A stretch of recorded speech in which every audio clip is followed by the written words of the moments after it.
Chapter 1. The beginning of 50 years as a tomb guardian. Master. The young sect master has recklessly released an ancient beast. He must be severely punished. Master. The young sect master has disrupted the sect and harmed the innocent. He must face grave consequences. Master. The young sect master has maliciously injured others. He must be expelled from the sect.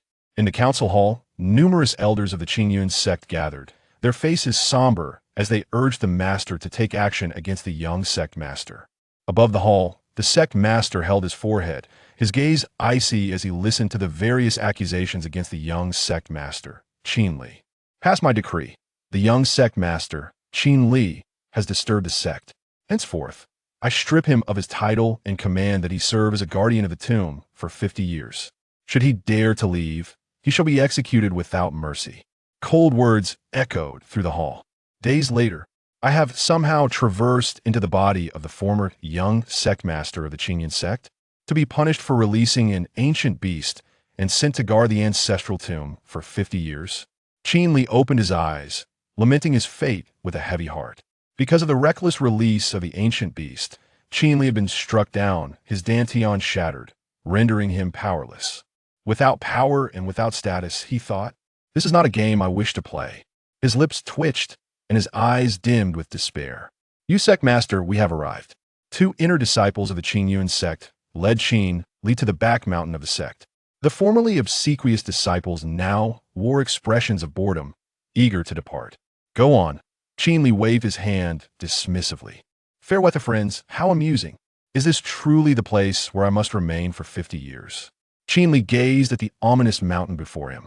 The mountain exuded an aura of death, its surface pitch black. On its slopes stood a dilapidated thatched hut, tilted precariously. Behind the hut lay the graves of the sect's past masters. Qin Li felt a deep sense of resentment. Detection indicates that the host's current location is eligible for sign-in. Would you like to proceed? Would you like to sign in before the tomb? Suddenly, golden text appeared before Qin Li's eyes, filling him with joy. A system? Sign-in? Could it be that the golden finger has arrived so swiftly? Sign in, he exclaimed eagerly. Sign in before the tomb reward. 10,000 sword technique. Another line of golden text emerged, and suddenly, a complete and unparalleled sword technique flooded Qin Li's mind. The contents of the technique assimilated effortlessly within him. In an instant, his true energy surged forth. A torrent of sword energy, like a celestial dragon, spiraled and coalesced above the thatched hut. The immense pressure of the sword energy sent a tremor through the hearts of those nearby. The next moment, Qin Li suddenly opened his eyes, surrounded by sword energy, his hands raised. Whoosh! A series of piercing sounds filled the air within the Qingyun sect. In mere moments, thousands of swords materialized above the sect. What on earth is happening? My wind and cloud sword has flown away on its own, and my azure peak sword as well. The Qingyun sect was instantly thrown into a frenzy as numerous disciples rushed out of their dormitories in terror.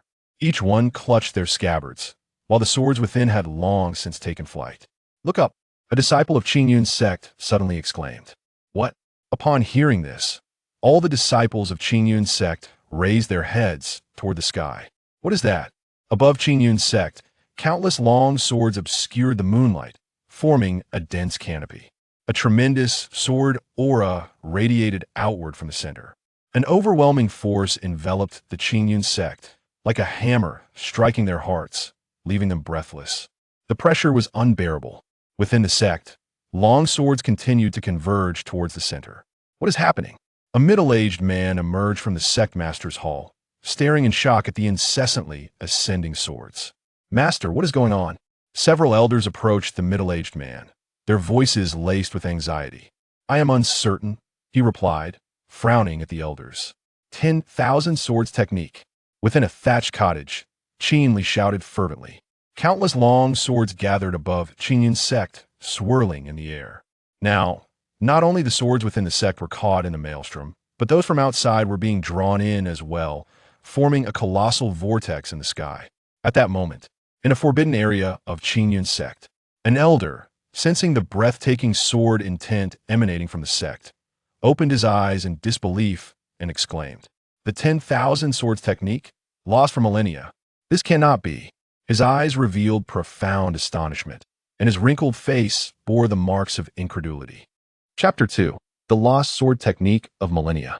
Scatter. Qin Li uttered a low command. Whoosh. At that moment, the countless swords coalescing above the Qingyun sect appeared to lose their power, plummeting downwards. This is bad. The sect master of Qingyun quickly formed a hand seal, instantly conjuring a faint blue barrier to shield the entire sect. Clang. The sound of weapons colliding echoed through the air. Clang. This is not good. The protective formation is on the verge of shattering. The sect master observed the fissures forming in the protective array, acutely aware that it was about to falter. Elders, defend the sect. Yes. As soon as the words left his lips, several esteemed elders of the Qingyun sect summoned their vital energy, infusing it into the protective formation. Moments later, the signs of cracking in the array intensified alarmingly. Damn it, does the heavens truly wish to annihilate my Qingyun sect? The sect master poured all his vital energy into the formation, knowing that it had suffered severe damage just days prior. Before he could fully repair it, it was once again under grave threat. Xuanwu Shield. Just as the formation was about to collapse, a thunderous voice resonated from a forbidden area within the Qingyun sect. A massive turtle shell descended, enveloping the entire sect. Ancestor.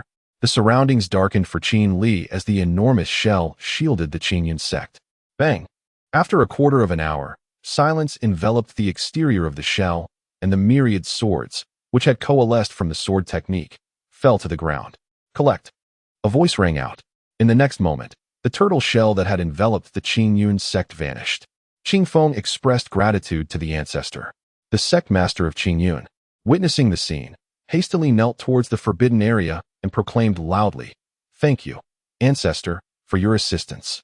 The disciples of Qingyun sect unitedly shouted their thanks, expressing profound gratitude for the ancestor's life-saving intervention. The crescendo of voices rose, yet the ancestor's response remained silent. After a night passed, dawn broke. Qin Li dressed and emerged from his thatched cottage. Check-in can only be done once a day, rewards are random, and the check-in location is also random.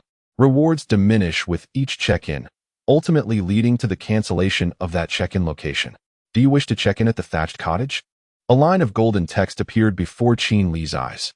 Check-in. Qin Li silently recited within his heart. Check-in successful. Reward, 10 essence cleansing pills.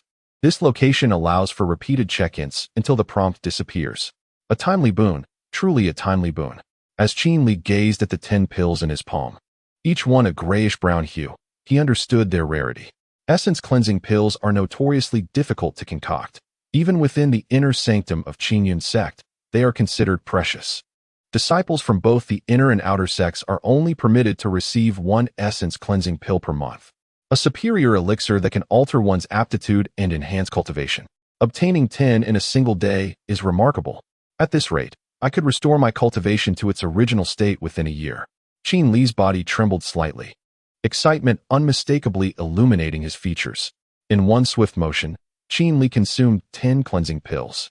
He felt as if his body were ablaze, as the spiritual energy from the heavens and earth continuously surged into his newly formed dantian. Within mere breaths, Qin Li's cultivation ascended to the acquired realm.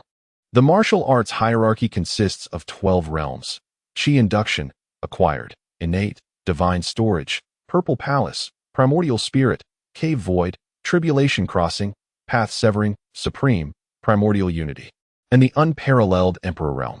Qin Li had already advanced to the Qi induction realm through his practice of the 10,000 sword technique the previous day. Today, after consuming the 10 cleansing pills, his cultivation soared directly to the acquired realm. Sensing the invigorating aura radiating from his body, Qin Li felt a promising future ahead. With a determined spirit, he fashioned a branch from a withered tree into a sword and began his training before the humble abode. In an instant, the air was filled with a flurry of sword energy, as sharp waves of qi sliced through the atmosphere. Each strike, each stance, encapsulated profound principles of the sword. Chapter 3. The Sign-In of the Celestial Slaying Artifact. The Celestial Slaying Sword. Senior brother, I have arrived. A melodious voice rang out from behind. Qin Li turned to see a chubby little figure rushing towards him. The newcomer, with her short legs, panted heavily as she approached. Senior brother, I came to see you. The little chubby girl stood before Qin Li, her eyes glistening with unshed tears. Why are you crying? Did someone bully you? A flicker of concern crossed Qin Li's eyes. This little sister was among the few whom he held dear.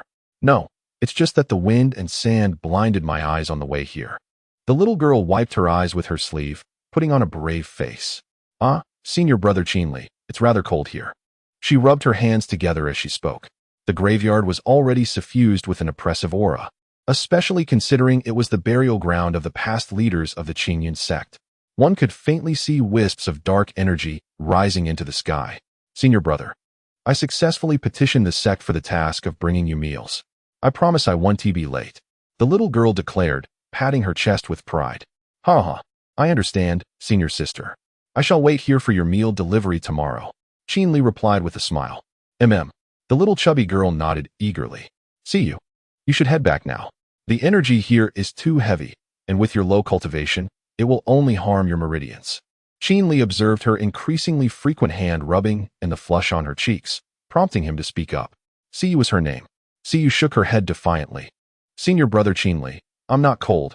This is warmth. Quickly return. We shall meet again tomorrow, lest you provoke senior brother's anger. Qin Li said with a stern gaze. Understood. Siyu pouted, reluctantly turning to leave, glancing back 3 times.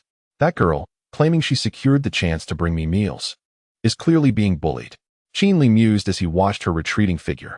The malevolent energy amassed from the departed leaders of the Qingyun sect lingered here, and prolonged exposure could saturate one's meridians with this dark essence. Such an infusion could severely hinder one's cultivation. Ordinary disciples would succumb to madness and perish within a short time, let alone someone like Qin Li, whose cultivation had been crippled and body weakened by wounds. This was precisely why those 2 inner disciples dared only to escort him to the foot of the mountain. It must be said, the sect leader's decision to station Qin Li here for 50 years was akin to sentencing him to death. Under these circumstances, who would eagerly offer to deliver me meals? It is a blessing if they do not disdain me. At present, my priority is to continue practicing the 10,000 sword technique. With that thought, Qin Li seized the branch he had discarded earlier and resumed his practice of the 10,000 sword technique. Sword energy surged forth, radiating from the branch in all directions. Clang! The sound of slicing sword energy pierced the air. At dawn, Qin Li arrived before a gravestone inscribed with the words Qingtian. This was the resting place of the previous sect master of Qingyun sect, who, as an unparalleled sword cultivator, had fallen in battle and met his demise. Was it possible to check in at the grave of Qingtian, the former sect master of Qingyun sect? A familiar line of golden text appeared before Qin Li's eyes. Is this place also a check-in location? Qin Li gazed in astonishment at the golden letters. Check-in, he declared without hesitation. If he could check in at all these gravestones, he would be overjoyed. Check-in successful. Reward, the sword of celestial slaying.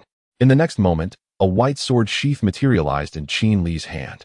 With a swift motion, he drew the long sword, and an immense wave of sword energy erupted from the sheath. The sound of clashing metal reverberated as the sword energy shot towards the heavens, parting the clouds.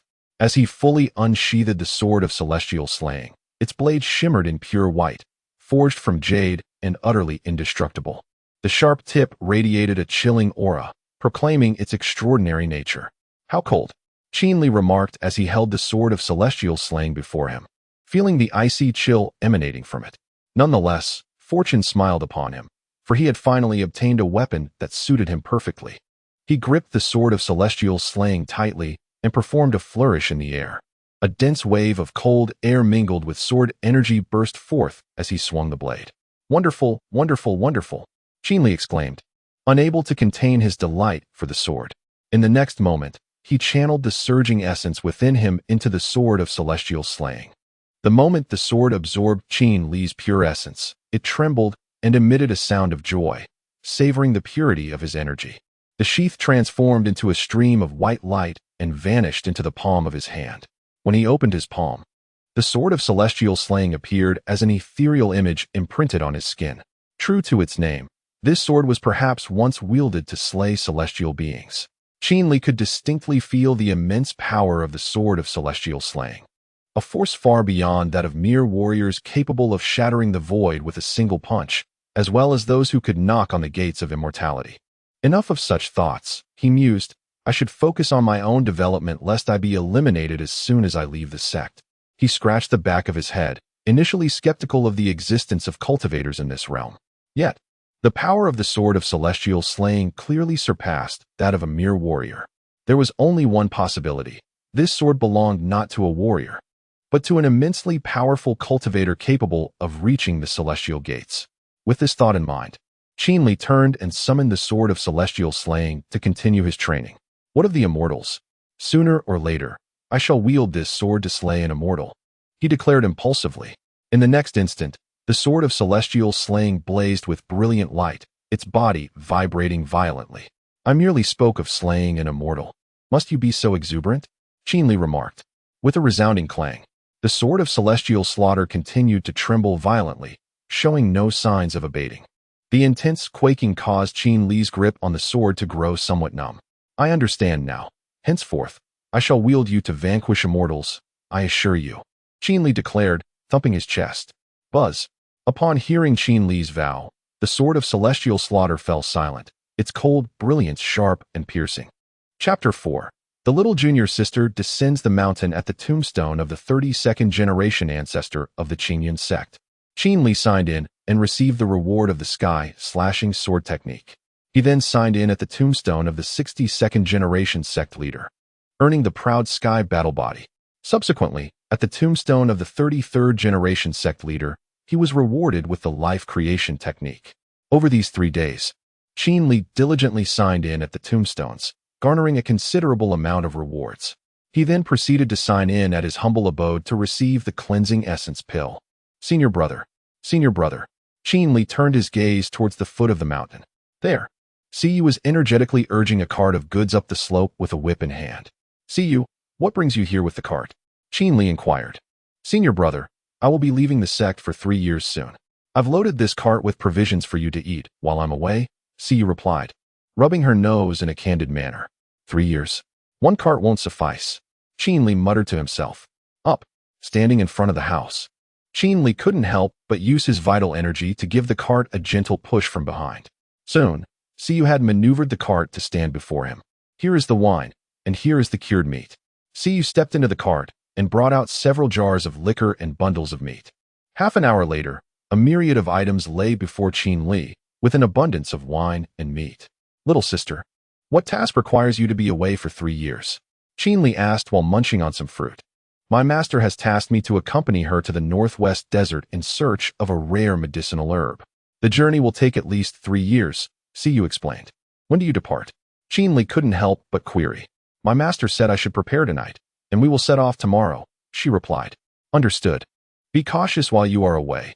Your cultivation is still low, so stay close to your master, Qin advised earnestly. Siyu nodded.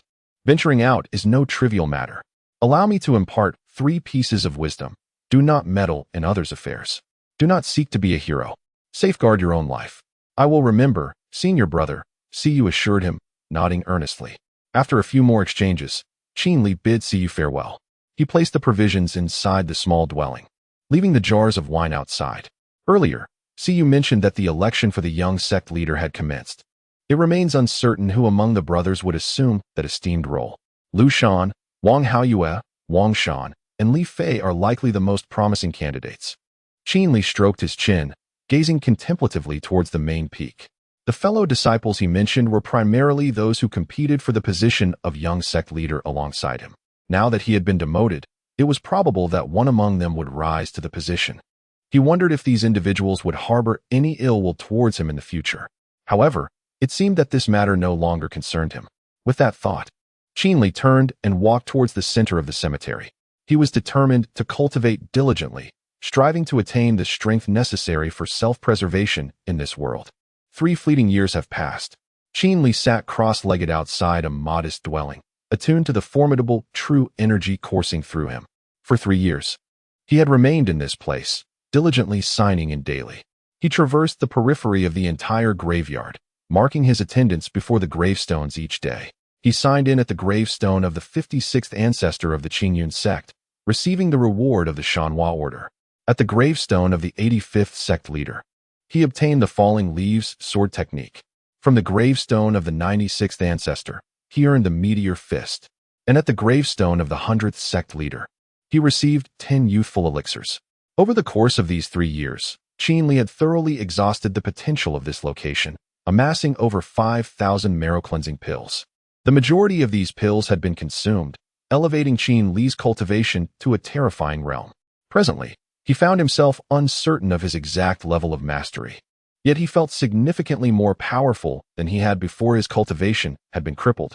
If his pre-crisis strength served as a benchmark, he surmised that he could now vanquish tens of thousands. 3 years had elapsed, and Shiyu had yet to return. Qin Li stood at the edge, gazing down towards the foot of the mountain. Countless times he had stood at that precipice, yearning to catch a glimpse of the little chubby girl's return. For reasons unknown, he found himself rather concerned about her. In the grand hall of the Qingyun sect, Qing Feng stood above, furrowing his brow as he observed the newcomers below. A bloodied youth lay upon a stretcher. Esteemed elders, Elder Yun, he is currently trapped in the northwestern wilderness, and he is willing to be rescued. Qing Feng addressed the assembly. Elder Yun, he possessed the cultivation of the nascent soul realm. If he could be ensnared, then the elder who would undertake the rescue must at least be at the void realm. However, our sect has only 3 elders at the void realm: the Grand Elder, the 3rd Elder, and the 5th Elder. Presently, the 5th Elder is away, the 3rd Elder's whereabouts are unknown, and the Grand Elder is occupied guarding the Spirit Stone mine. One elder advised Qing Feng.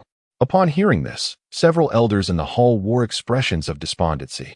It was not that they lacked the will to assist, but simply that they could not spare anyone.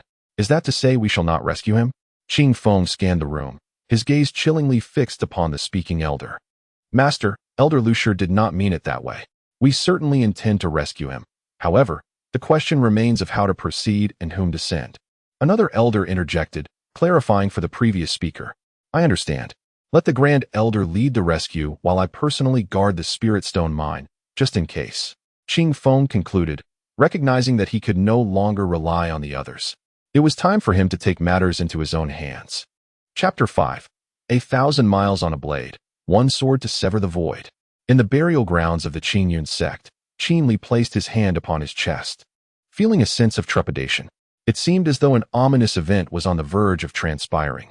It is often said that martial artists, upon reaching a certain level of cultivation, can transform misfortune into fortune and sense impending calamities. Could it be that this girl has encountered trouble? Qin Li paced restlessly before the dwelling. Moments ago, he had sensed the presence of a frail individual entering the grand hall. Could it be the girl? With a contemplative expression, Qin Li stroked his chin and furrowed his brow, gazing toward the sect leader's hall. Given his current level of cultivation, it was no challenge for him to envelop the grand hall with his consciousness. Nevertheless, he decided it would be more prudent to investigate personally. No sooner had he resolved this than he invoked a secret technique to obscure his form and soared toward the grand hall. Upon reaching the entrance, he overheard the predicament of Elder Yunhe, who was trapped in the northwestern desert. Elder Yunhe was none other than Siyu's master. With Elder Yunhe ensnared, it was likely that Siyu was also caught in the same desolate expanse. In the next moment, Qin Li ascended into the air, and the sword of severing immortals flew from his palm, landing steadily at his feet. I must save them. He soared through the skies on his sword, reaching the northwestern desert in less than half a day. The vastness of the desert was overwhelming. He lamented not having taken the time to ascertain its location beforehand. Suspended in the air, he surveyed the sprawling expanse of the northwestern desert, feeling utterly bewildered. It was immense, easily encompassing thousands of Qingyun sect territories, with yellow sands stretching as far as the eye could see. Reluctantly, he sighed and resolved to search diligently within the desert. Deep within a sinkhole in the northwestern desert, 3 individuals, 2 young women and 1 man, sat facing each other. The young man and one of the young women appeared to be around 15 or 16 years old, while the remaining woman looked to be in her 40s, a middle-aged lady. Upon closer inspection, it was evident that all 3 bore injuries. The most grievously wounded was the young man, whose right hand had completely vanished, leaving only an empty sleeve. The 2 young women, though injured, were somewhat better off, their bodies splattered with blood and dirt. Master, can Senior Brother Jiawen reach the sect soon? Inquired the beautiful, slender young woman, her voice tinged with anxiety as she addressed the middle-aged woman. He should be on his way. I just do not know who the sect will send. The middle-aged woman replied, gently stroking the young woman's hair in a comforting gesture. Do not be afraid. At that moment, a voice reached their ears. Esteemed senior, may I inquire where you hail from and how you came to find yourselves here? The young man gasped for breath, enduring his pain as he posed the question. Senior brother, we came from the west and happened upon a flickering red light. We thought a treasure had emerged, thus we ventured here. Only to find ourselves in this predicament, the woman said, her gaze lingering anxiously on the sealed entrance of the cave, the sole passageway in and out of the sinkhole. Just moments ago, a fierce battle had erupted at that very opening. Within the cave, all was tranquil. Outside, the lifeless bodies of colossal apes lay amidst pools of blood. How did you come in here, young brother? Inquired a middle-aged woman. Like the elder, I too believe there was treasure to be found, the young man replied. Cough. Cough. The woman suddenly erupted in a fit of coughs, and the next moment, blood spewed from her mouth, staining the cave walls of vivid crimson. Master, are you all right? A young girl asked. See you, if Master cannot hold on, I will do everything in my power to ensure you and this young brother escape. Once outside, I hope this young brother can escort my disciple to the Qingyun sect, replied Elder Yunha. The two women trapped here were none other than Siyu and her master. Elder Yunha, I will, the boy said earnestly, nodding. Siyu, time is running short. This pack of beasts is about to launch another assault. I will cover your retreat with this young brother, Elder Yunha said, listening to the low growls echoing from outside the cave, knowing the apes were poised to attack again. Suddenly, a loud thud reverberated through the air. An ape burst into the cave. It was a robust creature with a coat of brown fur, standing half upright before the three. You humans dare to trespass upon my tribe's altar. You seek death. It bellowed. Hearing the creature speak, Elder Yunha, Siyu, and the young man thought to themselves that this was the end. A beast capable of human speech was certainly at the cave void realm. Among them, only Elder Yunha possessed the strength of a spirit realm warrior. Yet, even a spirit realm warrior could not contend with a cave void beast. In equal realms, beasts were far superior to humans. Moreover, behind this cave void ape, outside the cave, were dozens of other apes at the spirit and purple mansion realms. Both Siyu and the young man were merely at the innate realm, hardly a match for such formidable foes. It's over. It's over. There's no longer any hope for retreat. We will fight to the death, declared the young man, drawing his sword and staring defiantly at the ape. Just moments ago, Elder Yunha had declared he would cover their escape, primarily because, during the previous battle, the highest-ranking beast had only reached the spirit realm. Fortunately, as an elder of the Qingyun sect, Elder Yunha possessed considerable combat prowess, sustaining only severe injuries before sealing the cave entrance. Now, however, a cave void beast had arrived. For Elder Yunha to withstand even a single blow was remarkable, let alone provide cover for their retreat. They were no longer on the same level. Master. Siyu positioned herself behind Elder Yunha, drawing her sword and bracing for the fight. Siyu, it seems our fateful bond as master and disciple ends here. In the next life, let us be master and disciple once more, Elder Yunha said, rising from the ground and uniting his hands, channeling all his vital energy for one final effort. Even if they could not defeat the ape, they were determined to wound it this day. For slaying my kin, you shall perish. As soon as the words fell, the monkey raised its fist and attacked Elder Yunha. Seizing the enemy begins with targeting the king. The monkey immediately discerned that Elder Yunha possessed formidable cultivation. Moreover, the majority of the demon monkeys lying in pools of blood outside had fallen to Elder Yunha's prowess. Thus, the first to perish must be Elder Yunha. The monkey's arms glimmered with a verdant light, a force of overwhelming might descending upon Elder Yunha. Infuriatingly, Elder Yunha instantly summoned his true energy to counter the assault. With a resounding thud, Elder Yunha was sent flying by the monkey's punch, crashing heavily against the wall. A spurt of fresh blood erupted from Elder Yunha's mouth. Master! Siyu exclaimed in alarm. In the next moment, the monkey appeared directly behind Siyu, raising its fist to strike. Just then, a flash of white light flickered as the heavenly decapitation was unleashed with a powerful shout. A beam of white light enveloped the monkey, followed by a thunderous roar. In an instant, the white light dissipated, and the monkey's body was cleaved in two as if struck by a sword, its blood gushing forth like a fountain within the pit. Senior brother? Siyu was taken aback, her voice trembling as she gazed at the newcomer. Just when she thought she was doomed, she faintly heard Qin Li's voice. Turning her head, she saw a flash of white light, and the monkey met its demise in an instant. "Senior brother Qin Li," Siyu cried out, covering her mouth. As the white light faded, she beheld a youth clad in a green robe, wielding a long sword. Upon closer inspection, who else could it be but Qin Li? "You silly girl. I told you before I left. When faced with danger, don't just stand there foolishly. Find a way out," Qin Li said, approaching Siyu and playfully tapping her on the head. Thud! Qin Li chastised her with a firm rap on her head, exasperated. "Senior brother." Siyu rubbed her eyes, confirming that the figure before her was indeed her senior brother. In an instant, disregarding the sticky substance on her, she rushed to embrace Qin Li. "Don't touch me. You're filthy." Qin Li swiftly dodged and moved to Elder Yuna's side. "Take this," he instructed, producing a pill and placing it in Elder Yuna's mouth. Elder Yunha lay in a state of unconsciousness, oblivious to the chaos that had just unfolded. "Senior brother." Siyu began to speak. "Let us catch up later. First, I must deal with this pack of beasts." Qin Li interrupted her, drawing his sword and charging out of the cave. With a clang, waves of sword intent spread forth at the cave's entrance, accompanied by the resonant roars of beasts. In less than a moment, Qin Li re-entered the cave, still wielding the celestial slayer's sword, bloodied but triumphant. "Is it truly you, my senior brother?" Siyu gazed at the blood-soaked Qin Li in bewilderment. Her senior brother, who once seemed to have his cultivation crippled, unable to shoulder burdens or wield strength, had just felled a formidable demon from the void realm with a single stroke. Siyu furrowed her brows as she gazed at the newcomer, her expression one of disbelief. Anyone witnessing this scene would find it hard to fathom.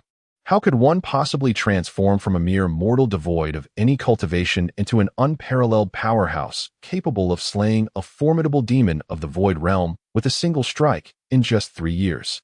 "By the way, who are you?" Qin Li entered from the cave entrance, gripping the sword of immortal slaying, sheathing it with a fluid motion, and directing his gaze towards the slender, beautiful young woman before him. Chapter 6. The Transformation of Women. Qin Li gazed at the graceful figure and strikingly beautiful woman before him. Upon his arrival, he felt an uncanny sense of familiarity with her. However, despite rummaging through his mind for all the women he knew with enviable physiques, he could not find a match. "Dear junior sister, may I inquire if you have seen my sister Siyu?" Qin Li bowed respectfully to her. As soon as his words fell, Siyu burst into hearty laughter, responding, "Brother, you don't recognize your own sister? I am Siyu." She spun around, pointing at herself with glee. Stunned, Qin Li stared at the slender woman before him. In the next moment, he shook his head vehemently, disbelief etched across his features. "Impossible. Sister Siyu is so short, and her legs are as thick as 3 of my arms. How could that be you?" he protested, shaking his head in denial. No matter what, he could not fathom that his junior sister had undergone such a dramatic transformation over the past 3 years. "Huh, so this is how I appeared in your eyes, brother," Siyu replied coldly, her expression filled with indignation, her petite fists already raised. "Is it really you, Siyu?" Qin Li asked, furrowing his brow as he leaned closer to her. He reached out to pinch her cheek, curious if this visage was merely a fade. "What are you doing?" Siyu retreated a few steps, eyeing his hand warily. "I just want to confirm if it's truly you." "Is it really you, Siyu?" Qin Li explained in response to her reaction. "Yes," Siyu nodded. "How is it possible to change so drastically in 3 years?" Qin Li still wore an expression of incredulity, utterly unconvinced. "Brother, 3 years is a long time. Changes are inevitable," Siyu replied with a sly grin. "They do say that women undergo a transformation at 18, and it seems this adage holds true." Qin Li marveled. 3 years. Both Qin Li and Elder Yunhe, who had been by her side, found it astonishing. Fortunately, Elder Yunhe had witnessed Siyu's growth, which allowed her to remain relatively calm compared to Qin Li's shock at encountering the finished product. "If you were to return to the sect now, you would undoubtedly be the goddess of the sect. Allow me to congratulate you in advance," Qin Li said, clasping his hands together in salute. Upon hearing his words, a flush of crimson spread across Siyu's cheeks, and she became bashful. "Please do not tease me, brother. How is my master?" She suddenly recalled her mentor and inquired eagerly. After Qin Li had dealt with the cave's void realm ape, he hurried over to Elder Yunhe to assess her injuries and administer a healing pill. He could assure her that Elder Yun he was not in any mortal danger. She is fine. What about you? Are you unscathed? Qin Li asked with genuine concern. I am well, just sustained a few minor injuries, Siyu replied. That is a relief. You are indeed fortunate. Despite the numerous Void Realm apes, you managed to slay quite a few, Qin Li remarked. As he exited the cave after slaying the Void Realm ape, he noticed a considerable number of their corpses strewn about outside. It is abundantly clear that these corpses of the gibbons were slain by Elder Yunhe and his companions. Thanks to Master S intervention, had it not been for him, we would likely have met our demise long ago. With a lingering sense of dread, Siyu patted her chest. Upon entering the cave, they were immediately besieged by a ferocious onslaught from the gibbons, but in the end, Elder Yunhe valiantly led them through the perilous fray. Well, all in all, it is a relief to see that you are unharmed, Qin Li remarked with a smile and a nod. Senior brother, I am grateful for your timely rescue. A stranger's voice reached Qin Li's ears. Who are you? Qin Li inquired, turning towards the source of the voice. A youth was approaching, clutching his arm. The boy paused in surprise at Qin Li's question, then chuckled, scratching the back of his head as he introduced himself. I am Su Wenshan, a disciple from the nearby city of Shuzhou. Su Wenshan, what brings you here? Qin Li asked cautiously. In his heart, he harbored suspicions about this Su Wenshan. Senior brother, this Su Wenshan is like us, drawn here by the rumor of a treasure, Siyu interjected, sensing the tension between the two. Upon hearing Siyu's explanation, Qin Li perceived the innate cultivation emanating from Su Wenshan and relaxed his vigilance. A mere junior of the acquired realm hardly warranted concern, since fate has brought us together. Let us depart as a group, Qin Li suggested to Su Wenshan. Thank you, senior brother, Su Wenshan replied gratefully. Siyu, carry your master. We must leave. The stench here is unbearable, Qin Li indicated towards Elder Yunhe. Of course, Siyu responded, rushing to Elder Yunhe's side to assist him as they followed Qin Li out of the cave. Upon emerging, Siyu and Su Wenshan were met with a sight that made them retch. The entire secret realm was littered with gibbon corpses, some hung from trees, others buried in the earth, and dismembered limbs scattered everywhere. Being but children, the gruesome scene was too much for them to bear, and they both doubled over to vomit. After a brief moment, Siyu and Su Wenshan regained their composure, wiping their mouths with their sleeves. Qin Li, however, remained unfazed by the sight of the carnage, for these were the very corpses he had personally dispatched. As Siyu was about to speak, a low growl echoed from the distance. Is there still one that escaped? Qin Li murmured to himself. Earlier, while he had emerged with his sword to slay the gibbons, he had seen to it that none were spared. To his astonishment, it seemed one had eluded him.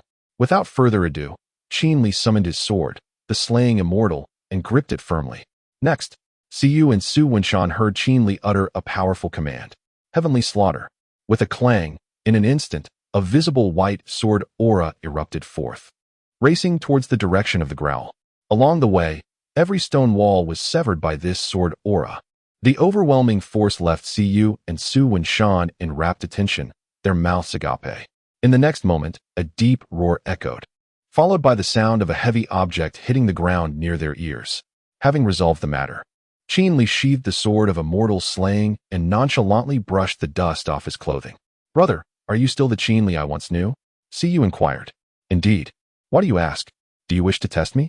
He replied with a hint of pride. I wouldn't dare. It's just that your strength, I've already mentioned it. Do not forget, I was the former young master of the Qingyun sect. Qin Li interjected, his expression one of smugness. A quarter of an hour later, Qin Li, Siyu, Su Wenshan, and Elder Yun he found themselves in the desert. Upon arrival, Qin Li approached Siyu and Su Wenshan, his tone turning serious as he addressed them. Junior sister, Su, I need to discuss something with you. Chapter 7, The Revitalizing Elixir? I possess an abundance. Qin Li stood before Siyu and Su Wenshan, his demeanor gravely serious. Siyu Su, I trust that what you witnessed today remains confidential. I do not wish for anyone to disclose the events of this day. Upon hearing these words, Siyu and Su Wenshan exchanged glances, their eyes brimming with perplexity. They were at a loss regarding the implications of Qin Li's statement. I do not wish to prematurely reveal my capabilities, Qin Li stated plainly. Understood, senior brother, Siyu replied, having swiftly grasped the essence of his words. A discarded young master possessing the ability to vanquish a cave void realm beast, Should this information circulate, it would undoubtedly attract unwanted attention. Furthermore, with the Qingyun sect currently in the midst of electing its next young master, the revelation of such extraordinary prowess could incite turmoil within the sect once the election concludes. Senior brother Qin, I vow to remain loyal, Siyu declared, raising 3 fingers to the heavens in a solemn oath. No need. I have faith in you, Qin Li said with a smile, gently ruffling Siyu's hair. I, too, shall not betray you, senior brother, Su Wenshan stammered. How could I possibly do so? I am not even a disciple of your Qingyun sect. Who would believe me? He mused inwardly. Young friend Su, it is not a matter of distrust, rather. Circumstances can be unpredictable. You appear to be a lone cultivator. Why not join our Qingyun sect? Qin Li suggested, a smile gracing his lips as he patted Su Wenshan on the back. Su Wenshan awkwardly scratched his head, realizing, if only I had fabricated a sect during my introduction.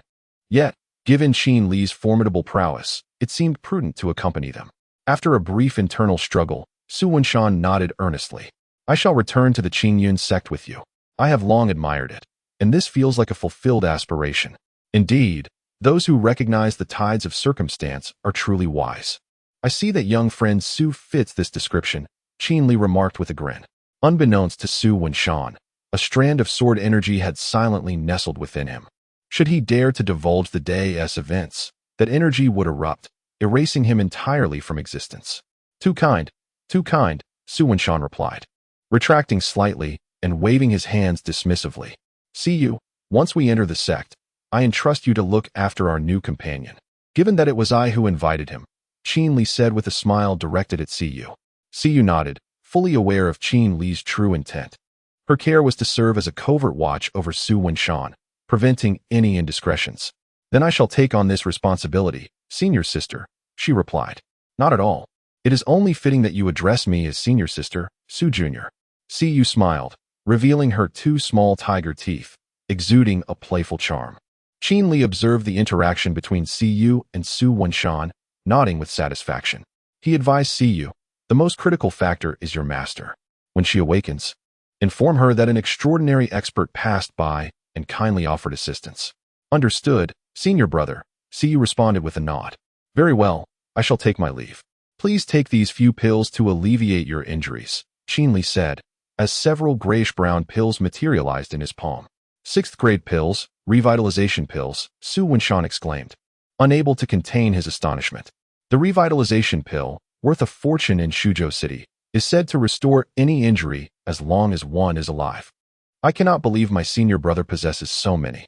Su Wenshan gazed at the pills in Qin Li's hand, his eyes sparkling with amazement.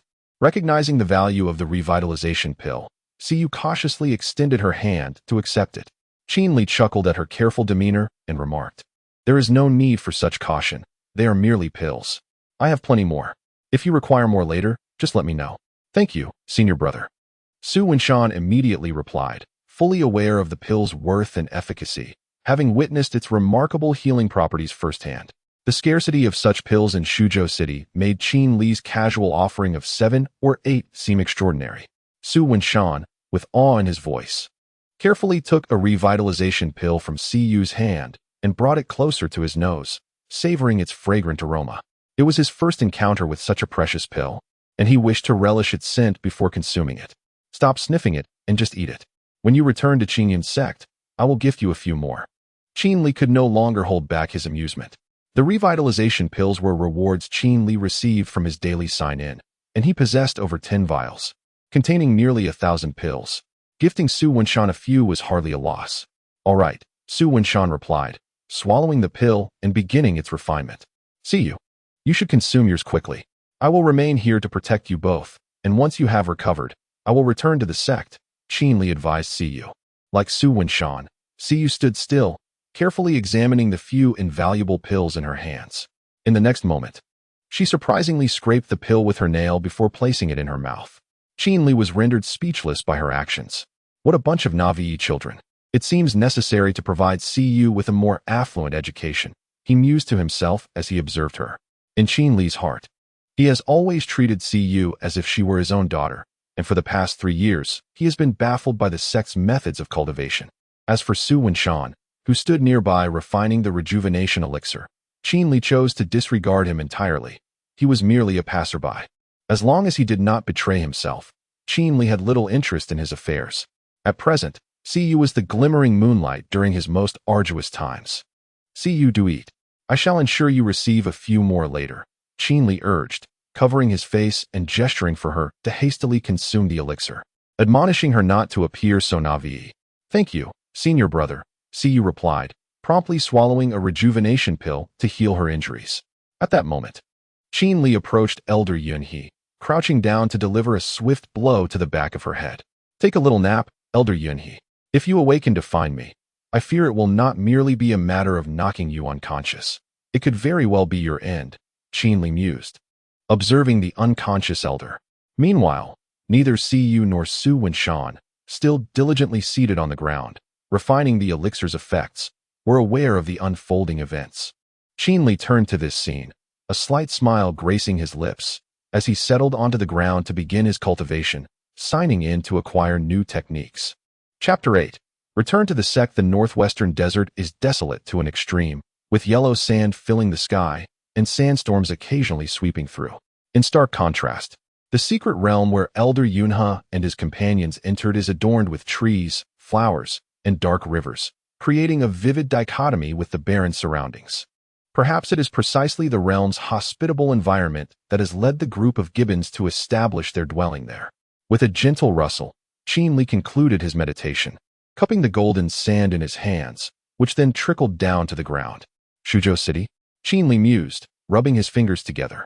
Shuzhou City is one of the significant urban centers in the northwestern desert, being the closest city to the Qingyun sect. Could this lad be the infamous good-for-nothing from Shuzhou City? Qin Li furrowed his brow, suddenly recalling an amusing incident. When he departed from the Qingyun sect in search of Siyu, the first city he passed through was indeed Shuzhou City, where he had gathered some intelligence. During his inquiries, he overheard someone mention a notorious wastrel in Shuzhou City, who was reportedly named Su Wenshan.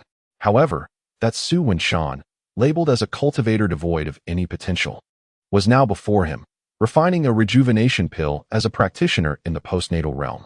Half a year ago, he was deemed a waste, and now, having vanished from sight, it piqued Qin Li's curiosity. Sitting on the sand, he scrutinized Su Wenshan closely. An elderly gentleman? Qin Li's gaze suddenly shifted to Su Wenshan's fingers, where a ring adorned one of them. Intrigued, Qin Li cast a knowing glance at the ring, sensing that he had encountered a character of significant potential. The more he observed the ring, the more he felt its understated importance. It exuded an ethereal quality that could easily go unnoticed without careful examination. This was why Qin Li had only just now realized that Su Wenshan wore a ring on his finger. If he truly is an elderly gentleman, you are likely the waste rumored about in the northwestern desert. Conversely, if you are not, then perhaps you have experienced a fortuitous encounter and possess some treasures. In half a year's time, before my cultivation was rendered ineffective, my innate talent was exceptional, allowing me to advance from a novice to the late stage of qi drawing. If not for some hidden fortune, such progress would be impossible. How intriguing! Such a person under my very eyes may yet provide me with unexpected surprises. Qin Li chuckled to himself. Are you ready? Qin Li suddenly noticed Siyu opening her eyes and inquired. Yes, Siyu nodded as she approached Qin Li. I shall return to the sect now. Please remain vigilant, especially regarding Su Wenshan. He may not be as simple as you presume. I will leave you with a sword talisman. As soon as he finished speaking, Qin Li produced a talisman and handed it to Siyu. This talisman contains a fragment of my sword energy, capable of slaying opponents in the void realm with a single strike. Furthermore, you may observe this sword energy daily, which will greatly benefit your cultivation. I understand, senior brother. Siyu took the talisman, scrutinizing it meticulously before carefully placing it into her pocket as if it were a precious treasure. A single sword strike could vanquish the void realm. This was the most formidable sword energy that Qin Li could currently muster. With this sword energy for protection, Siyu felt significantly more secure. I must take my leave. The Grand Elder of our sect is on his way to rescue us, and I believe he will arrive shortly, Qin Li informed Siyu. Be cautious on your journey, senior brother. Upon uttering these words, Siyu suddenly felt that her admonition was unnecessary. Her senior brother's current prowess could dispatch a void realm warrior with a mere sword strike, rendering caution redundant. Understood, I shall take my leave now. As soon as Qin Li's words fell, with a clang, the sword of immortal slaying instantly soared out and landed at his feet. He ascended on his sword, resembling a shooting star, swiftly vanishing from the sky. Ah, the feeling of returning home is delightful. Qin Li stretched languidly as he reclined on his bed. Having returned to the sect and his humble straw hut, the formidable warriors of the Void Realm are no match for me now.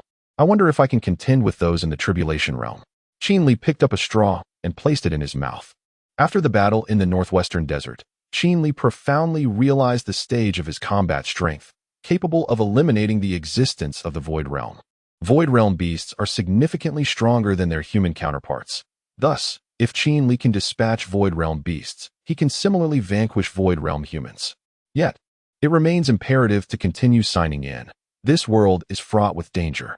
The northwestern desert alone harbors Void Realm entities, and one can only imagine the terrifying beings that dwell within other major sects and forbidden lands. Qin Li felt it was still necessary to remain cautious, continuing to sign in regularly, as he lacked sufficient strength to venture out of the sect. 3 days later, he signed in at the tombstone of the 96th generation sect master of Qingyun sect, receiving a Void Realm puppet as a reward. Signing in at the tombstone of the 3rd generation sect master granted him a drop of Dragon Emperor's blood. This location permitted repeated sign-ins until the system indicated that sign-in here had vanished. For 3 days, Qin Li remained at the graveyard, diligently signing in, and finally encountered another location where he could sign in repeatedly. He resolved not to leave the sect until he made this location disappear from the system. Senior brother, we have returned. Just as Qin Li sat at the entrance, consuming the Dragon Emperor's blood, Siyu's voice echoed from the foot of the mountain, followed by the sound of hurried footsteps. When Qin Li raised his gaze after finishing the Dragon Emperor's blood, he found Siyu already present. Notably, she had brought Su Wenshan along as well. After refining the revitalizing pill, Elder Yunhe awoke almost instantly, and then Siyu and Su Wenshan collaborated to explain to Elder Yunhe what had transpired. It must be said that Su Wenshan and Siyu excelled in their explanations, weaving a tale of extraordinary individuals passing by, intervening in moments of injustice, and ultimately bestowing upon them miraculous elixirs to restore vitality. As they spoke, they presented the rejuvenation pills to Elder Yunhe, who, upon witnessing this rare treasure, became wholly convinced that exceptional beings had indeed traversed their path. After all, who but a master would generously gift such a precious antidote? Consequently, Elder Yunhe extended a warm invitation to Su Wenshan to join the Qingyun sect, to which Su Wenshan readily acquiesced, aligning perfectly with his earlier agreement with Qin Li to enter the sect. Sister, when did you return? Siyu inquired softly, moving closer to Qin Li, her hand covering her mouth. What do you mean by when did I return? I have not left at all, Qin Li responded with a smile, shaking his head gently at Siyu. His expression seemed to convey a light-hearted jest to both Siyu and Su Wenshan, as if to say they were indulging in a playful banter. Sister Siyu, this elder brother appears unfamiliar to me. May I inquire as to his identity? Su Wenshan suddenly realized, addressing Qin Li with a tone of utmost respect. Chapter 9. The visit of the newly appointed young sect master. One can teach the young. Qin Li humbly introduced himself to Su Wenshan. I am but an ordinary disciple of the Qingyun sect. Greetings, senior brother Qin Li. I have long admired your esteemed reputation. Su Wenshan replied politely. Too kind, junior brother Su. Your name seems to carry even greater weight. Qin Li responded with a smile, his gaze drifting to the ring adorning Su Wenshan's hand. Upon hearing Qin Li's words, Su Wenshan's pupils constricted, and he instinctively took a step back, then smiled and replied. Senior brother Qin Li is jesting. I have only just entered the Qingyun sect. I possess no fame. As for the Northwest Desert, have you not ventured there yourself? How could I possibly know of it? Well, merely a guess, Qin Li stated. Senior brother, Su Wenshan is now a disciple of Elder Yunhe, Siyu interjected. A disciple of Elder Yunhe? Quite impressive, Qin Li remarked, impressed. Elder Yunhe, as a practitioner at the Yuanshan realm, possesses an unparalleled understanding of martial arts, making him an exceptional mentor for Su Wenshan. Senior brother, are you aware that the young sect master has been established? Siyu suddenly asked as she approached Qin Li. Oh, who is it? Qin Li inquired. Within 3 years, the young sect master of the Qingyun sect has been designated. He is the disciple of the great elder, named Miao Yu, Siyu explained. Miao Yu? Qin Li returned to the room and retrieved a tea set, placing it on a stone surface. I have not heard that name before. Is he a recent disciple of the Great Elder? Qin Li poured 2 cups of tea and handed them to Siyu and Su Wenshan. Siyu and Su Wenshan accepted the tea, savoring a sip and exclaiming, "This is excellent tea." It certainly is. I procured it directly from the sect master. Its flavor is delightful. Qin Li smiled as he prepared a cup for himself. After a sip, Qin Li felt a wave of comfort wash over him. Senior brother, to my knowledge, Miao Yu became a disciple 4 years ago and is said to possess the cultivation of the Xinzong realm, Siyu remarked, observing Qin Li's expression closely. The establishment of the young sect master was a matter of considerable sensitivity for Qin Li. Yet, regrettably for Siyu, she detected no change in Qin Li's demeanor. It seemed the young sect master's appointment bore no significance to him. Oh, that is commendable. At such a young age, achieving the Xinzong realm is indeed impressive, one level above where I was when I was appointed young sect master, Qin Li mused, pouring himself another cup of tea, which he held delicately as he savored it. Whether the young sect master was established or not was entirely irrelevant to him. In Qin Li's eyes, as long as this new young sect master did not interfere with his pursuits, it mattered little how he governed the Qingyun sect. As long as it did not disrupt his tranquility, the Xinzong realm was certainly worthy of the title of young sect master. When Qin Li himself was first appointed, he had merely reached the foundation establishment realm. As Qin Li engaged in light-hearted banter, Su Wenshan sat quietly, observing the subtle shifts in Qin Li's expressions. Yesterday afternoon, upon entering the Qingyun sect, he quickly inquired about Qin Li's circumstances. The former vice master of the sect had been stripped of his cultivation for privately releasing an ancient fierce beast, and was now condemned to guard the graveyard for 50 years. When Su Wenshan learned of this revelation, he found himself utterly astonished. The individual capable of vanquishing the monstrous ape at the Dongshu realm was, within the sect, regarded as a superfluous being. This was a reality he struggled to accept. That very evening, Su Wenshan sought out Siyu to clarify the matter. Siyu merely replied that some things were best left unspoken and that ignorance was bliss. In truth, Siyu was equally perplexed as to how Qin Li, whose powers were ostensibly diminished, could possibly slay a beast of the Dongshu realm in just 3 years. Her astonishment far surpassed that of Su Wenshan. Someone is approaching. Qin Li suddenly set down his teacup and announced, "Who is it?" Siyu inquired cautiously, her gaze fixed on the entrance of the mountain path. Indeed, it seems that the newly appointed vice master intends to make a grand entrance, Qin Li remarked with a smile. Through his spiritual perception, he detected 3 individuals advancing towards their location. One of them was at the divine concealment realm, while the other 2 were martial artists of the Purple Mansion realm, with the former leading the way. Celestial Eye. Qin Li's pupils constricted as he discerned that the leader among the trio was a youthful figure. Flanked by the 2 Purple Mansion realm elders, he recognized as protectors of the sect. Just as he had mentioned the new vice master, he was about to encounter him. "Brother, what is it? Who is coming? Who is Chow Chow?" Siyu queried, observing the complex expression on Qin Li's face. "Miao Yu," Qin Li replied with a smile, lifting his teacup for a sip. "Miao Yu?" Siyu's eyes widened in shock as she stood up, moving to the edge of the mountain to look down. Indeed, in her line of sight, a strikingly handsome youth was leading the 3 elders toward her. Who else could it be but Miao Yu? "Brother, what brings him here?" Siyu asked, glancing between Miao Yu and Qin Li with a puzzled expression. "Perhaps he has come to pay his respects to me, the former vice master." Qin Li replied with a chuckle. "You 2 should head into the house. Wait until he departs before coming out," he suggested, gently ushering Siyu and Su Wenshan inside. Exchanging glances, Su Wenshan and Siyu nodded before stepping into the thatched cottage. Qin Li sat cross-legged at the entrance, gazing towards the path. Before long, Miao Yu and the 2 elders from the Qingyun sect arrived. Rare guests indeed, Qin Li remarked lightly as he savored his tea, observing the visitors. "Brother Qin Li," Miao Yu greeted with a smile as he approached, followed closely by the 2 elders. "And you are?" Qin Li inquired, furrowing his brow as he regarded Miao Yu.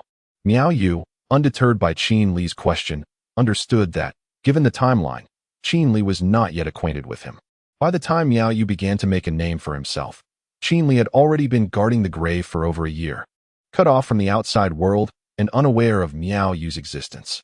"I am Miao Yu, the newly appointed young master of the Qingyun sect," Miao Yu introduced himself.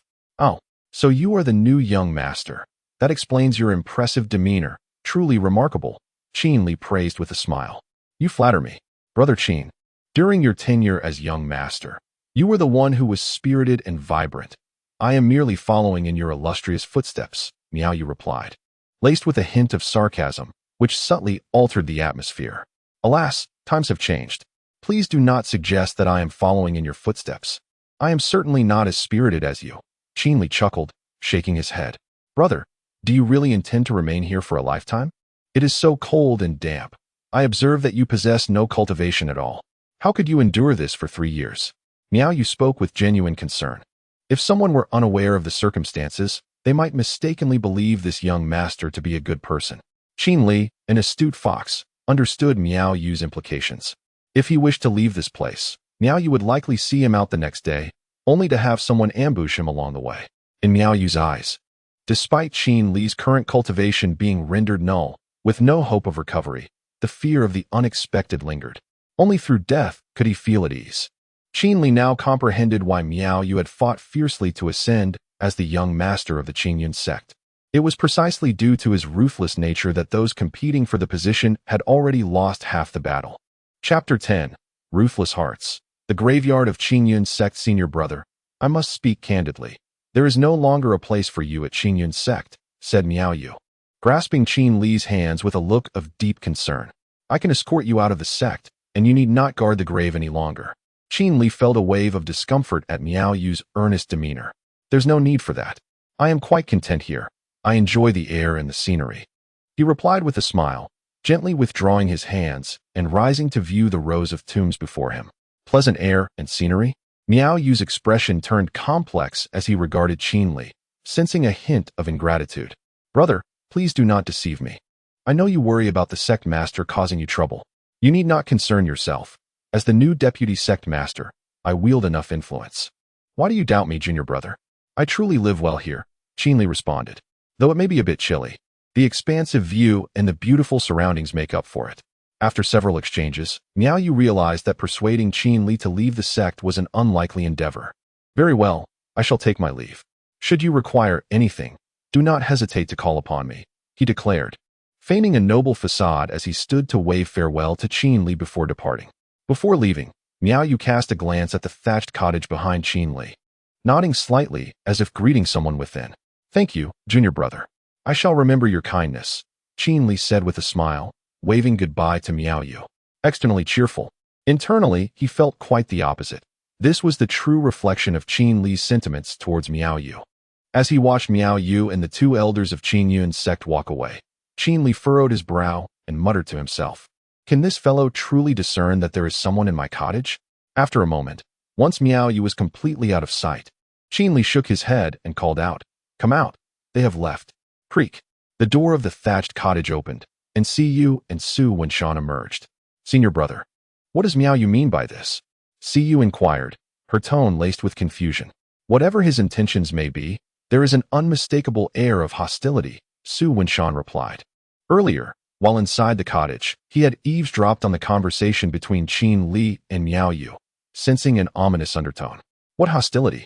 He is merely a new deputy sect master wishing to show pity towards the former one. It is nothing of concern, Qin Li remarked with a chuckle. Pouring tea for the 2. Let us continue to enjoy our tea, he invited warmly, confident that these minor figures posed no threat to him. Siyu and Su Wenshan said little more, raising their cups to sip the tea. Siyu, Su Shidi, be cautious when encountering Miao Yu in the future. This individual is not only duplicitous, but also possesses a profound depth of strategy. Both of you, being relatively inexperienced, would be utterly outmatched in both cunning and cultivation, Qin Li remarked, lifting his teacup towards Siyu and Su Wenshan. Should Miao Yu decide to target me, he would be signing his own death warrant, for me. Eliminating him would be a matter of mere minutes. With my current level of cultivation, if I were to take Miao Yu's life, no one within the Qingyun sect could hinder my escape. However, if Miao Yu were to turn his attention towards Siyu and Su Wenshan, I may not be able to provide adequate protection, as I cannot constantly monitor the 2 of you. To eliminate Miao Yu now would indeed prevent future troubles. Yet it would undoubtedly incite chaos within the entire Qingyun sect, disrupting my own peace. Moreover, The position of the young sect master is fraught with peril. My current status is exceedingly delicate. The former young sect master, though stripped of his powers, remains a thorn in the side of many, a nail in the eye, if you will. Every newly appointed young sect master will likely view me as a target. Although they may perceive me as harmless, I am, in truth, a ticking time bomb. Siyu and Su Wenshan nodded in understanding. I shall now bestow upon you a talisman, within which I have sealed a sword qi. Its power is modest, yet sufficient to vanquish a practitioner of the Yuanshan realm with a single strike, Qin Li declared, producing 2 talismans and handing them to Siyu and Su Wenshan. They accepted the talismans with expressions of gratitude. Furthermore, should this talisman be activated within 100 miles of my presence, I will be able to sense it and come to your aid. If not, you shall have to rely on your own wits. In times of uncertainty, it is wise to retreat rather than act recklessly, he added with a smile, gesturing at the talismans in their hands. This jest is hardly amusing, Shixiao, Siyu replied, tucking the talisman into her pocket. Her expression tinged with bitterness as she gazed at Qin Li. Do not dwell on such trifles. On another note, Su Shidi, I observe that you possess a robust heavenly appearance and a solid foundation. You are a remarkable talent. Have you considered the prospect of becoming the sect master of Qinyan sect? Qin Li inquired with a smile directed at Su Wenshan. Upon hearing this, Su Wenshan was momentarily taken aback, as was Siyu, both perplexed by the implications of his words. Su Wenshan found himself at a loss for words, unable to respond. The atmosphere in the graveyard grew awkward as he scratched the back of his head, unsure of what to say. Siyu, on the other hand, stifled a laugh behind her hand, keenly observing Su Wenshan's reaction. Qin Li, meanwhile, chuckled as he sipped his tea, watching Su Wenshan with amusement. Suddenly, a chilling breeze swept through the air. Su Wenshan felt as if he had found an excuse to extricate himself from this uncomfortable situation. He quickly stood up and declared, Shixiao, I am dressed too lightly today, and the wind has left me feeling rather cold. I shall visit you again another day. With that, he bowed and hurriedly made his exit. Unteachable is the child, Qin Li remarked, lifting his teacup and taking a sip before addressing Siyu. You must diligently cultivate your abilities. All status and power in this world stem from your strength. Without sufficient prowess, one is no different from the lowly ants that inhabit this earth. Senior brother, Siyu replied with a playful smile. Your words leave not only junior brother Su perplexed, but me as well. It has truly been 3 years. I find it utterly inscrutable what thoughts occupy your mind. Now that junior brother Su has departed, you should also take your leave. Ensure you keep a watchful eye on him, preventing any erratic behavior or reckless speech. Moreover, be cautious and focus on your cultivation. Within the sword energy talisman I bestowed upon you lies a surprise. I hope you uncover it soon, Qin Li advised, his mouth stretching into a grin. Understood, Siyu replied before rising to depart. Miao Yu, you are intriguing. I hope you do not court your own demise. If you choose to develop steadily and prudently, it will benefit both of us. But should you act otherwise, then I shall have to regretfully take action, Qin Li concluded, crushing his teacup into dust, which then vanished without a trace. In the loft of the Qingyun sect's young master, the structure faced east, adorned with soaring eaves that reflected sunlight off its tiled roof, casting gentle glimmers upon the pond before it. This 2-story edifice was guarded at the entrance by 2 warriors, both of whom possessed the formidable cultivation of the Purple Mansion realm, a testament to opulence. Upon entering the loft, one's gaze was immediately drawn to a magnificent landscape painting. Legendary and not of the ordinary kind, but rather a depiction of the path to enlightenment. 2 thick columns framed the first floor, around which several cranes soared, rendered with astonishing vitality. Further ahead, at the top of the first floor, sat a chair radiating a warm glow, exuding an extraordinarily comforting aura. Seated upon it was a youth, with a middle-aged man clad in black robes standing before him. The man bore a hawk-like nose, his hands aged and wrinkled. Yet his presence was undeniably powerful, occasionally emanating a chill of death. Elder He Yun, assist me in eliminating this Qin Li. Once completed, I shall fulfill your request and deliver the remains of our ancestor to your corpse-controlling sect, the youth seated in the chair proclaimed. Are you certain? Inquired the man in black. Absolutely, the youth affirmed, a cruel expression crossing his face. Very well, the man responded curtly, turning to exit the room. Qin Li, You have chosen the path of folly, the youth muttered to himself with a fierce tone. This youth was none other than Miao Yu, the young master of the Qingyun sect, who had recently returned from a visit to Qinli. In this moment, Miao Yu was consumed by murderous intent, his instincts warning him that Qinli was not to be underestimated. To eliminate future threats, dispatching someone to investigate Qinli was the most prudent course of action. Chapter 11. The corpse-controlling sect. In the cemetery of the Qingyun sect, Qinli sat cross-legged on the ground, engaging in silent meditation. A chilling wind howled through the air, causing his robes to flutter and his hair to become disheveled. As a stray strand clung to the corner of his mouth, a flash of white light appeared. The sound of clashing steel rang out. A man clad in black emerged behind Qinli, wielding a dagger, and their weapons collided with a resounding clash. Have you been sent by the Miao Yu sect? Qinli inquired coldly. Die? The black-robed man's pupils constricted as he quickly retracted his dagger and thrust downward with force towards Qinli. I cannot die so easily. Just as Qinli's words fell, the sword of immortal slaying erupted with a surge of sword energy, sending the black-robed man flying. Is that all you've got? Qinli chuckled as he approached the fallen man, the tip of his sword aimed at the man's chin. Should you make the slightest move, I shall not hesitate to sever your head. Impossible. The black-robed man wore a complex expression, unable to believe that a seemingly weak individual possessed such formidable strength, with a mere sword aura rendering him utterly defenseless. Speak. Who sent you here? I may consider sparing your life, Qinli said, a menacing grin spreading across his face. Never. A flicker of determination flashed in the black-robed man's eyes as he resolutely shook his head. How admirable. Qinli silently praised the man's spirit and, without hesitation, raised his sword, the man's head rolling away. A warrior at the spirit realm dares to assassinate me? How preposterous. Excellent. Miao Yu, you truly seek your own demise. Qinli's eyes glinted with ferocity as he clenched his fists and soared toward the residence of the sect's junior master, flying through the air on his sword. Upon arriving at Miao Yu's abode, a quaint pavilion, Qinli utilized his true energy to become invisible, evading the two guards at the entrance, and stepped into the main hall of the first floor. This pavilion was the residence of the junior masters of the Qingyun sect throughout the ages. Before being assigned to guard the tomb, Qinli had lived here, enjoying a life of comfort.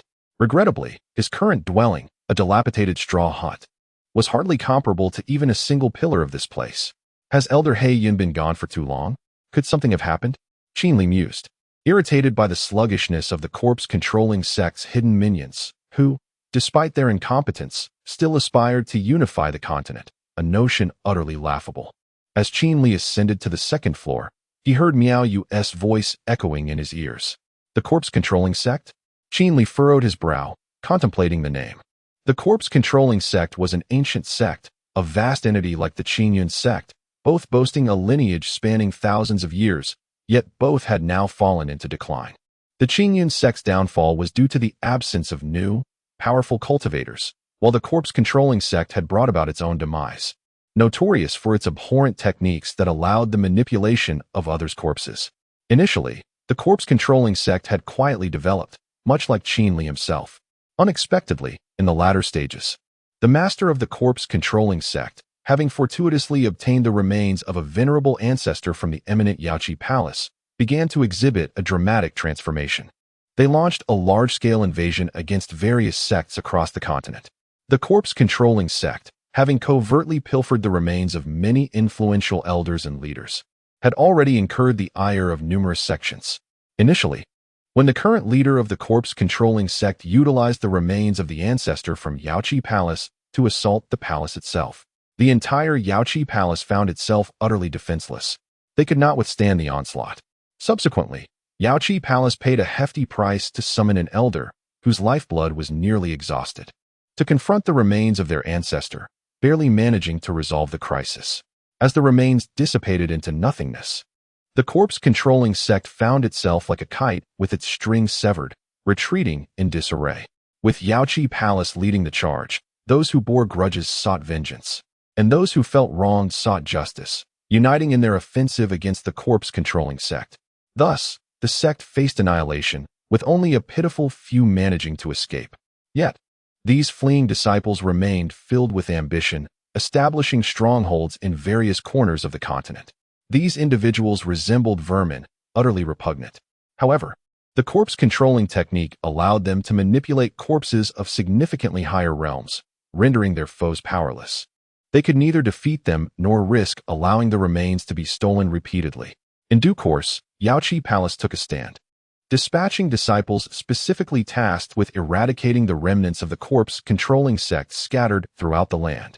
After a century had passed, the corpse-controlling sect had seemingly vanished from existence, leading many to believe that it had been entirely obliterated by Yaoqi Palace. Yet unexpectedly, Qin Li found himself hearing of this sect once again today. To his astonishment, Miao Yu had sent disciples of the corpse-controlling sect to assassinate him. It was no wonder that when he killed Miao Yu, he was enveloped in a suffocating aura of corpse energy. He had initially mistaken it for the stench of a graveyard, only to realize it emanated from Miao Yu himself. However, he pondered, why had he not witnessed Miao Yu utilizing the corpse-controlling technique? The elder of the corpse-controlling sect, Elder He Yun, possessed cultivation at the Yuanshan realm. Initially, upon discovering that Qin Li lacked any cultivation, he refrained from employing the corpse-controlling technique to command the remains to attack him. Targeting a mere mortal, a person devoid of any power, with such a technique seemed excessive. Thus, Elder He Yun opted to engage Qin Li directly with a short sword. Yet, in his overconfidence, he miscalculated. Qin Li swiftly retaliated, killing him before he even had the chance to unleash the corpses, severing his head with a single stroke. On the second floor of the loft, Qin Li adjusted his attire, holding Elder He Yun's severed head in his hand as he approached Miao Yu, speaking softly, I fear you shall not see him again." His voice, though barely above a whisper, resonated in Miao Yu's ears as if spoken directly beside him, crystal clear. "Who goes there?" Miao Yu turned abruptly upon hearing the footsteps, his gaze darting toward the newcomer. As the candlelight flickered, Qin Li emerged from the shadows, standing before Miao Yu. With a snap of his fingers, Qin Li enveloped the entire second floor of the attic in a transparent membrane, ensuring that his conversation with Miao Yu would remain unheard by the outside world, even if Miao Yu were to shout in terror. "Miao Yu?" Miao Yu furrowed his brow and glanced around, only to discover that it was Qin Li standing before him. His pupils constricted, and a flash of astonishment flickered in his eyes. He could not fathom how Qin Li had managed to arrive here. The attic was situated atop the imposing Qingxian Peak, a location heavily guarded, with 2 sentinels stationed at the entrance. How could a person devoid of any cultivation possibly ascend? Miao Yu could not help but ponder. "Junior brother Miao Yu, I did not anticipate that we would meet again so soon. During our last encounter, it appears I did not bestow any gifts upon you. Today, however, I have brought something for you. I hope you will not find it displeasing." With a grin, Qin Li casually tossed the head of a black-clad figure forward. In the next moment, Miao Yu beheld a severed head rolling to rest at his feet. As he crouched down to inspect it, he recognized it as the very Elder He Yun he had just been muttering about. Chapter 12. Junior brother Miao, your background is rather remarkable. How could it be that Elder He Yun is dead? Miao Yu's pupils constricted, disbelief etched across his face as he shook his head fervently. In the next moment, Qin Li had instantly materialized before Miao Yu. "Junior brother Miao, are you satisfied with this gift from your elder brother? If you are pleased, I shall send you down to keep him company shortly. If not, then you may descend on your own and converse with this Elder He Yun," Qin Li said with a disarming smile directed at Miao Yu. Upon hearing Qin Li's words, Miao Yu lifted his gaze to meet Qin Li's countenance. The smile that was as gentle as a spring breeze now appeared to Miao Yu as the grin of a devil, sinister and chilling. As he beheld Qin Li's expression, a wave of trepidation surged within him, causing him to stagger backward involuntarily. In the next instant, Miao Yu pondered over Qin Li's earlier statement and exclaimed in astonishment, "It was you killed Elder He Yun?" His tone was laden with disbelief. Quickly, Miao Yu shook his head, muttering to himself, "Impossible. You are but a waste. How could you possibly have slain Elder He Yun, who is at the Soul Formation realm? Absolutely impossible. Do not be so absolute." Qin Li chuckled, extending a finger to gently tap Miao Yu's thigh, whereupon a stream of true energy transformed into a sword, piercing through flesh and bone. "Ah!" Miao Yu cried out in agony, clutching his leg as he howled in distress. The sword-like energy lingered within his body, wreaking havoc at the sight of his injury. Soon, sweat poured down Miao Yu's forehead as he writhed in pain. With a swift motion, he drew a dagger from behind, slicing through his own leg in a desperate bid to escape the torment. Panting heavily, Miao Yu sought to alleviate his suffering. The pain of severing his leg paled in comparison to the ravaging agony of the sword energy coursing through the wound. The latter was far more excruciating. The sensation of impending death loomed over him. With no regard for anything else, Miao Yu resolutely used his dagger to sever his own limb. Cognizant that survival was no longer an option for him that day, Miao Yu was astute. He understood that Qin Li had come to find him solely to end his life. He recognized that Qin Li's reluctance to exit the tomb was likely an attempt to conceal himself. Since Qin Li wished to remain hidden, he would undoubtedly seek to eliminate any witnesses. Moreover, Miao Yu had dispatched members of the corpse control sect to assassinate Qin Li, sealing his fate. Realizing this, Miao Yu hastily summoned all of his true energy, striving to shatter the barriers around him and project his voice outward. Despite his earlier cries of pain that could have echoed throughout the entire Qingyun sect, no one had come to his aid. Either Qin Li had annihilated all the disciples of Qingyun sect, or the barriers surrounding him had muffled his cries, preventing his voice from reaching anyone. With a pained resolve, Miao Yu extended his finger, unleashing a surge of true energy that shot forth from his fingertip. Qin Li did not intervene, merely observing Miao Yu's actions with a smile. The notion that a mere practitioner of the divine concealment realm could breach this barrier was akin to a fool's dream. To dismantle such a defense, one must possess at least the cultivation of the void realm. The true chi of a divine concealment realm warrior striking the barrier would likely not even produce a ripple. Bang! The void break finger struck the barrier. Just as Qin Li had anticipated, the void break finger was incapable of even causing a ripple in the barrier. The true chi was directly absorbed by the barrier, vanishing without a trace. How could this be? As Miao Yu gazed at the immovable barrier, despair and terror flooded his heart. Miao Yu, my junior brother, do tell me, how do you find this gift I present to you? Qin Li chuckled as he approached Miao Yu from behind, lifting him with a single hand. Qin Li, I am the son of the sect master of the Zhangqiong sect. You had best release me quickly, otherwise, my Zhangqiong sect will certainly not let you off. My soul token is enshrined in the disciples' hall of the Zhangqiong sect. Should I perish, they will come here post-haste. Moreover, I also possess a soul token within your Qingyun sect. Should I die, the sect master and the others will undoubtedly rush to investigate my demise. At that point, you will find it impossible to escape. Suddenly, Miao Yu recalled his soul token, realizing it could instill a sense of caution in Qin Li, hoping to secure his release. Once freed, he could devise a plan to eliminate Qin Li. Oh, I had no idea my junior brother was the son of the Zhangqiong sect's master. Your background is rather impressive. However, as the heir to the Zhangqiong sect, one would expect you to inherit your sect rather than compete for the position of deputy sect master in my Qingyun sect, Qin Li remarked, releasing Miao Yu. His tone laced with curiosity. Qin Li was familiar with the Zhangqiong sect, established over a millennium ago, with its current master being a practitioner of the void realm, reputed to wield a holy artifact capable of rivaling even those in the tribulation realm.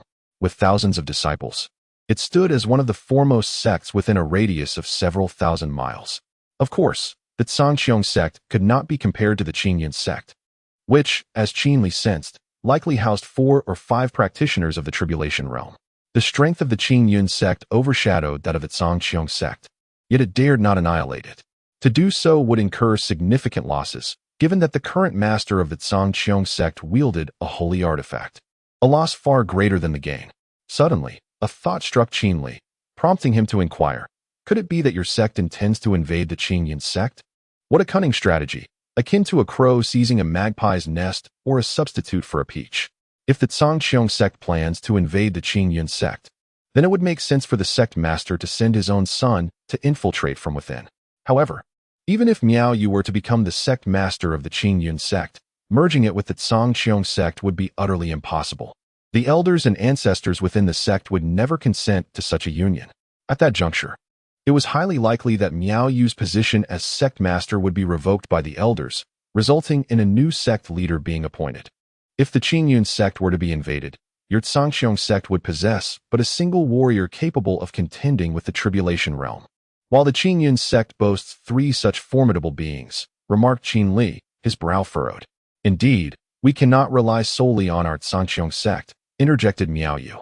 Let us not forget that you have slain Elder Heiyun, who was a member of the Corpse Control Sect. Hiss, the Corpse Control Sect, a troublesome adversary.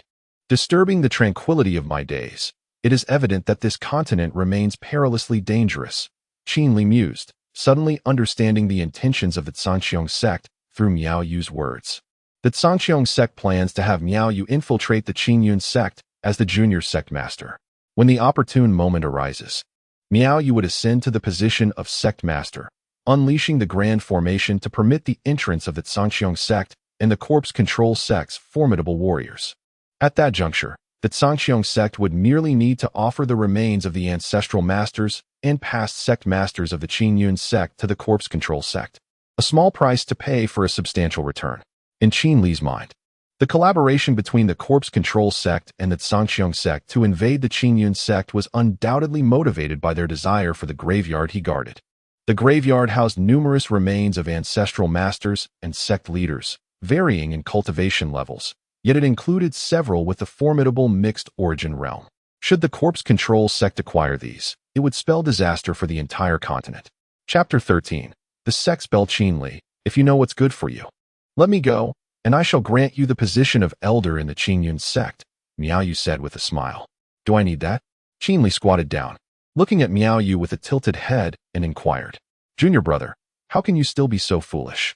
If I were to kill you, what could the Qingyun sect or your father do about it? They would never find me.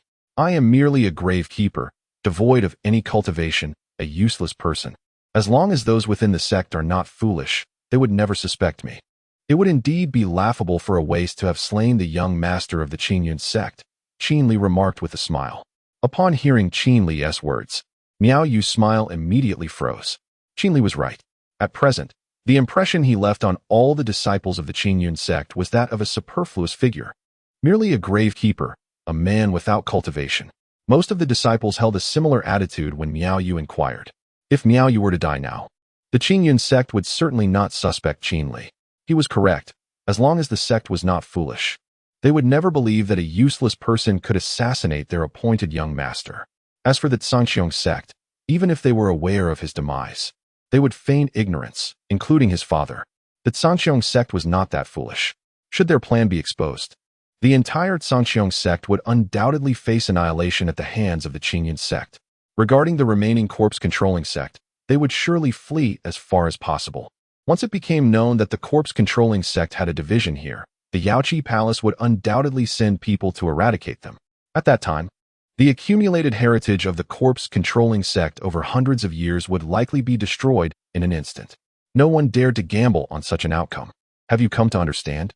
Qin Li smiled as he looked at Miao Yu. Observing Miao Yu's expression, Qin Li knew he had grasped the situation. In Miao Yu's eyes, this was a winning hand that had turned into a losing one due to his encounter with an unpredictable entity like Qin Li. Had it not been for Qin Li, the scheme could have indeed succeeded in a few decades. Initially, Qin Li thought that killing Miao Yu would bring him trouble. But upon considering the implications involving the Zhanqiang sect and the corpse-controlling sect, he suddenly felt that eliminating Miao Yu would be a most efficient resolution, a most comfortable one. Now that you understand, it is time for you to meet your end, Qin Li declared, extending his finger to extinguish Miao Yu's life. Miao Yu, seeing Qin Li's finger extend towards him, closed his eyes. In the next moment, as if struck by a thought, he hastily spoke, Senior brother, please don't kill me. I have something to tell you. Spare my life, and I promise never to return to the Qingyun sect. What is it? Qin Li lowered his finger, intrigued, eager to see what Miao Yu could possibly reveal. I not only sent people to kill you, Senior brother, but I also dispatched assassins for Su Wenshan and Siyu, Miao Yu said, trembling. Isn't that merely hastening your own demise, Junior brother Miao Yu? Qin Li said with a smile, as he pointed his finger to pierce through Miao Yu's head. Miao Yu's head was pierced by Qin Li's true energy, leaving a small hole, his eyes wide with terror and his mouth agape. Drip, drip, blood trickled from the corners of Miao Yu's mouth, pooling onto the floor. Qin Li observed this scene with a nod, approaching Miao Yu's severed leg, intending to inscribe his identity upon the wall. However, he reconsidered, realizing that such an act might provoke the Zhanqiang sect and the corpse control sect into a frantic retaliation. He ultimately decided against it, shook his head, dispelled the barrier, and departed. In the residential area of the Qingyun sect, at that moment, two figures appeared atop a small courtyard's roof. "Brother, why has the young sect master ordered us to kill these two inner disciples?" One figure inquired of the other. "Do not concern yourself with that. Just fulfill the task assigned by the young sect master," the other replied. "But what if the sect discovers this? We will surely face dire consequences. Tell me, who holds the greatest authority in the sect?" "The sect master." "And who will the young sect master be in the future?" "The sect master." "Then there is no need to worry. Assisting the young sect master is akin to aiding the sect master himself. Let us swiftly dispose of these two and return to report." Thus, the two figures engaged in this dialogue atop the roof. In the next instant, a gentle breeze swept by, and a flash of white light appeared as Qin Li approached them from behind, sword in hand. Two heads fell to the ground, rolling toward the courtyard. The two Qingyun sect disciples, who had just been envisioning a glorious future, were suddenly decapitated, lifeless. Thud! The sound of heads hitting the ground echoed. Moments later, a middle-aged woman emerged from the house, her sharp gaze scanning the surroundings. This woman was none other than Elder Yunhe. "They've escaped." Upon seeing Elder Yunhe, Qin Li felt a weight lift from his heart and vanished from the scene, returning to the graveyard. In the courtyard, Elder Yunhe approached the source of the sound. Crouching down, she discovered two severed heads. She looked up to see blood still dripping from the roof, falling onto the grass below. "Master, what happened?" Just as Elder Yunhe withdrew her gaze, the voices of Siyu and Su Wenshan reached her from behind. The two, having overheard Elder Yunhe's earlier exclamation, rushed out of the house into the courtyard. "It's nothing, merely a few stray cats. Return to your training." Elder Yunhe gestured for them to leave. "Understood." Siyu and Su Wenshan exchanged glances, finding nothing amiss, and promptly turned back to the house to resume their meditation. Once the sound of the door closing reached her ears, Elder Yunhe sighed in relief. She collected the two heads and the bodies on the roof, soaring toward the main hall of the Qingyun sect. In the graveyard of the Qingyun sect, one wonders whether to sign in before the tombstone of the third-generation leader.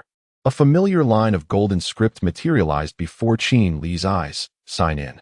Qin Li silently recited, "Sign in successful. Reward: 1 drop of Dragon Emperor's blood."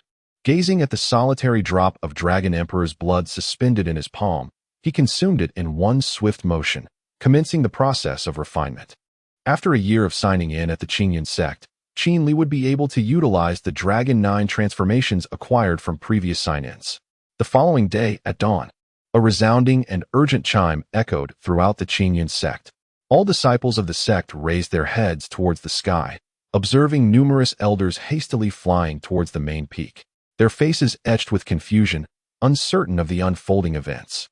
However, the tolling of the bell signified that something momentous had occurred.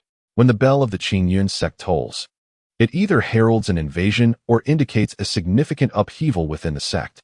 In the graveyard, upon hearing the bell, Qin Li instinctively grasped its meaning and murmured, "Has Miao Yu been discovered deceased?" Qin Li's conjecture was indeed accurate. The bell had been rung in honor of Miao Yu's demise. The passing of the newly appointed young master was certainly of sufficient gravity to warrant such an announcement from the Qingyun sect. Chapter 14. The storm approaches in the grand hall of the Qingyun sect's main peak. A momentous decision had been rendered, one that condemned Qin Li to guard a grave for 50 years. The hall was crowded with the high-ranking members of the Qingyun sect, elders from both the inner and outer gates, the sect leader, and several reclusive ancestors, all standing in a solemn circle. In their midst lay the lifeless body of a youth. His right leg had been severed and lay to the side, while his head had been pierced by an external force. The sect leader, along with the young master Miao Yu, seemed to have endured torment before his demise, for faint traces of sword energy still flickered within the remnants of his severed limb. An elderly man with a white beard cast a glance at the corpse and addressed the sect leader, Qing Feng. This unfortunate youth was none other than Miao Yu himself. The white-bearded elder, Qing Xian, was the esteemed master of the Pill Peak and a 6th-grade alchemist, holding a position of great significance within the sect. With a heavy sigh, Qing Xian lamented, "This child has suffered greatly." Unbeknownst to him, Miao Yu's true identity was concealed, and based on his memories, he recalled Miao Yu as honest, lively, and spirited, always kind to others and never bullying the weak. In the eyes of the Qingyun sect, he was seen as an exceptional candidate for the succession of the sect's leadership, far surpassing the reckless troublemaker Qin Li. As Qin Xin arrived, he was confronted with the sight of Miao Yu's body.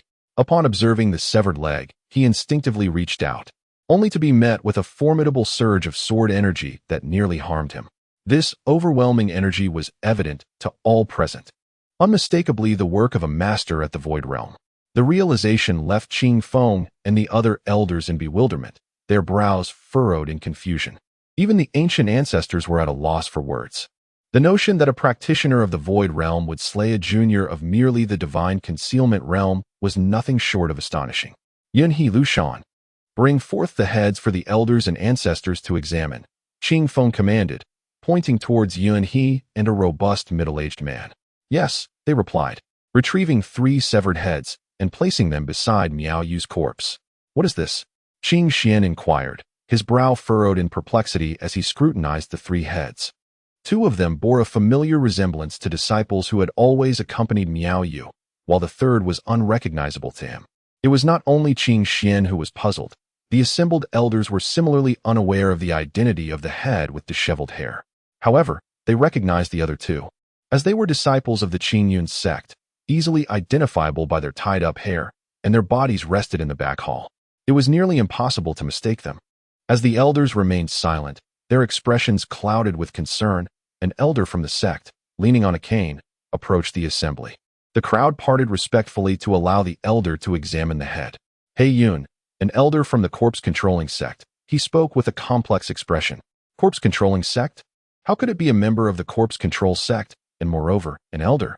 Wasn't he the corpse control sect nearly annihilated by the Yaoqi Palace? How could they now appear in proximity to my Qingyan sect?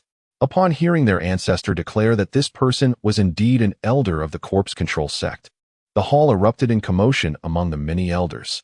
As for the lifeless body of Miao Yu sprawled on the ground, the elders had already dismissed it.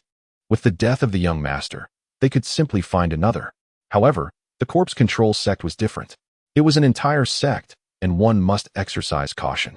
A careless approach could lead to significant repercussions. Qin Li had previously warned Miao Yu not to tread the same path as him, and now one could only observe the grim fate that had befallen him. Far worse than Qin Li, who had merely faced defeat, Miao Yu had lost his life. At that moment, Qing Xian stood forth, addressing the ancestor. Ancestor, are you certain? If this severed head truly belongs to a member of the corpse control sect, it is imperative for the entire Qingyun sect to conduct a thorough investigation to root out this vermin. I have seen this individual before. He is indeed from the corpse control sect, the ancestor replied, taking a deep breath. The ancestor, more than anyone, wished to disbelieve that this person was affiliated with the corpse control sect. Yet, the truth was undeniable, and disbelief was futile. Master, was the young master slain by a member of the corpse control sect? Qing Xian inquired of Qing Feng. I do not know, but the incursion of the corpse control sect into our Qingyun sect is a tangible reality. Relay the order. The sect is to be placed on lockdown. No disciple is permitted to venture outside. Those who defy this will be imprisoned, Qing Feng declared to the assembly within the hall. Master, since the corpse control sect has infiltrated, their target is undoubtedly the burial grounds of our ancestors, Qing Xian expressed, his face etched with concern. Indeed. Qing Feng nodded in response to Qing Xian's words. The corpse control sect's ability to control corpses necessitated a process of refinement. However, once a corpse is refined, it would evoke celestial phenomena, making it relatively easy to detect. Since no such phenomena had occurred within our sect, it is highly probable that the corpse control sect has not refined any corpses here. Given that no refinement has taken place within our sect, then, Qing Feng paused, suddenly addressing the assembly. All elders, heed my command. Proceed to the sect's burial grounds to ascertain whether the remains of our ancestors are still present. Understood. The elders within the hall nodded solemnly, their expressions unusually grave. In the next moment, they dispersed, transforming into streaks of white light as they soared toward the burial grounds where Qin Li resided. Since the corpse control sect had not refined any corpses within the sect, they might attempt to steal them and secretly transport them out of Qingyun sect for refinement elsewhere. Thus, Qing Feng had issued the order for all elders to inspect the burial grounds to confirm the presence of the remains of the sect's ancestors and masters. I believe it was Qin Li who was assigned to guard the burial grounds, one elder inquired of Qing Feng. Indeed, that is correct, Qing Feng replied. A flicker of indignation crossed Qing Feng's face at the mention of Qin Li. He had personally selected Qin Li as the young master, only to discover that he had recklessly released an ancient ferocious beast. The Qingyun sect nearly faced utter destruction. Oh, I recall that he has been guarding the graveyard for 3 years, correct? The ancestor inquired of Qing Feng. In the next moment, Qing Feng's eyes widened as he explained to the ancestor. Ancestor, Qin Li could not possibly be an accomplice of the corpse control sect, though he can be mischievous. He is someone I have personally mentored. He would never engage in such actions. Qing Feng hurriedly clarified to the ancestor, fully aware that the ancestor's previous question was likely rooted in suspicion towards Qin Li. He chuckled softly. I am aware. I simply find it somewhat amusing, the ancestor replied, shaking his head at Qing Feng. Amusing? Qing Feng responded, his tone laced with confusion. Do you not find our Qingyun sect rather intriguing? 2 successive young sect masters, one guarding a grave for 50 years, and the other lying lifeless on the ground. Is there truly a need for us to appoint another young sect master? The ancestor's voice carried a hint of mirth, yet his gaze was filled with an ominous intensity, seemingly warning Qing Feng that should such a situation arise again, it would not merely be the young sect master who faced demise, but potentially the sect master himself. Ancestor, I assure you there will not be a next time, Qing Feng asserted with unwavering conviction. That is good to hear. With those words, the ancestor vanished from the grand hall. Phew, this time the trouble is considerable, Qing Feng mused as he strode out of the hall, gazing up at the sky. Chapter 15. The film Emperor Qin Li at the Qingyun sect cemetery. Qin Li rose early to commence the tidying of the gravestones in anticipation of the arrival of the sect elders. This morning, he was acutely aware that the elders would undoubtedly come to visit him, the forsaken disciple. As he busied himself with the cleaning, a few streaks of white light suddenly pierced his line of sight. In an instant, several elders of the Qingyun sect arrived at the cemetery. Upon seeing the elders' arrival, Qin Li promptly ceased his labors, hastening to greet them with deep respect, bowing as he spoke. Disciple Qin Li humbly welcomes the esteemed elders. The elders acknowledged him with a nod. Qin Li, I inquire whether any unfamiliar individuals have visited this place recently. Qing Xian inquired as he approached Qin Li. Unfamiliar individuals? Qin Li straightened up to meet Qing Xian's gaze, shaking his head in response. Elder Qing Xian, there have been no strangers here. This is a cemetery. Who would come here without reason? The aura is heavy, and it is easily detrimental. Not even a bird can be seen. Qin Li replied with a smile, rubbing his hands together.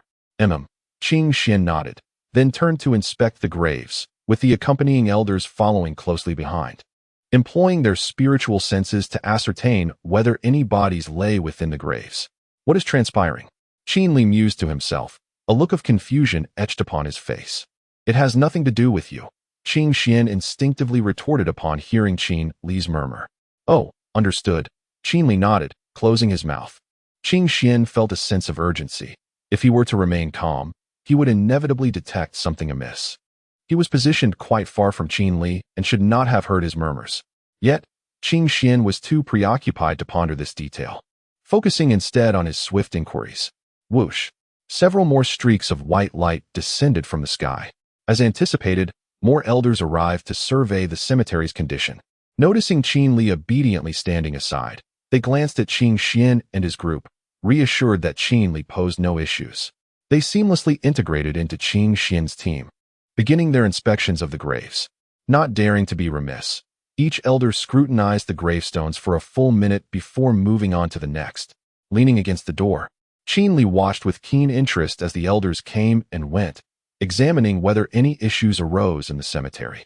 He bore an expression of serene detachment, unperturbed by the prospect of complications. This was because he had already conducted a thorough inspection upon his return the previous night. No bodies were found. Qin Li remained leaning against the door for an entire hour. Within that time, approximately 10 more elders joined Qing Xian's team to continue their examination of the cemetery. An hour later, having completed their checks and confirming everything was in order, Elder Qing Xian emerged. From today forth, Qin Li, you must diligently guard this place.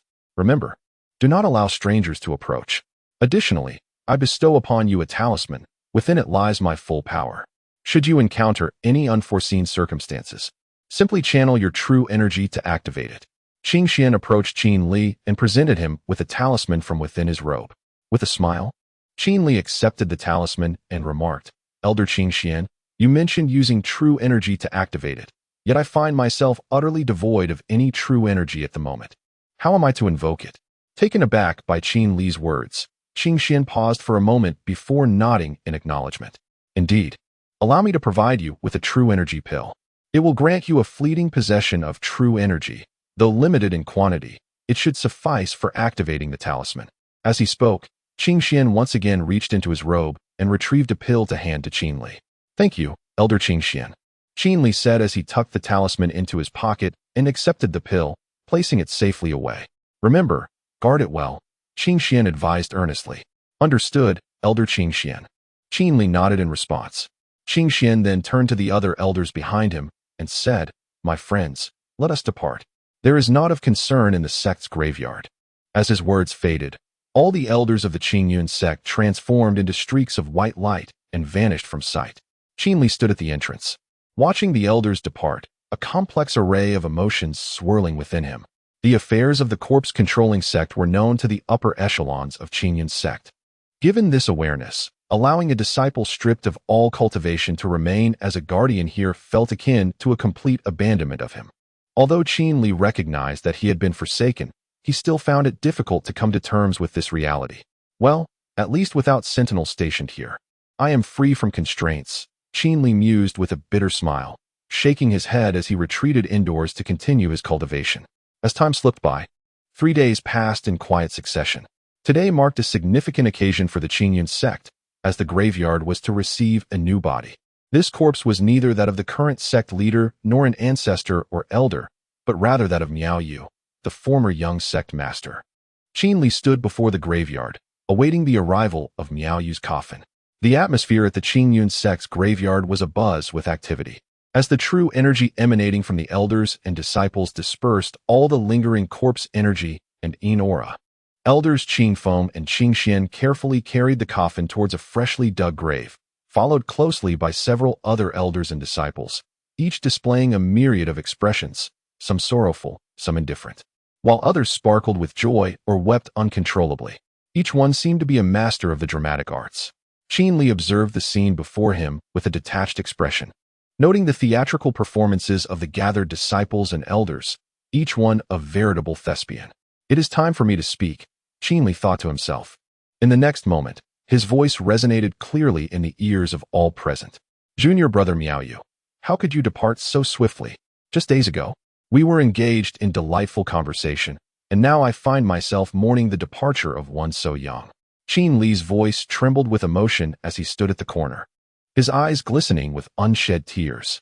Qin Li's eyes moistened, and in an instant, it seemed he might break into tears, covering his mouth with his hands as if to stifle his sobs. The collective gaze of all present turned toward Qin Li, hundreds of eyes converging upon him in that moment. "Elder brother Qin Li truly excels at his performance," they whispered among themselves. Today, Siyu accompanied Elder Yunhe to attend the farewell ceremony, seizing the opportunity to visit Qin Li. Upon her arrival, she found Qin Li putting on an act. In her heart, Siyu was acutely aware that Miao Yu's death was undoubtedly linked to Qin Li. Otherwise, there would not have been an assassination attempt on her and Su Wenshan that very afternoon in their courtyard. The incident involving the deaths of 2 disciples from the Qingyun sect had already spread. Although the Qingyun sect attributed the blame to the Control Corps sect, both Siyu and Su Wenshan understood the truth. It was indeed Miao Yu who had sent assassins after them. The deaths of those 2 Qingyun sect disciples were certainly orchestrated by Qin Li. It was presumed that he had just finished dealing with Miao Yu before coming to eliminate those 2 individuals on their behalf, a conclusion that both Siyu and Su Wenshan unanimously shared. In the aftermath, they even deliberated on the matter, realizing that this was the only plausible explanation. However, the involvement of the Control Corps sect truly startled Siyu and Su Wenshan. They had not anticipated that an ancient sect was entangled in this affair. Chapter 16. Infuriating. I refuse to be belittled by my senior. After several hours, Miao Yu successfully entered the tomb. Qin Li remained slumped in a corner, weeping profusely, pounding the wall with his fists as he lamented, "Junior brother, oh junior brother, for all these years, you are the only one who has visited me. How could you leave so young? My heart aches. The sun and moon bear witness, and heaven and earth can attest to his sorrow. Tears streamed down his face, and those who heard his cries felt a pang of grief. Qing Feng, observing Qin Li's state, found his last doubts dissipating. He learned that Miao Yu had visited Qin Li on the afternoon of his death. Upon discovering this, a flicker of suspicion ignited within Qing Feng, prompting him to consider testing Qin Li at a later time. However, witnessing Qin Li's condition, he felt that such a course was likely unnecessary.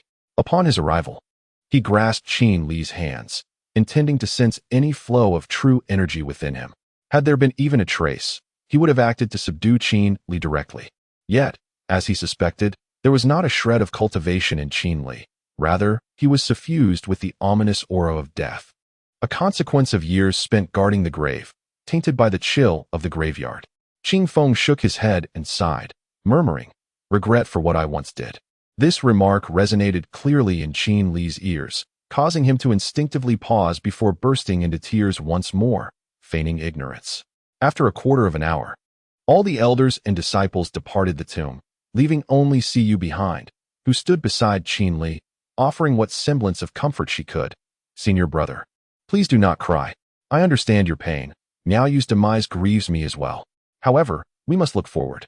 Her tone was gentle as she spoke to Qin Li. "Senior brother, you are quite the actor. Tell me honestly, did you have a hand in Miao Yu's fate? What are you saying?" Qin Li, upon hearing her words, glanced around and whispered, "Forget it, this is pointless. If you want to speak, I shan't pry," Siyu replied softly. Qin Li smiled at her, wiping away his tears before settling cross-legged at the doorway, addressing her. "Why hasn't Su Wenshan come?" During Miao Yu's burial, all the elders and disciples, except those in seclusion or away, were present to pay their respects. Yet, I did not see Su Wenshan. As a disciple of Elder Yunhe, Siyu had attended, and Su Wenshan, also a disciple of Elder Yunhe, ought to have been there to bid farewell to Miao Yu. Junior brother Su is currently in seclusion, striving to break through to the foundation establishment stage, so Master did not allow him to come, Siyu explained. "So soon?" Qin Li exclaimed in surprise. "If your junior brother is so formidable, surely you, as his senior sister, must be even more so? Yet, it seems your own cultivation has not progressed much lately. Have you been slack in your practice?" Qin Li jested. Though he spoke to himself, his voice was clear enough for Siyu to hear, causing her ears to flush crimson. How infuriating!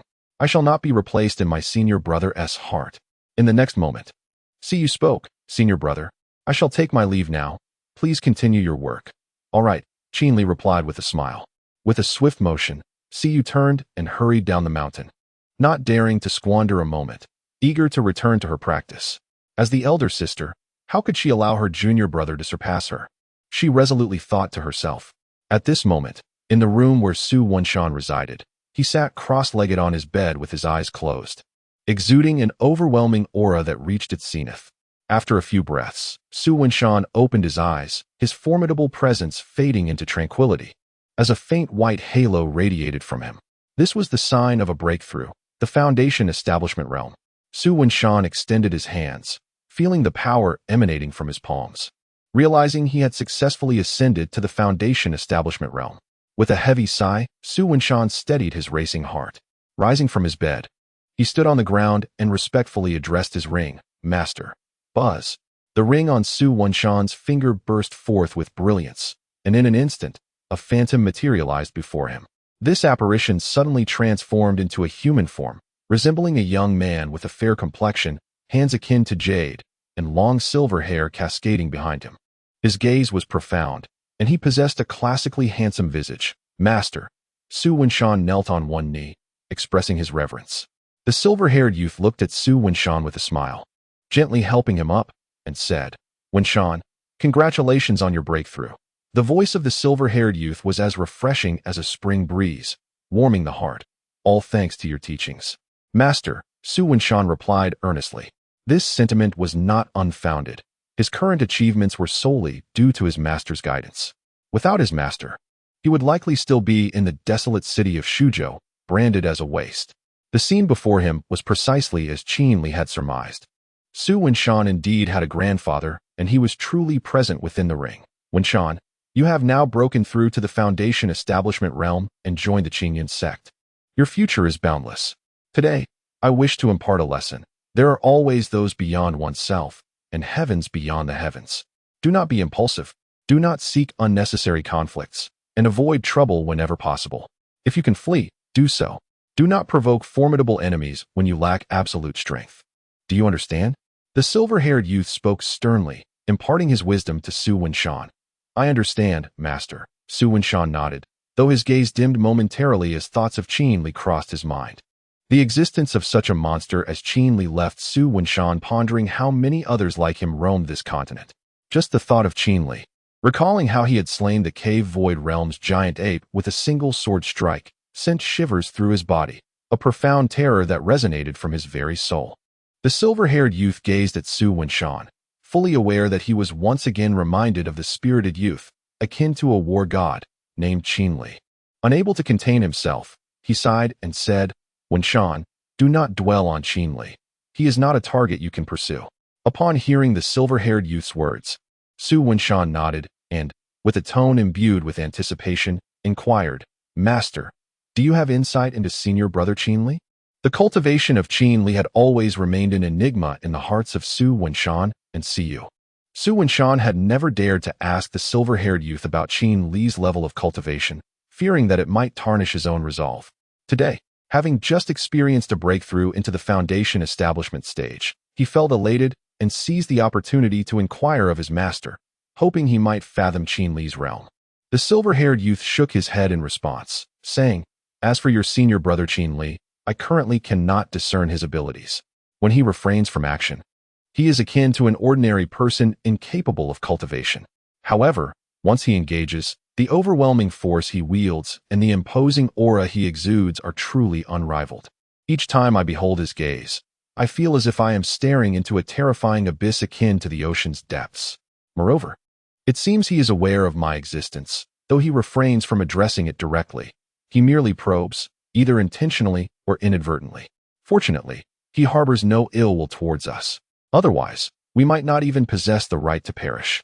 The silver-haired youth, with hands clasped behind him, strolled to the doorway, turning back to Su Wenshan with a melancholic expression, and remarked, I genuinely find Qin Li to be a formidable individual. Chapter 17. The terrifying child. Did senior brother Qin Li know of the teacher's existence?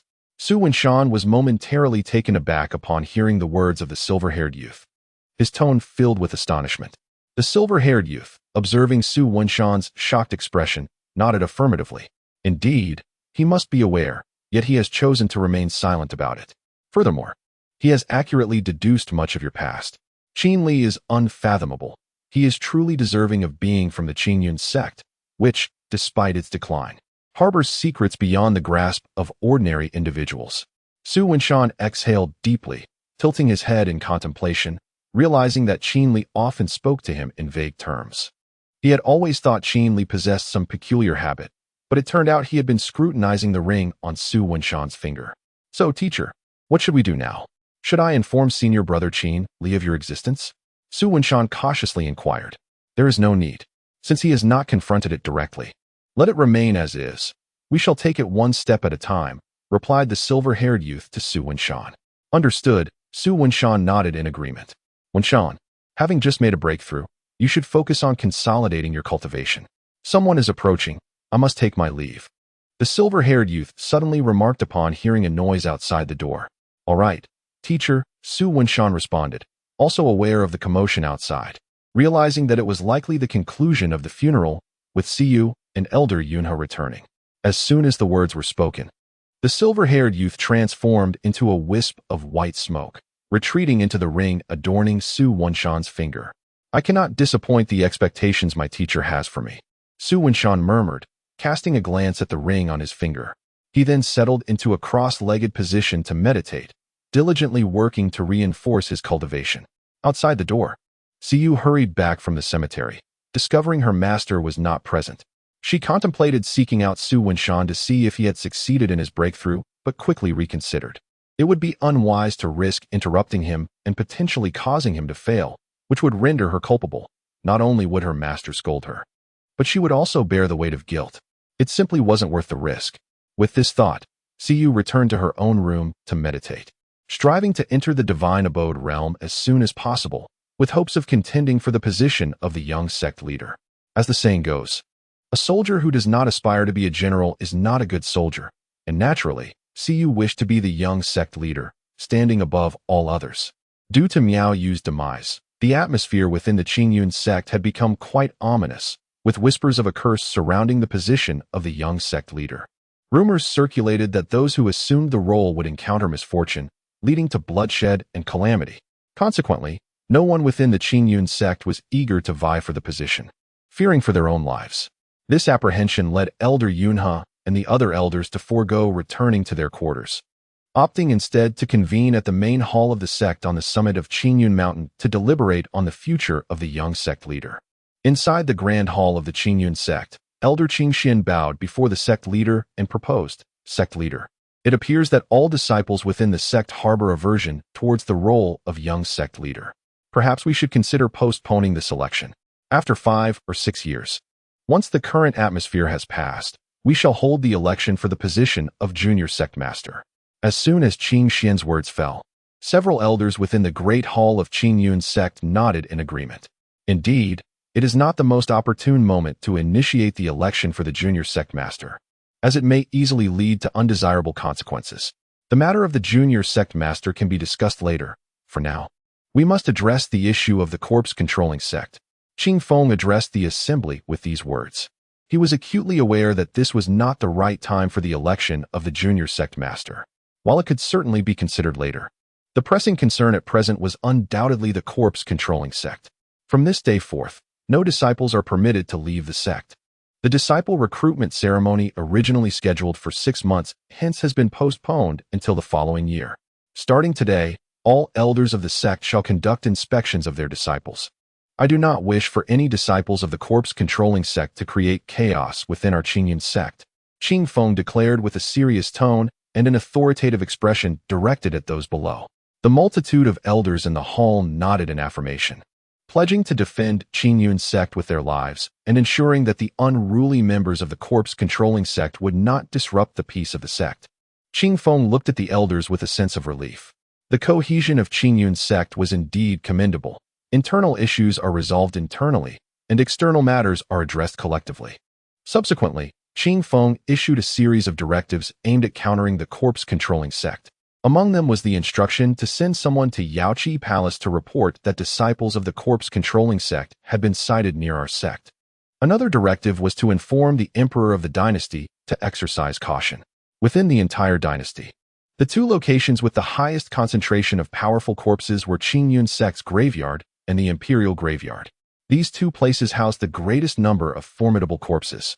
This reflects the world's principle of returning to the earth in peace. Otherwise, Qin Li would have long since incinerated these bodies to prevent the corpse-controlling sect from coveting them. In the Qingyun sect graveyard, Qin Li sat cross-legged in meditation. 3 years passed in this manner. Would you like to sign in at the gravestone? Sign in successful, reward, purple sand gourd. Would you like to sign in at the gravestone? Sign in successful, reward, indomitable mountain. Would you like to sign in at the gravestone? Sign in successful, reward, rejuvenation technique. Would you like to sign in at the gravestone of the founding ancestor? Sign in successful, reward, Qingyun battle body. Throughout these 3 years, Qin Li remained secluded, never stepping beyond the graveyard, consistently signing in until he had completed all possible sign-ins, except for those that could be repeated.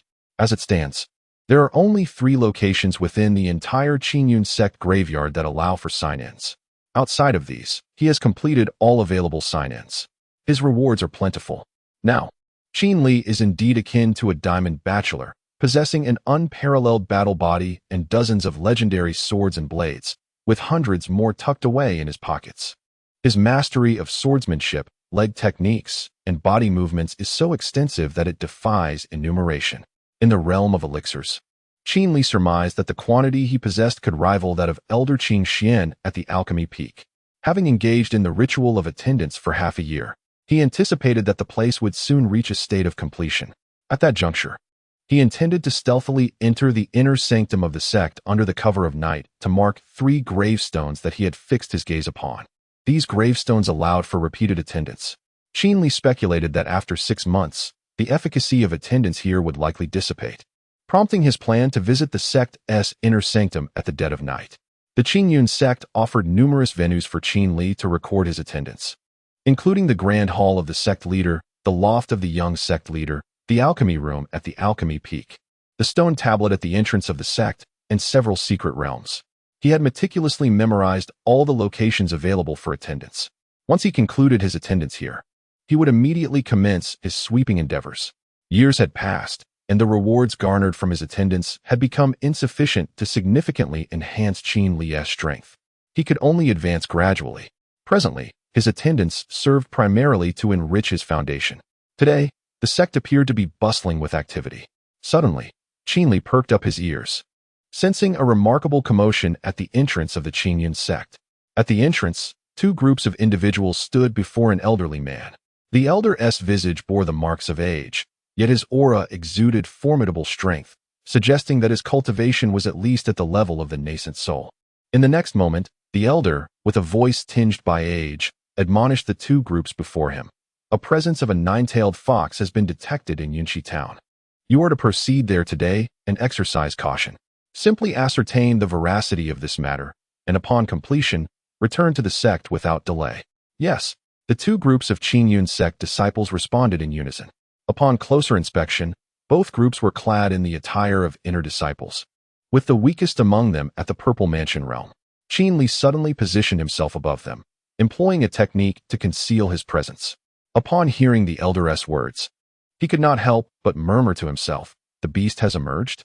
Chapter 18. Finding the target at the gate of Qingyun sect with a furrowed brow. Qin Li hovered in midair. The term nine-tailed fox was not unfamiliar to him.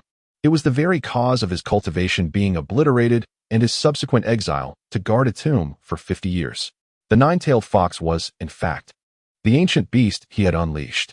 As the young sect master, Qin Li had stumbled upon the demon suppression tower of the Qingyun sect and had ventured inside, only to encounter a stunning beauty who appeared before him, unclothed.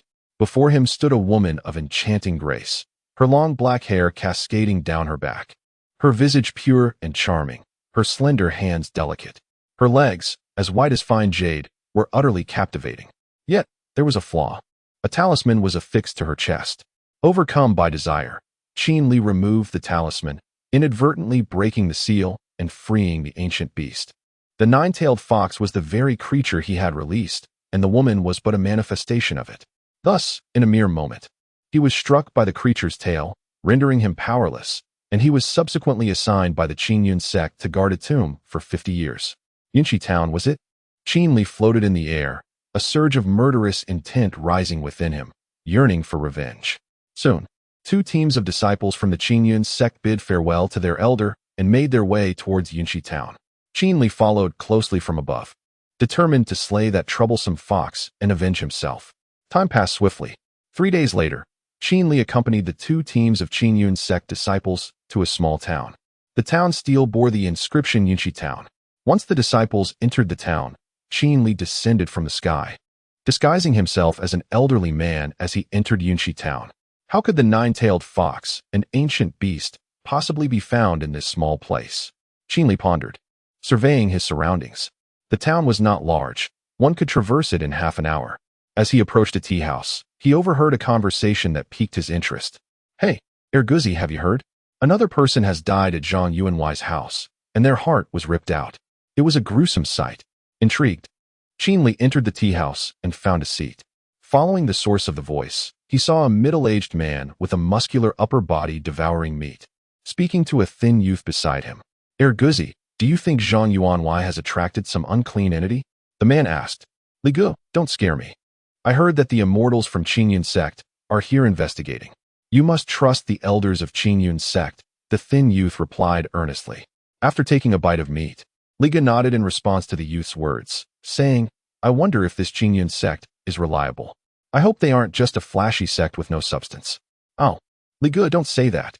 The thin youth quickly covered Li Ji's mouth. He understood the stature and reputation of the Qingyun sect. If they were merely a sham sect, then there would be no reputable sects left. "Ergu, what are you afraid of those martial artists for?" "I fear them not," Li Gu boasted, dismissing the frail young man's hand. This Li Gu clearly had no intention of showing respect to the Qingyun sect, exuding an air of arrogance as if he were the paramount authority. Observing Li Ji's brash demeanor, Qin Li resolved to administer a slight reprimand. You dare insult the Qingyun sect? Allow me to teach you a minor lesson. With a smile, Qin Li bent down to pick up a small stone. Whoosh! The stone was propelled from his fingertips. In the next moment, a cry of agony pierced the air. There stood Li Gu, clutching his ankle, blood streaming forth. Li Gu, what has happened to you? The frail young man abandoned his seat and crouched beside Li Gu, inspecting his injured ankle. I don't know. It felt as though something struck me, Li Gu gasped, tightly grasping the wound. Ergu, help me to the apothecary in town, he instructed the frail young man, watching as blood flowed incessantly from his fingertips. This is preposterous. Li Gu was assisted out of the tea house by the frail young man. Onlookers in the tea house could not suppress their laughter, exclaiming, Li Er, you spoke ill of the esteemed members of the Qingyun sect, and it appears you have faced their admonition. From now on, tread carefully with your words. Do remember. Be quiet. I merely twisted my ankle, Li Gu retorted, unable to resist responding to the jeers from the tea house. Ha ha. Laughter erupted among the patrons. Qin Li, seated in a corner of the tea house, observed with a silent smile. A person devoid of any cultivation dared to challenge the Qingyun sect. Fortunately, he had overheard the incident and dealt him a slight reprimand. Had he encountered the two groups of Qingyun sect disciples, the outcome would likely have been far different. The authority of a grand sect must not be undermined. Just as Qin Li contemplated inquiring about the situation at Zhang Yuanwai's residence, a voice rang out within the tea house. Young man, what is this about Zhang Yuanwai's family experiencing a death? Following the voice, Qin Li wondered who was so considerate as to inquire on his behalf. Before he could speak, another voice preempted his question. A young woman appeared before Qin Li. She sat not far from him, and judging by her appearance, she could be rated a 7 or 8 out of 10, with a slender physique. Alas, her modest bosom rendered her somewhat flat. Her lips were red, teeth white, and her hands, as pure as the moonlit sky, delicately lifted a teacup for a sip. Young man, do tell, she urged. Oh dear esteemed guest, we dare not discuss the affairs of Zhang Yuanwai's family, replied a boy in light blue garments, grinning at the young woman. He was the tea house's attendant. I will pay you. Please, enlighten me, the young woman insisted, producing several gold coins from her waist and tossing them to the attendant, who was busy serving tea. Oh, esteemed guest, it is not that I am unwilling to inform you, but you must understand that our humble town is small. If Zhang Yuanwai were to catch wind of this, my life would be in peril, the attendant chuckled, returning the coins to the young woman. Something feels amiss. Qin Li observed the young waiter and sensed something amiss. As the waiter passed by, he distinctly caught a whiff of a woman's enchanting fragrance, devoid of the usual scent of labor. It was summer, and this town offered no shade, drawing many townsfolk to quench their thirst with tea. Logically, at this hour, after a morning of toil, one would expect the waiter to be damp with perspiration. Yet, he was entirely dry, which was decidedly peculiar. Qin Li scrutinized the tea house, noticing that everyone else present had, to some degree, worked up a sweat. Apart from the young girl who had just spoken, the only other exception was this waiter. The girl's lack of perspiration could be attributed to her martial prowess, as her cultivation allowed her to remain unaffected by the heat. However, the waiter was different. Qin Li detected no trace of spiritual energy emanating from him, marking him as an ordinary man. Mirror of illusions, Qin Li murmured suddenly. In the next moment, a small mirror materialized in his hand. The Mirror of Illusions was one of the many inconsequential items he had acquired during his time at the Qingyun sect's graveyard, too valuable to discard, yet lacking in utility. Little did he expect it would prove useful today. Leaning down, he directed the mirror towards the waiter's face. Ah, truly adept at concealment, he mused. Within the mirror, a fox head emerged, vividly animated. Who else could it be but a nine-tailed fox? Even in ashes, Qin Li would never forget this creature. The illustrious nine-tailed fox, reduced to serving tea in this humble establishment, seemed a gross underutilization of its talents, he thought with a wry smile. Having identified his target, Qin Li felt no urgency. All he needed to do was keep a watchful eye on it. He picked up the tea from the table and sipped leisurely, intrigued by the unfolding situation. The nine-tailed fox was known for its ability to absorb yang energy to replenish its yin, practicing nefarious arts. In this small town of mortals, there were few worthy men for her to prey upon. With this thought, Qinli was curious to see what the nine-tailed fox intended to do.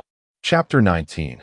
The willful young lady in the tea house of Yunxi town. The nine-tailed fox seemed to sense the gaze of another upon it. As it busied itself with the exchange of gold coins, it glanced around, locking eyes with Qinli, who had transformed into an elderly man. Gazing at the fox with a benevolent expression, the nine-tailed fox, now in the guise of a servant, responded with a smile to Qinli before shifting its eyes elsewhere. Pondering who else might be observing it. Who could it be? The fox mused inwardly, acutely aware that someone in the tea house was scrutinizing it, likely having uncovered its true identity. This realization filled it with trepidation. Ever since fleeing from the Qingyun sect, it had secluded itself for cultivation and healing, only emerging a few days prior. The Qingyun sect had arrived far too swiftly, their keen senses almost dog-like.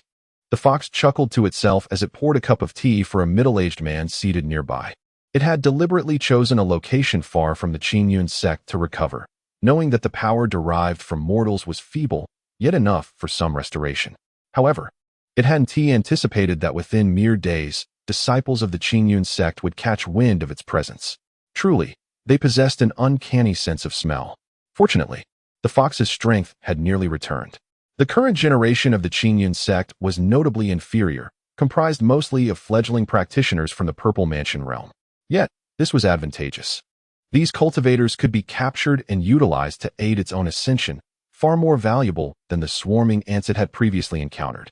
The tea house served as a crucial ingress to Yunxi town, and the fox had indeed observed two groups of Qingyun sect disciples. Thankfully, they were relatively weak, and these disciples had become little more than prey to it. Disciples of the Qingyun sect, practitioners of the Purple Mansion realm, were a significant boon, females as blood offerings, males as furnace vessels, a perfect arrangement.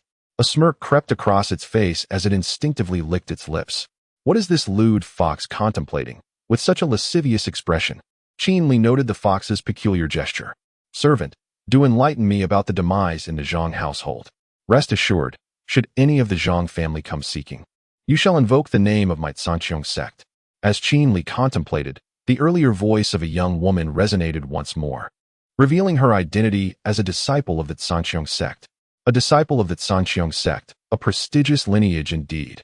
I recall that there have been disciples from our Yunxi town who have entered the Sanqiong sect. If memory serves, the Zhang family had a young daughter who was a disciple of the Sanqiong sect, wasn't she? Daughter? Could it be that she is the young lady of the Zhang family? Unthinkable. Yet, there was something familiar about her. She truly was Zhang Yuling, the daughter of the Zhang family. The patrons in the tea house erupted into lively chatter upon hearing the young woman's words, eventually realizing that she was indeed Zhang Yuling, the daughter of the Zhang family who had joined the Sanqiong sect. Esteemed uncles and brothers, I am indeed Zhang Yuling, the young lady proclaimed with pride, confirming her identity amidst the fervor of the crowd. Alas, it is indeed her. How has she returned? I recall that ever since she was selected by the celestial sect, she has not graced us with her presence for 5 or 6 years. It is rather perplexing that she has returned so suddenly. Could it be that she was expelled from the celestial sect? The tea house buzzed with speculation. Zhang Yuling, overhearing the chatter among the gentlemen, felt a twitch at the corner of her mouth. To quell any unfounded rumors, she spoke up, saying, Esteemed uncles, I have not been cast out from the celestial sect. Rather, my induction as an inner disciple grants me the privilege to return home for family visits. The patrons of the tea house, upon hearing her words, expressed their understanding. Ah, so that is it. A disciple of the celestial sect? Qinli murmured to Zhang Yuling. The nine-tailed fox, familiar with the disciples of the celestial sect, was taken aback by the presence of one in this vicinity. However, it dismissed the matter, thinking, what concern is it of mine? Should she discover my identity, I shall simply allow the celestial sect to cast her into the sacrificial pool.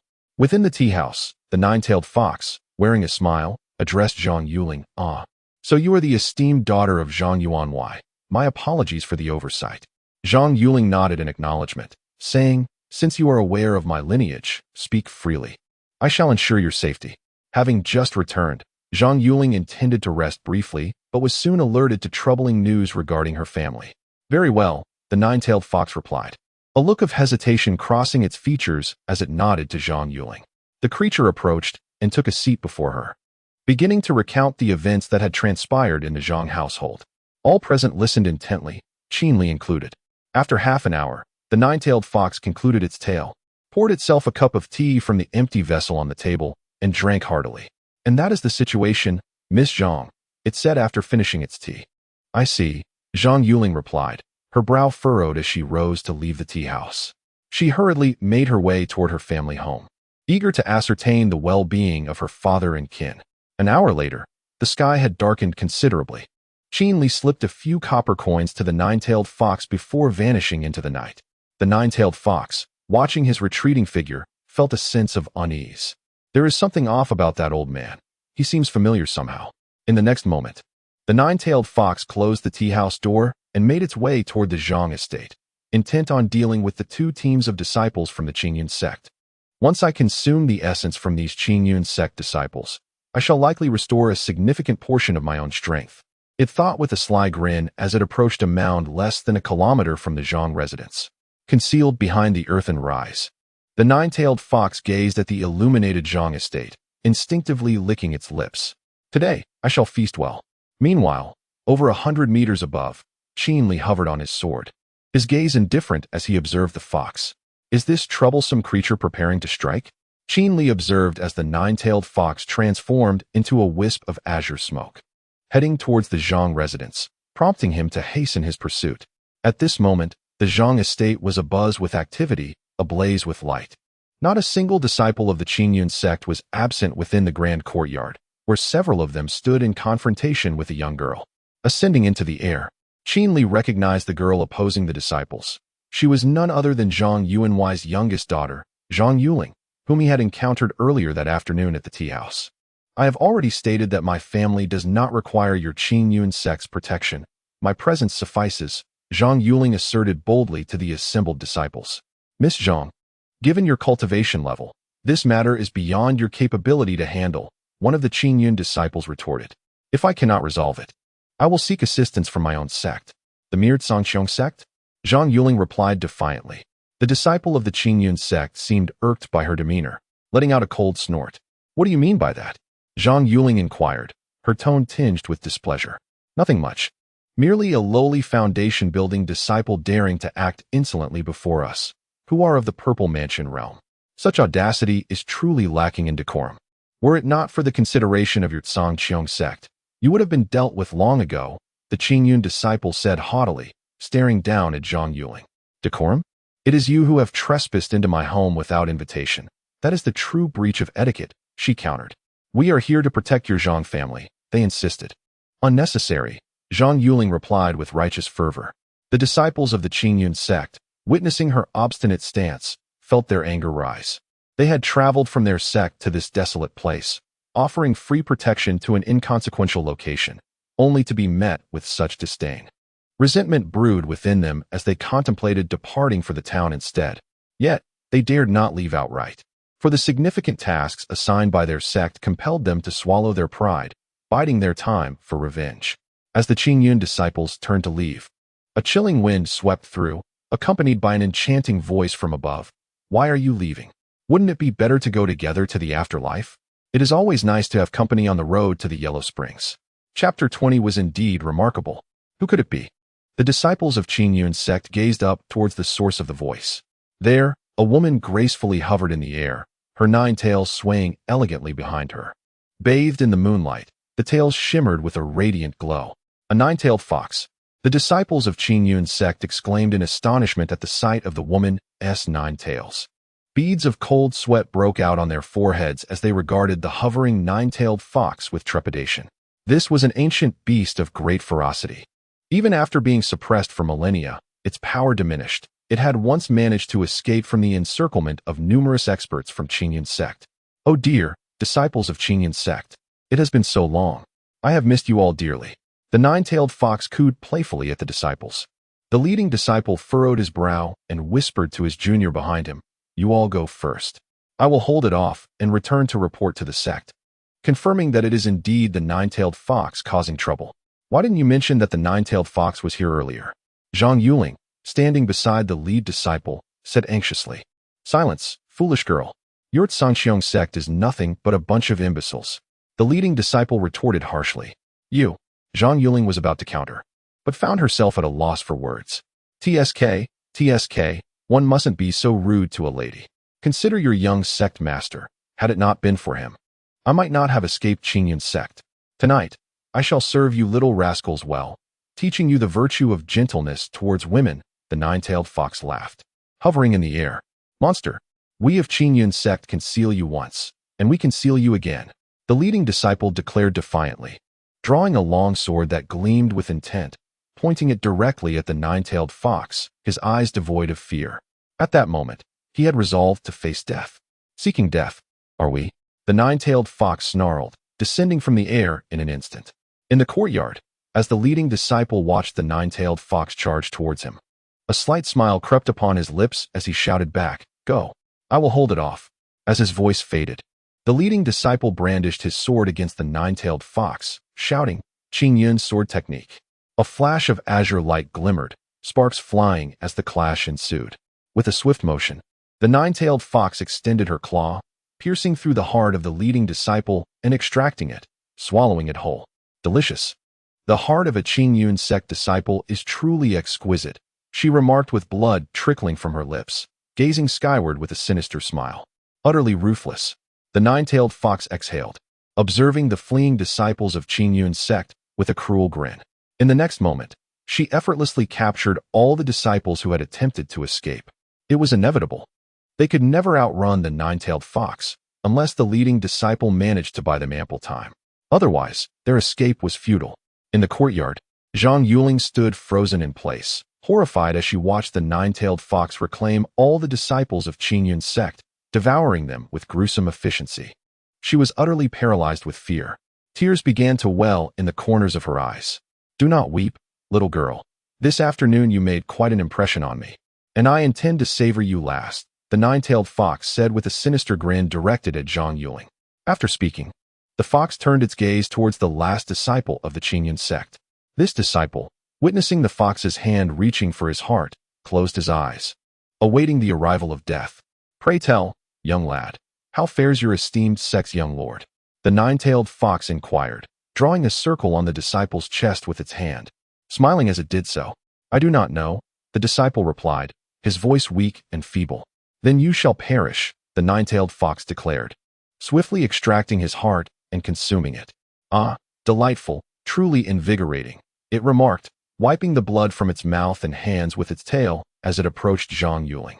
The heavy footfalls echoed in her heart, the acrid scent of blood flooding her nostrils. Drip drop. Zhang Yuling wept profusely. Fear not, little girl. Tell me, did you find the story I recounted this afternoon to your liking? The nine-tailed fox drew near, gently tapping her back. What? Zhang Yuling opened her tightly shut eyes to behold her surroundings. To her astonishment, the nine-tailed fox had vanished, replaced by the young attendant who had served her tea earlier that day. Is it you? She gasped, covering her mouth in shock. Indeed, it is I. I spent the afternoon serving you tea, and now, this evening, you shall repay me by allowing me to indulge in your heart. Quite a fair exchange, the nine-tailed fox, now assuming the guise of the attendant, chuckled. Release my daughter. At that moment, Zhang Yuanwei, who had been sent away by the Qingyun sect, returned, shouting at the nine-tailed fox. Behind him trailed several household servants, disciples of the Sanxiong sect. The nine-tailed fox paid no heed to the admonition, turning its head in the direction of the voice, where it beheld two middle-aged men from the Sanxiong sect, both of whom possessed the cultivation of the Yuanshan realm, a likely indication of their status as elders. The reason Zhang Yuanwei and his companions had rushed in so fiercely was that they had encountered the elders of the Sanxiong sect on their way.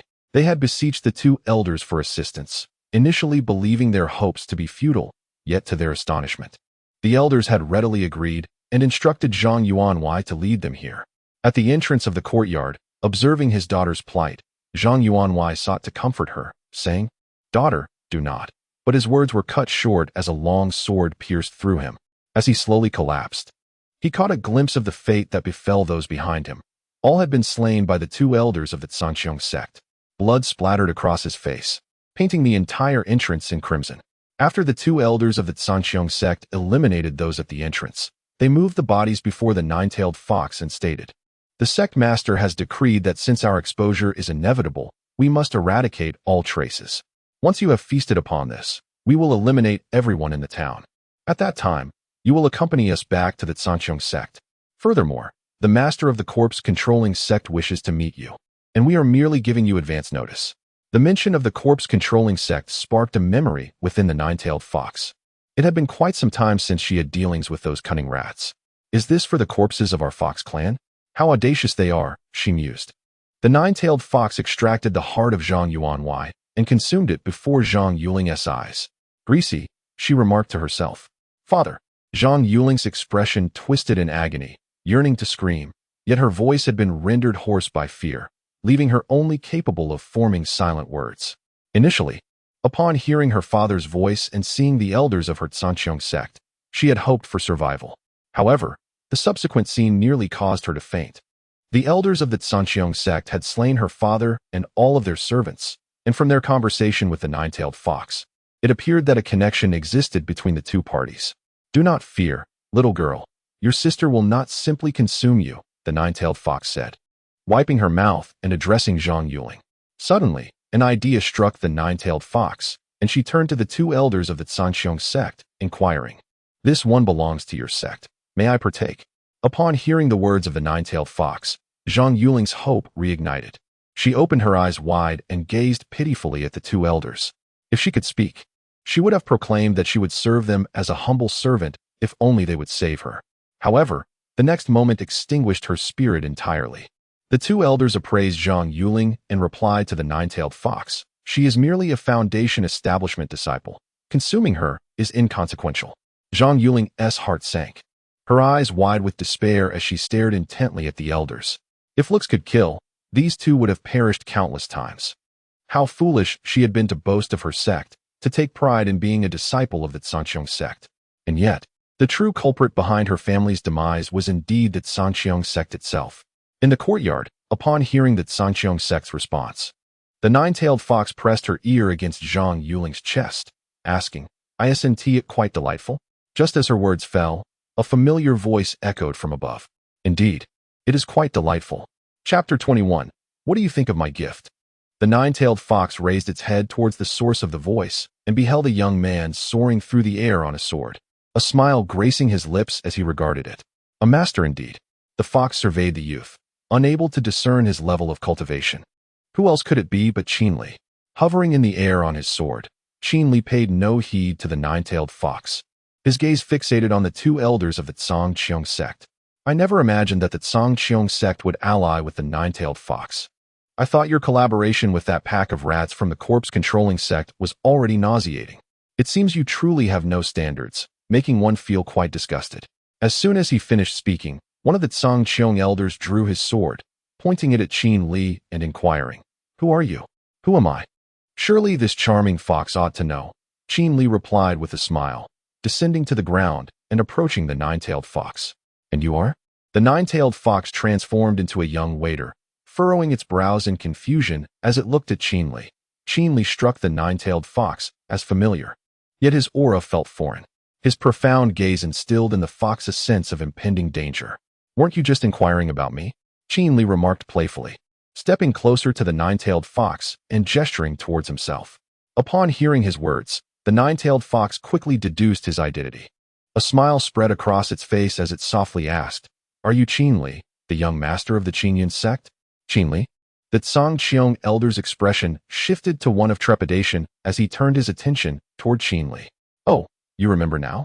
Qin Li chuckled, disregarding their reaction, and extended his finger closely to the nine-tailed fox's chest. "I never expected that after I rendered you unable to cultivate, you would still manage to do so." The nine-tailed fox smiled at Qin Li's finger resting against its chest. "Indeed, I was fortunate, thanks to you." "Then you should express your gratitude," the nine-tailed fox suggested. "Naturally. And thus I have brought you a gift." Qin Li indicated the two Tsanqiong elders. "A gift?" The nine-tailed fox glanced at the two elders, frowning in confusion at Qin Li's words. In the next moment, hiss! A flash of white light erupted, blood splattering onto the nine-tailed fox's face.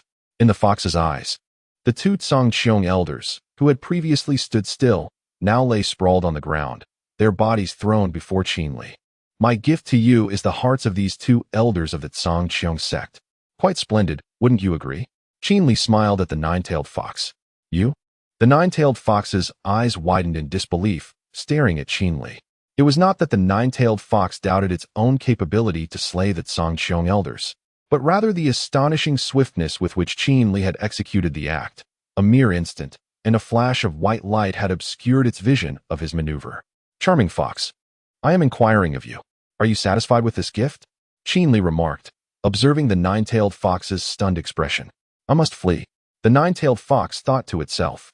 Ignoring Qin Li's words, the nine-tailed fox was acutely aware that its immediate priority was to escape. Its instincts warned it that failure to flee would lead to a most dreadful demise.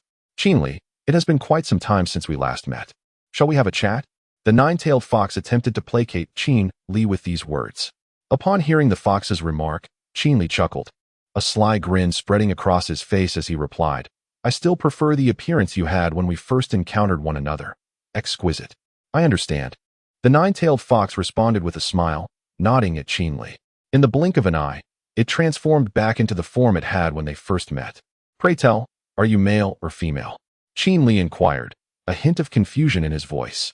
The nine-tailed fox's face briefly flashed with irritation upon hearing his question, yet it refrained from retorting, instead smiling as it answered, female.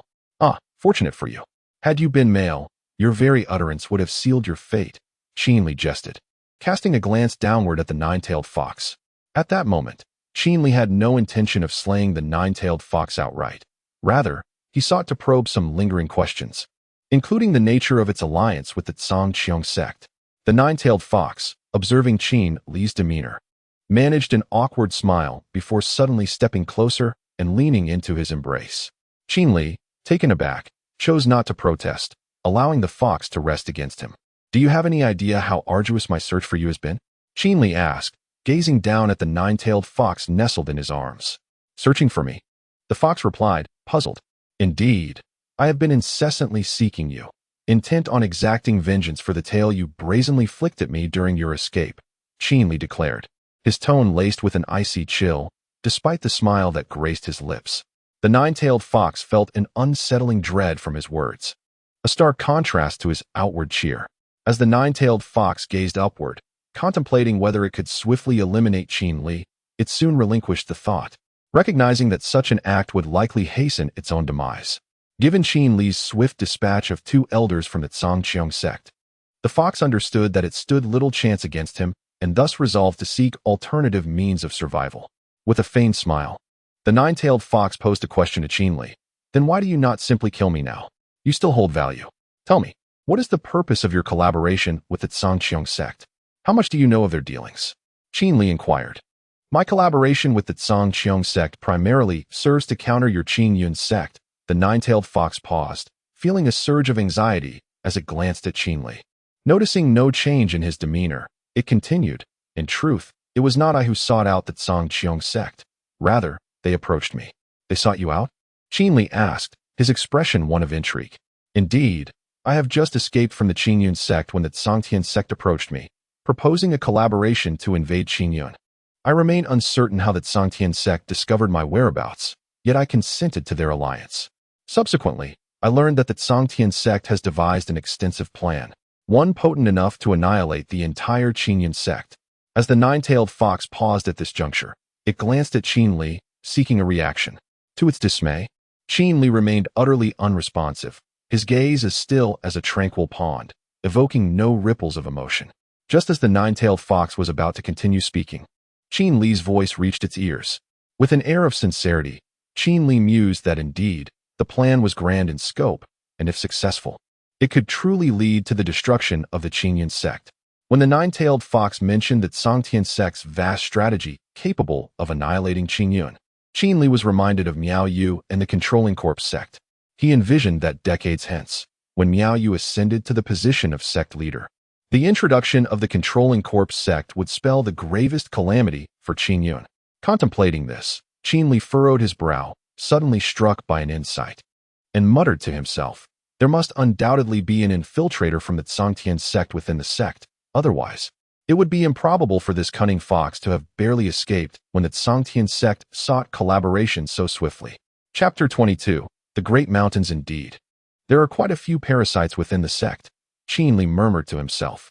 After a brief moment, he seized the lower jaw of the nine-tailed fox and said, "How would you prefer to perish? Inform me, and I shall grant your wish." The nine-tailed fox had become virtually useless to Qin Li. What? The nine-tailed fox was taken aback. In the next instant, Qin Li swiftly launched an attack. Whoosh! The nine-tailed fox transformed into its true form and escaped into the air. "Oh my! Quite nimble," Qin Li remarked with a smile, observing the fox hovering above. The nine-tailed fox glared at Qin Li, fury evident on its face. As all 9 of its white tails rose in unison, charging toward him. With a sweeping motion, the 9 tails aimed directly at Qin Li, standing firm. He grasped the celestial sword, drew it, and unleashed a strike. In an instant, a stream of white sword energy shot forth from the blade. Clang! The sword energy collided with the 9 tails. In the following moment, a pained cry echoed as the 9-tailed fox retracted its tails and fled in a frenzy. What a coward, Qin Li thought, holding the celestial sword, initially intending to unleash another wave of sword energy, but the 9-tailed fox had already made its escape. "My dear girl, how you must be suffering. Allow me to assist you." Instead of pursuing the 9-tailed fox, Qin Li turned his attention to Zhang Yuling. With a swift thrust, the celestial sword pierced through Zhang Yuling's chest. "Rest in peace," Qin Li said as he knelt and draped the elder's azure robe over her. He had no intention of allowing Zhang Yuling to survive. For her, death would be far more comfortable than life. Sometimes, death is merely a form of liberation. Whoosh! Once he had finished, Qin Li took to the skies on his sword, pursuing the 9-tailed fox. Quite the sprinter, he noted. After some time, he finally spotted a white streak ahead, desperately fleeing. Utilizing his spiritual sense, he discerned that his quarry was within reach. "Damn it, why is it so fast?" The 9-tailed fox, glancing back at Qin Li in pursuit, could not fathom how he was closing the distance so rapidly. Its speed surpassed that of an average void-returning realm expert. Initially, upon fleeing, the 9-tailed fox had sensed no one trailing it, believing Qin Li was merely trying to intimidate. Yet, it had not anticipated that he would appear in its line of sight shortly thereafter. Such speed could rival that of a path-cutting realm warrior, the 9-tailed fox mused. "Fleeing fox, do not run," Qin Li urged, his speed increasing as he was on the verge of catching up to the 9-tailed fox when suddenly, a tail lunged toward him. Seeking death, Qin Li retorted, drawing his sword and severing the tail. A furry appendage, stained with blood, plummeted from the air, landing on the ground, where it was promptly devoured by an unknown beast. For some creatures, the 9-tailed fox's tail is a great source of nourishment. The ancient ferocious beasts are not to be trifled with. After Qin Li severed the tail with his sword, a piercing scream echoed from ahead. "Qin Li, how dare you harm me? You seek death." The 9-tailed fox roared in fury. If circumstances permitted, the fox would have turned to confront Qin Li head-on. However, it was aware that if it engaged in battle, Qin Li would remain unscathed while it would meet its demise. The imposing aura emanating from Qin Li's drawn sword was something the 9-tailed fox had only sensed from elite warriors.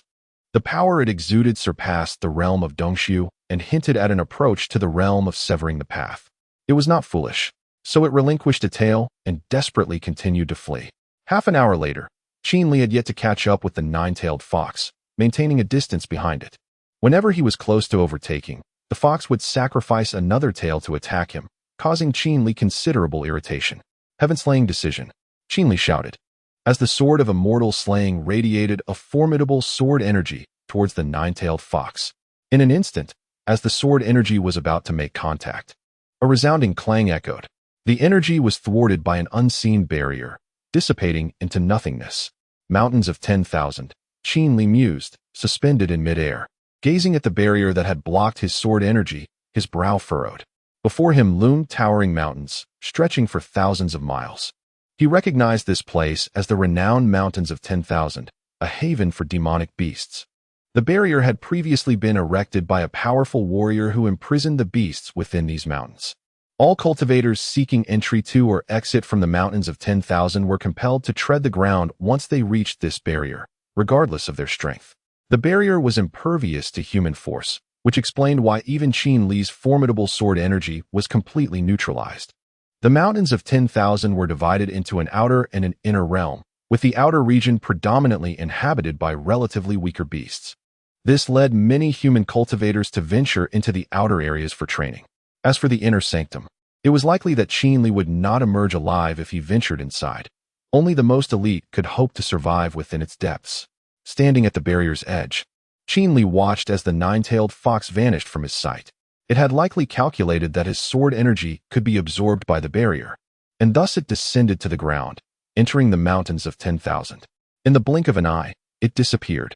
Moments later, Qin Li descended from the air and stepped onto the ground, entering the mountains of 10,000. He felt an irresistible urge to explore and witness the splendor of this place, and if the opportunity arose, to test the limits of his own strength. In the vast expanse of the 10,000 great mountains, lush foliage thrives, and various grotesque rocks punctuate the landscape. Here, one can discover an array of celestial treasures and spiritual materials. However, this refers predominantly to the interior of the 10,000 great mountains, as the resources on the periphery have largely been depleted, making it exceedingly rare to find anything of value. Whoosh! Qin Li soared into the sky on his sword, casting his gaze down upon the entirety of the 10,000 great mountains. Once within the protective barrier, one is permitted to fly, albeit with considerable peril. Should a beast take notice, it might interpret the presence as a challenge and launch an immediate assault. As Qin Li surveyed the mountains, he extended his divine sense to its utmost limit, yet detected no signs of the nine-tailed fox. That cunning creature is quite astute. The 10,000 great mountains afford a natural sanctuary to the beasts, rendering their tracks nearly impossible to discern, unless the nine-tailed fox takes to the skies in flight. Qin Li's search for it would be akin to searching for a needle in a haystack. Time trickled away, and dawn broke upon the 10,000 great mountains, bathing the terrain in the warm glow of morning light. Hovering above on his sword, Qin Li listened to the cacophony of roars from the myriad beasts below, aware that locating the nine-tailed fox had become increasingly arduous. Forget it, let it live. Just as Qin Li resolved to abandon his search and turn away, a voice, brimming with unrestrained fury, resonated from within the depths of the 10,000 great mountains. Human, how dare you bully buyer? You seek death. Chapter 23, The Sovereign of the 10,000-Mile Mountains. The azure-winged bull python as Qin Li was about to turn away. A thunderous roar reverberated throughout the entire expanse of the 10,000-mile mountains. He turned his gaze toward the source of the sound and beheld a colossal phantom soaring forth from the depths of the mountains, its vast wings unfurling to obscure the sun. Qin Li, stunned by the immense figure before him, gasped. The azure-winged bull python. This creature, the most formidable beast of the 10,000-mile mountains, was unparalleled, with the head of a bull and the body of a python. Adorned with two pairs of wings and cloaked in a verdant hue, it was a descendant of ancient deities and demons, possessing extraordinary gifts and abilities. It reigned as the sovereign of the 10,000-mile mountains. Alas, I find myself in grave peril now, Qin Li thought, realizing that this creature was beyond his current capabilities to confront. With this realization, he swiftly altered his course, racing toward the barrier that lay beyond the mountains. For safety awaited him outside the 10,000-mile mountains. The azure-winged bull python would not dare pursue him beyond its territory. Do not flee. The azure-winged bull python bellowed as it observed Qin Li's retreat. In an instant, every beast within the 10,000-mile mountains prostrated themselves in submission, paralyzed by fear. For this was the dominion of the azure-winged bull python. Indeed, I must escape the 10,000-mile mountains and report back to the sect leader. Everyone, we must hurry. Outside the mountains, countless warriors, upon hearing the beast's roar, looked up and were seized by panic at the sight of the gargantuan creature. With a swift motion, Qin Li turned and unleashed his sword technique, the Wuhan sword, to counter the beast's roar. The sound had transcended mere noise, coalescing into a tangible force that sought to assail him. Waves of sonic energy surged toward him, and Qin Li drew his sword to defend himself. The clang of metal rang out as the celestial slayer's sword in his grasp resounded with a thunderous roar. In the next moment, he was sent hurtling through the air. As he was flung away, the azure-winged bull python arrived at the precise spot where Qin Li had stood, its massive wings stirring the air, creating a powerful gust that rustled the surrounding trees. Qin Li found himself embedded into the side of a mountain, dazed but determined. He adjusted his posture, smoothing his attire, and glared fiercely at the azure-winged bull python. Rising from the rubble, he soared into the air, positioning himself before the beast. Instead of fleeing the 10,000-mile mountains, he gripped the celestial slayer's sword, channeling an overwhelming aura that surged within him. "Beast, you dare to harm me? You seek your own demise." With the celestial slayer's sword crossed over his chest, he retrieved several medicinal pills from his pocket and consumed them. In an instant, his true energy peaked. Supreme Celestial Slayer Technique. Qin Li shouted defiantly, standing before the azure-winged bull python. The next moment, a blinding white light surged forth, and a colossal wave of sword energy barreled toward the beast with unstoppable force. "Human, you seek death." The azure-winged bull python let out a thunderous roar, its tail sweeping through the air with force.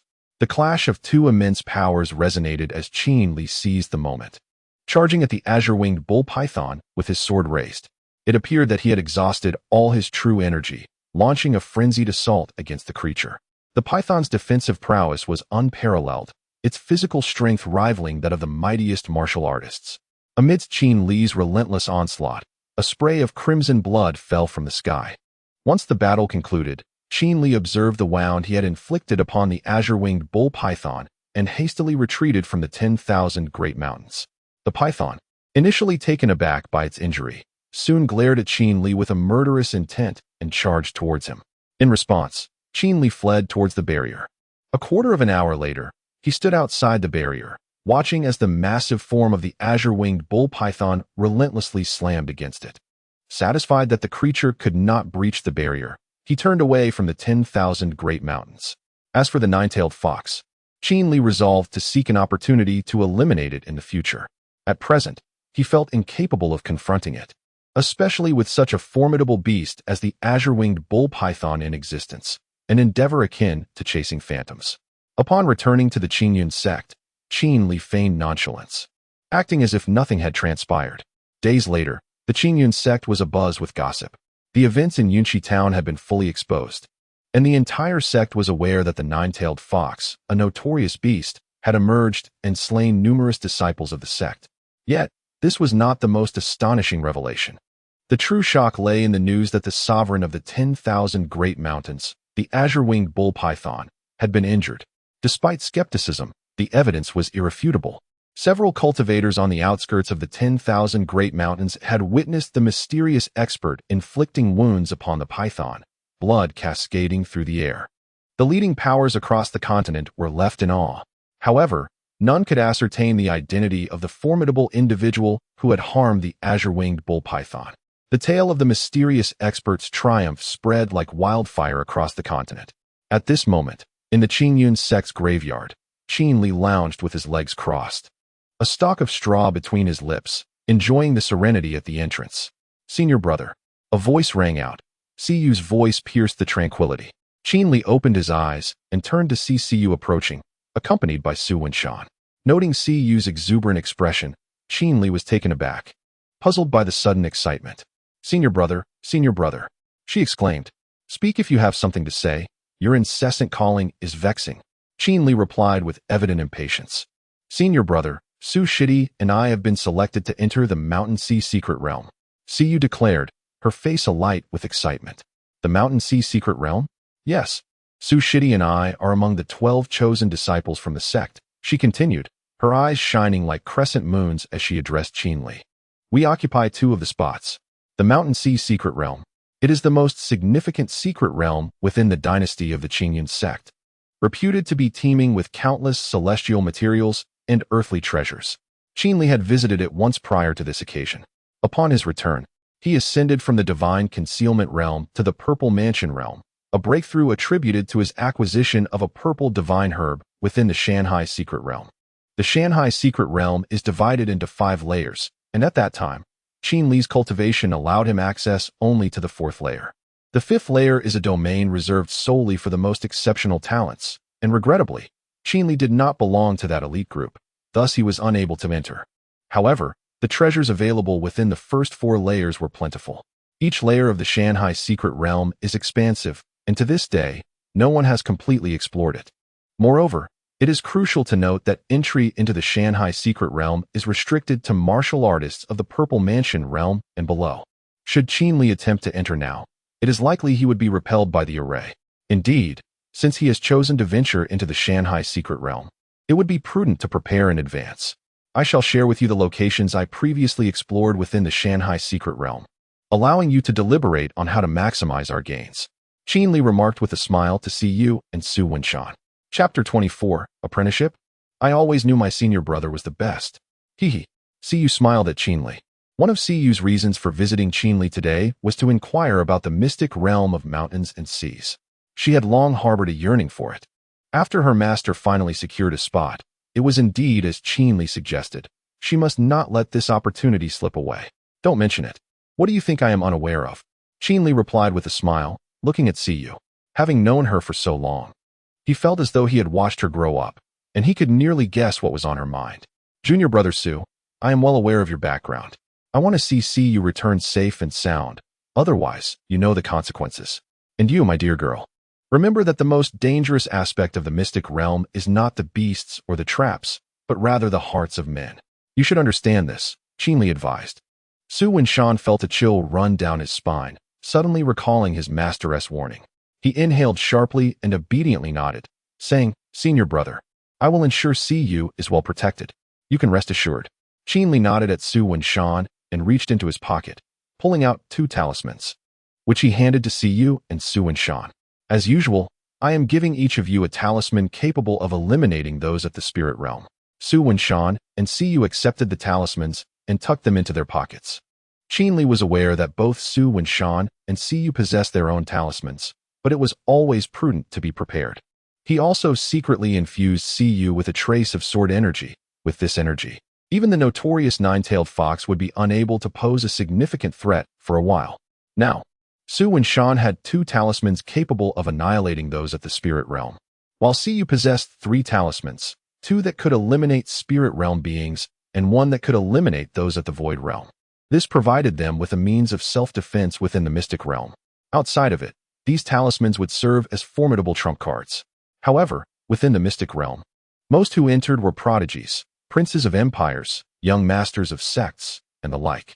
Their means of survival would not be inferior to these talismans. After a moment, Qin Li wrote down the locations of the treasure sites he intended to explore in the mystic realm, as well as some safe zones, instructing them to carry the notes carefully. Remember, do not separate. Su Wenshan and Siyu nodded obediently, responding, Senior brother, both Su and I are not children anymore. We understand this. I know you are not children, but within the mystic realm, I cannot enter.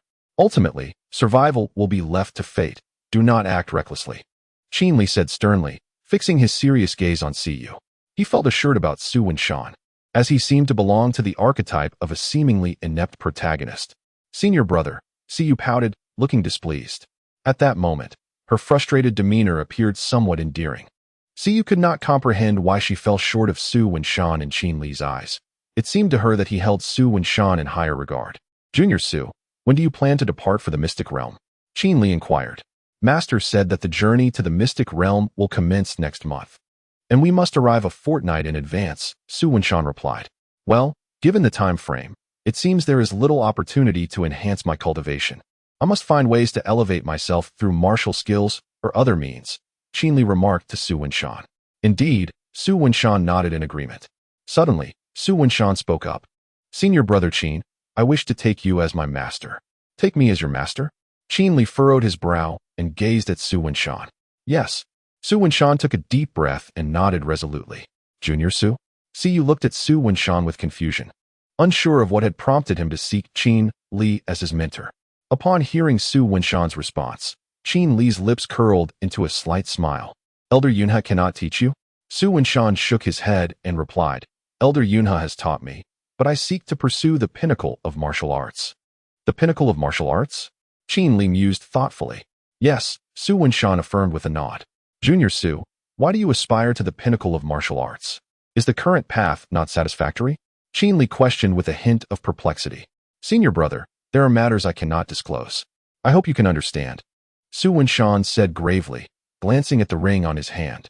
I understand, Junior Su. However, I cannot accept you as my disciple. Qin Li paused, observing the dimmed gaze of Su Wenshan. With a smile, he pointed to the ring on Su Wenshan's hand and added, "But I can act as your guide, much like the figure you hold dear in your heart." At that moment, Su Wenshan's once dull eyes sparkled with renewed brightness, and he knelt on both knees, exclaiming, "Thank you, Senior Brother Qin. If I ever have the opportunity, I will repay you." Seeing Su Wenshan kneeling, Qin Li chuckled softly, "Do not be so formal. I am not one for such rituals. Your desire to pursue the pinnacle of martial arts, is it not for that revered teacher of yours?" Su Wenshan, taken aback by Qin Li's words, recollected what his teacher had once said, realizing that Senior Brother Qin might already be aware of his circumstances. With this thought, Su Wenshan nodded and stated, "I wish to avenge that esteemed teacher." "Very well, come to me tomorrow, and I shall guide you," Qin Li responded. Convinced that his initial assumptions were correct, Su Wenshan indeed had a venerable figure in his life. At that moment, the white-haired youth within Su Wenshan's ring felt a surge of gratification. Although he was not present in the physical realm, he remained aware of all that transpired outside.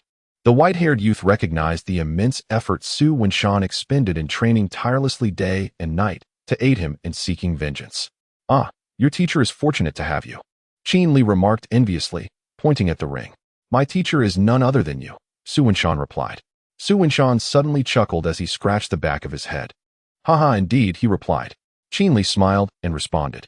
At this moment, Siyu, standing beside the two, furrowed her brows, her expression one of perplexity as she listened to the conversation between Su Wenshan and Qin Li.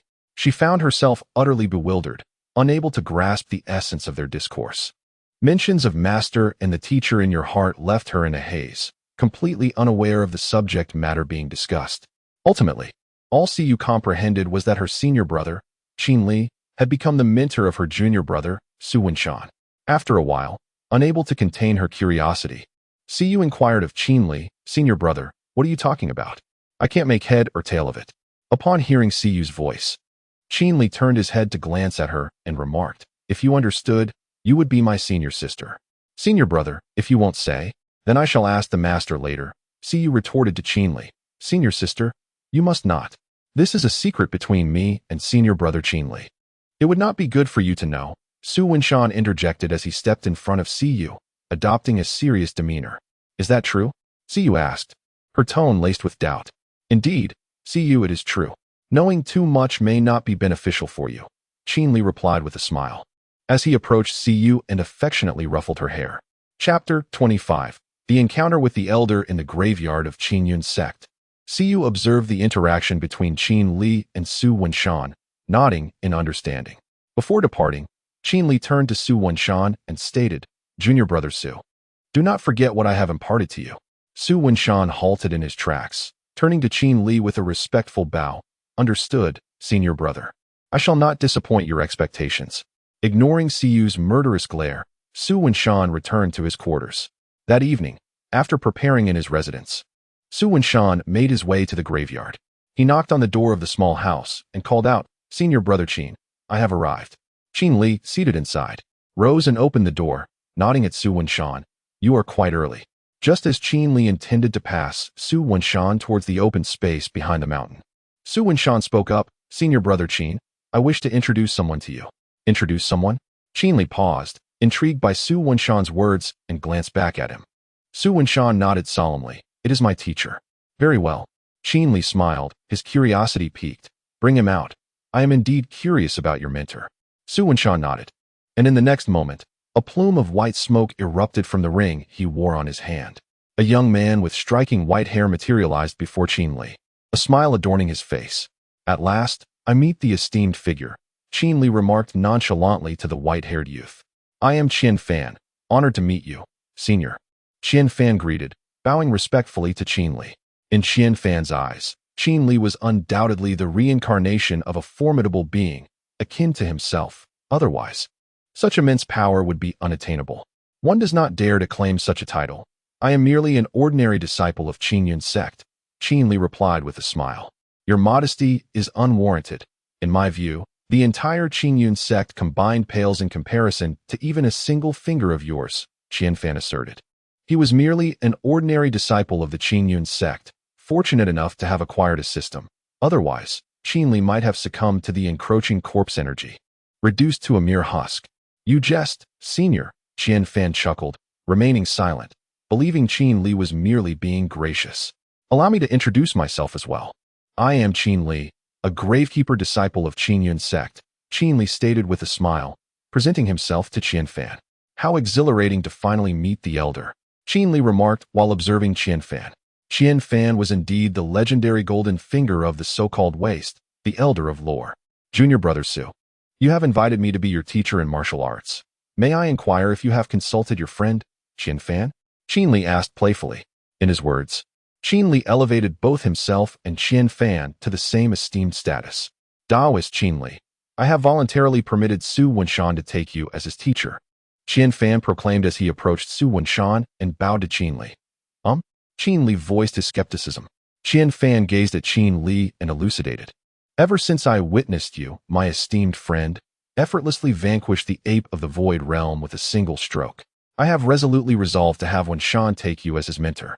I am acutely aware that my own capacity to instruct Wenshan is quite limited, yet you, my friend, are an entirely different matter. Even at the zenith of my abilities, I could not fathom your depths. Thus, I dared to propose that Wenshan seek your guidance. I hope you will not take offense. Qin Li nodded with a smile and replied, not at all. But are you certain you can entrust your disciple Su to me? Are you not concerned I might lead him astray?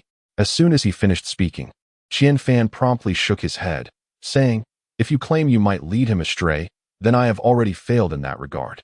Allowing Wenshan to seek your tutelage is merely a return to the righteous path.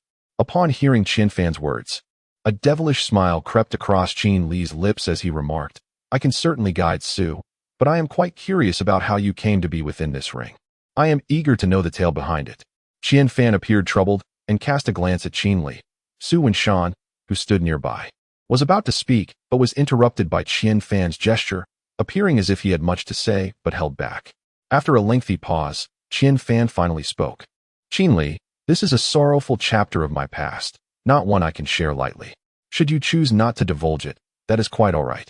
Who among us is without their little secrets? Qin Li chuckled. This evening, he felt invigorated, having received praise from the legendary elder, nearly buoying him with pride. Let us proceed to practice martial techniques, he said, turning to Su Wenshan with a wave before making his way deeper into the graveyard. Indeed, Su Wenshan and Qian Fan followed suit. Soon, the trio arrived at a clearing. The ground was uneven, prepared for future practitioners. Yet Qin Li had repurposed it as a training ground. Su, as your instructor, I cannot offer you much, but I shall gift you a martial technique. With a smile, Qin Li produced a volume and handed it to Su Wenshan. This technique is the Heavenly Slash, he announced. Is it? Su Wenshan inquired, examining the inscription. Yes, though I cannot ascertain its precise grade. I see that you too wield a sword. Thus, this swordsmanship shall befit you, Qin Li remarked, glancing at the long sword at Su Wenshan's waist. Thank you, Master. Su Wenshan expressed his gratitude with a nod, the term master rolling off his tongue with warmth, causing Qin Li to reflect on the irony of a time traveler instructing a seemingly inept protagonist in cultivation. Perhaps he was akin to a mystical guiding force himself.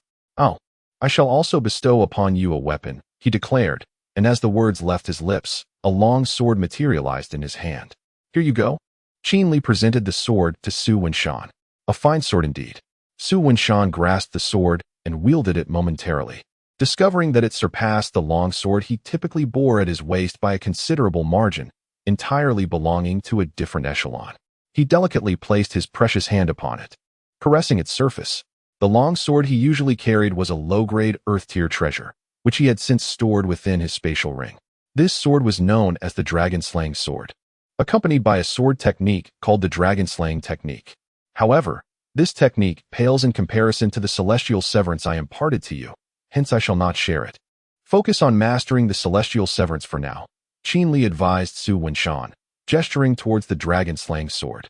My dear Qin, your generosity is overwhelming, Su Wenshan remarked, acknowledging the gesture.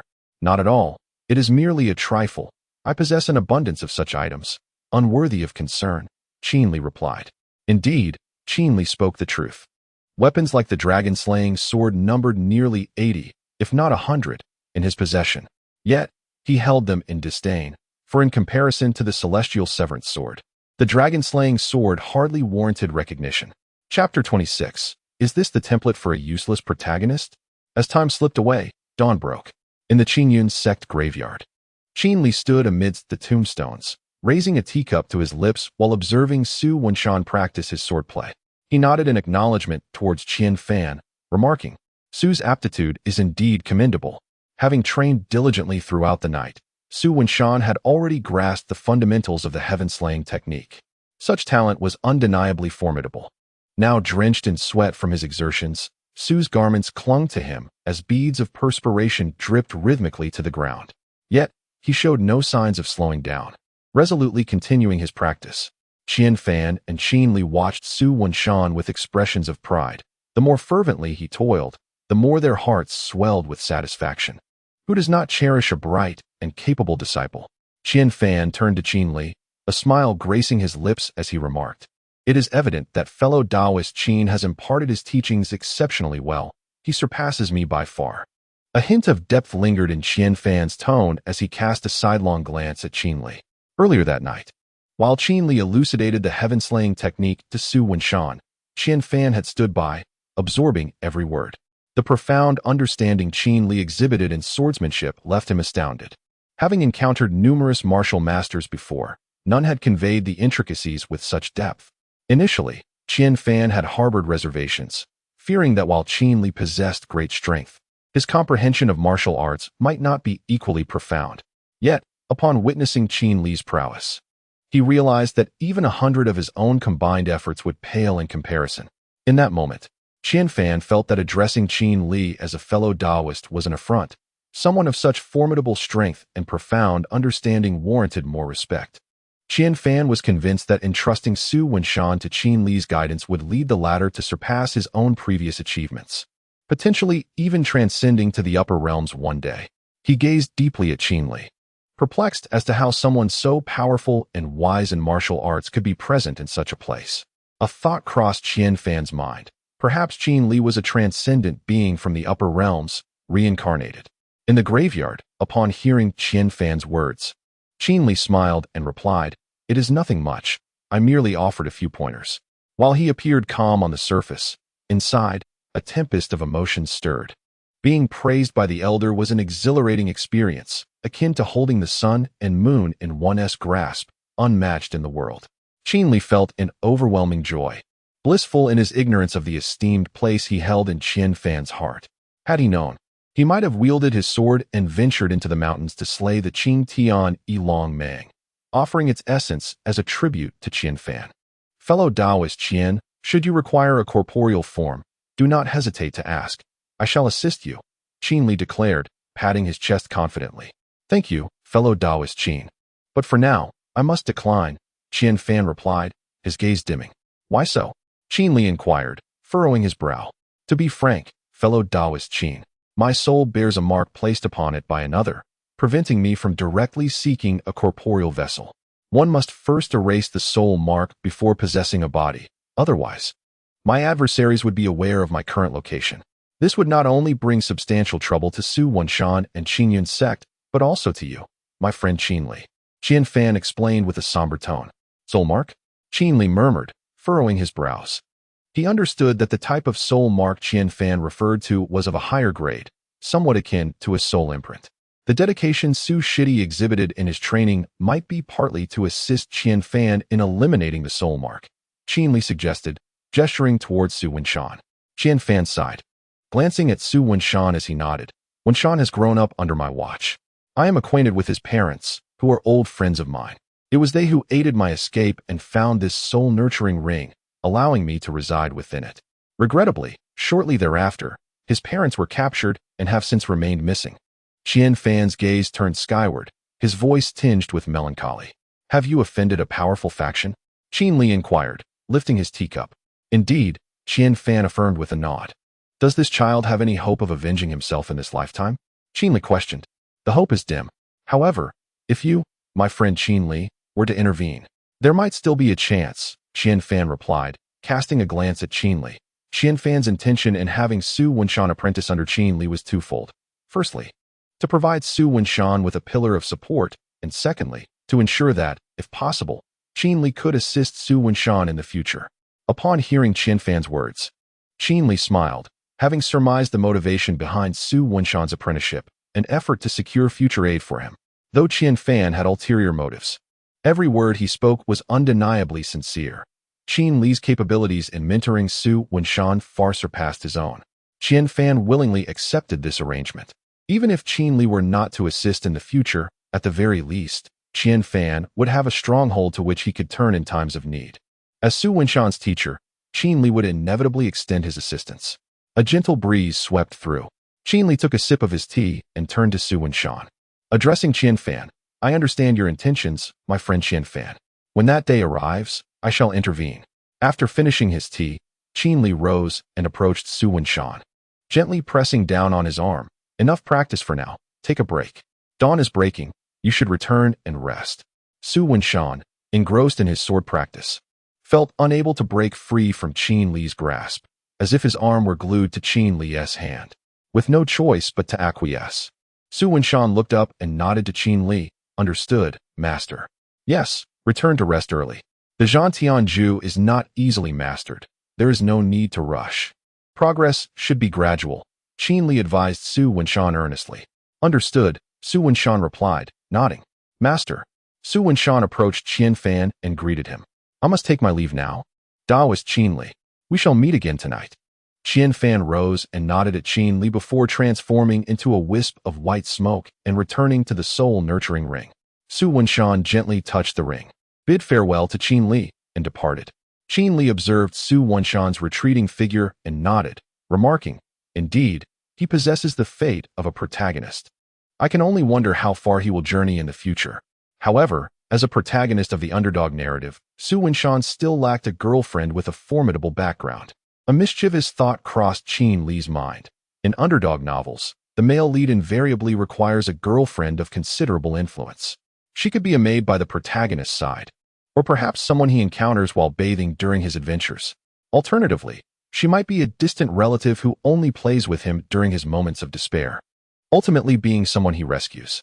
These scenarios epitomize the archetype of a female lead. As Qin Li pondered this, he couldn't help but murmur to himself, "I wonder if the plot will unfold in such a manner." Chapter 27. Departure to the mountain and sea secret realm. Time swiftly elapses. In the blink of an eye, 2 weeks have passed. At dusk by the Qingyun sect's graveyard, the stars embellish the night sky, while moonlight gracefully bathes the earth. In front of the familiar thatched cottage, Qin Li and Qian Fan continue to sip tea, observing Su Wenshan practicing his swordplay. Over these 2 weeks, Su Wenshan has made remarkable progress. With the guidance of Qian Fan and Qin Li, there is no reason for him not to advance. He has already mastered the fundamentals of the heaven-slaying sword technique. Upon reaching this stage, Su Wenshan comprehends the true terror of this swordsmanship, reflecting that it is no wonder Qin Li could slay a beast of the cave void realm with a single strike. Although Su Wenshan is currently at the foundation establishment stage, his strength has undergone a tremendous transformation. Should he encounter a warrior of the divine concealment realm in combat, he might not be defeated in a life-and-death struggle. Against someone of the Purple Mansion realm, he possesses the capability to escape, signifying a significant upgrade in his prowess. Lifting his teacup, Qin Li gazes at Su Wenshan and remarks to Qian Fan, "My dear friend, I believe Su Shidi is well prepared to venture into the mountain and sea secret realm. He should manage to protect himself without much trouble." Nodding in agreement, Qian Fan replies, "Thank you, Qin Li. It is thanks to your guidance that Wenshan has progressed so remarkably. It is indeed awe-inspiring." "It's nothing, merely a small matter." Qin Li responds with a smile. "After all, I consider myself half a teacher to him, and I have my own concerns. That girl, Siyu, whom my friend Qian Fan knows well, has been on my mind. I have been worried about her safety in the secret realm. With Su Wenshan accompanying her, I feel more at ease."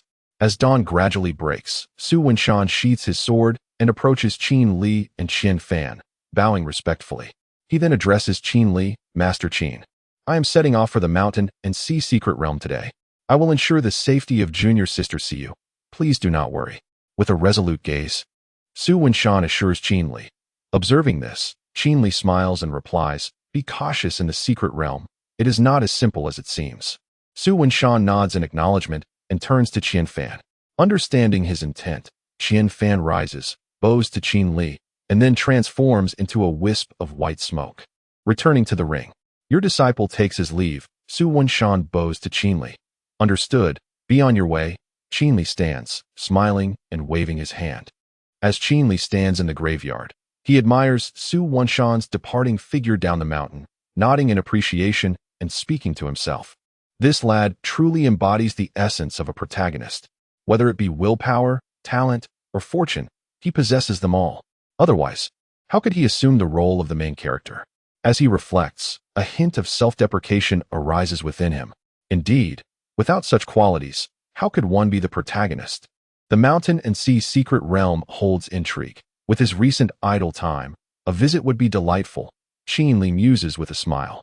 The young lady, Siyu, has been placed under house arrest by Elder Yun He due to her impending journey to the mystic realm of mountains and seas. In this secluded environment, she has been afforded special training to enhance her skills. Consequently, she has not sought out Qin Li in recent days, leaving him somewhat bored. Although Su Wenshan visits every evening, he is rather taciturn. Relying on him for amusement is less appealing than simply seeking out Qian Fan. Over the past 10 days, Qin Li has nearly grown weary of tea. Thus, he resolves to stealthily follow Su Wenshan and his companions to explore the mystic realm. As they are nearing the completion of their obligations at Qingyun sect, venturing elsewhere for a change of scenery seems entirely reasonable.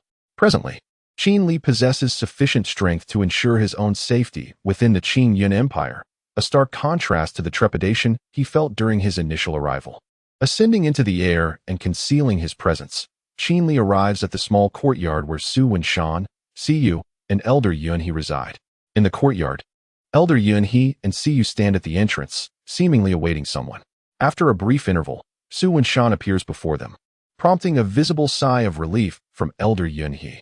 She had harbored concerns for Su Wenshan's well-being. Initially, she intended to confine both him and Siyu together for training.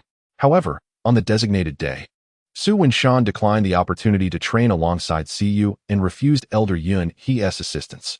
Her gaze was filled with confusion and surprise. While Siyu remained composed, fully aware of the underlying circumstances, Siyu understood Su Wenshan's rationale for rejecting Elder Yun He's guidance. For her senior brother Qin Li surpassed Elder Yun He in every conceivable aspect. Had Su Wenshan acquiesced, Siyu would have been genuinely astonished. Elder Yun He endeavored to continue assisting Su Wenshan in his training, yet he persistently deflected her offers, ultimately provoking her ire. In frustration, she declared that she would no longer concern herself with him. Unbeknownst to her, she was ill-equipped to mentor Su Wenshan. Not even Qian Fan was worthy. For only Qin Li could truly instruct him. How could Elder Yun He compare to Qin Li? In every regard, Qin Li overshadowed her. When faced with an elder of the Yuanshan realm, he could vanquish one. If confronted with two, he would dispatch them both without hesitation. Thus, Elder Yun He, in displeasure, took Siyu for specialized training, leaving Su Wenshan to fend for himself. In her eyes, he had become a lost cause, a burden she had chosen to abandon. However, to claim she was unconcerned would be disingenuous. The opportunity to enter the mystic realm of mountains and seas had been secured through her efforts. And should anything untoward befall Su Wenshan within, as his mentor, she would find such a scenario deeply unsettling. Hence, she had risen early to await his arrival. After over 10 days of intensive training, Su Wenshan's demeanor underwent a remarkable transformation, elevating his overall presence. Although his cultivation level remained at the foundation establishment stage, his strength had markedly improved. Should he and Siyu engage now, it is likely that she would find herself outmatched by Su Wenshan. Junior brother Su. Siyu gazed at Su Wenshan as he appeared before her, her excitement spilling forth in words. Junior sister Siyu, Su Wenshan said, hastening to her side and greeting her warmly. He then turned to Elder Yunhe, bowing respectfully, Master. Elder Yunhe furrowed her brow as she scrutinized Su Wenshan, sensing something amiss about him, though she could not quite articulate it. Finally, she let out a cold scoff, her expression seemingly asking, Do you still recognize me? This elicited a chuckle from Qin Li, who couldn't help but mock internally, at such an age, still throwing childish tantrums. Let us proceed to the sect entrance and gather. Then we shall venture to the Sea of Mountains' secret realm, Elder Yunhe instructed Su Wenshan. Understood, Master, Su Wenshan replied with a respectful nod. Soon, Su Wenshan and his two companions arrived at the entrance of Qingyun's sect. At this moment, over a dozen disciples and 3 elders, all prepared for their expedition to the Sea of Mountains' secret realm, awaited the signal to depart. As soon as Su Wenshan and his companions arrived, the leading elder of Qingyun's sect waved his hand and called out, "Set forth." No sooner had the words left his lips than the members of Qingyun's sect, with excitement etched on their faces, turned away from the sect and began their journey towards the direction of the Sea of Mountains' secret realm. Chapter 28.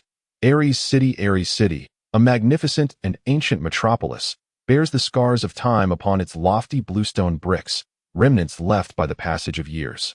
Within the grand hall of the city lord's mansion, a middle-aged man clad in a pale blue robe occupies the principal seat. Addressing a soldier kneeling before him, he declares, "In 3 days, the secret realm of the mountains and seas shall be unveiled. Given our proximity to this sacred site, numerous talented youths will undoubtedly seek refuge in Ares City. We must ensure the maintenance of public order.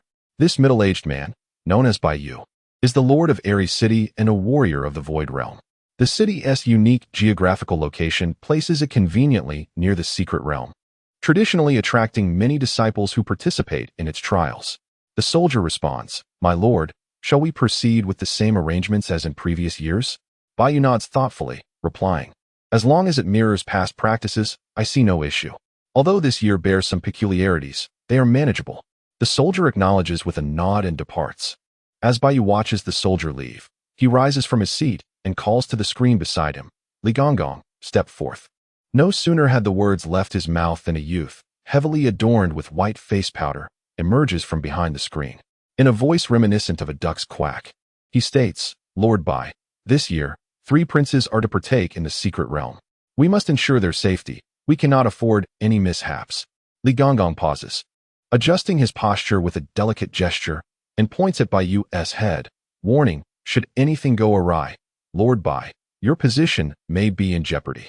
Rather than displaying anger at Li Gonggong's words, Baiyu merely smiles and assures, "Rest assured, I, Baiyu, will guarantee their safety and prevent any issues from arising." "That is reassuring," Li Gonggong replies, settling into a nearby chair. Internally, Baiyu scoffs, reflecting, "Having served as the lord of Ares City for so long, I am more than capable of handling this." He privately considers Li Gonggong to be a schemer. Rising once more, Baiyu exits the grand hall and gazes at the azure sky, murmuring to himself, "The 3 princes are entering the secret realm at such a crucial juncture. They must be the least favored, for how else would the emperor permit them to embark on this journey at such a time?" This year's secret realm differs from previous ones, chiefly due to the participation of 3 princes. Additionally, there have been sightings of disciples from the corpse-controlling sect within Ares City. 3 months prior, during a routine patrol, soldiers discovered traces of the corpse-controlling techniques employed by these disciples. This is what most troubles Baiyu, yet he dares not escalate the matter, choosing instead to report it to the emperor and beseech for assistance. Should the corpse-controlling sect decide to strike during the secret realm's opening, the entire dynasty may face monumental upheaval. Yet, 3 months have elapsed since this incident first emerged. There has been no correspondence from the imperial city, nor has anyone been dispatched. Ultimately, only the esteemed eunuch Lu, seated in the grand hall with a cup of tea, arrived accompanied by a contingent of imperial guards. The message was unequivocal. The affairs of the corpse-controlling sect were to be disregarded. The secret realm of mountains and seas was to continue its operation, and the 3 princes were instructed to ensure the safety of the corpse-controlling sect. What exactly were they plotting? Baiyu furrowed his brow, his heart racing primarily due to the corpse-controlling sect. Should it gain momentum, it would spell catastrophic ruin for the dynasty, easily toppling it. But why rush? Baiyu chuckled softly, shaking his head as he returned to the grand hall. At the gates of Baiyang City, the disciples of Qingyun's sect had arrived and were currently queuing for identity verification before being permitted entry. Behind the group, Qin Li had disguised himself as a young man, blending into the line for entering the city. Given the substantial number of participants attending the secret realm of mountains and seas, representatives from various sects were abundant. After half an hour of waiting at the city gates, it was finally Qin Li's turn. He unleashed his presence as a Dongshu realm expert. The guards, bypassing identity checks, respectfully presented him with a token. Although Dongshu realm practitioners were exempt from identity verification, the token was a standard requirement for entering Baiyang City, primarily to prevent disturbances. The token possessed a positioning function, making it easier to locate Qin Li if needed. In contrast, elders from certain sects within the dynasty would not receive identity tokens, as it would be simpler to find them through their respective sections. Generally, powerful Dongshu realm experts did not cause trouble, but rogue practitioners could not be relied upon. Due to the token's unique attributes, it also granted various privileges within Baiyang City, such as free accommodation and meals, akin to a universal black card. As Qin Li accepted the token, he mused that beyond its positioning capabilities, it would afford him considerable comfort within Baiyang City, ensuring that no ill-mannered individuals would disturb him. With that thought, he affixed the token to his waist. The lively sounds of vendors hawking their wares, the calls of brothel madams enticing patrons, and the clamor of martial contests filled his ears, creating a truly vibrant atmosphere. Occasionally, he spotted several young women clad in tight-fitting attire and broad-brimmed hats, reminiscent of ancient heroines, which piqued his interest. Soon, he located the Qin sect members, who had arrived at an inn and were in the midst of checking in. As he entered, the elder leading the group, Xian Yi, a Dongshu realm expert, noticed the token at Qin Li's waist. Xian Yi exchanged glances with Elder Yunhe and another elder named Xian Ming, signaling discreetly. Elder Yunhe and Elder Xian Ming stood behind Xian Yi, naturally perceiving his demeanor. The two exchanged a nod and placed their hands upon their weapons, prepared to act should any irregularity arise to safeguard their disciple. Previously, an incident had transpired in Baiyang City where a rogue cultivator of the Void Realm indiscriminately slaughtered disciples from various sects who had come to partake in the Shanghai Secret Realm. Following the conclusion of that event, Baiyang City imposed stringent controls on high-level rogue cultivators, particularly during the duration of the Shanghai Secret Realm. Chapter 29. The little one. As Qin Li approached the staircase, he cast a meaningful glance at Siyu and Su Wenshan. Once he ascended the stairs, Xian Yi, Xian Ming, and Elder Yun he exhaled in relief, retracting their hands from their weapons and exchanging glances. Xian Yi looked up at the staircase. Addressing the two elders behind him, Elder Xian Ming, Elder Yun he, let us remain vigilant in the coming days to avert any unforeseen circumstances. Both elders nodded in agreement. The presence of an unfamiliar loose cultivator of the Cave Void Realm residing next door posed a significant concern for them. On the second floor of the inn, Qin Li pushed open his room door and stepped inside, closing it behind him. He utilized his spiritual sense to monitor any disturbances below. Under Qin Li's scrutiny, it was not long before Xian Yi completed his check-in process and led the disciples of Qin Yun's sect to the second floor, fortuitously residing right next to Qin Li. Whether this was mere coincidence or intentional, Qin Li smirked subtly upon realizing Xian Yi's proximity. Time trickled by, and soon night enveloped the city.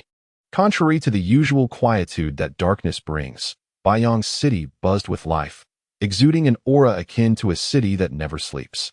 Qin Li sat by the window, observing the lively streets, contemplating a stroll outside.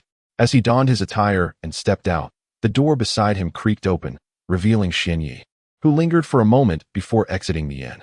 Concealing his aura, he trailed Qin Li from a distance. While walking along the street, Qin Li suddenly sensed he was being followed, a jolt of alarm coursing through him. Frowning, he utilized his spiritual sense to investigate. A familiar figure materialized within his perception. What is Elder Xian Yi doing following me?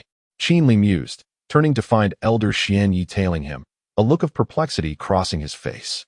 Then, an idea struck Qin Li, and he chuckled softly, shaking his head as if nothing were amiss, meandering along the streets and occasionally wandering into alleys. Behind him, Xian Yi furrowed his brow, muttering to himself, could it be that he has noticed me? Unsure, Xian Yi had felt something was off since the beginning, sensing that Qin Li was circling around, as if he had detected his presence. However, Xian Yi had great confidence in his concealment techniques and refused to believe he could be discovered. While Xian Yi was lost in thought, Qin Li stood before him, glancing at the pattern etched in his palm. Suddenly, a wicked smile spread across his face as he whispered to himself, I hope Elder Xian Yi does not harbor resentment towards me. No sooner had he spoken than Qin Li grasped the immortal Slayer's sword, unsheathing it with a swift motion. In the next instant, a flash of white light surged forth. Whoosh! The sound of slicing air rang out. Xian Yi had no time to defend himself, and the sword energy struck his shoulder, sending him hurtling backward, crashing into the wall. Whoosh! Once again, a piercing sound echoed through the air. Qin Li swiftly appeared before Xian Yi. Caught off guard, Xian Yi was effortlessly lifted by Qin Li, his predicament undeniably awkward. How could he be so powerful? Xian Yi pondered, lowering his head, disbelief saturating his tone. He could not comprehend why there was such a vast disparity between them, both being in the same realm of Dongxiu, and he hadn't even been afforded a chance to retaliate. Qin Li gazed at the helpless Xian Yi, a wicked smile gracing his lips. You are the elder of the Qingyun sect, Xian Yi, correct? Xian Yi remained silent upon hearing the inquiry. Noticing Xian Yi's demeanor, Qin Li chuckled and continued, If you choose not to speak, I shall simply annihilate all the disciples of the Qingyun sect residing in this inn. Then, I shall leave you as the sole survivor. Let us see how you will justify yourself.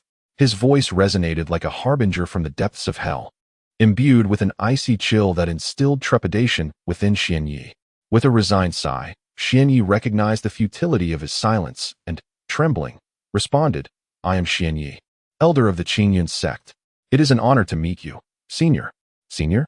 Qin Li erupted in laughter, finding the notion amusing. It is quite intriguing that a junior dares to follow me. Tell me, little one, what is your purpose in trailing me? Xian Yi, compelled to respond, bowed his head and replied, Esteemed senior, I merely wish to ascertain your whereabouts, concerned for your safety.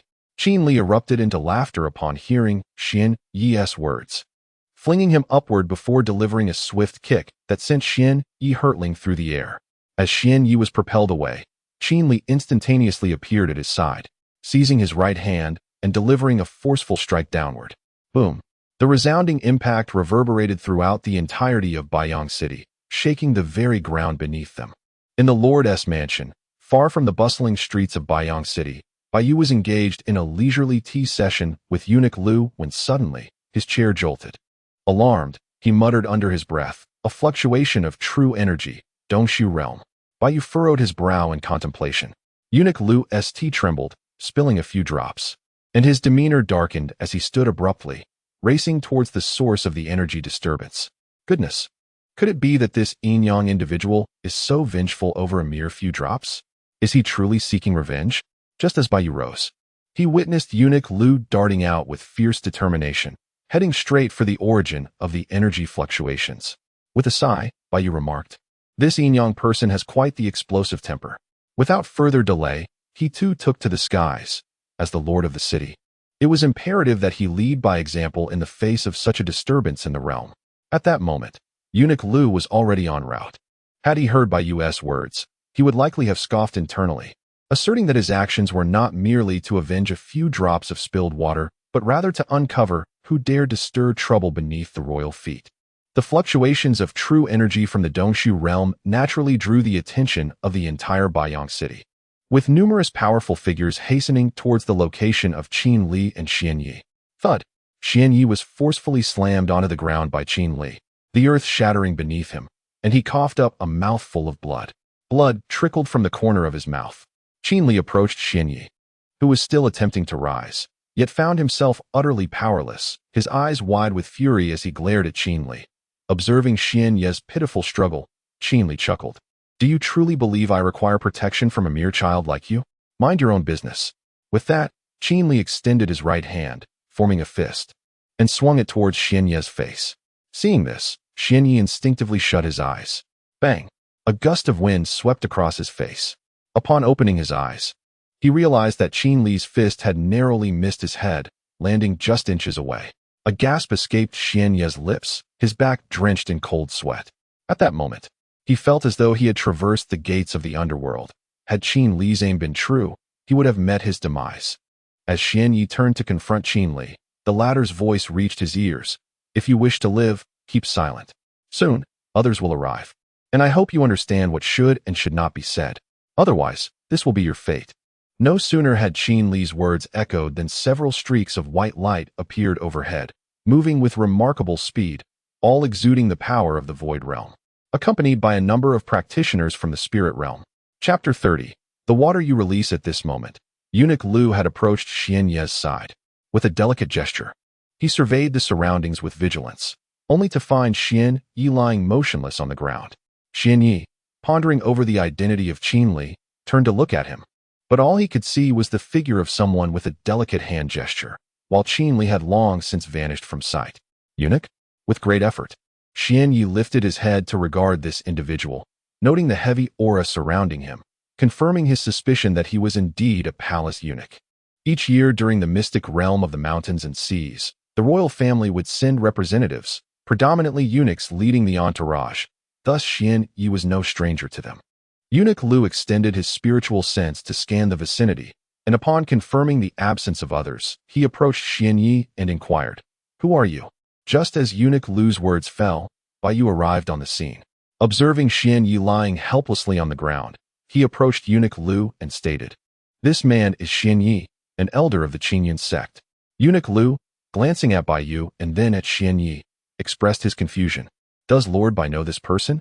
Bai Yu nodded, gesturing towards Xian Yi. "Elder Xian Yi has always been the representative of the Qingyun sect in the mystic realm, and I have encountered him several times, so I am somewhat acquainted with him." Upon hearing Bai Yu's words, Eunuch Lu nodded and addressed Xian Yi. "Elder Xian Yi, may I inquire what transpired here?"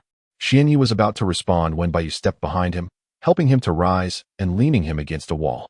Xian Yi's injuries were not severe. Qin Li, being a disciple of his own sect, had undoubtedly shown restraint. If circumstances allowed, Qin Li would have relished the opportunity to reveal his true identity while leading Xian Yi to the seashore, pointing to the ocean and saying, "Elder Xian Yi, behold the water I have released for you." However, at that moment, Xian Yi would likely be overcome with shame and fury. Once Bai Yu had positioned Xian Yi against the wall, he asked, "Elder Xian Yi, please elucidate what has transpired here that led to your downfall." Eunuch Lu moved closer to Bai Yu, his gaze sharpening like that of a hawk, fixating intently on Xian Yi's eyes.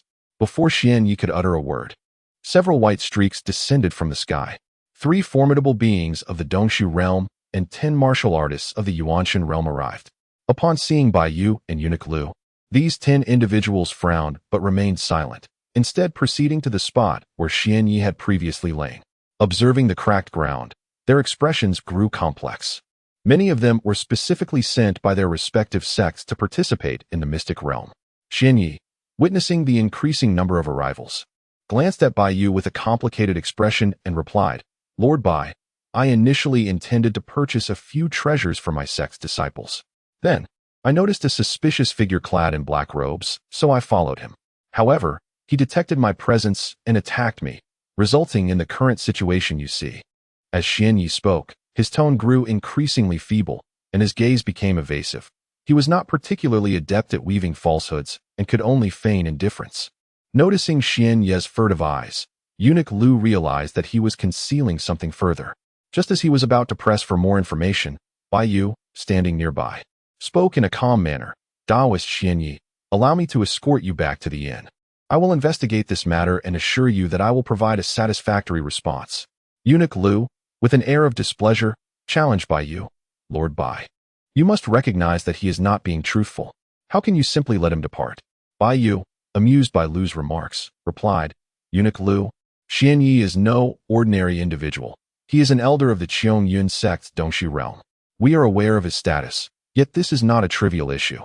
What if his concealment endangers several princes?" Eunuch Lu's tone turned icy as he inquired. Bai Yu nodded solemnly and stated, "You are correct, Eunuch Lu. Tomorrow, I shall personally interrogate him to ensure he speaks the truth." Lu acknowledged this with a nod, saying, "This matter must be thoroughly investigated, Lord Bai." Subsequently, Eunuch Lu soared into the air, transforming into a streak of white light as he departed. Watching Lu's retreat, Bai Yu inwardly cursed, "Damn this Yinyang man. Thinking this is the imperial city. If I acted as you suggest, would the Qingyun sect spare me? You are close to the emperor, but what of me? It's been 3 months since I reported the incident with the corpse-controlling sect, and I've yet to receive a response. Now that someone finally arrives, they say to disregard it until the sect invades. I will be the first to flee, and then we shall see if you regret your inaction." Bai Yu's face was filled with indignation, nearly pointing his finger in accusation at the place where Eunuch Lu had vanished, ready to unleash a torrent of curses. Regaining his composure, he addressed the gathered martial artists. "Everyone, please disperse. I, Bai Yu, vow to provide a satisfactory answer regarding this matter. The martial artists, initially drawn here to witness the unfolding drama, quickly lost interest and began to contemplate their departure. At the Baiyang City Inn, elders Yuan He and Xian Ming stood at the entrance, pacing back and forth with expressions of deep concern. They had been awaiting Elder Xian Ye's return. Since he had accompanied that rogue cultivator of the Dongshu realm, their anxiety had only heightened, especially after sensing the fluctuations of battle emanating from the Dongshu realm. Their hearts raced with trepidation, fearing for Xian Ye's safety, though they considered going to investigate. The presence of numerous Qiong-Yun sect disciples left behind at the inn compelled them to remain. As mere Yuanshan realm martial artists, their intervention would likely be futile, and they risked becoming mere cannon fodder. Fortunately, the intensity of the battle fluctuations was not severe. Soon, several Dongshu realm experts moved toward the source of the disturbance, offering Yuan He and Xian Ming a slight sense of relief. With so many formidable individuals present, should Elder Xian Yi engage in combat, the likelihood of an incident occurring would be minimal, given the multitude of Void Realm experts rushing to provide assistance.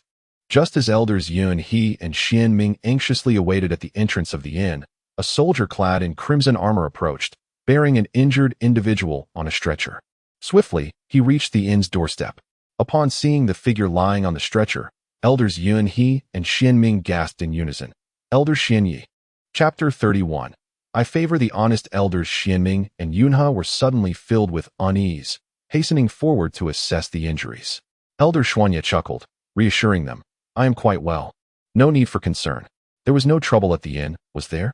Upon hearing Xuanye's words, Xian Ming sighed in relief and shook his head, inquiring, the inn is unharmed. Brother, yet, what exactly transpired? Xuanye nodded, responding, I encountered a few issues, but nothing serious. Just as Elder Yunhe was about to probe further, Xuanye interjected, addressing him directly. Elder Yunhe, Brother Xianming, please assist me in descending. Inside Xuanye's chamber at the inn, Elder Yunhe frowned, questioning, Elder Xuanye, what truly happened? Were you not accompanied by? Silence. Before Elder Yunhe could finish, Xuanye bellowed. Elder Xianming gazed at Xuanye, puzzled by the sudden outburst. Elder Xuanye? Elder Yunhe regarded him with a hint of anger, unable to fathom his meaning. It is sufficient for me to know, he is not someone we can provoke. Xuanye gestured for silence towards Xianming and Yunhe. Understanding the implication, Xianming seated himself, lost in contemplation. Elder Yunhe, still furrowing his brow, asked Xuanye, is he formidable? Xuanye nodded in response, retrieving a healing elixir from his spatial ring and consuming it. He is not an adversary we can contend with. As the elixir took effect, Xuanye felt a noticeable relief. The pain in his shoulder subsided. Rubbing the bandaged area, he cautioned Elder Yunhe and Xianming, in future encounters, we must yield 3 points.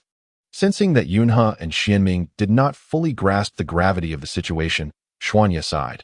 I cannot withstand even a single strike from him. What? Both elders were taken aback by Xuanye's declaration. Initially, they believed he was overreacting. After all, he was merely a warrior of the Cave Void realm, not one of the path-cutting realm. A little caution would suffice. However, when Elder Xuanye proclaimed his inability to withstand a single blow, their alarm escalated. They understood the magnitude of Xuanye's power.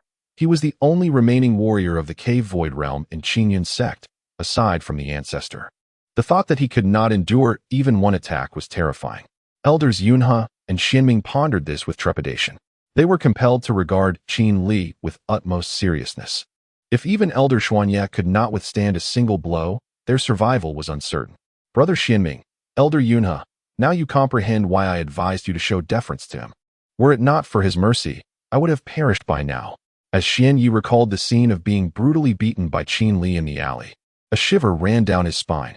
He addressed Elder Yuan He and Elder Xianming, still haunted by the memory. When he was carried away, he had caught sight of the imprint of a fist near his head. Had that blow landed, it would have been exceedingly difficult for Xian Yi to be here speaking now. Upon hearing Xian Ye's words, Elder Xianming and Elder Yuan He nodded in acknowledgement. On the northern street of Baiyang City, Qin Li held a rattle drum, shaking it incessantly in his hands, producing a rhythmic clattering sound. In that moment, he resembled a mischievous child. After finishing with Xian Yi, Qin Li had sensed an impending presence and departed swiftly to avoid any potential troubles. As for Xian Ye's betrayal, Qin Li found it inconsequential. He believed he could only teach Xian Yi a lesson, never capable of causing him fatal harm. After all, Elder Xian Yi had left a favorable impression on Qin Li. Walking along the street, Qin Li gazed up at the sky, where several white rainbows arched gracefully. Chuckling to himself, he mused, "Ah, a eunuch. How I wish to strip him of his trousers to see what lies beneath. Alas, why am I entertaining such grotesque thoughts?" Qin Li laughed at his own self-deprecation. Unbeknownst to him, Qin Li felt increasingly at ease in this world, losing the tension he had experienced upon his arrival, as if he had grown accustomed to his surroundings. Just as he reveled in the joys of life, a figure caught his attention, the scent of death. Suddenly, he sensed an aura of decay emanating from the figure before him, unmistakably belonging to a disciple of the corpse-controlling sect. Furrowing his brow, Qin Li did not direct his gaze towards the shadowy figure clad in a black hat. In an instant, it vanished from his sight. What mischief are the disciples of the corpse-controlling sect up to now? Concealing himself, Qin Li followed the trail of decay, intending to discern the intentions of this individual. A quarter of an hour later, Qin Li found himself standing before an old residence in Baiyang City, the plaque above the door inscribed with the words Li Mansion. Li Mansion? Qin Li frowned at the characters upon the plaque. Entering the Li Mansion, he felt the direction of the decaying aura guiding him to a dilapidated room. At that moment, a gentle breeze swept through, suddenly forcing the tightly shut door open. Peering inside, Qin Li discovered the room to be empty. Closing his eyes, he concentrated on the source of the decay, realizing it originated from beneath the floor. He stepped into the room, approaching a particular floor tile. This must be the spot. Just as he intended to lift the tile, he sensed someone drawing near. Qin Li concealed his form. Suddenly, the tile was removed, and two figures emerged from below, both cloaked in black robes and wearing dark hats, strikingly conspicuous. Observing these two individuals, Qin Li couldn't help but murmur to himself, "Two warriors at the nascent soul stage?" Upon sensing the cultivation realm of the two disciples from the corpse-controlling sect and discerning that they were at the soul origin stage, Qin Li exhaled a sigh of relief. Soul origin cultivators were merely offering themselves as fodder for him. The tasks entrusted to him by Elder Wang and the Grand Elder must not be delayed.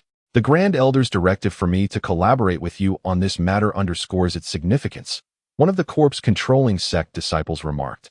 "Elder son, I understand. Let us depart at once." Depart? Qin Li, perched upon the beam, materialized his form and regarded the two disciples from above with contempt. "Who goes there?" Elder Sun and Elder Wang instinctively turned their gazes towards the source of the voice, finding Qin Li standing before them, with his legs dangling and an expression of disdain. Qin Li addressed the two disciples. "I appreciate straightforward individuals." His tone was grave as he spoke directly to the disciples of the corpse-controlling sect. Chapter 32. A great loss. With a swift motion, Qin Li unsheathed his sword, and a brilliant flash of white light pierced the air. Two disciples from the corpse-controlling sect were sent flying by a single strike. Qin Li, soaring gracefully through the air, directed the sword's aura to seal the spiritual energy of the disciples, pinning them against the wall. One bore the surname Sun, the other Wang, both addressing themselves as elders. From their conversation, it seemed they held considerable standing within the sect. "Let us converse. I am quite curious about the matters at hand," Qin Li remarked, approaching the wall where the two were pinned, licking his lips with a devilish grin. Elder Wang and Elder Sun, their eyes bloodshot and faces twisted in rage, suddenly slumped as if their wills had been extinguished. "By heaven!" Qin Li exclaimed, startled. He quickly lifted Elder Sun's chin with his sword, only to find him lifeless. "How careless of me!" Observing the absence of life in Elder Sun, he proceeded to check Elder Wang, confirming both had taken their own lives. Frowning, Qin Li retracted his sword and extended a finger, summoning a flame that erupted from his fingertip, incinerating their corpses. It appeared that these two disciples from the corpse-controlling sect had indeed suffered a significant loss. Qin Li closed his eyes, attempting to sense the presence of any lingering corpse energy nearby. The source of the pervasive aura in the air was ultimately traced back to Elder Wang and Elder Sunday. Ah well, what is gained is fortunate, what is lost is fatal. Yet, what precisely is the plan they spoke of? Qin Li pondered, frowning as he exited the Li residence. Ah, the Li residence. Suddenly, a thought struck him as he turned to gaze at the plaque of the old manor. The Li residence appeared to have been long abandoned. Despite its less-than-ideal location, It was still relatively decent, yet it had remained uninhabited for a significant duration. Either someone had purchased it, or it had been deemed undesirable. The latter could be dismissed. In Bayong City, where every inch of land is precious, it was improbable that such a large estate would go unnoticed. Thus, only one possibility remained. With a spark of excitement in his eyes, Qin Li murmured to himself, "I shall go directly to the city lord's manor and inquire further." With this resolve, he set off to the city lord's manor, located at the heart of Bayong City, easily identifiable by its prominent position. Upon arriving, he stood before the entrance, where a steady stream of people passed by, many of whom instinctively veered away from him. After all, the insignia he bore was a mark of a formidable cultivator. "Esteemed elder, may I inquire as to your purpose at the city lord's manor?" A servant, clad in humble attire, approached him with a respectful tone. Qin Li gestured towards the location of the Li residence and replied, "I wish to inquire about the estate known as Li Manor. I find it quite appealing and wish to purchase it." "Li Manor?" The servant furrowed his brow in confusion. "Yes." Qin Li nodded in acknowledgement. "Oh, I remember now. The senior was referring to that haunted house." The young servant smiled and shook his head as he looked at Qin Li. Haunted house? Qin Li suddenly felt a sense of foreboding. If he could not uncover the owner behind it, this trip would be in vain. Indeed, it is the haunted house. However, it appears that the Li residence has already been purchased, yet it remains uninhabited. The young servant replied with a grin. "Do you know who bought it?" Qin Li frowned, expressing a sense of regret. "I'm afraid I do not. It was a decade ago, but it is said that the buyer was of royal lineage. Our city lord's office did not keep records, merely providing the land deed and completing the formalities." The young servant tilted his head in thought before responding to Qin Li. "All right, I understand now." Qin Li nodded in acknowledgement of the servant's words, departing from the city lord's office, having asked all his questions. Naturally, there was no need to linger any longer. The young servant watched Qin Li turn to leave, smiled, and returned to report to Bai Yu about the matter. Bai Yu had previously instructed everyone that any inquiries regarding the haunted house must be reported to him. Any breach of this directive would result in the immediate revocation of cultivation and expulsion from the city lord's office. On the streets of Bayong City, Qin Li walked along the thoroughfare, frowning as he muttered to himself, "How is it now entangled with royal relatives? Could it be that someone within the dynasty is colluding with the corpse-controlling sect?" As this thought crossed his mind, Qin Li dared not pursue it further. Feeling increasingly agitated as he strolled, he decided to return home directly. At the entrance of the inn, Siyu and Su Wenshan were seated, sipping tea. "Su Shidi, what troubles you?" Siyu observed Su Wenshan's hesitant demeanor, feeling rather concerned, and thus inquired. Su Wenshan, upon hearing Siyu's words, raised his cup and took a sip, shaking his head with a smile. "It is nothing. I was merely contemplating some matters." Siyu, noticing Su Wenshan's expression, refrained from probing further. As Qin Li returned, he caught sight of the inn's exterior and noticed Siyu and Su Wenshan seated together, enjoying their tea. "What are these two youngsters up to?" Qin Li furrowed his brow, a look of suspicion on his face as he walked into the inn. Upon entering, Su Wenshan fixed his gaze on Qin Li, seemingly with an expression that suggested he had seen through him. Qin Li felt the scrutiny and turned his head, locking eyes with Su Wenshan. Could this lad have recognized me? A wave of doubt washed over Qin Li, yet he maintained a facade of nonchalance, pretending not to notice Su Wenshan and heading straight back to his room. After Qin Li left, Su Wenshan pondered, could I have mistaken him? Qin Li's suspicion was indeed accurate. Su Wenshan had discerned Qin Li's true identity. The reason was simple. Su Wenshan had just finished his training when he heard the news of Elder Xian Ye's injury, and, while everyone was focused on Elder Xian Ye, he had distinctly noted that the wound on Elder Xian Ye's shoulder was inflicted by the immortal slaying sword. Su Wenshan was no stranger to the Zhanqian sword. He had once experienced its prowess through Qin Li, a sensation he would carry with him for a lifetime. The blade's impeccable edge and the lingering aura of the Zhanqian sword were unmistakable to him. Later, upon overhearing the elder's conversation, he learned that Elder Xian Ye had pursued a rogue cultivator of the Dongxi realm. This revelation led Su Wenshan to surmise that this rogue cultivator was likely Qin Li. Yet, the earlier scene, marked by an air of indifference, caused him to question his identification, although he was confident in his recognition of the sword's aura. "What troubles you, Junior Su?" Siyu inquired, observing the complexity in Su Wenshan's gaze with curiosity. "Nothing much. It's just that the Dongshu realm cultivator returned, and I felt an inexplicable familiarity. Su Wenshan replied, casting a glance at Siyu. Familiar? How could that be? I felt nothing of the sort, Siyu remarked, puzzlingly glancing behind her, only to find that Qin Li had long since vanished. Well then, I must return to my cultivation. I shall take my leave, Junior Su, Siyu said, waving goodbye. Indeed, Su Wenshan nodded, lifting his teacup and gazing toward the staircase on the second floor.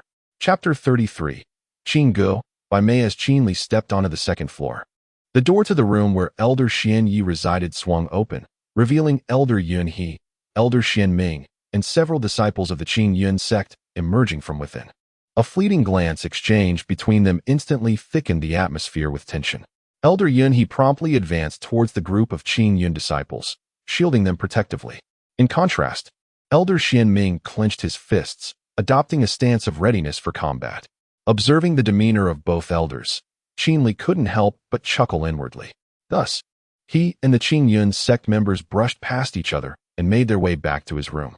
A sigh of relief escaped the lips of elders Xian Ming and Yun He as they watched Qin Li enter his quarters. Behind them, the numerous disciples of the Qin Yun sect regarded their elders with expressions filled with confusion, still reeling from the oppressive atmosphere that had just unfolded. Inside the room, Qin Li sat cross-legged on the bed, closing his eyes to extend his consciousness and survey the surroundings. In the adjacent room, Xian Yi lay quietly on the bed, having sensed Qin Li's return and daring not to make a sound. Check in, Qin Li silently intoned in his mind. It had been a considerable time since he last checked in, and today he intended to see if he might acquire some rare treasure. Successfully signing in at room 8 of the Yunlong Inn, he received the reward of the star absorption technique. Oh dear, it seems my streak of misfortune remains unchanged, Qin Li murmured with a smile, accepting the method of cultivation for the star absorption technique that resonated in his mind. Time trickled by, and 2 days elapsed. Only 1 day remained until the opening of the Shanghai secret realm. Qin Li opened his eyes, donned his attire, and exited the Yunlong Inn. In the lobby of the inn, the Qin Yun sect members were fully prepared for departure, ready to head to the Shanghai secret realm to secure an advantage. As Qin Li descended the stairs, he glanced at the group and exchanged a smile and nod with the leader, Xian Yi. Noticing Qin Li's gesture, Xian Yi quickly returned the smile. Over the course of these 2 days, Xian Yi had finally managed to recuperate somewhat, although the wound on his shoulder had yet to heal completely. Fortunately, it did not significantly impair his combat capabilities. All disciples of Qin Yun's sect, let's set off, Xian Yi commanded, leading the disciples toward the Shanghai secret realm. Watching their departing figures, Qin Li approached a table, seated himself, and called out to the waiter, "A pot of tea, please." Coming right up. The waiter, hearing Qin Li's request, hurriedly brought a pot and poured tea into the cup before him. Lifting the cup, Qin Li took a sip, muttering to himself, "What is the use of leaving so early? We still await tomorrow to enter together." As Qin Li savored his tea, far within the depths of the 10,000 great mountains, in a secret realm that left even heaven and earth in awe, a middle-aged man with azure hair sat serenely upon a massive stone. The middle-aged man with azure hair possessed a strikingly handsome visage, his muscular arms exuding strength, and his well-defined chest further accentuating his formidable appearance, with his azure locks cascading down the back of his head. "Brother Qin, I have arrived," a voice, alluring to the extreme, wafted from a distance. The man opened his eyes and turned to behold a captivating young woman, whose every smile and every frown radiated an enchanting charm. "White sister, I must say, I am quite taken with your transformation today," the man exclaimed, pulling the beautiful woman into his embrace, greedily inhaling her fragrant scent. "It pleases me that you like it," she replied with a smile that could captivate souls. The man, licking his lips, held her tightly and said, "Tomorrow, the secret realm shall be accessible. I will personally venture inside to procure extraordinary treasures to restore your cultivation and vitality." Upon hearing his words, the young woman felt a rush of shyness, burying her head against his chest and whispering, "I am grateful, Brother Qin." After a moment, her gaze fell upon the scar on his thigh, her eyes reflecting a tinge of compassion and a complex expression. This scar, evidently inflicted by a sword, was discernible even now. "Brother Qin, this is all my fault. Had it not been for me, you would not have been injured," she lamented. The man smiled silently. gently holding her delicate hand in his and speaking in a calm tone. "It is of no consequence. I do not blame you. I truly did not expect that human to inflict such harm upon me." As he uttered these words, his expression morphed into one of gritted teeth.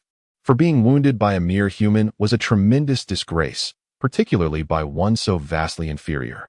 "White sister, do you truly believe that this Qin Li is merely the young master of the Qingyan sect?" he inquired, his curiosity piqued.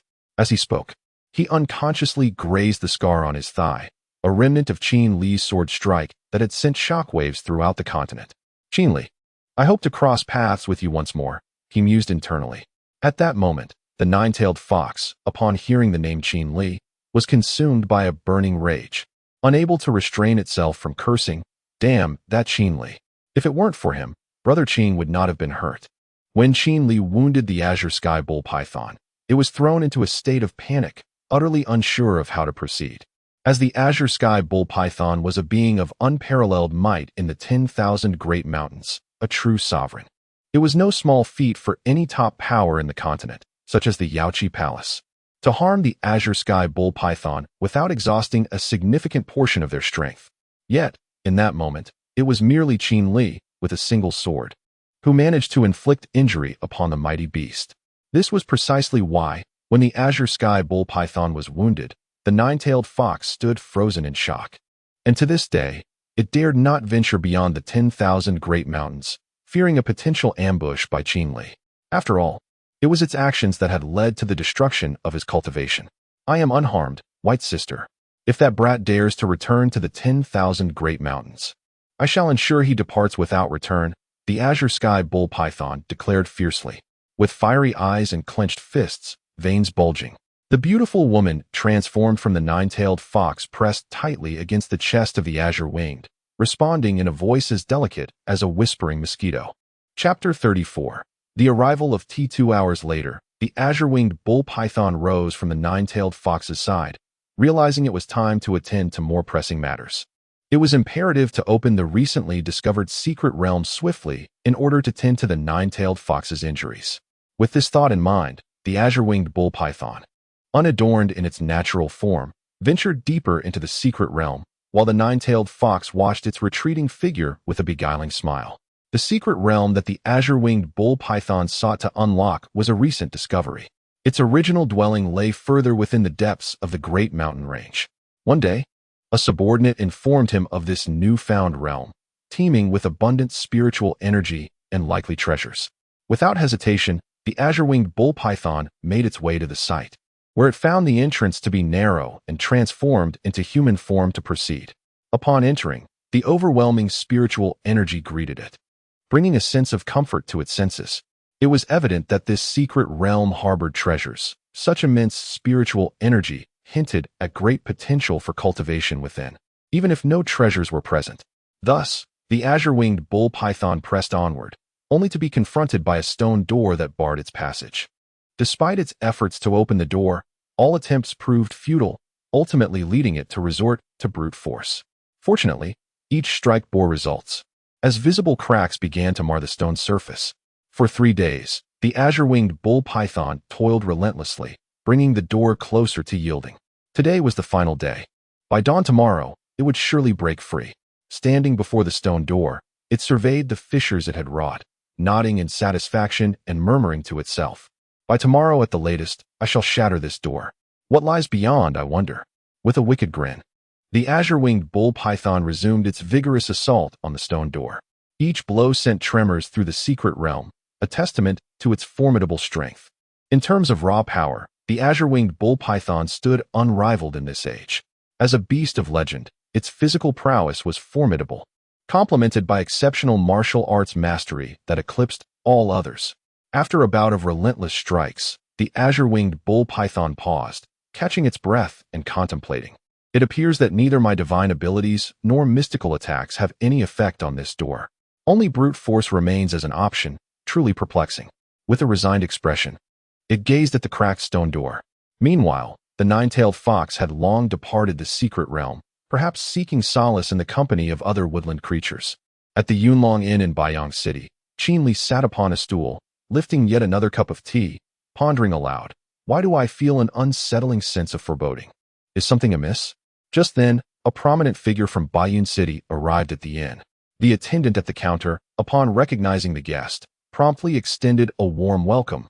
Welcome, Lord Bai. The visitor was none other than Baiyu. Upon hearing the shout of the young attendant, the patrons of the inn turned their heads to the entrance, momentarily pausing their drinking and dining. Baiyu nodded at the attendant without uttering a word, disregarding the reactions of the onlookers. He walked straight into the inn and gestured to the young attendant, requesting a pot of fine tea. The attendant, upon hearing Baiyu's request, quickly nodded and prepared a brew from the proprietor's prized tea leaves. As he brewed, he cast furtive glances at Baiyu, who typically had little opportunity to see the city lord, as such encounters usually occurred during significant events, accompanied by a retinue of guards. However, the fact that Baiyu had come alone, without any guards, piqued the attendant's curiosity regarding his purpose for visiting. Baiyu's gaze swept around the room before settling on an individual. He approached this person, pulled out a chair, and introduced himself, saying, "I am Baiyu, the lord of Baiyang City. Pleased to meet you, fellow traveler." The person he sought was none other than Qinli. Upon seeing Baiyu seated across from him, Qinli was taken aback but maintained a composed demeanor, smiling and nodding in acknowledgement as he introduced himself. "I am Yang Zaixian, a wandering cultivator, honored to meet the city lord."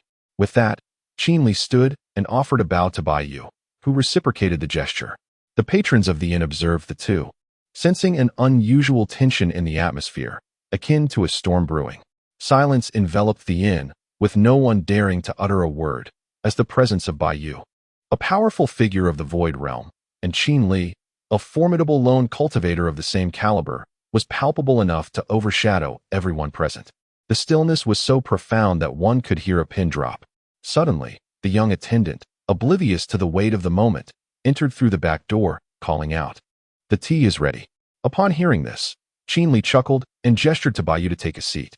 Baiyu returned the gesture, yet the atmosphere remained charged with intensity. Looking at Baiyu with a smile, Qinli remarked, "There is no need for such formality with someone like me, a mere wandering cultivator." Baiyu replied with a grin, "You jest, dear Yang.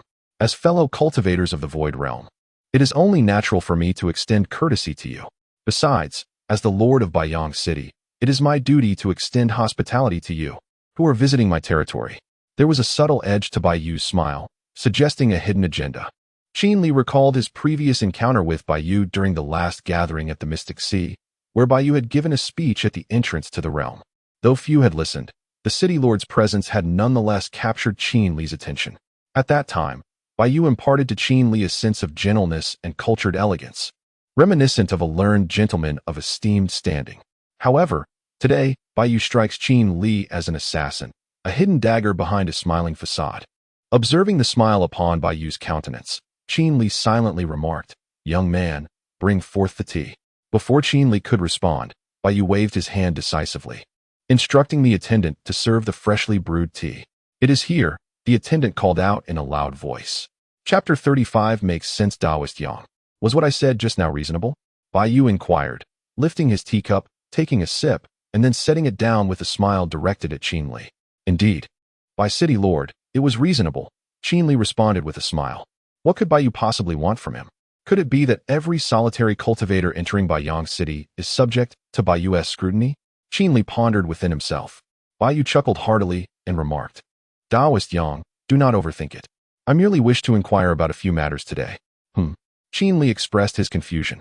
Baiyu raised his teacup toward Qinli and stated, "I have heard from my subordinates that Taoist Yang is inquiring about the haunted residence of the Li family. I would like to ask, what is your intention?" Upon hearing Baiyu's words, Qinli nodded and smiled, replying, "I simply noticed that the location seemed appealing.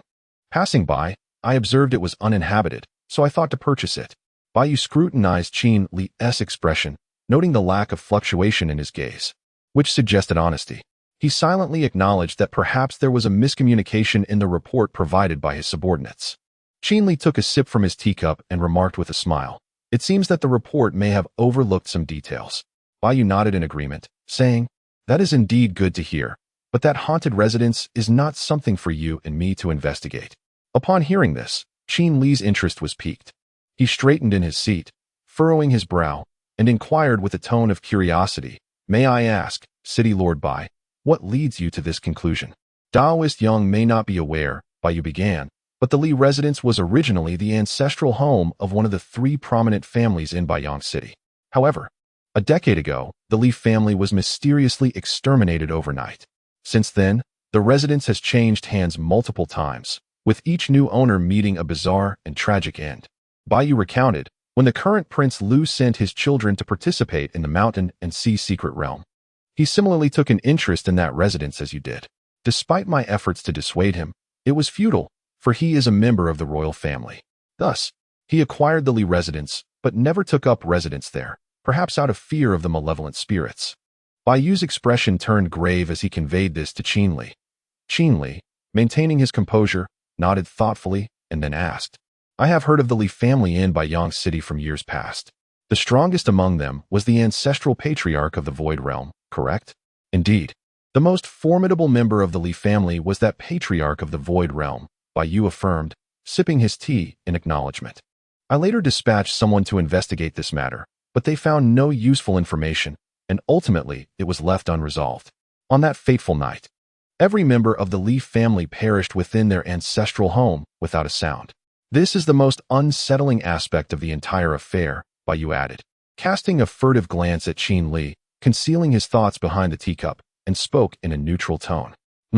If that is the case, it is indeed quite eerie. Qin Li responded to Baiyu. However, that estate has already been acquired by Lord Lu. Even if I wished to purchase it, it would be impossible. Suddenly, Qin Li chuckled softly. With a calm demeanor, Baiyu nodded in agreement, indeed. Observing the atmosphere become somewhat tense, Qin Li inquired, City Lord Bai, is this the matter that brought you here today? Baiyu shook his head with a smile. Recently, two formidable fighters in the Void Realm have clashed in the city, causing some undesirable repercussions. My visit not only involves paying respects to Daoist Yang, but also to warn other independent cultivators in the Void Realm. I advise them to be cautious and avoid encountering that mysterious individual, for injuries could prove dire.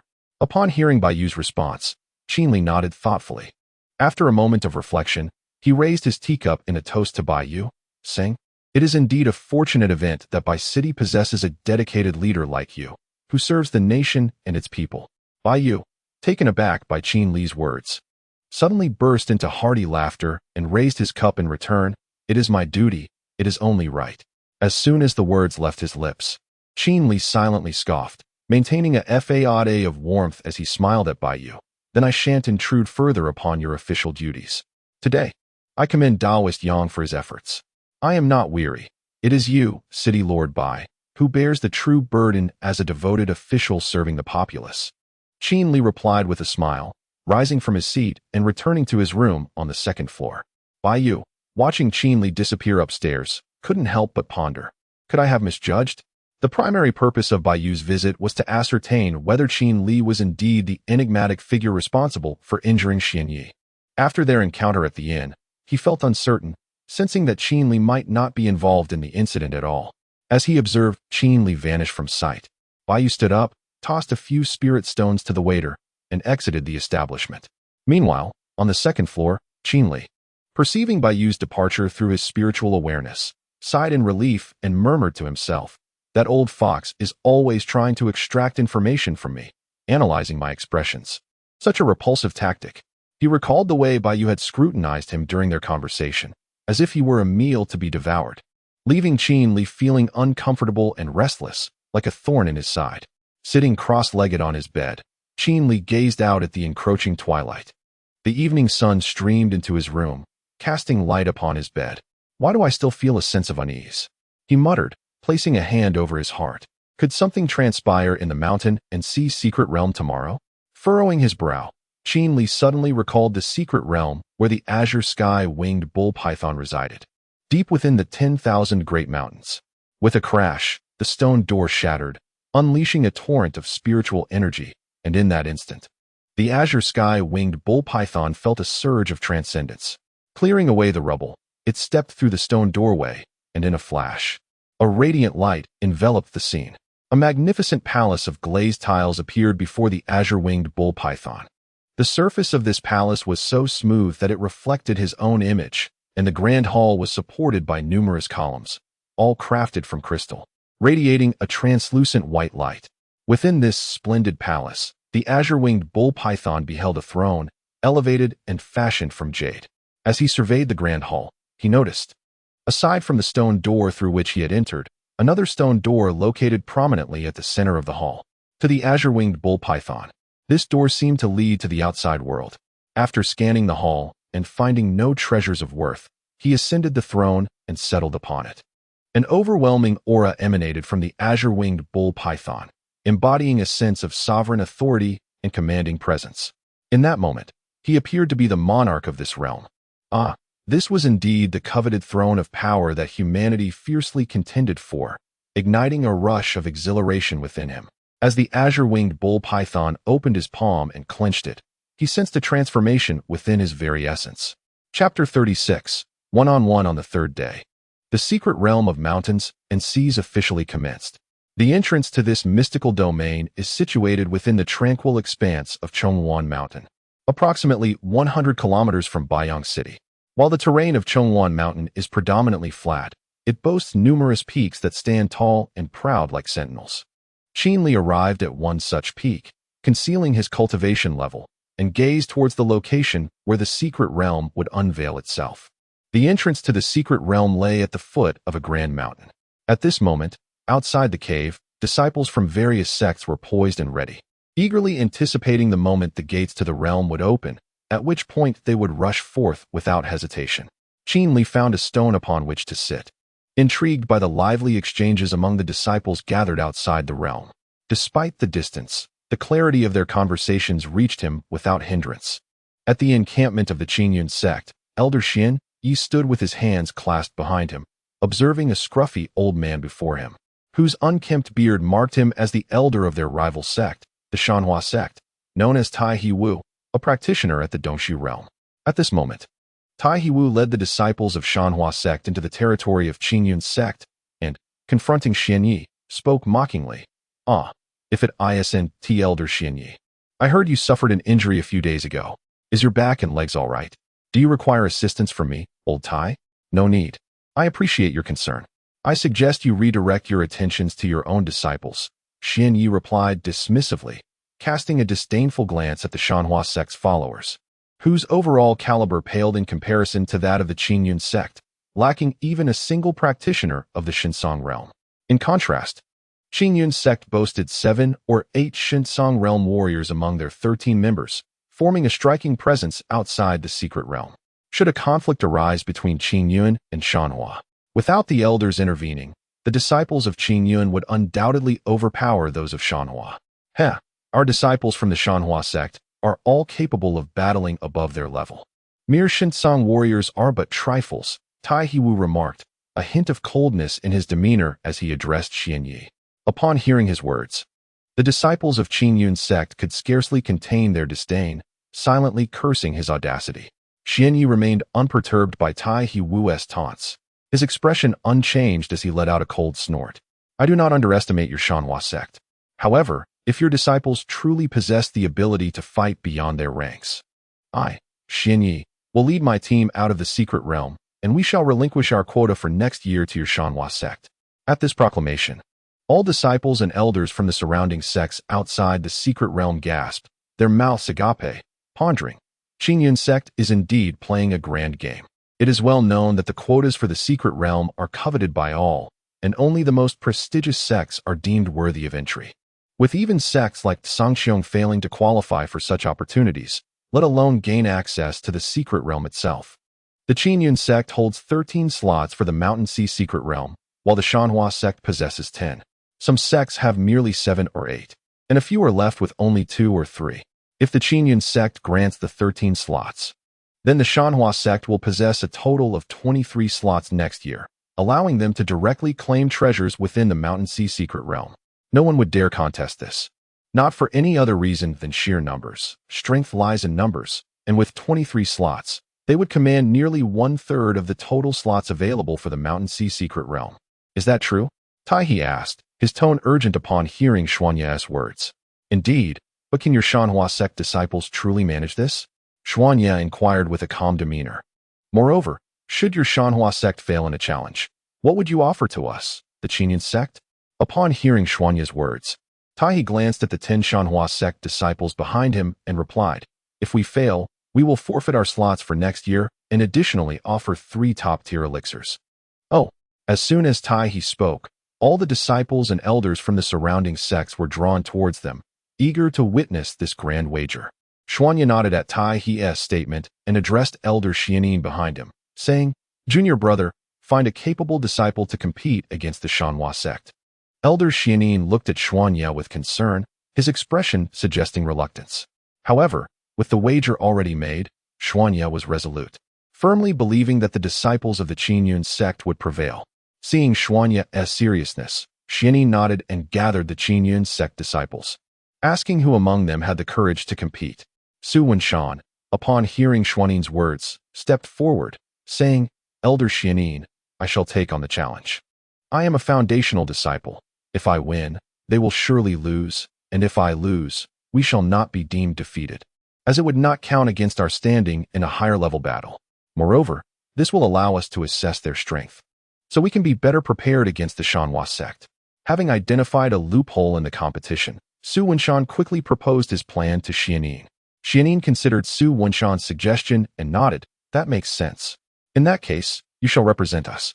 I will prepare the necessary words for you before you step forward." "Understood," Su Wenshan replied, nodding. On a distant peak, Qin Li sat upon a stone, overhearing the exchange between the Qingyun sect and the Shanhua sect. As he observed Su Wenshan stepping forward, he couldn't help but chuckle to himself. The Shanhua sect is in for a rough time. Having scrutinized all the disciples of the Shanhua sect, he noted that while each possessed formidable auras, they paled in comparison to Su Wenshan. However, Tai's words rang true. The group of Shanhua disciples were not to be underestimated in their capacity for higher-level combat. Yet, the disciples of the Qingyun sect were no pushovers. If it came down to one-on-one confrontations, the odds would likely stand at a precarious 3-7. The Mountains and Rivers sect is undoubtedly destined for defeat. However, the competition format appears to be one-on-one matches. Brother Xianyi, send Su Wenshan to compete. After issuing his instructions to Su Wenshan, Xianming approached Xianyi and spoke. Su Wenshan. Upon hearing Xianming's words, Xianyi thoughtfully glanced at Su Wenshan, who was standing a bit further back. Isn't he at the foundation establishment stage? Xianyi, being acquainted with Su Wenshan, the disciple of Elder Yunhe, could not possibly be unaware of his cultivation level, which left him puzzled as to why Xianming would choose a disciple at the foundation establishment stage for this task. Xianming observed the imposing figure of Tai Wu before quietly reiterating to Xianyi what Su Wenshan had previously conveyed to him. After listening, Xianyi nodded and smiled at Tai Wu, saying, "Elder Tai, in the spirit of fairness, our Qingyun sect shall dispatch a martial artist of equal standing. If you cannot even best a practitioner of the same realm, then the God Concealment Realm warriors of our Qingyun sect will remain beyond your reach." Upon hearing Xianyi's words, Tai Wu furrowed his brow and nodded to a leading disciple behind him, instructing, "Let Su Guang take the stage." Chapter 37. The conclusion of 10 moves. Su Guang stepped forward, approaching Tai Wu, and performed a respectful bow. "Su Guang will not bring shame to the elder. I shall undoubtedly secure victory in this match."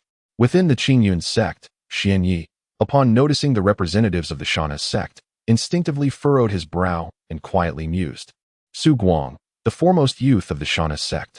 Indeed, Su Guang held the esteemed position as the leading youth of the Shanhua sect, with great prospects of contending for the position of the sect's junior master. Xianyi turned to Su Wenshan and inquired, "Su Wenshan, do you possess the confidence to triumph over Su Guang?" Su Wenshan gazed at Su Guang before turning to Xianyi and nodded affirmatively. 80%. Really? Xianyi pressed further. Indeed. Su Wenshan affirmed with unwavering resolve. Should you find yourself at a disadvantage, do not be reckless. Withdraw from the arena immediately. Elder Yunhe cautioned with evident concern. Understood, Master, Su Wenshan replied to Elder Yunhe. Very well. Elder Yunhe nodded, somewhat resigned. Elder Xianyi, since the contenders have been decided, let the duel commence here. All sect elders and disciples present shall witness. Should anyone lose, no one is permitted to act dishonorably. Agreed. Xianyi nodded, instructing the disciples of Qingyun sect to step back. Tai Wu also signaled for the disciples of Shanhua sect to retreat. An open space was created between the two sections. "Go forth," Xianyi commanded Su Wenshan. Su Wenshan nodded and advanced to the cleared ground. Summoning the Yulong sword bestowed upon him by Qin Li, its sword energy soaring towards the heavens. The stance of a swordsman was vividly displayed. The members of Qin Yun's sect observed Su Wenshan's formidable sword energy, sensing his power and concluding that victory was assured. Su Wenshan's sword energy surged skyward, prompting Elder Yun He to regard him with astonishment. The current Su Wenshan was significantly more powerful than he had been a month prior. What had transpired in the past half-month? Elder Yun He pondered, unable to suppress his curiosity as he watched Su Wenshan, standing in the open space. Su Wenshan examined the Yulong sword in his hand, contemplating. This battle will serve to test my strength. The likes of Su Guang poses no threat whatsoever. In his heart, Su Wenshan reflected that his earlier claim of having an 80% chance was somewhat modest. He had undergone rigorous training under Qin Li over the past 2 weeks. The Zhantian Ju and various other martial techniques had advanced remarkably. He had downplayed his confidence to avoid seeming overly presumptuous before Elder Xianyi, yet in truth, he believed he could defeat Su Guang within 10 moves. In the crowd of Qin Yun's sect, Siyu silently cheered for Su Wenshan as he stood in the clearing, thinking, with senior brother Qin Li's guidance, junior brother Su will surely find it effortless to defeat Su Guang. Siyu was the second person in attendance who was confident Su Wenshan would not falter. Tai Hiwu of the Shanhe sect cautioned Su Guang, "Su Guang, do not underestimate your opponent. From the very beginning, strike with all your might. With my presence, there is no need to fear the Qin Yun sect." Tai Hiwu's tone was resolute, as he was determined to secure one of the 13 qualifications for the Qin Yun sect to enter the Shanghai secret realm next year. Su Guang nodded in agreement, saying, "Elder Tai, I have resolved not to underestimate my opponent. Just you wait and see." Su Wenshan, upon hearing Su Guang's words, displayed no signs of anxiety, merely snorting coldly. "The same applies to you, junior brother. However, let me make this clear. Should you harm your senior brother, do not hold me accountable. Nor should you vent your anger on my fellow disciples of the Qin Yun sect." "Understood," Su Guang replied, then stood with his hands clasped behind his back. "Shall we begin, Elder Tai?" Xianyi inquired of Tai Hiwu. Tai Hiwu nodded at Su Guang and addressed Xianyi. "Let us commence, Elder Xianyi. Let the competition begin," Xianyi announced to both participants. In an instant, the wind howled, stirring a whirlwind of sand, as a long sword lunged directly towards Su Guang. The sword's energy surged forth, instantly enveloping the arena in a chilling atmosphere. Su Guang, sensing the impending threat, swiftly drew his sword, raising it defensively before him to counter the formidable sword energy. Clang! The sound of metal clashing echoed as Su Guang's sword vibrated under the force of the attack. His right hand, gripping the hilt, trembled uncontrollably. Terrifying. That was Su Guang's immediate reaction. He had indeed underestimated his opponent, yet this was not mere arrogance. Even if Su Guang had taken the initiative, he would still find it difficult to contend with the icy glare before him. In an instant, Su Wenshan struck again, targeting Su Guang's head. Realizing he was at a disadvantage, Su Guang hastily employed evasive maneuvers, only to see Su Wenshan pursuing him with his sword drawn. Yunfei sword technique. Su Guang shouted as he countered with his own blade. Cling! The two swords crossed, sending sparks flying in all directions. The spectators from the Qin Yun sect reacted with surprise. They had not anticipated that Su Wenshan would initially dominate Su Guang. At this moment, Su Guang remained on the defensive, unable to launch an attack. Conversely, on the side of the Shanghai sect, Tai Hiwu furrowed his brow and instructed a disciple behind him, "Prepare the 3-heart needle. We must not lose this competition." The disciple looked at Tai Hiwu in astonishment, then nodded in understanding before departing towards the Shanghai sect's encampment. In the open arena, Su Wenshan continued to press the attack against Su Guang. At this moment, Su Guang was in a dire state. His clothing was tattered, and the long sword he wielded was showered with metal shavings from Su Wenshan's dragon sword. Just as Su Guang attempted to reposition himself again, Su Wenshan unleashed a decisive strike, employing the slashing the heavens technique. Instantly, dark clouds gathered overhead. To Su Guang's eyes, Su Wenshan and the dragon sword transformed into a radiant white arc, hurtling towards him. A beam of white light erupted, cleaving through the ominous clouds above. The moment Su Guang beheld the flash of white light, he instinctively realized his imminent demise. Yet, the primal instinct for survival compelled him to raise his sword defensively before his chest. At that very instant, within the throng of the Shauna's sect, 3 faint beams of white light surged forth from the crowd, darting toward the blinding radiance. In the next heartbeat, a sharp clang resonated, followed by the sound of a weapon embedding itself into a tree. The crowd's attention was captivated as members from other sects approached to investigate. They discovered 3 diminutive silver needles neatly arranged along the trunk of a grand tree. The Shauna sect employs hidden weapons. Someone cried out from the assembly. Upon hearing this, Su Guang stood frozen in place, as Su Wenshan advanced with his sword, positioning the Yulong sword directly against Su Guang's neck. Chapter 38. The defeated eunuch you have lost. Su Wenshan remarked with an indifferent tone.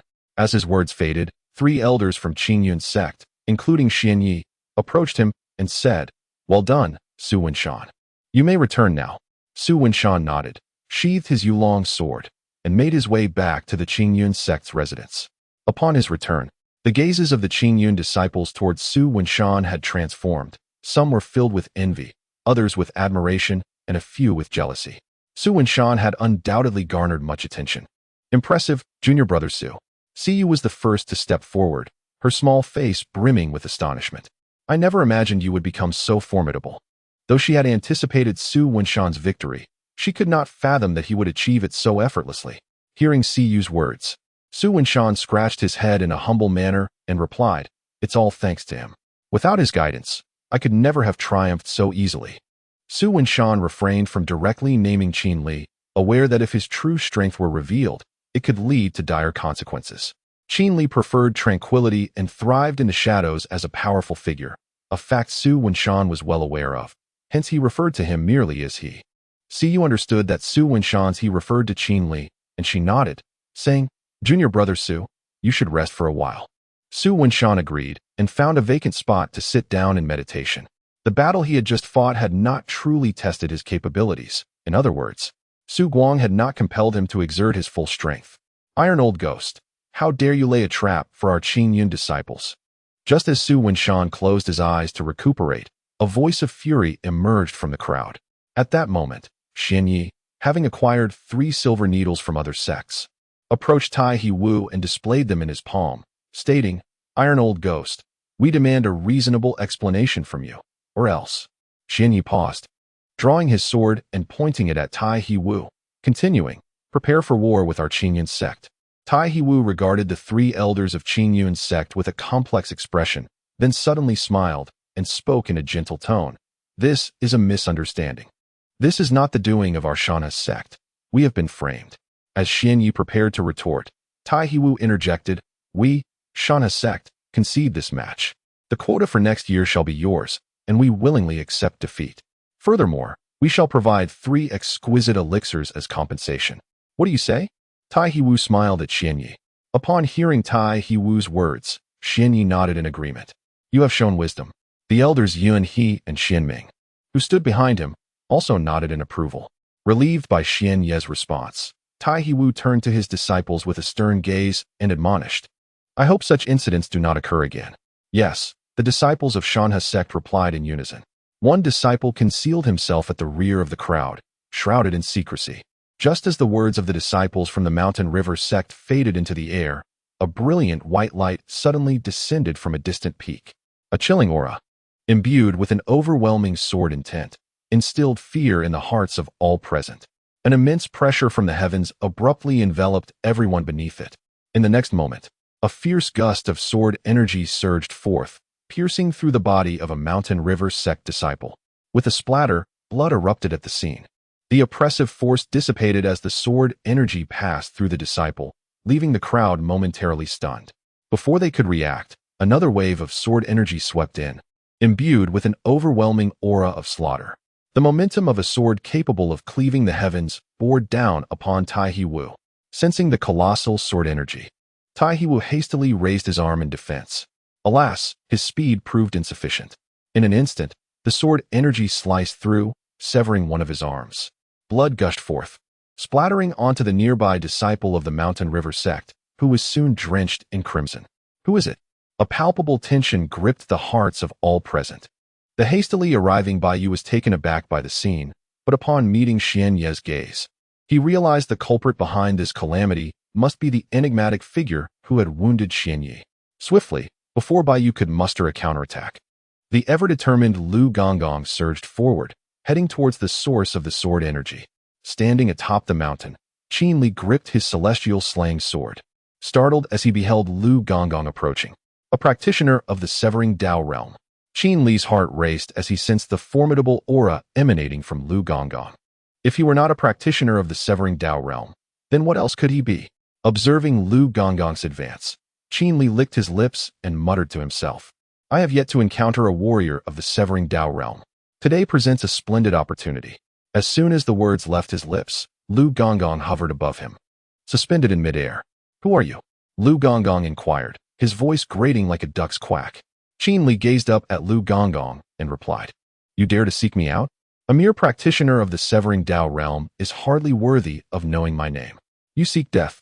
Lu Gonggong, unable to discern Qin Li's cultivation level, nevertheless felt assured he could withstand the earlier sword energy, prompting his decision to confront Qin Li. With a swift motion, Lu Gonggong transformed his right hand into a claw and lunged towards Qin Li. Suddenly, a massive Kunpeng materialized in midair, unfurling its wings and casting a shadow over the land. As it stretched its claws towards Qin Li, the world dimmed in an instant. As the Kunpeng's claws descended upon Qin Li, its immense power rippled outward, causing the ground beneath Qin Li to fracture. Interesting, Qin Li remarked, unperturbed, as he raised his sword in response. The celestial slaying sword was firmly gripped in his hand, sweeping forward with determination. Heavenly cleave. In the next moment, a resonant hum reverberated through the cosmos. A formidable sword aura, enveloped in a brilliant white halo, clashed directly with the mighty Kunpeng. The impact was tremendous. Trees atop the mountain peaks were uprooted and sent flying, swept away by the tumult of battle. Qin Li stood steadfast, unyielding as a mountain. The colossal illusion of the Kunpeng before him dissipated, leaving only the swirling sword energy surrounding Qin Li. At that moment, he raised his sword forward, pointing at the suspended figure of the complex-faced eunuch Lu, declaring, How dare a mere eunuch contend with me? Chapter 39. The opening of the Mountain Sea's secret realm. Qin Li stood resolutely atop the mountain, his sword pointed at the eunuch Lu, exuding an aura of unmatched power as he proclaimed, I shall strike, invincible. In the next moment, he swung the immortal slaying sword with a flourish, declaring, Heavenless decision. Instantly, the sword became enveloped in formidable sword energy. With a thrust, a force emerged that seemed to instill dread throughout the heavens and earth, manifesting before Lu.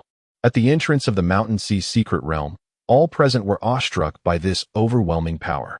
The avenue of the heavens crumbled, and a semicircular arc of light sliced through the air, creating fissures in space, severing the sky with its might. Darkness enveloped the world entirely, rendering all invisible, save for the flickering white arc amidst the gloom. Die! With a single command from Qin Li, a surge of crimson light erupted. When the white light dissipated and normalcy returned to the world, a severed head appeared in Qin Li's grasp. He gazed at the head he held aloft and scoffed. A mere eunuch dares to contend with me. In that moment, Qin Li resembled a war god, holding Lu's head in his left hand while his right pointed towards the Mountain Sea secret realm. With indomitable spirit, he seemed to command the very landscape. If one were to describe Qin Li's demeanor at this juncture in colloquial terms, it would be akin to saying he was utterly magnificent, truly outstanding. Qin Li cast Lu's head disdainfully at his feet, sending it tumbling down the mountainside. Those present at the Mountain Sea's secret realm stood transfixed, their attention riveted upon this spectacle. Lu's demise had become a mere afterthought. Their gazes were uniformly directed at Qin Li, the image of a conqueror, a war deity, indelibly etched in their minds. Impossible to erase. Of course, even if they were cognizant that Lu's head had been kicked down the mountain like a ball, none dared to seek vengeance. After all, a warrior of the path-slaying realm had been slain by a single stroke. For these mere mortals of the void-drawing realm, surviving even a single strike would be a feat beyond reach. In the next instant, before the eyes of the onlookers, Qin Li vanished from the mountain's summit, leaving no trace behind. Once he had disappeared, they realized that 3 peaks of the heavy Luan mountain had been cleaved in twain by Qin Li's might. Fortunately, I did not pursue further. Otherwise, I would have met my end, Bai Yu remarked, gazing at the 3 severed peaks with relief. Lu, why did you seek death? It was truly not worth it, he murmured to himself, reflecting on the mountain where Qin Li had just stood. Then, addressing the soldiers behind him, Bai Yu commanded, "Go and retrieve Lu's corpse. Prepare it for transport back to the capital." The soldiers responded with trembling voices, clearly shaken by the earlier events. Upon closer inspection, it was evident that their legs quaked in fear, a direct consequence of the earlier spectacle that had left them stunned. "City Lord Bai, what should we do?" As Bai Yu moved among the crowd, an elder who had participated in the Mountain Sea secret realm inquired anxiously. Bai Yu gazed at the spot where Qin Li had vanished and remarked, "The formidable figure has likely departed from this place. Let us make our preparations. For the Mountain and Sea secret realm will soon be opened in half an hour. At that time, we shall allow your disciples to enter." Upon hearing Bai Yu's words, everyone nodded in agreement. With a sigh of relief, Bai Yu reflected on Qin Li's departure, his initial thought being one of fear. After a considerable time, a soldier approached Bai Yu and reported, "Lord Bai, the body of Lord Lu has been retrieved." Bai Yu nodded in acknowledgement and instructed the soldier to return to his post. At that moment, 3 elegantly dressed young men approached Bai Yu and inquired, "Lord Bai, what was the cause of the celestial phenomenon we witnessed here earlier?" Bai Yu regarded the trio with respect and replied, "Your Highnesses, a mysterious powerful being made its presence known. Lord Lu fought valiantly to resist, but ultimately succumbed to his fate." The 3 individuals were none other than the current 3 princes, the 3rd prince, the 5th prince, and the 7th prince. Within the royal family, these princes were considered to have been overlooked. The 3rd prince was avaricious, the 5th prince was lascivious, and the 7th prince was a gambler. Collectively, they were regarded as pests within the royal lineage. What? The princes were taken aback by Bai Yu's revelation. They had come with only Lord Lu as their sole protector, and they had intentionally chosen to forego any guards, a decision made by the 3 of them. They believed that with a warrior of the path severing realm present, they would be safe within the confines of the empire. Now that Lord Lu had perished, they were left vulnerable. Originally, the 3 princes intended to accompany Lord Lu, but the 5th prince had become infatuated with a maiden in the city and had urged Lord Lu to proceed ahead. After finally concluding their affairs, they had just arrived near the Chongwan mountain when they witnessed the celestial manifestation. Unaware of the true circumstances, they assumed it signaled the opening of the Mountain and Sea secret realm, prompting them to hasten their arrival. Upon their arrival, they were met with the grim news of Lord Lu's demise. Bai Yu reassured the princes, "Your Highnesses, there is no need to fear. The mysterious powerful being has already departed. Once you complete your exploration of the secret realm and return to the capital, I shall personally ensure your safe escort." Upon hearing Bai Yu's words, the 3 princes visibly relaxed and expressed their gratitude, stating, "Thank you, Lord Bai. We shall certainly speak favorably of you before our father upon our return." The 3 princes, possessing only innate martial prowess, were exceedingly weak. Thus, if they were to journey back alone, they might fall victim to robbers before even reaching the capital, as those who engage in robbery pay no heed to one's status. Suddenly, a resounding boom echoed throughout the heavens and the earth. The Mountain and Sea secret realm had been opened. Bai Yu turned his attention to the entrance of the secret realm, observing how the eyes of all present were drawn to the portal. Subsequently, the elders of each sect began imparting final words of caution to their disciples. In Wenshan, Elder Yunhe cautioned Siyu and Su Wenshan to be vigilant around the disciples of the Mountain River sect, advising them not to wander carelessly within the territory of the Qingyun sect. "Be careful," he urged with a tone of gravity. "I understand, Master," Su Wenshan replied, nodding. He felt no fear towards the disciples of the Mountain River sect, having bested Su Guang within 10 moves, rendering the rest of the disciples inconsequential in his eyes. Unless they resorted to a collective assault and set traps, he was confident that they posed no threat to him. After imparting his warnings to Su Wenshan, Elder Yunhe turned to Siyu, reiterating, "Siyu, once you enter the secret realm, be as cautious as Su Wenshan. If you must act independently, at the very least, ensure that you have Su Wenshan accompany you." Amused by Elder Yunhe's admonition, Siyu smiled and nodded, "I understand, Master." However, noticing her playful demeanor, Elder Yunhe furrowed his brow and gently tapped her forehead, insisting, "Be serious. I am not jesting with you." "I understand," Siyu replied earnestly. though a hint of mischief lingered at the corners of her mouth. "Very well, let us depart," Elder Yunhe began to say more, but was interrupted as Elder Xian Yi approached the two. "All right." Both Siyu and Su Wenshan nodded in agreement. Subsequently, Siyu and Su Wenshan joined the other disciples of the Qingyun sect as they ventured into the Mountain Sea Secret Realm. Chapter 40. Signing in to gain the ability to bypass restrictions in the Mountain and Sea Secret Realm. Siyu and her companions proceeded with utmost caution. The Mountain and Sea Secret Realm is divided into 5 layers. Qin Li had only ventured into the 4th layer, leaving the mysteries of the 5th layer unknown to him. Su Wenshan produced a piece of paper, examining the marked locations before turning to Siyu and stating, "Senior Sister Siyu, Brother Qin mentioned that there is a grand mountain nearby. Within a cave resides a lake, rumored to contain the essence of celestial water. Shall we explore it?" Siyu, upon hearing Su Wenshan's words, nodded in agreement. "Indeed. However, I wonder if the essence of celestial water still exists. Considering many years have passed since Brother Qin made his markings, we cannot be certain if the treasures have been taken."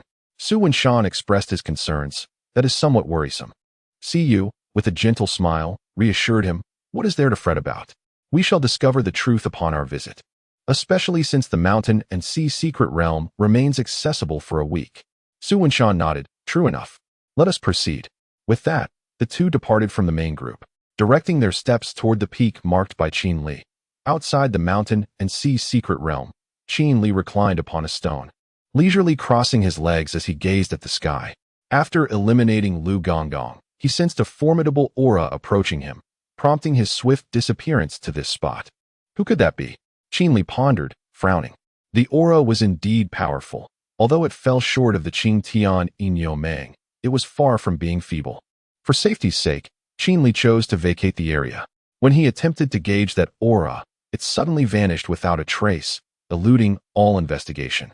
A supreme being. Qin Li mused, stroking his chin. The aura surpassed the Tao-severing realm, likely indicating a level of supremacy. Forget it. It's not worth my contemplation. After all, I haven't crossed paths with it yet. If I did, I might not necessarily be at a disadvantage. Qin Li chuckled, though the presence was potent in his eyes. He believed he could hold his own, provided it wasn't an entity of the same caliber as the Qing Tian Inyo Meng. He considered that a confrontation would yield a fair contest. Nine-tailed fox, once I ascend to the Calamity Crossing realm, your demise will be imminent. The thought of the nine-tailed fox ignited a spark of irritation within him. Currently, Qin Li's realm was at the cave void stage. Yet his prowess had already surpassed the Tao-severing realm, allowing him to contend with supreme beings. The outcome of such a clash remained uncertain. System, sign in. Qin Li spoke to himself while reclining on the stone. Successfully signed in at the 63rd stone of the Zhongwan Mountain. Reward, ability to bypass restrictions. A line of golden characters appeared before Qin Li's eyes. My luck seems to be quite favorable at this moment, he remarked with a smile. System, does this ability to bypass restrictions imply that I can enter the Mountain and Sea Secret Realm? Does it mean I can soar directly into the 10,000 Great Mountains?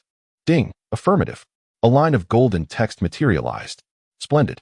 Upon encountering a line of small print, Qin Li sprang to his feet and hastily made his way towards the Mountain Sea Secret Realm, eager to revisit the familiar terrain.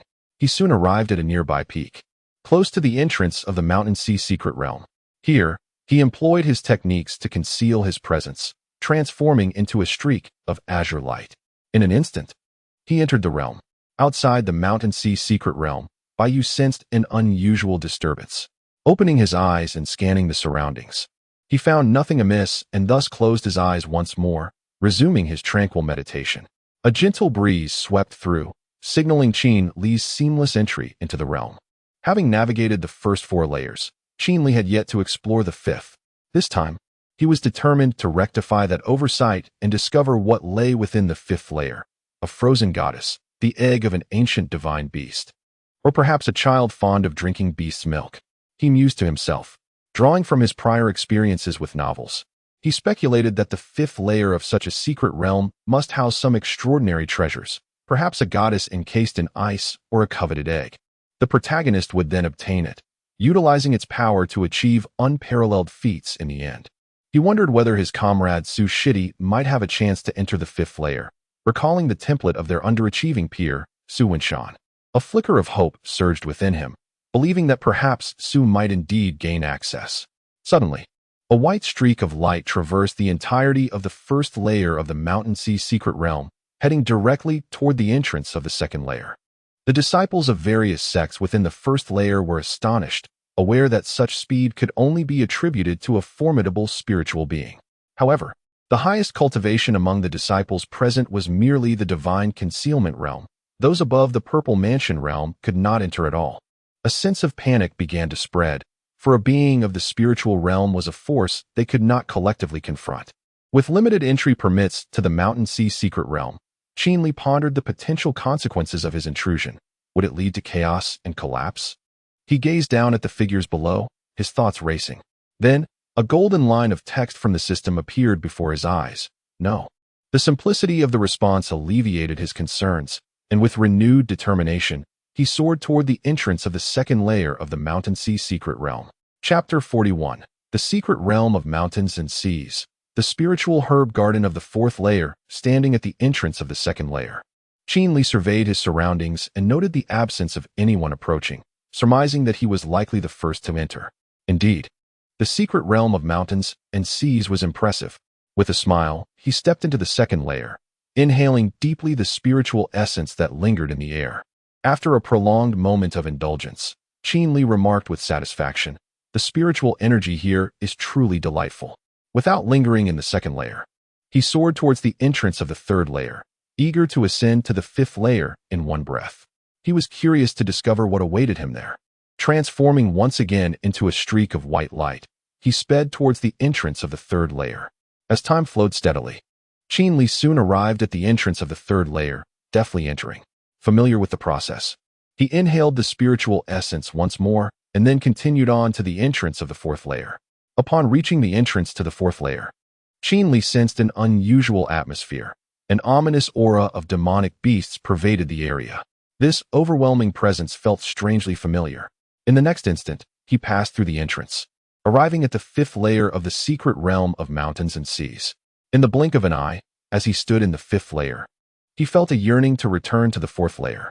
The expanse of the fifth layer was not as vast as that of the fourth. It was dominated by a primordial forest. At the heart of this forest stood a towering, radiant glass tower. With a look of astonishment, Qinli flew towards the glass tower. As he approached, an imposing glass palace came into view, emanating a kaleidoscope of colors. It appeared to be enveloped by some sort of formation. Within the palace, Qinli sensed a terrifying aura, reminiscent of ancient ferocious beasts, pure, dreadful, and chilling. He landed at the entrance of the glass palace and reached out towards the colorful halo. A resonant hum filled the air as the dazzling light radiating from the halo intensified. In the next moment, the vibrant aura vanished, and the entire glass palace stood open like a city gate, inviting entry. Standing outside the palace, Qinli glanced at his right hand, feeling the terrifying energy emanating from within. Shaking his head, he contemplated leaving this place. Realizing he had overlooked an important step, he decided to return to the entrance of the fourth layer. Wait, I forgot something essential. I must take a breath first. Inhaling deeply, he felt a wave of comfort wash over him. Although the fifth layer was not as spacious as the fourth, the density of spiritual energy here surpassed that of the combined fourth layer. With a look of contentment, he murmured to himself after absorbing the energy, "This is refreshing." After replenishing himself, Qinli stepped back through the entrance to the fourth layer. In an instant, once again, Qinli returned to the fourth level. As he revisited this realm, memories of his initial trials flooded back, and suddenly he recalled the existence of a medicinal herb garden here. Yes, the herb garden. Qinli clenched his right fist and struck his left palm, speaking to himself. In his eyes, the medicinal herb garden on the fourth level of the secret realm of mountains and seas was undoubtedly the most valuable place within the entire realm. Guarding this garden were three formidable beasts of the Purple Mansion realm. Due to these three beasts, many adventurers returned empty-handed, unable to enter the garden at all, including Qinli during his first visit. However, the circumstances had changed. This time, the herb garden was a prize that Qinli was determined to claim. With just three beasts of the Purple Mansion realm, Qinli could effortlessly dispatch them with a mere flick of his finger. Without further ado, he recalled the garden's location and soared directly toward it. In the 5th level of the secret realm of mountains and seas, within the glazed palace, a middle-aged man with a bare torso sat embracing a beautiful woman. At this moment, the azure-winged bull python sat upon the throne, lost in contemplation.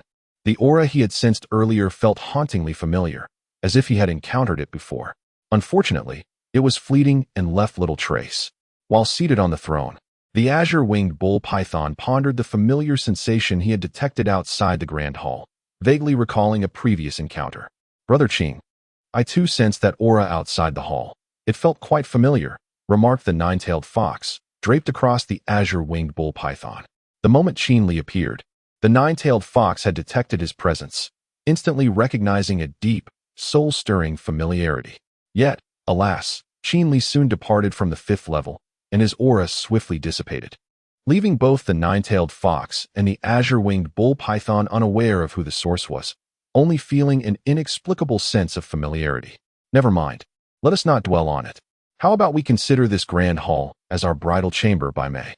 suggested the azure-winged bull python, lifting the nine-tailed fox's face tenderly. The nine-tailed fox blushed and nodded, replying, "I will follow your lead, Brother Qing." "Wonderful. Once Bai Mei's vitality is restored, we shall be wed," exclaimed the azure-winged bull python, excitement illuminating his features.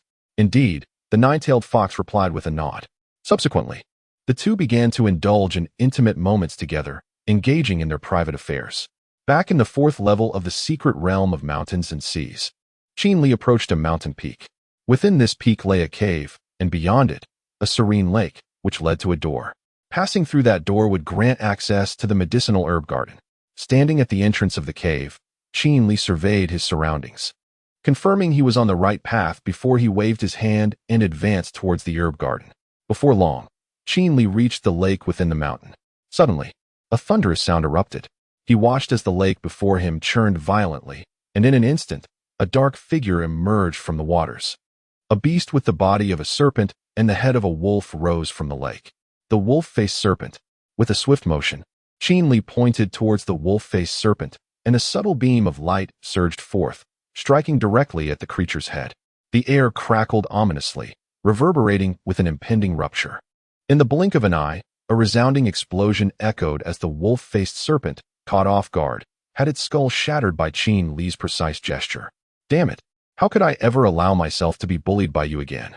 Qin Li muttered under his breath, disdainfully spitting into the lake and expressing his indignation. Chapter 42. Are you unwell?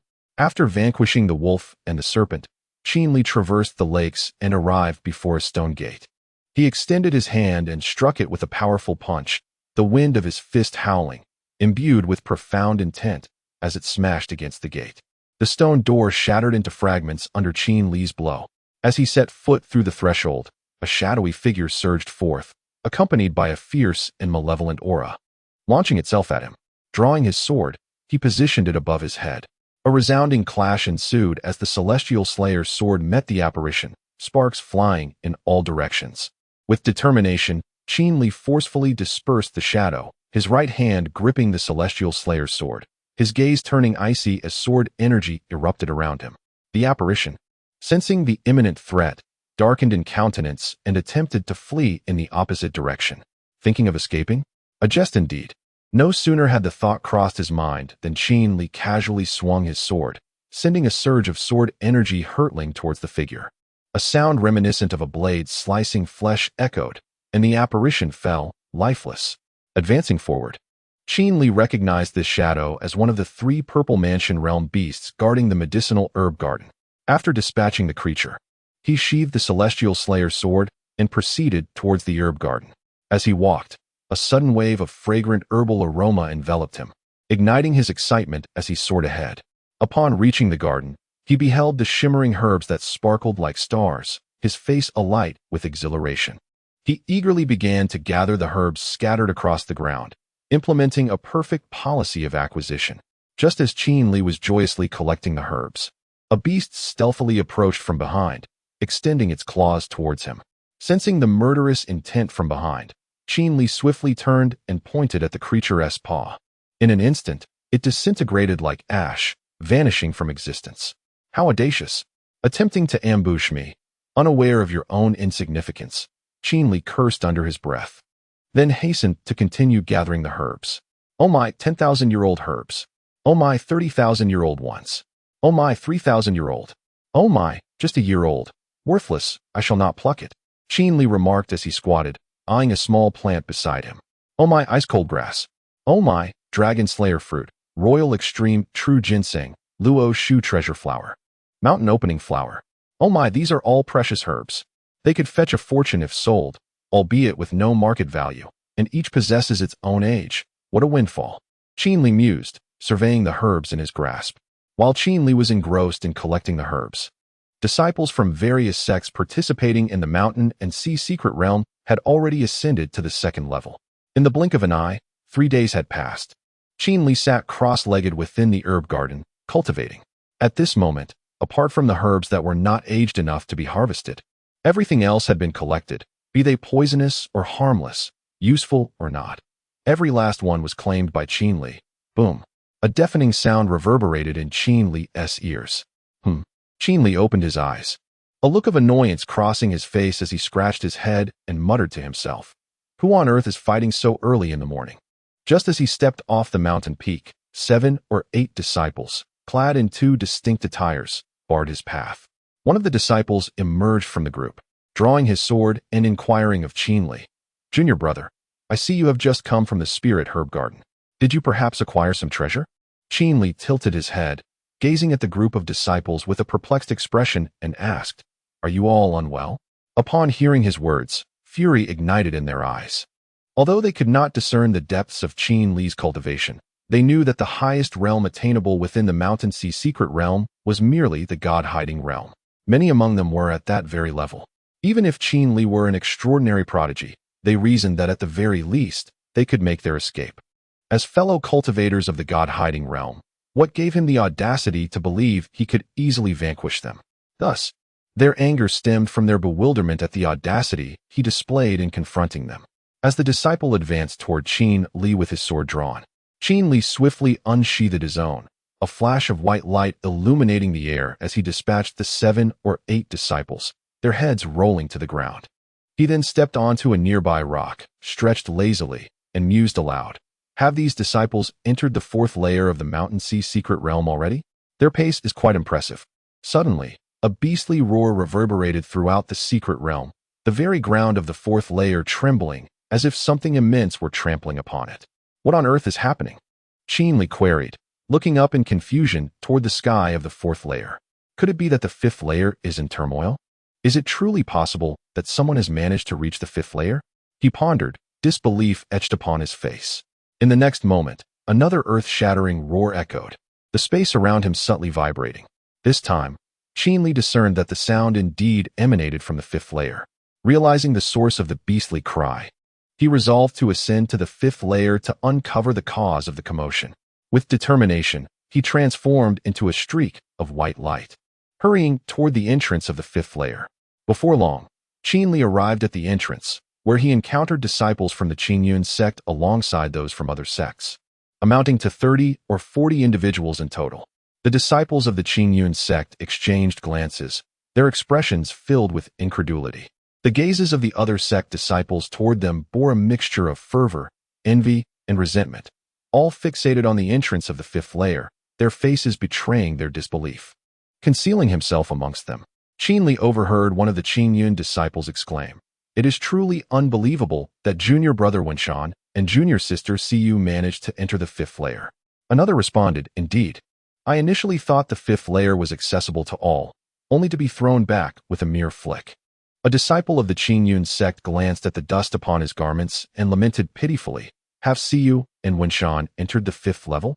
Qin Li furrowed his brows as he gazed at the entrance to the 5th level of the secret realm, muttering to himself, This is not good. Qin Li inwardly exclaimed, swiftly approaching the entrance to the 5th level and stepping inside with determination. Chapter 43. Astonishing Revelations Within the 5th Layer of the Glazed Palace. A figure was forcefully hurled against the wall, creating a significant dent. Blood gushed from his mouth as he gasped, That sword technique you wielded resembles someone. Do you know Qin Li? In the grand hall, the azure sky-winged bull python inquired of the figure pinned against the wall. Coughing violently, the figure remained silent. struggling to catch his breath after the intense impact. Brother Qing, they must be acquainted with Qin Li. The attire they don bears a striking resemblance to that of the Qin Yun sect disciples. The sword technique just now felt eerily familiar. They must know him, remarked the nine-tailed fox, who held a woman in her grasp while addressing the azure sky-winged bull python. The woman in the nine-tailed fox's clutches was none other than Siyu, her head bleeding profusely, appearing like a mere doll in the fox's grip. The figure slammed against the wall was none other than Su Wenshan, who, like Siyu, was also bleeding, his garments stained crimson. Damn it, these two are extraordinarily powerful, Su Wenshan thought, his gaze fixed on the nine-tailed fox and the azure sky-winged bull python, unable to comprehend the nature of these formidable beings. The male's mere aura nearly shattered his heart veins, while the female exuded an imposing presence that reached the void realm, a level far beyond what he and Siyu could withstand. Su Wenshan collapsed to the ground. His spirit dimmed as he looked at Siyu, ensnared in the nine-tailed fox's grip. 15 minutes earlier, after Su Wenshan and Siyu had swept through the treasure locations marked by Qin Li, they encountered disciples from the Shauna sect. Following a fierce confrontation, Su Wenshan led Siyu to the entrance of the fifth layer of the mountain and sea secret realm, just as the Shauna sect disciples pursued them. They swiftly traversed the tunnel into the fifth layer. Upon entering, they glimpsed the main force of the Qin Yun sect hastening towards them. Had the Qin Yun sect arrived sooner, they might have avoided entering the tunnel altogether, but it was too late. Once they reached the fifth layer and confirmed no pursuers were in sight, they beheld the glazed palace, entering without hesitation. Upon pushing open the door, they found a man and a woman seated upon the main throne. As their eyes met, Su Wenshan felt a severe jolt to his heart veins, realizing they faced formidable foes. He quickly activated the talismans given by Qin Li and directed them toward the pair, while Siyu hastily unleashed all her talismans as well. In the end, the talisman that Qin Li had bestowed upon Siyu, capable of vanquishing the Void Realm's sword energy, inflicted some injuries upon them. However, it was these few talismans that subjected them to such immense suffering. For the azure sky-winged bull python and the nine-tailed fox recognized the master of that sword energy, Qin Li. Thus, the subsequent events unfolded.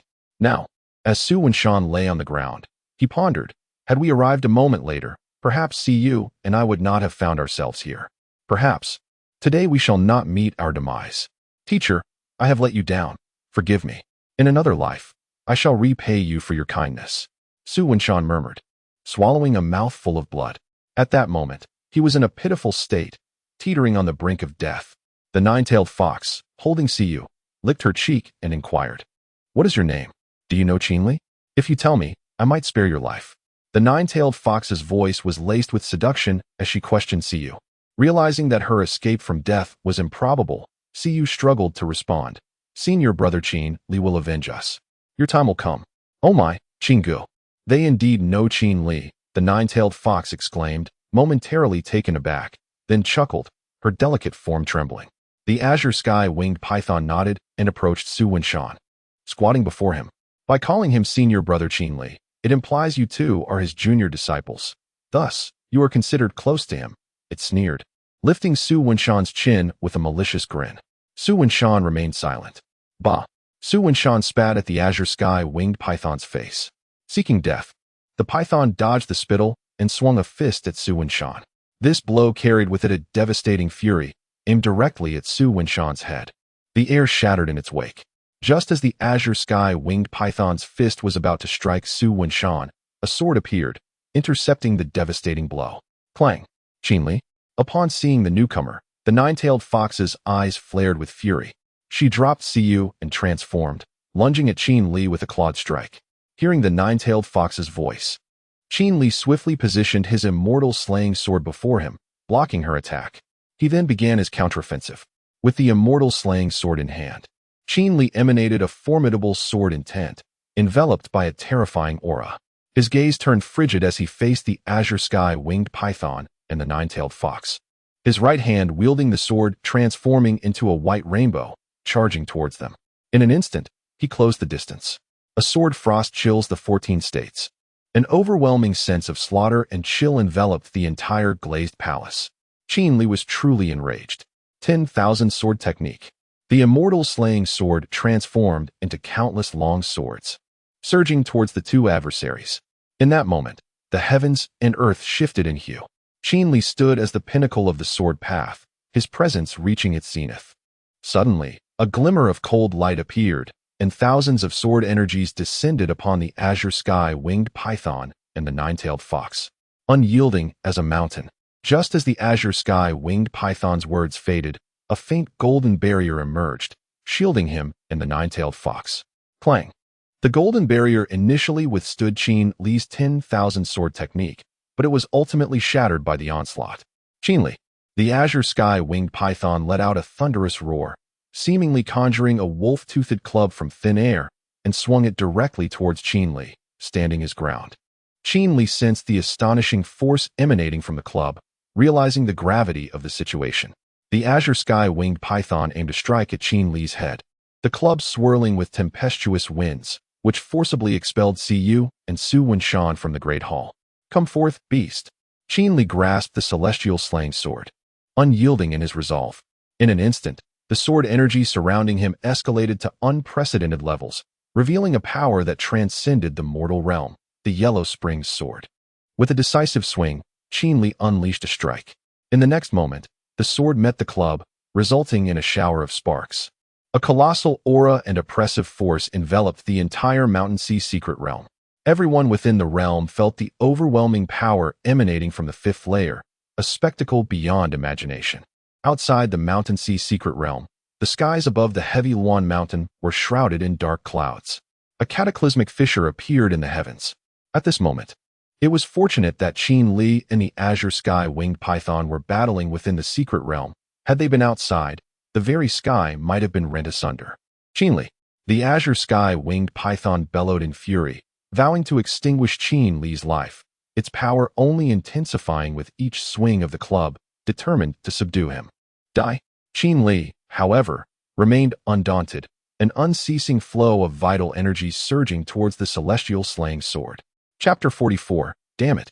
Release your grip. The imposing presence of Qin Li and the azure sky winged bull python had reached its zenith. The nine-tailed fox stood within the grand hall, contemplating a stealthy approach to deliver a decisive blow to Qin Li.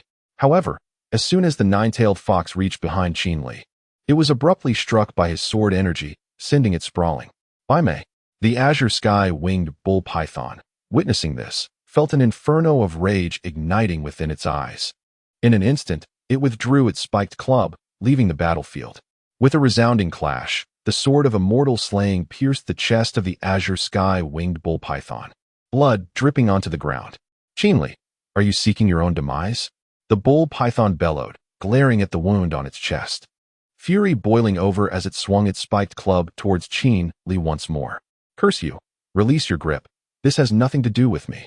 Qin Li retorted, incensed by the python's words, and unsheathed his sword in response.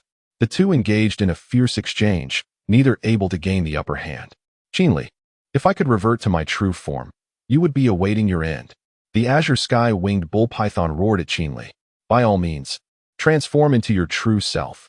I am eager to witness how you would contend with me, you cowardly brute who preys on the weak. Qin Li shot back, disdain evident in his voice. Ha, perish! The azure sky winged bull python charged at Qin Li once more. Ha! You shall meet your demise before I do. Qin Li scoffed, gripping the sword of immortal slaying and continuing the battle. In truth, the azure sky winged bull python's assertion held merit. Had it been able to assume its true form, Qin Li would have been left with no choice but to flee. However, within the confines of the Liuli Palace, the python could not transform and was compelled to engage in its humanoid form against Qin Li, which provided him with considerable comfort, as they were evenly matched. The true form of the azure sky winged bull python and its humanoid shape represented two distinct levels of strength. The primary reason it could not transform here was due to the confined space. Its immense power would cause the entire fifth layer of the Mountain Sea secret realm to be unable to contain it. In such a case, the void would shatter. While the azure sky winged bull python might remain unscathed, the nine-tailed fox could very well be drawn into the fissures created by the ruptured void, potentially leading to its demise. Thus, the azure sky winged bull python refrained from transforming into its true form to battle Qin Li. This was why it resorted to wielding its spiked club in combat. Damn it! The azure sky-winged bull python seethed with indignation. Yet it found itself at a stalemate against Qin Li. The latter's mastery of swordsmanship was terrifying, coupled with an invincible physique. After all, Qin Li had acquired numerous battle bodies through his sign-ins, most of which he had utilized for himself, making his physical form formidable compared to that of the demonic beasts. Among humans, Qin Li likely stood unrivaled, devoid of any vulnerabilities. In its humanoid form, the azure sky-winged bull python was utterly incapable of contending with Qin Li. Unfathomable decision. With a resounding shout, Qin Li gripped the Excalibur in a reverse hold. In the next moment, a semicircular wave of sword energy surged towards the azure-winged bull python, compelling it to take the situation seriously with its overwhelming force. Internally, the creature cursed Qin Li, exclaiming, "Damn it, what a little monster. How could such a being emerge from humanity? This is the pinnacle of the void." The azure-winged bull python leaped into the air, wielding its spiked club and swinging it downwards with immense energy.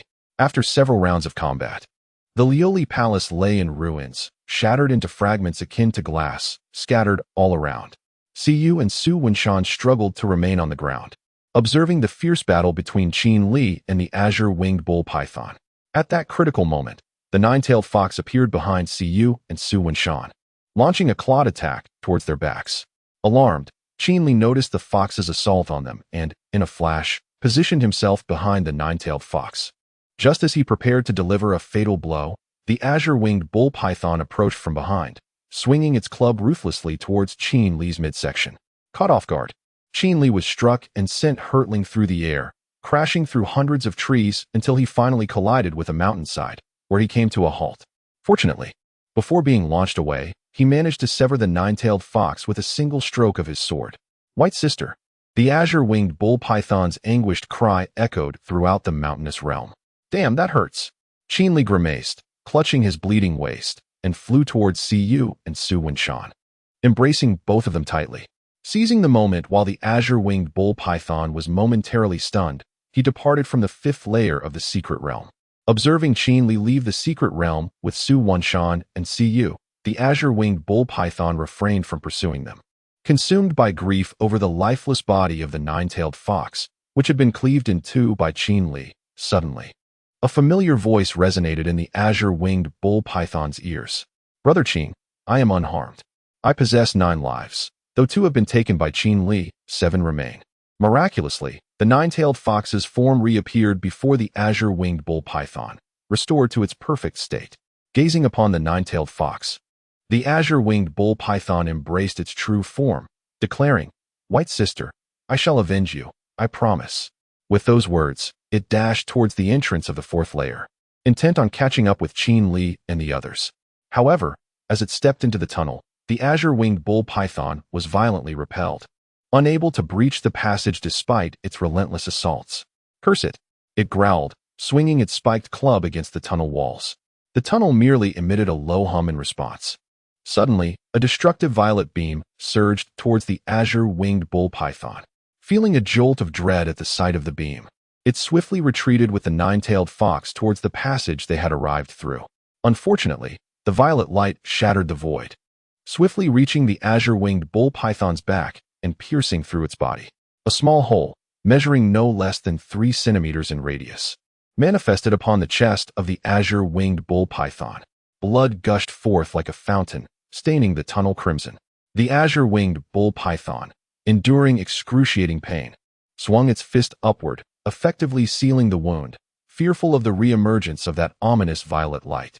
However, its actions appeared futile, serving merely as a psychological comfort.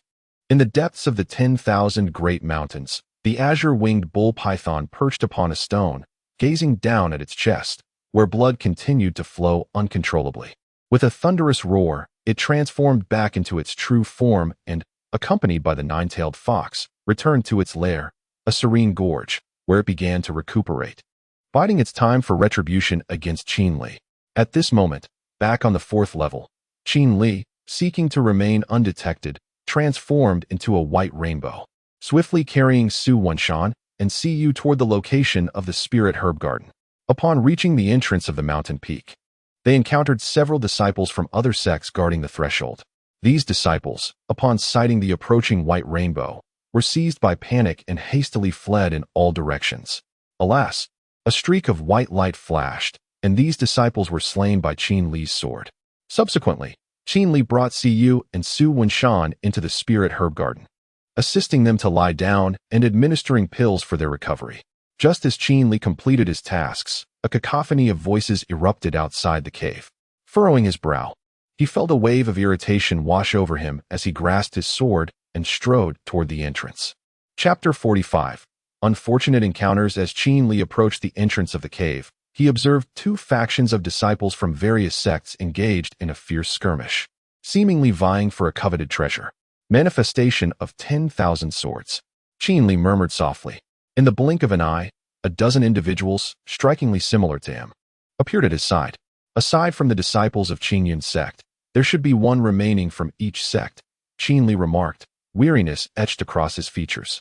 No sooner had the words escaped his lips than the group transformed into streaks of white light, darting towards their designated targets, as instructed by Qin Li. Their first assault was directed at the nearby disciples embroiled in conflict. With a flash of cold light, anguished cries resonated through the air. Accompanied by these cries, Qin Li turned and made his way back to the medicinal herb garden to assess the injuries of Siyu and Su Wenshan. Upon his return to the garden, he found that Siyu and Su Wenshan had regained consciousness, their eyelids drooping heavily, and their eyes betraying an overwhelming fatigue. Hearing footsteps and spotting Qin Li's return, they both sighed in relief. "Teacher, thank you," they exclaimed. "Senior brother, thank you." Hearing their feeble voices, Qin Li chuckled softly and shook his head. "How are you both feeling? Was this journey exhilarating?" "Exhilarating?" Siyu and Su Wenshan exchanged knowing glances before shaking their heads. "We nearly lost our lives." "Good to know. You both have faced an unexpected calamity today. Had it not been for me, you might not have endured such a trial," Qin Li stated solemnly to Siyu and Su Wenshan. "Nay, senior brother, without you, that man and beast would have likely slain us," Siyu interjected quickly, fearing that Qin Li might feel guilt over the incident. "Indeed, teacher, you need not bear any remorse," Su Wenshan added in support. Qin Li knelt before Siyu and Su Wenshan, a gentle smile gracing his lips. "Regardless, once you return to your sect, I shall present each of you with a gift, one that is guaranteed to be extraordinary." Siyu and Su Wenshan nodded appreciatively, and then Su Wenshan inquired, "Teacher, do you know the man and beast from the 5th level?" "I do, but allow me to clarify. There are two beasts, not merely one man and one beast," Qin Li replied. "Two beasts?" Su Wenshan echoed, intrigued. "Yes, in fact, while you may not be familiar with these two creatures, I believe you have heard of them. Su Shidi might not know them all, but I suspect Siyu Shimi is well acquainted," Qin Li remarked with a grin aimed at both of them. Upon hearing Qin Li's words, Siyu furrowed her brow, straining to recall if she had ever encountered these two beasts. Suddenly, she exclaimed, "The nine-tailed fox. It must be the nine-tailed fox." Siyu recollected a fleeting vision of a fox during her moments of unconsciousness. Connecting it with Qin Li's implication that she might recognize it, she concluded that it could only be the nine-tailed fox released by her senior brother. "Correct. As a reward, you shall receive a medicinal pill," Qin Li said with a smile, producing a pill from his pocket and offering it to Siyu. Siyu accepted the pill and promptly consumed it, asking, "Senior brother, was it indeed the one you released?" "Indeed," Qin Li nodded in affirmation. "It turns out to be a nine-tailed fox." Su Wenshan, seated nearby, overheard the conversation between the two. Realizing that one of the demons was the nine-tailed fox released by his senior brother years ago, Su Wenshan cast a sorrowful glance at Qin Li. Noticing Su Wenshan's expression, Qin Li quickly waved his hands and said, "We agreed I wouldn't be blamed for this." Su Wenshan averted his gaze, choosing not to speak further. "What about the other one? I sense its formidable strength. I have never encountered such a powerful beast before. The talismans you provided are utterly ineffective against it." Siyu urgently inquired. "The other one?" Qin Li furrowed his brow, recalling the devastating power of the azure sky winged bull python, causing a shiver to run down his spine. "It is the azure sky winged bull python." What? Siyu and Su Wenshan were taken aback, their faces displaying unmistakable astonishment. "Senior brother, you cannot be joking," Siyu exclaimed, her voice rising an octave. "No, It is indeed the azure sky winged bull python. However, in the fifth layer of the secret realm, it cannot manifest its true form. Qin Li responded, a sense of relief washing over him as he addressed Siyu. Although his tone was calm, the memories of each encounter with the azure sky winged bull python made his body tremble uncontrollably. It is terrifying.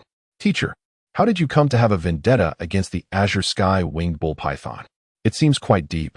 Su Wenshan recalled the python's fierce demeanor whenever it mentioned Qin Li, envisioning it would eagerly dismember him if given the chance, perhaps even cooking him for dogs. It could be described as a blood feud. Well, it was during my previous capture of the nine-tailed fox that I crossed paths with it. We ended up in a scuffle, and I inadvertently injured it. Perhaps that is why it holds a grudge to this day.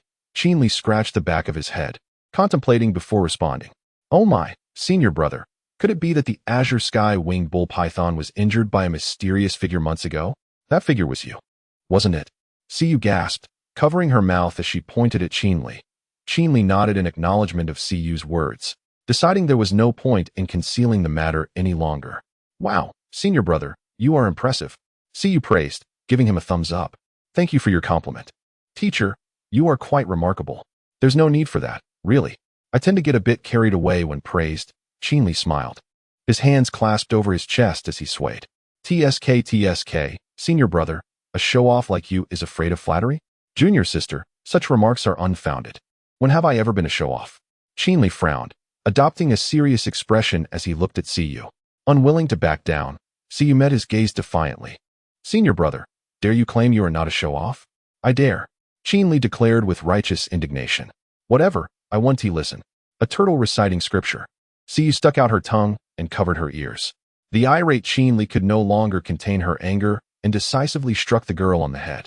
Stop spreading rumors about me, Qin Li exclaimed, her voice filled with indignation. Ouch, that hurts. Siyu whimpered, gingerly touching her head. With a pitiful demeanor, she crawled behind Su Wenshan and pointed at Qin Li, saying, Junior brother Su, my senior is bullying me. Please help me teach him a lesson. This. Senior sister, I lack the strength, Su Wenshan responded, a blend of amusement and exasperation evident in his tone. How boring, Siyu retorted with a pout. Enough, recuperate here. I see you both are recovering well. I shall take my leave now, Qin Li stated, turning on her heel and departing. As Siyu and Su Wenshan were about to speak, Qin Li had already vanished from sight. Junior brother, does it seem like our senior has abandoned us? It appears so. We have indeed encountered misfortune, Su Wenshan replied. In the realm of the mountain and sea secret, Qin Li emerged like a white rainbow, landing directly upon the stone where she had previously rested, crossing her legs in a relaxed posture. Chapter 46. You should become the junior sect master. Time flies. And in the blink of an eye, 3 days have passed. The week-long opening of the mountain and sea secret realm is about to come to an end. Standing atop the peak, Qin Li gazes downward, observing the elders from various sects who are prepared to welcome the returnees. He cannot help but smile and murmurs, this time, you may find yourselves disappointed. Qin Li's numerous clones have likely completed their tasks by now. Suddenly, the mountain peak where the mountain and sea secret realm is located begins to tremble violently, signaling that the exit is about to open. All eyes are fixed on the cave entrance. A quarter of an hour later, 3 figures emerge from the barrier at the cave's mouth, clad in the attire of disciples from the Qingyun sect. The 3 elders of Xin Yi hastily approach to inquire about their disciples. After a few exchanges of pleasantries, the light curtain reveals more figures of disciples. Upon seeing Siyu and Su Wenshan emerge, Qin Li's face breaks into a warm smile. He then transforms into a white rainbow and departs from the scene. A few days later, at the Qingyun sect cemetery, Qin Li sits cross-legged in front of a thatched cottage. Su Wenshan and the others should be back by now, he ponders with a furrowed brow. Releasing his spiritual sense, Qin Li observes the 3 elders of Xin Yi returning with a multitude of Qingyun sect disciples through the gate, their faces beaming with joy, clearly elated. Soon, he notices 2 individuals leaving the group, making their way toward the cemetery. After a quarter of an hour, Siyu and Su Wenshan arrive breathless before Qin Li. Why are you 2 here instead of reporting back at the disciples' hall? Qin Li inquires. Senior brother. I recall you mentioned that you would reward me with treasures upon our return. Siyu grins mischievously at Qin Li. Qin Li is momentarily speechless and realizes, I understand. I'll give them to you tomorrow. For now, you should return and rest well. Ah, can't you give them to us now? Siyu frowns, asking. Not now. Qin Li replies with a smile. All right. Siyu concedes, nodding at Qin Li's firm tone, and she pulls Su Wenshan away. The following night, Siyu and Su Wenshan arrive early at the cemetery. As Qin Li opens the door, he sees them waiting at the entrance, both looking amused and exasperated. He remarks, Is it really necessary? Do you truly wish for me to present you with the treasures so eagerly? Siyu nods, Senior brother. Please hurry and give them to us. We can hardly wait. Very well. Just as he speaks, two transparent orbs suddenly appear in Qin Li's hands. What are these? Siyu asks, bewildered. Have you heard of battle bodies? Qin Li inquires with a smile. Battle bodies? Su Wenshan and Siyu were perplexed by Qin Li's words, yet they had indeed heard of the battle body. They nodded in acknowledgement, saying, It is said that some individuals are born with the battle body, allowing them to cultivate and comprehend techniques at twice the speed of ordinary people. Well, that is good to know, Qin Li replied with a smile. He held a ball in each hand and presented them before the two, saying, One of these balls contains a battle body, and there are two in total. You each take one. Simply accept the ball and cover it with your true energy. Really? Siyu exclaimed, her face etched with disbelief. The battle body was typically innate, and she had never heard of anyone being able to bestow it upon another. Su Wenshan glanced at Qin Li, sensing that he would not deceive them. He accepted a ball and enveloped it with his true energy. In the next instant, upon contact with Su Wenshan's true energy, the ball transformed into liquid and surged into his body. It's so hot. Su Wenshan suddenly felt as if his body were ablaze. An intense heat enveloping him, causing his skin to flush crimson. Seeing this, Siyu was alarmed and quickly asked, Su Shidi, what's wrong? Are you all right? Shidi is fine. He is merely undergoing the acceptance of the battle body. It should be over in about half an hour.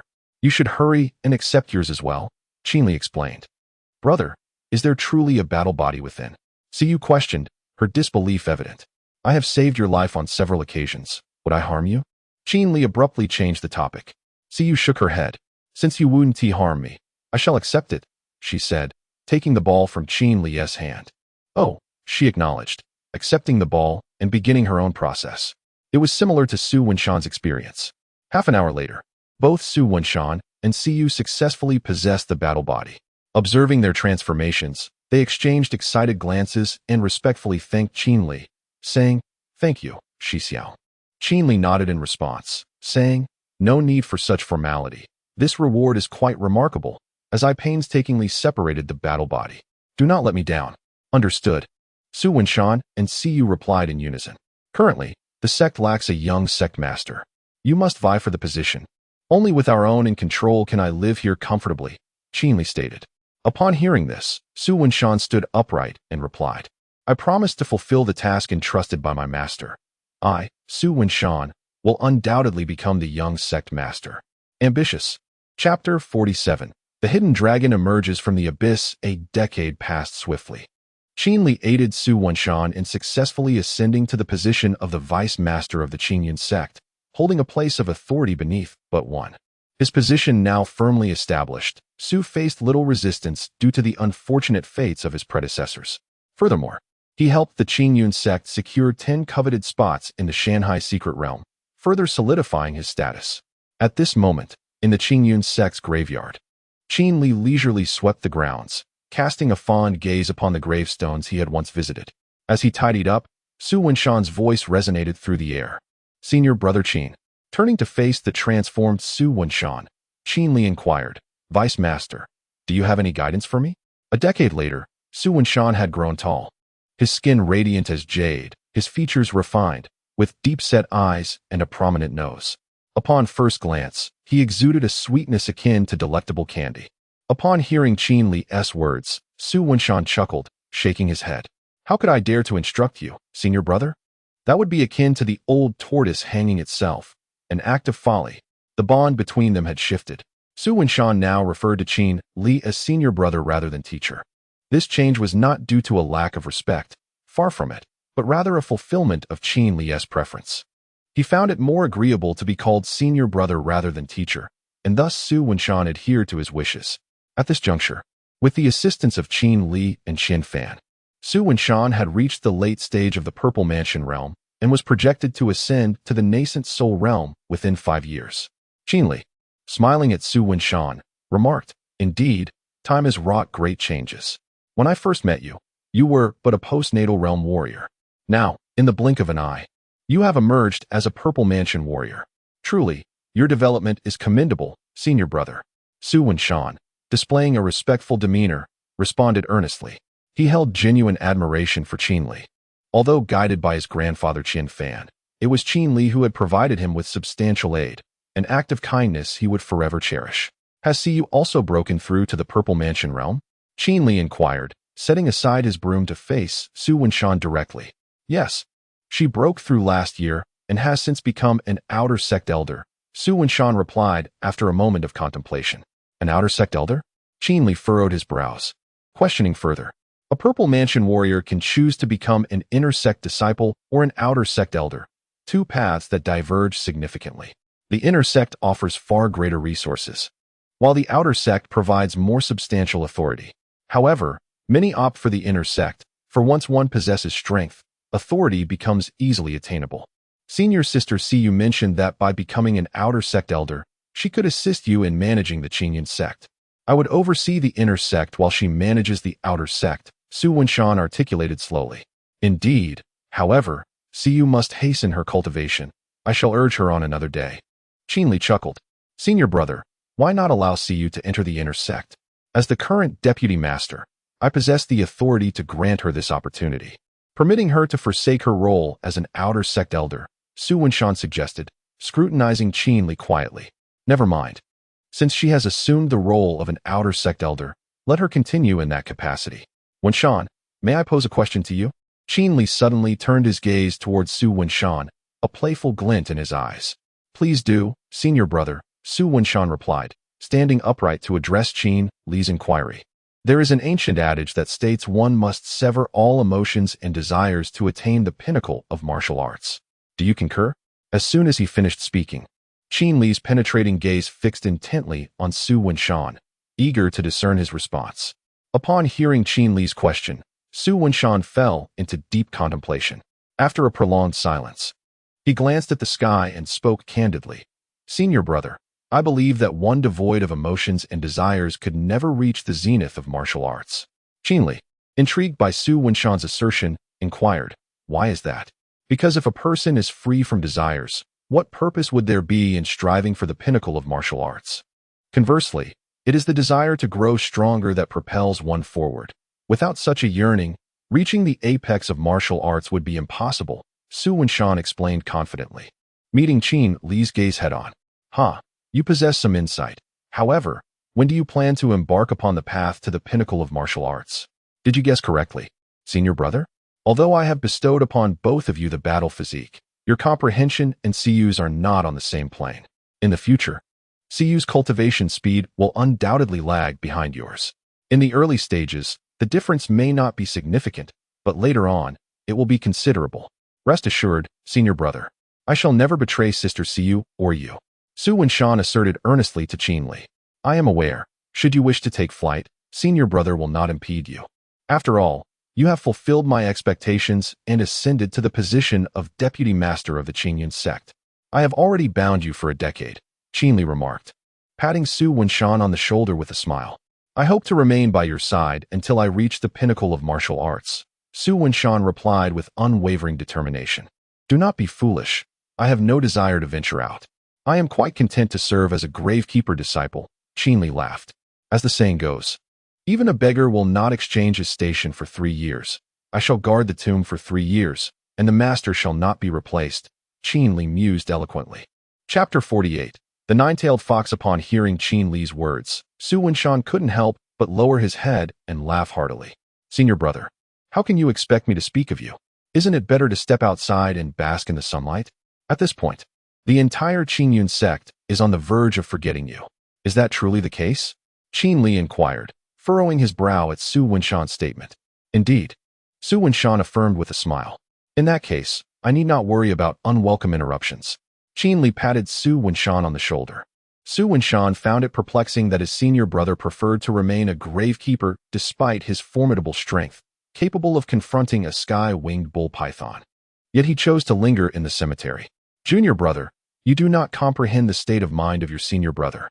I find solace in simplicity, Qin Li explained as he regarded Su Wenshan. Yes, junior brother lacks understanding. After finishing my duties, I shall take my leave, Su Wenshan replied with a resigned gesture.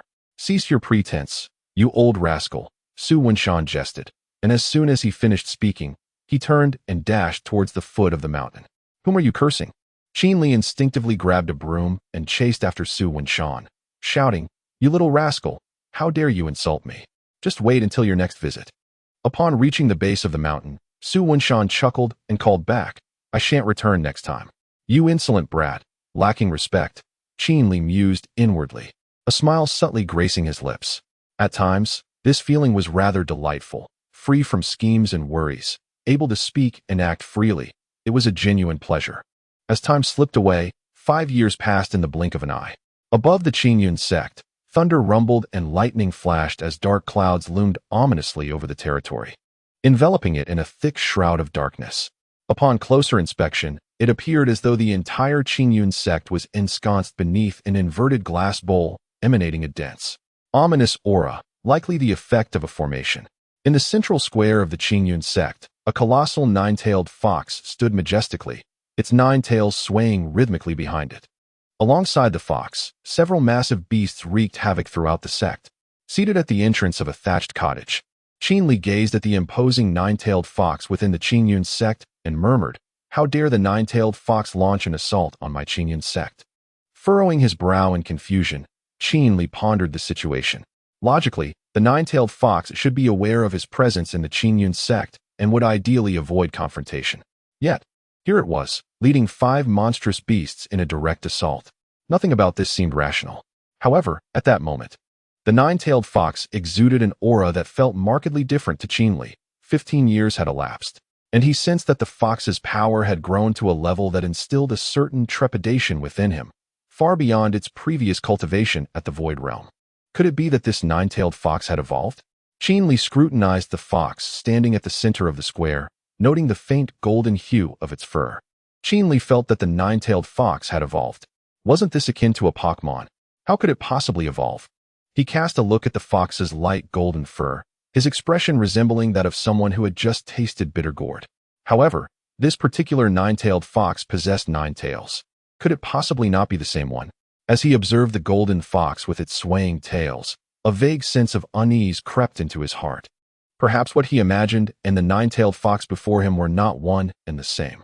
Upon scrutinizing the aura of this golden 9-tailed fox, Qin Li felt an unfamiliarity wash over him.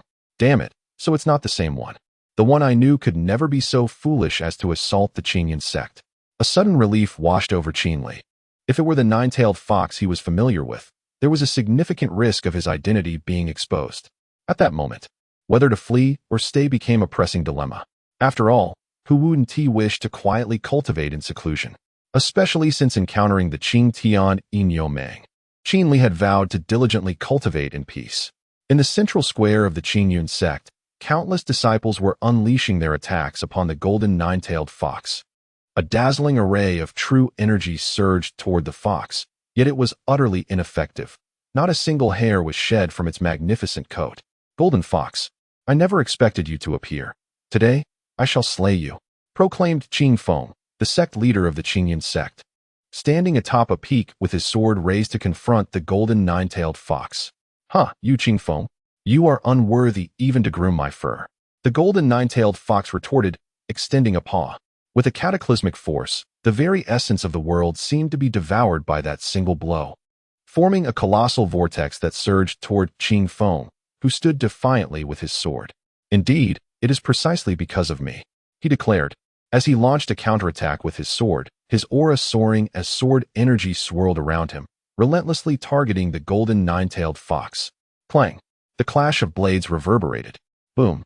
As the 9-tailed fox struck down with its paw, the entire mountain peak crumbled, and Qing Feng was driven into the ground by the immense power of the fox. The ground shattered, creating a large pit and injuring many disciples of the Qingyun sect. Qing Feng found himself utterly incapable of resisting the evolved 9-tailed fox, succumbing to that single strike.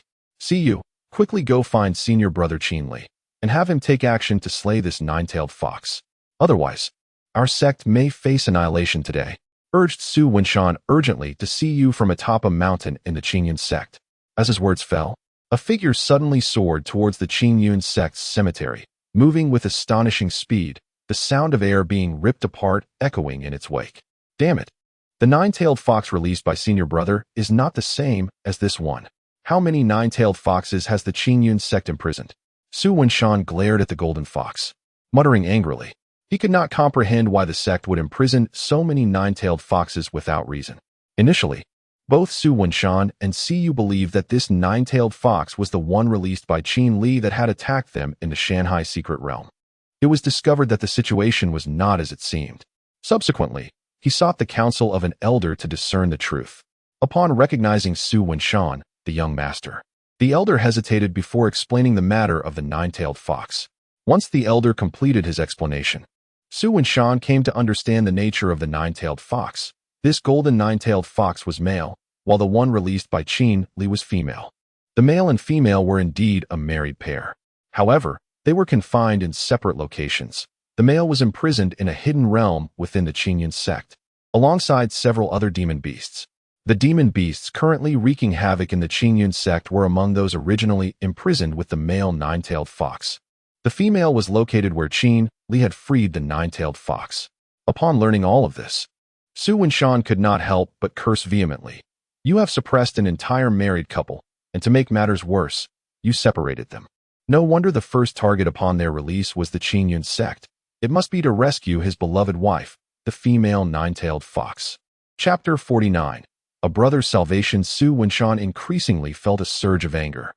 Genuinely perplexed as to why the Qingyun sect had once chosen to suppress a pair of nine-tailed foxes. In the Qingyun sect square, Qing Feng was smacked into the ground by the golden nine-tailed fox, coughing several times as blood trickled from the corner of his mouth, his clothes tattered and stained with mud. He appeared utterly despondent.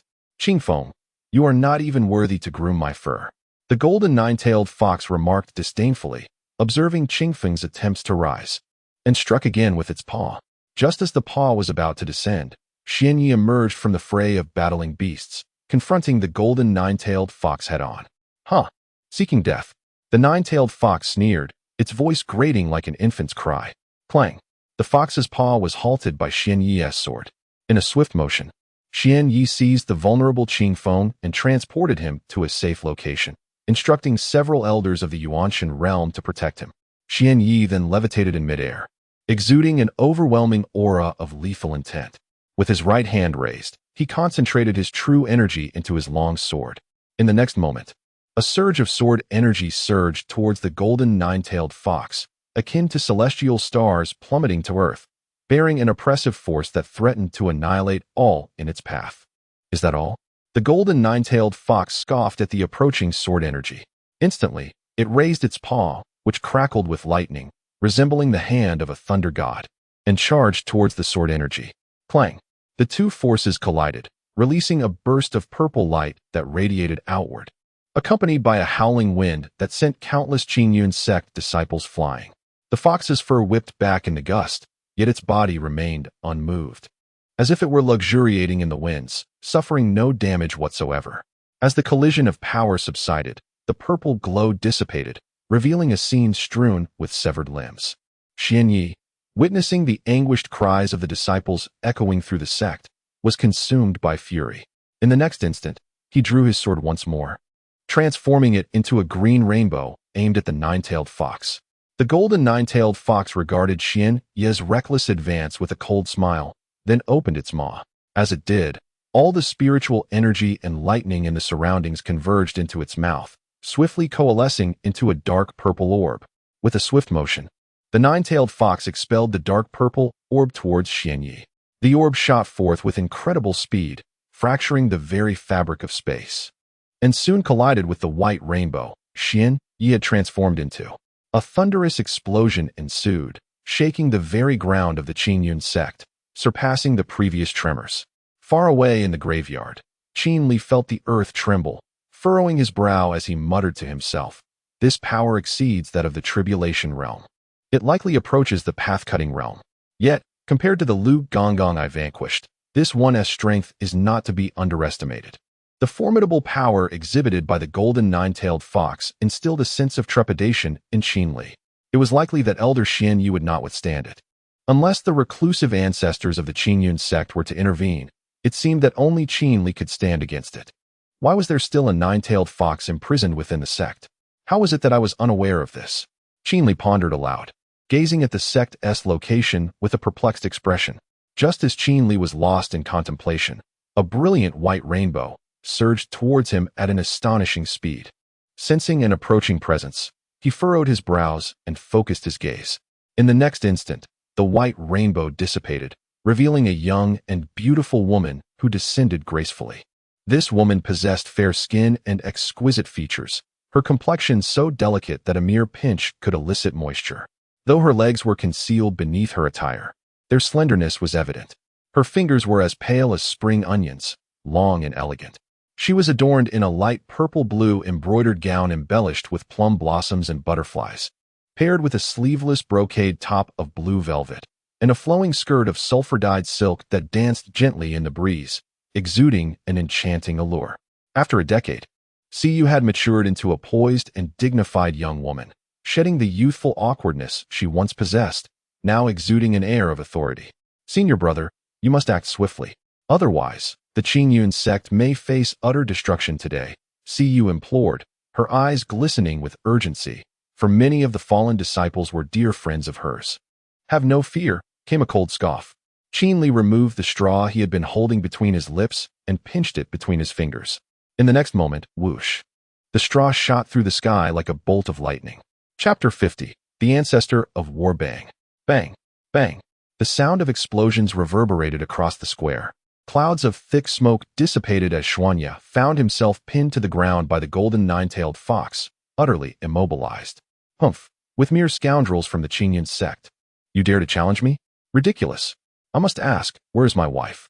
The golden nine-tailed fox pressed down harder on Xuanya, suffocating him with its grip. Xuanya, upon hearing the fox's inquiry, scoffed and replied, I don't know. Then you shall perish. The moment the golden nine-tailed fox finished speaking, it opened its enormous maw, ready to devour Xuanya whole. He closed his eyes, resigned to the possibility of his demise that day. In the next heartbeat, a thunderous voice echoed from within the forbidden grounds of the Qingyun sect. Xuanwu Shield. A colossal tortoise shell materialized above the entire sect. The golden nine-tailed fox halted mid-action, sensing a wave of danger emanating from the shell above. Xuanya, gazing at the protective shield overhead, felt a flicker of hope. Perhaps he would escape death once more. Suddenly, the entire Qingyun sect fell silent, with several ferocious beasts lifting their heads to gaze at the imposing shell. Thud! Thud! The sound of footsteps echoed as a white-bearded elder approached the golden nine-tailed fox. His eyes, sharp as a hawk, bore an intimidating depth. With each step he took, the very air around him trembled. An existence at the Tao Severance realm. The golden nine-tailed fox focused intently on the elder, sensing the profound energy flowing from him, realizing he was a formidable opponent. Ancestor! Ancestor! It is the ancestor of war. The disciples and elders of the Qingyun sect were filled with exhilaration upon recognizing the elder. He was the most ancient of ancestors, having attained the Tao Severance realm. Zhantian. The golden nine-tailed fox pondered this name, shaking its head slightly, as memories of having heard it before flickered in its mind. As the golden nine-tailed fox was lost in thought, the ancestor of war stood before it. His expression stern and commanding. Golden fox, I shall be frank. Your wife has already met her end at my hand. If you seek her, you may join her in the underworld. Unfazed by the prospect of inciting the anger of the golden nine-tailed fox, the ancestor of war remained resolute. Though the fox too was of the Tao Severance realm, the elder had immersed himself in its depths for over a century. In a true confrontation, the outcome was uncertain. Upon hearing the ancestor's words, the beautiful eyes of the golden nine-tailed fox ignited with fury. No wonder there had been no trace of nine-tailed fox presence since its arrival at the sect. It had initially believed that its kin had merely been relocated for confinement. Thus, it sought to inquire about the whereabouts of the white nine-tailed fox. Upon learning of his wife's demise at the hands of the elder Zhantian, he cast aside the Xian Yi in his grasp. With a swift extension of his fox paw, he struck down with formidable force, akin to the fall of celestial bodies, sending powerful gusts that caused the elder Jean Tion's white beard to quiver.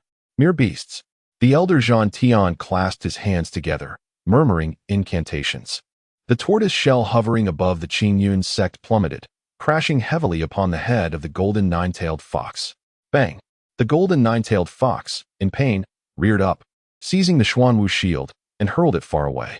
Observing the golden fox's state, the elder Jean Tion chuckled, then pointed with his finger. With a thunderous cry, he proclaimed, "Celestial finger." Instantly, a brilliant light emanated from the tip of his finger, akin to starlight, as a white beam surged forth at an astonishing speed. The power of myriad galaxies assailed the golden nine-tailed fox's chest in an instant. Whoosh! The space shattered, and the Qing Yun sect erupted into chaos. Above the sect, the heavens manifested a graceful arc that perfectly aligned with the point of the elder Jean Tion's finger. At once, a suffocating aura of death enveloped the golden nine-tailed fox. "Humph, is that all?" The golden nine-tailed fox disdainfully brushed aside the tortoise shell, confronting the celestial finger of the elder Jean Tion head-on. Its fur bristled as a resplendent golden barrier formed before it. The golden shield. Clang! The celestial finger collided with the golden shield, producing a series of thunderous sounds and raising clouds of dust. As the haze settled, the golden nine-tailed fox stood before the elder Jean Tion, opening its gaping maw and condensing a thunderous orb, which it promptly unleashed upon the elder Jean Tion's head. Unyielding, the elder Jean Tion positioned his tortoise shell before him to block the golden nine-tailed fox's assault. After several exchanges, the golden nine-tailed fox broke away from the elder Jean Tion, glancing at the demonic beasts following it, thinking to itself, "Were it not for my current diminished powers, this old man would have perished long ago." Observing its companions embroiled in fierce combat, the golden nine-tailed fox realized that delay was not an option and resolved to conclude matters swiftly. In an instant, the golden nine-tailed fox's aura underwent a dramatic transformation. The world around them darkened, save for the golden light radiating from the nine-tailed fox, illuminating its presence.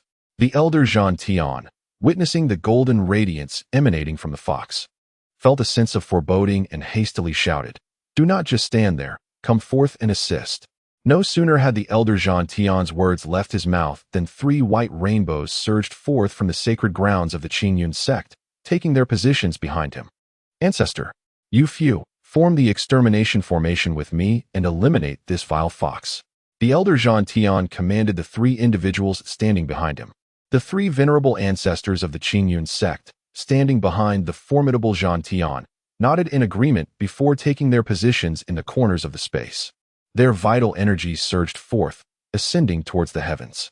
The 4 ancestors, each occupying one of the cardinal directions, encircled the golden nine-tailed fox at the center. As the fox's aura reached its zenith, the 4 elders of the Qing Yun sect were fully prepared. The annihilation formation was nearly complete. The golden nine-tailed fox sensed itself enveloped by a formation. This annihilation formation was not unfamiliar. It had endured its wrath once before, leading to its imprisonment by the Qing Yun sect for over a millennium. To its astonishment, upon its release, it found itself once again ensnared by the annihilation formation. However, in contrast to the first encounter, this second formation did not exert the same overwhelming pressure. The initial formation had been crafted by 4 practitioners at the Tao Severing Realm, whereas this time it consisted of only 1 at that level and 3 at the Tribulation Transcendence Realm, significantly diminishing its potency.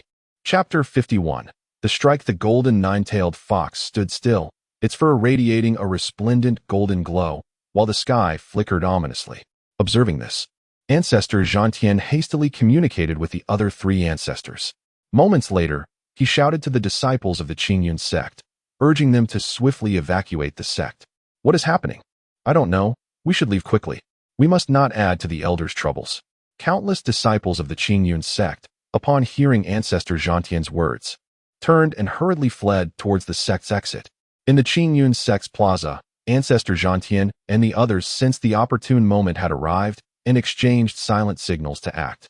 In the next instant, the area encircled by the 4 ancestors illuminated, emitting a golden radiance. A colossal phantom manifested before the golden nine-tailed fox. Upon seeing this, The golden nine-tailed fox snorted disdainfully and transformed into an even larger phantom, its paw infused with the power of the stars, striking towards the phantom before it. Boom! The golden nine-tailed fox's paw pierced through the phantom effortlessly. Impossible! The extermination formation had failed to eradicate it. As the golden nine-tailed fox's paw penetrated the phantom, the four ancestors spat blood in shock. The immense phantom formed by the extermination formation was the culmination of their combined energies. Yet they had not anticipated it would crumble before a single strike from the golden nine-tailed fox. If there were 4 warriors of the path, or even 3, or perhaps 2, you might have had a chance to restrain me. But alas, you are but 1. The golden nine-tailed fox scoffed contemptuously. Hearing its words, the hearts of the elders sank. Golden fox. The golden nine-tailed fox, uninterested in further dialogue, launched another assault. It rose, a golden vortex forming before its chest, unleashing a tremendous suction that ensnared the 4 ancestors. This is dire. Realizing the peril, the 4 ancestors hastily channeled their energies to strike at the golden nine-tailed fox. They had underestimated the injured nine-tailed fox. It was beyond their capacity to contend with. Observing their futile attempts to escape, the golden nine-tailed fox intensified its gravitational pull. As its strength increased, not only were the 4 ancestors at risk of being drawn in, but several elders of the Xianyi realm were also caught in the vortex. The other beasts, witnessing this, spoke with human-like clarity. Boss, what about the Qingyan sect? Go and capture the fleeing disciples. Leave no one behind. The golden nine-tailed fox commanded with an air of grim authority. The beasts nodded in agreement and dispersed to pursue the Qingyun sect's disciples. Whoosh! The beasts transformed into streaks of azure light, darting towards the fleeing disciples of the Qingyun sect. At this moment, the main force of the Qingyun sect, retreating, noticed that the sounds from the sect's direction had diminished significantly, realizing the battle had concluded. The question of who emerged victorious loomed over everyone like a dark cloud. Whoosh! A series of piercing sounds echoed through the air as several monstrous beasts caught up with the retreating forces of the Qingyun sect. Elder Yunhe addressed his fellow elders, stating, Elders Xianming and Qingxian, we shall remain behind to cover the retreat. The rest of you must ensure the safety of our disciples. Upon hearing his words, Elders Xianming and Qingxian nodded in agreement, then transformed into streaks of white light to confront the beasts. Fortunately, these ferocious creatures had recently broken free from their seals, resulting in a significant reduction in their strength, rendering their void realm capabilities far weaker than before. Thus, the numerous elders, led by Xianming, were able to hold their ground, albeit with increasing difficulty. Bang! Bang! After several rounds of combat, the elders found themselves struggling to withstand the onslaught. The beast's strength appeared to be steadily recovering. At the Qingyun sect's plaza, Ancestor Zhantian watched helplessly as several individuals were on the verge of being engulfed by a swirling vortex. I never imagined that today our Qingyun sect would face such a catastrophic disaster, he lamented, filled with despair. He felt utterly inadequate before the celestial beings. Despite all calculations, he had not foreseen the breaking of the golden nine-tailed fox's seal, leading to the potential demise of the Qingyun sect in his generation. The remaining elders, including Xuanya, mirrored his despondency, their faces ashen, devoid of any glimmer of hope. As the elders looked towards their leader, Ancestor Zhantian, their eyes dulled with resignation as they awaited the inevitable arrival of death. Suddenly, a straw, spiraling like a silver dragon, soared into the sky, howling towards the golden nine-tailed fox and the monstrous beasts. The heavens were illuminated and obscured by the shimmering silver energy. The straw split into 8 branches, effortlessly obliterating all in its path, cleaving through the air and shattering space itself. The ominous clouds above were dispersed by the 8 beams of white light. Whoosh! Whoosh! The sharp sounds of slicing air resonated in everyone's ears, including the golden nine-tailed fox, which felt an unsettling premonition. It turned to see the 8 beams of light bearing down upon it. What is this? The golden nine-tailed fox was unprepared for a counterattack when the beams reached it. Whoosh! Whoosh! A sound pierced through the air. As the heavy thud of something landing echoed, the massive form of the golden nine-tailed fox collapsed, creating a deep crater in the ground. Just as Ancestor Zhantian and the others believed their demise was imminent, they sensed a sudden absence of the pulling force and opened their eyes to witness the golden nine-tailed fox lying motionless. Its eyes dimmed, lifeless beyond recovery. Whoosh! In the sight of Ancestor Zhangtian and the others, the remaining 7 beams of light surged towards the other monstrous beasts with astonishing speed, far beyond the capacity of their naked eyes to follow. They understood that these beams bore no malice towards them and were likely sent to rescue the Qingyun sect. Realizing this, Ancestor Zhangtian and the others hastily knelt and called out, "We are profoundly grateful for your assistance, esteemed seniors. The Qingyun sect is indebted to you, and should there be a need in the future, we shall not hesitate to sacrifice ourselves." Chapter 52. Who struck? Outside the Qingyun sect, several ferocious beasts relentlessly attacked Xianming and his companions. Just as the elders were on the brink of collapse, 8 beams of white light streaked across the horizon with a whoosh. The sound of their passage echoed, and in an instant, several beasts fell to the ground, their eyes devoid of life. Seeing this, Xianming and the others hastily retreated.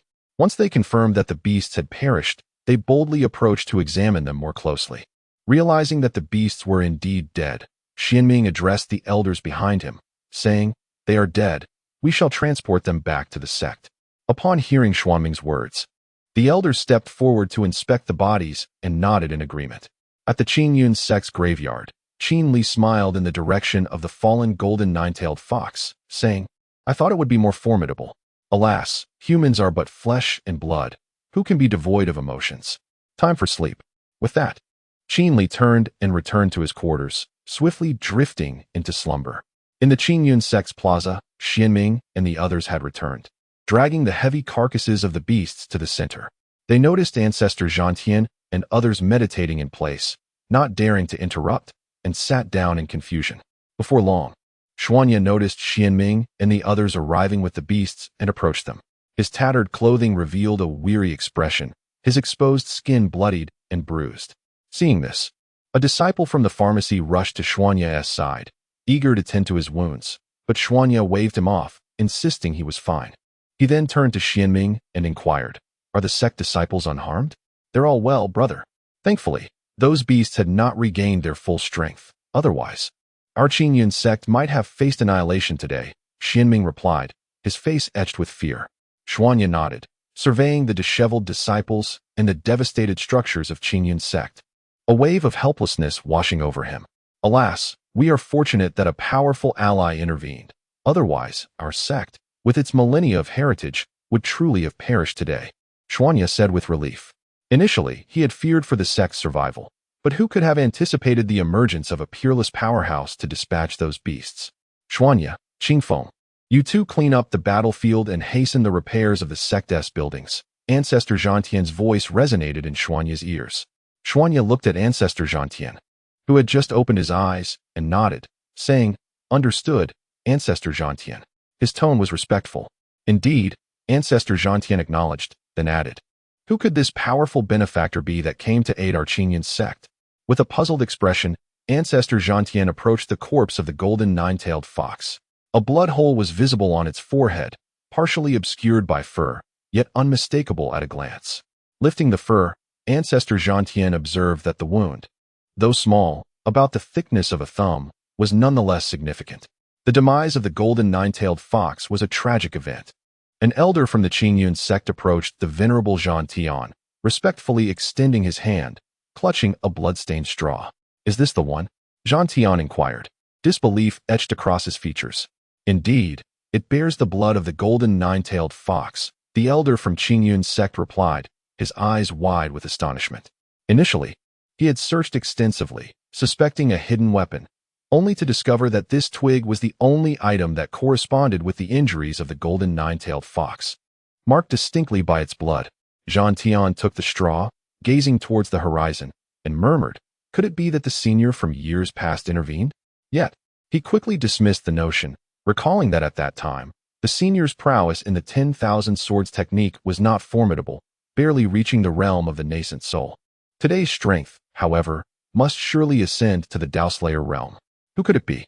Zhangtian pondered, casting a troubled glance skyward, engulfed in profound contemplation.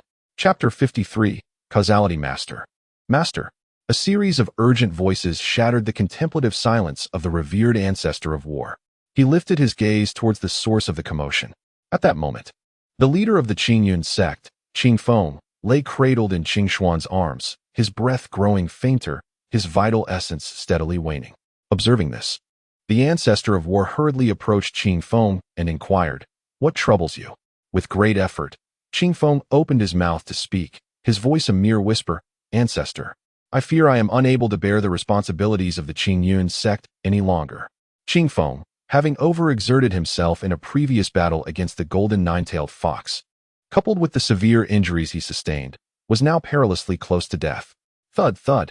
Xuanya and a score of elders arrived at Qing Feng's side. Acutely aware of his grave condition, Su Wenshan followed closely behind. As the junior master, he understood that should Qing Feng pass, the leadership of the Qingyun sect would naturally fall to him. However, he felt ill-prepared for such a daunting task. It was essential to note that throughout the history of the Qingyun sect, every sect leader had possessed at least the cultivation level of the nascent soul realm. Yet, as a mere purple mansion cultivator, Su Wenshan would struggle to command the respect of the elders, risking turmoil within the sect.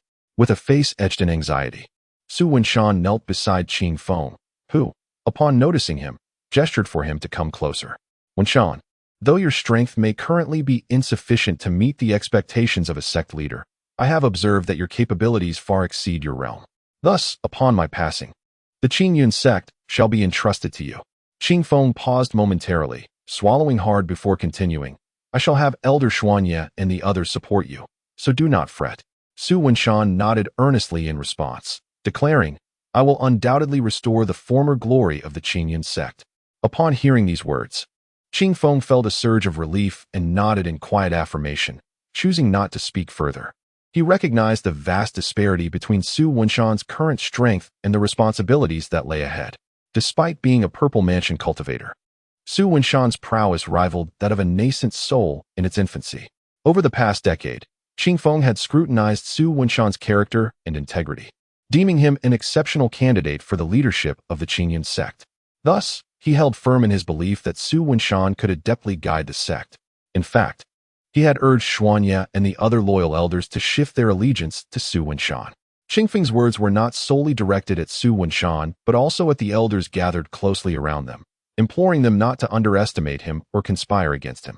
Upon hearing Qing Feng's sentiments, Xuanya and the other elders understood the underlying message and solemnly vowed, "We shall not betray the expectations of our leader." In their hearts, they regarded Qing Feng as a commendable leader who had adeptly managed the entire Qingyun sect, especially when considering that during the previous generation, aside from the ancestor, there was but one who had reached the void realm and a mere 10 in the nascent soul realm. However, ever since Qing Feng assumed the position, and now as he approaches his impending departure, the entirety of the Qingyun sect has witnessed a remarkable transformation. 3 individuals have reached the void realm, and dozens have attained the Yuan-Shin realm, significantly enhancing the sect's prowess. It is no exaggeration to assert that had Qing Feng not held the title of sect master, another individual in his stead would likely have rendered the Zhangqiang sect unnecessary in their alliance with the nine-tailed fox and the corpse-controlling sect against Qingyun sect, opting instead for a direct confrontation. In such a scenario, unless the ancestor intervened, the probability of the Zhangqiang sect annihilating Qingyun sect would be exceedingly high. In an instant, the entire Qingyun sect became aware of their master's impending demise, and a palpable sorrow enveloped the air, igniting a wave of grief and anger among the disciples, who held immense affection for their leader. How could the master? This is utterly inconceivable. He is undeniably so powerful. How infuriating. If only my strength were greater, I might alleviate some of the burden from the master, and perhaps he would not be gravely injured. Is there truly no way to save our master? Within the Qingyun sect, many disciples spontaneously gathered in the plaza, bowing in reverence towards the direction of Qing Feng. Su Wenshan, witnessing this, felt his eyes moisten. Since he became the young sect master, his visits to Qin Li's grave had diminished, while his time at Qing Feng's residence on Mount Qing had increased. Over the past decade, Qing Feng had predominantly been his mentor, leading to a profound understanding of Su Wenshan's capabilities. Turning to Siyu, Su Wenshan implored, "Siyu, please summon Senior Brother. If he can intervene to save the master, I am willing to serve him as a subordinate for a century, to toil like a beast. Siyu was taken aback by Su Wenshan's words, shaking her head vigorously. Wenshan, Siyu, trust me. I believe senior brother will assist us. Su Wenshan was unwilling to witness Qingfeng's demise passively, as memories of their shared past flooded his mind. For the past 10 years, Qingfeng had accompanied him to numerous places and imparted invaluable life lessons. One could say, in Su Wenshan's heart, Qingfeng held a status comparable to that of Qianfan and Qinli. Siyu gazed at Su Wenshan, shaking her head before transforming into a streak of azure light, heading to seek Qinli's help. On her way to the cemetery, Siyu sighed deeply, and upon seeing the graveyard before her, she descended. Just as she landed, she spotted Qinli seated at the entrance, seemingly waiting for someone. He rose only upon noticing Siyu's approach, brushing off the dust from his clothing. Senior brother Qinli. Siyu found herself at a loss for words, her expression fraught with difficulty. Previously, her words had angered him, and now she felt conflicted about placing him in a moral quandary once more. Is the sect master truly on the verge of death? Qinli inquired, his tone remarkably calm. Yes, Siyu replied, lowering her head in affirmation. I understand. Have Wenshan bring the sect master to Qingfeng's residence, Qinli sighed, his demeanor suggesting an inevitability about the impending calamity. He addressed Siyu. Wait a moment, do not rush. I hope only the three of you remain in the courtyard. Now is not the time to reveal oneself. Upon hearing Qinli's words, Siyu quickly nodded and transformed into a white rainbow, soaring towards the location of Wenshan. Alas, how impatient she is. I had yet to finish my words. Qinli stood rooted in place, hands on his hips, gazing in frustration at the direction Siyu had departed. Very well, I shall wait at Qingshan residence for now. With a wry smile, Qinli shook his head and made his way towards Qingshan residence. The return of Yang technique, Qingshan residence. As Qinli flew towards Qingshan residence, he murmured to himself, indeed, there is a hidden providence in the universe. The return of Yang technique is the method by which Qinli intends to save Qingfeng. Interestingly, this very technique was acquired precisely at the Qingshan residence. Thus, reflecting on this, Qinli remarked that perhaps this is the very cause and effect often spoken of in Buddhism and Taoism. Chapter 54. A hint of anxiety in the plaza of the Qingyun sect. Su Wenshan gazed anxiously in the direction of Qinli, uncertain whether his senior brother would extend his assistance.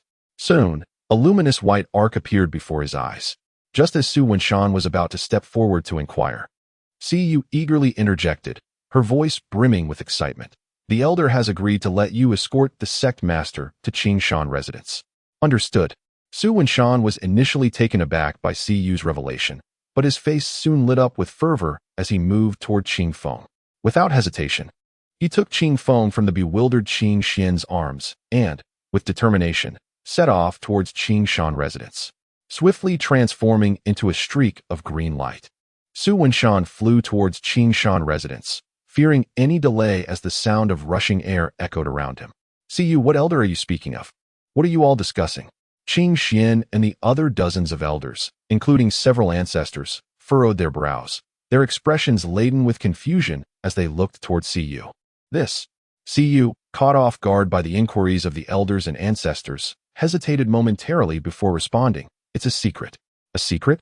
Elder Yun He's voice reached Siyu's ears. Yes. Siyu nodded earnestly in affirmation. What sort of secret can even the master not disclose?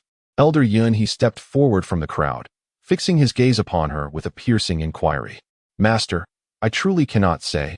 Please do not pressure me, Siyu implored. Just know that the elder can save the sect master. With that, she clamped her hand over her mouth, falling silent. Very well, we shall investigate ourselves. Elder Xian Yi suddenly interjected, resolute in his decision not to allow an unknown senior brother to rescue his own. What if there were ulterior motives? They would have no time for regret. In the minds of Elder Xian Yi and the other elders, their circle of acquaintances was quite limited. Otherwise, he would not have been referred to as a senior brother. Most likely, he was merely an elder.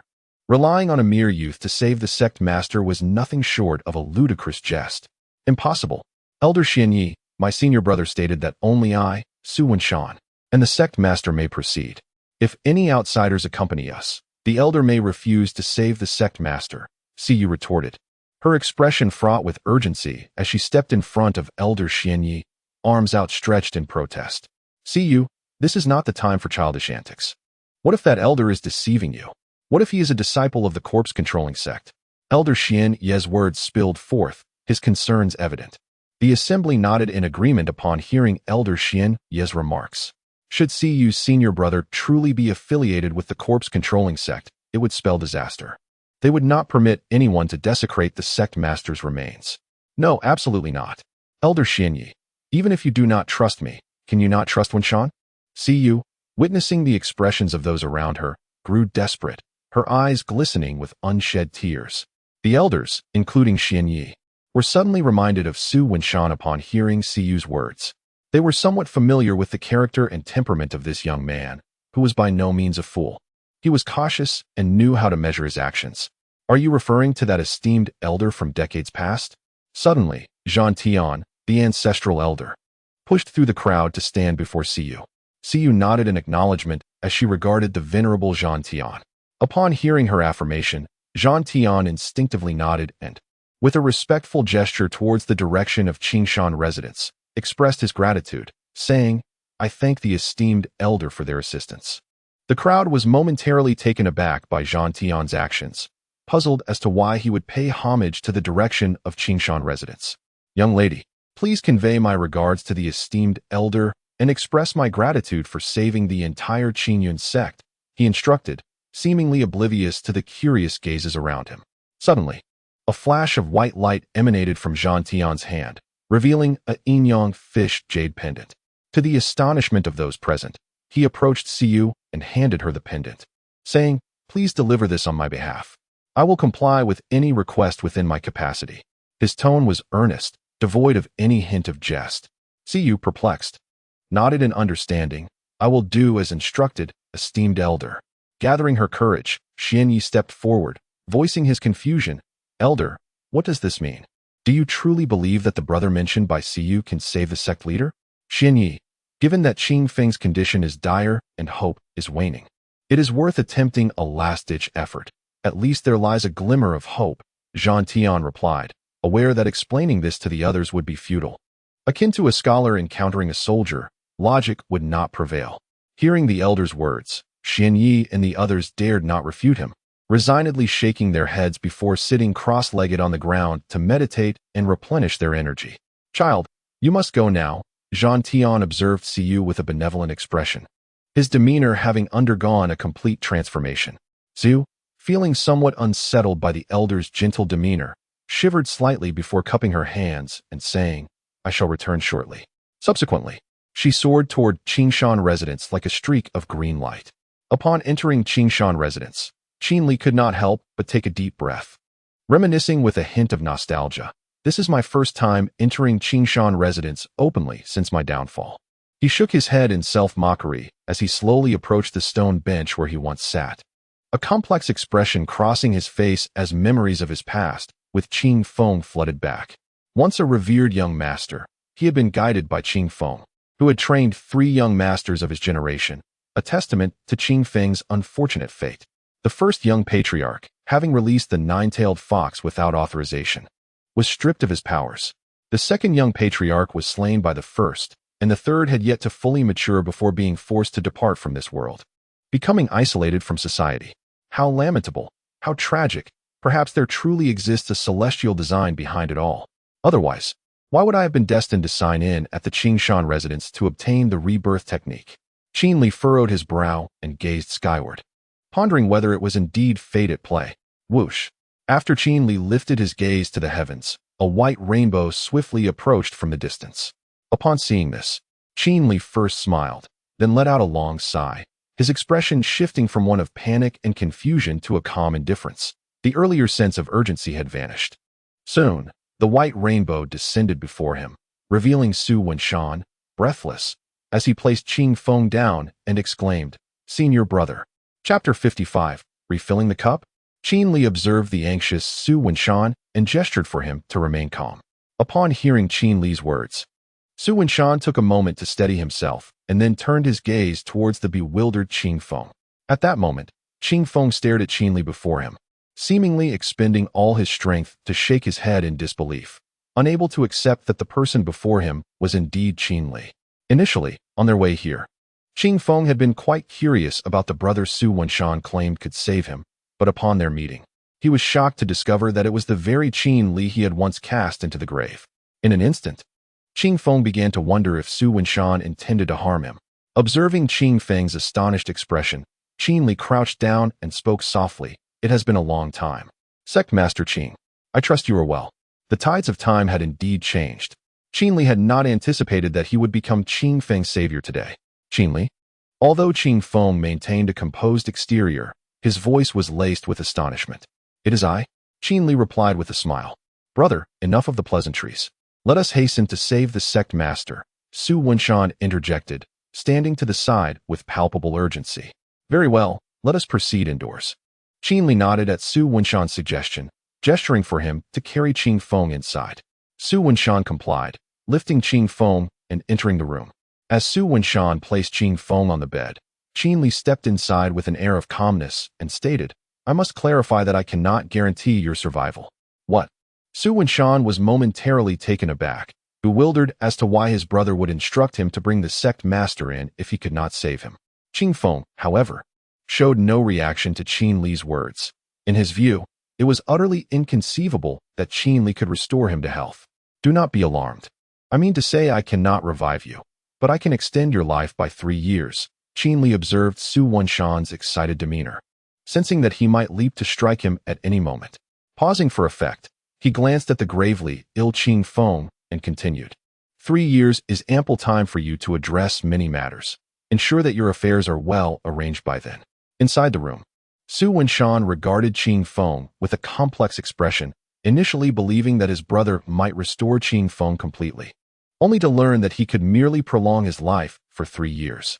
Instantly, Su Wenshan cast a resentful look at Qin Li, which made Qin Li feel somewhat uneasy. Qin Li, unwilling to be intimidated, shot a challenging glance back at Su Wenshan, exclaiming, he is in a state of utter decline. It is no small feat for me to extend his life by 3 years. I am but a man, not a deity. Qin Li, somewhat exasperated, shouted at Su Wenshan.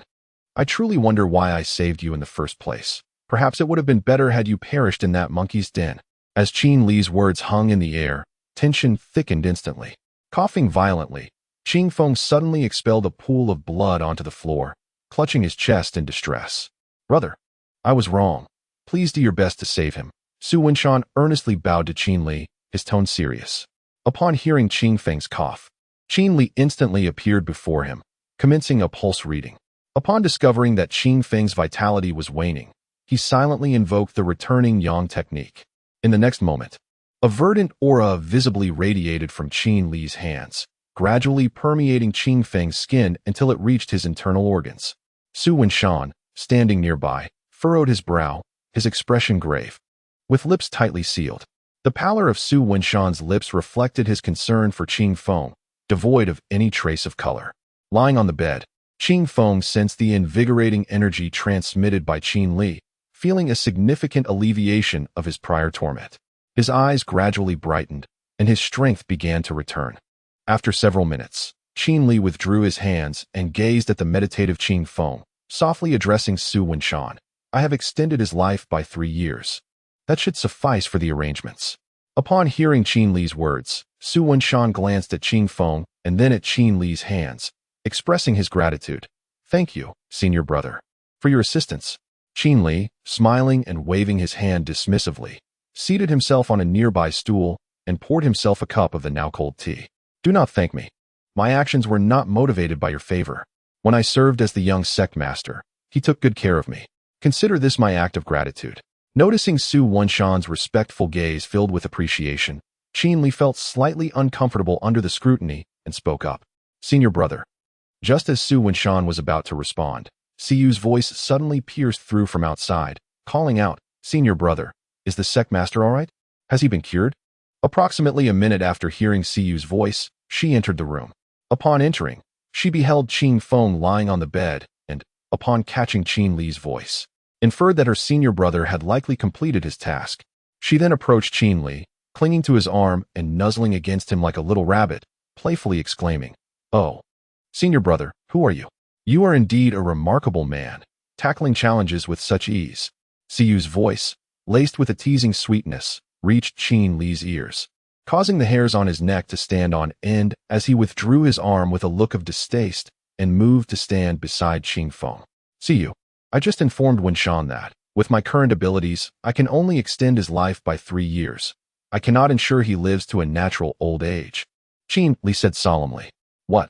Upon hearing Qin Li's words, Siyu rushed to Qin Feng's side, pointing in disbelief. Only 3 years of life. Her voice escalated by an octave, resonating so powerfully that it left Qin Li momentarily stunned. Qin Li rubbed his ears and nodded, stating, once again, I must reiterate, I am not a deity. Merely an ordinary man, a common fellow who faces the world with his back to the latrine. Ultimately, I am just a regular person. Pulling him back from the brink of death for 3 years has been no small feat. Is that truly the case? Siyu, upon hearing Qin Li's words, turned to gaze at Su Wenshan, her large, watery eyes wide with hope.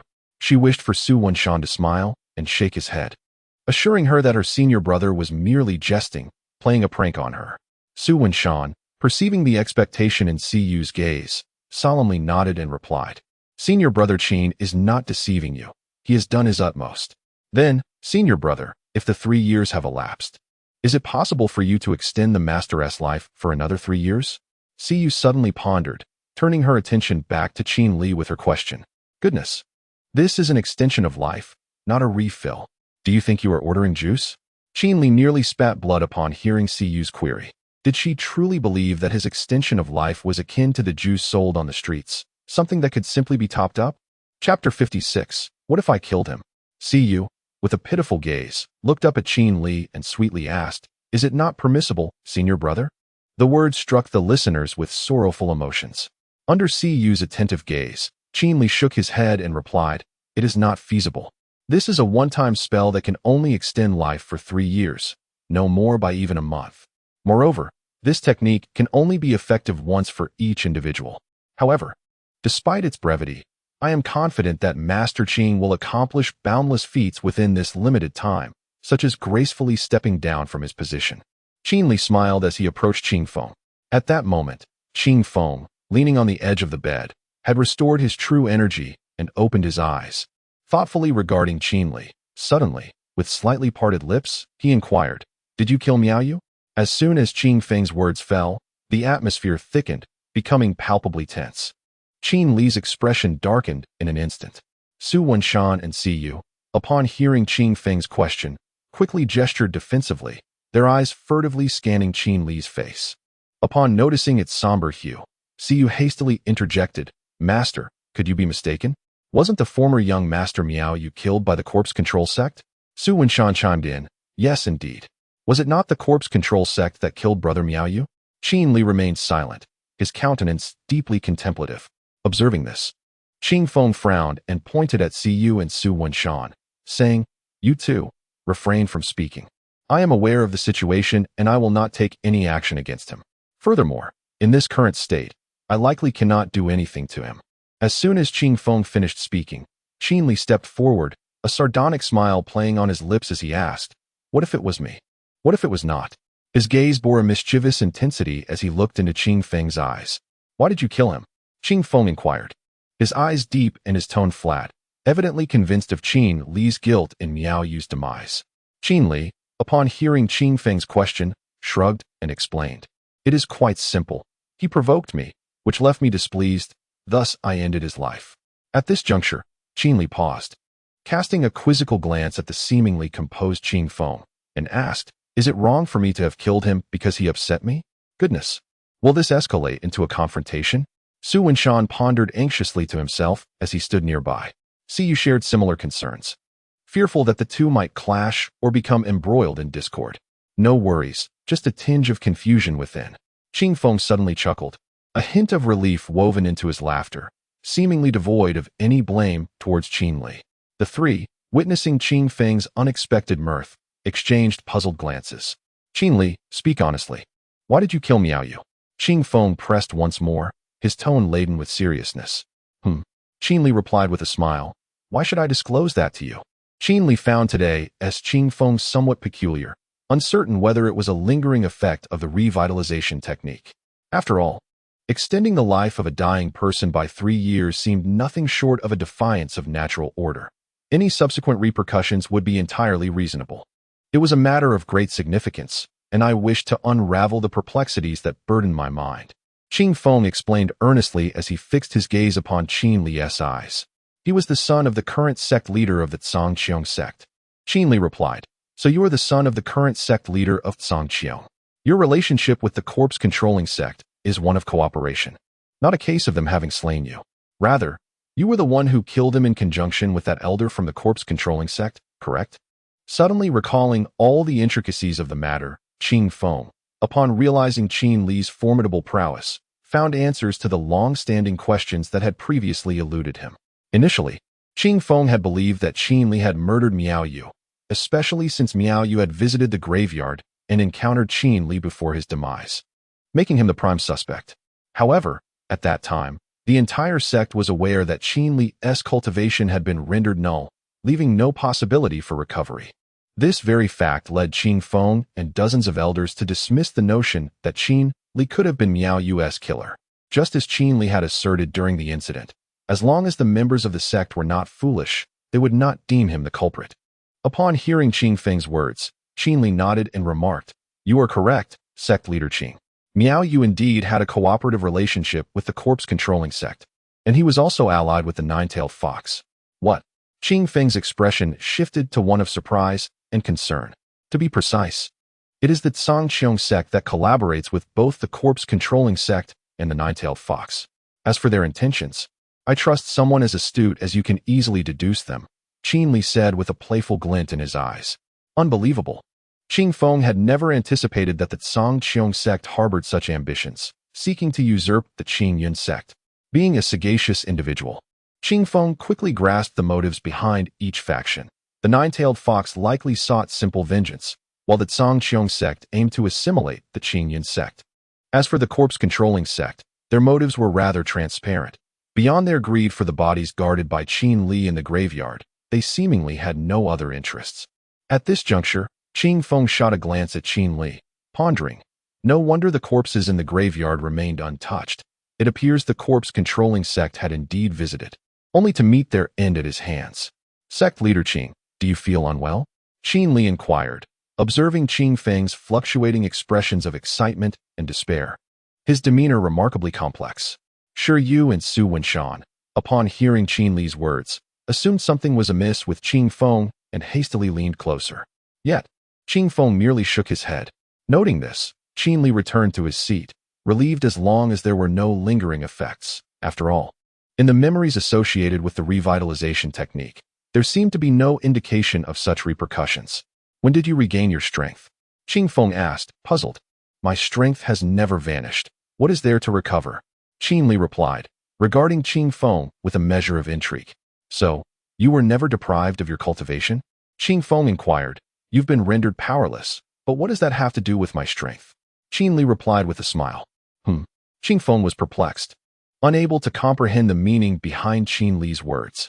Had Qing Feng been aware of Qin Li's system, he would have understood that his strength did not stem from his dantian, but rather from the system itself. Siyu and Su Wenshan, standing nearby, also regarded Qin Li with puzzled expressions. "All right, I must take my leave. My task is far from complete," Qin Li stated, waving his hand with a smile. "Task?" Qing Feng queried, his voice laced with confusion. "Guarding the tomb," Qin Li said, regarding Qing Feng with a serious expression. "I could let you out. With your current strength, there's no need for you to guard the tomb," Qing Feng remarked, his expression complex. "It's all right. I actually enjoy guarding the tomb. At least it's peaceful, free from scheming and intrigue," Qin Li replied with a shrug and a smile. "A beggar for 3 years, yet a king remains unchanged. Guarding a tomb for 3 years, and the sect master stays the same." As soon as Qin Li finished speaking, he turned to leave. Just then, Siyu's voice resonated in the air. Chapter 57, GPS? Upon hearing Siyu's voice, Qin Li halted in his tracks and turned to face her. He observed Siyu retrieving the Yin-Yang fish jade pendant from her pocket, which she then handed to him, saying, "This is to be delivered to you by the ancestor of Battle Heaven." The ancestor of Battle Heaven. Qin Li furrowed his brows. gazing at Siyu with a look of perplexity. Indeed, the one with the greatest combat prowess. Su Wenshan interjected from the side. The warrior of the Severing Path realm. Qin Li exclaimed, his mouth agape, before nodding towards Su Wenshan and Siyu. I see. Not particularly powerful, yet of considerable age, Qin Li mused. Recalling the ancestor of Battle Heaven, unable to suppress a smirk of sarcasm. The onlookers were left speechless. What did he mean by not particularly powerful, yet of considerable age? How could a warrior of the Severing Path realm be deemed weak? While the latter part of his statement might hold some truth, the former was utterly unfounded. Perceiving the incredulous expressions on their faces, Qin Li elaborated. In comparison to the esteemed Lu Gonggong you encountered in the secret realm of mountains and seas, he could single-handedly contend with two opponents. Do you grasp the implication? One individual can take on two, while two can face five. How can you deem your ancestor weak? Qin Li earnestly elucidated the disparity in strength between the ancestor of Battle Heaven and Lu Gonggong to Siyu, Su Wenshan, and the Bedouin Qingfeng. Lu Gonggong. Su Wenshan and Siyu exchanged glances, their brows furrowing as memories resurfaced. Ah, yes, the Lu Gonggong I defeated in the secret realm of mountains and seas. Qin Li stated as he accepted the jade pendant from Siyu and addressed the duo.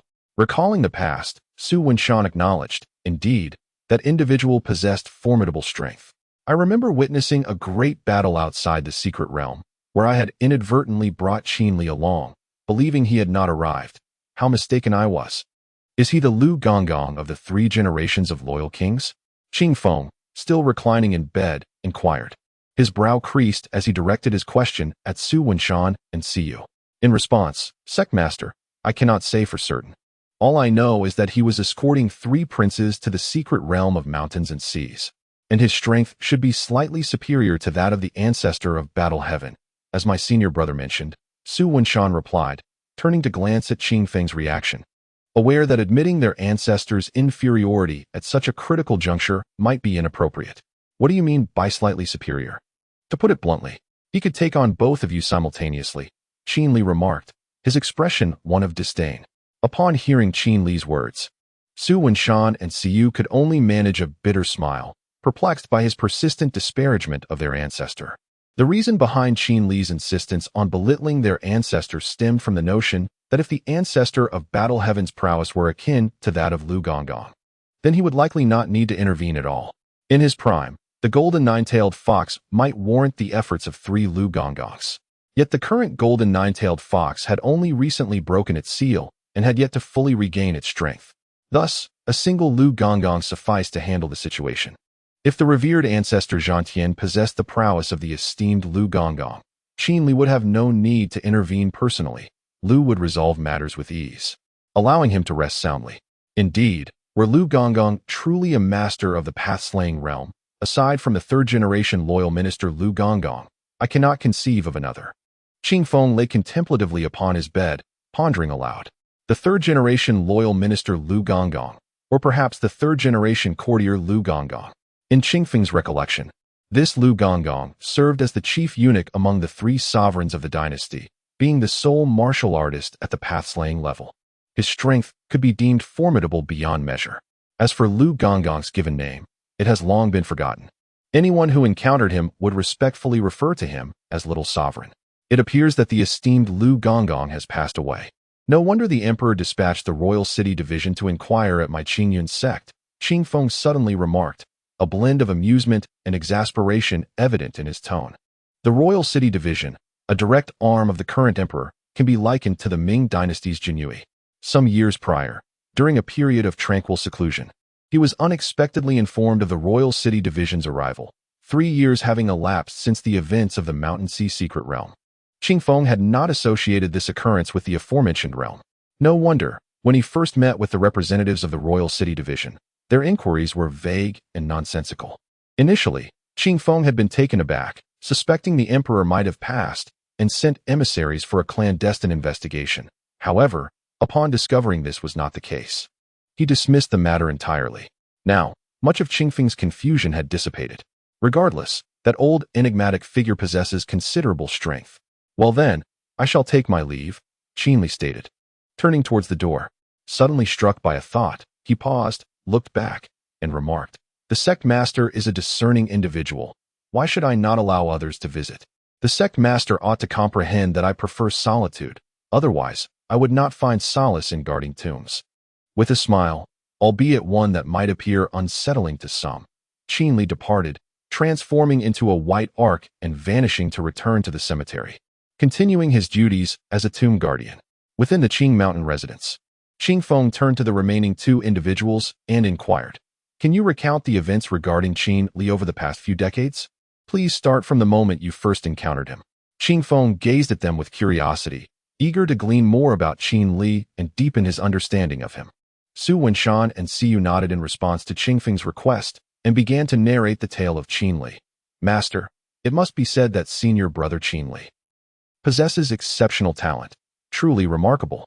At the Qingyun Sect Plaza, Elder Xian Yi and several dozen elders sat cross-legged, their gazes directed towards the Qing mountain residence. Their expressions a tapestry of complexity, concern evident in their voices as they spoke. "Ancestor, should we send someone to ascertain the sect master's condition?" The venerable ancestor of the battle heaven sat in the foremost position, shaking his head in response to Xian Ye's voice behind him, saying, "There is no need. We shall quietly await here." Suddenly, a radiant light began to emanate from his chest, casting a faint white glow. A tomb? The venerable ancestor reached towards the luminous spot on his chest and extracted a stone tablet, examining the area of illumination upon its surface, then rose to seek the corresponding location depicted on the tablet. As his consciousness radiated outward, he ultimately discovered that the site of the Qingyun sect's tomb coincided precisely with the luminous point on the stone. "Is that esteemed predecessor within the tomb?" he murmured to himself, his brow furrowed in contemplation. The stone tablet he held possessed the remarkable ability to reveal the whereabouts of the Yin-Yang fish jade pendant, functioning akin to a flawless locator. Gazing at the glowing point on the tablet, the venerable ancestor remained silent for a moment before returning the stone to his chest, as if nothing had transpired. Chapter 58. To return a favor is only proper in the graveyard of the Qingyun sect. Qin Li returned, contemplatively examining the Yin-Yang fish jade pendant bestowed upon him by Siyu. He had distinctly sensed a faint aura emanating from the pendant moments ago. After toying with it for a while, he finally scoffed, "Interesting, but I must admit, I do not particularly relish this behavior." As these words left his lips, Qin Li's expression darkened, and he muttered to himself, "Well then, I too must offer a token of my gratitude." With that declaration, he swiftly concentrated his energy at his fingertips, unleashing a blade of sword aura that surged toward the location of the ancestor of Battle Heaven. To return a favor is only proper. The ancestor of Battle Heaven had presented Qin Li with such a valuable gift, and it was only fitting that he reciprocate in kind. Whoosh! A series of piercing sounds filled the air. In the plaza of the Qingyun sect, not long after the ancestor of Battle Heaven had closed his eyes, he suddenly sensed a chilling presence approaching, prompting him to open his eyes in alarm. Whoosh! At the very moment the ancestor opened his eyes, Qin Li's sword aura had already reached him.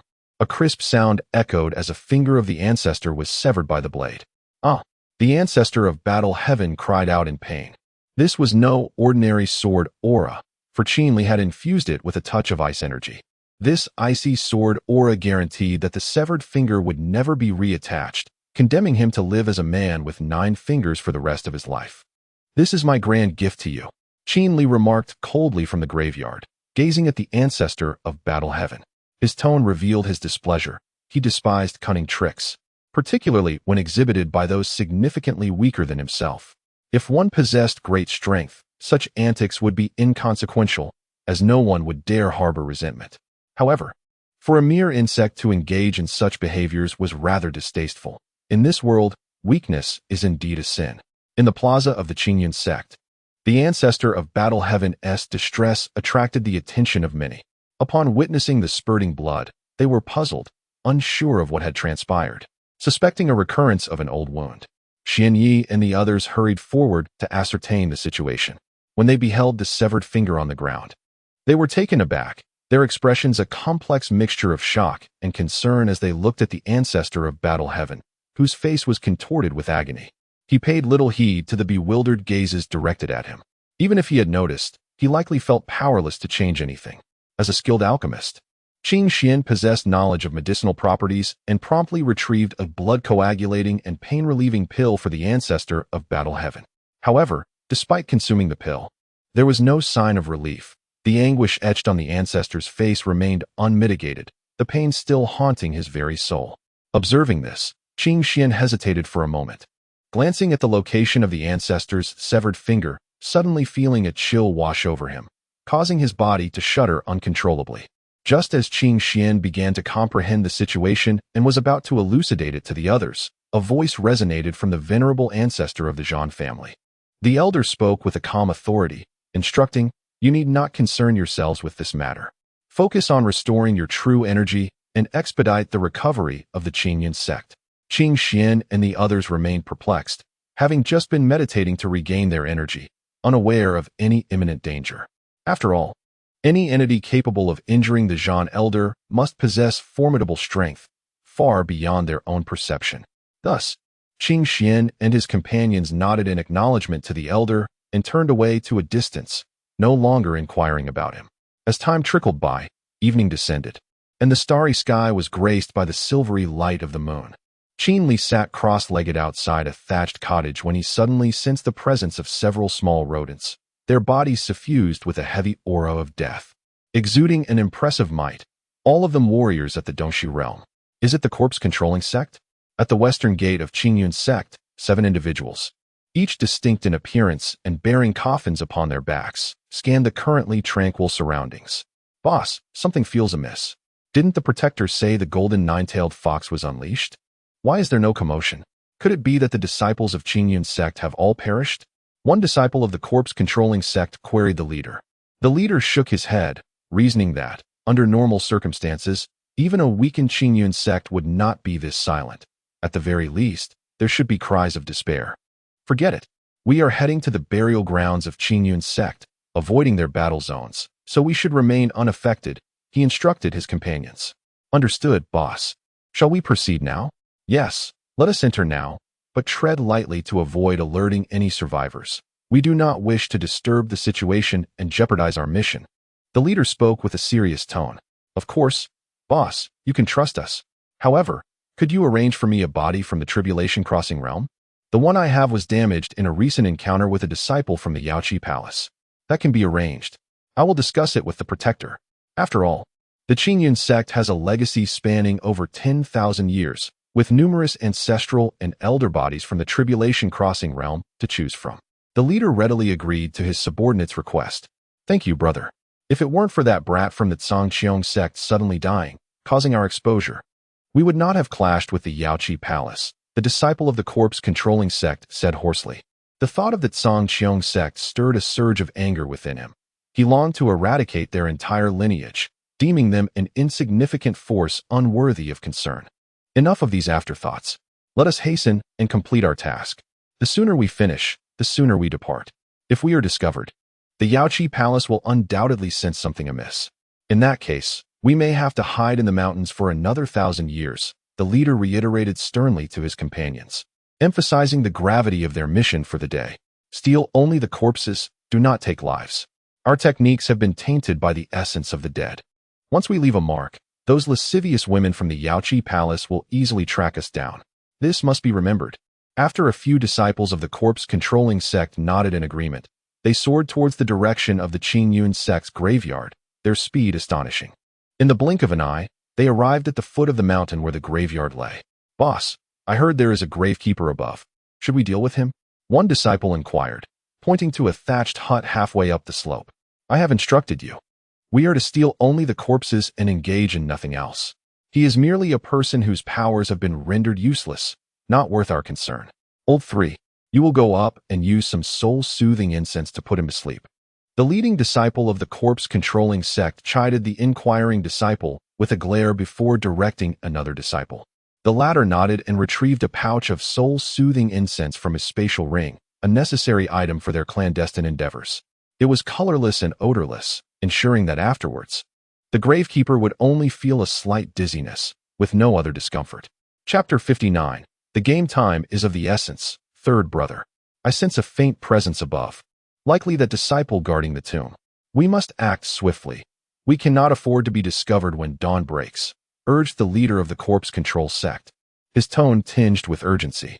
An inexplicable unease had settled within him since they approached the vicinity of the Qingyun sect. Nodding in acknowledgement, the disciple known as Third Brother soared toward the thatched cottage. Upon his return, he affirmed with a nod that everything was prepared, prompting the remaining members to advance toward the hillside. As they stepped into the graveyard, Qin Li, who had stealthily repositioned himself from the bed, opened his eyes, amusement flickering across his face as he observed the corner of the thatched door being lifted. He had sensed someone standing at the entrance, and suddenly, a fragrant aroma wafted in. In an instant, with his wealth of experience, Qin Li discerned their intentions and feigned stillness upon his bed. Only when all the disciples of the corpse control sect had entered the graveyard did he finally open his eyes, sensing that a game of cat and mouse was about to commence. "I had anticipated they would eliminate me before digging up the corpse. I never imagined they would exhibit such humanitarianism," Qin Li mused to himself, his tone subtly relaxed, finding a modicum of amusement in what had previously been a tedious situation. With a swift motion, he donned his clothes and concealed his presence, eager to glean further secrets from their conversation. "Let us hope this doesn't turn out like last time in Baiyang City, where before I could even pose a question, the individual took their own life. That was quite vexing. I admire those with such conviction. They simply end it without a word." In the Qingyun sect graveyard, the few members of the corpse control sect set down the coffin they had carried on their backs. The leader then produced a map from an unknown source and unfurled it upon the ground. The map was adorned with peculiar symbols and marked with red locations, mirroring the arrangement of the graveyard itself, suggesting it was a replica of the burial site. Floating above, Qin Li beheld the map with astonishment. "My goodness. They come to exhume corpses and bring a treasure map, no less, specifically a map of the graveyard. What madness is this? Are they digging up corpses out of sheer boredom? Concocting their own little thrill?"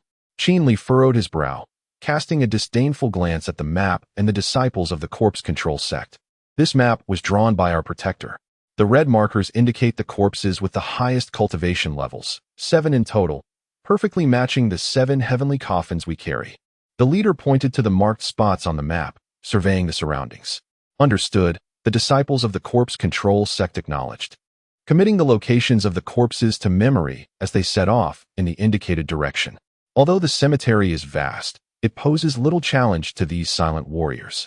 The guardian? Qin Li paid no heed to the disciples of the corpse-controlling sect who were busy excavating the remains. Instead, he recalled what one of them had mentioned about the guardian. The intricately detailed map of the Qingyun sect's cemetery bore an uncanny resemblance to the layout imprinted in Qin Li's memory. Since this map was provided by the guardian, it was evident that this individual was exceptionally familiar with the cemetery. In fact, it seemed that only Qin Li possessed such knowledge within the entirety of the Qingyun sect. Yet he had never drawn a map of this nature. After all, he was a normal person, unlike the corpse-controlling sect, which found delight in disturbing the graves of ancestors. The guardian they referred to was likely a member of the Qingyun sect, someone who could access the cemetery and possess the skills to create such a map, qualifications typically reserved for the elders. Qin Li pondered deeply, stroking his chin. The reasoning behind the assertion that only the elders of the Qingyun sect could draw this map lies in the fact that ordinary disciples are generally unable to withstand the cemetery's ominous aura and the stench of decay. Even if they could endure it momentarily, one must remember the status of the Qingyun sect's disciples. Their access to such places is severely limited. Furthermore, the locations of the highest level corpses are quite distant from one another. It would be nearly impossible for a regular disciple to create such a drawing. Even if a disciple were to conceal their cultivation and enter to sketch, it would be impossible to evade Qin Li's notice. After all, he had been guarding this place for decades and had never heard of anyone frequently visiting the cemetery without cause. Of course, aside from Siyu and Su Wenshan, they had legitimate reasons to be there, as Qin Li's cultivation had been rendered ineffective, necessitating companionship for meals. As for Su Wenshan, he was merely accompanying Siyu to deliver meals, especially since their budding romance had become common knowledge among the sect. No one would raise suspicions. Most would merely speculate that Su Wenshan was attempting to win Siyu's favor. Although Siyu had ceased bringing meals ever since the incident with the monkey concluded, who would truly care? Except for that reckless Miao Yu, it seemed the entire Qingyun sect had come to believe that Qin Li had long since perished. If he did not bring it up himself, that name might become a taboo, easily forgotten in the annals of memory. Despite his displeasure at being overlooked, for the sake of tranquility, personal growth, and the hope of a future with a beautiful sister, Qin Li deemed it necessary to sacrifice a portion of his contented existence. After all, one must forfeit something to gain another. One cannot have both fish and bear's paw. It is an immutable truth that before acquiring something, one must inevitably lose something else. Alas, if it is indeed an elder, that complicates matters, Qin Li murmured to himself with a frown. Though he was aware that the most likely culprit was indeed an elder, there were many who could withstand the task of creating a comprehensive map of the cemetery. Xin Yi, Xin Ming, and even Elder Yun, he were all capable of such artistry. Although there are many elders, the opportunity to engage in painting seems to arise only when Miao Yu passed away, particularly during the inspection of the grave. Among the elders conducting the inspection, those who appeared to be most perceptive were likely to be Qin Li, who smiled subtly, intending to continually refine his objectives. However, if Qin Li were to discover that the golden nine-tailed fox was also released by this guardian, it would likely narrow down his focus significantly. The corpse-controlling sect. I have heard that just a few days ago, the Yaoqi Palace delivered a severe beating to you. It seems you have not learned your lesson. Qin Li released his divine sense, observing the disciples of the corpse-controlling sect who were about to disturb the earth, and sighed. He wondered why, in good faith, they insisted on cultivating such a technique as corpse control. Is it truly that effective? Qin Li mused curiously. What exactly is this corpse control technique? And how is it cultivated? He was eager to extract the answers from these 7 individuals, hoping to explore this so-called corpse control technique and ascertain its efficacy. If feasible, he could potentially command corpses in battle, thus avoiding the risk of exposing himself. Chapter 60. Affected behavior. Qin Li stood in midair, hands clasped behind his back, observing the group with keen interest. With a swift gesture, he pointed into the void. Whoosh! A sound of slicing air echoed as a flash of white light darted past, causing the leading disciple of the corpse-controlling sect to lose consciousness and collapse to the ground. Upon regaining awareness, the leading disciple discovered himself and the remaining members of his sect bound together, filled with shock and completely unaware of the events that had transpired. Awake? Suddenly, a voice penetrated the silence. The leading disciple looked up to see Qin Li smiling at him with an expression that exuded benevolence. Noticing this, the disciple frowned but remained silent. A bit of temper, Qin Li remarked with a grin, noticing the disciple's disregard for him, which ignited a playful spirit within him. What is your name? What position do you hold in the corpse-controlling sect? Qin Li approached the leading disciple, crouching down, his voice laced with temptation. Humph. The disciple scoffed coldly, turning his head away, refusing to engage with Qin Li. Amused by the disciple's demeanor, Qin Li pointed to the other corpse-controlling disciples and asked, So, you are their leader, are you? Humph. Who is the protector you speak of? Humph. Do you have a wife? Humph. Do you prefer female corpses? Humph. Whoever huffs is the one with issues. Humph. Curse it, perish. Frustrated by the disciple's incessant huffing, Qin Li felt his temper rise. No matter what he asked, the disciple merely responded with disdainful huffs, showing no respect for the esteemed Qin Li, the guardian disciple. Forget it, meet your demise. With a wicked smile, Qin Li raised his hand and, with a pointed finger, struck the head of one of the corpse-controlling disciples. Instantly, crimson blood sprayed onto the face of the leading disciple. You, he exclaimed, eyes blazing with fury, desperately attempting to free himself from the ropes to exact vengeance upon Qin Li. Yet, he found that no matter how much strength he exerted, he could not break free from the bindings. Don't bother, Qin Li chuckled, gesturing toward the ropes. These bindings cannot be escaped even by those at the cutting path realm. You mere rodents in the void realm stand no chance. Quickly, I have no time for idle chatter with you, he continued, a playful glint in his eyes. It is impossible. Even if you kill us, we will never divulge anything. You must have encountered disciples of the corpse-controlling sect before. We are sworn to silence. The leading disciple declared with righteous indignation. Though the corpse-controlling sect may not be extraordinarily powerful, their loyalty was unmatched, a fact that Qin Li could scarcely comprehend. The disciples of the corpse-controlling sect were as resolute as if they were chiseled from stone, either remaining utterly silent or choosing death. Truly, they were stalwart men of unparalleled will. Forget it, I shall deal with one, and leave the rest to the esteemed leader of the Qing sect. He is already aware of my presence. I shall bestow this mess upon him." Qin Li contemplated in his heart, intending to hand over these disciples of the corpse manipulation sect to Qing Feng, as he himself was not adept at employing the gruesome methods of interrogation that involved severed limbs. It would be far more prudent to entrust this task to Qing Feng.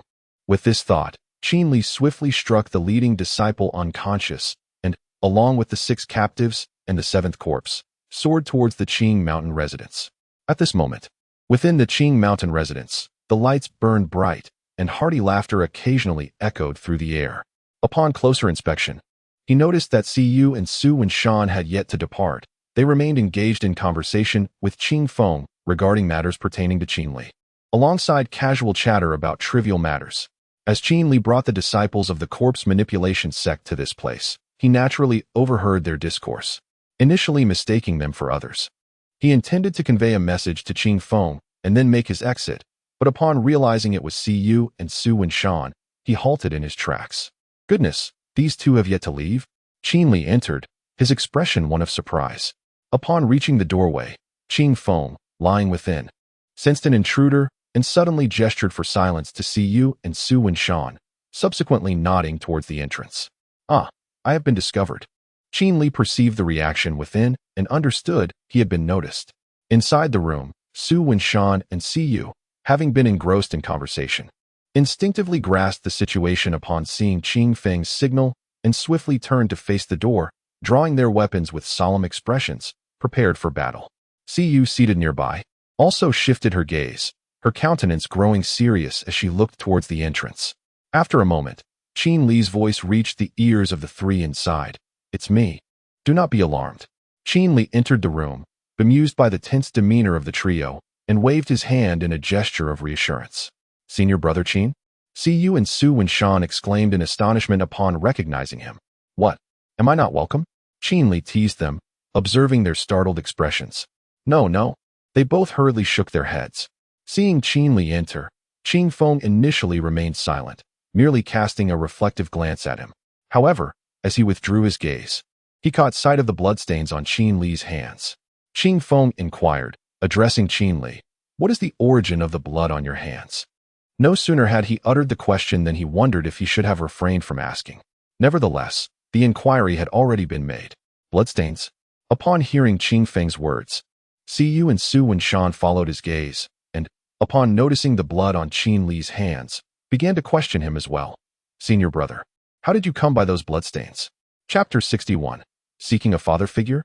Qin Li gazed at the bloodstains on his hands and smiled at the onlookers, explaining, "I captured a few rats attempting to pilfer corpses.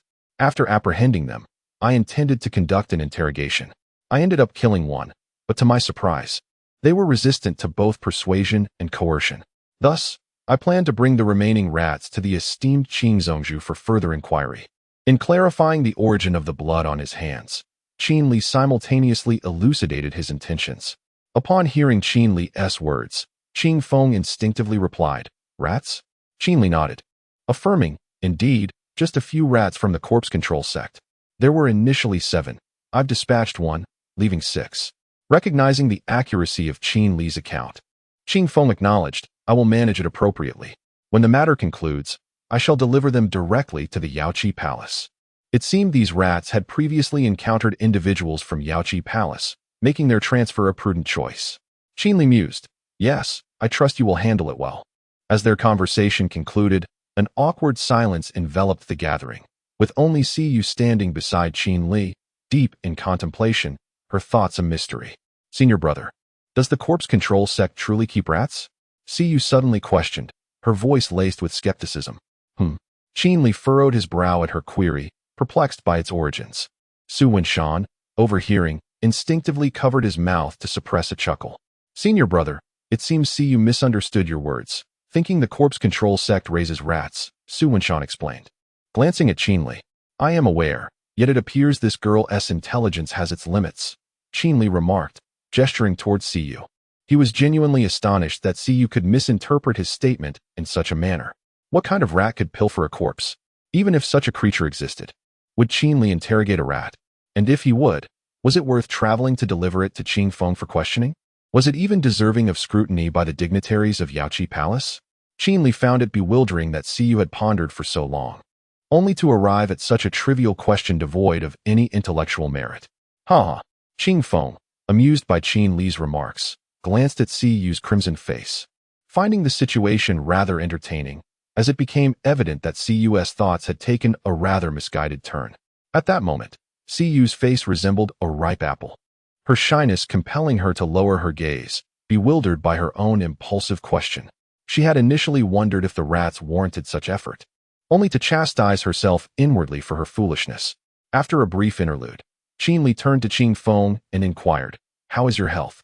Since he was already there, he intended to linger a while longer, reassured by the presence of Su Wenshan and Siyu, thus alleviating any potential awkwardness. Qing Feng nodded and remarked, "Indeed.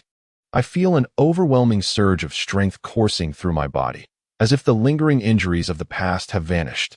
Hearing Qin Li's words, Qing Feng lifted his arm and shared his condition with him.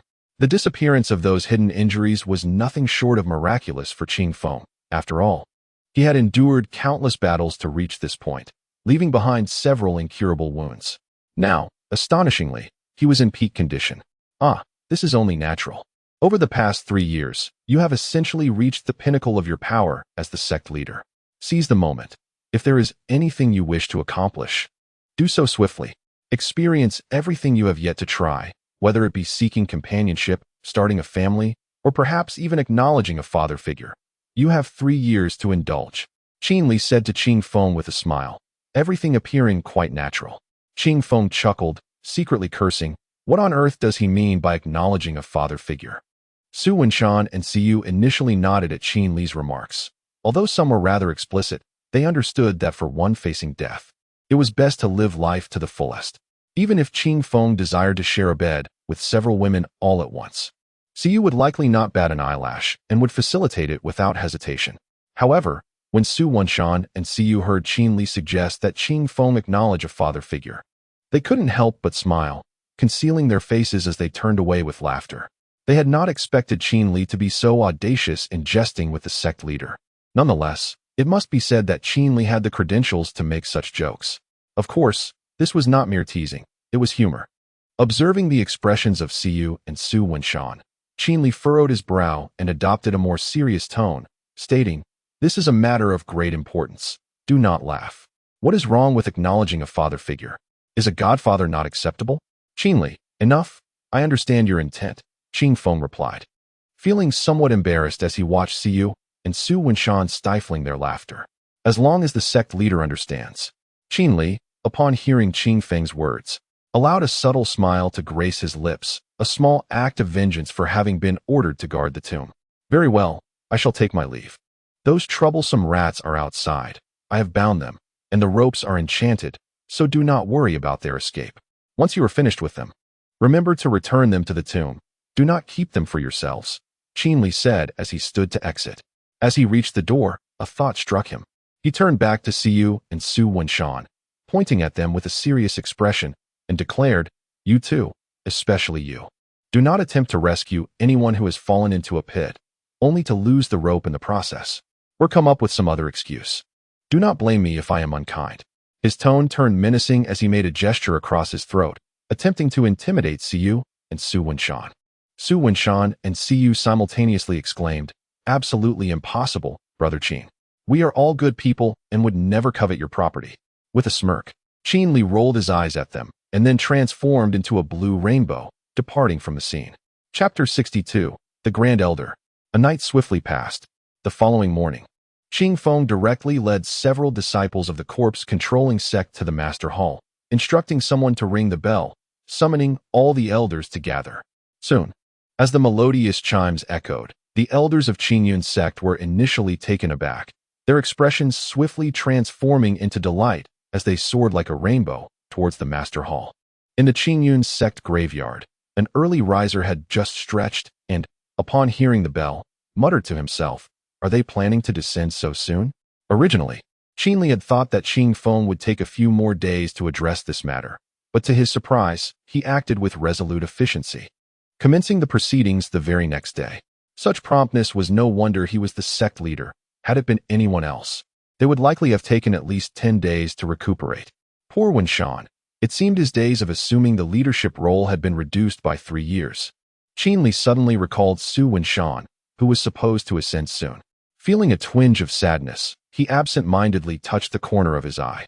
Inside the master hall of Qingyun's sect, Qing Feng sat solemnly at the forefront, gazing at the multitude of elders before him, remaining silent. All the elders and ancestors present were momentarily stunned, as if their souls had been momentarily lost. They could hardly believe that Qing Feng was still alive. Given the severity of his injuries, it was presumed he would have perished. Yet here he was, seated before them, exuding an aura that was not merely intact, but even more formidable than before, entirely unlike a person on the brink of death. The elders in the hall exchanged glances. Astonishment reflected in their eyes. The leader's presence was as vibrant as a rainbow, a stark contrast to the previous day. How could the renowned healer be so skilled that he recognized the young master and see you? Alas, this matter was too complex to elucidate. What mattered was that the leader appeared unharmed. As old Nyo aptly remarked, as long as the leader was safe, that was all that counted. The multitude of elders in the hall began to chatter excitedly, stealing glances at Qing Feng, keen to discern any signs of impersonation or possession. Observing their reactions, Qing Feng suddenly cleared his throat, adopting a serious demeanor as he addressed the assembly of elders below. I, Qing Feng, have fortuitously received assistance from a great master, allowing me to survive for 3 more years. During this time, I shall continue to serve as the leader of Qingyun's sect. After 3 years, upon my departure from this world, the leadership will be passed on to Su Winshan. Qing Feng did not conceal his condition, stating it candidly, his tone neutral, neither joyful nor sorrowful, yet imbued with a sense of profound change. In his heart, Qing Feng felt that sharing this was inconsequential. After all, his time was limited. Only 3 years until he would take his leave. To a warrior of the Void Realm, 3 years was but a fleeting moment. What? The assembly of elders gasped in astonishment at Qing Feng's declaration. Initially, it was believed that Qing Feng had fully recovered, only to discover that he had merely been granted an additional 3 years to live. This revelation struck all present like a thunderbolt. Qing Feng, you have but 3 years remaining? Inquired the venerable ancestor, Zhantian, standing nearby. Indeed, ancestor, I possess only 3 years of life left. During this time, I shall ensure the well-being of the Qingyun sect. Qing Feng replied with resolute conviction. Is there no way to secure a bit more time? The ancestor pressed. Alas, it appears there is no alternative, ancestor. Qing Feng responded with a wry smile. If it were possible, he would be more eager than anyone else present, who wouldn't desire to extend their years. Yet, as Qinli had stated, securing even an additional 3 years was no small feat. Living those 3 years to the fullest was of utmost importance. By the way, ancestor, yesterday that senior captured 7 disciples from the corpse manipulation sect. 1 perished, leaving 6 whom I have detained in the back hall. I will interrogate them and subsequently hand them over to the Yaoqi Palace for protection, Qing Feng informed the venerable ancestor. Disciples of the corpse manipulation sect? The ancestor furrowed his brow at Qing Feng's words. Indeed, all are at the Dongshu realm, and they have been bound by the treasures of the senior, rendering them unable to escape. Qing Feng clarified. Very well, I shall handle the interrogation of these Dongshu realm disciples of the corpse manipulation sect to avoid any potential complications. The ancestor remarked to Qing Feng. Naturally, Qing Feng had no inclination to refuse. After all, having someone to share the burden brought him joy. The notion that the ancestor might let the disciples go was utterly unfathomable. Great Elder. Qing Feng suddenly darkened in expression, recalling a particular individual. In his mind's eye, he envisioned a figure with a waxen face, wrinkles etched across every contour, and hands aged yet strong.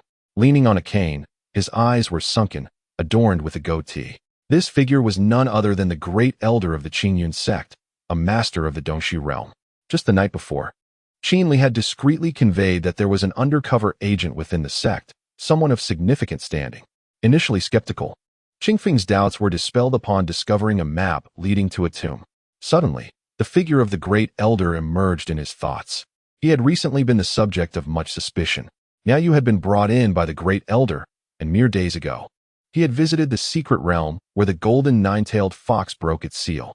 Most intriguingly, the day before the golden nine-tailed fox's seal was broken, The great elder had claimed urgent business outside, hastily accepting a mission and departing the sect. Since then, there had been no word from him. These peculiarities cast a shadow of doubt over the great elder in Qingfeng's mind. However, as a protector within the corpse manipulation sect, one would need to be at least at the tribulation crossing realm, while the great elder had worked alongside them for over a century, undeniably possessing the strength of the Dongshu realm in Qingfeng's perception. Though Qingfeng was not one for petty tricks, he was diligent in ensuring that he left no stone unturned in his precautions. Could it be that the Grand Elder has concealed his cultivation? Qingfeng suddenly contemplated this notion, believing it to be the most plausible explanation. Naturally, some may wonder why it could not be one of the several transcendent ancestors. The primary reason lies in the fact that these ancestors have been part of the sect for a considerable time, making the likelihood of betrayal or having been nurtured by the corpse-controlling sect quite slim. Nevertheless, he decided to set aside such thoughts for the moment. Once the ancestor of War Heaven completes his interrogation, he would reassess the situation. Regardless, he must unearth this traitor within 3 years. If it is indeed the Grand Elder who has yet to return, there is little he can do. However, if it is not the Grand Elder, then a thorough investigation of all elders who had previously visited the grave site is imperative. Qingfeng's countenance darkened, and his gaze became profound as he contemplated this matter. In summary, Qingfeng was resolute in his intention to exert boundless influence within the limited time available, ensuring that Su Wenshan is properly positioned to ascend, lest the Qingyun sect be brought to ruin. Chapter 63. Striving to win over Qin Li in the Grand Hall of the Qingyun sect. Qingfeng articulated his plans for the past 3 years to the elders. He intended to abdicate after 2 years, allowing Xu Wenshan to manage the sect publicly while he discreetly observed and offered support from the shadows. Though the time frame was merely a year, Qingfeng felt it was sufficient. Xu Wenshan possessed an exceptional intellect, leaving no room for concern regarding his ability to grasp the intricacies of imperial strategies. Upon concluding his instructions, the venerable Zhan Tian pulled Qingfeng aside and inquired softly, "Is the elder who assisted you from the graveyard? Is he an ancestor of the sect?" Qingfeng, slightly furrowing his brow at Zhan Tian's query, felt a blend of amusement and exasperation. Aware that Qin Li wished to remain incognito, he pondered momentarily before shaking his head. Replying, "Respectfully, Elder, I cannot say for certain who he is. Xu Wenshan and Siyu are more informed." Zhan Tian nodded, his gaze tinged with disappointment. He spoke earnestly. "If possible, endeavor to win over this elder. He harbors no ill will towards our Qingyun sect." While speaking, he glanced at his severed finger, still bearing the lingering chill from the icy sword energy that Qin Li had unleashed. Zhan Tian surmised that Qin Li had likely sensed his presence, having merely dealt him a light admonishment. The frost on his finger was gradually dissipating, and within a few days, it would vanish entirely. Contemplating the severed digit, Zhan Tian felt a profound necessity to ally with this enigmatic powerhouse. Since the elder had noticed his subtle intentions, yet refrained from delivering a fatal blow, it was evident that he held a favorable disposition towards the Qingyun sect. Otherwise, Zhan Tian believed that the consequences would have been far more dire than merely losing a finger. His very life could have been at stake. Based on this reasoning, Zhan Tian concluded that securing the allegiance of this mysterious figure was imperative. Thus he addressed Qingfeng. "Qingfeng, if possible, pursue this at any cost." Internally, Qingfeng couldn't help but mock himself, reflecting, "Alas, who would have imagined that this formidable elder, guarding the graveyard, is none other than Qin Li?" Externally, he smiled and nodded gravely at Zhan Tian, assuring, "When the time comes, I will persuade this elder alongside Xu Wenshan and Siyu. Oh, there is no need for him to join the Qingyun sect.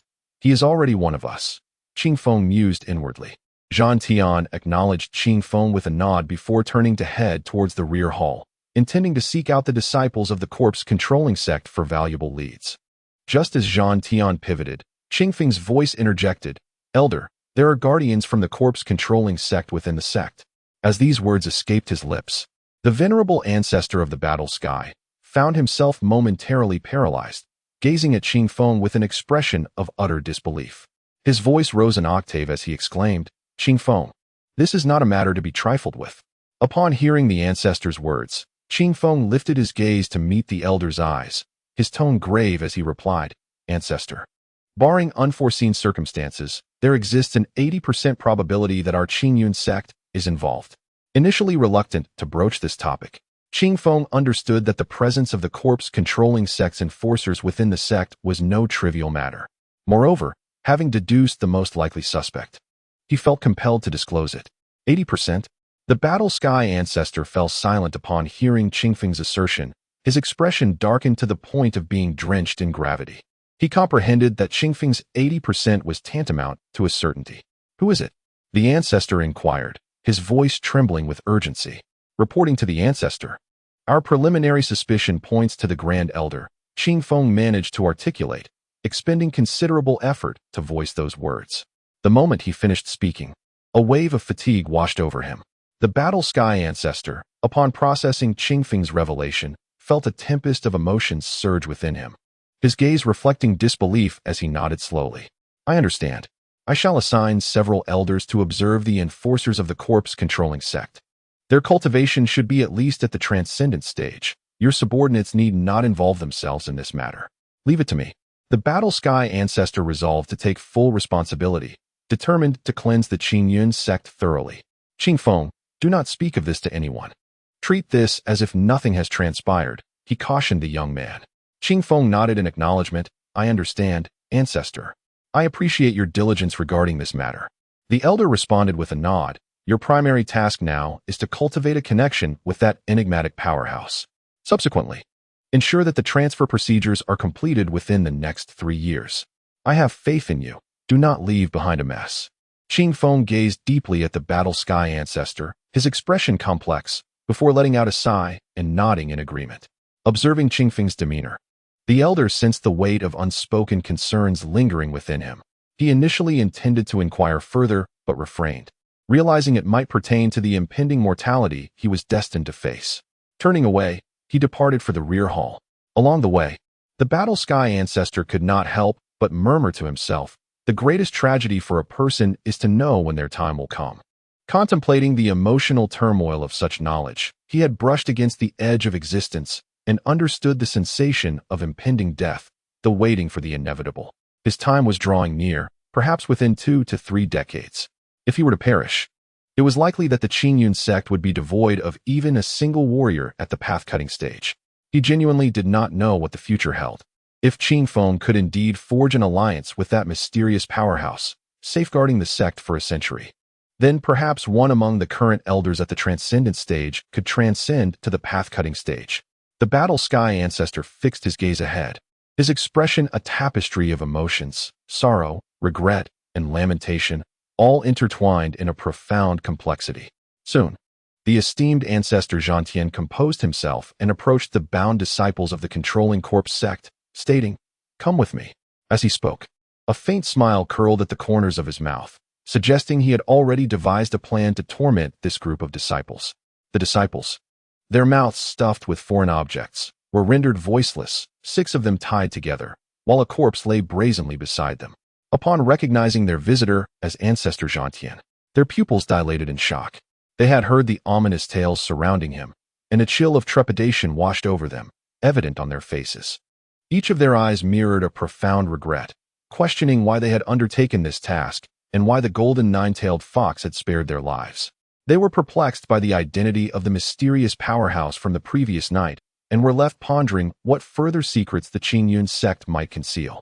These questions lingered in the minds of the 6 disciples like indelible brands, impossible to erase. Chapter 64. The celestial maiden of Qingxia. Time passed swiftly. A month had elapsed. Had he signed in at the 382nd step of the Qingyun sect? Sign in. Sign in successful. Reward, stellar law. Concealing his presence, Qin Li stood upon the steps, observing the fleeting golden characters before him. With a resigned shrug, he mused, is it time for me to undergo the tribulation? This was the first time such a thought had crossed Qin Li's mind. His cultivation had long been sufficient to transcend into the tribulation realm, yet he had refrained from doing so. He had heard from others that the tribulation was immensely painful, involving the trial of lightning. The stronger one was, the more formidable the tribulation would be. It was said that the most fearsome of all was the 9 heavens thunder calamity, a challenge nearly insurmountable, with the likelihood of death being almost certain upon encountering it. Every time Qin Li contemplated this, he felt it prudent to continue his cautious development rather than risk a leap into the tribulation realm. A sudden encounter with the Nine Heavens Thunder Calamity could spell his demise, erasing years of careful cultivation in an instant. Sighing, Qin Li shook his head, deciding it wiser to wait until he felt more assured before facing the tribulation. After all, the cost of failure would be too great. With this thought, he transformed into a streak of azure light, soaring towards the graveyard. Upon returning to the graveyard, Qin Li sensed the presence of 3 formidable auras from the Qingyun sect, the essence of the cutting Tao realm permeating the entire sect. Had someone from the Yaoqi Palace arrived? He turned his gaze towards the source of these powerful energies. Realizing they emanated from the entrance of the Qingyun sect, he suddenly recalled that a few days prior, Qing Feng had sent Su Wenshan, mentioning that they were finished with their inquiries. Although the identity of the protector was unknown, they had gathered some useful information. He then informed Qin Li that they intended to hand over the disciples of the corpse-controlling sect to the Yaoqi Palace. Understanding this, Qin Li felt no need to voice any objections. Whether they handed them over to the Yaoqi Palace was of little consequence to him, as long as his tranquility remained undisturbed. Soon, the 3 auras converged with another. In Qin Li's mind, it was likely that the esteemed ancestor, Zhan Tian, had gone to receive them, considering that 3 practitioners of the cutting Tao realm would certainly warrant a reception of equal stature. Moreover, the Yaoqi Palace was a dominant force on the continent. Dispatching a few disciples could easily spell disaster for the Qingyun sect. After 2 or 3 hours of meditative waiting at the entrance, Qin Li was astonished to detect 4 cutting Tao auras approaching him. Just as he sensed their approach, 4 beams of white light materialized before his eyes, 1 man and 3 women. The man was undoubtedly Zhan Tian, while the 3 remaining figures were disciples of the Yaoqi Palace. It was said that within the Yaoqi Palace, those at the cutting Tao realm were merely inner disciples, yet their power was utterly irrational. Among the 3 women, the one leading the group possessed a strikingly crimson chin, with eyes that sparkled like stars beneath elegantly arched brows. Her lustrous hair cascaded delicately, and upon closer inspection, one could see her exquisite beauty. She was adorned in a stone-blue silk gown embroidered with pipa sleeves, complemented by a water-blue fabric featuring a phoenix motif, and her lower attire consisted of a blue-black silk skirt embellished with colorful patterns. Draped over her shoulders was a softly woven dark pink shawl. Qin Li gazed at this enchanting figure with a somewhat lascivious smile. The other 2 women were similarly attired, each rivaling Jiao Chan in beauty, with skin as pure as jade and hands that were slender and fair. As Qin Li reveled in the sight of these 3 maidens, the venerable Zhan Tian Laozu approached him, his demeanor grave as he inquired, "Qin Li, has anything unusual transpired here?" Upon seeing Zhan Tian Laozu advance towards him, Qin Li's heart skipped a beat. After hearing the elder's question, he shook his head and replied, "Esteemed ancestor, there has been no disturbance over the past month. I conduct daily inspections." Zhan Tian Laozu nodded in acknowledgement. "Senior Zhan, with so many tombs in this area, is it prudent to have only 1 disciple guarding them?" The leading woman inquired, stepping closer to Zhan Tian Laozu, a waft of jasmine fragrance enveloping them. Zhan Tian Laozu considered her words and nodded in agreement. "Indeed," he responded. "Given the growing influence of the corpse-controlling sect, it seems inadequate to entrust the protection of the graveyard to merely 1 disciple. Furthermore, I notice he lacks any visible flow of true energy, suggesting he possesses no cultivation," the woman from Yaoqi Palace remarked, casting a glance at Qin Li. Zhan Tian Laozu acknowledged her observation with a nod. "You are correct, Fairy Qianxia. However, our sect has recently faced challenges, resulting in a shortage of personnel. For now, we can only assign this 1 disciple to guard this location. Besides, the Elder Hall is not far, and there are disciples patrolling regularly." As he concluded, Zhan Tian Laozu couldn't help but internally lament, "Am I the only one available to guard this place? I do have capable disciples, but sending them here would be a waste." Fairy Qianxia then suggested, "In that case, why not allow our Yaoqi Palace to assign a few members to assist in guarding this area?" At her proposal, Qin Li felt as if thunder had struck his ears. He quickly shook his head at Zhan Tian Laozu, exclaiming, "Ancestor, that would be unwise. The fairies of Yaoqi Palace hold such esteemed status. To have them guard a graveyard would be beneath them. Moreover, the aura of the underworld is potent here, especially at night. Women are naturally more susceptible to such energies." thus making it even more perilous. Qin Li's words left everyone present momentarily stunned, bewildered by how this seemingly insignificant disciple dared to speak in such a context, where silence was typically deemed the wiser course of action. Hearing Qin Li's words, the celestial maiden Qingxia paused momentarily, pondering, why should I express my stance when our ancestors have yet to do so? Upon hearing Qin Li's remarks, the expression of the venerable Zhang Tian transformed from one of complexity to affability. Suddenly struck by a thought, he addressed the celestial maiden Qingxia. It seems this disciple guarding the tomb possesses a valid point. Let us not pursue this matter further. Our sect can afford to allocate additional personnel if necessary. Very well, she replied, acknowledging Zhang Tian with a nod before casting a fleeting glance at Qin Li. No sooner had the words left her lips than a white rainbow appeared above the tomb. Su Wenshan hurried over, adopting a demeanor of utmost propriety as he approached Zhang Tian and the celestial maiden Qingxia. He clasped his hands in reverence, speaking earnestly, esteemed ancestor, celestial maiden Qingxia. Shall we commence? Swiftly shifting the topic, Su Wenshan retrieved a map from his pocket, revealing the very blueprint used by the controlling corpse sect during their nocturnal excavation of the tomb. Chapter 65. Do not send anyone in the Qingyun sect's cemetery. Both the venerable Zhantian and the ethereal Qingxian nodded in agreement. Let us proceed, they said. Su Wenshan obediently nodded, offering a courteous gesture to the remaining female disciple of the Yaoqi Palace before unfurling the map before him. As time slipped away, the night descended upon them. Su Wenshan and his companions had thoroughly inspected the cemetery and emerged, their faces etched with gravity. Qingxia glanced at Qin Li, then addressed Zhang Tian. Perhaps we should send disciples from the Yaoqi Palace to guard this site. We swear, we shall merely protect this cemetery and will not interfere with the internal affairs of your Qingyun sect.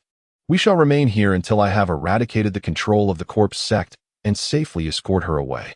After surveying the vast expanse of the cemetery, Qingxia pondered and deemed it necessary to dispatch several disciples for its protection. The reasoning was simple. The cemetery was too extensive. In her estimation, Qin Li, a disciple devoid of any cultivation, would require an entire day to traverse its entirety, rendering effective surveillance impossible. No, we appreciate your kindness, Qingxia, but we must decline. Su Wenshan interjected upon hearing her proposal, casting a glance at the somber-faced Qin Li.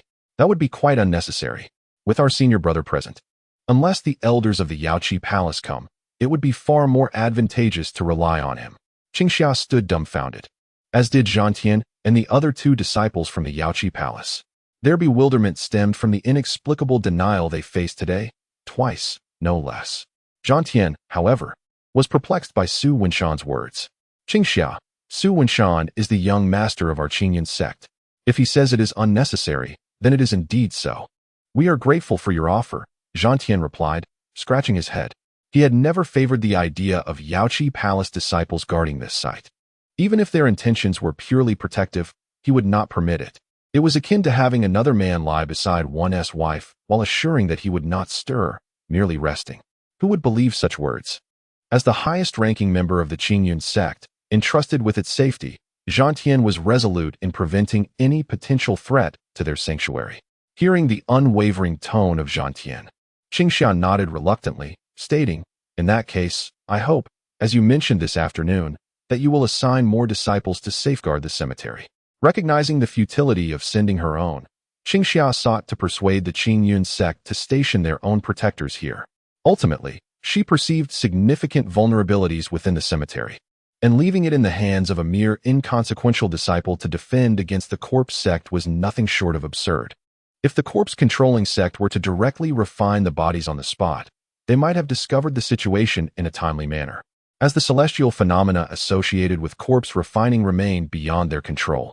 However, should the disciple be knocked unconscious and the body secretly transported, the consequences would be dire. Hearing the words of the celestial maiden Qingxia, Master Zhantian nodded with a smile and said, very well, our Qingyun sect shall certainly reinforce the defenses here. The celestial maiden Qingxia nodded in acknowledgement, then cast a furtive glance at Qin Li, who stood idly by the thatched hut, feeling an unsettling aura emanating from him, though she could not articulate why. Thus, after a quarter of an hour, The celestial maiden signaled to her two companions and respectfully addressed Master Zhangtian, Senior Zhangtian. We shall take our leave now. Indeed, both Master Zhangtian and Su Wenshan replied in unison. Subsequently, the three of them transformed into a streak of white light and headed towards the main hall of their sect before vanishing from Qin Li's perception.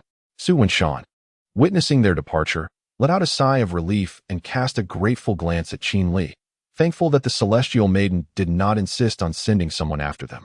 Had she been adamant, not only would he have been unable to stop it, but Master Zhangtian would have been powerless as well.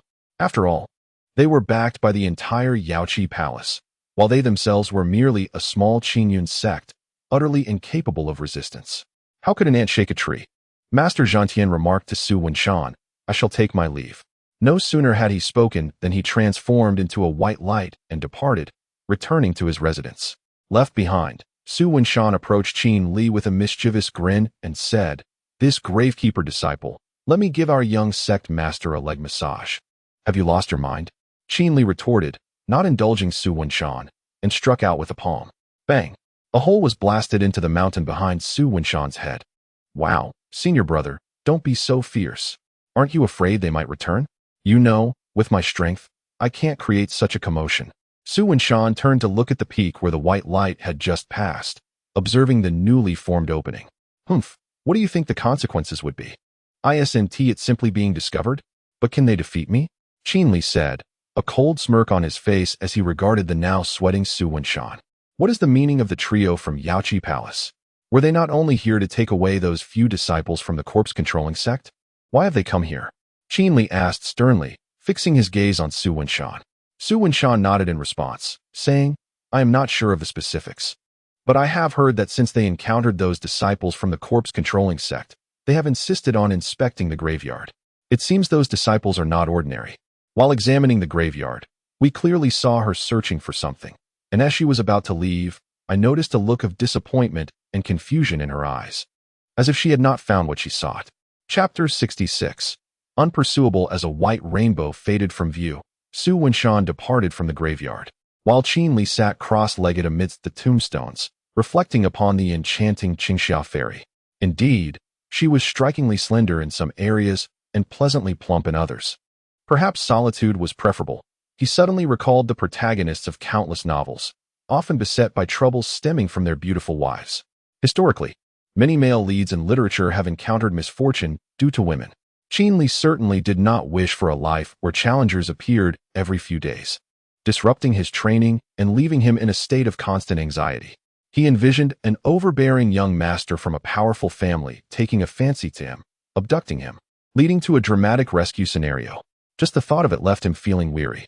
For now, he found satisfaction in his current existence, simply passing the days without concern, secure in the knowledge that he had ample time to squander. At the Yaoqi Palace's stronghold in the Qingyu dynasty, Qingxia fairy hovered above the base, not descending immediately, but gazing in the direction of the Qingyun sect's graveyard. Behind her, two disciples of the Yaoqi Palace observed her with curiosity. Qingxia, what troubles you? One inquired, noting her preoccupation since departing from the Qingyun sect. Shaking her head, Qingxia fairy responded, I merely sensed something amiss with that disciple from the Qingyun sect we encountered this afternoon. Amiss? The two disciples exchanged bemused glances. What could possibly be amiss?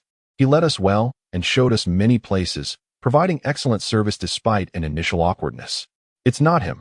It's that disciple leaning against the thatched cottage. Qingxia fairy clarified, recognizing their misunderstanding. That disciple? They pondered, recalling Qin Li, and they chuckled as they looked at Qingxia fairy. But he is merely an unremarkable disciple with no cultivation. What could be amiss? Do you perhaps have a fondness for mortals? The two Yaoqi disciples found nothing unusual about Qin Li, attributing his boldness to mere audacity, as there were many such individuals in the world. Qingxia fairy, feeling their teasing, flushed with embarrassment and retorted, enough of that. Do you truly not sense anything unusual about that disciple? After exiting the graveyard, she felt an uncanny disquiet, as though her chest were constricted by a stone, leaving her breathless. But let it be clear, it was not that she had developed an interest in Qin Li. Her serious tone prompted the two disciples to suppress their laughter, their expressions turning earnest as they replied, Sister, there truly is nothing amiss. He is simply a bit audacious. Being audacious is quite normal, isn't it? But no, it's about being composed. Qingxia Fairy realized, prompted by the disciple's words, that she had pinpointed the source of her disquiet that she had pondered for so long. The disciple displayed an extraordinary calmness. Although I was aware that he was previously the young master of the Qingyun sect and had experienced various events, his demeanor today was remarkably composed.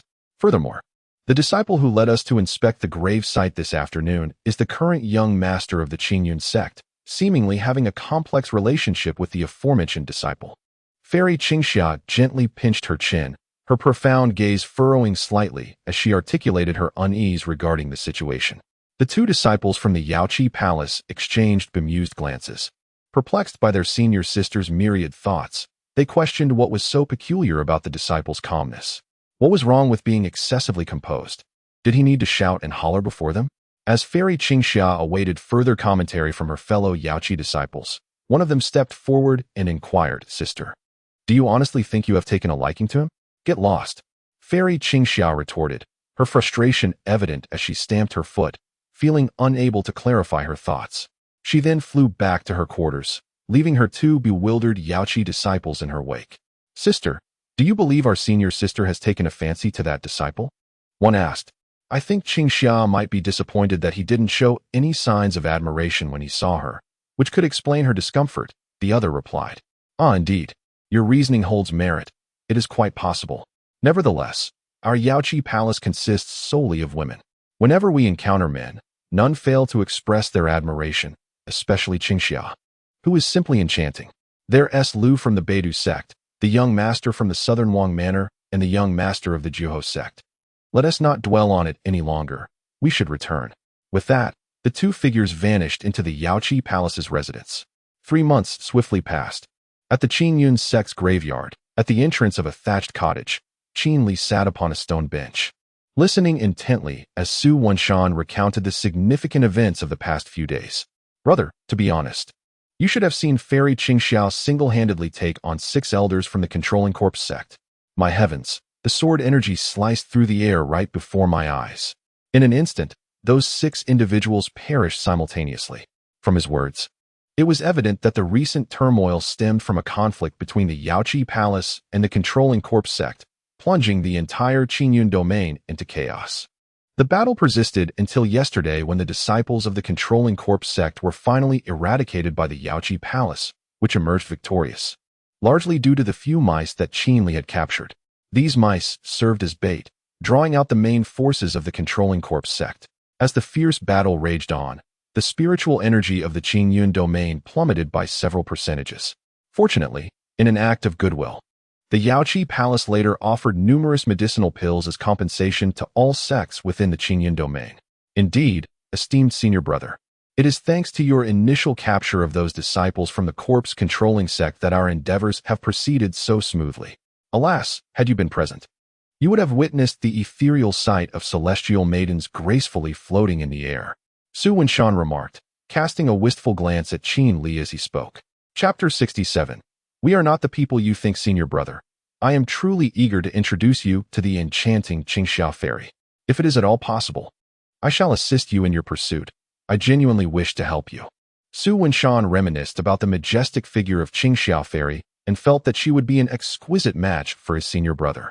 Both are masters of the sword, a pair of sword wielders. Upon hearing Su Wenshan's words, Qin Li chuckled lightly and then shook his head, saying, "Junior brother, you are overthinking it. At present, I hold a modest status as merely a humble disciple of the Qingyun sect, tasked with guarding the tomb." Su Wenshan instinctively replied, "That is quite simple. If you were to reveal your true prowess, no one would dare to turn you down." In Su Wenshan's eyes, Qin Li was akin to the primordial Pangu, capable of anything.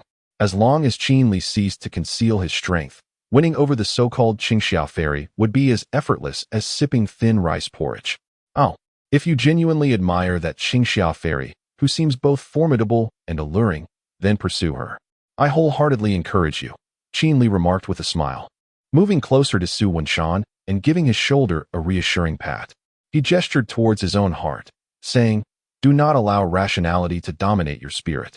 Suddenly, Qin Li cast a serious glance at Su Wenshan and inquired, I perceive that you are on the brink of breaking through to the Yuan Shun realm. Your progress over these past few months has been quite remarkable. Su Wenshan touched the ring on his finger and nodded at Qin Li. Yes, senior brother. I have informed the sect leader about our master. Upon learning that master is a renowned alchemist, the sect leader arranged a private chamber for him to rest. Master, for my sake, has agreed to concoct elixirs for the entire Qinyun sect, with one stipulation, that all elixirs be prioritized for me. This arrangement has significantly accelerated my cultivation advancement over the past few months. Nodding in agreement, Qin Li replied, Are you not concerned that the sect leader might expose Qianfan's situation? I trust that the sect leader would not, Su Wenshan asserted, shaking his head with determination. Has Shiyu informed anyone? Qin Li asked again. No, Su Wenshan replied, his eyes reflecting a hint of struggle. Ah, I see. However, just as Qin Li was about to speak, he suddenly sensed a white rainbow approaching the Qingyun sect's graveyard. The aura it emitted was reminiscent of the disciples from the Yaoqi Palace, who had visited months prior. Alas, what misfortune! She has returned, Qin Li thought, feeling a wave of foreboding. In the next moment, he turned to Su Wenshan and said, Wenshan, a disciple from Yaoqi Palace has arrived. I am uncertain of their intentions, but should they seek to test me, I will require your assistance. Qin Li understood that the likelihood of this individual seeking him out was minimal. Yet he believed that it was better to err on the side of caution. Su Wenshan, upon hearing Qin Li's words and witnessing his sudden seriousness, nodded and offered him a reassuring glance. Moments later, a luminous white rainbow descended from the heavens before Su Wenshan and Qin Li. From within the ethereal veil emerged the enchanting Qingxia fairy, who, upon stepping forth, turned her gaze towards Qin Li and Su Wenshan. Upon seeing the two, the exquisite Qingxia fairy furrowed her brows momentarily, only to relax and approach Su Wenshan with a radiant smile. Young Master Su, she spoke, her voice akin to the melodious trill of a lark, resonating with a captivating and harmonious sweetness that enchanted all who listened. Su Wenshan, captivated by the fairy's celestial beauty, found himself momentarily lost in her presence. Regaining his composure, he realized his lapse in decorum and respectfully clasped his hands together, offering an apology. My apologies, Qingxia fairy. I momentarily lost my focus. May I inquire as to the purpose of your visit today? The impression that Qingxia fairy left on Su Wenshan was markedly different from their previous encounters. Initially, she had exuded an icy beauty reminiscent of frost. During their fierce confrontation with the disciples of the controlling corpse sect, she had embodied a valiant spirit, akin to a gallant heroine of legend. Now, however, upon beholding her, he perceived her as endearingly charming, like a delicate bird seeking solace, evoking an irresistible desire to embrace her tenderly. Hearing Su Wenshan's words, Qingxia fairy let out a series of melodic giggles, sensing that both Su Wenshan and Qin Li were extraordinary individuals. Chapter 68. The Grand Aura of the Great Sect at the Qinyun Sect's Cemetery. The enchanting fairy Qinxiao respectfully addressed Su Wenshan, saying, Young Sect Master Su, our Yaoqi Palace is preparing to depart from the Qinyun domain. The elders within the sect have requested that I conduct a final inspection of the various sects' burial grounds. I hope, young Sect Master Su, you will guide me once more, allowing me to complete this last inspection. Her tone was imbued with sincerity, and her status was unmistakably evident. Unlike many other sects that oppress the weak and act with arrogance, Yaoqi Palace was favored by numerous sects for this very reason. Upon hearing Fairy Qinxiao's request, Su Wenshan nodded and replied, Of course, it is no trouble at all. He gestured for her to proceed, reasoning that since the members of Yaoqi Palace wished to conduct their inspection, it would be prudent to oblige. After all, he believed that no unforeseen events could occur in the cemetery, especially with senior brother Qin Li stationed there, who could undoubtedly vanquish any malevolent spirits with a single strike. Fairy Qinxiao observed Su Wenshan's agreement and then discreetly glanced at Qin Li, noting his calm demeanor, which sparked a hint of suspicion within her. Subsequently, Su Wenshan approached her, leading her through the cemetery, while she withdrew her gaze and followed him. As Su Wenshan and Fairy Qinxiao departed the cemetery, Qin Li stood at the entrance of the thatched cottage, watching the pair as they vanished from sight. He muttered to himself, Why was she sneaking glances at me? Could it be that she has taken a liking to me? Just moments ago, he had sensed her furtive gaze. Perhaps she harbors some doubts? Well, let her doubt. After all, The members of Yaoqi Palace will soon take their leave. However, he pondered, what if the disciples of the corpse-controlling sect have been cleared out? This sudden thought left him uncertain about whether Yaoqi Palace had indeed ensured the expulsion of the corpse-controlling sect's members from the Qingyun domain. Time passed swiftly, and by the time Qin Li beheld Fairy Qianxia and Su Wenshan once more, midday had arrived. The duo emerged from the cemetery, and upon closer inspection, Qin Li found them to be somewhat compatible, a far better match than himself. A smile flickered at the corner of his eye as he regarded Su Wenshan and Fairy Qianxia. Noticing this, Su Wenshan furrowed his brow, puzzled by his senior brother's amusement, while Fairy Qianxia frowned slightly. Her curiosity piqued, yet she chose to dismiss it, considering Qin Li a fool. Just then, a radiant white light surged from outside the cemetery, and a striking figure appeared before the three of them. As Qin Li focused his gaze, he recognized her as none other than Siyu. Before Su Wenshan and the celestial being Qingxia, Siyu approached with a respectful bow. Addressing Qingxia, I am Siyu, a disciple of the Qingyun sect, and it is an honor to meet you. Turning to Su Wenshan with a serious demeanor, she stated, Wenshan, the sect master has summoned you to the council hall. Understood, Su Wenshan replied, acknowledging Siyu's words with a nod, believing that the sect master indeed required his presence.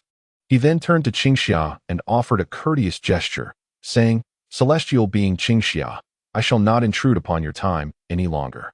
Should you desire, feel free to linger within the sect. However, I must beg your pardon for my inability to accompany you. Qingxia, displaying her understanding, nodded appreciatively. Just as her words faded, a subtle smile crept upon her lips, hinting at the success of some hidden scheme. With Qingxia's approval, Su Wenshan transformed into a streak of azure light, soaring towards the council hall. As the two departed, Qingxia made no further movements, instead sauntering towards Qin Li, each of her steps accompanied by a gentle breeze. The entire Qingyun sect graveyard lay in an eerie silence at that moment. Chapter 69. I was just testing Fairy Qingxia gazed at Qin Li, calming her tumultuous heart as she spoke. Esteemed junior, may I inquire if this is the only burial ground of the Qingyun sect? Qin Li responded with surprise upon hearing Fairy Qingxia's words. Humph, I thought you were going to kiss me, he murmured, observing her innocent demeanor. Though his voice was barely a whisper, Fairy Qingxia heard him distinctly. A faint blush crept onto her cheeks as she pondered how this audacious individual dared to speak thus before her, unafraid of the consequences. It was worth noting that if she wished to end Qin Li's life, she need not seek the approval of the Qingyun sect. She could simply act. The sect would not dare to utter a word of protest, and would go to great lengths to placate the Yaoqi Palace, offering exquisite treasures. Is there any other? Fairy Qingxia inquired with a smile, choosing not to elaborate further. No, this is the only burial ground, Qin Li replied coldly. May I ask your name, esteemed junior? She continued. I am Qin Li, a mere gravekeeper of the Qingyun sect, he responded with a sense of dignity. A proud gravekeeper indeed. Qin Li added just as Fairy Qingxia was about to speak again. Fairy Qingxia regarded him with a furrowed brow, her expression complex as she pondered how to respond to his words. I see, you must know who I am, correct? A playful thought crossed her mind as she intended to tease him. Nodding, Qin Li affirmed, I know, you are the inner disciple of Yaoqi Palace, Fairy Qingxia. Correct. But alas, there is no reward, she said mischievously. Oh, that is quite all right. No need, Qin Li replied coldly, failing to grasp her playful tone and responding with frosty indifference. Fairy Qingxia regarded him without anger, merely smiling as she asked in a chilling tone, Do you know what realm of martial artist I am? Taking a moment to appraise her from head to toe, Qin Li shook his head. I do not know. But you must be a martial artist above the nascent soul realm. And what realm are you in? She queried. Enjoyment realm, Qin Li declared with righteous conviction. Fairy Qingxia was taken aback by his response. Her intent to boast momentarily halted as she gazed at him in puzzlement. Enjoyment realm? Nodding, Qin Li confirmed, yes. The enjoyment realm. I am proud. I am honored. I indulge. Fairy Qingxia's lips twitched slightly at his declaration. Suddenly, an idea struck her, and she subtly released some of her pressure, eager to observe Qin Li's reaction. However, the instant her aura was unleashed, with a resounding thud, Qin Li collapsed on the ground, lying motionless. Upon witnessing the scene, the Fairy of Azure Mist voiced her confusion. She gazed at Qin Li, who lay prostrate on the ground, and with a triumphant expression, remarked, "Dear disciple Qin Li, why are you lying on the ground?" Hearing her words, Qin Li struggled to lift his face slightly and responded with difficulty, "I do not know." As he uttered these words, his eyes reflected a genuine perplexity, as if he truly had no idea how he ended up on the floor. Such acting could rival that of an esteemed film star. When the Fairy of Azure Mist met Qin Li's gaze, she couldn't help but ponder in her heart. Could I have misjudged him? Is his arrogance merely a result of self-abandonment? The reason she released her aura was to observe Qin Li's reaction. If he remained unresponsive, it would likely indicate he possessed some cultivation. Conversely, a reaction would suggest otherwise. Just as the Fairy of Azure Mist was about to continue her inquiry into Qin Li, a white rainbow suddenly appeared in the distance. A figure clad in a blue robe approached, his brows furrowed and his gaze profound. Upon recognizing the visitor, Qin Li felt a surge of joy. "The sect leader Qin, this is the first time I have so eagerly awaited your arrival at this graveyard." The visitor was none other than Qing Feng, the leader of the Qingyun sect, who had but 2.5 years of life remaining. "Fairy of Azure Mist, may I inquire about your intentions?"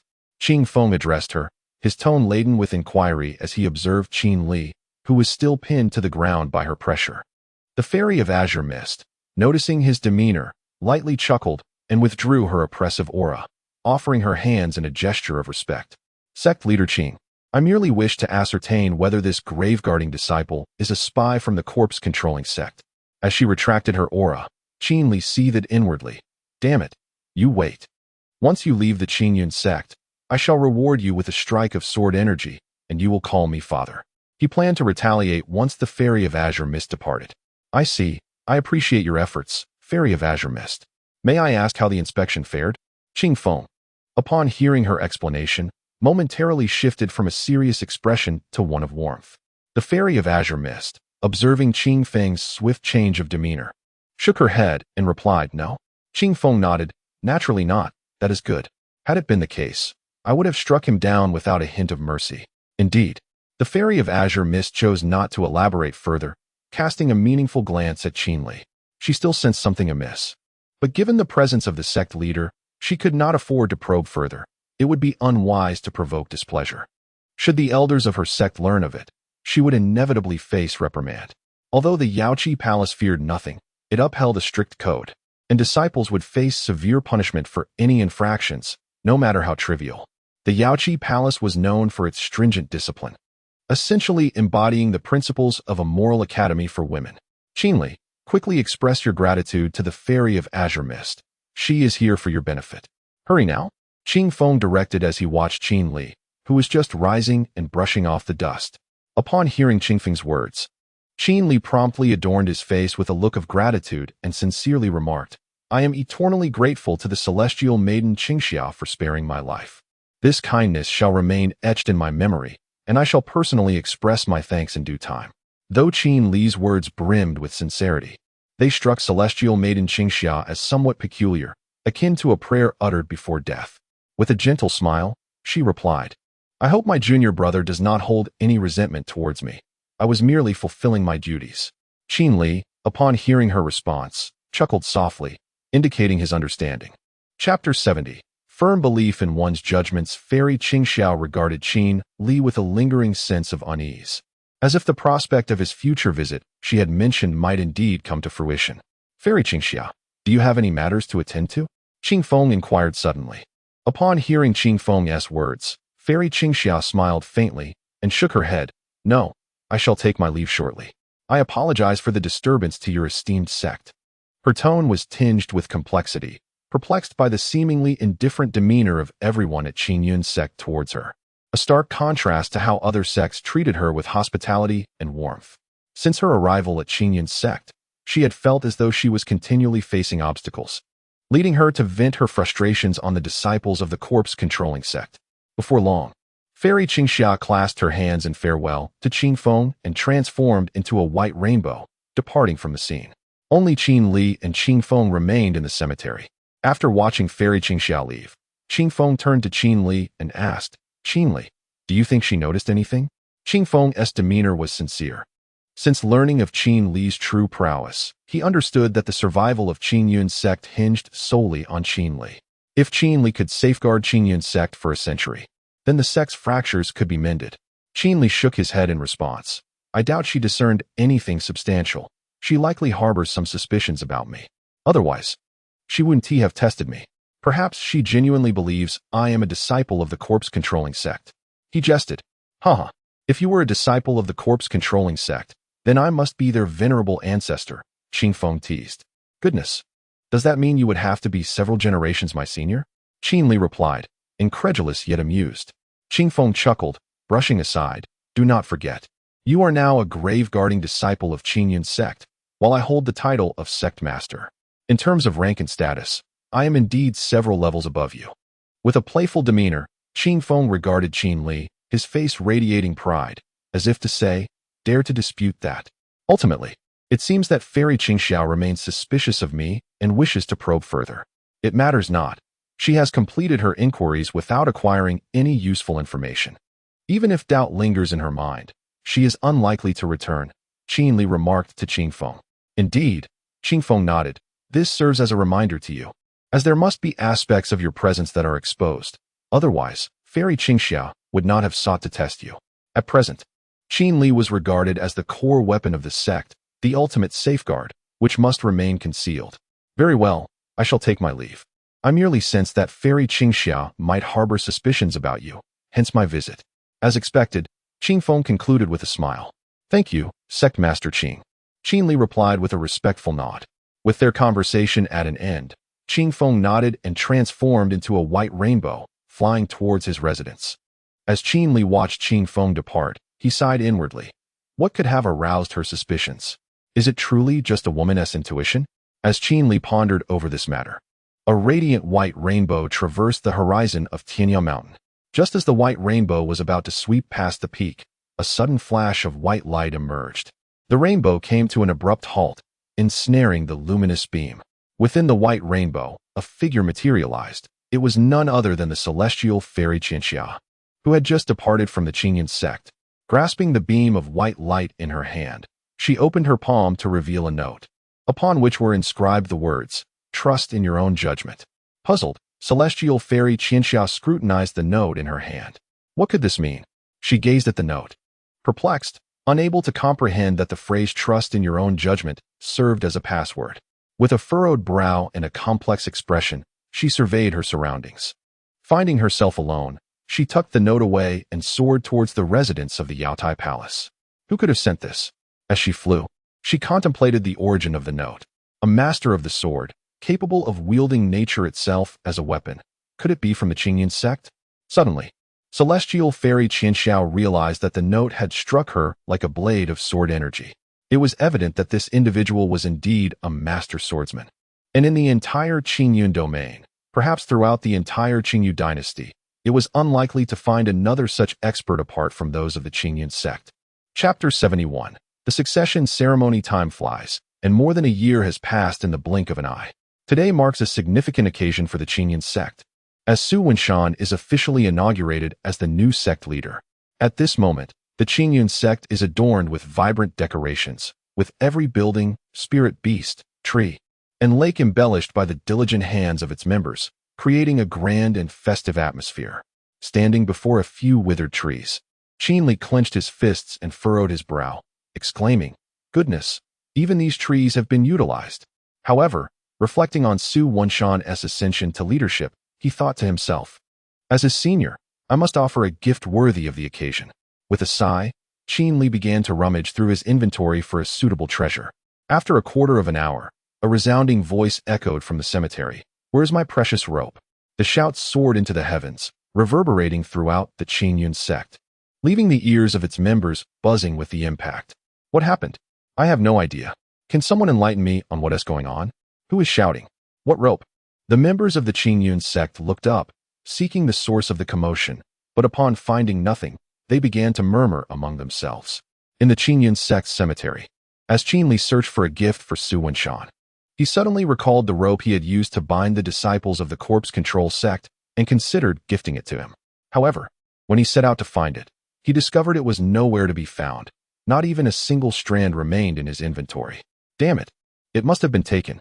Qin Li suddenly remembered that after the interrogation, Both Siyu and Su Wenshan had failed to return it to him, merely informing him of their intention to transfer the corpse-controlled disciples to the Yaoqi Palace.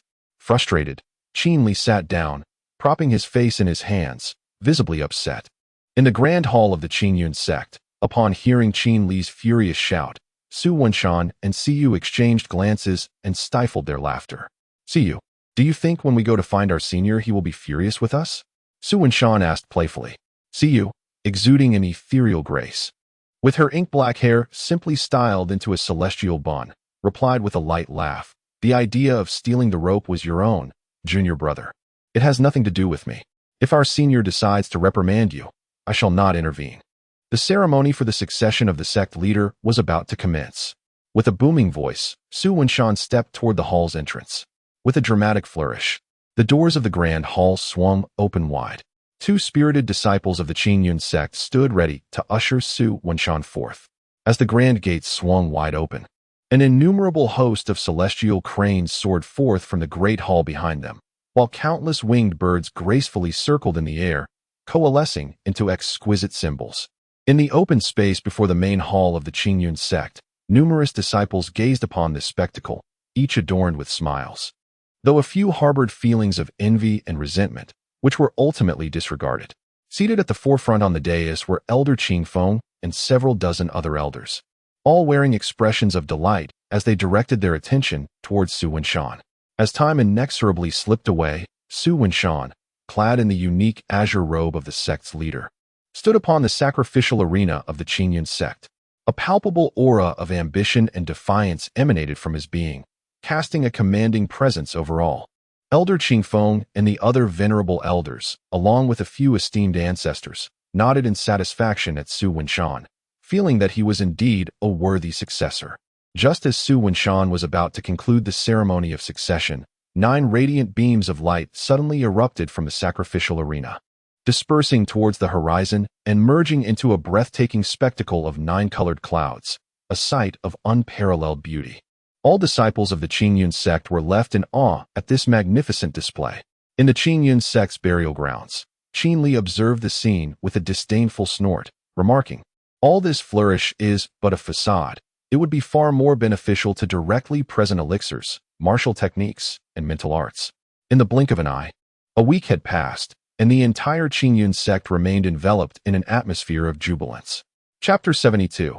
3 days later in the grand hall of the Qingyun sect, Su Wenshan sat with an air of authority, exuding the charisma of a ruler.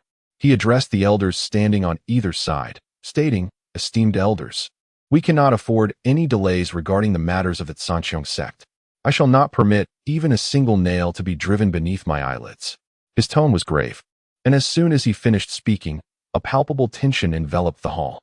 The elders of the Qingyun sect exchanged glances, and then Qin Xian stepped forward to speak.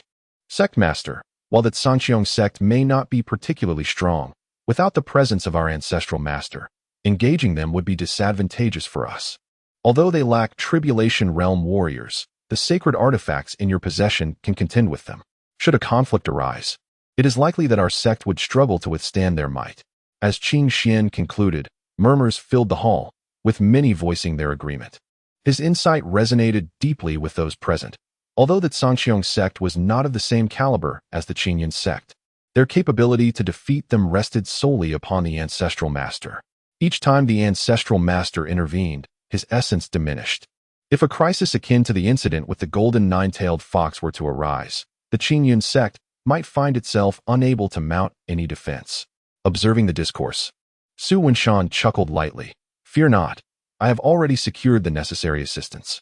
The Sanqiong sect shall surely meet its demise." His words sparked a wave of realization and joy among the crowd, understanding the implication that if things were as he suggested, the Sanqiong sect was doomed. The only viable strategy to eliminate them without calling upon the ancestral master would be to enlist external aid. The sole ally Su Wenshan could likely engage was Qin Li. "Esteemed elders, we shall commence our operation against the Sanqiong sect in 3 days. As for the justification, we shall claim they conspired with the corpse-controlling sect, seeking to undermine our Qingyun sect." Su Wenshan declared with a fierce expression. "Understood." The elders responded in unison, nodding in agreement. Subsequently, Su Wenshan assigned various responsibilities to the elders, instructing them to collaborate in the eradication of the Zhangqiong sect. Thus, an hour passed as the plan to dismantle the Zhangqiong sect was set in motion, awaiting the appointed day. As the elders departed the hall, Su Wenshan remained seated, murmuring to himself, the Zhangqiong sect will likely become a relic of the past in just 3 days. His strategic ambitions were now crystal clear. Since ascending to power, he had aimed to forge the Qingyun sect into an unassailable force, compelling all sect leaders to bow before it. He envisioned the Qingyun sect as the unquestioned sovereign of the Qingyun domain. As the second largest sect within the region, the Zhangqiong sect was destined to be the first to fall under his decree. The rationale was straightforward. They were purportedly in collusion with the corpse-controlling sect. This reasoning was unlikely to be challenged, as there was indeed a conspiracy, though the Zhangqiong sect had managed to conceal their involvement during the previous offensive against the corpse-controlling sect. Ultimately, whether or not the Zhangqiong sect had truly conspired with the corpse-controlling sect would not hinder the Qingyun sect's mission to eliminate them. The annihilation of the Zhangqiong sect can be approached from 3 distinct angles. The first is the complete eradication of the remnants of the controlling corpse sect. The second is the appropriation of the resources belonging to the Zhangqiong sect. The third is the reorganization of the Qingyun domain, establishing a self-sufficient entity. Once Su Wenshan resolves the Zhangqiong sect, the remaining minor sects within the Qingyun domain can be dealt with by tracing the whereabouts of the controlling corpse sect disciples. Confident that they will submit without hesitation. Seated within the grand hall, Su Wenshan contemplated these matters before transforming into a white rainbow, departing towards the burial grounds of the Qingyun sect. In the Qingshan residence, Qing Feng, who was seated in meditation on his bed, received the news of Su Wenshan's impending assault on the Zhangqiong sect. He refrained from elaborating, simply addressing the visitor. Xianyi, I am no longer the sect leader. Such matters need not be conveyed to me. The individual recounting the events of the Grand Hall to Qing Feng was none other than Elder Xianyi from the Void Realm. Upon hearing Qing Feng's words, Xianyi furrowed his brow and replied, Martial brother, Su Wenshan's words may sound appealing, suggesting that assistance is at hand, yet we are unfamiliar with this individual. Should any missteps occur, the strength among us could be utterly disrupted. Currently, apart from the ancestor, the Qingyun sect lacks even a single Tribulation Realm warrior. If further issues arise within the mid-level ranks, the Qingyun sect could very well collapse. Xianyi expressed his concerns to Qing Feng, hoping he might persuade Su Wenshan. For despite Qing Feng no longer holding the title of sect leader, his authority still lingered. The reason Xianyi refrained from openly contradicting Su Wenshan in the Grand Hall was his desire to maintain harmony within the Qingyun sect, not wishing to be seen as the villain. Upon hearing Xianyi's apprehensions, Qing Feng shook his head in disbelief and said, That is impossible. I am acquainted with that person, as are you, and indeed the entire sect is familiar with them. Even if they are not personally known, they have certainly been mentioned. What? Xianyi furrowed his brow, unable to comprehend Qing Feng's assertion, questioning how he could possibly know such a formidable warrior. After a long moment of contemplation, Xianyi shook his head and asked, Martial brother, who is this person? Observing the complexity of Xianyi's expression, Qing Feng chuckled softly. In truth, you should be more familiar with this individual than most. However, I cannot disclose their identity, as I fear that upon revealing it, you might strike me, accusing me of deception.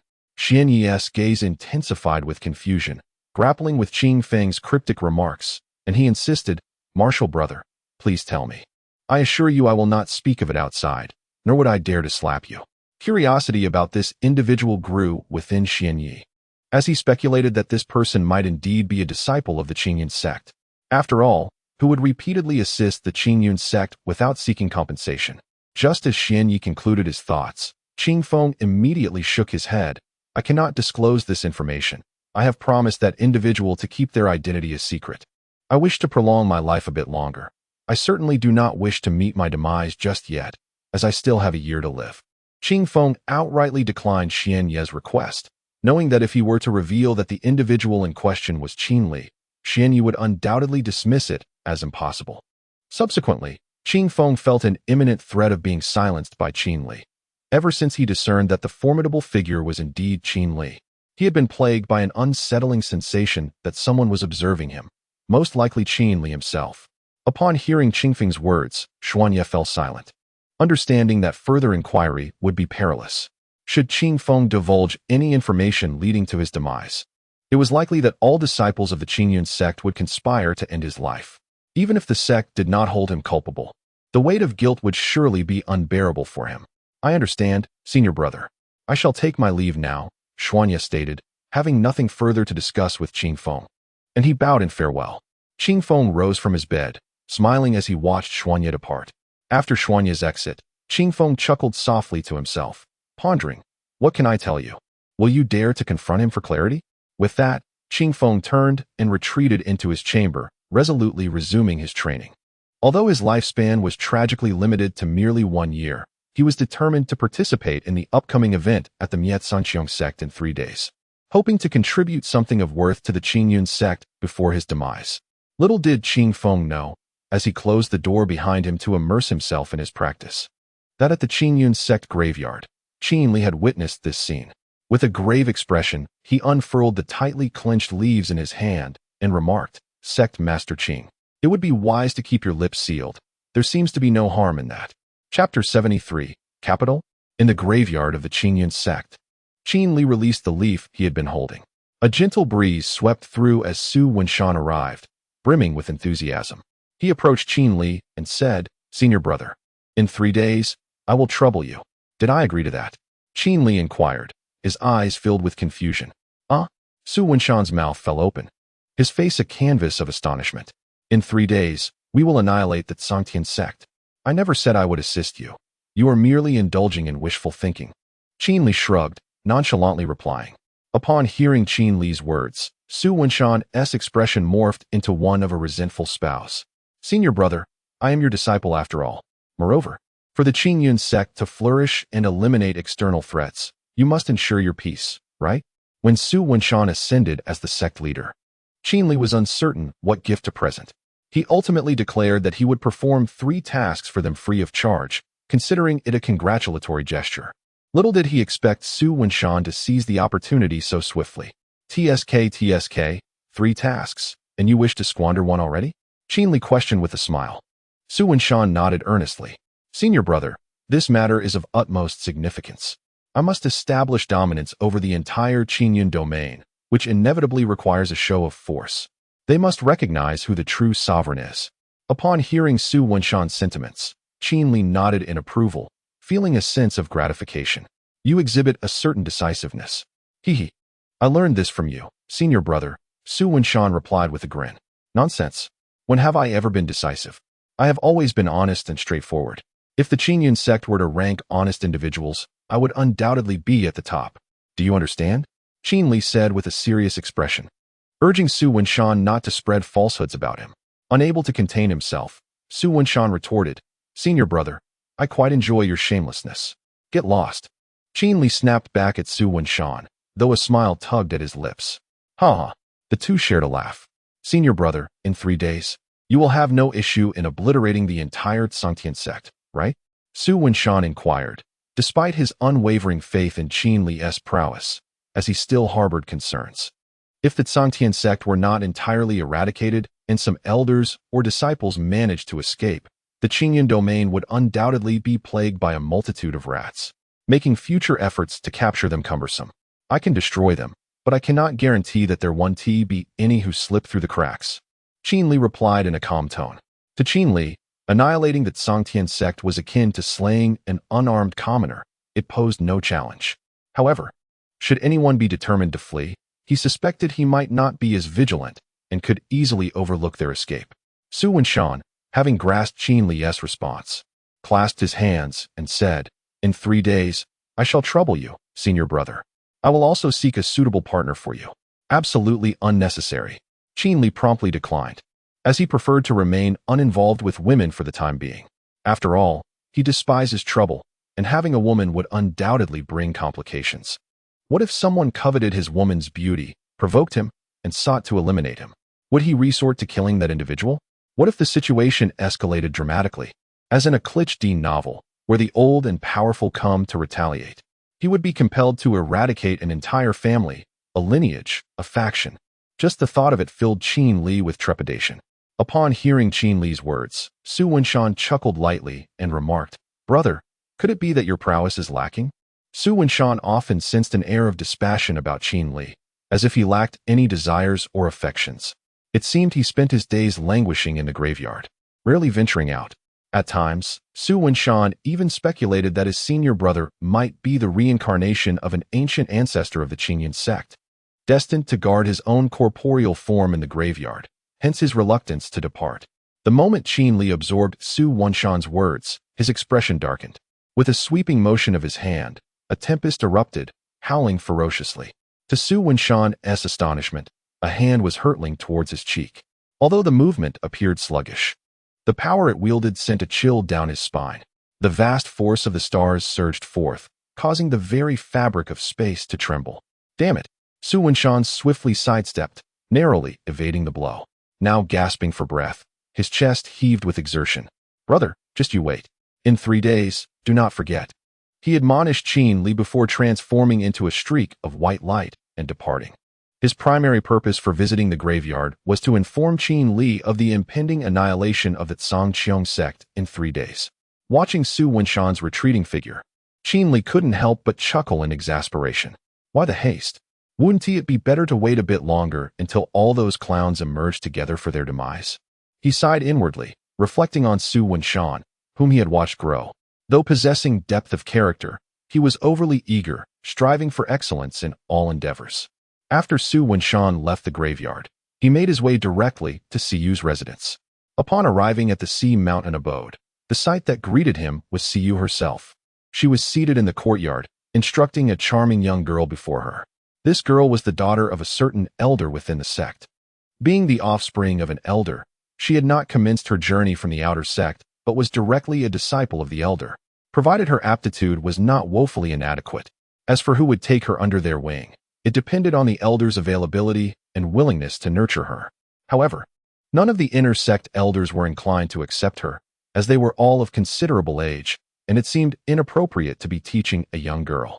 If she were a boy, the situation might have been different, but the prospect of a girl immediately disqualified a significant number of inner sect elders. Thus, the sect turned its gaze to the outer sect, ultimately concluding that only Siyu was suitable to teach this young girl and accept her as a disciple. The rationale was simple. Siyu's status in the outer sect was among the most esteemed. Her position within the entire Qingyun sect was undeniable, making the acceptance of this young girl as her disciple an exceptionally fortuitous opportunity. Chapter 74. Qinglinger. Thus, it came to pass that Siyu embarked upon the journey of motherhood, nurturing her very first child. It was not out of the question for Siyu to raise this girl as her own. Initially, she had no intention of taking on disciples, for she believed her own skills were lacking and she did not wish to misguide others. However, abruptly, the sect bestowed upon her a young girl, merely 5 or 6 years of age. Reminiscing about the moments shared with her senior brother, a smile crept upon her lips. Embracing the role of an early caregiver seemed rather delightful.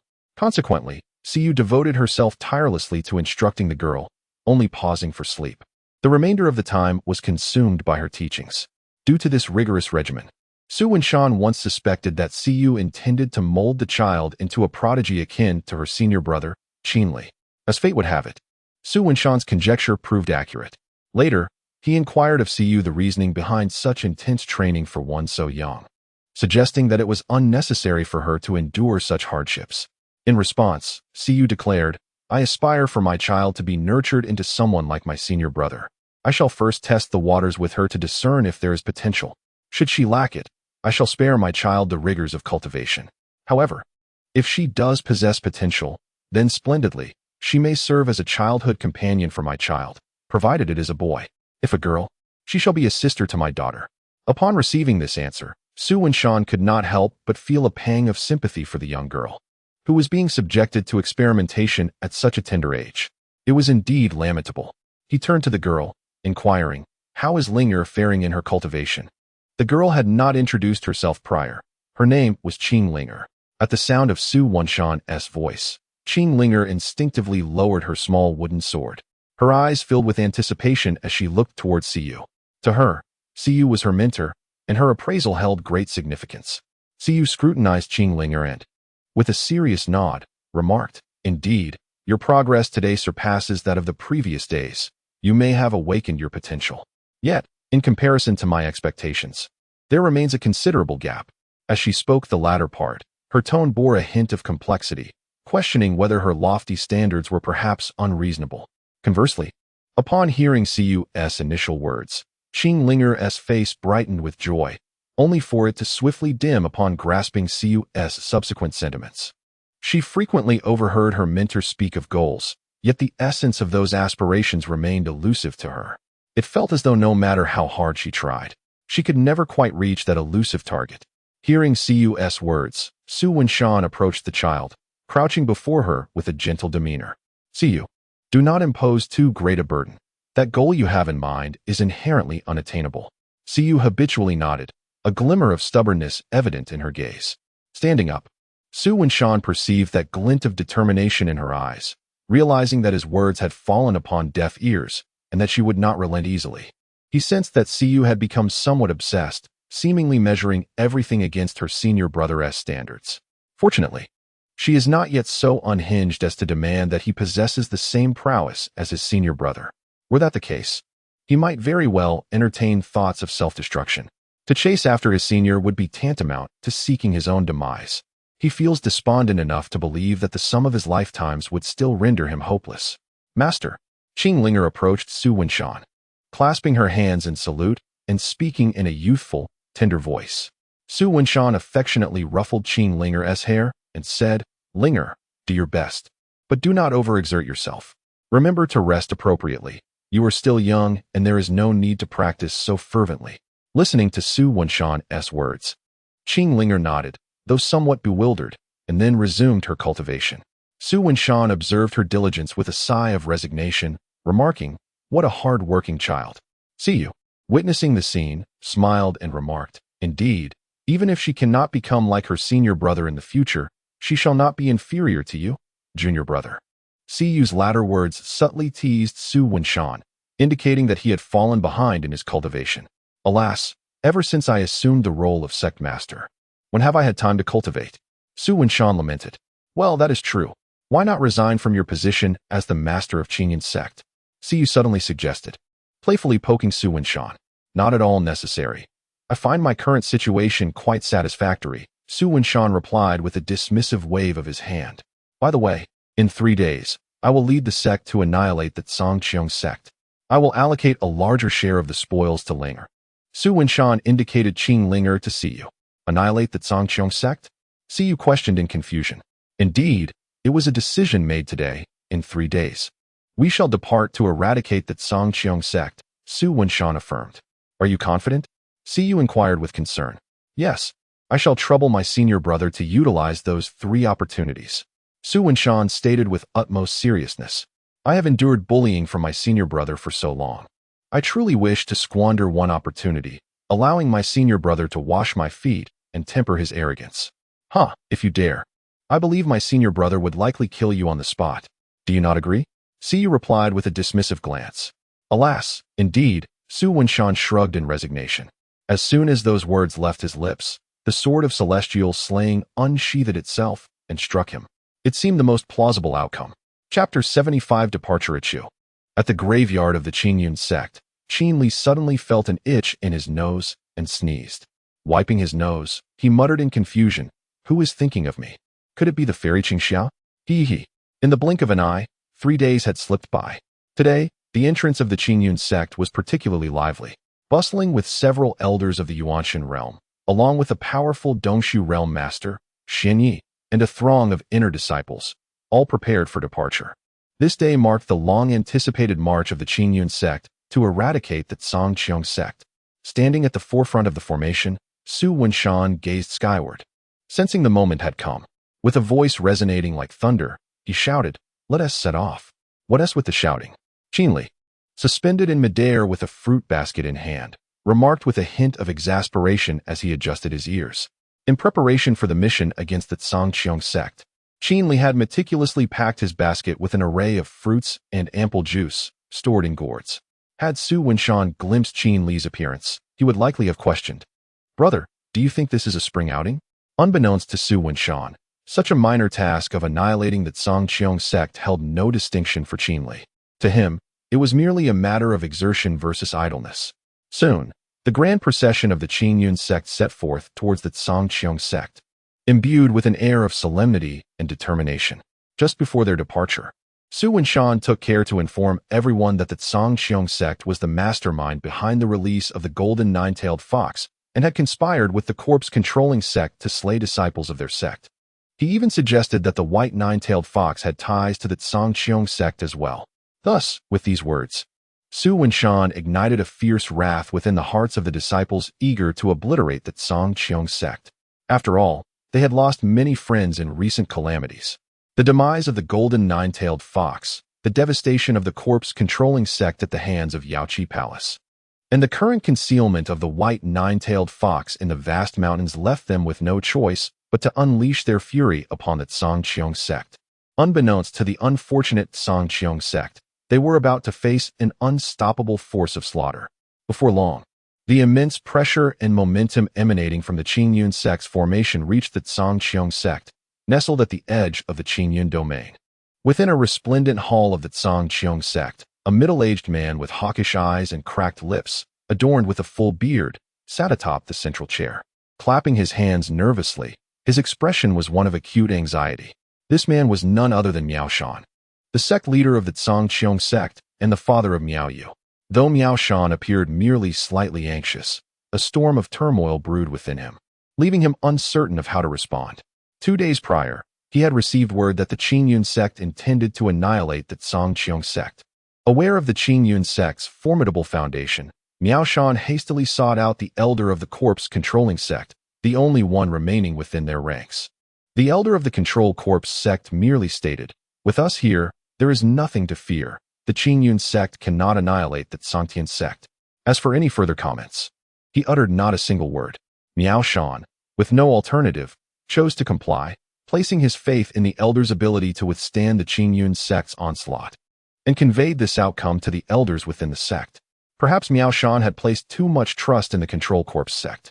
Just the day before, he had convened a rally, assuring all disciples of the sect that there was no reason for fear, for the Qingyun sect could not extinguish their lineage. The remarkable ancestors of the Songtian sect were poised for battle against the Qingyun sect at any moment. They were certainly not inferior to the Qingyun sect.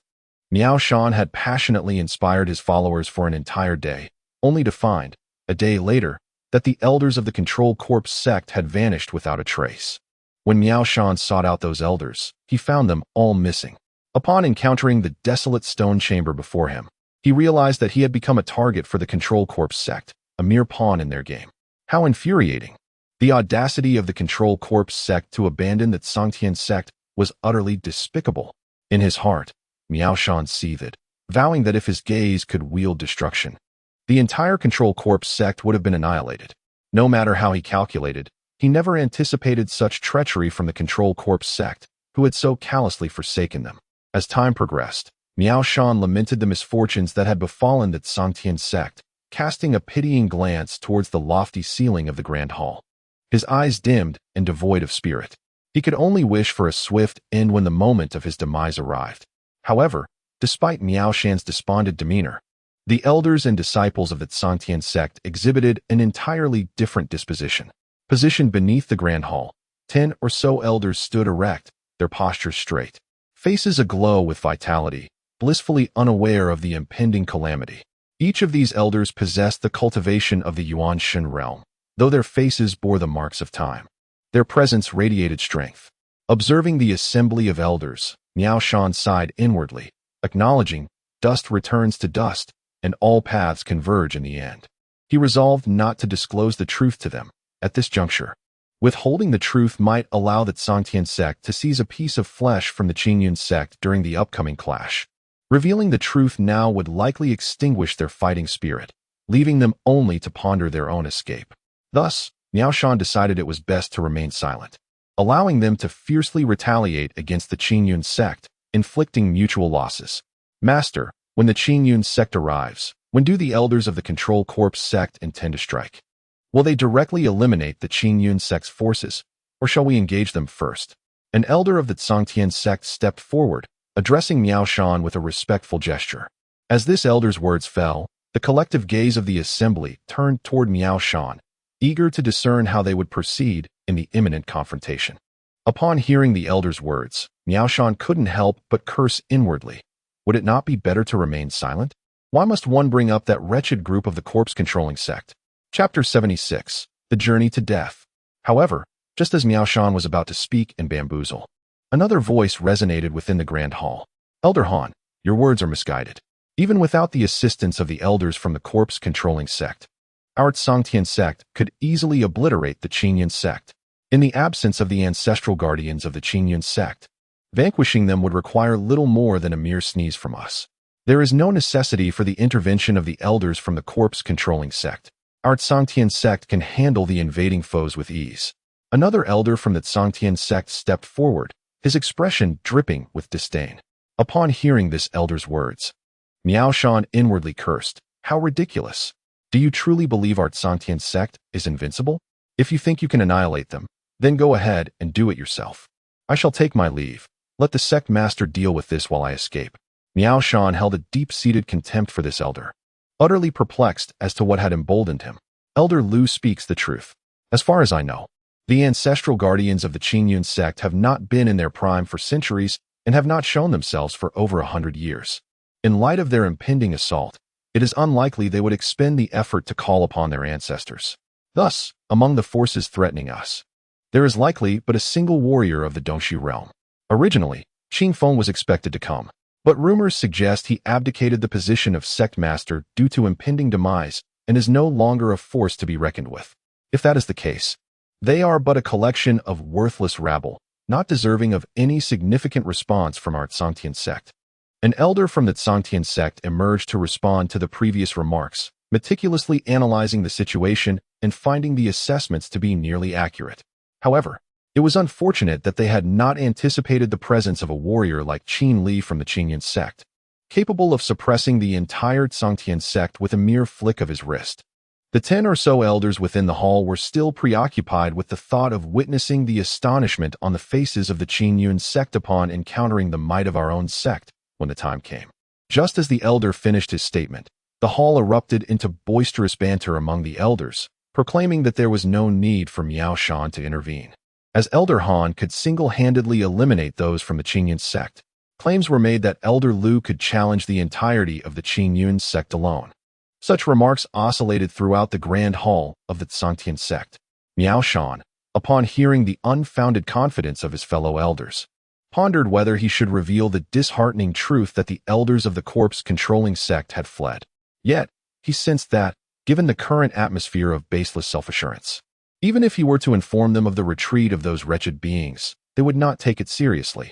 Indeed, they might even provoke the corpse-controlling sect further. Alas, is today the day our Tsangtian sect meets its demise? Miao Shan sighed, his tone heavy with resignation, speaking softly, so that only he could hear. Will our Tsangtian sect perish today? Having uttered these words, Miao Shan rose from his seat, his expression a tapestry of complexity, as he trudged heavily down the steps towards several elders. To an outsider, Miao Shan appeared utterly disheveled at this moment, akin to a plucked phoenix, devoid of any fighting spirit. As the numerous elders within the grand hall observed Miao Shan rise, the atmosphere became palpably heavy, suffocating, as if a colossal stone weighed upon their hearts. The elders exchanged glances, on the verge of inquiring about Miao Shan's state, when he preemptively declared, "Esteemed brethren, today, our Tsangqiong sect shall undoubtedly illuminate the entirety of the Qingyun domain and shake the very foundations of the Qingyu dynasty." After uttering these words, Miao Shan paused, forcing a smile that was more ghastly than death itself. With that grimace, he surveyed all the elders present, raising his hands before his chest and solemnly addressed them. "May you all not squander this life, but together create a magnificent chapter for the Tsangqiong sect." Upon the conclusion of his speech, Miao Shan's hands trembled slightly, as if he had exerted every ounce of his strength. The elders sensed an unsettling aura emanating from him, amplifying their unease. Yet in the face of impending peril, none dared to inquire further. After Miao Shan's proclamation, all the elders bowed in unison and solemnly pledged, "We shall devote this life to the Tsangqiong sect." Following their vows, a heavy, Pale golden aura coalesced above the grand hall, seemingly affirming their oath. Observing the elders, Miao Shan felt a profound sense of guilt. It is my fault. If I had not led our sect to ally with the controlling corpse sect, perhaps we would not have found ourselves in this predicament. Above the grand hall of the Tsang Qiong sect, dark clouds gathered ominously, as if the heavens themselves were about to descend upon the city. An oppressive air enveloped the entire sect. The many disciples of the Tsang Qiong sect, sensing the heaviness in their chests, were suddenly besieged by a torrent of foreboding thoughts. Miao Shan emerged from the grand hall, flanked by the dozens of elders, standing resolutely in the most prominent position of the Tsang Qiong sect. The sect master has emerged. Look, there are several elders, Elder Han, Elder Lu. The disciples, witnessing the indomitable presence of Miao Shan and the elders, shook off their negative thoughts and erupted into cheers. In their eyes, Miao Shan and the others stood as the masters of the world, infusing them with boundless strength and morale. With a gaze that pierced the heavens, Miao Shan and the elders regarded their disciples, an indescribable emotion swelling within their hearts. Miao Shan's expression hardened as he looked towards the approaching storm, raising his finger towards the advancing forces of the Qingyun sect, and bellowed, "Today, I, Miao Shan, lead the Tsang Qiong sect into battle." The voices of Miao Shan coalesce into a colossal wave of sound, continuously radiating outward, the spirit of valor crystallizing in their hearts. A resolve to face death that reverberates through the heavens and the earth. Above the Tsang Qiong sect, dark clouds gather ominously. Upon hearing Miao Shan's words, they instantaneously erupt with thunderous roars, seemingly bolstering the resolve of the Tsang Qiong sect. All the elders and disciples of the Tsang Qiong sect, upon hearing Miao Shan's declaration, feel their blood surge with fervor, echoing his call to arms. Today, I, Han Shan, am willing to face death alongside the Tsang Qiong sect. Today, I, Lu Ming, am willing to face death alongside the Tsang Qiong sect. Today, I, Zhang Ming, am willing to face death alongside the Tsang Qiong sect. Today, I. In a fervent chorus, the elders and disciples of the Tsang Qiong sect repeatedly shout these words, their voices overpowering the rumbling thunder, resonating throughout the realms. At this moment, the Tsang Qiong sect embodies the formidable presence befitting a great sect. Their voices soar like a dragon, piercing the clouds above, allowing the midday sun to shine through, illuminating every face. How intriguing! A thunderous cry reverberates from afar, the momentum creating waves that stir countless sands and stones. Surging towards the Tsang Qiong sect, it goes without saying that everyone knows the Qingyun sect has arrived. Chapter 77. Sacred Artifacts. How intriguing!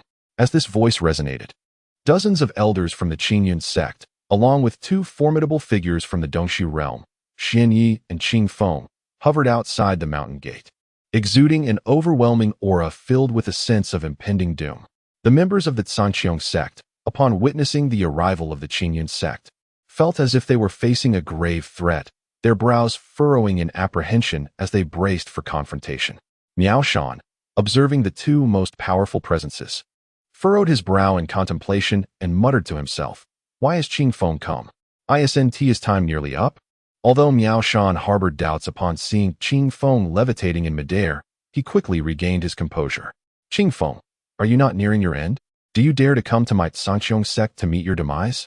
An elder from the Tsang Qiong sect called out to the hovering Qing Feng. In the Qingyun sect's camp, Qing Feng, upon hearing the elder's words, responded with a disdainful smile. "What? Does your Tsang Qiong sect still fear a dying man like me?" His laughter echoed with contempt, causing the elder who had questioned him to swallow back further insults. Rendered speechless by Qing Feng's retort, Miao Shan glanced at the elders beside him and then at Qing Feng, who floated outside the sect, cheerfully exclaiming, "Chief Qing, it has been a long time."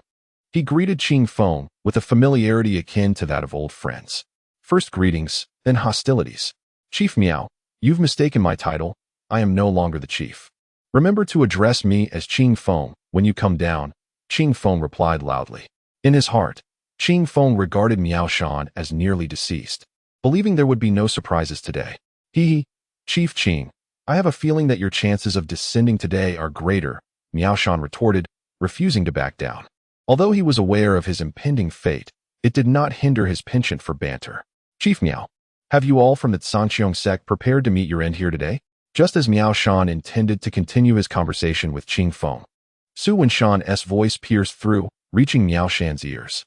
Miao Shan fixed his gaze on Su Wenshan, his expression inscrutable as he inquired, "Are you the newly appointed chief of the Qingyun sect, Su Wenshan?" His eyes swept over Su Wenshan, seeking any distinguishing traits. "Indeed, it is I," Su Wenshan replied with a smile and a nod. Miao Shan, sensing the complexity behind Su Wenshan's smile, thought to himself that this young man was not to be underestimated. Just as Su Wenshan was about to continue speaking, Qin Li, hovering above the Qingyun sect's camp, grew impatient and directly transmitted a message. "Enough with the chatter, let us commence the battle." Qin Li's voice reached Su Wenshan's ears clearly, prompting a bemused response. "Senior brother, let us adhere to the principle of courtesy before conflict. We should first ascertain whether the Sangqiong sect has any hidden strategies." Hovering in midair, Qin Li, upon hearing Su Wenshan's reply, impatiently plucked a cluster of fruits from a basket and began to eat. "Junior brother, do not forget that prolonged delays may afford them opportunities to unleash their hidden tactics. Even if they possess a hidden advantage, it is of little consequence. Just now, I scanned the surroundings with my divine sense and found no presence of the corpse control sect within the entire Sangqiong sect. They must have fled." Leaving the Sangqiong sect to serve as cannon fodder, Qin Li remarked to Su Wenshan. As his words faded, Qin Li contemplatively gazed towards the foot of a mountain within the Sangqiong sect, murmuring, "What could that be?" Upon his arrival at the Sangqiong sect, he had employed his divine sense to survey the entire sect. Although certain areas exhibited a significant presence of corpse energy, it was merely residual essence rather than emanating from any living individuals. Hence, Qin Li boldly surmised that the members of the corpse control sect likely sensed impending danger and had made their escape. However, just as Qin Li retracted his divine sense, he detected an unusually massive surge of corpse energy emanating from beneath a mountain in the Sangqiong sect. Initially believing it to be a hiding stronghold of the corpse control sect, to his surprise, he realized it was not. The corpse energy lacked form and diffused through the air. The sheer volume of this energy instilled a sense of dread within Qin Li. Nevertheless, he felt reassured that should he encounter it, it would merely require a serious engagement in battle. He was unafraid. Corpse. Qin Li surmised that the source of this overwhelming energy was likely a corpse, and indeed, a singular body emanating this energy. As this thought crossed his mind, an unsettling feeling washed over him, yet he chose not to share it with Su Wenshan. In Qin Li's estimation, even if the corpse were to be revived, it would likely not pose a threat worthy of concern, and he felt no need to alert Su Wenshan. Upon hearing Qin Li's words, Su Wenshan's expression grew solemn. He approached the elders of the Qingyun sect and quietly stated, "My senior brother just conveyed to me that no trace of the corpse control sect has been found within the Sangqiong sect. They have most likely retreated." As Su Wenshan spoke, he cast a glance at Miao Shan before continuing. Upon hearing Su Wenshan's declaration, the elders of Qingyun sect exchanged knowing looks and nodded in agreement. Their intent was clear. It was time to engage in battle. In keeping with their principle of action over idle chatter, Su Wenshan discreetly signaled to Xian Yi that he could proceed. Xian Yi, receiving the cue, nodded in acknowledgement. Suddenly, he soared into the air, exuding an overwhelming aura as he spread his arms wide. The space around him began to tremble, transforming into a swirling vortex, as crimson flames surged forth, revealing a magnificent flame sovereign. In an instant, the entire Sangqiong sect was enveloped in a sea of red flames. Visible to the naked eye, meteorites encased in stone emerged from the void, all aimed directly at the Sangqiong sect. Witnessing this, the members of the Sangqiong sect sprang into action, hastily preparing to defend against the impending assault. "Activate the protective formation of the sect," Miao Shan bellowed. No sooner had Miao Shan's words left his lips than the entire Sangqiong sect resembled an inverted glass bowl, surrounded by a vibrant array of protective barriers. Following this, several piercing sounds filled the air as elders, initially at Miao Shan's side, charged forward to confront Xian Yi. "Pathetic remnants of the Sangqiong sect, meet your demise." The elder of the Qingyun sect witnessed the assault from the Sangqiong sect and transformed into a series of brilliant white rainbows to counterattack. Clang! Bang! As the elders of the two sects clashed, the battle between them commenced in earnest. Waves of energy emanated from the conflict, radiating outward in concentric circles. Boom.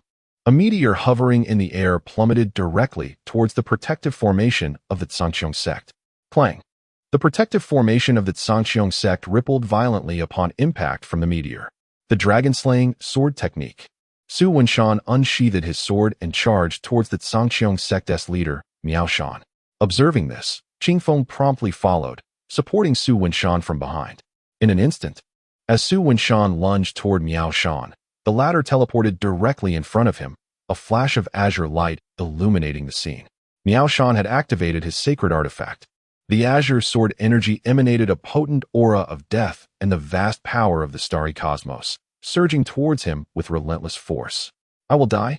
Su Wenshan realized that he could not possibly withstand the onslaught of this sword energy. To do so would surely spell his demise. Whoosh. Driven by the instinct for survival, Su Wenshan swiftly evaded the deadly blade. A sacred artifact? Observing the long sword in Miao Shan's grasp, Qin Li, suspended in midair, felt a surge of desire and licked his lips, remarking, "This long sword seems superior to the dragon-slaying sword." Chapter 78. The five-spirit seal. The resounding clash of swords echoed incessantly in the air. Su Wenshan gazed at the fierce expression of Miao Shan before him, scoffing. Miao sect leader, as a cultivator of the void realm wielding a sacred artifact, isn't it a tad unfair to confront a mere spirit realm warrior like myself? Observing the sacred weapon in Miao Shan's grasp, Su Wenshan couldn't help but deride. To resort to a sacred artifact right from the outset. Are you serious? Heh. Against Su sect leader, our Tsangqiang sect must certainly take things seriously. Miao Shan licked his lips, a sly grin spreading across his face. Indestructible slash. Without further ado, Su Wenshan grasped the Yulong sword and launched himself at Miao Shan. The blade radiated a chilling luminescence, filling the atmosphere with an aura of impending doom. Whoosh. A blinding white beam surged toward Miao Shan's head. Humph. Miao Shan let out a cold snort, countering with a dazzling sword aura emanating from his waist. He harbored no fear of Su Wenshan. After all, Su Wenshan's pinnacle was merely the spirit realm, while with a sacred artifact in hand. Miao Shan's might could reach the transcendence realm. The disparity between them was monumental. Clang. The two sword energies collided. Bang. Su Wenshan was directly struck by Miao Shan's sword aura, sent flying and crashing heavily against the protective array of the Tsangqiang sect. Qing Shan sword technique. Just as Miao Shan intended to capitalize on the moment to eliminate Su Wenshan, Qing Feng appeared before him, drawing his sword and executing a swift strike. Instantly, a force akin to a tempest surged toward Miao Shan, causing the space to ripple violently. 2 against 1, Miao Shan evaded the oncoming sword energy. Bang! He retaliated, swinging his sword fiercely toward Qing Feng, sensing that Qing Feng's power seemed significantly enhanced compared to before. Clang! The space shattered as the duel between Miao Shan and Qing Feng unfolded at a speed beyond the naked eye's comprehension. One could only discern their positions by observing the aftermath of their fierce exchange. Su Wenshan wiped the blood from the corner of his mouth, watching the two combatants. He initially believed he could last a few exchanges, but to his dismay, he was dispatched with ease. How humiliating. How utterly disgraceful. Brother, you must act decisively and obliterate the Tsangqiang sect, Su Wenshan urged, addressing Qin Li via a telepathic message as he watched Qing Feng begin to falter. Are you not intending to play any longer? Qin Li replied. Enough of the games, Su Wenshan retorted. Receiving Su Wenshan's confirmation, Qin Li rose from the clouds, stretching lazily. Whoosh! The Zhanxian sword materialized in his hand, an overwhelming pressure enveloping the entire Tsangqiang sect. Bang! Miao Shan struck Qing Feng with a powerful blow, sending him crashing to the ground. What is this aura? As Miao Shan sent Qing Feng flying, he suddenly felt an immense pressure descending upon him. Sect leader. The elders of the Tsangqiang sect felt this oppressive force as well, rendering them breathless. Clang. The disciples of the Qingyun sect observed that the speed of the Tsangtian sect had diminished, and they hastily brandished their swords to attack. Bang! Several figures were sent flying, crashing heavily against the walls of the Tsangtian sect's grand hall. Sect master, quickly summoned the elders of the Control Corps sect to take action. Elder Lu of the Tsangtian sect, wiping the blood from the corner of his mouth, shouted urgently. Control Corps sect? The disciples of the Tsangtian sect were momentarily bewildered upon hearing their elder mention this sect. They had no inkling that their own sect had any affiliation with the Control Corps sect and had foolishly believed that the claims of the Qingyun sect regarding such a partnership were mere fabrications. To their astonishment, the members of the Tsangtian sect, who believed themselves to be champions of justice, found themselves in a state of utter confusion, realizing that they were, in fact, the malevolent party. The Qingyun sect had not wronged the Tsangtian sect. Miao Shan frowned upon hearing Elder Lu's words. As various voices echoed within the sect, he found himself at a loss for words. After a moment of silence, just as he prepared to explain, Su Wenshan's voice resonated clearly in everyone's ears. Control Corps sect? They probably fled long ago. You Tsangtian sect have merely been used as cannon fodder. What a pity. Su Wenshan spoke with a tone of disdain. As soon as Su Wenshan's words fell, all the elders of the Tsangtian sect stood frozen, as if struck by lightning. The disciples, upon hearing Su Wenshan's remarks, felt a profound sense of shame. Their sect had allied with the Control Corps sect, only to be discarded and used as mere pawns. How embarrassing. Gentlemen, even without the Control Corps sect, it would not be difficult for us to annihilate the Qingyun sect that dares to intrude. Miao Shan overheard the discussions around him and realized that the truth could not be concealed any longer. He decided to acknowledge it outright. Oh, not difficult. A deep voice unleashed a torrent of energy directed at the Tsangtian sect. Bang! The sound shattered the protective barrier of the sect. What? Miao Shan watched in horror as the sect's protective array was breached, cold sweat pouring down his brow. The ability to dismantle the protective array with mere sound suggested the formidable strength of the newcomer. May I ask, esteemed guest, what brings you to the Tsangtian sect? Miao Shan steadied his trembling legs and inquired. If I do not obliterate your Tsangtian sect, what purpose do I serve here? Qin Li replied icily. Shortly thereafter, 5 square seals floated above the Tsangtian sect, radiating a golden light. Each of these seals was adorned with the images of 5 spirit beasts, the azure dragon, the white tiger, the vermilion bird, the black tortoise, and the qilin. The 5 spirit seals. Qin Li's ultimate weapon, capable of annihilating everything. What is this? Miao Shan and the others from the Tsangtian sect gazed up at the 5 spirit seals, an ominous premonition surging within them. Run! Miao Shan shouted to his sect. The moment his words left his lips, everyone from the Tsangtian sect recognized the gravity of the situation and hastily fled in all directions. Everyone from the Qingyun sect. Fall back! Su Wenshan bellowed. Su Wenshan was particularly unwilling to see the disciples of his sect suffer unintended harm. Within moments, the members of the Qingyun sect withdrew. Subsequently, Qin Li, upon witnessing this, wielded the 5 spirit seal and brought it crashing downwards. With a resounding clang, the 5 spirit seal struck the Tsangqiang sect with such force that it obliterated all visible structures. Those who failed to escape the Tsangqiang sect were reduced to mere pulp. In an instant, the acrid scent of blood mingled with the earthy aroma permeated the atmosphere. Oh dear, senior brother, this is far too ruthless, Su Wenshan exclaimed, unable to contain his disbelief as he beheld the flattened remains of the Tsangqiang sect. Is that all it takes? If I had known Qin Li possessed such formidable abilities, I would have simply let senior brother act without needing to endure a sword strike myself. Soon after, the members of the Qingyun sect erupted into cheers. Xian Yi and several dozen elders stood in shock, rooted to the spot. Xian Yi muttered in astonishment, what kind of power is this? One person has annihilated the entire Tsangqiang sect. Wenshan, go and locate that sacred artifact. Once found, it is yours to use. But remember to return the Yulong sword to me. Qin Li's voice resonated in the ears of everyone present. Su Wenshan, filled with joy, clasped his hands in gratitude, saying, thank you, senior brother, for bestowing this treasure. Exhausted, Qin Li hovered in midair, returning the 5 spirit seal to his storage space. He continued to recline upon the clouds, observing the numerous disciples of the Qingyun sect as they entered the Tsangqiang sect to clean up the battlefield. However, just as Qin Li intended to depart, he suddenly sensed something amiss. What in the world? Is this corpse about to rise? Chapter 79. The corpse of the ancestor of the controlling corpses sect suddenly. Qin Li perceived that the blood flowing from the disciples of the Tsangqiang sect seemed to seep downward, heading towards a specific direction, the corpse. He observed that the bloodstains ultimately flowed towards the mountain where the corpse lay. This was ominous. Qin Li felt an unsettling premonition. If that corpse were to awaken, it seemed that the Qingyun sect would not fare well. However, just as he contemplated alerting Su Wenshan, a tremor reverberated through the entire Sanqiong sect. Realizing that the corpse had most likely been revived, Qin Li braced himself for an impending battle.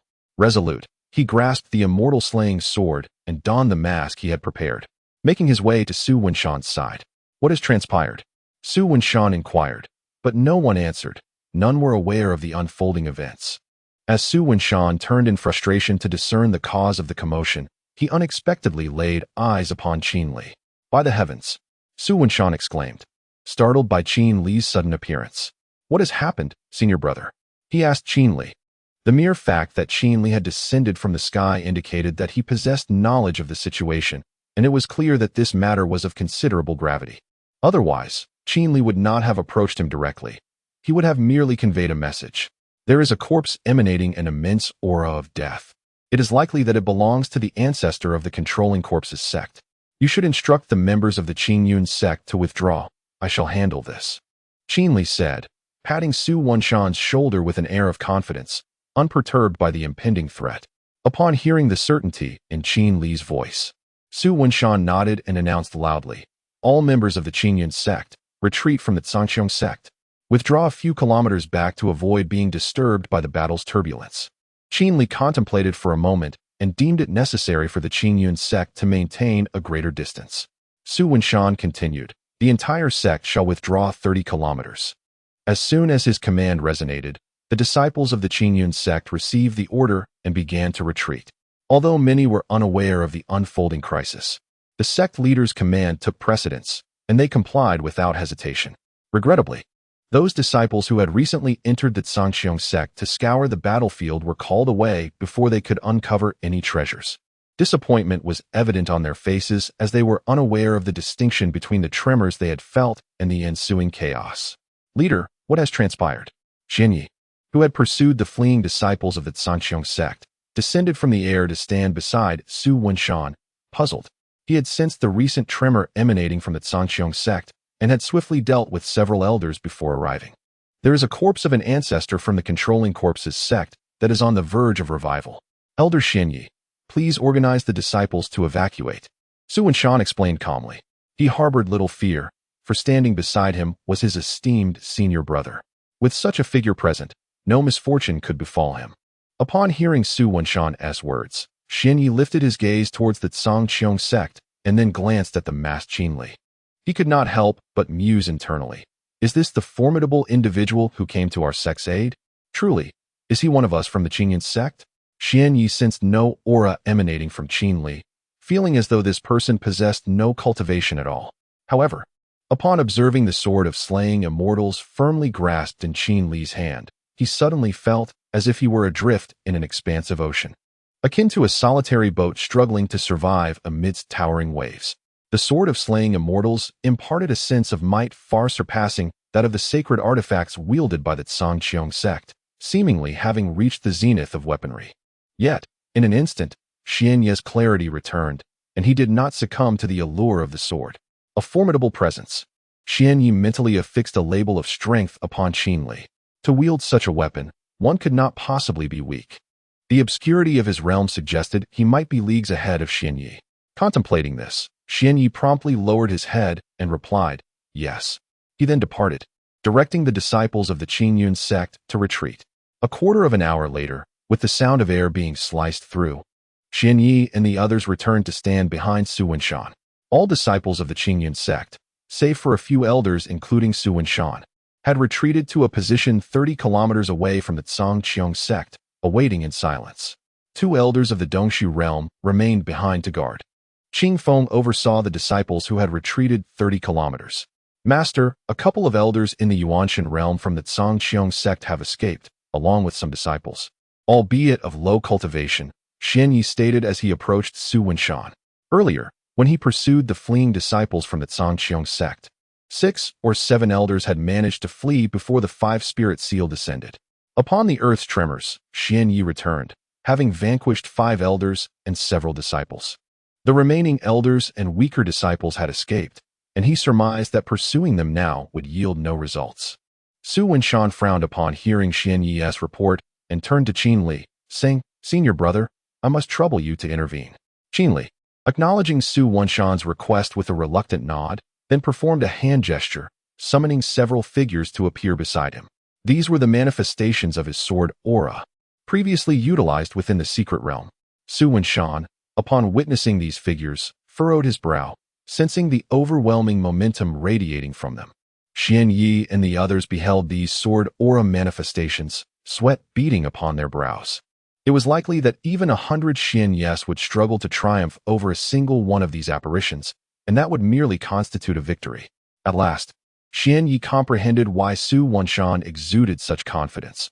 With a being of this caliber set to obliterate the Zhangqiong sect, their downfall was inevitable. Yet, a lingering question remained in Xian Yi's mind. Who exactly was this powerful individual? "Eradicate all disciples of the Zhangqiong sect, leaving none alive," commanded Qin Li, his voice embodying the sword qi before him.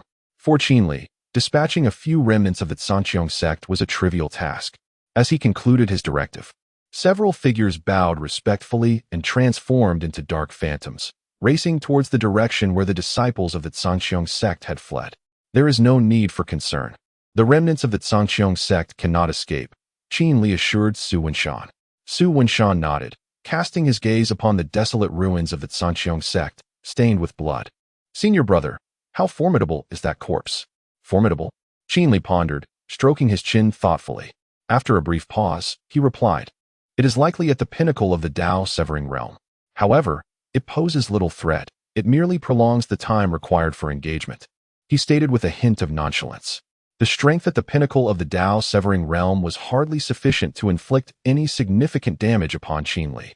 Had that corpse possessed the power of a Qingtian winged python, he would have likely turned and fled, unable to breach its defenses.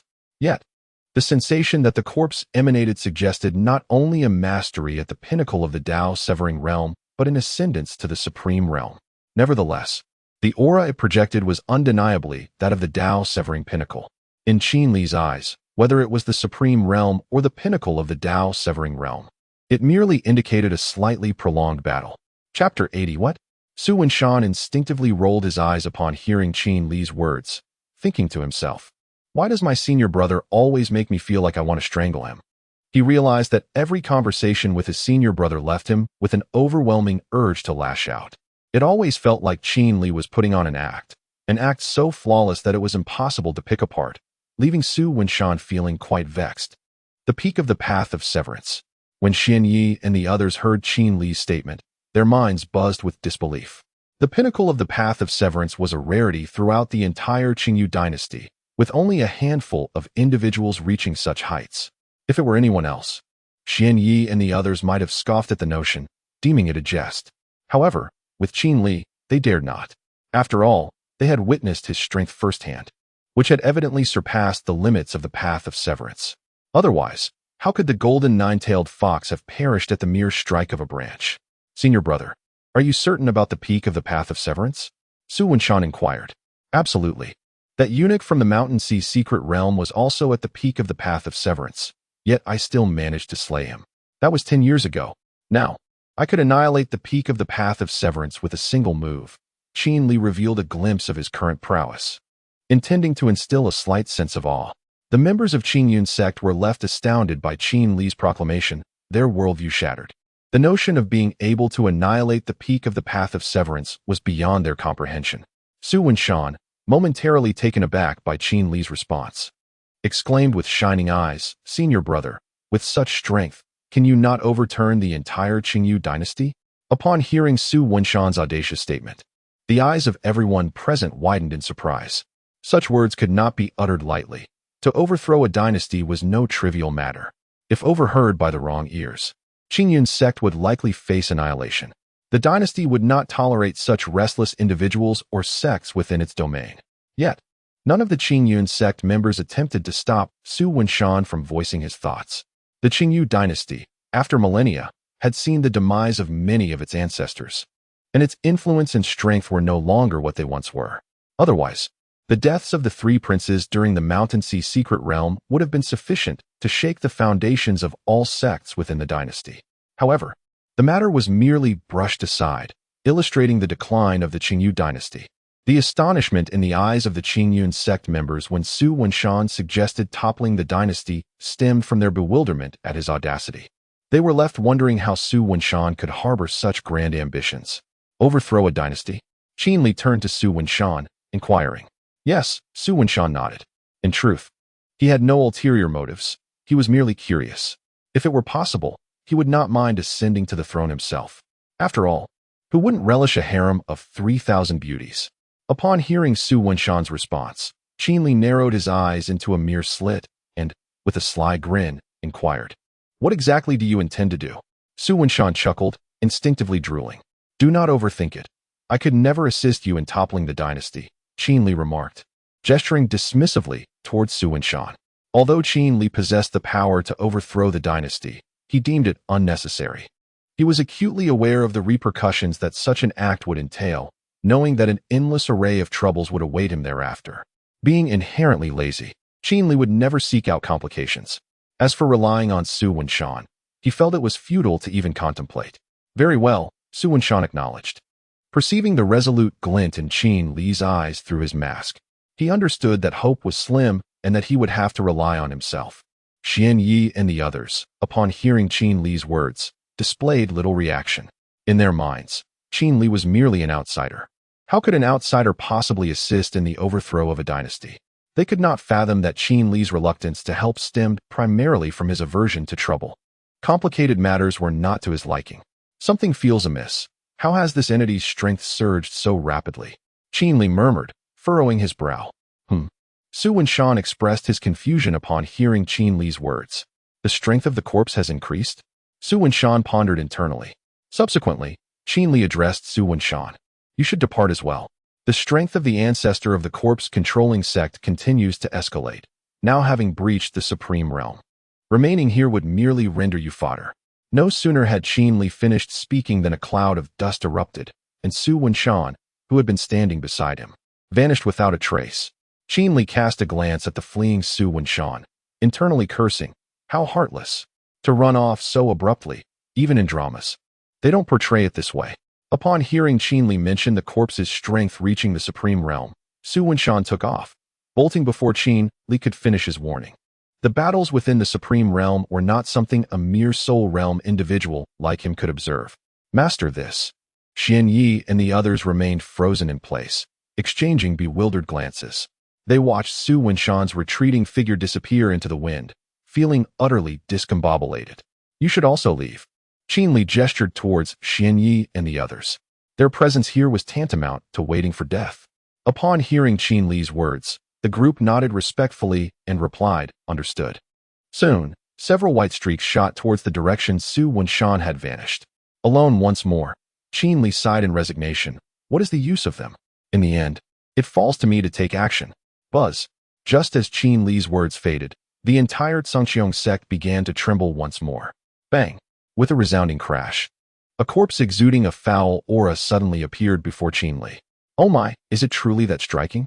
Qin Li mused, stroking his chin as he gazed at the ostentatious entrance of the ancestor of the corpse-controlling sect, increasingly finding it rather ostentatious. Yet, no sooner had Qin Li uttered these words than, whoosh. A sudden sound sliced through the air as a figure materialized before Qin Li. With a clenched fist, an overwhelming force surged towards him. The wind from the punch howled, distorting the very fabric of space, shrouding the world in a murky darkness. Bang! Qin Li was sent flying by the blow, landing in a most disheveled state. Goodness! He exclaimed, scrambling to his feet and feeling his chest. Before him stood none other than the recently resurrected corpse of the ancestor from the controlling corpse sect. Gazing at the lifeless form, Qin Li scoffed, trash. Although that punch had hurled him away, it inflicted no real pain, merely leaving him slightly dirty. The corpse responded with a muffled sound. Can't speak? Qin Li pondered, looking at the mute figure. Of course not. Does your corpse converse? He frowned at the silent body before shouting, in the spirit of reciprocity, my brother. Suddenly, the spiritual energy in the air surged. The essence of the heavens and earth coalesced within Qin Li's sword of slaying immortals. Buzz. The sword trembled with anticipation, the thrill of long-awaited combat igniting its fervor. With a decisive motion, Qin Li drew the sword and unleashed a powerful swing. A semicircular wave of sword energy erupted forth, radiating a blinding white light. A force capable of rending the very heavens and earth surged towards the corpse. Chapter 81. The End of the Battle, Celestial Annihilation. With a resounding shout, Qin Li unleashed a torrent of sword energy that engulfed the corpse before him. The battle concluded. Gasping for breath, Qin Li felt the sword energy swirling around him. Just as he prepared to sheath the Celestial Slayer's sword, an enraged roar pierced the air. What? Not dead? Qin Li's eyes widened in disbelief as he beheld the corpse of the controlling corpse sect's ancestor, encased within a sphere of sword energy. His expression was one of astonishment. It is worth noting that this technique, celestial annihilation, was capable of obliterating beings of supreme realms. This was indeed Qin Li's most formidable trump card. To his astonishment, a pale hand emerged from the sword sphere, its surface riddled with sword energy that incessantly pierced the limb. Was the controlling corpse sect's ancestor's body truly this resilient? Frowning, Qin Li approached with his sword drawn. With a swift motion, he severed the hand. The Celestial Slayer's sword emitted a resonant clang, akin to striking a solid object. Goodness, it is remarkably tough. Qin Li observed the severed hand, which remained unscathed and continued to extend outward. This is outrageous. Qin Li cursed at the stubborn limb. Once more, Qin Li swung his sword to sever the arm, and a brilliant white light flashed. The Celestial Slayer's sword shone with renewed vigor as it struck the corpse's hand again. Clang! Yet again, the sword failed to sever the arm. Qin Li regarded the hand with a mixture of frustration and contemplation, addressing his sword. My dear, you seem to be faltering. The Celestial Slayer's sword hummed in response, as if to argue, asserting that it was not the sword's inadequacy, but rather Qin Li's insufficient strength. What? You little rascal, I am your master, and if I say you are inadequate, then you are. Qin Li fumed, extending a finger to flick the blade of the Celestial Slayer's sword. Tap, tap. As he flicked it repeatedly, the sword's hum intensified, seemingly pleading for another chance. Being the good-natured individual he was, Qin Li obliged. He closed his eyes as darkness enveloped him, the world obscured. A flicker of white light danced in the night, growing ever brighter. A chilling aura permeated the surroundings, reminiscent of the eerie melodies of the underworld. Suddenly, a force capable of splitting heaven and earth surged downward. 15 minutes later, the world returned to normalcy. Qin Li opened his eyes to find the white sword energy sphere had vanished, leaving behind the dismembered remains of the controlling corpse sect's ancestor. The once formidable body was now reduced to mere fragments scattered across the ground. Clang! Qin Li sheathed the immortal slaying sword and cast a detached glance at the pool of minced flesh on the ground, remarking with a hint of disdain, "It truly took quite an effort to defeat you." As he spoke, he smacked his lips together. Well then, it's over. Time to wrap things up. Upon uttering these words, Qin Li transformed into a streak of azure light, soaring towards the location of Su Wenshan. 30 kilometers away from the Tsangtian sect lay the Valley of the Past. Within this valley, a throng of individuals clad in azure robes congregated densely. A closer inspection revealed that the patterns adorning their robes were none other than the insignia of the Qingyun sect. Su Wenshan and the main contingent of the Qingyun sect were stationed here, quietly awaiting news of triumph from Qin Li. Inside a tent within the valley, Su Wenshan paced restlessly, muttering to himself, "I wonder if my senior brother can vanquish that corpse." He had sensed a shift in the atmosphere around the Tsangtian sect moments ago, for thousands of miles in every direction. Only the area surrounding the Tsangtian sect was shrouded in ominous clouds, accompanied by sporadic bursts of rampant sword energy. Master, that esteemed senior should be capable. After all, he is not one to boast, Xian Yi, standing beside Su Wenshan, remarked confidently. He had faith in Qin Li's prowess, having felt an overwhelming pressure that far surpassed that emitted by the ancestor of Battle Heaven. If Xian Yi were to compare the two, he would deem the ancestor's pressure insignificant by comparison. Wenshan, the sage has his own strategies. He shall not falter, Qing Feng assured Su Wenshan, his tone brimming with confidence in Qin Li's ability to slay the lifeless body, despite its demise.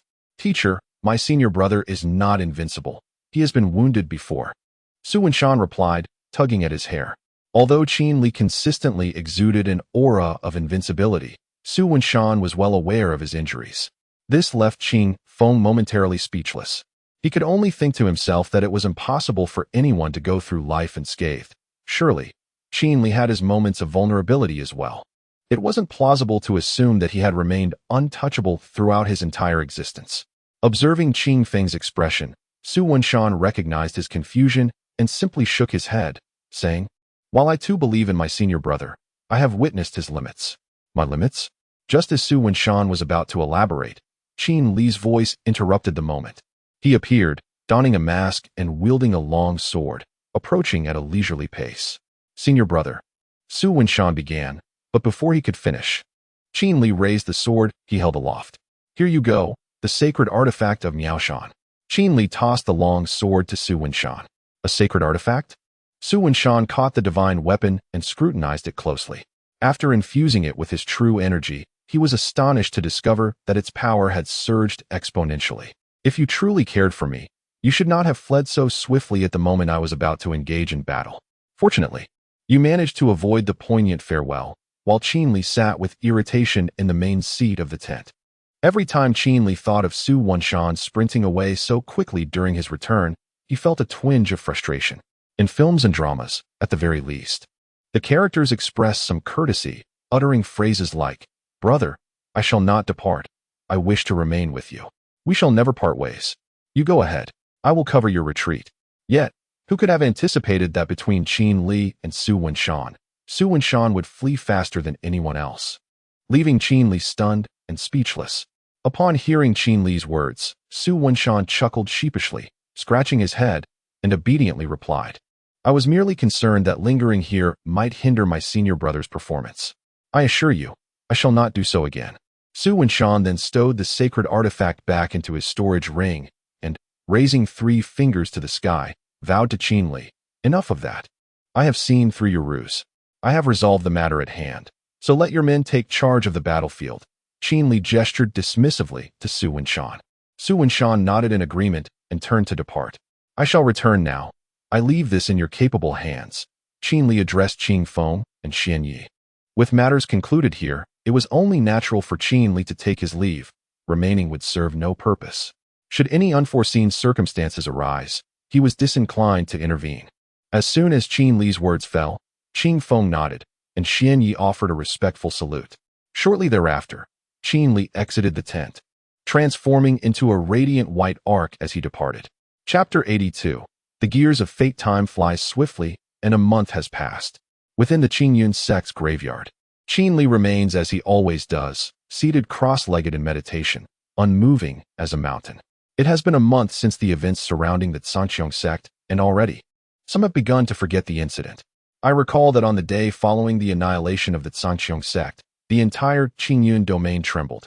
Soon, news of this event began to spread beyond the confines of Qingyun, reaching all corners of the Qingyu dynasty, where it became common knowledge. It seemed as though the Qingyun sect was proclaiming its formidable return, instilling dread in many sects that opposed them. On the day that Sanqiong sect was extinguished, every notable sect within the Qingyu dynasty was present, witnessing Qin Li's display of overwhelming power.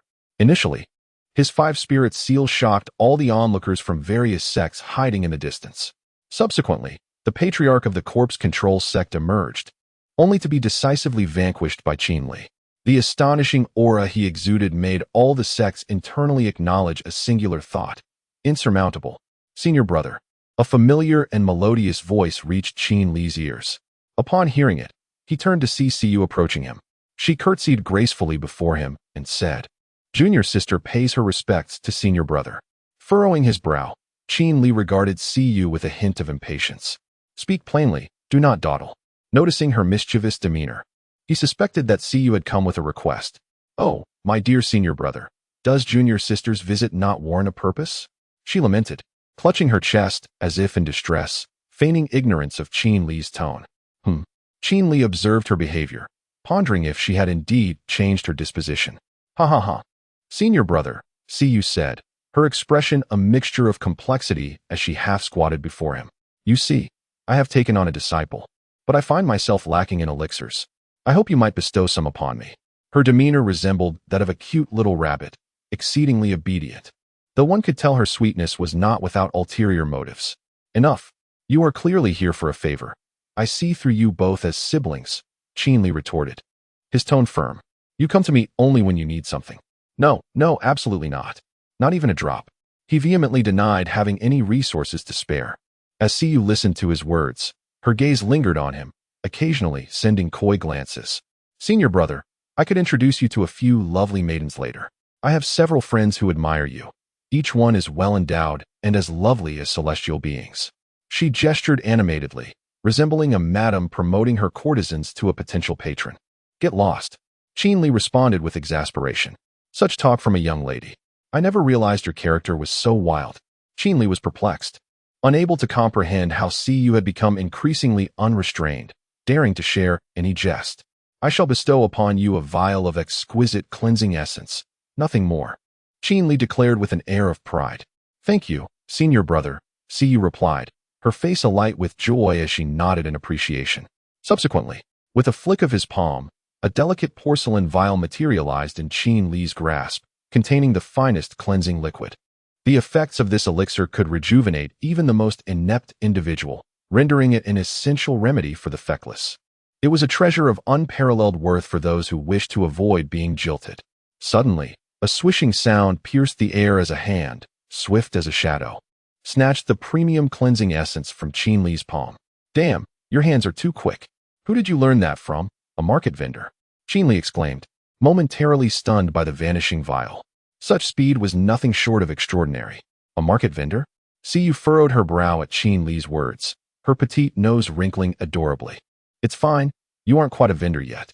Observing Siyu's eager demeanor, Qin Li's irritation dissipated entirely. Hee, I am grateful for your generous gift, senior brother. In return, I can only introduce you to my dear friends, Siyu teased, her eyes sparkling like crescent moons. Upon hearing her playful remark, Qin Li offered no further comment but stepped closer to her, gently ruffling her hair. As long as you are happy, that's all that matters. After all, you were the only one willing to help me during my lowest moments. A fatherly smile graced Qin Li's face. His feelings for Siyu transcended the bounds of mere brotherhood. At times, they resembled a father and daughter. Siyu, upon hearing his words, seemed to ponder something deeply, and her expression turned serious as she gazed up at Qin Li. Senior brother, you are my family. We must never be apart. Indeed, Qin Li responded, suddenly sensing a tinge of melancholy in the atmosphere. Amused yet exasperated, he playfully flicked her forehead. How tiresome, Siyu retorted, sticking out her tongue at him. Moments later, with a graceful bow, she transformed into a streak of azure light and departed. Qin Li watched her retreating figure, placing a hand over his chest, murmuring gravely to himself. The weight upon my heart grows heavier. Ever since his return from the annihilation of the Tsangqiong sect, he had felt a resurgence of this oppressive sensation. As days passed, the feeling intensified, leading Qin Li to wonder if he were on the verge of departing this world. However, such a probability seemed slim. Just moments ago, when Siyu had sought him out, the heaviness in his chest had been more pronounced than usual, hinting that something significant was about to transpire in Siyu's life. In any case, this feeling left Qin Li profoundly unsettled. Chapter 83. Your master's uncle is extraordinary. Upon acquiring the cleansing elixir, Siyu returned to her abode with great enthusiasm. Inside, she found Qin Linger fervently wielding a diminutive wooden sword with her delicate arms, beads of sweat dampening her hair. Linger, pause for a moment. I have procured something splendid for you to consume before resuming your training, Siyu announced, tiptoeing to Qin Linger's side. Startled by the sudden voice behind her, Qin Linger turned to see Siyu, her heart racing as she instinctively patted her chest to calm herself. Adopting a facade of maturity, she sought to soothe her frayed nerves. Siyu's spirits were high today, likely due to her recent acquisition, prompting her to indulge in playful banter as she observed the startled expression on Qin Linger's face, a mischievous smile gracing her lips. After a brief moment, Qin Linger regained her composure and performed a respectful bow before Siyu. What is it, master? She inquired, her eyes widening with curiosity. Over the past month, Qin Linger had consumed a plethora of rare herbs and treasures, resulting in a significant enhancement of her cultivation, swiftly reaching the pinnacle of the postnatal realm. At her age, her prowess had already surpassed that of many adults. How astonishing! Each time Siyu mentioned possessing something valuable, Qing Linger's abilities would experience a remarkable surge. This delighted her, as the growth in her strength and cultivation was precisely what she yearned for. I have specially obtained top-grade cleansing elixir from my senior brother, just for you. My dear girl, Siyu said, playfully tapping Qing Linger's forehead with her finger. Hearing Siyu's words, a blush crept across Qing Linger's youthful face. Whenever she was offered something precious, her cheeks flushed with shyness, though her heart longed for it. She refrained from expressing her desire outright. It could be said that Qing Linger's demeanor was well suited for that of a princess. Master, who exactly is this senior brother you often speak of? Qing Linger inquired, foregoing questions about the elixir to seek clarity on the enigmatic senior brother frequently mentioned by her master. Most of the rare treasures she had consumed over the past month had come from this very individual. Why the sudden curiosity about this? Siyu responded, unfazed by the question. After all, she was aware that each time she bestowed treasures upon Qing Linger, she would casually mention her senior brother. Even during Qing Linger's training, while offering guidance and encouragement, thoughts of Qin Li would often surface, and she would remind Qing Linger of her senior brother, urging her to strive to surpass him. Master, I merely found myself curious about this senior brother you speak of so often, Qing Linger confessed candidly, voicing her intrigue regarding the figure who seemed to occupy her master's thoughts consistently. So it is, and it is indeed my fault for sharing too many tales about your uncle. He is a rather legendary figure, having led a life full of twists and turns.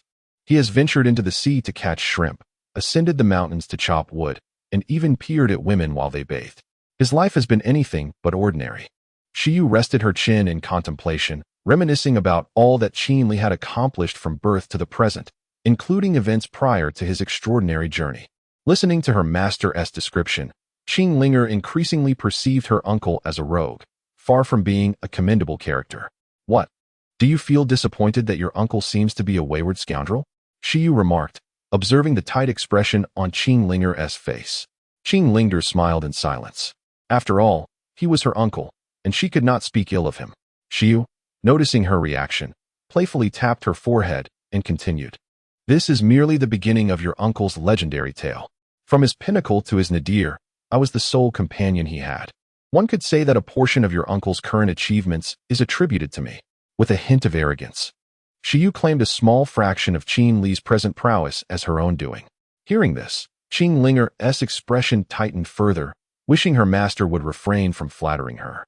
Self-praise is no praise at all. Your uncle is the most enigmatic person I have ever encountered in my life. He alone could obliterate the Songqiong sect and could defeat a supreme realm warrior in a single move. Even now, I remain unaware of the limits of your uncle's capabilities. Shiyu's mind wandered to the image of Qin Li, who gazed down upon the world, seemingly at ease with all matters. Her eyes sparkled with admiration, the reverence of the weak for the strong. Suddenly, Shiyu recalled a conversation she had with Su Wenshan a month prior. Upon returning from a cleanup at the Songqiong sect, Su Wenshan had asked her with a serious tone, Shiyu, what realm do you believe your senior brother truly resides in? He can annihilate even supreme realm warriors with a single strike. I suspect he may not be from our Qingyu dynasty. I'm not sure, but it seems your senior brother hails from a family in the imperial capital of the Qingyu dynasty. However, whether that is true remains uncertain. As I have never heard him speak of it, Shiyu replied after some thought, sharing what she knew. Is that so? Su Wenshan mused, stroking his chin before recounting what Qin Li had said at the Songqiong sect. Impressive indeed, worthy of being my senior brother, Shiyu remarked, giving a thumbs up after hearing Su Wenshan's words. Returning to the present, Qing Linger's eyes glimmered with curiosity after Shiyu finished recounting tales about Qin Li. Her intrigue towards her yet unseen uncle grew ever more profound. All right, first take the marrow cleansing liquid. If the opportunity arises in the future, I will introduce you to others. Siyu said with a smile, placing the vial of marrow cleansing liquid in Qing Linger's hands. Do you know how to consume it? Siyu inquired. I understand. Qing Linger replied, gracefully accepting the small porcelain bottle. Go ahead. Siyu gestured towards the cultivation room. Thank you, Master, Qing Linger said, bowing slightly before departing to consume the marrow cleansing liquid. Siyu stood still, watching the adorable Qing Linger, contemplating the prospect of having a daughter in the future. Siyu did not accompany Qing Linger for protection. For the past month, she had only safeguarded her during the initial intake of the precious substance. After a month's time, Qing Linger had already mastered the art of consuming the marrow-cleansing liquid independently. Chapter 84. In the blink of an eye, 3 days had elapsed. On a peak several thousand miles away from the Qingyun sect's burial grounds, Qin Li stood atop a stone, silently reciting, "Sign in. Sign in successful. Reward, 1 low-grade Xin Yuan Dan. Damn, yet another worthless item. Truly a disgrace to my treasures." Qin Li exclaimed in exasperation. Just as he was about to continue his tirade against the system, 3 unfamiliar, yet formidable auras manifested near the Qingyun sect. 2 belonged to Supreme Realm practitioners, and 1 to a mixed-origin realm expert. Furrowing his brow, Qin Li paused momentarily before speaking gravely. Mixed-origin realm? He sensed that the most potent of the 3 auras reached the terrifying heights of the mixed-origin realm, a level that could be deemed sovereign across the continent. In the absence of the Supreme Emperor, the mixed-origin realm represented the pinnacle of power in this world. Whoosh! Qin Li transformed into a streak of white light, soaring towards the Qingyun sect, eager to discern the intentions of the mixed-origin realm warrior. It was crucial to note that the highest cultivation level within the Qingyun sect was merely that of a slaying path practitioner, with not a single Supreme Realm cultivator in sight. If these 3 were malevolent cultivators intent on annihilating the Qingyun sect, the 2 Supreme Realm individuals alone could obliterate the entire sect without the mixed-origin realm warrior needing to intervene. Bang! The sound of rupturing air echoed as Qin Li swiftly arrived at the location of the 3 auras, a residence. "See you?" Qin Li frowned at the sight of the dwelling.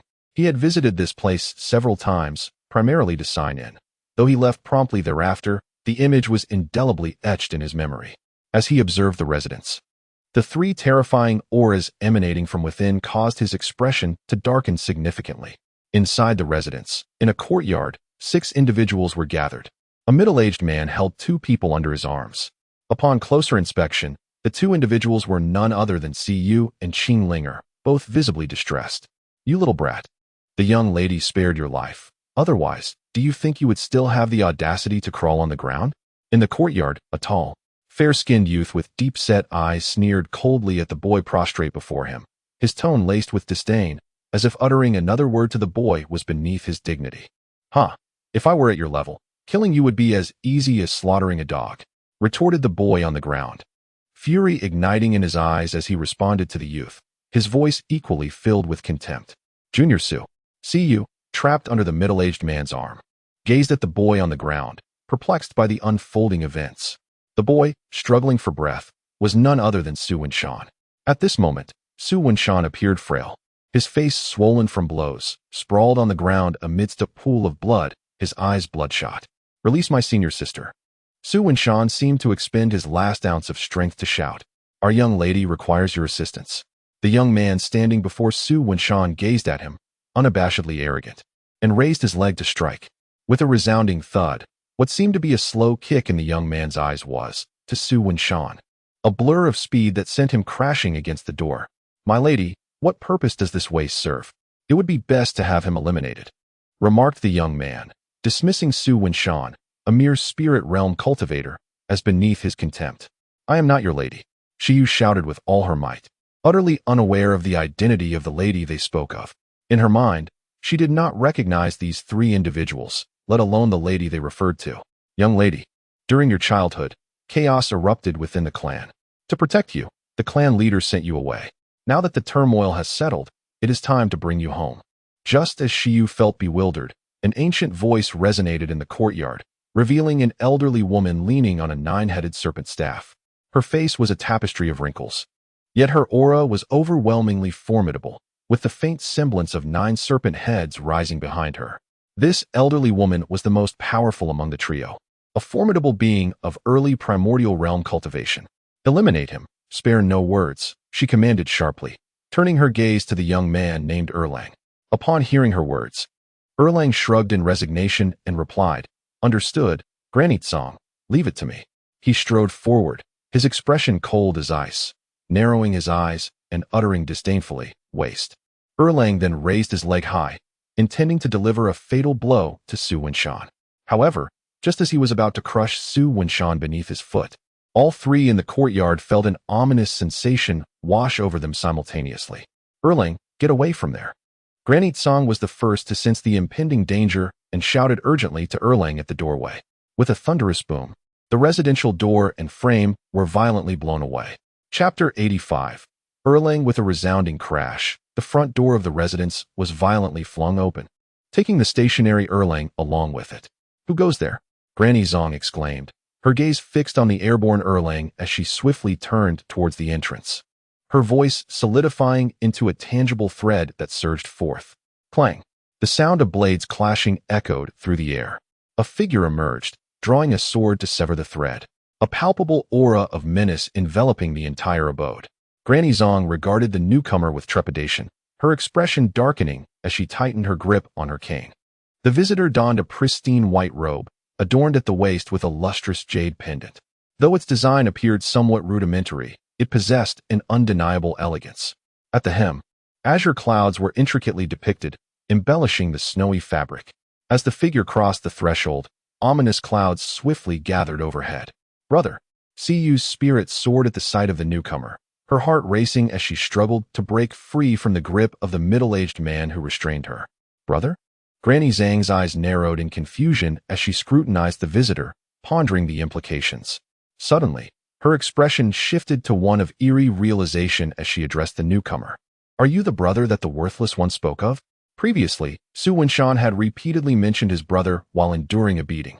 Now faced with this individual, Granny Zong found it somewhat amusing, for he appeared to be merely a youth, devoid of any formidable presence. "Hee, indeed, I am Qin Li," the young man replied, his eyes narrowing to slits, his tone unperturbed.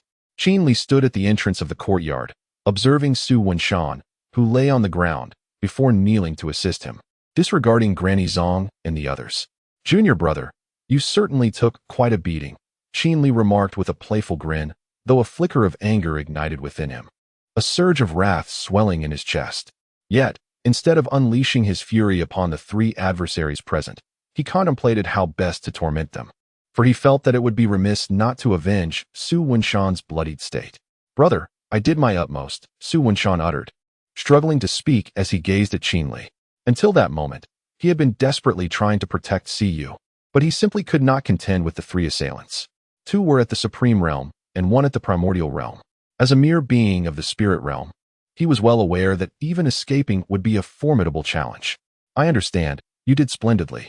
Qin Li's lips curled into a smile, his demeanor as warm as spring sunshine as he encouraged Su Wenshan with a reassuring pat on the shoulder.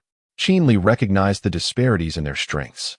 Even with 100-fold power, Su Wenshan would likely be unable to prevail. His gaze towards Su Wenshan brimmed with admiration. The young man had risked everything to safeguard Siyu, and for that alone, Qin Li deemed him worthy, a true man to be relied upon. "Daoist Qian, would you kindly step forth to assist my junior brother?" Qin Li called out to the ring upon Su Wenshan's hand. In the next moment, a plume of azure smoke erupted from the ring. With a face full of shame, Qian Fan appeared before Qin Li. It was not that Qian Fan had no desire to assist Su Wenshan. Rather, Su Wenshan had explicitly instructed him to remain uninvolved. Su Wenshan was acutely aware that he was no match for the three individuals confronting him. Upon sensing the formidable aura of these three adversaries, Qian Fan promptly informed Su Wenshan, urging him to seek out Qin Li without delay, for there was no hope otherwise. Originally, Qian Fan intended to provide cover for Su Wenshan, but to his surprise, Su Wenshan forbade him from intervening, asserting that any attempt to do so would be tantamount to courting death. Moreover, engaging could potentially attract even stronger foes, prompting Qian Fan to refrain from action. It was only when Qin Li summoned him that he emerged. "Qin Daoyu," Qian Fan said, bowing respectfully to Qin Li. "Qin Daoyu, keep a close eye on Su Wenshan and assist him in healing," Qin Li instructed, producing several vials of elixirs from his spatial storage and handing them to Qian Fan. "Understood," Qian Fan replied with a nod, realizing this was the extent of his capability at the moment. He then uncorked a vial and poured a pill into Su Wenshan's mouth. However, as he opened the vial, the rich fragrance of the elixir permeated the entire residence. Indestructible pill? Granny Zong instinctively recognized the name of the pill upon catching its aroma. The indestructible pill, a 7th-grade elixir, was worth its weight in gold and served as an exceptional remedy for external injuries. Previously, in the secret realm of the northwestern desert, The elixirs provided by Qin Li, while also of superior quality, were meant for internal injuries. Qin Li had also given a vial of those elixirs to Qian Fan. A treasure indeed, Granny Zong thought. Watching as Su Wenshan consumed the indestructible pill, her heart heavy with regret, for 7th-grade elixirs were scarce within their clan. Now, a pill worth a fortune was being wasted on a seemingly useless individual. As Qin Li observed Su Wenshan's complexion visibly improve after taking the elixir, he turned to Qian Fan and said, "I shall deal with these 3 ruffians, especially given their treatment of our junior brother." Ruffians? Granny Zong's countenance darkened at Qin Li's words. The middle-aged man, who had been pinning Cu under his arm, displayed a flicker of anger on his icy visage upon hearing Qin Li's remarks. He could not fathom where this man found the audacity to label the 3 of them as ruffians. With 2 at the Supreme Realm and 1 at the Primordial Realm, they were undoubtedly among the pinnacle of combatants wherever they went. "Granny Zong, allow me to take him down," a voice from behind emerged. It was Erlang, who pushed aside the door blocking his path, stood up, and wiped the blood from the corner of his mouth.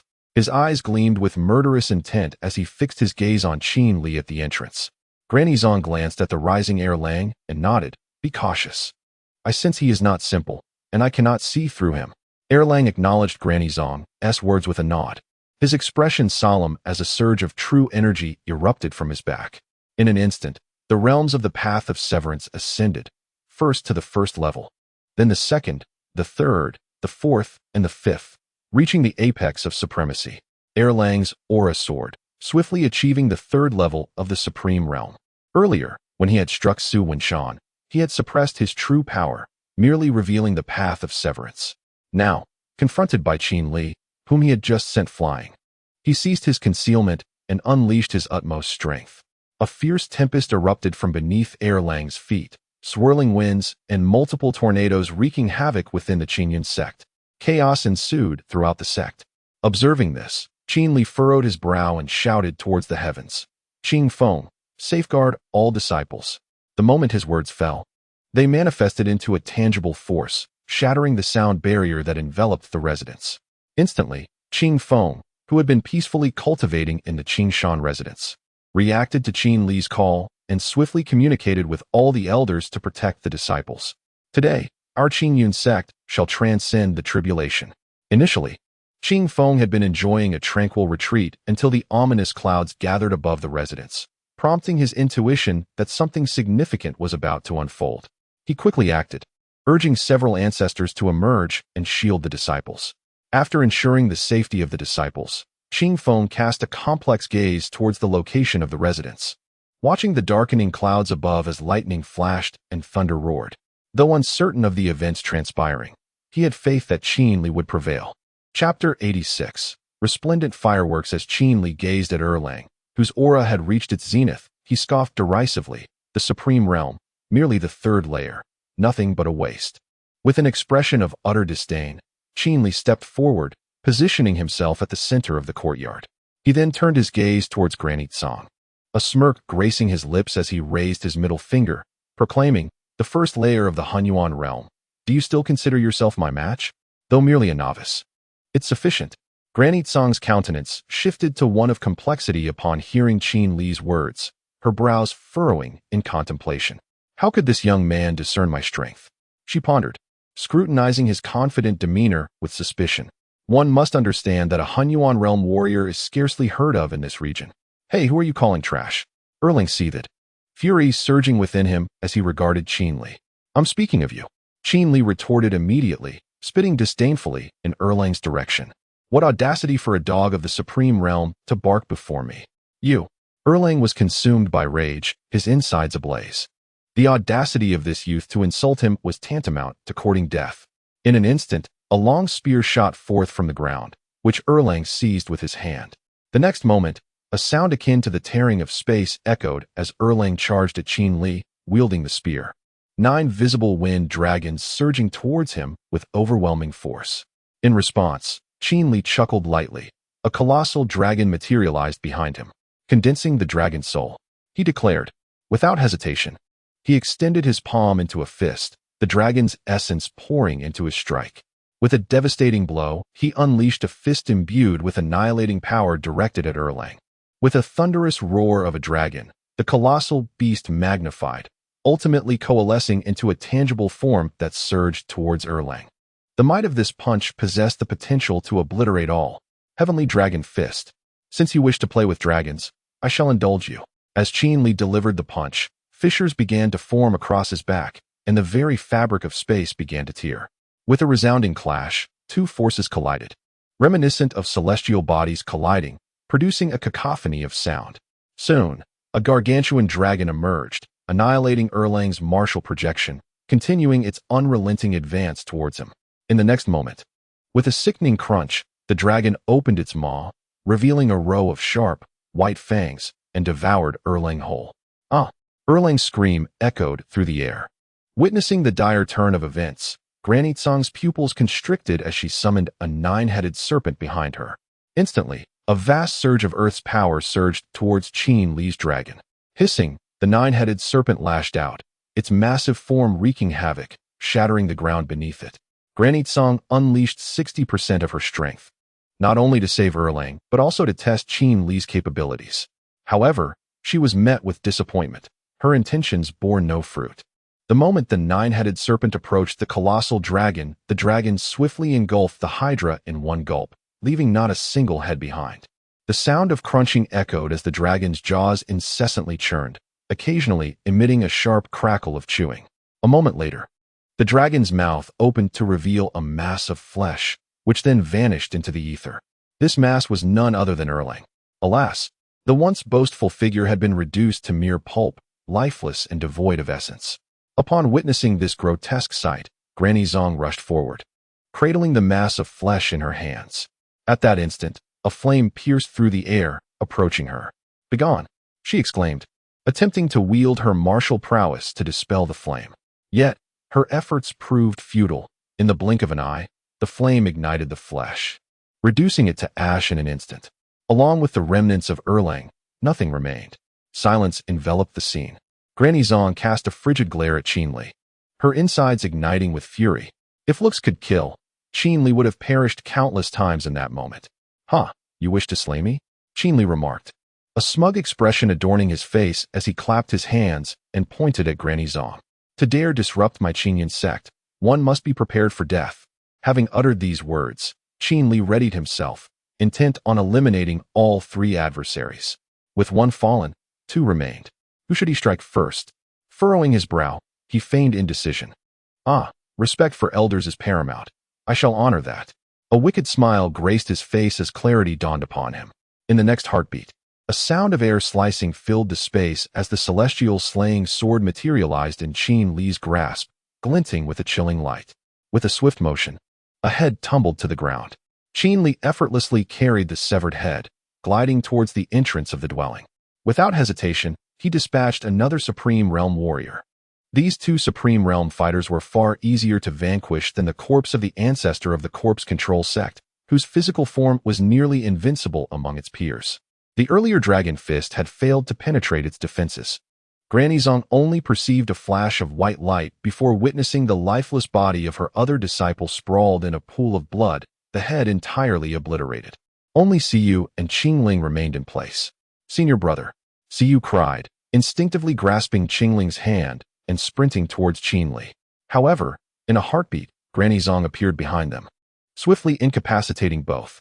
"Remarkable, your own lady can take such action," Qin Li mused, grinning at the sight of Siyu and Qingling rendered unconscious. "What do you intend to do?" Granny Zong inquired, her expression a complex tapestry of emotions. The speed at which Qin Li had dispatched the other warrior had eluded her perception, indicating that he too could potentially eliminate her in an instant. "Do you truly understand? I had long anticipated that one day the biological parents of Siyu would send someone to seek her out. Initially, I had no intention of intervening, for a family's reunion is, in essence, unproblematic. However, you have wounded my junior disciple, and that I cannot tolerate."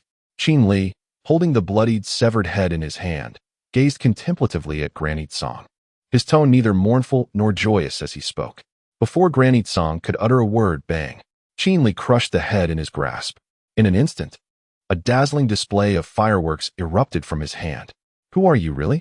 Granny Tsang questioned as she observed the demise of the individual she had brought along.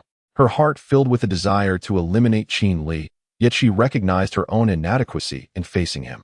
Granny Tsang resolved to stabilize the situation with Qin Li, biding her time until he became distracted, when she would seize the opportunity to flee. Me? Qin Li queried, pointing to himself upon hearing Granny Tsang's words. Oh, a warrior of your caliber, how could you possibly collaborate with such a minor sect as Qin Yun? Why not consider joining my clan instead? I could petition the clan leader to grant you the esteemed elder position, and together, we shall pursue the ultimate path, the pinnacle of martial arts. Granny Tsang suppressed her inner turmoil, striving to maintain a calm demeanor. In her mind, Qin Li was certainly not an ancestor of Qin Yun's sect, nor could he possibly be one of its disciples. Thus, she surmised that Qin Li likely had some form of alliance with Qin Yun, perhaps known to the elder warriors of the sect, who sought his protection for their enclave. It was only upon reaching this conclusion that she dared to extend an invitation for Qin Li to join her. One must understand that the prowess Qin Li exhibited could easily earn him renown across the entire continent, nearing the realm of the Supreme Emperor. No, no, no. You are unworthy, Qin Li said with a smile, shaking a finger in refusal. Chapter 87. 2 arms for 2 individuals. Qin Li's tone brimmed with disdain. Unable to comprehend their audacity in extending an invitation to him. Having just slain 2 of their kin, how could he possibly consider associating with their clan? Moreover, they had grievously harmed Su Wenshan, leaving Qin Li with no intention of sparing this family. Senior, there is little future for me within the Qin Yun sect. The elder Tsang spoke, attempting to interject. However, before she could continue, Qin Li firmly declined, asserting, there is no need. I have no desire to know the nature of your family. Today, you have injured my junior brother, and there must be consequences. Let me reiterate, you may take the person, but you must pay a price. Otherwise, you shall not depart. Senior brother. Just as Su Wenshan regained his composure, he was seized by urgency at Qin Li's words. He could not fathom why a senior would send Siyu to an unknown family. After all, they were ignorant of this clan's true nature and whether they were indeed related to Siyu. The thought of sending her to such an uncertain destination troubled Su Wenshan greatly, prompting him to implore Qin Li to retract his statement. Senior brother, what price could possibly suffice for them to take Siyu? Su Wenshan inquired earnestly, his tone laced with concern. Upon hearing Su Wenshan's voice, Qin Li turned to him, noting the perplexity etched upon his face. With a slight smile, he posed a seemingly unrelated question. Junior brother, do you believe in fate? Su Wenshan, bewildered by this query, found himself further lost in confusion. What did fate have to do with the spirit stone? Observing Su Wenshan's expression, Qin Li chose not to elaborate further, instead offering a reassuring glance. Trust me, junior brother. I would never allow Siyu to fall into peril. Have I not rescued you both on numerous occasions? Would I bring harm to you? Qin Li smiled broadly, though internally, he felt uncertain. He understood that, according to fate, it was unlikely he could retain Siyu against her family's will. There was a strong possibility that heavenly forces would intervene or that some protective talisman would come into play. Hearing Qin Li's words, Song's expression softened slightly. Without Qin Li's obstruction, it would be considerably easier for her to escort the young lady home. Had Qin Li resisted, she would have had to resort to her hidden trump cards. It must be said that Qin Li's intuition was astute. Their family had come with an unwavering resolve to bring Siyu back, fully prepared with comprehensive strategies. After all, Siyu's lineage was one steeped in ancient grandeur, boasting the might of unparalleled emperors, far surpassing the capabilities of someone like Qin Li, who had merely been cultivating for a few decades. Esteemed elder, what is it that you desire? Song inquired of Qin Li. In her heart, she believed that as long as his demands were not excessive, they could be accommodated. After all, befriending a martial artist of the Hunyuan realm is far preferable to offending one. Even though Qin Li had slain 2 exceptional disciples of her family, the worth of a martial artist in the Hunyuan realm vastly eclipses that of those 2 young members. The higher the realm, the more arduous the path becomes, requiring an increasingly lengthy period of cultivation. Thus, when Granny Tsang weighed her options, she concluded that winning over Qin Li was significantly more advantageous than incurring his wrath, especially in the present circumstances. She cleverly regarded Qin Li as a martial artist of the Hunyuan realm. Upon hearing her words, a wicked smile crept across Qin Li's lips, as if he had conceived an amusing notion. He turned to face Granite Song and began to stride towards her, each step accompanied by a manifestation of celestial phenomena. With every advance he made, the pressure upon Granite Song intensified until he finally halted before her, at which point she felt the oppressive weight on her shoulders diminish considerably. This pressure led her to increasingly believe that Qin Li was a formidable presence, perhaps even at the pinnacle of the Hunyuan realm, possibly on the verge of transcending into its final stage. The realms preceding Hunyuan consist of 9 stages, but the Hunyuan realm and those that follow are distinctly different. The Hunyuan realm is subdivided into 3 stages: Wuwa, Wudi, and Wutian. Granite Song had yet to step into the Wuwu stage, merely existing as an ordinary martial artist of the Hunyuan realm. However, Qin Li's aura suggested he might have already entered the Wutian stage. Ironically, the name of this Wutian stage coincides with the title of Qin Li's sword technique. Yet, Qin Li was oblivious to the intricacies of the Hunyuan realm, perceiving it as no different from the lower stages. Since you intend to take away Siyu, you may as well leave behind your 2 arms, Qin Li suddenly declared, his tone chillingly cold, as if echoing from the depths of the underworld, evoking a sense of dread. Upon hearing his words, Granite Song's brows furrowed, and her aged hands tightened around her staff. She sensed that Qin Li was not inclined to let her depart today. A flicker of anxiety crossed her features as she discreetly summoned her true energy, rummaging through the spatial ring on her hand for her trump card. Before coming here, the clan leader had provided her with a contingency plan, a trump card sufficient to allow her to traverse this continent at will, barring certain forbidden zones. After all, even the head of the Siyu family could not traverse some restricted areas unscathed. Senior, you must be jesting. Granite Song feigned a smile, revealing her old, yellowed teeth, hoping to placate Qin Li while waiting for an opportune moment to deploy her escape plan. I am not jesting.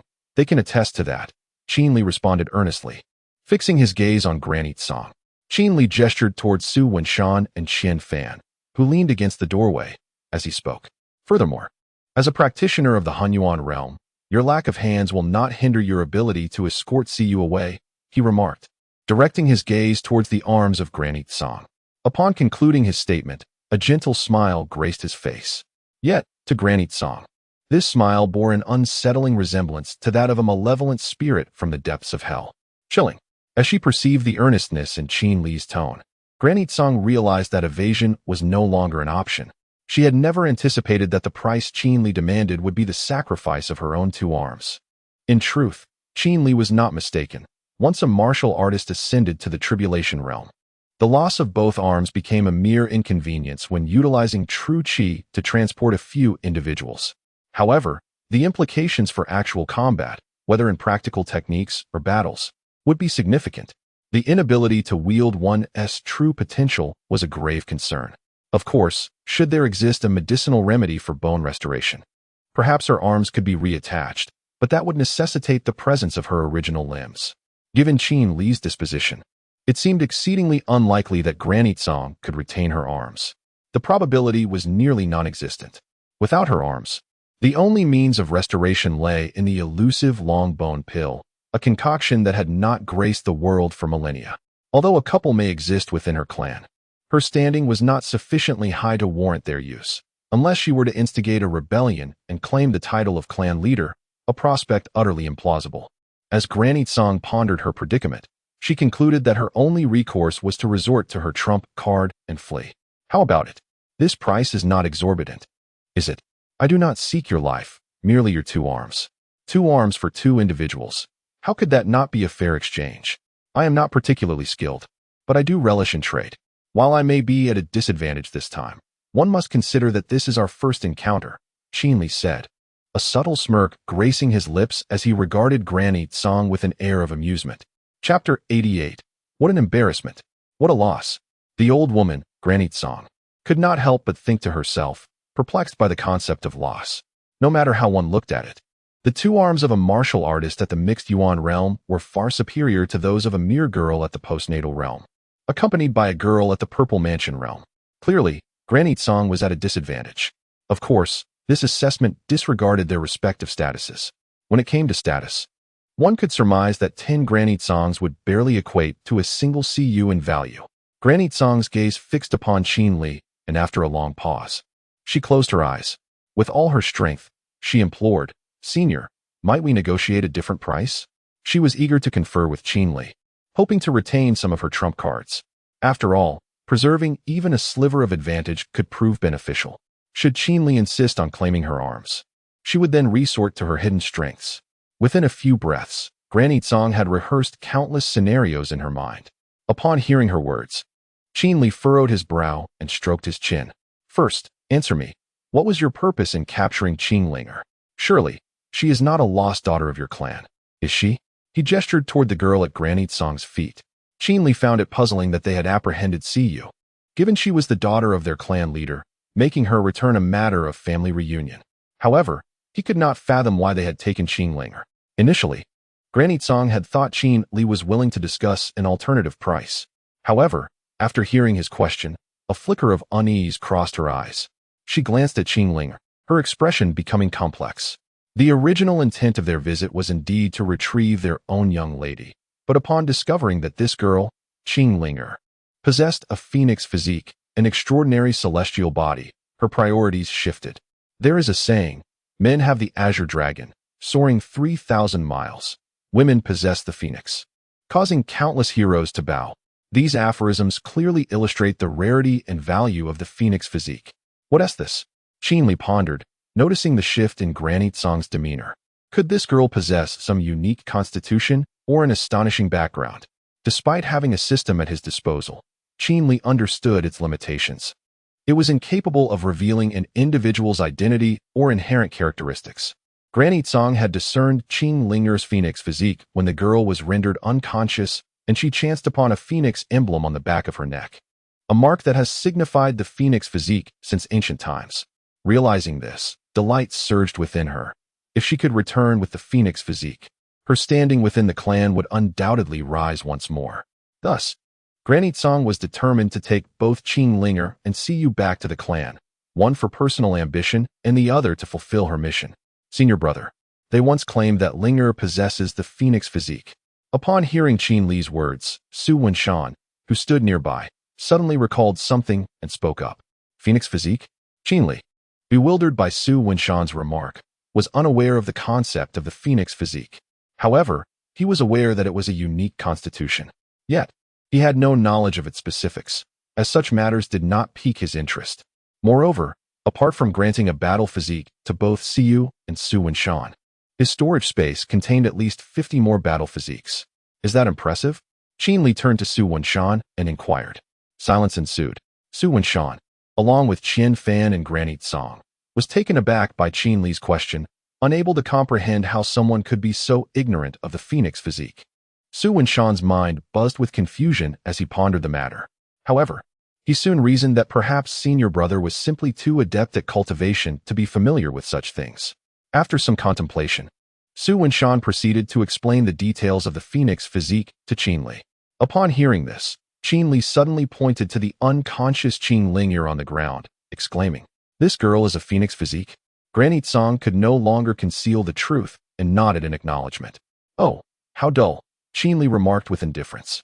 He had no interest in the phoenix physique, but was intrigued by Granny Tsong's imminent decision. He then urged her, "Hurry up, stop dilly-dallying. Senior, is there truly no alternative?" Granny Tsong, somewhat lost in Qin Li's rapid thought process, responded, "I can offer you pills, weapons, and techniques," she stated to Qin Li. "Unnecessary. Actions have consequences. Do you not agree?" Qin Li replied with a smile directed at Granny Tsong. "Then I apologize," Granny Tsong said to Qin Li. In the next moment, a chilling glint appeared in Granny Tsong's eyes, and instantly, the ground beneath her erupted in a dazzling golden array. A formidable pressure surged into the sky as a colossal figure materialized, exuding an aura of invincibility. At the instant the giant figure appeared, Granny Tsong swiftly produced a jade pendant, embracing Siyu and Qing Linger tightly. She activated her true energy to shatter the pendant. The very next second, the space began to warp, and Granny Tsong, cradling the two, fled into the rift. Noticing this, Qin Li disregarded the imminent attack of the forming apparition. In a flash, he grasped a long spear, unleashing a devastating force that erupted forth as he hurled the spear towards the void where Granny Tsong had escaped. Just as the spear was launched, The void sealed shut, and the spatial rift vanished, restoring tranquility. "Damn it!" Qin Li exclaimed. His fury ignited as he glared at the towering apparition. The old woman, Song, had fled, and she no longer intended to regard the matter further. The long spear that had gathered more than half of Qin Li's cultivation was specifically prepared as a contingency for such unexpected events. Having immersed himself in numerous tales of the underdog, Qin Li was well aware that unforeseen circumstances could arise. Thus, he had long since equipped himself with this tracking spear. Absent any mishaps, this spear would undoubtedly catch up to Tsang. Should she return directly to her clan, the spear would surely bring them considerable trouble. "Who are you?" A colossal ethereal figure suddenly manifested in midair, revealing the visage of a middle-aged man. His deep-set eyes and flowing black hair lent him an air reminiscent of a poetic, handsome figure. However, Qin Li was not in the mood to admire the man's striking features. "Are you Siyu's father?" Qin Li inquired. His brow furrowed as he gazed at the massive apparition. "Siyu? My daughter?" The towering figure responded, a hint of acknowledgement in his nod. He had merely sent someone to seek out his daughter, unaware of what she was called now, but he sensed that Song had summoned him, likely having discovered the whereabouts of his daughter. As the patriarch of an ancient clan, he grasped the unfolding situation instantly. It was apparent that Song had provoked someone she ought not to have offended, thus utilizing the jade pendant he had bestowed upon her to summon him for an attack, hoping to buy herself time to escape. After the enormous figure spoke, he turned his gaze to the furious Qin Li, sensing an elusive yet potent force emanating from him, which instilled a modicum of pressure. This formidable adversary was no wonder Song had resorted to using the jade pendant he had given her. The faint aura exuding from Qin Li was sufficient to elicit even the slightest unease from an emperor of unparalleled might, hinting at the depth of Qin Li's prowess. In the next moment, Qin Li met the massive apparition's gaze, noticing the condescending look it cast upon him, akin to that of one observing a mere pet. In an instant, his rage ignited, and he resolved to obliterate this formidable specter without hesitation, disregarding its true strength. "Let it perish," Qin Li declared, his patience worn thin after having wasted so many words. He had intended to play the role of a cat, only to find himself treated as a fool, an utter humiliation. With that, Qin Li grasped the sword of immortal slaughter, and in an instant, countless streams of sword energy surged forth from behind him, saturating the air with an overwhelming intent. He ascended into the sky, wielding the sword of immortal slaughter, as multiple swords of energy coalesced behind him, emanating an awe-inspiring aura. An invincible force flowed into the blade, causing it to resonate with a deep, thrumming hum. Immortal annihilation. In an instant, an overwhelming force twisted the very fabric of reality, causing the space around to fracture. The sky abruptly darkened, shrouding the world in shadow. All members of the Qingyun sect were enveloped by a sudden aura of death upon witnessing this scene. Far away in the grand hall of the Qingyun sect, Qingfeng discerned the anger emanating from Qin Li. A chilling atmosphere of slaughter filled the heavens and the earth. An astonishing force, capable of shaking the very foundations of the world, began to emanate from within the confines of the room. Chapter 89. Breaking the Heavens? Though the heavens and earth had succumbed to darkness, rendering visibility non-existent, the colossal phantom could still discern Qin Li's location. From where Qin Li stood, an overwhelming sword intent coalesced into a tangible form. Die! In the abyss of shadows, Qin Li's furious roar echoed. A glimmer of cold light emerged first. A beam of white radiance imbued with an endless chill, surging towards the immense phantom. This luminous sword energy illuminated the entire night. All members of the Qingyun sect bore witness to this striking white sword aura. Terrifying, unstoppable, invincible. These were the only words that the onlookers could conjure in their minds. Su Wenshan, leaning against the door of his residence, felt a wave of apprehension for Qin Li as he observed the scene. Qian Fan recognized the formidable power of Qin Li's strike and understood that even if it could not shatter the phantom, it would come exceedingly close. Interesting. The giant phantom suddenly erupted in laughter. It then extended its palm, striking downward with a force reminiscent of a meteor, fracturing the space beneath its impact and revealing fissures. A fierce gale swept through the Qingyun sect. "This is bad," Qian Fan exclaimed, hastily utilizing the last remnants of his true energy to carry Su Wenshan away from their mountain abode. The giant phantom's palm descended directly, targeting Qin Li first and then the residents. Qian Fan knew that even if Qin Li's celestial destruction could mitigate the residual force, it would still suffice to obliterate the mountain peak. Hence, he acted swiftly, employing his dwindling true energy to prevent Qin Li and the enormous phantom from becoming collateral damage. In midair above the residents, Qin Li observed the giant phantom's assault with an unnameable fury swelling within him. Seeking death, with a thunderous shout, the two forces collided, resulting in a cataclysmic rift in space. The entire mountain peak housing the residents disintegrated into dust. The vicinity, stretching for dozens of miles, became a barren wasteland, utterly annihilated. Good heavens, how terrifying! Just as Qian Fan and Su Wenshan fled the residence, they witnessed the mountain peak vanish into oblivion due to the aftermath of the battle. Such power, Qian Fan had only encountered at the zenith of his own capabilities, during a time when he was still in the realm of severing the Tao. However, he had not even been worthy to spectate that battle, only feeling its residual might. Above the Qingyun sect, the clash between Qin Li and the colossal phantom raged on. The sounds of battle reverberated like thunder, a dreadful pressure radiating outward.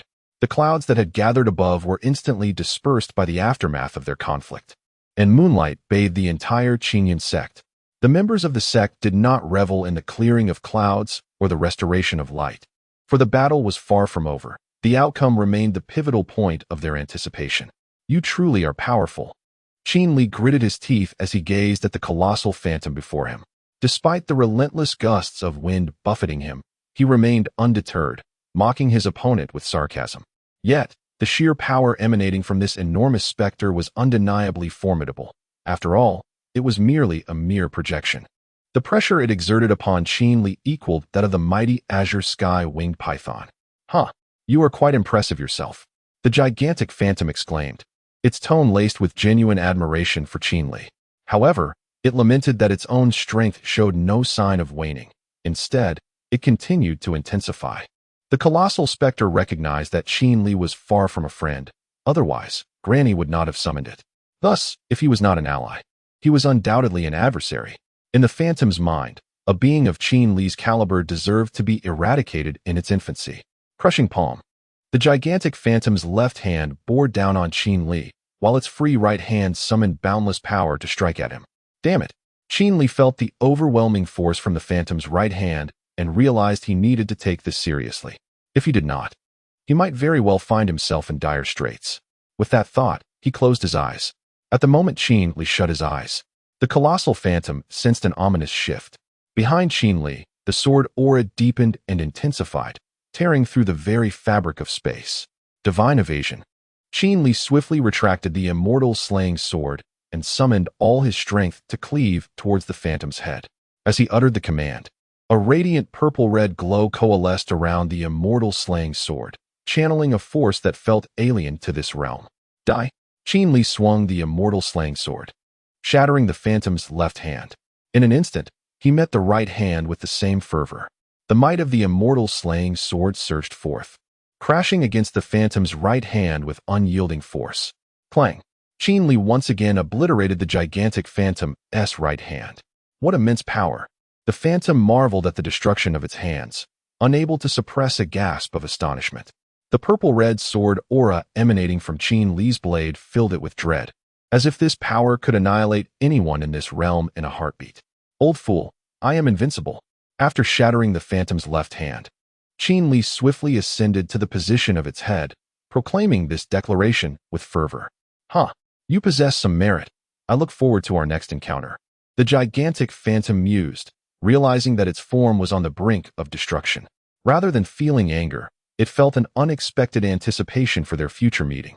In that fleeting moment, it seemed to forget that Qin Li was its enemy, a smile creeping onto its visage. Just as Qin Li was about to sever the phantom's neck, he noticed the phantom's lips moving, as if uttering something. However, Qin Li could not afford to pause. With a decisive stroke, he cleaved through the phantom's neck, and it vanished into nothingness. The world has returned to normalcy, and the space gradually begins to mend. Qin Li furrows his brow, recalling the subtle movement of the lips of the colossal phantom before its demise. Youngster, Petion, perhaps I shall require your assistance. Qin Li descends to the ground, retracting the sword of celestial slaying, murmuring to himself. Subsequently, he retrieves a clean garment to change into. Despite the protective aura of true energy during the recent battle, his clothing has been rent asunder by the fierce winds of conflict. One could say it is an embarrassing display of springtime vulnerability. Once Qin Li has changed attire, he cannot help but stroke his chin, reminiscing about the phantom's whispered words. If he was not mistaken, the colossal figure's utterance was, "Youngster, Petion, perhaps I shall require your assistance." Petion? Qin Li furrows his brow, gazing at the spot where the tremendous phantom had vanished, sensing that this realm is far more intricate than he initially perceived. Jinya, Shenbai? Qin Li suddenly intones the names of his two ultimate techniques. After a moment, an idea seems to dawn upon him, and he shakes his head in bemusement, setting off to locate Su Wenshan's aura. Before long, Qin Li discovers Su Wenshan and Qian Fan amidst the ruins, both appearing disheveled and covered in dust. Qian Fan, my friend, what has transpired? As Qin Li approaches, he perceives the faintness of Qian Fan's aura, as if he were on the brink of fading away. Senior Qin Li, your calling me friend is quite an honor, Qian Fan replies, omitting the details of his weakened state, instead opting to bow respectfully. A formidable individual deserves the respect befitting their strength. When Qian Fan and Qin Li previously addressed each other as friends, Qin Li's power had not yet reached such formidable heights. However, now, Qin Li's capabilities have surpassed his wildest imagination, making the term friend feel somewhat of an overestimation. Chapter 90 begins with an infusion of motivational wisdom.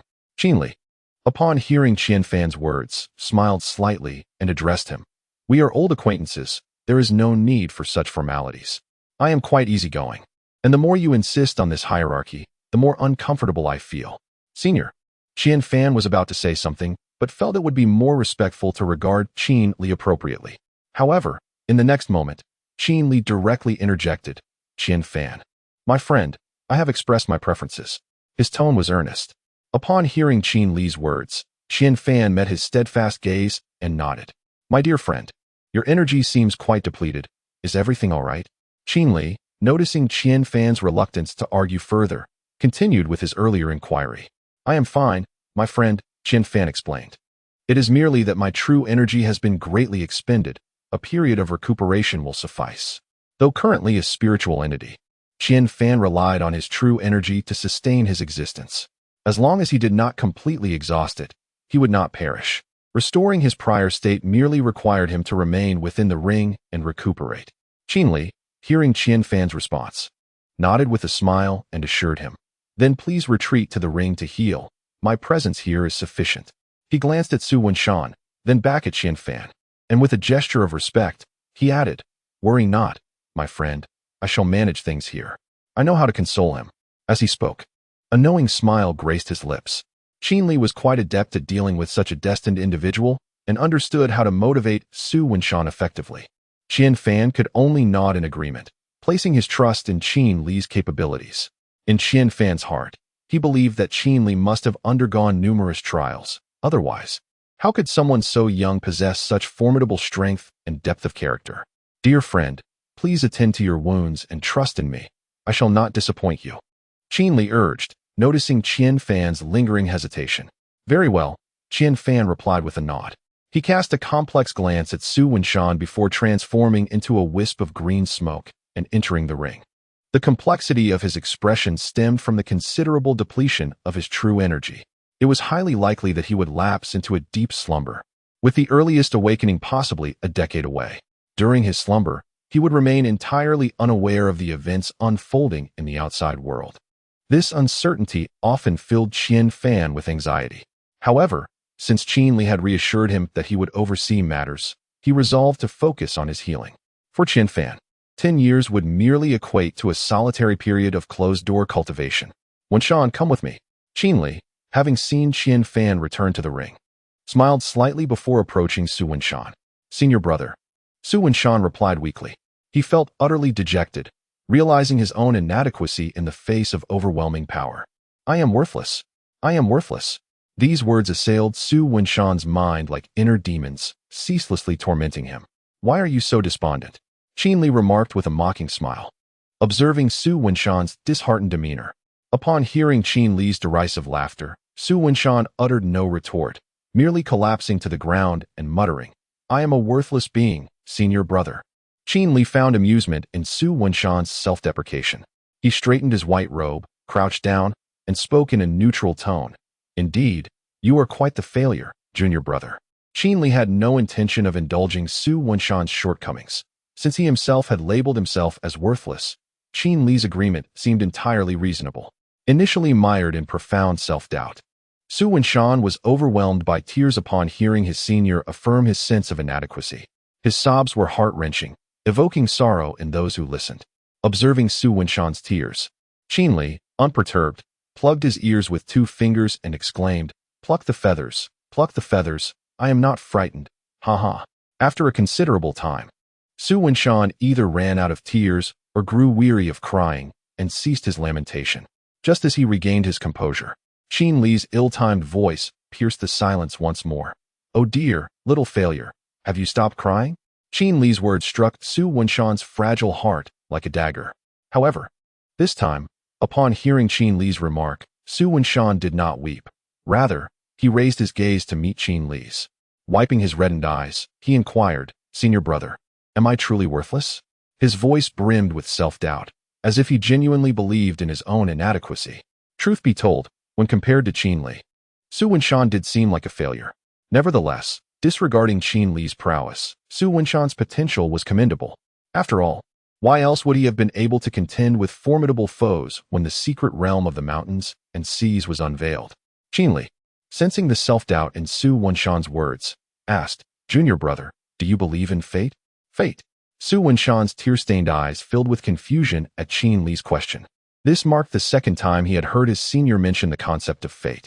If asked whether he believed in fate, he would vehemently declare his disbelief.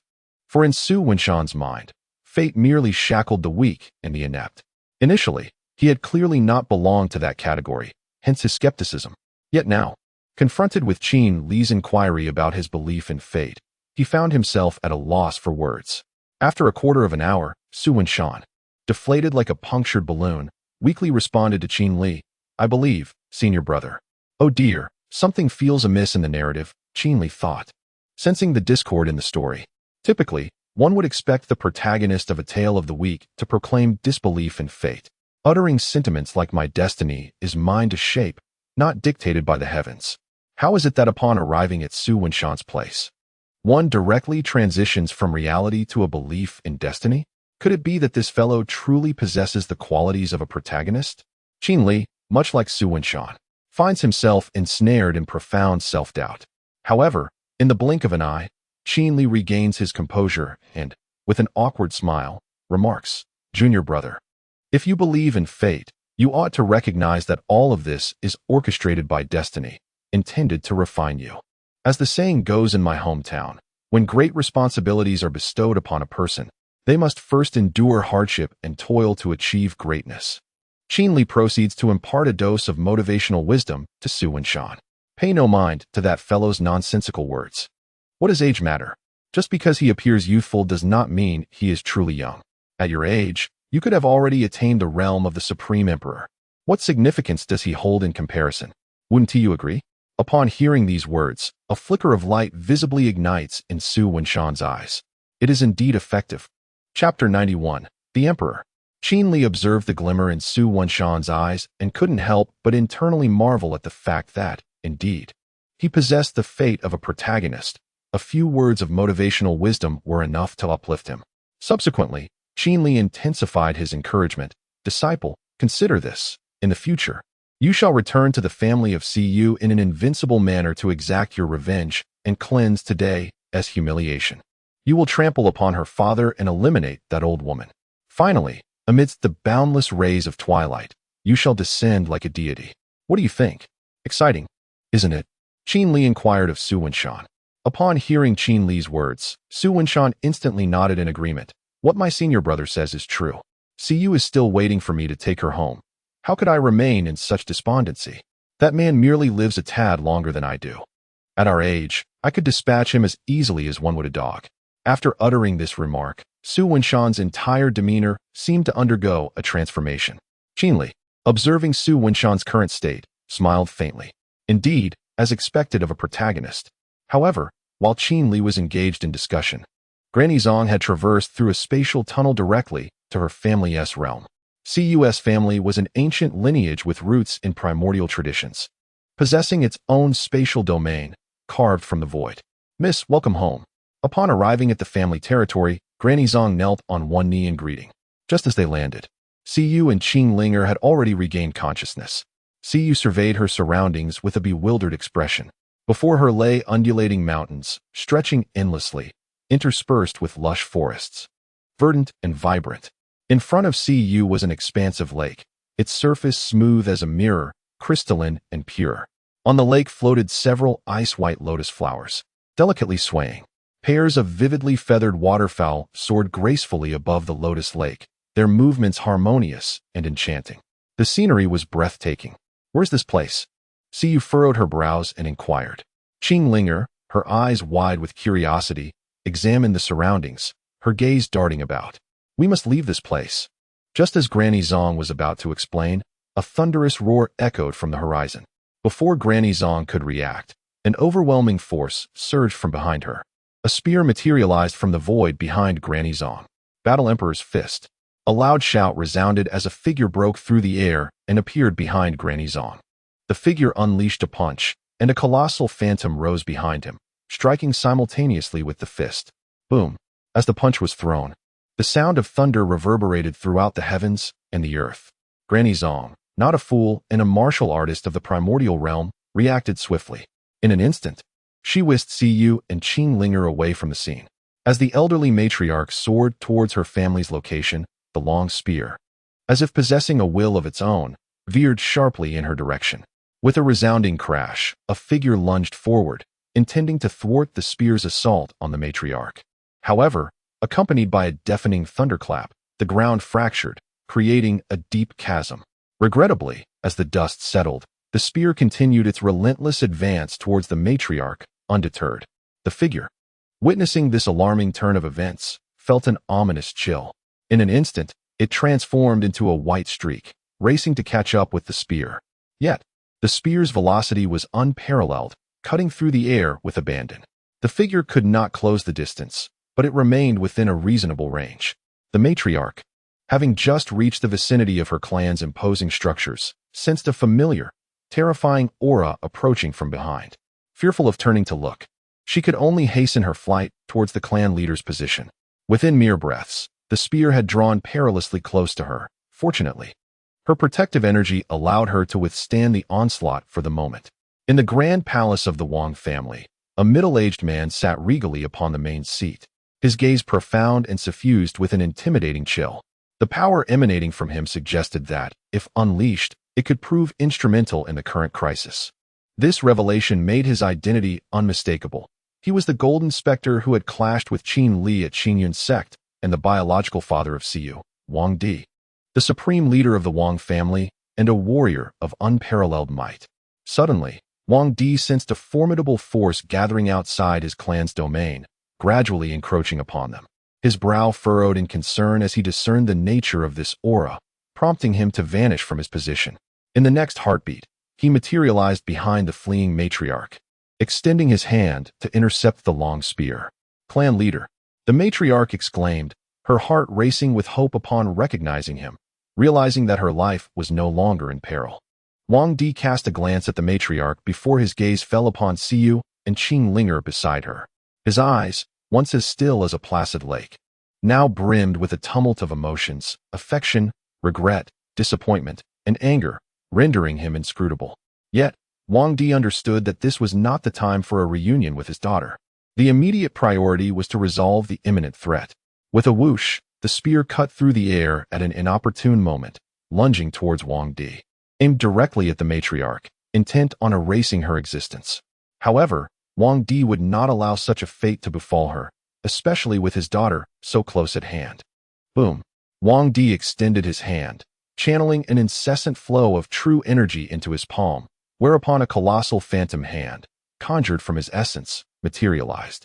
This enormous hand then collided directly with the spear, unleashing an infinite surge of formidable energy. The entire Wang clan felt the battle aura of the intruders, mistakenly believing their sanctuary had been breached. In an instant, immense waves of true energy surged into the sky from the vicinity of the Wang family estate. Within a mere quarter of an hour, the family's elite had gathered en masse at Wang Di's location. The younger members of the Wang clan, upon witnessing their patriarch in action, bowed deeply in respect, even as Wang Di defended against Qin Li's spear. After paying their respects, the clan members glanced at the elder matriarch, then turned their gaze toward the source of the ongoing battle. A spear?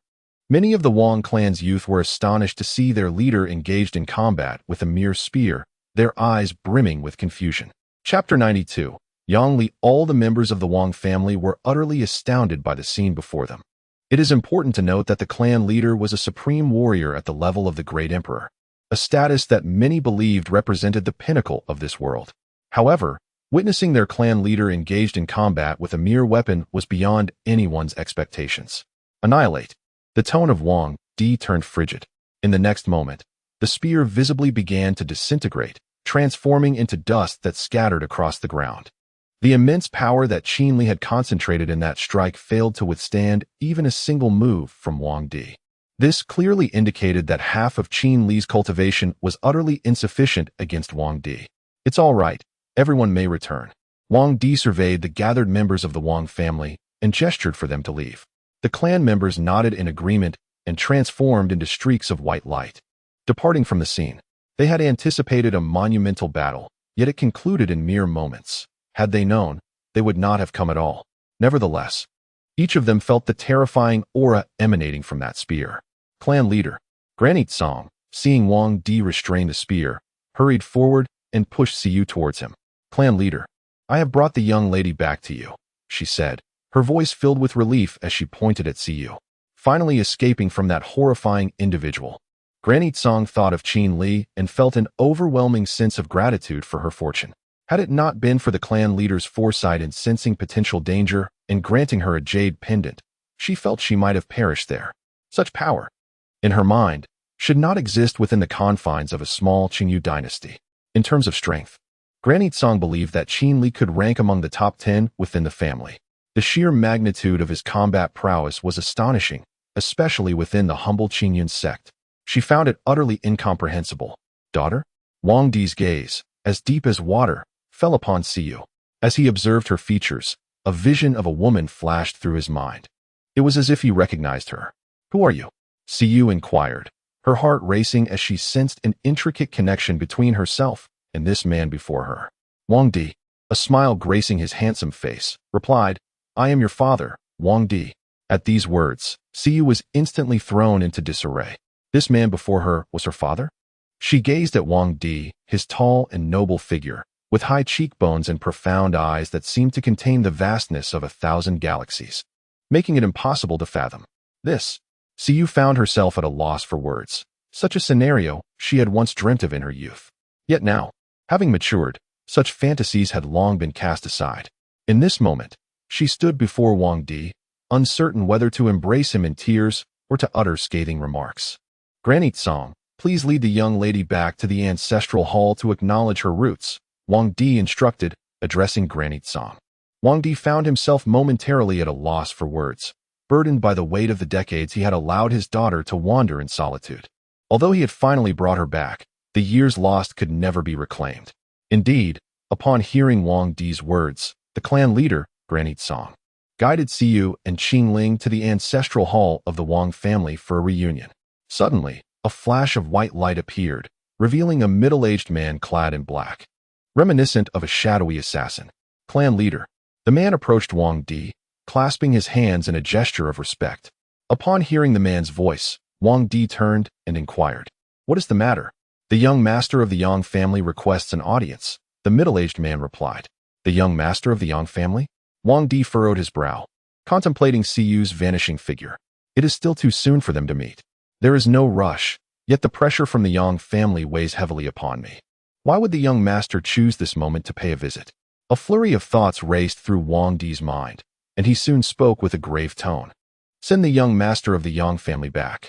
Today, there are significant matters unfolding within the Wang family, and we cannot entertain guests.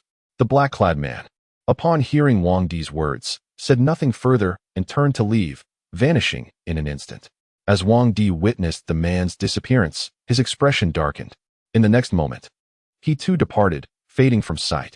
At the entrance of the Wang family's secluded realm, a youth surveyed the female disciples stationed outside with a lewd gaze. He was adorned in a fine white robe embroidered with entwined lotus patterns, cinched at the waist with a crimson dragon and phoenix belt. His disheveled hair framed bright, piercing eyes, and his tall stature was striking. Yet, the lewdness of his gaze rendered his otherwise noble appearance utterly incongruous. This youth was none other than Yang Li, the young scion of the Yang family. Young master, please be mindful of your demeanor. You are about to meet the young lady of the Wang family who has just returned. She is your fiancée. If this meeting goes awry, the clan leader will be displeased.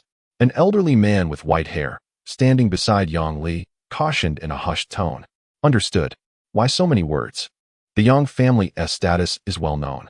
That insignificant Wang family has but a single emperor among them.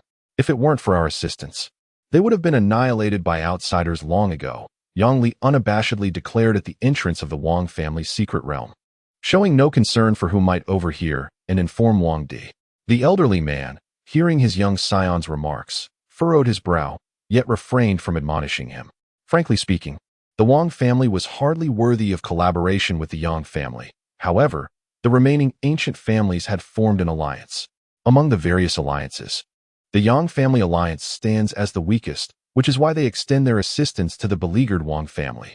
Aligning with the Wang family, despite their current decline, is a calculated risk, for they are an ancient lineage, and the presence of even a single supreme emperor on the battlefield can wield overwhelming influence. However, since the Wang family is deemed unworthy of collaboration with the Yang family, the latter insists on a form of tribute. Thus, the current patriarch of the Yang family proposes that the daughter of the Wang family wed his son, Yang Li, due to Yang Li's notorious reputation. No other ancient family of comparable stature is willing to marry their daughters to him, reflecting the extent of his infamy. Upon hearing this condition, the elders of the Wang family, after thorough deliberation, resolved to marry off Siyu to Yang Li, even though they were acutely aware of his lecherous nature. Yet, the Wang family finds itself powerless against the Yang family's demands.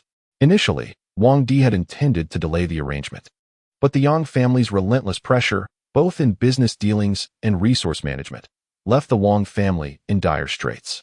Consequently, Wang Di hastened the search for a suitable bride through the assistance of Wang Pe.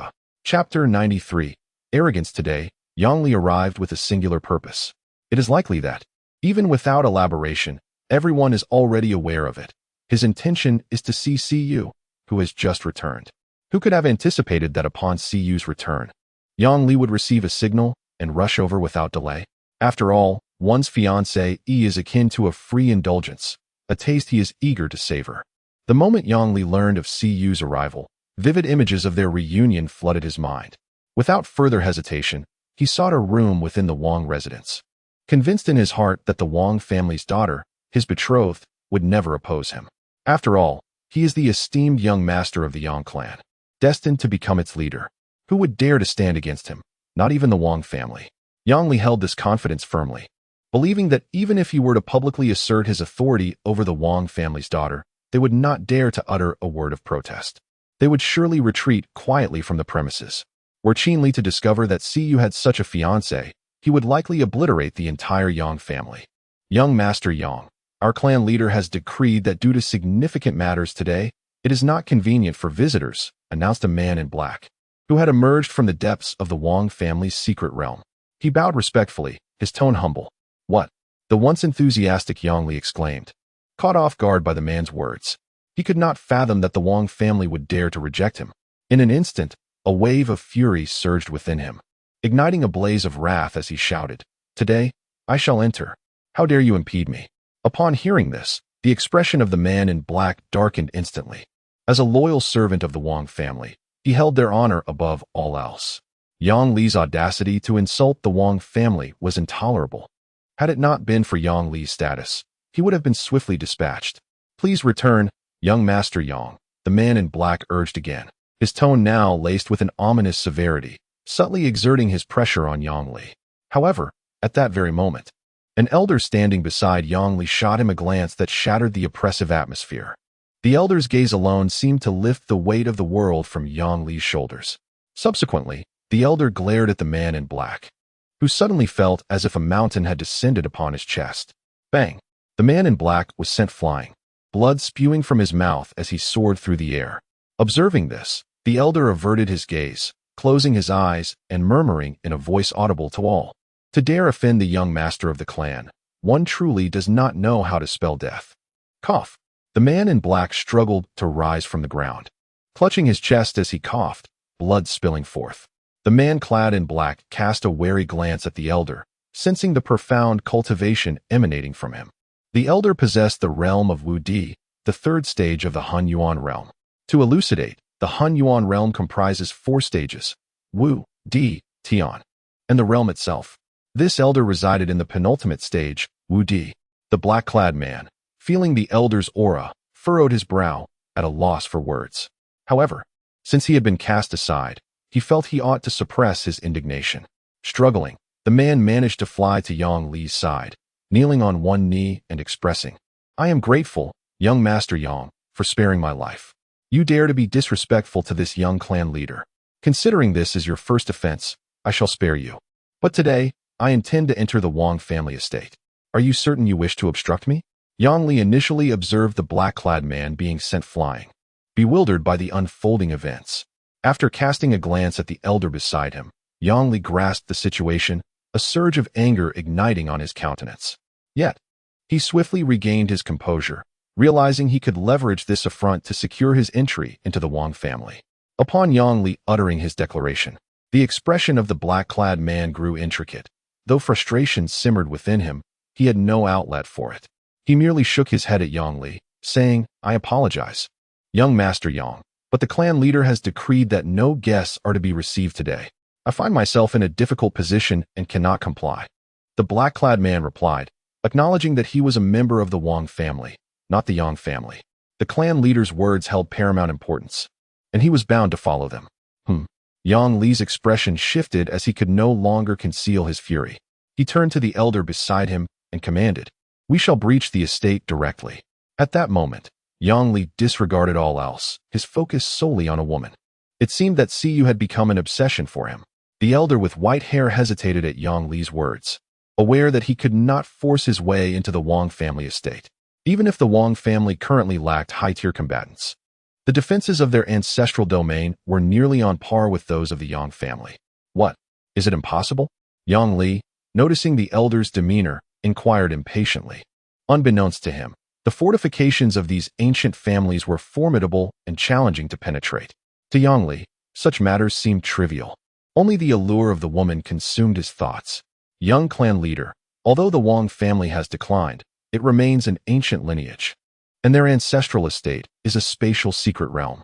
I cannot breach it," the white-haired elder stated candidly. Hearing the elder's words, Yang Li frowned, visibly displeased. Just as he was about to respond, a figure materialized before him.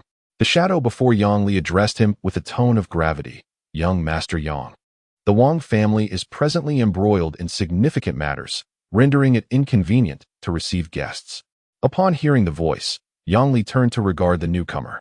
"Patriarch Wang," the elder with white hair exclaimed respectfully upon recognizing the arrival.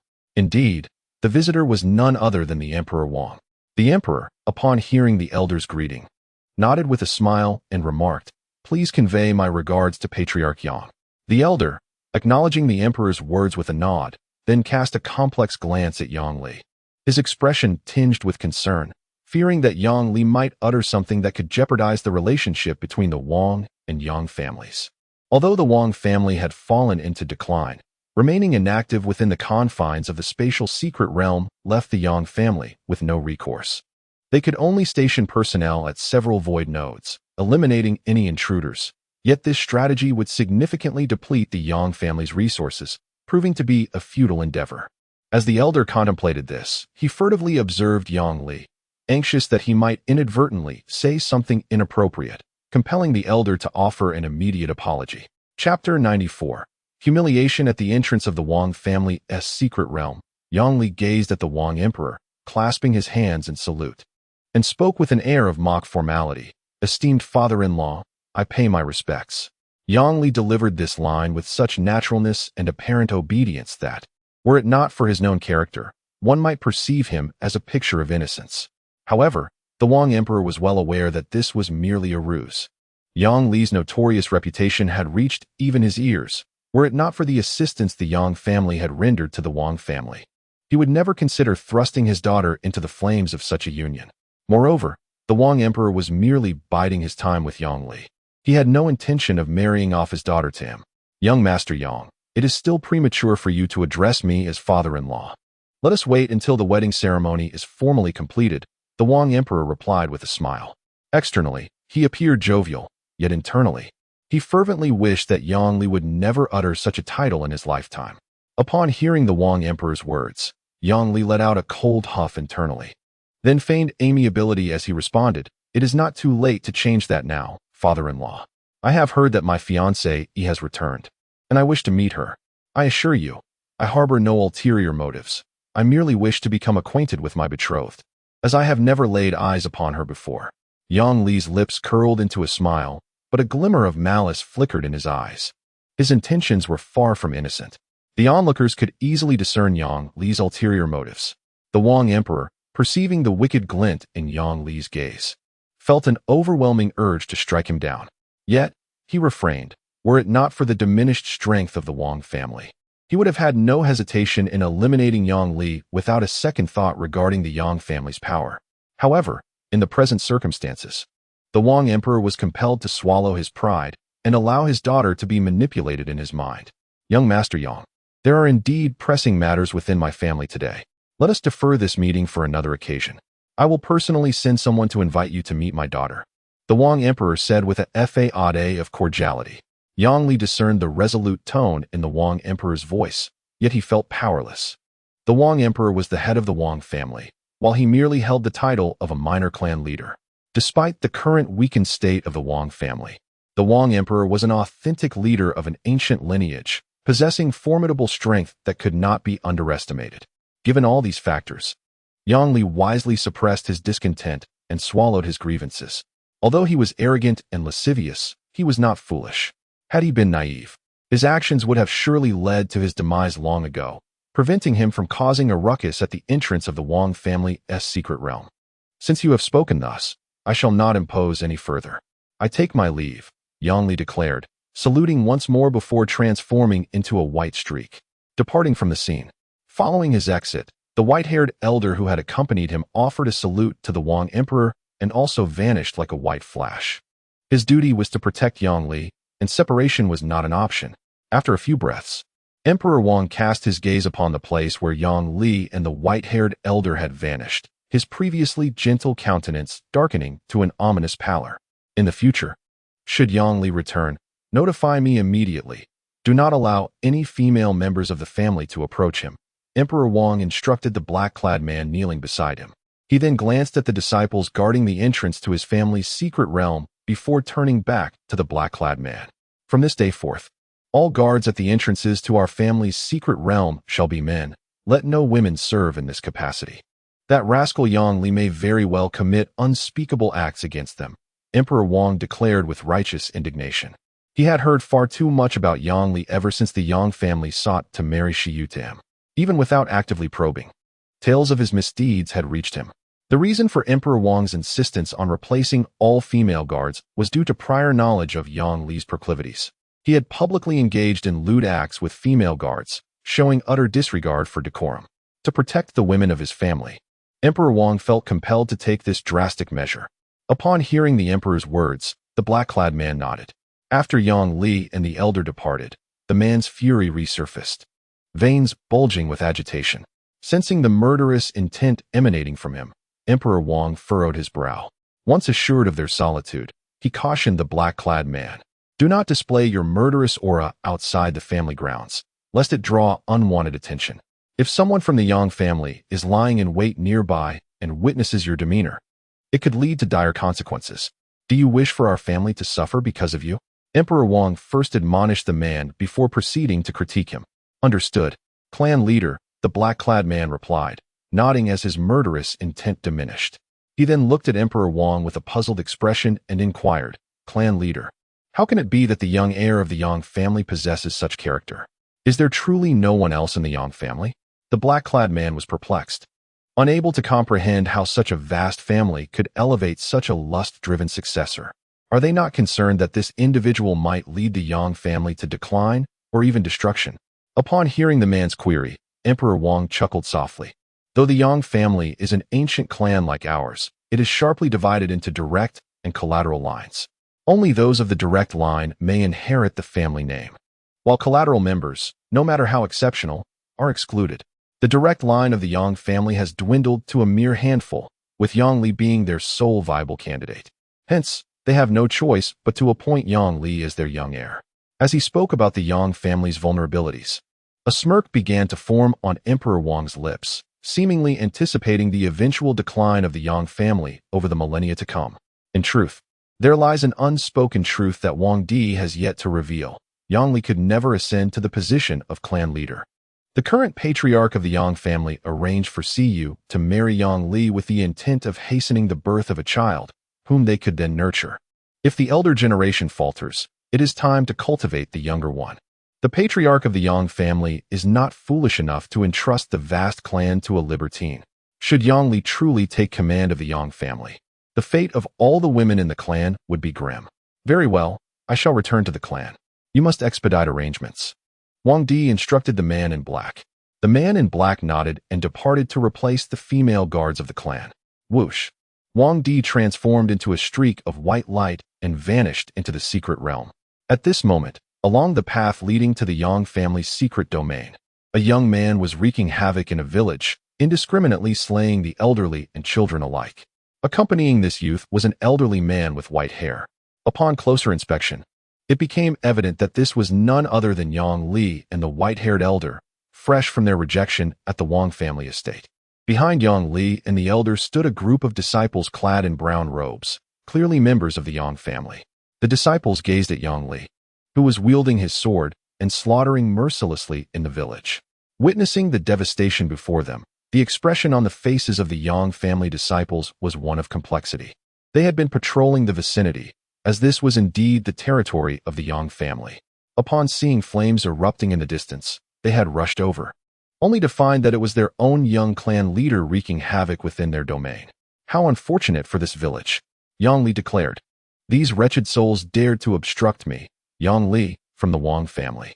They are courting death. With that, he struck down another villager with a single sweep of his sword. Chapter 95.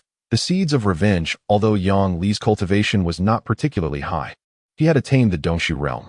The woman beneath him, however, was merely at the acquired stage of cultivation and stood no chance against Yang Li's ferocious assault. Within a mere quarter of an hour, she had ceased to breathe, her eyes wide open and unblinking in death. After a moment, Yang Li stirred, and upon realizing she was lifeless, he gestured dismissively to the white-haired elder. Having accompanied Yang Li for many years, the elder understood his silent command. He approached and removed the lifeless woman, then seized another girl, placing her where the previous one had been. Before the elder, a line of women stood frozen in place, each one appearing disheveled, their eyes wide with terror. A closer examination revealed the unmistakable glimmer of fear in their gazes, particularly when directed at Yang Li.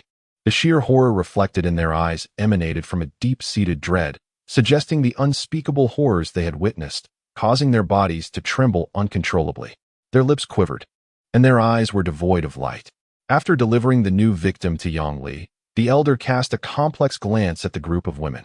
He understood, as did the younger members of the Yang family behind him, that these women were unlikely to survive. They were the sole females of this village, trapped by Yang Li's spiritual energy, while every male, young and old, had already been slaughtered by him. This demon, masquerading as the protector of the Yang clan, was indeed their young clan leader. How utterly absurd. Curse that Wang family. Once the matter concerning my Yang family is resolved, I will ensure their annihilation. As Yang Li continued his exercises, he raged against the Wang emperor and the entire Wang family. The elder, hearing Yang Li's vitriol, remained silent. They were within the confines of the Yang family territory, free to speak their minds, even if it meant cursing the current clan leader, who happened to be his own father. While Yang Li vented his anger, The elder, perhaps weary of the tirade, glanced around. His gaze settled upon a distant mountain peak, and he furrowed his brow. The younger Yang family members, noticing the elder's expression, followed his gaze toward the mountain. Suddenly, one of the younger members sensed something amiss. Casting a deep look at Yang Li before averting his eyes, he approached the elder cautiously, and a voice whispered in the elder's ear, "Elder, should we eliminate him?" The elder turned to regard the young family member intently before glancing back at the depraved Yang Li. With a complex expression, he shook his head and conveyed silently, "You have seen nothing, nor have you perceived anything. Remember that." The young family member, upon receiving the elder's words, maintained an indifferent demeanor, though a flicker of humanity crossed his eyes. The scions of the clan nodded solemnly, turning back to their ranks to communicate with the remaining members. They perceived nothing amiss, nor did they sense any lurking danger. Upon hearing the leader's subtle transmission, the clan members cast a lingering glance at Yang Li, then collectively nodded in agreement. The white-haired elder observed this synchronized response with a hint of satisfaction blossoming within him. His gaze then shifted towards the mountain peak he had been scrutinizing. Through the elder's eyes, one could distinctly discern a youth upon that summit. This boy, covered in dirt and with vacant eyes, was nevertheless ablaze with fury. He was none other than the child whose village had been laid to waste by Yang Li. Rage filled the boy's gaze as his hands and feet quivered uncontrollably. After a prolonged silence, he clenched his teeth and managed to force out a few words. "Yang Li, you shall ultimately pay the price." The seeds of vengeance had taken root in his heart, awaiting the perfect moment to sprout. After uttering this declaration, the boy turned away, tears cascading down his cheeks uncontrollably. At Qingyan sect, a month had elapsed. The structures ravaged by battle were nearly restored. In the sect's graveyard, Qin Li and Su Wenshan sat cross-legged in earnest conversation. "Senior brother, do you possess any methods to expedite my ascent in strength?" Su Wenshan inquired earnestly. In that moment, he exhibited none of his former naivety or juvenile demeanor. Instead, he radiated a mature and composed aura. The Su Wenshan of today was a stark contrast to his previous self. If one were to gauge merely by presence, the former Su Wenshan might as well have perished. The current Su Wenshan was reborn. Desire to grow stronger? Qin Li opened one eye, acknowledging Su Wenshan's unwavering determination with a nod. "Very well, I can assist you, but the path to strength is a gradual journey. Are you certain you can devote yourself entirely to your training?" Qin Li continued, probing further. "I understand, which is why I wish for you, senior brother. To facilitate my rapid growth, I intend to resign from my position as sect leader tomorrow." Though Su Wenshan yearned to bolster Qingyan's sect, he recognized that he was no longer suited to lead at this juncture. He refused to be a coward. Indeed, Qin Li nodded in response to Su Wenshan's words. Regardless of the plan, he would support Su Wenshan wholeheartedly. His faith in him was unwavering. Then, with a decisive gaze, Qin Li declared, "Behold my signature technique, Wu Tian." As he gestured in the air, a torrent of profound martial knowledge surged into Su Wenshan's mind. Wu Tian was one of Qin Li's prized techniques, a formidable sword skill and one of his 3 trump cards. The other 2 were Xinye and Xinbi. These 3 sword techniques constituted the foundation of Qin Li's current capabilities. Since Qin Li began his battles, aside from the formidable Qing Tian Inyo Meng, no one has been able to withstand even a mere 3 moves of his technique. Feeling the cultivation knowledge resonating in his mind, Su Wenshan once again bowed in gratitude to Qin Li. Su Wenshan was well aware of the formidable nature of this Wu Tian sword technique, having witnessed Qin Li wield it several times. He had long harbored a deep admiration for it. Before Su Wenshan could fully process his thoughts, a collection of spherical orbs appeared before Qin Li. Upon closer inspection, he realized they were akin to the combat spheres he had previously absorbed. These orbs, once assimilated, could temporarily accelerate one's cultivation level and enhance one's strength to a remarkable degree. However, Qin Li cautioned, "You must remember, do not absorb too many at once. Proceed with caution, for your body cannot handle an excessive intake of these combat spheres. It could result in a catastrophic explosion, akin to a balloon bursting. Do you understand?" Qin Li pointed at the spheres on the ground, emphasizing his warning. He feared that Su Wenshan, in his eagerness, might attempt to absorb them all at once, leading to dire consequences that would leave Qin Li distraught. Although Su Wenshan had no intention of absorbing all the combat spheres at once, He did contemplate the idea of taking in half. I understand, senior brother. I shall diligently cultivate and will not bring disgrace to your teachings. Su Wenshan solemnly vowed to Qin Li. Upon hearing Su Wenshan's words, Qin Li rose to his feet and gazed towards the horizon. Was this the fate of a seemingly inept protagonist? The Wang family? They dared to capture my little junior sister. For now, let them frolic for a time. Should they dare to harm Cu, I shall ensure the obliteration of their entire clan. With a sense of her presence and location resonating in his mind, Qin Li was already aware of the whereabouts of the Wang family. It was inevitable that he would pay them a visit sooner or later. Chapter 96. The Ninth Prince. Time flies swiftly. A year has elapsed. During this year, Su Wenshan remained within the sect until the passing of Qin Feng. Are you leaving? Qin Li inquired, his back turned to Su Wenshan at the Qingyun sect's cemetery. I am departing, senior brother. I intend to entrust the sect to Elder Xianyi. Su Wenshan replied. Xianyi? Indeed. Elder Xianyi, a seasoned expert of the Cave Void realm and a venerable elder of the sect, should be capable of managing the Qingyun sect. In the brief span of a year, Su Wenshan had been unable to cultivate a suitable successor. Contemplating the matter, he had resolved, prior to Qin Feng's demise, to transfer the sect's leadership to Xianyi. Upon learning this, Xianyi merely stated that he would temporarily act as the sect steward. Su Wenshan would retain his position as the sect leader and could return at any time. Despite Su Wenshan's multiple refusals, Xianyi's tone was resolute, declaring that if Su Wenshan did not acquiesce, he would leave the Qingyun sect to fade into the annals of history. Faced with such an ultimatum, Su Wenshan had no choice but to concede. Senior brother, should I bring Xianyi to meet you? Su Wenshan quietly asked Qin Li. When Xianyi had previously agreed to act as the acting sect leader, he had inquired about the identity of Su Wenshan's senior brother. After all, as he prepared to assume the role of acting sect leader, it was imperative for him to know the formidable asset of the sect. It would be unwise to remain on edge every day. No need. I anticipate that I shall depart the sect within a few years, Qin Li responded to Su Wenshan. He intended to leave the Qingyun sect in a few years to explore other realms. In his heart, he believed that the Qingyu dynasty's cemetery was an excellent choice. However, the challenge lay in how to enter discreetly. Qin Li perceived this as a dilemma. He could not disguise himself or conceal his aura to gain entry. According to his knowledge, the Qingyu dynasty possessed special treasures that could detect one's aura, leaving him with no means of evasion. Furthermore, although the Qingyu dynasty's strength had waned, it remained a sovereign power, a ruler of its domain. Su Wenshan, taken aback by Qin Li's words, softly asked, Senior brother, where do you intend to go? I do not know, but it is likely to be the Qingyu dynasty, Qin Li replied. The path of cultivation is endless. During this descent into the mortal realm, be mindful of human hearts. As for the matters concerning our junior sister, you can rely on me. You cannot act recklessly. Qin Li spoke to Su Wenshan with a calm demeanor, yet his eyes shone with anticipation. Hearing Qin Li's words, Su Wenshan offered no further remarks, merely bowing in farewell. Subsequently, he transformed into a streak of white light and departed. Qin Li remained in place, extending his right hand to caress a stone tablet before him. Before him stood a new grave, with the familiar two characters inscribed upon the tombstone, Qin Feng. This was the grave of Qin Feng. As Qin Li gazed upon Qin Feng's resting place, he felt the swift passage of time. In the blink of an eye, so much time had gone by. Qin Li lingered there, enveloped in a profound sense of melancholy. After a while, Qin Li departed from the Qingyun sect and wandered aimlessly along the rural path. On the road that was essential for reaching the Qingyun sect, a young lad staggered along the thoroughfare.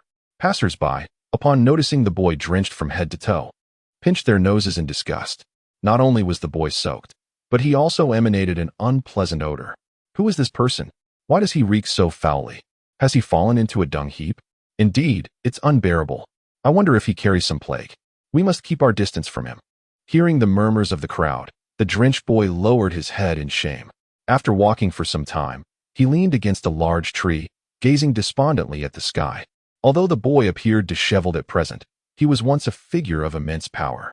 Now, he had fallen from grace, like a tiger brought low by the dogs of the plains. Were the people discussing him to learn of his true identity, they would surely kneel and reverently address him as the Ninth Prince. Indeed, this wretched and soaked boy was none other than a prince, specifically, the ninth prince of the once mighty Qingyu dynasty. It is worth noting that the ninth prince had previously occupied a lofty position, being the most likely heir to the throne of the Qingyu dynasty. Yet, now he found himself in such dire straits, sparking curiosity about how a potential heir could be reduced to such a state. One day, I shall return and reclaim my rightful place. I swear it. The ninth prince declared angrily, directing his gaze towards the capital of the Qingyu dynasty. Each word escaped his lips with palpable intensity, as if the heavens themselves were stirred by his declaration, rumbling ominously above him. Dark clouds gathered overhead, and with a resounding clap of thunder, a torrential rain began to pour, offering no respite for the ninth prince. Already drenched, he found himself at the mercy of the downpour. Misfortunes seldom come alone. Fortunately, this deluge would wash away the foul stench clinging to him. Amidst the rain, the ninth prince ran desperately forward and soon spotted a thatched cottage by the roadside. He dashed inside and began to remove his sodden garments. After a time, a young man strolled leisurely through the rain, exuding an air of tranquility. The ninth prince, having set aside his drenched clothing, happened to catch sight of this individual. In his eyes, the young man appeared like a deity, untouched by the rain, as if the tempest itself dared not approach him. A formidable figure, the ninth prince murmured instinctively, his gaze fixed upon the young man walking in the rain. The ninth prince stared in awe, and sensing the scrutiny, the young man instinctively turned to look at him. Upon noticing the boy's gaze, he smiled and nodded in acknowledgement. The ninth prince observed as the young man nodded courteously in his direction, responding with a polite gesture.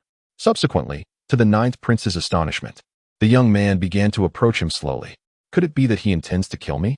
The ninth prince pondered as he watched the young man draw nearer, a sudden thought flashing through his mind. However, upon sensing the aura emanating from the young man, he discerned no hint of murderous intent. How foolish I have been! If my elder brother could command a figure of such prowess, there would be no need for cunning schemes to expel me from the imperial city, the ninth prince mused, recalling his elder brother, the current crown prince. May I take refuge from the rain? The young man inquired with a smile, his voice as gentle as a spring breeze. Certainly, I too seek shelter from the rain, the ninth prince replied, explaining his own intent. Yet, the ninth prince soon sensed something amiss. It appeared that this young man had no genuine need to seek refuge from the rain. Nevertheless, he refrained from voicing his thoughts and instead nestled into a corner, striving to avoid disturbing the young man. After all, this amiable youth could effortlessly end his life if he so desired. Since this young brother has also sought shelter from the rain, our encounter must be fated. May I ask your name? Just as the ninth prince contemplated drifting into slumber, the young man's voice reached his ears. Chapter 97. Qin Likingming. I am Qin Ming. The ninth prince introduced himself. This name was not a mere fabrication. It was indeed his true name. I am Qin Liqing, he continued. With a gentle smile, Qin Li observed the young man before him. My dear brother, it seems you have endured some trials, Qin remarked, discerning the unspoken story etched upon the ninth prince's visage. The prince did not contest Qin's assertion. Indeed, it is evident from the tales your face tells, Qin further elucidated, primarily having sensed an anomaly in the prince's dantian. It appeared he had once possessed formidable cultivation. Yet something had transpired, leading to the loss of his powers. Upon hearing Qin's words, the ninth prince felt at a loss for words, offering a wry smile and a nod. After their exchange, the prince found himself invigorated, his curiosity about Qin's identity piqued. In his eyes, a figure of Qin's caliber should be imbued with pride, so it was perplexing that he would converse with someone who currently resembled a beggar. What troubles you? Qin inquired, having noticed the perplexity in the prince's gaze. It is nothing, the ninth prince replied, slightly intimidated under Qin's scrutinizing eyes, and shook his head. Why fear? Do you think I would devour you? Qin jested, eliciting a smile from the prince. Then, moving to the doorway, Qin turned to the ninth prince and said, Your identity, young brother Qin Ming, must be rather extraordinary. He regarded the prince with keen interest. In the Qingyu dynasty, those bearing the surname Qing were predominantly of noble lineage, either affluent or royal. Why do you say that? To my eyes, I appear no more than a beggar, the ninth prince responded, a mixture of amusement and despair dancing in his expression, while internally he wrestled with a tempest of emotions. He gestured toward his tattered garments, strewn carelessly in the corner. The surname Qing is not one that mere commoners can claim, Qin explained. From the prince's earlier remarks, Qin gleaned a blend of resignation and indignation. Ah, I see. I had almost forgotten, the prince replied, acknowledging Qin's insight without denial. Seeing the prince acquiesce, Qin settled onto the ground, his expression one of genuine curiosity as he regarded the ninth prince. He then gestured invitingly, and, with a warm demeanor, ventured, "May I hear your story?" The ninth prince's expression turned complex, revealing his reluctance to divulge his past. In his heart, the degradation he faced was hardly a matter of pride. "I possess no grand tale, merely a family fallen from grace," he chuckled lightly, attempting to mask his history. However, just as the prince finished speaking, 3 cloaked figures silently approached the doorway of the thatched cottage. "Who goes there?" Upon hearing the footsteps, the ninth prince turned to the doorway and beheld 3 men clad in black standing outside. He promptly demanded an explanation in a loud voice. Qinli, upon hearing the ninth prince's words, turned to regard the 3 black-clad figures. A hint of amusement flickered across Qin Li's face, as if the arrival of these men might provide him with some entertainment. "Assassins, are they?" Qin Li remarked in a calm tone, observing the trio. The moment he spoke, the previously restless ninth prince fell into silence, acutely aware that these men were likely sent to hunt him down, possibly dispatched by his elder brother. Previously, he had faced several waves of black-clad pursuers, yet by sheer luck, he had survived. "Senior, these men are here for me. You should leave." The ninth prince suddenly realized how he could navigate the perilous situation. Qin Li, surprised by the ninth prince's words, regarded him with a quizzical gaze before nodding with a smile. Rising from his seat, he headed toward the door, glancing at the 3 men standing in the rain. Then turning back to the ninth prince, with a peculiar smile, he expressed, "Thank you." Such simple words shattered the ninth prince's composure.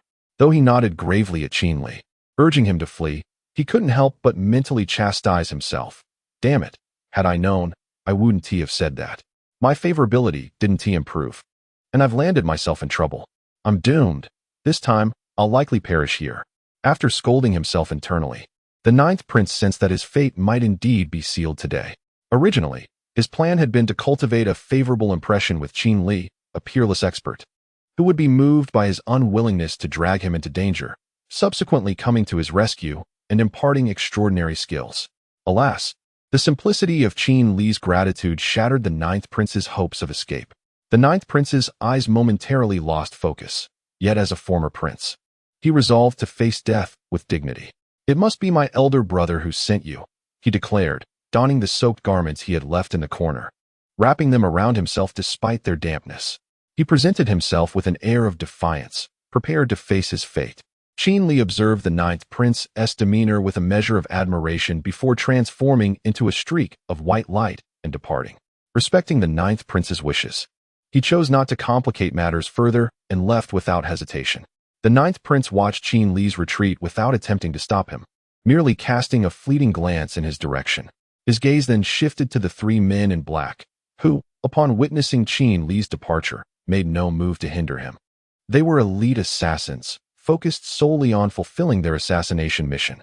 Moreover, the image of Qin Li transforming into a white rainbow and departing was an insurmountable presence in the minds of the 3 men clad in black.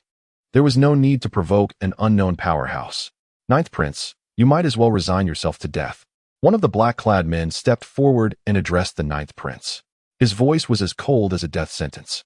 "Is it your elder brother who sent you?" The ninth prince inquired with a tone of calm detachment, revealing little emotion. In truth, he was already aware that these 3 assassins were most likely dispatched by the first prince of the Qingyu dynasty, with a probability exceeding 90%.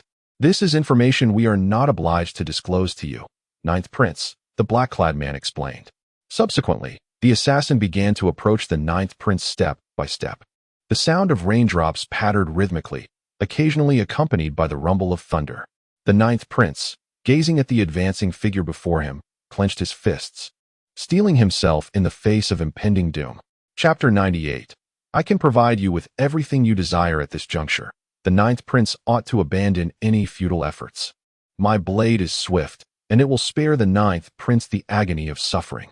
As the cloaked figure spoke, a long knife manifested in his grasp, glimmering with a faint, cold light. The ninth prince, upon hearing the words of the man in black, fell silent, his gaze fixated on the blade. Within its polished surface, he beheld his own reflection, an image of himself in a state of disarray. How wretched he appeared, he mused, feeling a twinge of self-mockery. How could I, who once considered myself a prince, now feel so unworthy? Surely, if a true beggar were to witness this, I would not even be fit to share their company. Yet, unbeknownst to the ninth prince and his companions, within their thatched abode, Qin Li concealed his presence, seated upon the ground, savoring a wild grass he had plucked from outside. The mention of the ninth prince's name by the cloaked man struck Qin Li with a sense of familiarity. Ah, Qing Ming, the current ninth prince. Though it would be more accurate to refer to him as a former prince. It appeared that he had committed some grave offense against the reigning sovereign, leading to his precipitous fall from grace. Once a figure of considerable promise, he had been reduced to the status of an ordinary mortal. To comprehend the magnitude of his transgression that warranted such a decree from his own father was indeed a sobering thought. It was clear now why the ninth prince had once held such a distinguished title, although now it was merely a remnant of the past. Nevertheless, I might yet capitalize on this opportunity to support him in reclaiming the throne of the Qingyu Empire, while I assumed the role of a humble guardian of the royal tombs. As Qin Li cast a glance towards the ninth prince outside, an exquisite plan began to take shape in his mind. Subsequently, he extracted 3 strands of straw from the thatched roof, aiming them at the heads of the 3 men in black. Outside the thatched hut, the cloaked assailant had approached the ninth prince. "Prepare to meet your end, ninth prince," he declared, foregoing any further taunts, and swung his blade toward the prince. "Very well, let it be so," the ninth prince muttered, his spirit waning. As he beheld the descending blade, time seemed to slow, the strike appearing to move in languid motion. His once clenched fists fell slack, surrendering to despair. The ninth prince had lost his will to fight. Yet, in Qin Li's eyes, this was not merely a loss of resolve, it was the extinguishing of hope. To him, the ninth prince resembled an infant, vulnerable to any threat, easily vanquished. How could one describe this as a mere loss of spirit? It was a profound absence of hope, a certainty of defeat, devoid of any means to retaliate. With a mocking expression, Qin Li regarded the hopeless ninth prince and addressed those beyond the threshold. Alas, the once spirited ninth prince now resembles a stray dog, devoid of even the slightest spark of defiance. The words of Qin Li resounded like thunder, astonishing all those outside the thatched cottage. The 3 men clad in black were the first to react, yet it was already too late. Suddenly, the sound of 3 swift strikes pierced the air, and in the next breath, 3 feeble golden rays surged toward them. In an instant, the 3 black-clad figures collapsed to the ground, their skulls impaled by a single blade of straw. Upon hearing Qin Li's voice, the ninth prince, who had tightly shut his eyes, opened them to feel a surge of warmth cascading over his face. It was not rain. He reached out incredulously to touch the warmth, only to find his hand smeared with blood. Looking down, he beheld the lifeless bodies of the black-clad men at his feet. His gaze then shifted to the other 2 figures, who lay equally motionless, blood seeping from their heads and mingling with the rainwater. "Senior," the ninth prince exclaimed, turning toward the source of the voice, where he beheld the benevolent Qin Li sitting cross-legged within the cottage.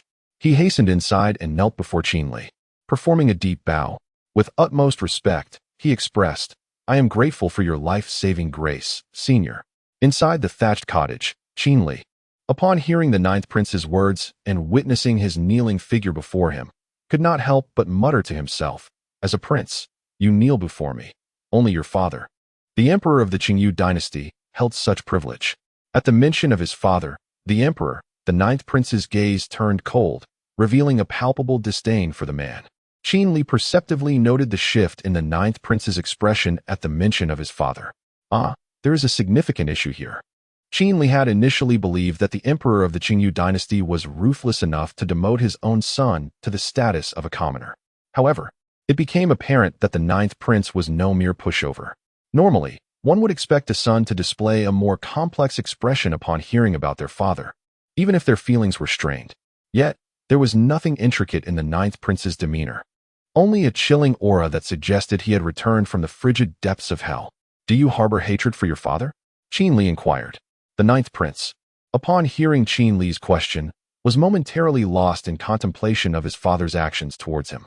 As he returned to the present, his eyes remained unchanged, still emanating an unsettling chill. He replied, offering a subtle nod to Qin Li, yet saying little more. Would you care to share your thoughts? Apologies, esteemed senior, but I find little inclination to divulge the trivialities that would merely satisfy the gossiping curiosity of the ninth prince. Upon uttering his words, the ninth prince shook his head at Qin Li, his eyes brimming with refusal. TSK, if you were to share with me, I might be able to assist you, Qin Li remarked to the ninth prince, his words laced with temptation. The ninth prince, upon hearing Qin Li's proposition, was momentarily stirred, lost in contemplation.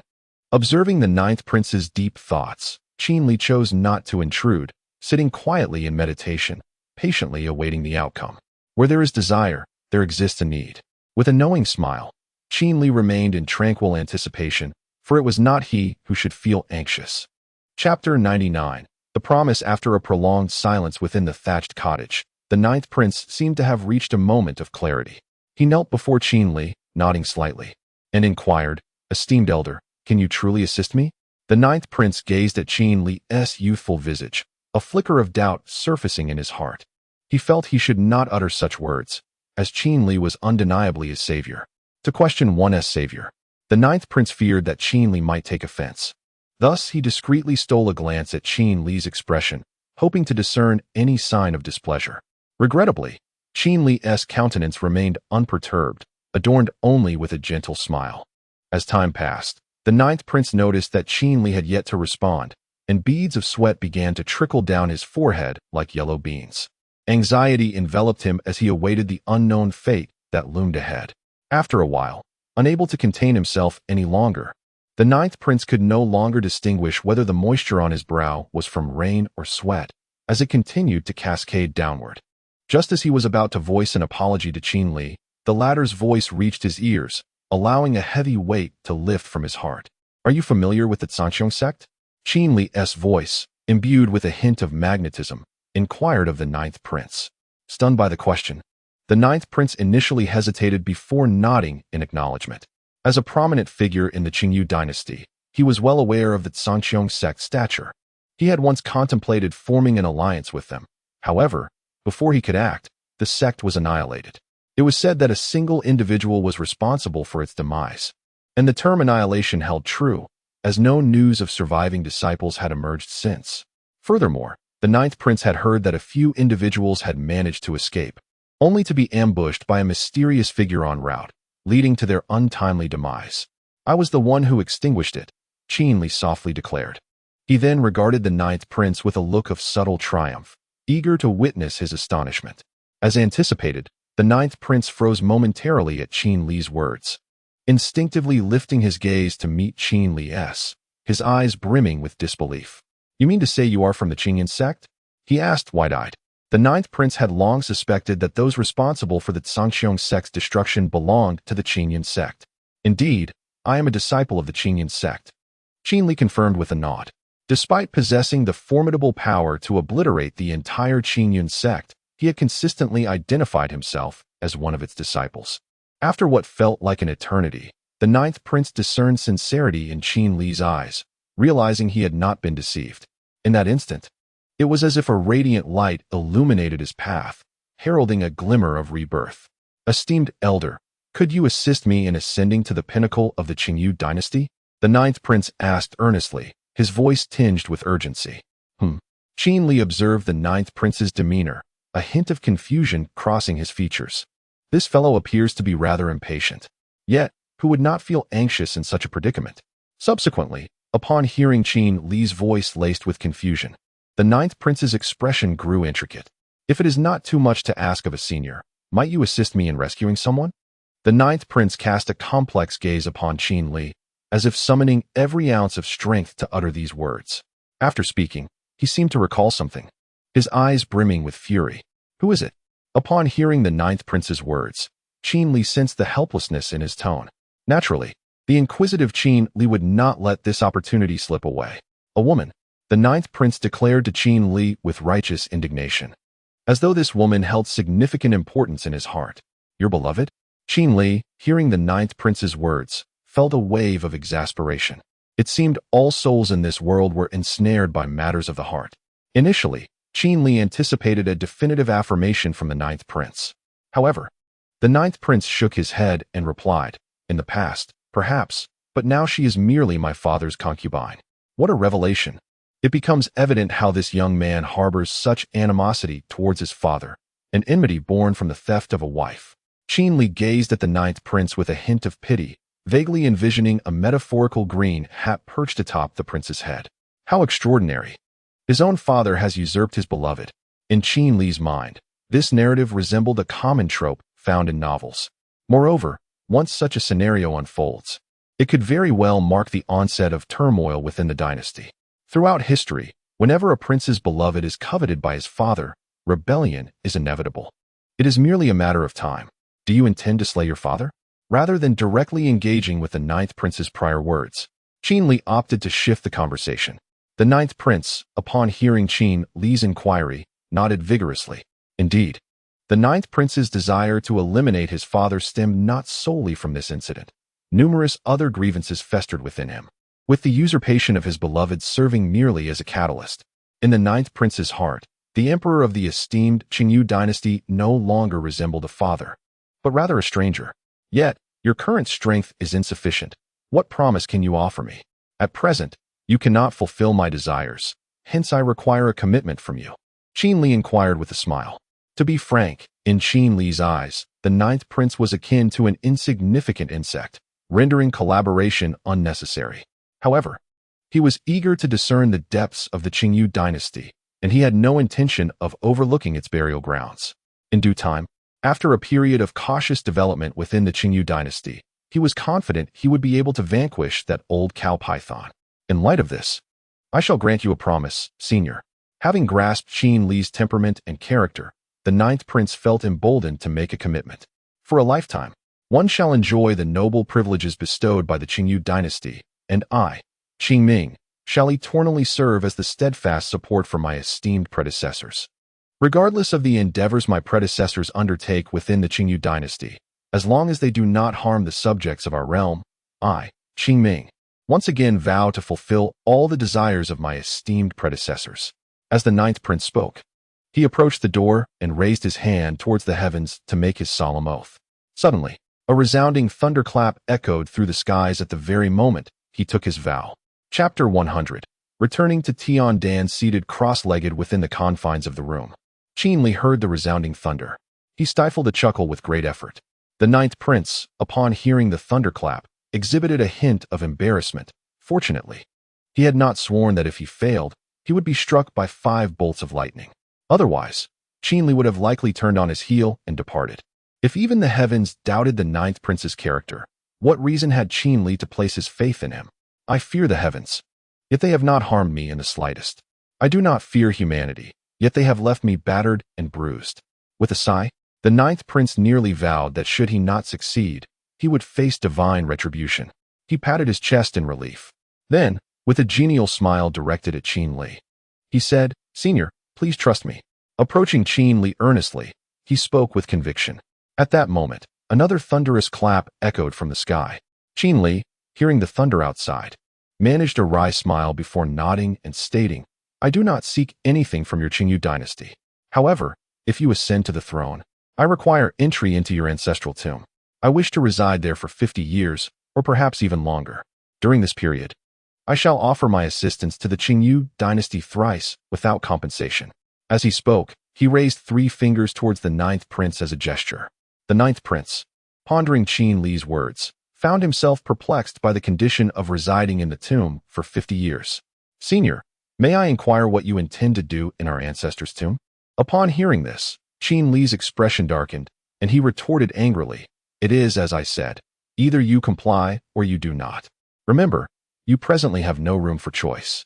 The ninth prince, sensing the shift in Qin Li's demeanor, realized he had overstepped his bounds. The gravity of Qin Li's words brought him to a sobering realization. He truly had no alternatives. He could either ally with Qin Li to secure the throne of the Qingyu dynasty or await the impending threat from his elder brother's assassins, ultimately meeting a muddled demise. "I agree," the ninth prince declared decisively, his tone resolute, without a trace of hesitation. The query he posed to Qin Li had not been born from deep contemplation. Rather, it stemmed from a fear that Qin Li might be a disciple of the corpse manipulation sect, seeking to infiltrate the dynasty to pilfer corpses. However, he soon found his inquiry somewhat amusing. If Qin Li were indeed a formidable figure from the Celestial Horizon sect, why would he harm his own kind? Subsequent investigations by the Celestial Horizon sect had indeed uncovered evidence linking him to the corpse manipulation sect. Very well, as long as you agree, Qin Li concluded. Subsequently, Qin Li cast a meaningful glance at the ninth prince and said, "Your cultivation has been rendered void. Even if I were to place you upon the throne, your reign would be short-lived. I have no desire to be disturbed amidst your royal tombs." Upon hearing Qin Li's words, the ninth prince understood the implication, and his gaze dimmed. His prior imprisonment had led him to utter unwise remarks, resulting in his father stripping him of his cultivation and subsequently exiling him. After Qin Li spoke, he noticed the ninth prince's fighting spirit waning, as the absence of his powers weighed heavily upon him. "I can restore your cultivation." Qin Li's voice suddenly resonated in the ninth prince's ears. The ninth prince, elated, quickly inquired, "Senior, is there a way?" Just as the ninth prince's words fell, a pill materialized in Qin Li's hand, and the entire thatched cottage was instantly enveloped in the fragrant aroma of the elixir. This pill, entirely blue, bore peculiar patterns reminiscent of lotus flowers encircling it. The ninth prince was momentarily taken aback upon seeing the pill, then asked, "What is this pill?" Qin Li extended the pill forward, gesturing towards it with his left hand, and explained, "This is the returning heaven pill, which, in essence, can repair the Dantian." As he articulated this, he paused, noticing the ninth prince's fervent gaze fixated on the pill in his hand. The prospect of a pill capable of mending the Dantian was something the ninth prince had never encountered, nor had he even read about it. He had heard tales of such miraculous elixirs, but those were mere legends. It had been thousands of years since anyone had claimed possession of a pill with such capabilities. The ninth prince's intense gaze did not escape Qin Li's notice. It is worth mentioning that he had only come across 3 such pills capable of repairing the Dantian, and this was one of them. Had it not been for his intent to secure a proper position in the tomb of the Qingyu dynasty, he would not have considered offering up this precious elixir. In the grand scheme of the continent, this pill was regarded as a supreme treasure. Aside from the 3 that Qin Li possessed, it remained uncertain whether there existed any further pills capable of such restoration, but it was unlikely that their number exceeded 10. "Ninth Prince, you must understand the value of this pill," Qin Li teased, presenting the returning heaven pill before the ninth prince. Upon hearing Qin Li's words, the ninth prince nodded fervently, breathing rapidly. "Senior, I understand. If the world were to learn that you possess a pill capable of restoring the Dantian, chaos would surely ensue. In this realm, many individuals had suffered the loss of their Dantian due to conflicts and were beyond healing, including numerous signs of powerful families. A pill capable of restoring one's Dantian is sufficient to compel everyone to wager everything they have. Consume it. I shall safeguard you." Qin Li spoke to the ninth prince with an indifferent tone, subsequently offering the pill from his hand to him. Upon hearing Qin Li's words, the ninth prince, filled with excitement, eagerly accepted the pill with both hands.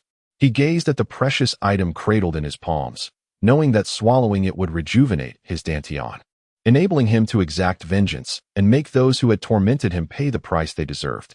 Everything he had once lost could be reclaimed: status, power, women, strength. Everything could be realized with this seemingly insignificant pill. "Do not tarry. Consume it swiftly, lest I reconsider," Qin Li warned the ninth prince.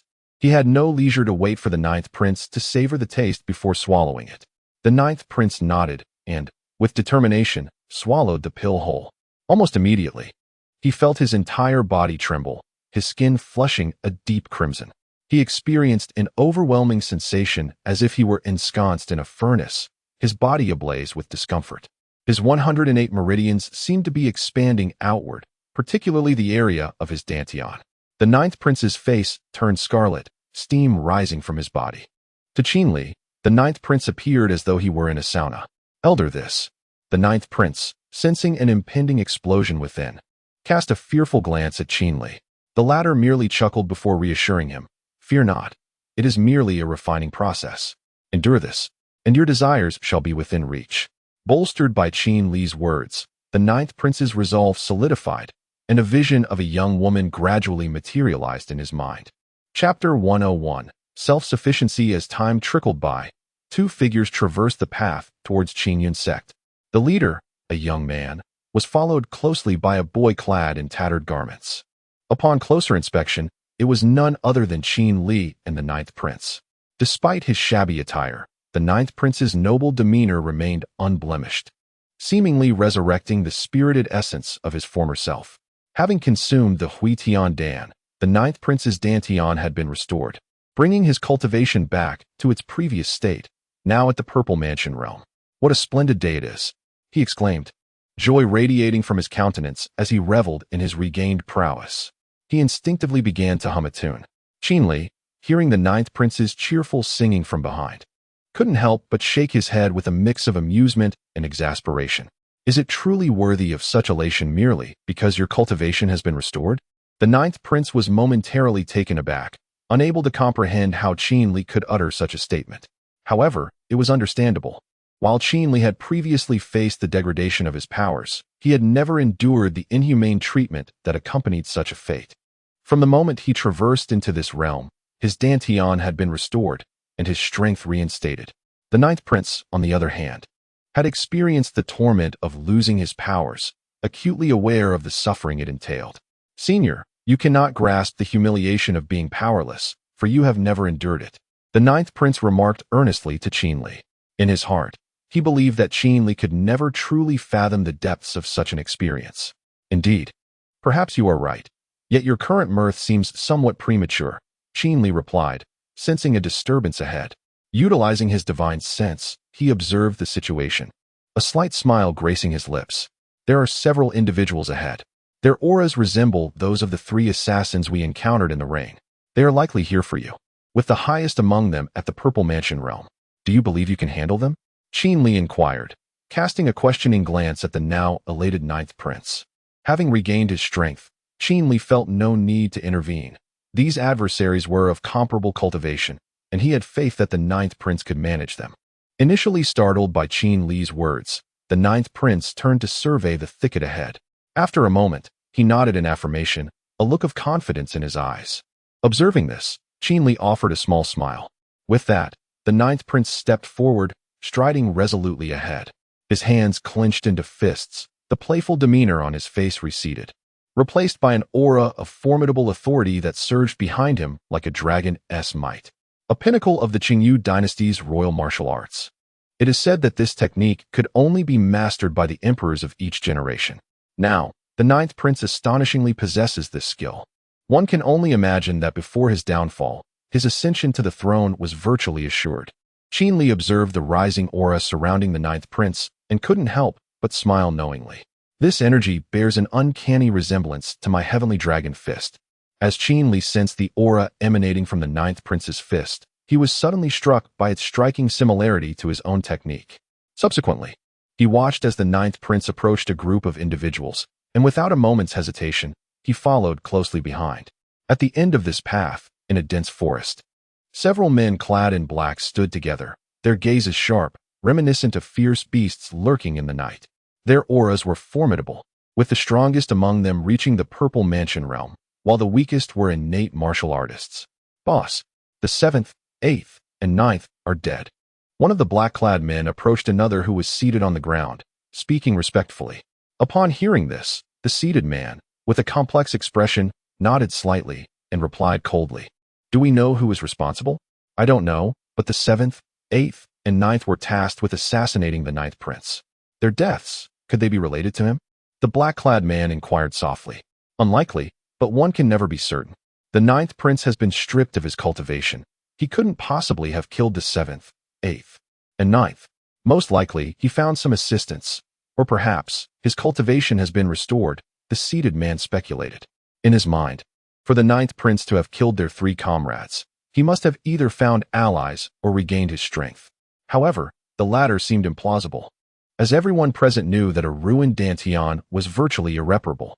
"Boss, is it really possible to restore the Dantian? I feel it's more likely he found help. But the Ninth Prince is currently powerless, devoid of influence and cultivation. At this juncture, who could possibly assist him?"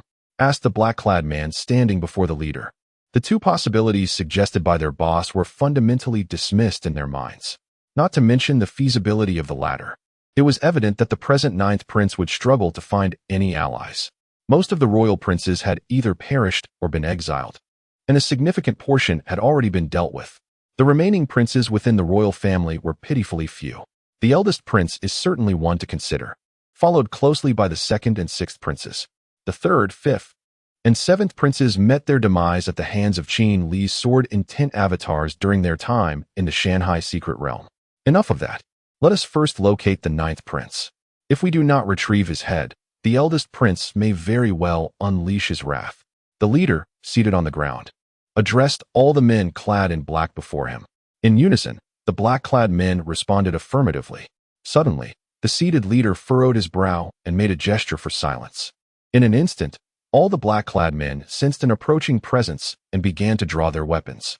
Just as they prepared themselves, two figures entered their line of sight. The ninth prince? The leader, who had been seated, sprang to his feet upon seeing the ninth prince. The incredulity in his voice was palpable as he gazed upon the ninth prince.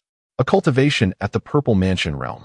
The leader was astounded, not solely because of the ninth prince's elevated prowess, but rather due to the astonishing fact that the ninth prince's cultivation had indeed been restored. Observing the man standing beside him, a sudden realization dawned upon him.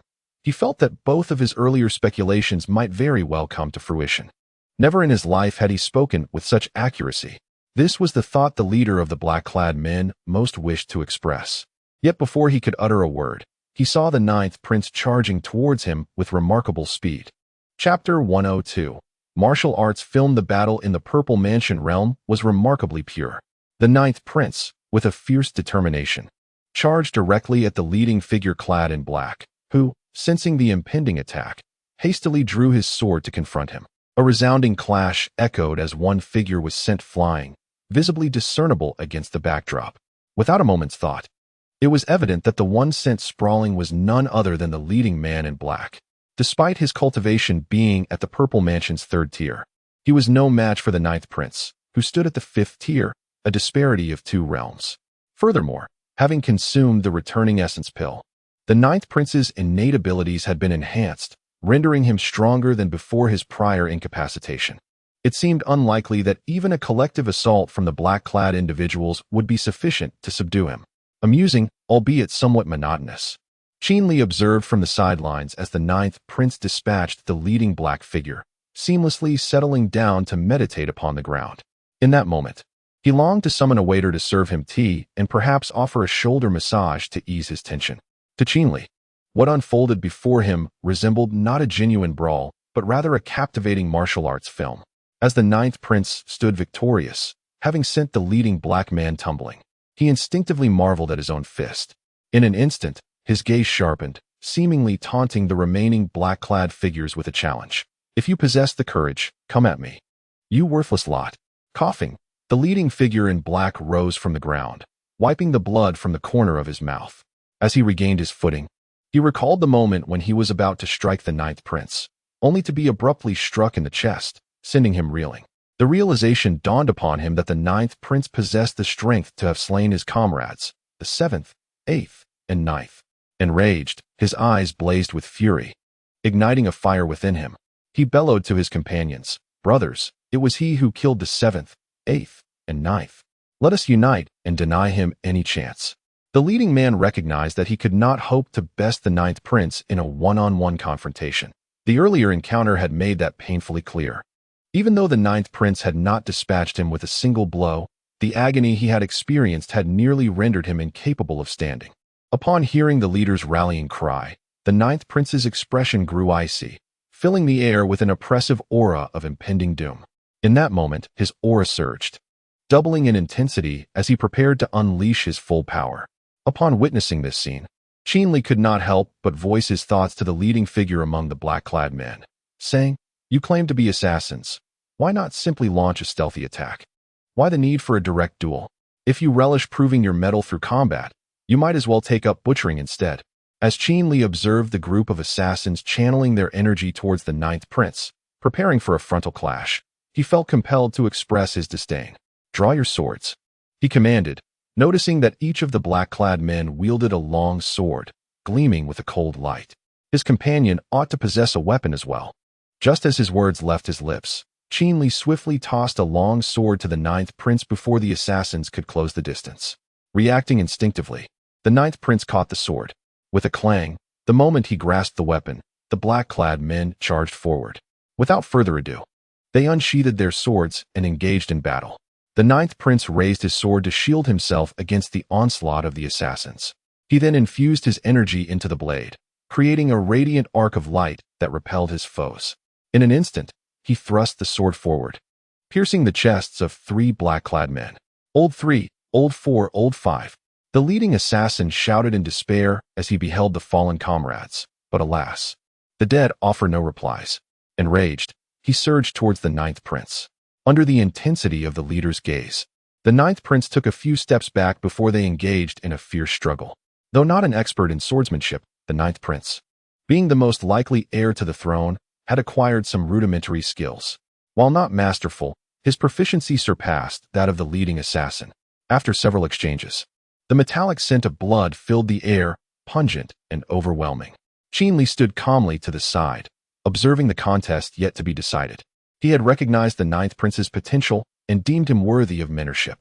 Suddenly, he produced a leaf from seemingly nowhere and with a swift motion of his right hand, sent it flying like a bullet, cutting through the air with astonishing speed. With a sickening sound, the leaf struck the leading assassin's neck, causing blood to spout forth like a fountain. Instinctively, the ninth prince shielded his face with his garment as the torrent drenched him. "Boss!" Exclamations of shock echoed around them, followed by the sound of 3 more projectiles slicing through the air. The remaining 3 men in black were swiftly dispatched by Qin Li, their necks severed with precision. The ninth prince, sensing the reduction in the spattering of blood before him, stepped back, releasing his garment, revealing the ground soaked in crimson. He was acutely aware of the perpetrator behind this carnage and turned his gaze toward Qin Li. Approaching him, Qin Li appeared to be drenched in blood, as if he had just emerged from a vat of it. "Let us find a place with water to cleanse ourselves. And I shall also procure a set of clean attire for you," Qin Li suggested, feeling the ninth prince's scrutiny.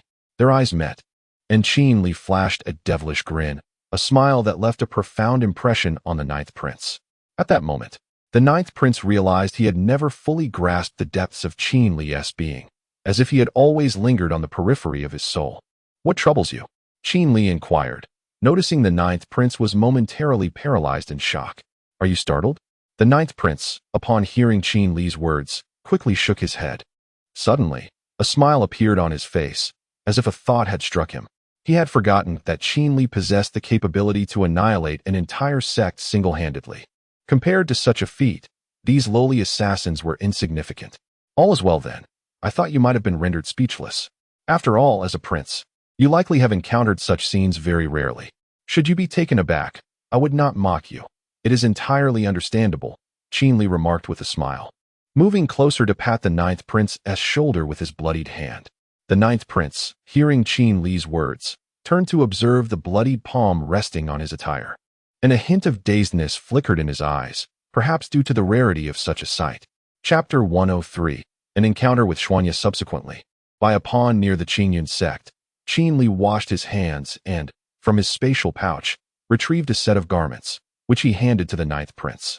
The ninth prince accepted the attire with reverence, inquiring, "Elder, have you brought me to the Qingyun sect for the purpose of admission?" He was well aware that Qin Li belonged to the Qingyun sect, and it was likely that guiding him to this vicinity was intended to facilitate his entry into the sect. "Indeed, you have no alternative means of entering the Qingyun sect besides accompanying me," Qin Li stated, directing his gaze towards the ninth prince. The latter nodded in agreement, acknowledging the truth of Qin Li's assertion. Presently, the ninth prince found himself in a position of utter isolation. Without Qin Li's companionship, he had nowhere to turn.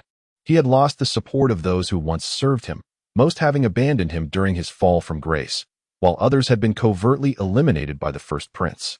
"After I guide you into the Qingyun sect, I can provide you with assistance to pursue your aspirations.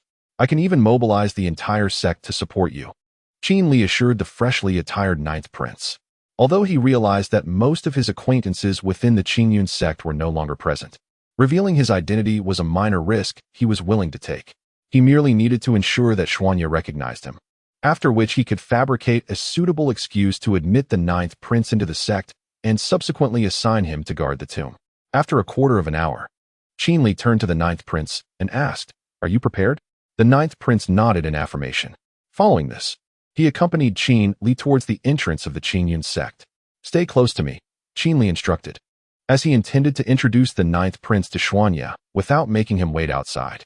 However, plans often falter in the face of unforeseen circumstances. Initially, Su Wenshan had contemplated whether to meet Xuanya, yet it seemed he was destined to make the acquaintance after all.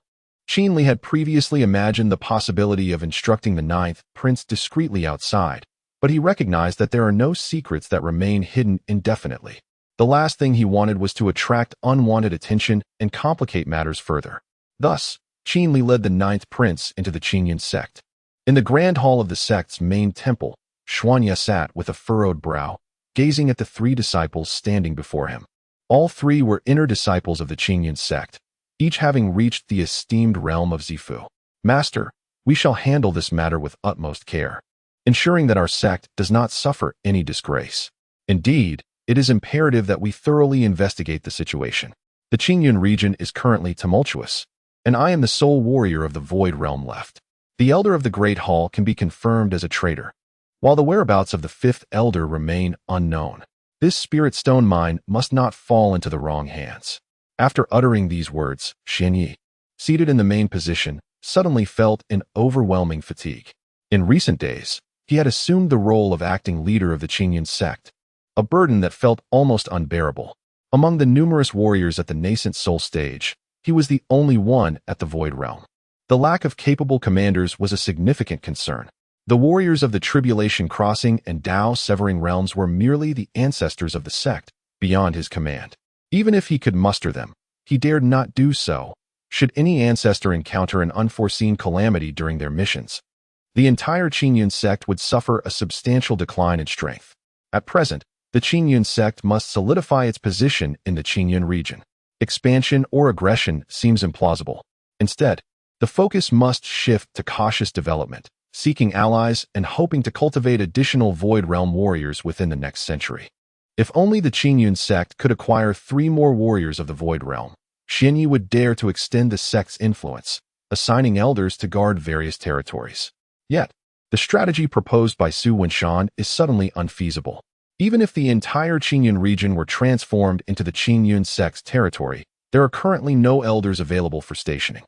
"Very well, you may take your leave and expedite your efforts." Xuanyi waved wearily at the 3 inner disciples in the hall. "Yes," replied the 3 inner disciples, nodding before departing the grand hall. Just as Xuanyi intended to return, 2 figures materialized before him. "Who goes there?" Xuanyi initially bowed, lifted his gaze upon hearing the voice. To his astonishment, he beheld a familiar figure, one who should not be present here. "Qin Li!" Xuanyi exclaimed in disbelief at the sight of Qin Li standing before him. "Indeed, it is I, Qin Li," he replied, greeting Xuanyi with ease as he approached. "What is the matter? Do I seem unfamiliar to you?" Qin Li observed Xuanyi's incredulous expression, his eyes wide in astonishment, as though he had encountered a ghost. "Who are you really?" Xuanyi sprang to his feet, drawing his sword and pointing it at Qin Li. In Xuanyi's perception, it was inconceivable for Qin Li to have silently entered the grand hall. In his memories, Qin Li possessed no cultivation and was merely a worthless individual. The notion of entering the hall unnoticed was utterly fanciful. Hearing Xuanyi's words, Qin Li chuckled softly and then snapped his fingers. In an instant, Xuanyi was sent crashing backwards, tumbling from his seat. "Does this seem familiar to you now?" Qin Li smiled at Xuanyi. "It's you?" Xuanyi rose from the ground, his hand resting on his chest, feeling the surge of power within him. Suddenly, a scene from his time in Baiyang City flashed across his mind. "Have you remembered?" Qin Li observed as Xuanyi pointed at him, recognizing that he likely recalled their encounter, particularly since he had been rather severely beaten by Xuanyi in Baiyang City. "Who exactly are you?" Xuanyi inquired. "I could be Qin Li, or perhaps the guardian deity of the Qingyun sect," Qin Li explained with a smile. He understood that Xuanyi was likely feeling quite bewildered. He regretted not having Su Wenshan bring Xuanyi to see him earlier. It would have been much easier for Su Wenshan to elucidate matters. Now, Qin Li found himself at a loss for how to clarify the situation. Are you Su Wenshan's senior brother? Upon hearing Qin Li mention the term guardian deity, Xian Ye's mind sparked with realization, and he quickly posed the question. Indeed, Qin Li replied, nodding in satisfaction at Xian Ye's words, then gestured for silence. Do not reveal my identity, he whispered to Xian Yi. After a moment, Xian Yi gazed deeply at Qin Li and nodded. Initially, he had thought Qin Li was jesting, but the expression on Qin Li's face suggested otherwise. Then he suddenly recalled what Qin Feng had told him. He would never betray the Qingyun sect. He had always been a disciple of the Qingyun sect. There was no need for persuasion. You can rest assured. The moment he thought of Qin Feng's words, he concluded that Qin Li was not lying. Subsequently, Xian Yi appeared to ponder something and, with a hint of confusion, asked Qin Li, "Didn't T-Sect Master Su mention that you would soon be leaving and that it would be inconvenient to disclose your identity? What does this mean now?" Xian Yi expressed the questions swirling in his mind, remembering Su Wenshan's words before his departure, indicating that his senior brother might not remain in the sect for long and that they would not meet again. Chapter 104. Return to the graveyard. It was precisely due to this curiosity that Xian Yi remained intrigued about the identity of the enigmatic powerful figure until he met Qin Li. At last, the truth has been revealed. I initially intended to depart, but that is no longer necessary. I require Xian Yi, the sect master, to make arrangements for this disciple. Qin Li gestured toward the ninth prince, who stood to the side. Upon hearing Qin Li's words, Xian Yi followed the direction of his and beheld a youth before him. Who is this? Xian Yi inquired, glancing at the ninth prince before turning to Qin Li. Oh, if only you knew his identity, sect master Xian Yi, you would surely be astonished, Qin Li teased, leaving Xian Yi in suspense. As Xian Yi processed Qin Li's statement, he furrowed his brow and scrutinized the ninth prince from head to toe, seemingly trying to discern what set him apart. However, all he could ascertain was that the ninth prince possessed cultivation at the Purple Mansion realm. He is Qing Ming, the former ninth prince of the Qingyu dynasty. Qin Li explained with a smile. What? Xian Yi was taken aback upon hearing Qin Li's revelation, exclaiming in shock. Qin Li, you cannot possibly intend to fulfill Su Wenshan's wish and restore him to the throne, can you? A memory surfaced in Xian Yi's mind of Su Wenshan's words during their time at the Zhangqiang sect. Although Qin Li had initially denied such intentions, who could say if his position had shifted since then? Do not be alarmed, Elder Xian Yi. I am merely intrigued by certain matters within their royal family. As for emperors and such, I have no interest in dismantling a dynasty to elevate Su Wenshan to the throne. Do you truly believe I, Qin Li, am so desperate for fame and recognition? Qin Li clarified, his tone sharp as he pressed Xian Yi with a piercing gaze. In the grand hall, Xian Yi, upon hearing Qin Li's words, refrained from further comment, his brow furrowing as he regarded the ninth prince. He was aware of the implications surrounding the ninth prince. To refer to him as the former ninth prince was inaccurate. In truth, the ninth prince of the Qingyu dynasty had perished, leaving only an ordinary individual named Qing Ming. Qin Li, you are aware that he has offended the Qingyu dynasty. Are you certain you wish to shelter him? Xian Yi asked, his expression a mixture of concern and complexity. In response to Xian Yi's inquiry, Qin Li let out a cold laugh. The Qingyu dynasty is but a trifling matter. Were it not for my apprehension regarding their hidden strengths, I would have confidently strolled into their palace long ago. Sect Master Xian Yi, do not concern yourself with this. Should anyone from the dynasty come seeking him, simply find me at the graveyard or send a message. I shall handle it. Qin Li's tone brimmed with assurance, as in his eyes, the Qingyu dynasty held little significance.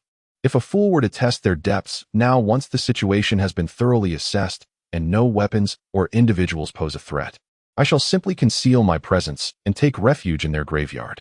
I shall check in for 50 years. How audacious.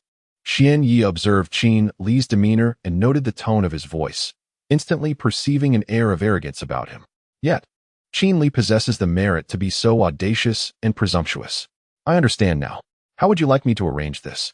Xian Yi inquired, directing his attention towards Qin Li while gesturing at the ninth prince.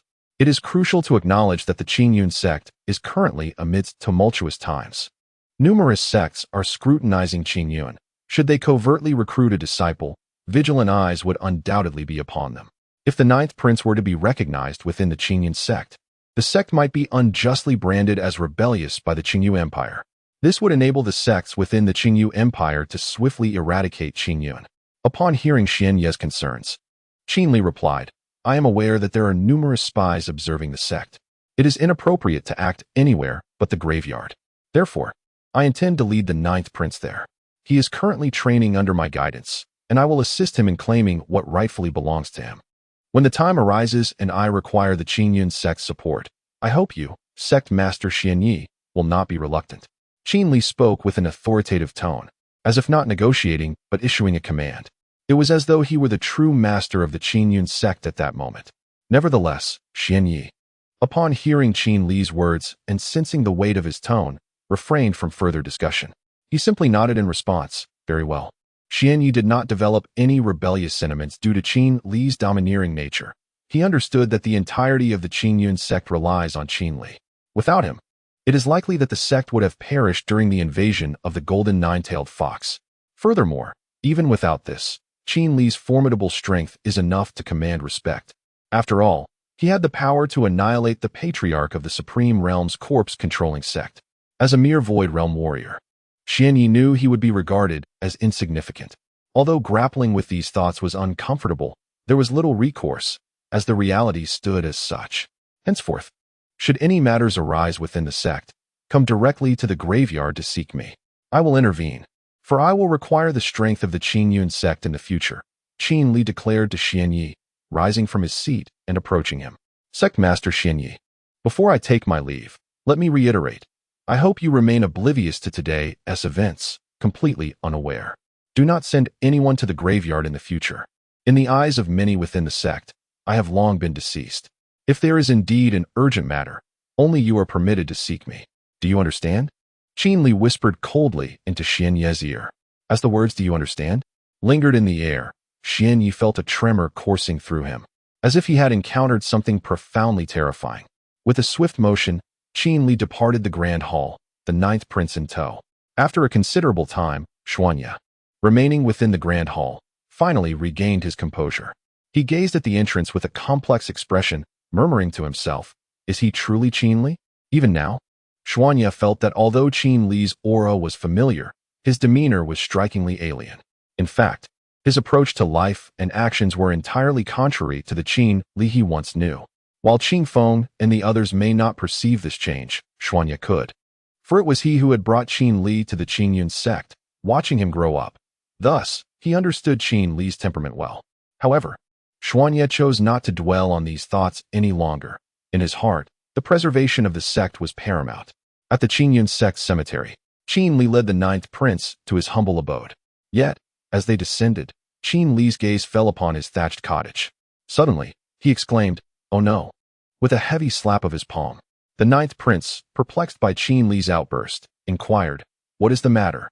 Having remained silent in the grand hall, he had nearly suffocated from the restraint of his tongue. Finally, seizing an opportunity to speak, he continued, "I have but a single thatched cottage, meant for one. Would you prefer to stay in the cemetery? I could dig you a grave, and you might rest in a coffin," Qin Li remarked to the 9th prince. Typically, no outsiders visited the cemetery, save for Su Wenshan and Siyu on occasion, and they never stayed overnight. Thus, Qin Li had completely forgotten that there was no place for guests to reside, apart from his own modest dwelling. Chapter 105. I, too, shall master the heavenly dragon. Fist. The 9th prince, upon hearing Qin Li's words, found himself in a state of disarray amidst the howling winds. A chilling gust swept through, and he felt as though the very marrow of his bones was being invaded by the ominous aura of the corpses surrounding him. He shivered involuntarily, wrapping his arms around himself.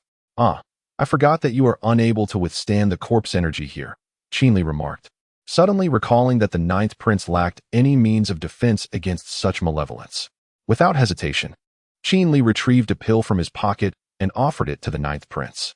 "Consume this elixir, and you shall be shielded from the corpse energy," he explained, gesturing towards the pill. This particular elixir had previously been administered to Su Wenshan and Siyu, as their frequent visits to the graveyard had rendered them susceptible to the lingering aura of the dead. Thus, Qin Li had meticulously crafted these potions to guard against both corpse energy and the bitter chill of the grave. Upon hearing Qin Li's words, the 9th prince accepted the pill and swallowed it without delay. Soon, a flush of warmth returned to his complexion, and the icy grip on his legs dissipated. A supreme-grade elixir. This thought flashed through the ninth prince's mind the moment the pill took effect. His curiosity regarding Qin Li deepened. He yearned to uncover the true identity of this remarkable individual. "Senior, I can simply find a stone to sit and meditate. There is no need for sleep," the ninth prince declared to Qin Li. The moment Qin Li heard this, he momentarily forgot that in this realm, warriors generally forego sleep, opting instead for meditation. Perhaps he was the only anomaly in this world, occasionally indulging in slumber when boredom struck. "Ah, indeed, you do not require sleep," Qin Li replied with a bemused smile. "We do not need to sleep?" The ninth prince suddenly sensed something amiss in Qin Li's statement. Yet, before he could voice his inquiries, Qin Li continued, "From this day forth, I shall guide you in your cultivation. I will support you from the shadows and remain concealed from the public eye. Hence, I shall nurture your talents and hope you do not disappoint me." The ninth prince nodded solemnly, his expression more serious than ever. He understood that the young man named Qin Li before him was far from ordinary. The prospect of being mentored by him filled the ninth prince with profound joy. "May I inquire about the martial arts you practice?" Qin Li asked, observing the ninth prince with admiration. Previously, during their encounter with the dark-clad men, Qin Li had noted that the ninth prince's fist techniques bore a striking resemblance to his own heavenly dragon fist. Taken aback by Qin Li's inquiry, the ninth prince hesitated for a moment before nodding in affirmation. "I practice the Xinhuang martial arts of our Qingyu dynasty, specifically the heavenly dragon fist." Though he was uncertain of Qin Li's intentions in asking about his techniques, considered private matters, he felt that, as his teacher, divulging this information was permissible. As soon as the ninth prince's voice fell, Qin Li nodded, then addressed the ninth prince, saying, "Allow me to guide you in the practice of the celestial dragon fist." Qin Li spoke these words with remarkable ease, for he was well versed in the art of the celestial dragon fist, making it effortless for him to instruct the ninth prince. However, upon hearing Qin Li's words, the ninth prince was momentarily taken aback, his eyes brimming with confusion. "What troubles you?" Qin Li inquired, noticing the uncertainty in the ninth prince's gaze. "Nothing, master." The ninth prince naturally altered his address for Qin Li, now referring to him as his teacher. Qin Li, upon hearing this, refrained from further comment and approached the ninth prince. He then unleashed a powerful punch beside the ninth prince's head. Boom! A deafening sound erupted, and the next moment, a resounding dragon's roar echoed across the sky, causing the ground to tremble. "What is this?" The ninth prince felt an immense surge of energy wash over his back, a tremendous wave of heat enveloping him. Turning around, he beheld a mountain peak, half obliterated before his eyes. This aura, this power, could it be the celestial dragon fist? The ninth prince exclaimed in astonishment. He never anticipated that Qin Li would possess the royal family's esoteric martial art, the celestial dragon fist. Such a revelation was utterly unexpected. Within the Qingyun sect, numerous disciples, startled by the intense noise, wondered if something had occurred. They collectively turned their gazes toward the source of the sound, just as several elders contemplated investigating. Xian Ye's voice resonated through the sect. "Nothing to worry about. It is merely a senior practicing a technique. No one is to disturb him, otherwise, they shall face the sect's regulations, death." With those words, the disciples of Qingyun sect understood the gravity of Xian Ye's statement. They exchanged brief discussions before returning to their own tasks, treating the earlier incident as if it had never transpired. In the Qingyun sect cemetery, Qin Li looked at the bewildered ninth prince and smiled. "I also possess the celestial dragon fist, so it is no trouble for me to teach you." Qin Li spoke with a hint of arrogance. "Indeed, it is no trouble." The ninth prince was at a loss for words, standing there like a statue, his face reflecting sheer astonishment. After a moment, the ninth prince regained his composure and earnestly bowed to Qin Li, exclaiming, "I implore you to take me as your disciple." His tone was serious, and his expression grave. He had come to realize that power was trivial compared to the extraordinary strength embodied by Qin Li. In his eyes, power was merely a supplementary asset. Regrettably, the response he awaited from Qin Li, a nod of approval, did not come. "I do not typically take disciples. However, I can offer guidance. Furthermore, I do not regard our relationship as that of master and student. Consider it a transaction, at best, allies," Qin Li said with a smile. lifting the ninth prince's spirits while maintaining a serious tone. The idea of taking on disciples had never crossed Qin Li's mind. Perhaps in the future, he might consider it, but certainly not at this moment. He could offer casual guidance, yet the thought of dedicating himself to teach someone exhaustively would likely leave him feeling impatient. The crux of the matter was that Qin Li dreaded complications. The endeavor of accepting a disciple was far too cumbersome for his liking. Upon hearing Qin Li's words, the ninth prince regarded him with a gaze of resignation, letting out a sigh. In his heart, he perceived Qin Li's remarks as mere pleasantries, primarily due to his belief that his own aptitude did not qualify him to be a disciple of Qin Li. The ninth prince could not help but think that many aspired to be his disciple, yet he had never acquiesced. I am simply not one to embrace complications. Had I not been wary of the profound heritage of your Qingyu dynasty, I would not have come to your aid, Qin Li asserted, dousing the ninth prince with a cold splash of reality. Instantly, the ninth prince became enlightened, nodding in resignation, acknowledging the truth in Qin Li's words. If it were not for Qin Li's apprehension regarding the Qingyu dynasty's legacy, he likely would not have saved him. Enough of this idle contemplation. Focus on your cultivation. I require you to ascend to the throne within 3 years. I do not possess the luxury of time to indulge in frivolities, Qin Li instructed the ninth prince. Time waits for no one. 3 years. The ninth prince's brow furrowed at Qin Li's proclamation, puzzled by the urgency conveyed. Nevertheless, he felt reluctant to voice his concerns. After all, ascending to the throne and becoming the master of the Qingyu dynasty was indeed an appealing prospect for him. Chapter 106. The internal strife of the Qingyu dynasty. In the blink of an eye, a year had swiftly passed. In a forest belonging to the Qingyun sect, Qin Li gazed with satisfaction at the ninth prince, whose potential had reached its pinnacle. Under Qin Li's tutelage over the past year, the ninth prince had successfully stepped into the first level of the Yuanshan realm. Although his cultivation had not seen a dramatic increase, his strength had undergone a profound transformation, markedly different from before. With a resounding roar, the ninth prince gathered his energy and unleashed a powerful punch forward, seemingly accompanied by an ethereal azure dragon. The sound of a dragon's roar echoed through the air as his fist struck forth. In an instant, dozens of trees before him were obliterated by the force of his blow, crashing to the ground amidst a cloud of dust, sending countless birds soaring into the sky in fright. Remarkable, the ninth prince mused, feeling the potent feedback from his fist. In that moment, he recognized the substantial growth he had achieved over the past year. Though he had only reached the first level of the Yuanshan realm, his strength was akin to that of someone at the 6th level. Qin Li approached the ninth prince and remarked, "Over the course of this year, I have devoted nearly all my energy to your training, allowing you to cultivate to your current prowess. Fortunately, your innate talent is commendable, not lacking by any means." However, Qin Li refrained from bestowing his own resources upon the ninth prince. Had he done so, the prince's cultivation and strength would have doubled, and he would not have lingered long at the Yuanshan realm. Regrettably, the ninth prince's displayed aptitude did not warrant Qin Li's investment of resources in his development. Upon hearing Qin Li's words, the ninth prince turned solemnly, bowing respectfully in gratitude. The gains he had amassed over the past year far surpassed those of the previous decade. Though his cultivation had not significantly advanced, his future ascent to the Dongshu realm seemed nearly assured. Very well, now that you have reached the Yuanshan realm, you should possess sufficient strength to safeguard yourself within the Qingyu dynasty. It is time for you to commence your endeavors, Qin Li stated to the ninth prince. With 2 years remaining, the ninth prince nodded in agreement. Subsequently, Qin Li led the ninth prince back to the burial site. Given the ninth prince's newfound strength, rallying supporters would not prove to be a daunting task.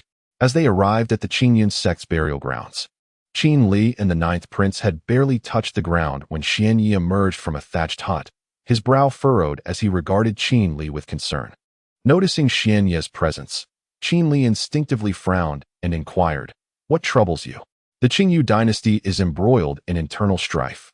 Xian Yi's gaze flickered towards the ninth prince with gravity. "Internal strife?" Qin Li echoed, furrowing his brow in confusion, unable to comprehend how a stable dynasty could suddenly descend into chaos. The ninth prince, standing alongside him, was equally startled, bewildered by the notion of turmoil within the dynasty.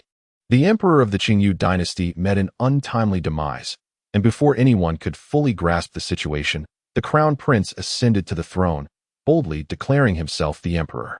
Currently, several regional lords within the Qingyu dynasty are eager to seize a piece of the power. Two princes have already reached out to the Qingyun sect. Considering the presence of the ninth prince, I refrained from immediately accepting their invitations. Xian Yi explained to Qin Li that the Qingyu dynasty is currently engulfed in chaos, with the royal family unable to muster the manpower necessary to quell the insurrections. The situation has descended into utter disorder. Upon hearing Xian Yi's words, Qin Li furrowed his brow and glanced at the ninth prince, then chuckled lightly, saying, "Amidst the chaos, there lies an opportunity. At least our Qingyun sect can find a suitable reason to intervene." As soon as Qin Li finished speaking, the ninth prince's expression turned intricate. Though he does not consider himself a saint or a hero, it is impossible for him to remain unconcerned about the turmoil engulfing the Qingyu dynasty, especially since he is destined to become its ruler. "What do you intend to do?" Xian Yi inquired of Qin Li. Should Qin Li suggest raising the ninth prince's banner, the Qingyun sect would undoubtedly comply, rallying behind the ninth prince as emperor. Qin Li, after a moment of contemplation, furrowed his brow and pinched his chin, replying, "It is quite simple. We shall claim that the ninth prince wishes to pay his respects to his deceased father. However, due to the ongoing strife, the Qingyun sect will personally escort the ninth prince to the capital. Ultimately, we will eliminate the crown prince, allowing you to take residence in the palace. In due course, we will spread the rumor that the crown prince murdered his majesty in a bid for usurpation." Qin Li smiled at the ninth prince, seemingly seeking his approval. If the ninth prince had no objections, Qin Li intended to implement this plan without hesitation. Yet, truth be told, he was reluctant to entangle the Qingyun sect in such a scheme, fearing that any unforeseen complications might severely damage its foundation, a fate he wished to avoid. Considering the sect's significance to him, as soon as Qin Li's words fell, the ninth prince's complexion turned pale. After a brief moment of reflection, he nodded to Qin Li, saying, "I shall heed your advice, teacher."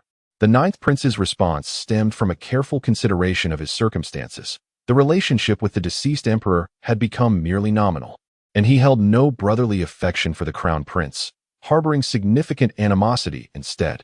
Thus, while Qin Li's plan may be seen as naive, it was not without merit, especially given Qin Li's formidable strength. Nothing more needed to be said.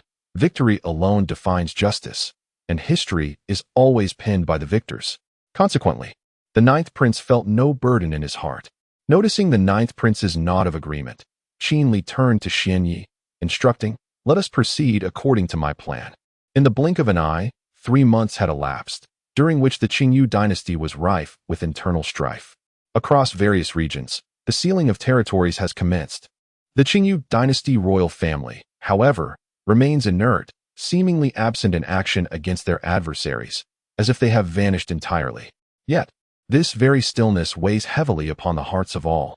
During these past 3 months, an event has stirred the entire dynasty. Once the ninth prince, Qingming, has now joined the Qingyun sect and taken his place under the tutelage of Xian Yi, becoming his disciple. Subsequently, the Qingyun sect announced that the ninth prince wished to pay his respects to the former emperor, fulfilling a final filial duty. Upon the release of this news, the Qingyu dynasty was set ablaze with astonishment. From the highest court to the common folk, not a soul was unaware of this development. Yet the royal family offered no response, appearing to have cloistered themselves within the palace, oblivious to the outside world. Consequently, the ninth prince remains at the Qingyun sect, still awaiting his departure to the capital of the Qingyu dynasty. Within the grand hall of the Qingyun sect, Qin Li, adorned with a mask, stood to one side, while Xian Yi sat solemnly upon the main seat, his expression heavy. The ninth prince occupied the central position, with several elders arranged on either side. After a moment, Xian Yi turned to Qin Li and inquired, "Elder, when shall we depart?" Xian Yi referred to Qin Li as elder as he found himself at a loss for how else to address him. Upon hearing Xian Yi's question, Qin Li surveyed the room, glancing at the various sect elders before responding, "I shall first venture to the palace to ascertain their activities.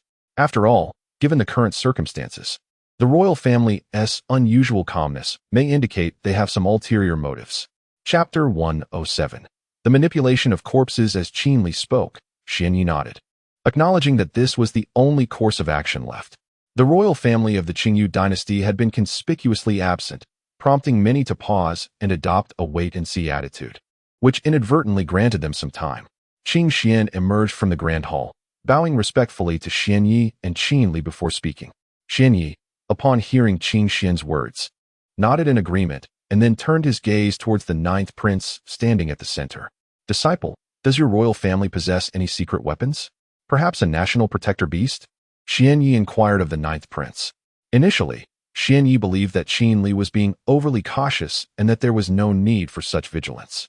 However, given the current circumstances, he sensed that something was amiss within the Qingyu dynasty, as if a grand conspiracy was brewing. This realization reinforced Qin Li's belief that not approaching the Qingyu dynasty directly had been a prudent choice. Nevertheless, the time had come for him to visit the Qingyu dynasty.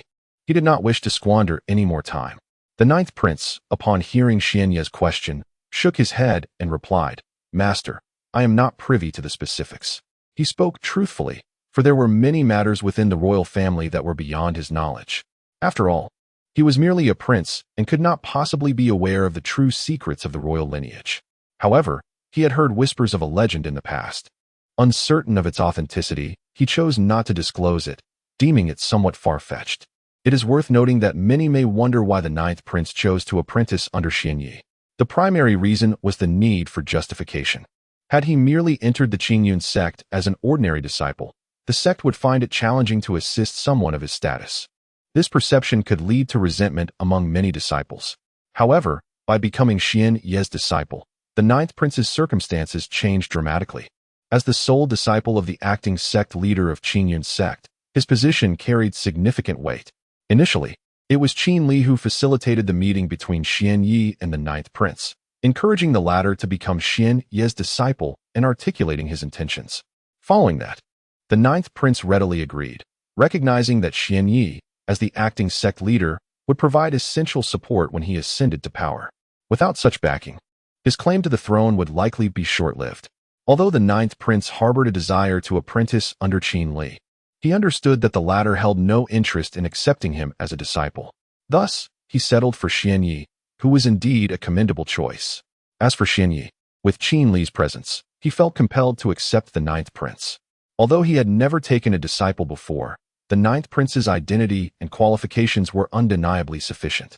Ultimately, he recognized that having the ninth prince as a disciple would be advantageous for the Qingyun sect, leading to his eventual consent.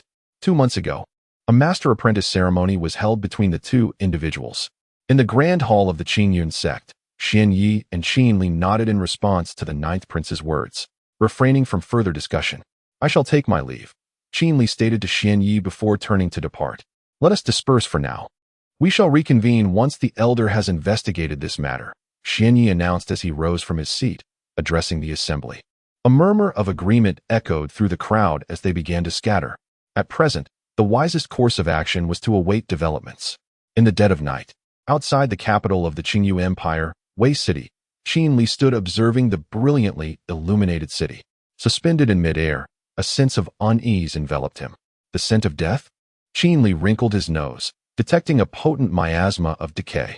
Upon further reflection, he surmised that it rivaled the remains of the ancestral master of the controlling core from the Zhangqiang sect.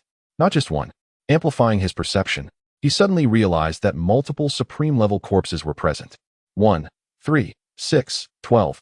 After completing his assessment, he counted a total of 12 corpses radiating the aura of the supreme realm, alongside over 100 more exuding the essence of the Tao-severing realm. A legion of corpses? Qin Li exclaimed instinctively upon sensing the sheer number. Without hesitation, he concealed his presence and entered Wei City. Fortunately, it appeared that the common folk of the city were largely unaffected, save for occasional expressions of sorrow. The royal palace. Qin Li detected that all the ominous energies emanated from a specific location within the palace. The controlling core? As he strolled through the streets, he suddenly caught the foul scent of the controlling core disciples. Ah, so they are collaborating with the controlling core, Qin Li mused with a wry smile. Recognizing the scent of the disciples, he quickly deduced the unfolding scenario. It was highly likely that the Qingyu Empire and the controlling core had formed an alliance. Otherwise, such a multitude of powerful corpses would not be present. As for the origins of these corpses, they were undoubtedly sourced from the Qingyu Empire's burial grounds. perhaps even the remains of their ancestors, now refined by the controlling core. The true question lingered. Was the controlling core merely allied with the Qingyu Empire? Or had they annihilated the entire royal lineage? With these uncertainties in mind, Qin Li soared directly into the palace. Though his strength was formidable and his methods of concealment adept, he remained uncertain of the presence of other powerful beings within the palace. Should he be detected? A fierce battle would be inevitable. Before long, he arrived before the majestic palace, which stretched for dozens of kilometers, resplendent in gold and splendor. Towering red brick pavilions soared into the clouds, while the glazed tile roofs of the grand halls resembled islands adrift in a sea of opulence. The Golden Throne Hall. The hall was constructed from over 190 golden nanma beams, with the flooring paved in exquisite jade. Upon golden pillars adorned with the image of a 9-clawed golden dragon, numerous exquisite jewels were intricately carved and hung. In the hall, upon a gilded dragon throne, a young man languidly lowered his eyes. His pallor suggested a recent overexertion.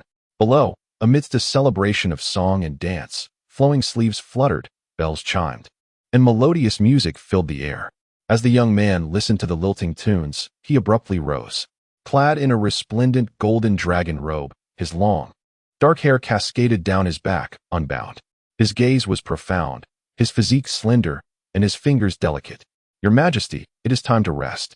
A eunuch's voice echoed in the young man's ear just as he stood. The youth, feeling a pang of embarrassment at the eunuch's words, gestured dismissively. In an instant, a flash of white light appeared, and with a thud, the eunuch collapsed, lifeless. The young man had merely pointed at him, and his life was extinguished in that fleeting moment. "How goes the work of the corpse-controlling sect?" the young man inquired of those present. "There are still 10 corpses left to be refined." A chilling voice replied from the direction of the fallen eunuch. "Humph." The youth scoffed at the response. Then, with a tone devoid of warmth, he instructed, "Tell them to hasten their efforts. I have been using the dragon vein to conceal the anomalies and presence of the corpse refinement for far too long. I can barely hold on any longer." It was revealed that the reason the corpse-controlling sect could refine corpses within the palace without detection was largely due to the utilization of the dragon vein to mask their presence. Chapter 108. Discovery. Within the resplendent golden Luan Hall, a young man approached a dancer, his hand caressing her alluring waist. However, just as his fingers were about to make contact, a chilling breeze swept over him, causing him to instinctively retract his hands.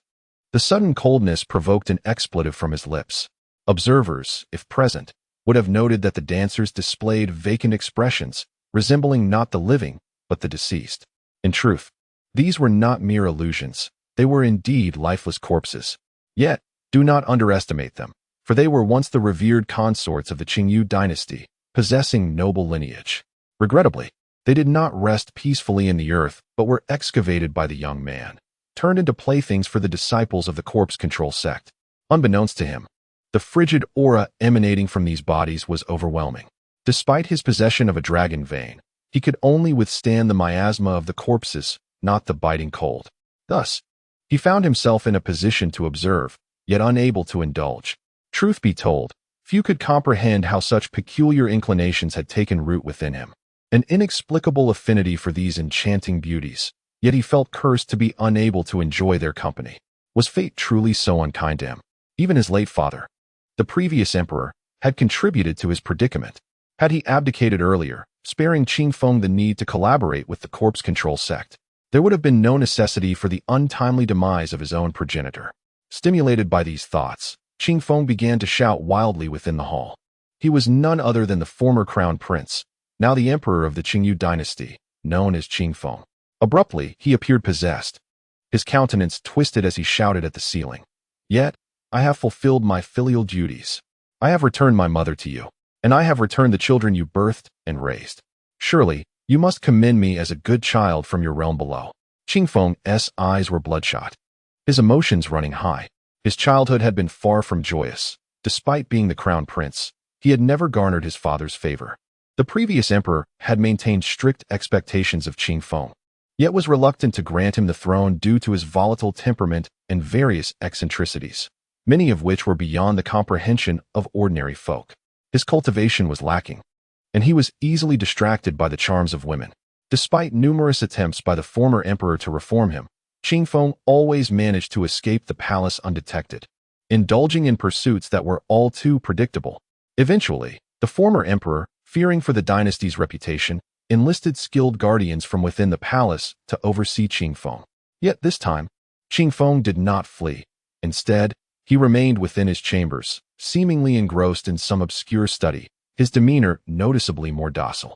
This transformation brought great joy to the former emperor, who believed his son had turned over a new leaf. However, he was merely filled with delight, as Akiji remained absent from the list of candidates eligible to inherit the throne.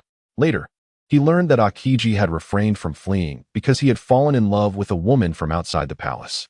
As the emperor, such a relationship was, of course, impermissible. Thus, he issued a direct order to locate the woman and bring her back. Soldiers found her and returned with her in tow. Consequently, the emperor took a liking to her and incorporated her into his harem, insisting that she accompany him to meet Akiji. As a woman of common birth, she had no means to resist. Therefore, she could only obediently follow the emperor to meet Akiji. What transpired next is predictable. The emperor commanded the woman to sit upon him and feed him. Akiji, a young man filled with vigor, despite his lascivious tendencies, had already changed for the sake of this woman. This incident ultimately bred a deep-seated hatred within Akiji towards the emperor.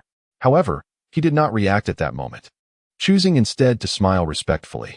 Subsequently, he began to plot and scheme, laying his plan step by step. He ceased to indulge in the pleasures of the flesh, though his so-called abstention was merely temporary. It was not until he ascended to the throne that his true nature was fully revealed. It is conceivable that a series of unfortunate events contributed to Akiji's extreme behavior. Had Qin Li been aware of this situation, he would likely have given a thumbs up to the long-deceased emperor, not for any other reason, but because this old man had audaciously taken the women of both the ninth prince, who plotted a rebellion and ultimately killed him, and the first prince, who had already revolted and slain him. Qin Li found it perplexing that a father would covet his own son's woman. What could possibly be wrong with his mind? Yet upon reflection, with such a perverse father, how could his children turn out any better? Within the Golden Hall, Akiji paced in circles. After a while, perhaps feeling fatigued, he came to a halt and shouted towards the door, "Come, assist your emperor to the harem." Soon, with a creak, the golden doors swung open, and several soldiers clad in crimson armor entered, helping Akiji back to the harem. The reason they were not eunuchs was simply that Akiji held a disdain for them. Having been under their watchful eye since childhood, he could hardly indulge them now that he had attained power and status. Consequently, all eunuchs who had served the prince, the princess, or the emperor were executed by Akiji. As for the remaining eunuchs, they were like those who had just been in the hall. A single word spoken against his wishes would lead to their immediate demise. Just as Akiji was exiting the hall, a figure descended from the beams above. The figure revealed itself to be Qin Li, who, sensing the absence of others, approached the lifeless bodies of the deceased concubines. Alas, even in death, one must be exhumed and paraded as a dancer. This individual truly embodies a peculiar disposition. Qin Li gazed upon the corpses before him, unable to suppress a shiver that coursed through his heart. He could not fathom how anyone could derive pleasure from such a macabre spectacle. Yet, upon recalling the almost frenzied demeanor of Qingfeng moments prior, he suddenly considered the possibility that such tastes were not entirely implausible. However, just as Qin Li was lost in thought, a resounding boom echoed through the air as a gust of energy surged toward him. Regrettably, striking Qin Li was an unlikely feat. With a deafening crash, the force obliterated 3 pillars in its path, the residual impact piercing through the great hall itself. Qin Li narrowly evaded the onslaught and turned to regard the assailant. Good heavens, what an abomination! Before him stood an elderly corpse, exuding an aura of death. One foot hovered in the air, while the other was conspicuously absent. Clad in a golden dragon robe, only the pant leg billowed in the wind. It appeared to be a one-legged figure, and, as expected, it bore the identity of an emperor. In the dead of night, such a sight was enough to instill terror. Although Qin Li was not easily frightened, encountering such a sight at this hour stirred the remnants of mortal fear within him. Suddenly, a sharp sound sliced through the air as the corpse approached him with alarming swiftness. With a thunderous roar, it raised its fist, launching a direct assault upon Qin Li's head. There was no hesitation. It was a pure, unadulterated attempt to engage him in combat with its corporeal form. Observing this, Qin Li swiftly retreated and unsheathed the Celestial Slayer's sword, grasping it firmly in hand. With a resounding crash, the force of the punch shattered the ceiling of the great hall, allowing the silvery moonlight to stream in. As the moonlight illuminated the space, a young man materialized before Qin Li. He was not Qing Feng, but rather a practitioner from the corpse-controlling sect, manipulating the undead. Oh, so this is the level of control over the supreme realm from the Dao-cutting stage? Qin Li immediately sensed the aura emanating from the youth, understanding the disparity in their realms. This was dire. It seemed reinforcements had arrived, and he could feel the gathering of numerous deathly energies closing in around him, prompting a sense of impending doom. Chapter 109. Li Bai Long. Within the resplendent golden hall, a young man gazed at Qin Li, his brow furrowed, and as he spoke, a chill emanated from his lips. "Who are you?" Upon hearing the youth's inquiry, Qin Li instinctively smiled. He then grasped the immortal slaying sword with a sidelong grip. Whoosh! A sound of air being cleaved echoed as Qin Li and the sword seemed to merge into one. In an instant, the entire golden hall was enveloped by a tempest of sword energy. A formidable aura of sword intent coiled around the youth's heart, prompting him to silently acknowledge the gravity of the situation. With an overwhelming sense of pressure weighing upon him, he thought, "This is dire." The sword intent emanating from Qin Li instilled a palpable dread akin to facing a formidable adversary. "Who exactly are you?" the youth queried once more. If possible, the youth was reluctant to engage Qin Li in combat. Should the tumult of their battle attract attention, it would pose a significant risk. Should the presence of the corpse-controlling sect be discovered and reported to the Yaoqi Palace, severe repercussions would undoubtedly follow, potentially exposing all those hidden within the Qingyu dynasty.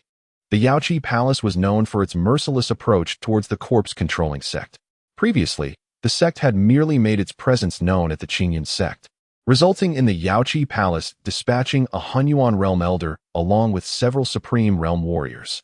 The ensuing chaos nearly obliterated the corpse-controlling sect, and even now, with the aid of the ancestral corpses of the Qingyu dynasty, their situation remained precarious. The disparity in high-level combat prowess was insurmountable. The corpse-controlling sect currently lacked the combat strength of the Hunyuan realm. This was not the opportune moment to confront the Yaoqi Palace directly. Inside the Golden Hall, upon hearing the youth's words, Qin Li's lips curled into a slight smirk as he spoke. "You are about to become a corpse yourself. Is it necessary for you to know?" As these words escaped his lips, Qin Li appeared as a demon returned from the depths of hell, surrounded by a blood-red glow. Threads of energy began to swirl around him. "Today, whether you die or I do, remains uncertain," he declared. The youth, upon hearing Qin Li's proclamation, let out a cold snort, commanding the corpse to launch an assault. In an instant, a dragon's might surged from behind the corpse, ascending with formidable force. Observing the situation, Qin Li instinctively recalled the heavenly dragon fist. The corpse lunged forward, delivering a punch that resonated with the roar of a dragon. Boom! The punch, imbued with the dragon's roar, hurtled towards Qin Li. As the sound of the dragon echoed in his ears, Qin Li's lips curled disdainfully as he drew his sword to meet the attack. Bang! A blood-red sword energy shattered the heavenly dragon fist in an instant. The dragon's roar dissipated, and the corpse controlled by the youth visibly split in two, obliterated by the onslaught of sword energy. Following this, the relentless wave of blood-red sword energy surged toward the youth.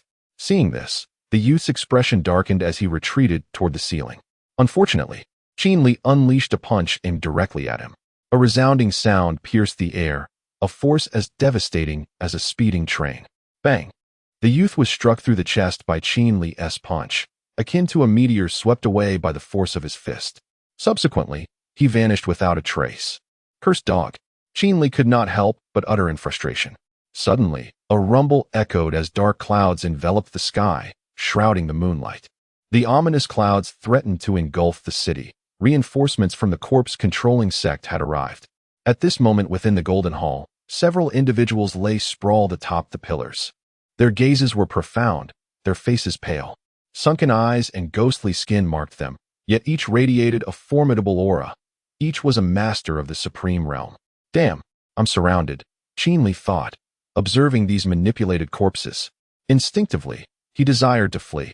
although he could take them down one by one with a single sword strike. He was reluctant to engage in such a laborious endeavor. He then stomped his feet fiercely, causing the hall to collapse instantaneously.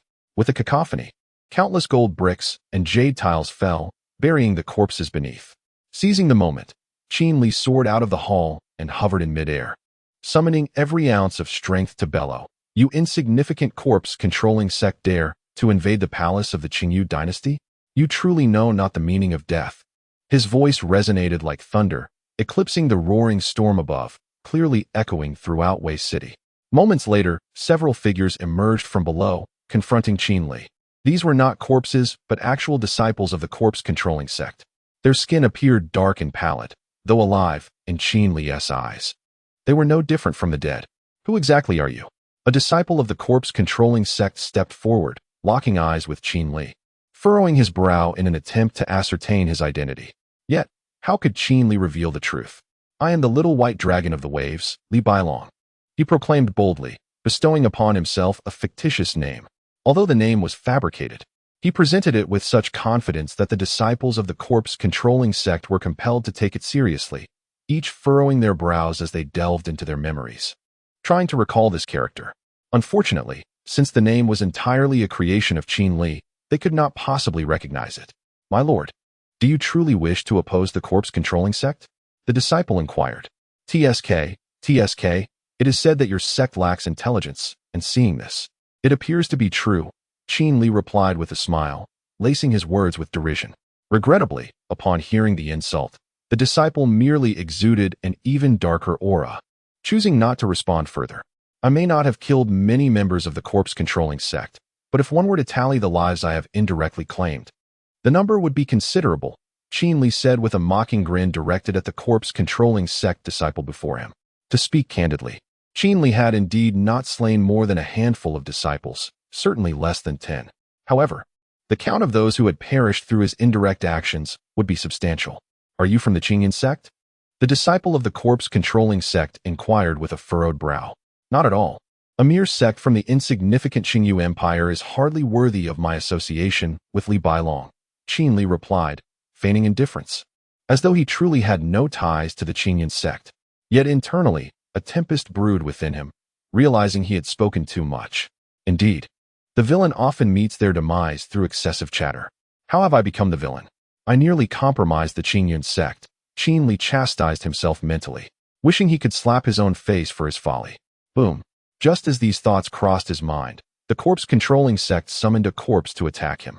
Without a moment's hesitation, the battle commenced. Sensing the murderous intent approaching, Qin Li instinctively evaded his original position. Bang! In the very spot where he had been floating moments before, the void was shattered by a powerful punch. "What the hell? A corpse at the mixed origin realm!" Qin Li exclaimed upon turning back to see the remnants of the broken void. There stood a formidable corpse, exuding an unparalleled aura, surrounded by ethereal manifestations of azure dragons. Without needing to speculate, he recognized this to be the corpse of some emperor of the Qingyu Empire. And it seemed this dragon fist technique had been mastered to a remarkable degree. Fortunately, it was merely at the third level of the mixed origin realm, comparable to that of the so-called Granite San. As Qin Li sensed the overwhelming aura emanating from the corpse, he instinctively deduced its strength. Chapter 110. The Sword Emperor Palace of the Central Continent? How dare a mere being of the Hunyuan realm challenge me? Qin Li suddenly spoke with a tone laced with derision towards the disciple of the corpse-controlling sect who manipulated the corpse. Before the disciple could respond, Qin Li's eyes turned cold, and countless strands of sword energy began to rise around him, enveloping him in an ethereal embrace. In an instant, the transcendent silhouette of a supreme sword emperor manifested above the entire palace, exuding an overwhelming presence, with sword energy saturating the atmosphere.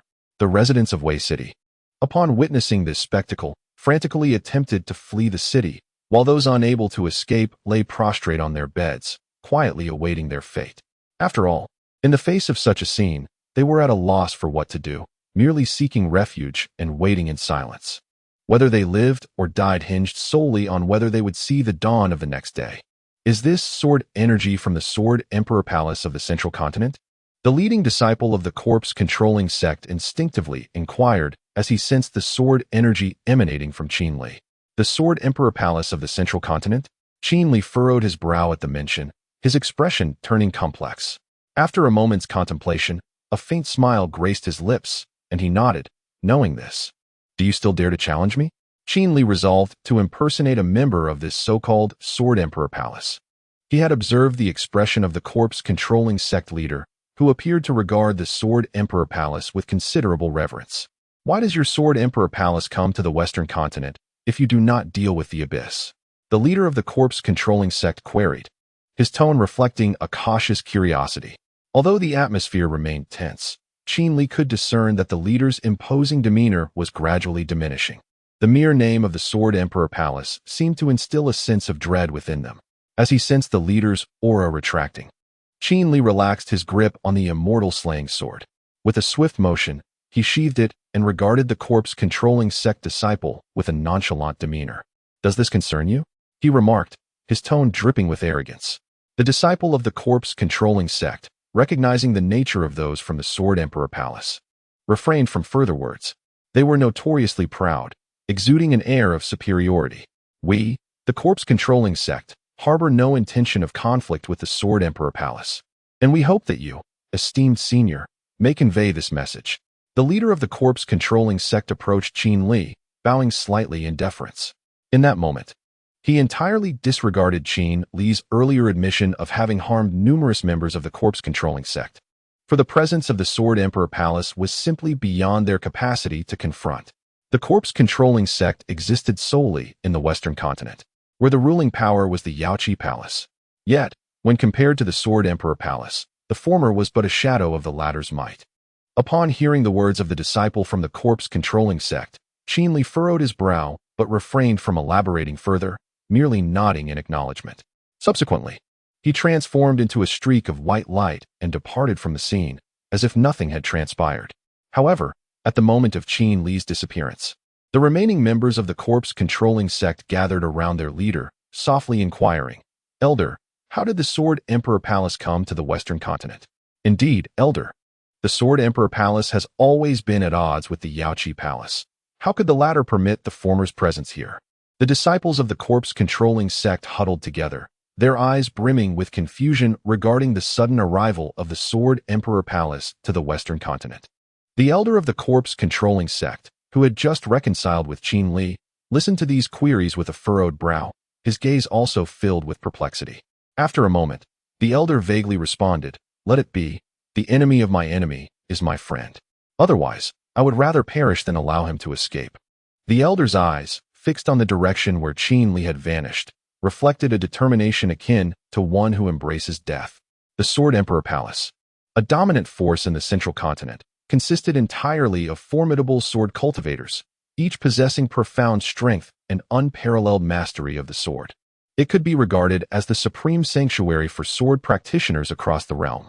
For these reasons, the corpse-controlling sect dared not provoke the Sword Emperor Palace, having previously stated that the Sword Emperor Palace surpassed the Yaoqi Palace in might. The principal factor, of course, was the ongoing conflict between the Yaoqi Palace and the Sword Emperor Palace, which afforded them a fleeting chance for survival. Elder, now that we have been exposed, what shall we do? One disciple of the corpse-controlling sect asked the elder. Annihilate the entire imperial city and hasten the refinement of the remaining corpses. By the time the Yaoqi Palace reacts, we shall seize the Qingyun sect and proceed to refine their ancestral corpses, the elder mused, surveying the entirety of Wei City. His eyes narrowing as he glanced at Qingfeng in the rear palace, emanating an aura of chilling ferocity. The disciples of the corpse-controlling sect nodded in agreement, preparing to unleash the corpses upon the city's inhabitants. Wait, how are the preparations of our other disciples proceeding? The elder suddenly recalled something and queried the departing disciple. The disciple nodded thoughtfully before responding, reporting to the elder, We have approximately 1,000 disciples ready. 1,000 disciples, you say? The elder acknowledged the disciple's words with a nod, gesturing for him to attend to his duties. The disciple complied, commencing the assembly of their forces for the slaughter. Meanwhile, Qingfeng remained standing dazedly before the chambers of a concubine, utterly unaware of the fate that awaited him. Then, a sudden sound pierced the air.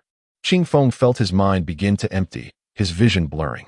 Lowering his gaze, he discovered that his chest had been pierced by a hand, blood gushing forth uncontrollably. Instinctively, he turned to look behind him and was met with the lifeless stare of a corpse, an expressionless visage that belonged to the dancer he had observed in the Golden Hall. This corpse was none other than a consort of the Qingyu dynasty.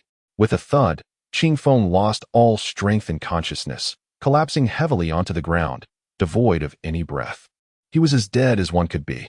Hurry, sever these wretched corpses with our techniques, and then refine the bodies of those at the Slashing Path realm, were the last words he heard before succumbing to darkness, a final echo in his fading awareness. That night, screams reverberated throughout Weiqing. Flames illuminated the sky, painting a scene reminiscent of hell on earth. The corpse-controlling sect unleashed the dead upon the populace, indiscriminately attacking both noble families of the imperial city and the common folk. The members of the corpse-controlling sect, now aware of their exposure, resolved to annihilate the entire city, using the bodies to bolster their power in battle. Chapter 111. The True Lone Commander? At this moment, Qin Li had returned to the Qingyun sect, completely unaware of the massacre orchestrated by the corpse-controlling sect in Wei City. Had he been informed, he might have intervened to prevent it. In the grand hall of the Qingyun sect, Qin Li sensed two familiar presences. Who else could they be but Xian Yi and the Ninth Prince? Inside the grand hall, Xian Yi sat at his seat, resting his forehead in contemplation, his expression reflecting a complex mix of emotions, revealing his agitation. Below him, the Ninth Prince stood upright, seemingly awaiting some news. I have returned. Just as the Ninth Prince was about to depart, Qin Li's voice suddenly resonated in his ears. Upon hearing Qin Li's words, Xian Yi sprang to his feet. What news do you bring? Xian Yi eagerly inquired upon seeing Qin Li's appearance in the hall. The Ninth Prince's gaze was also filled with anticipation as he looked towards Qin Li, eager to learn the current situation of the Qingyu dynasty. However, Qin Li disregarded the two and proceeded to take his seat, designated for the sect leader. After a brief pause, amidst the expectant gazes of the Ninth Prince and Xian Yi, Qin Li smiled and spoke. How shall I put it? We need not take action. Upon hearing this, the grand hall fell into a profound silence. Both the Ninth Prince and Xian Yi were momentarily bewildered, unsure of the implications of his statement. Subsequently, Xian Yi could not contain his curiosity and asked, "What has transpired?"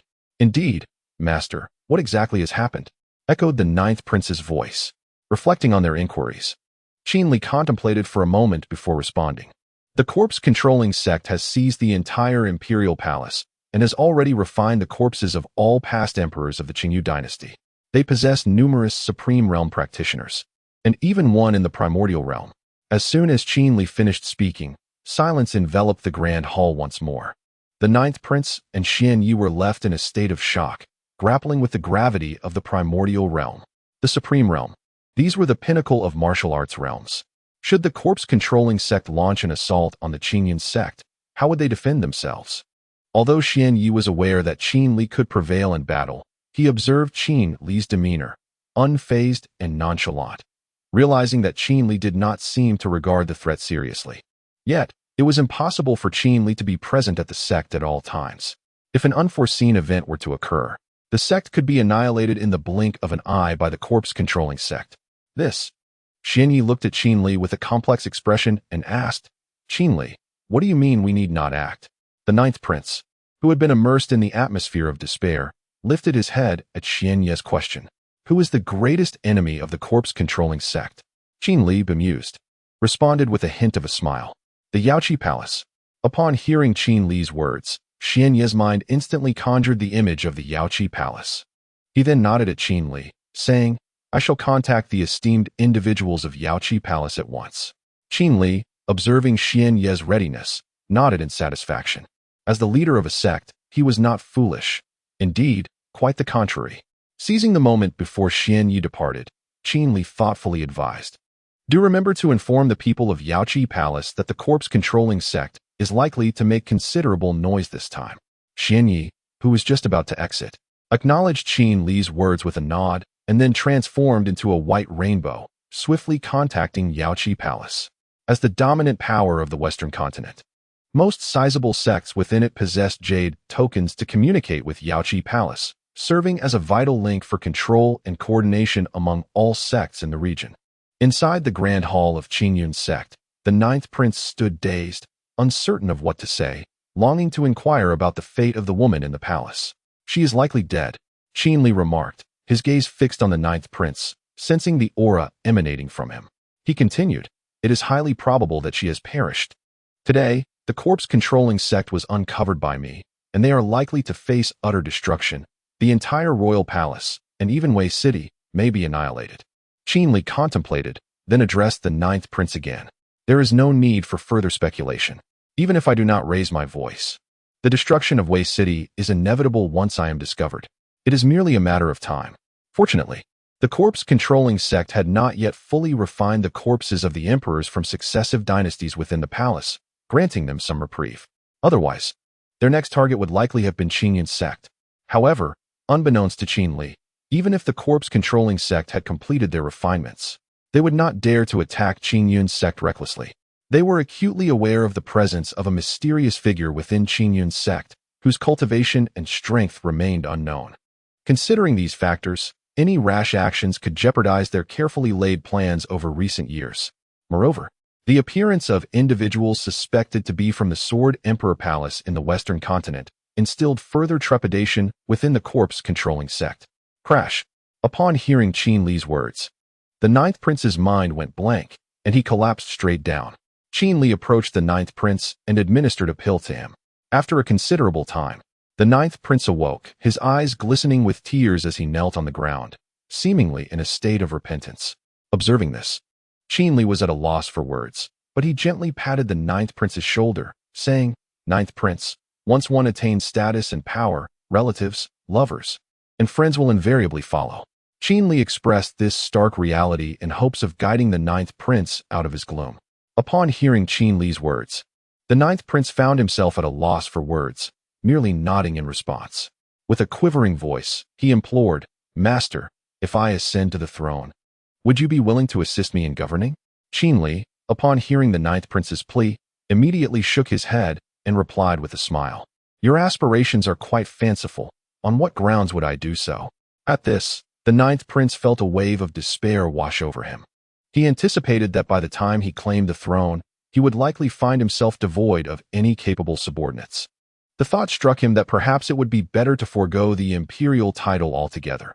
Ascending the throne would render him a mere figurehead, far less fulfilling than serving as a disciple in the Qingyun sect. Indeed, he was not mistaken.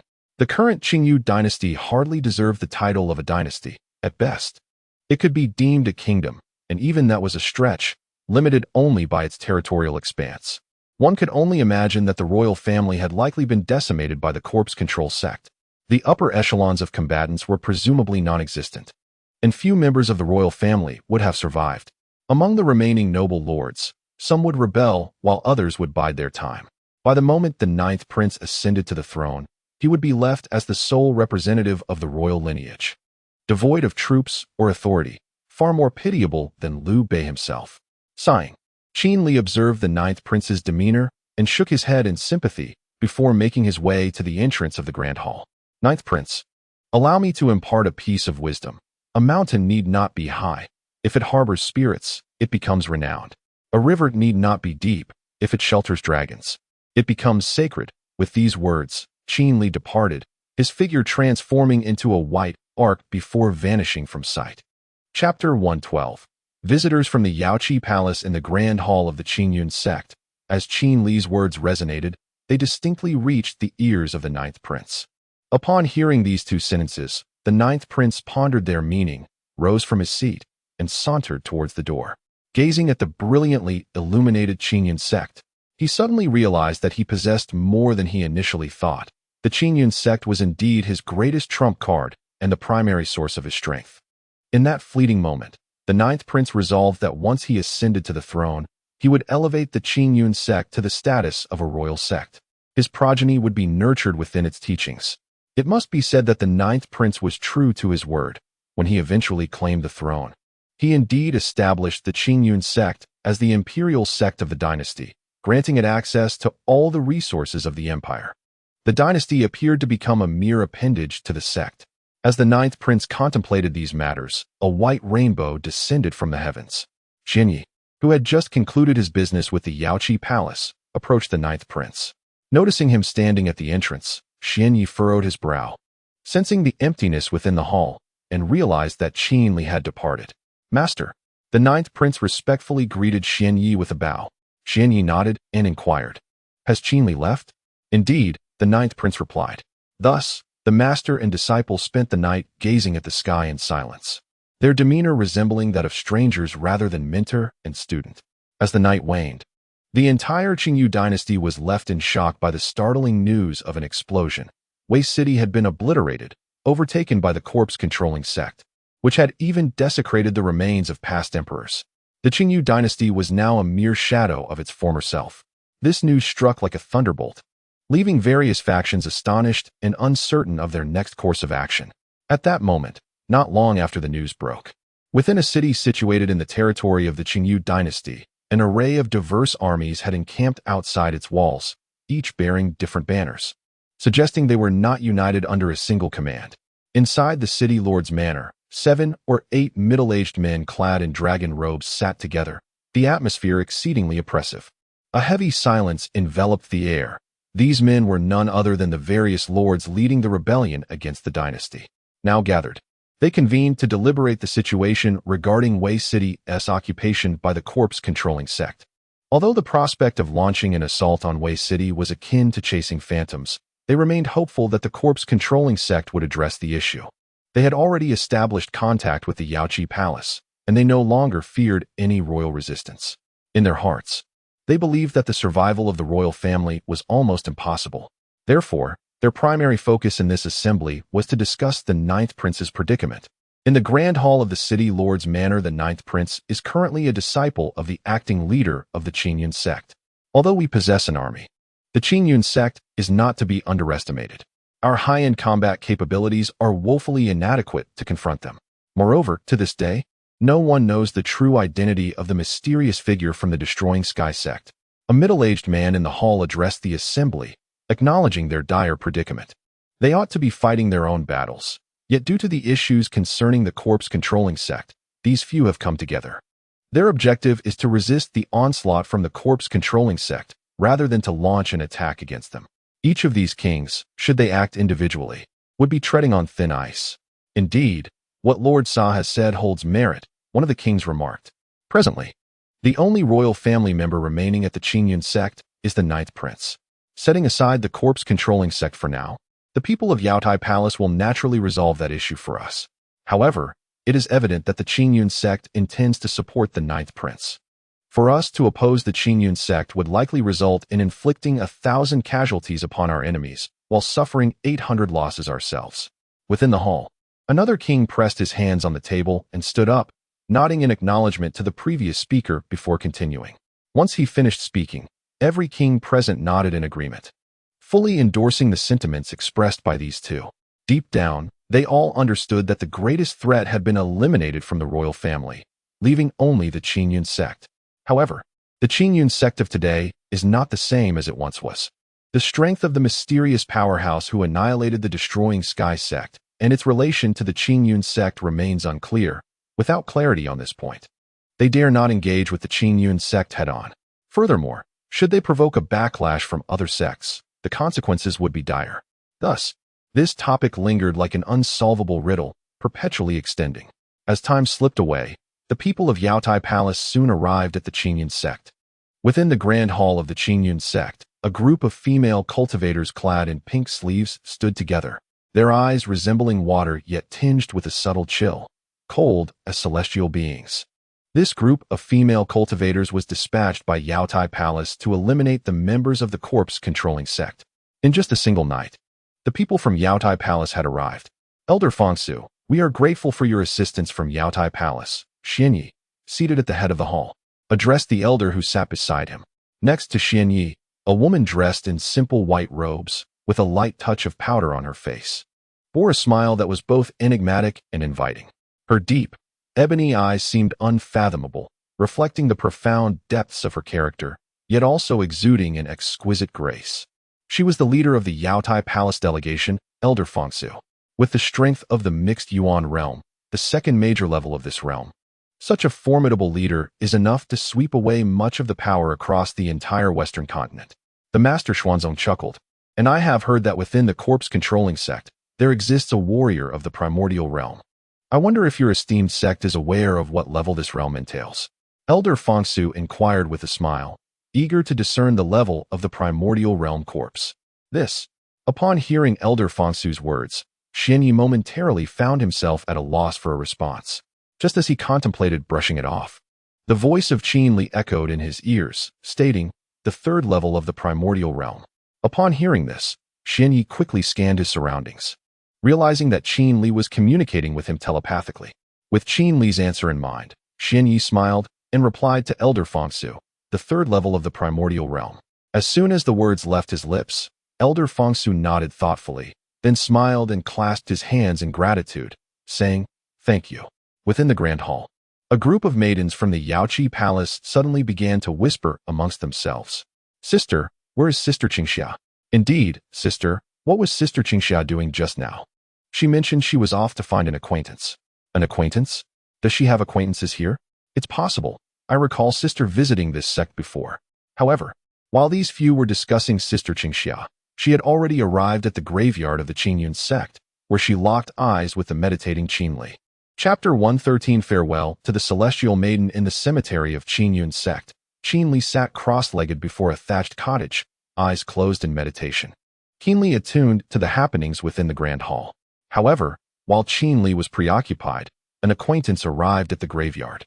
A woman clad in a delicate pink gown, trailing to the ground, with a slender waist cinched by a cloud-like sash, accentuated her petite figure.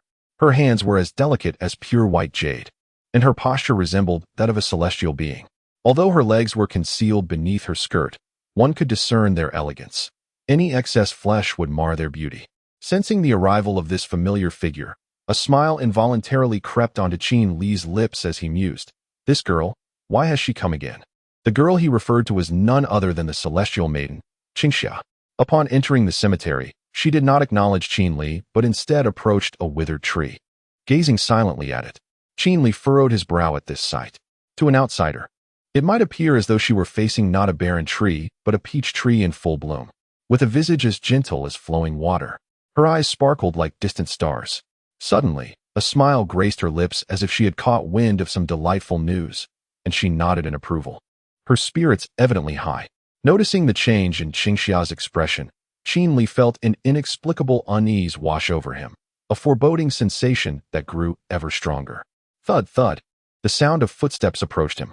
Qingxia took deliberate steps toward Qin Li, her approach measured and graceful. Moments later, her footsteps came to an abrupt halt.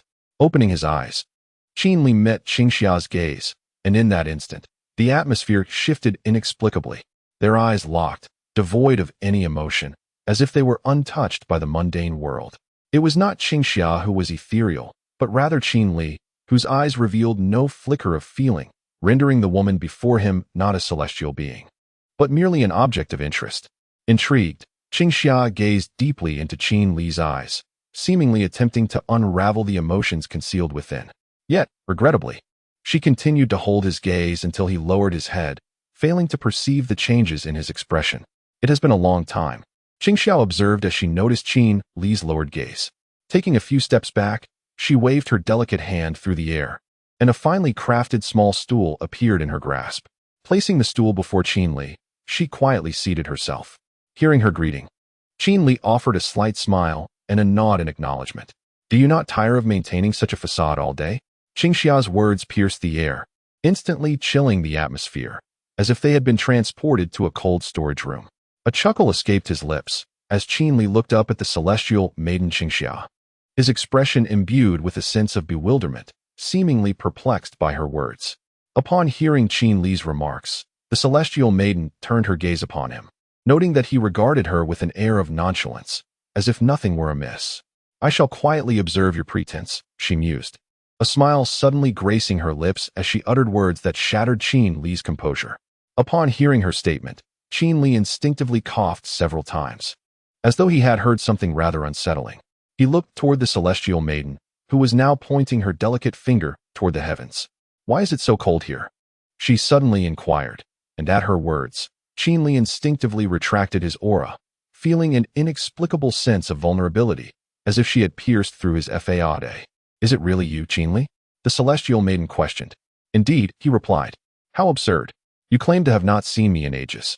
Yet you fail to even recall your own name. What a farce. Though Qin Li dared not voice such thoughts in her presence, he was acutely aware that offending a gentleman could be tolerable, as could offending a rogue. However, offending a woman, particularly one of considerable age and influence, was an entirely different matter. In Qin Li's mind, the celestial maiden, as a practitioner of the Tao, must have immersed herself in martial arts for decades, undoubtedly older than himself. Upon noticing his nod, the celestial maiden smiled brightly, her mood evidently elevated. Your Qingyun sect holds a respectable status within this realm of the Qingyu Empire. However, in the wider world, it scarcely ranks among the second-tier sects, perhaps barely qualifying as a third-tier sect in lesser locales. What, I wonder, brings you to linger here? With these words, the atmosphere once again thickened. The celestial maiden turned her head to fixate on Qin Li, her gaze piercing as if seeking to uncover any hidden truths within his eyes. I jest. I am but a waste of potential. It is indeed a rarity for a sect to take me in, Qin Li responded with a smile. Before he could elaborate further, a silvery laughter rang out. Ha ha, truly laughable. Do you believe that a mere waste can survive in this graveyard for decades? The celestial maiden approached him, her voice dropping to a whisper. Before Qin Li could muster a retort, a glimmering dagger transformed into a streak of white light, swiftly aimed at his chest. Realizing the gravity of the situation, Qin Li thought to himself, this is not good. She is serious. He sensed that the celestial maiden's intent to attack was not mere intimidation. She genuinely sought his demise. Recognizing the peril he faced, Qin Li's mind raced, aware that he had already revealed far too much. If he continued to conceal himself and took the blow from the celestial fairy Qingxia directly, he would undoubtedly sustain injuries. For at this moment, Qin Li had not summoned his true energy to shield his body, rendering him akin to an ordinary person. With a clang, in a moment of desperation, Qin Li swiftly retrieved a long sword from his storage space, holding it defensively before his chest to thwart the assault of the celestial fairy Qingxia. Indeed, you are merely pretending. Upon witnessing Qin Li successfully block her attack, a smirk broadened on Qingxia's lips, her smile becoming increasingly radiant, seemingly fueled by the confirmation of her suspicions, which brought her genuine joy. Whoosh! The celestial fairy Qingxia was repelled by Qin Li's sword, and just as she uttered a phrase, Qin Li instantly appeared behind her, the blade pressed firmly against her back. Do not move. Qin Li's eyes transformed into those of a wolf, exuding a fierce aura that filled the cemetery with an air of impending doom. It was as if any slightest movement from Qingxia would provoke Qin Li to unleash his lethal intent without hesitation. Impressive. The celestial fairy Qingxia suddenly realized she had underestimated Qin Li's strength. She sensed a formidable aura emanating from him, one typically associated with the esteemed elders of the sect. Moreover, she not only perceived his astonishing presence, but also the profound sword intent that enveloped him. Sword Emperor Palace. Upon sensing the sword intent radiating from Qin Li, a sect flashed through Qingxia's mind. Suddenly, a sense of foreboding washed over her. If Qin Li were indeed affiliated with the Sword Emperor Palace, given the overwhelming aura he exuded, it was likely that her entire party from the Yaoqi Palace would meet their demise here, utterly defenseless. However, despite Qingxia's keen intuition, she was destined to be mistaken. Qin Li had no connection whatsoever to the Sword Emperor Palace. Chapter 114, Exposure. The once serene Qingyun sect now finds itself shrouded in turmoil. Within the hallowed grounds of the Qingyun sect's graveyard, the ethereal fairy Qingxia is held at bay by Qin Li, a long sword pressed firmly against her back, rendering her immobile. A sense of dread fills her heart as she speculates that Qin Li may indeed belong to the Sword Emperor Palace, and her earlier mirth fades into a shadow of apprehension as she contemplates her escape. What has silenced you? Qin Li queries, sensing a shift in the atmosphere surrounding fairy Qingxia, who now appears considerably subdued. Are you aware of your imminent demise? Of course, Qin Li harbors no genuine intent to harm fairy Qingxia. His aim is merely to instill a modicum of fear, to impart a lesson. Yet, while he jested, the words morphed into something far more sinister in her ears. Thus, Fairy Qingxia's conviction that Qin Li is indeed a representative of the Sword Emperor Palace solidifies. It is fair to say that the essence of Qin Li's identity is sculpted by her imagination. Silence reigns once more. Unable to contain his amusement any longer, Qin Li reluctantly releases the sword he had pressed against her. However, the instant he loosens his grip, whoosh, Fairy Qingxia transforms into a streak of white light, racing towards the grand hall of the Qingyun sect in an attempt to inform the elders of Qin Li's true identity. Yet, it is a futile endeavor. Qin Li would not allow her to escape so easily. As she morphs into that radiant streak, Qin Li swiftly positions himself before her. The astonishment is evident in Fairy Qingxia's widened eyes as, in one fluid motion, he seizes her hand, binding her and drawing her back to the ground. Let go. She begins, realizing her escape is futile, preparing to cry out. But alas, Qin Li denies her that opportunity, swiftly covering her mouth as he admonishes. Do not shout. You've discovered my identity, and I concede to that. However, do not expose me completely. As he speaks, Qin Li senses a palpable change in her demeanor.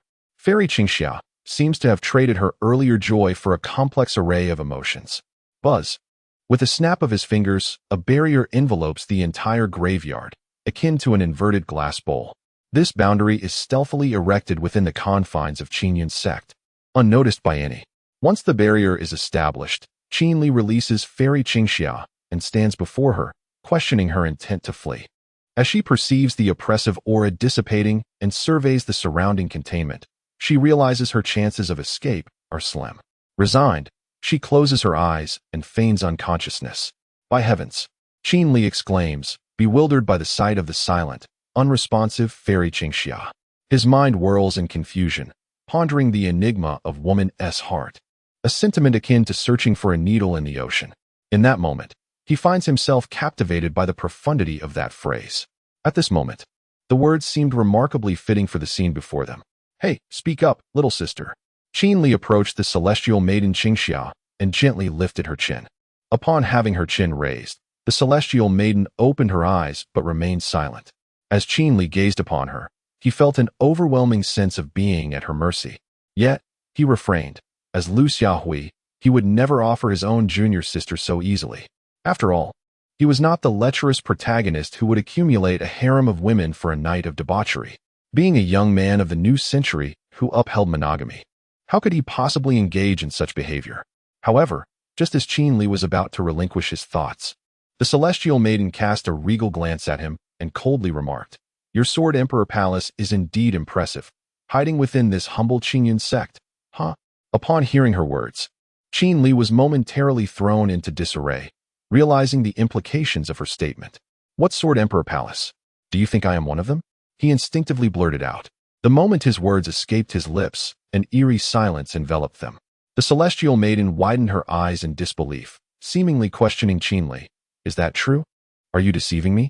Qin Li recognized that she had likely misunderstood the situation. Nevertheless, the name Sword Emperor Palace was one he had heard for the second time. He recalled that the people from the corpse-controlling sect had mentioned it. But why would she mistake him for someone from the Sword Emperor Palace? Even those from the corpse-controlling sect had misidentified him as one of their own. Qin Li stroked his chin, reminiscing about the scenes in the Imperial Palace when the corpse-controlling sect had brought up the Sword Emperor Palace. He then turned his attention to the bewildered celestial maiden, contemplating that the Yaoqi Palace must have some grudge against the Sword Emperor Palace. Otherwise, why would she so readily assume he was associated with them? Her first instinct being to flee. Moreover, when he had apprehended her, she had displayed an attitude as if she were prepared to face death. Really? Just then, the celestial maiden's voice pierced through Qin Li's thoughts. Of course, I am quite an honest person and would never deceive anyone, Qin Li replied with a smile, bewildered that in this world, even his honesty was met with skepticism. How lamentable. Receiving Qin Li's affirmative response, the celestial maiden scrutinized him from head to toe. Her curiosity piqued. Your mastery of swordsmanship is astonishing. If you are not from the Sword Emperor Palace, then who are you? She had assumed Qin Li's remarkable sword skills indicated his affiliation with the Sword Emperor Palace. I appreciate your compliment, Celestial Maiden. My swordsmanship is merely sufficient for self-defense. As for who I am, as you can see, I am but a humble disciple tasked with guarding the graves of the Qingyun sect. Qin Li replied earnestly, without a hint of deception. Upon hearing Qin Li's words, the celestial maiden Qingxia displayed a complex expression, clearly skeptical of his claims. It seemed implausible that such an extraordinarily powerful man could merely be an ordinary disciple tasked with guarding the tomb for the Qingyun sect. Instantly, a flurry of thoughts crossed her mind. Initially convinced he was a disciple of the corpse-controlling sect, she now felt inclined to reconsider her stance. If the corpse-controlling sect possessed a swordsman of such formidable prowess, there would be no need for them to cultivate that so-called corpse-controlling art. Why do you still doubt my sincerity? Qin Li remarked, observing the uncertainty in Qingxia's gaze. You may question my character, but you must never doubt the veracity of my words. They are more genuine than diamonds. Upon hearing his declaration, Qingxia raised her eyes to him once more, at a loss for words. After a brief pause, she seemed to conclude that Qin Li was not affiliated with the Sword Emperor Palace, thus redefining him in her mind as an enigmatic and potentially dangerous individual. Poor Qin Li remained oblivious to the label Qingxia had placed upon him. Is your flight due to my association with the Sword Emperor Palace? Qin Li inquired as he noticed Qingxia's expression gradually soften. Yes, she replied, nodding in acknowledgement, just as she prepared to articulate her thoughts. Suddenly, an object within her robe seemed to emit a faint glow. She promptly retrieved a jade pendant and gestured towards the barrier surrounding them. Observing her demeanor, Qin Li furrowed his brow, refraining from dismantling the barrier. Instead, he approached Qingxia, his presence exuding an aura of gravity and sword intent. I trust that my identity and strength will remain known to no one else. Do you understand? His tone was serious. He could not allow an unknown threat to exist in this world. Yet, he recognized that he could not eliminate Qingxia either. Moreover, he couldn't deny a certain fondness for her. A beauty as ethereal as hers would surely provoke tears from countless admirers if she were to perish. Yes, I understand, Qingxia replied, fully aware of his implications. Just as she was about to offer her assurance, Qin Li swiftly appeared before her, deftly placing a pill into her mouth. With a resounding thud, he struck her with a fist. Ouch! Qingxia exclaimed, swallowing the pill in pain. Satisfied with the outcome, Qin Li nodded slightly and snapped his fingers, dispelling the barrier. In an instant, the barrier enveloping the Qingyun sect's burial grounds vanished without a trace. Chapter 115. A possible double kill. In the graveyard of the Qingyun sect, a sudden fit of intense coughing reverberated through the air. What have you given me? The celestial maiden Qingxia inquired. Her brow furrowed as she gestured towards her throat, casting a wary glance at Qin Li. It's nothing to worry about, merely a potent restorative pill, Qin Li replied, a smirk gracing his lips as he reassured Qingxia, his tone casual, as if the pill were indeed just a tonic. However, in truth, the pill was indeed a significant restorative. Observing the smile on Qin Li's face, Qingxia sensed something amiss. It was undoubtedly not the so-called restorative pill. It was more likely a concoction meant to control her. With that thought, she furrowed her brow, poised to voice her concerns, but before she could utter a word, Qin Li preemptively interjected, I hope you refrain from speaking recklessly, Qingxia. At this remark, the words that had lodged in her throat instantly vanished. Subsequently, Qingxia cupped her hands in a gesture of respect towards Qin Li and transformed into a white rainbow, departing from the scene. How vexing. I cannot fathom what kind of pill he has administered to me. If it is indeed a controlling drug, why do I feel no unusual effects? If it requires a periodic antidote, he has not mentioned any timeline. A multitude of thoughts swirled in Qingxia's mind, yet she struggled to pinpoint the exact nature of her predicament. As for the veracity of Qin Li's words, she was convinced that 80% of it was falsehood. In the Qingyun sect's graveyard, Qin Li watched Qingxia depart, remaining seated in contemplation, shaking his head in bemusement at her retreating figure. Where has the fundamental trust between individuals gone? Nevertheless, it seems they are about to set off. He strained his ears to catch the conversation emanating from the main hall of the Qingyun sect. Within the main hall, Xian Yi and Elder Fong Su engaged in a lengthy discussion. After a while, Elder Fong Su felt she had gleaned sufficient information and rose to take her leave. Thank you, Sect Master Xian, for imparting this knowledge, she said, her tone gentle as she performed a respectful bow. Xian Yi, observing Elder Fong Su's demeanor, quickly replied, It is my duty, especially since your Yaoqi Palace has come to aid our Qingyun sect and the Qingyu dynasty. The gratitude should be directed towards me. Upon hearing Xian Ye's words, Elder Fong Su smiled, then turned her gaze to the ninth prince, who stood below in the hall. You are the last scion of the Qingyu dynasty, are you not? The ninth prince, upon hearing Elder Fong Su's inquiry, was momentarily taken aback before hastily bowing in reply. I am Qing Ming, the former ninth prince of the Qingyu dynasty, honored to meet Elder Fong Su. His demeanor was one of utmost respect, his voice soft, tinged with a hint of trepidation. There was no way to avoid feeling intimidated. After all, Elder Fong Su was a martial artist of the primordial realm. The only ancestor he could boast of possessing such prowess was the founding emperor. Beyond that, there were virtually no other martial artists of the primordial realm. Consequently, their once great lineage had fallen into decline, resulting in the palace being overrun by others. The royal bloodline was now publicly represented solely by Qing Ming. In the Grand Hall, Elder Fong Su cast a knowing glance at Xian Yi upon hearing Qing Ming's words. Her gaze was both enigmatic and slightly amused, as if she had discerned the thoughts swirling within Xian Ye's mind, comprehending his eagerness to establish contact with the Yaoqi Palace. Noticing Elder Fong Su's meaningful smile directed at him, Xian Yi reciprocated with a smile of his own, but inwardly he mused, It is not my desire for the Qingyu dynasty, but rather the powerful backing of our Qingyun sect that covets it. He attributed all matters to Qin Li, and indeed, he spoke no falsehood. Were it not for Qin Li, Qing Ming would have long since perished, and Qin Li would not have needed to investigate the palace, thus preventing the expose of the corpse-controlling sect. Had the Yaoqi Palace not intervened, he would not have been misjudged as one who covets their nation. How exquisite, how intricate, layer upon layer of reasoning, deftly shedding responsibility, all executed with impeccable order. If Qin Li were to learn of Xian Ye's thoughts, he would most likely exclaim, So the jester was I all along. Returning to the scene in the Qingyun sect's grand hall, after her significant glance at Xian Yi, Elder Fong Su turned and nodded at the ninth prince. Then, she approached her sect disciples and declared, Let us depart. Our highest cultivation level is at the third tier of the Hunyuan realm. The sooner we resolve this, the sooner we can return. No sooner had Elder Fong Su finished speaking than a woman soared into the hall from outside.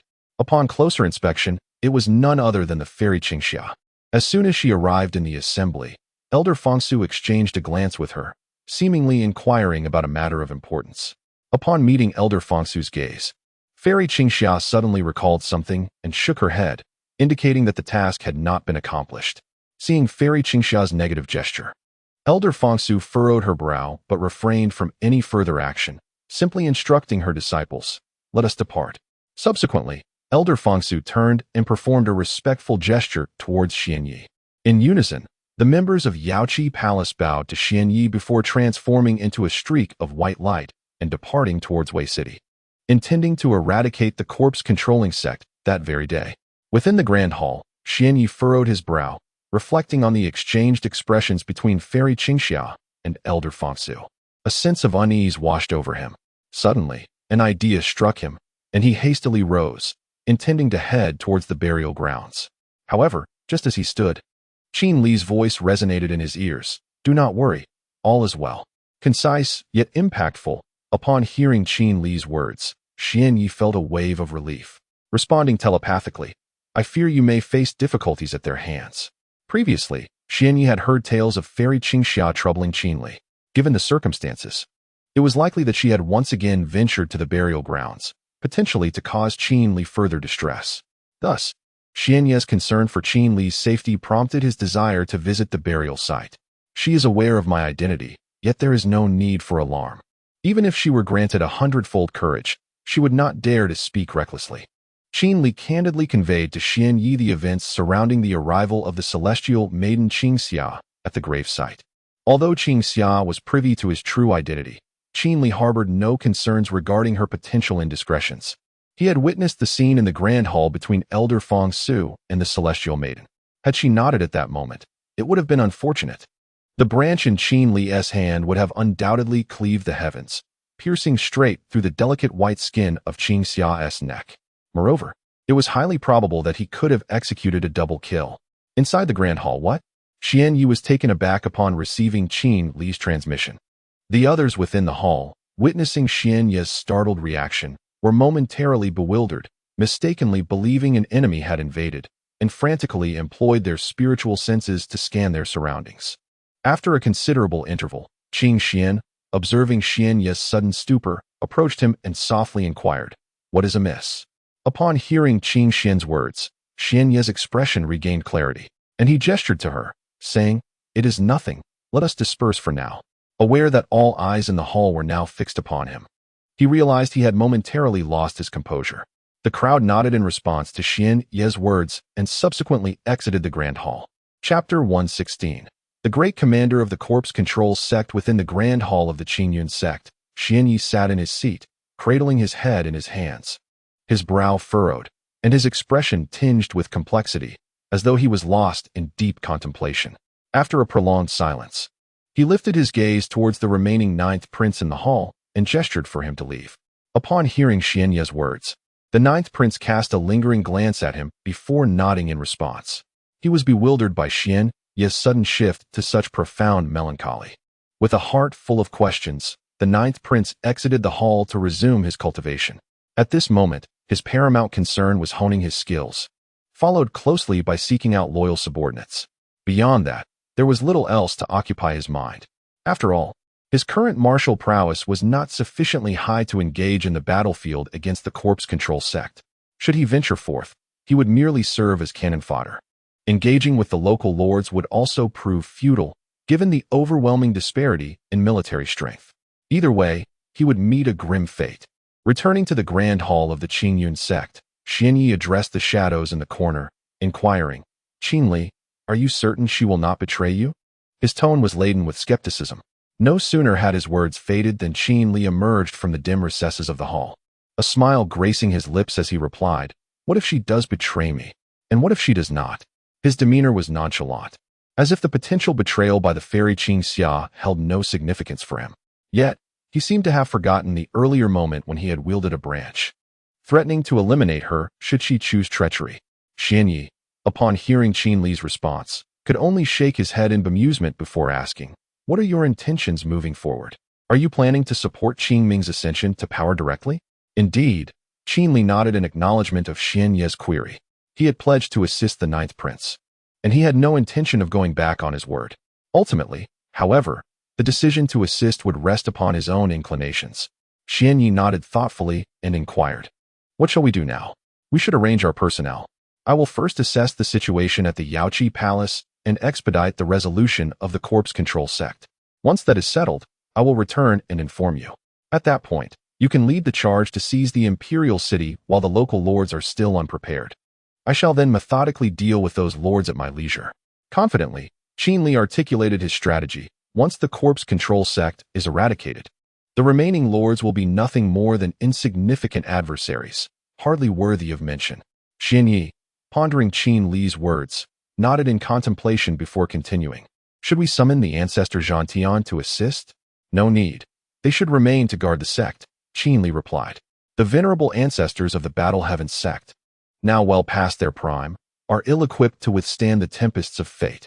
Their presence, whether in surplus or deficiency, bears little significance. There is no necessity for them to remain stationed at the sect, as their absence would at least ensure that Xian Yi and the others can operate with peace of mind, lest their ancestral home be usurped by the forces of a newly crowned king.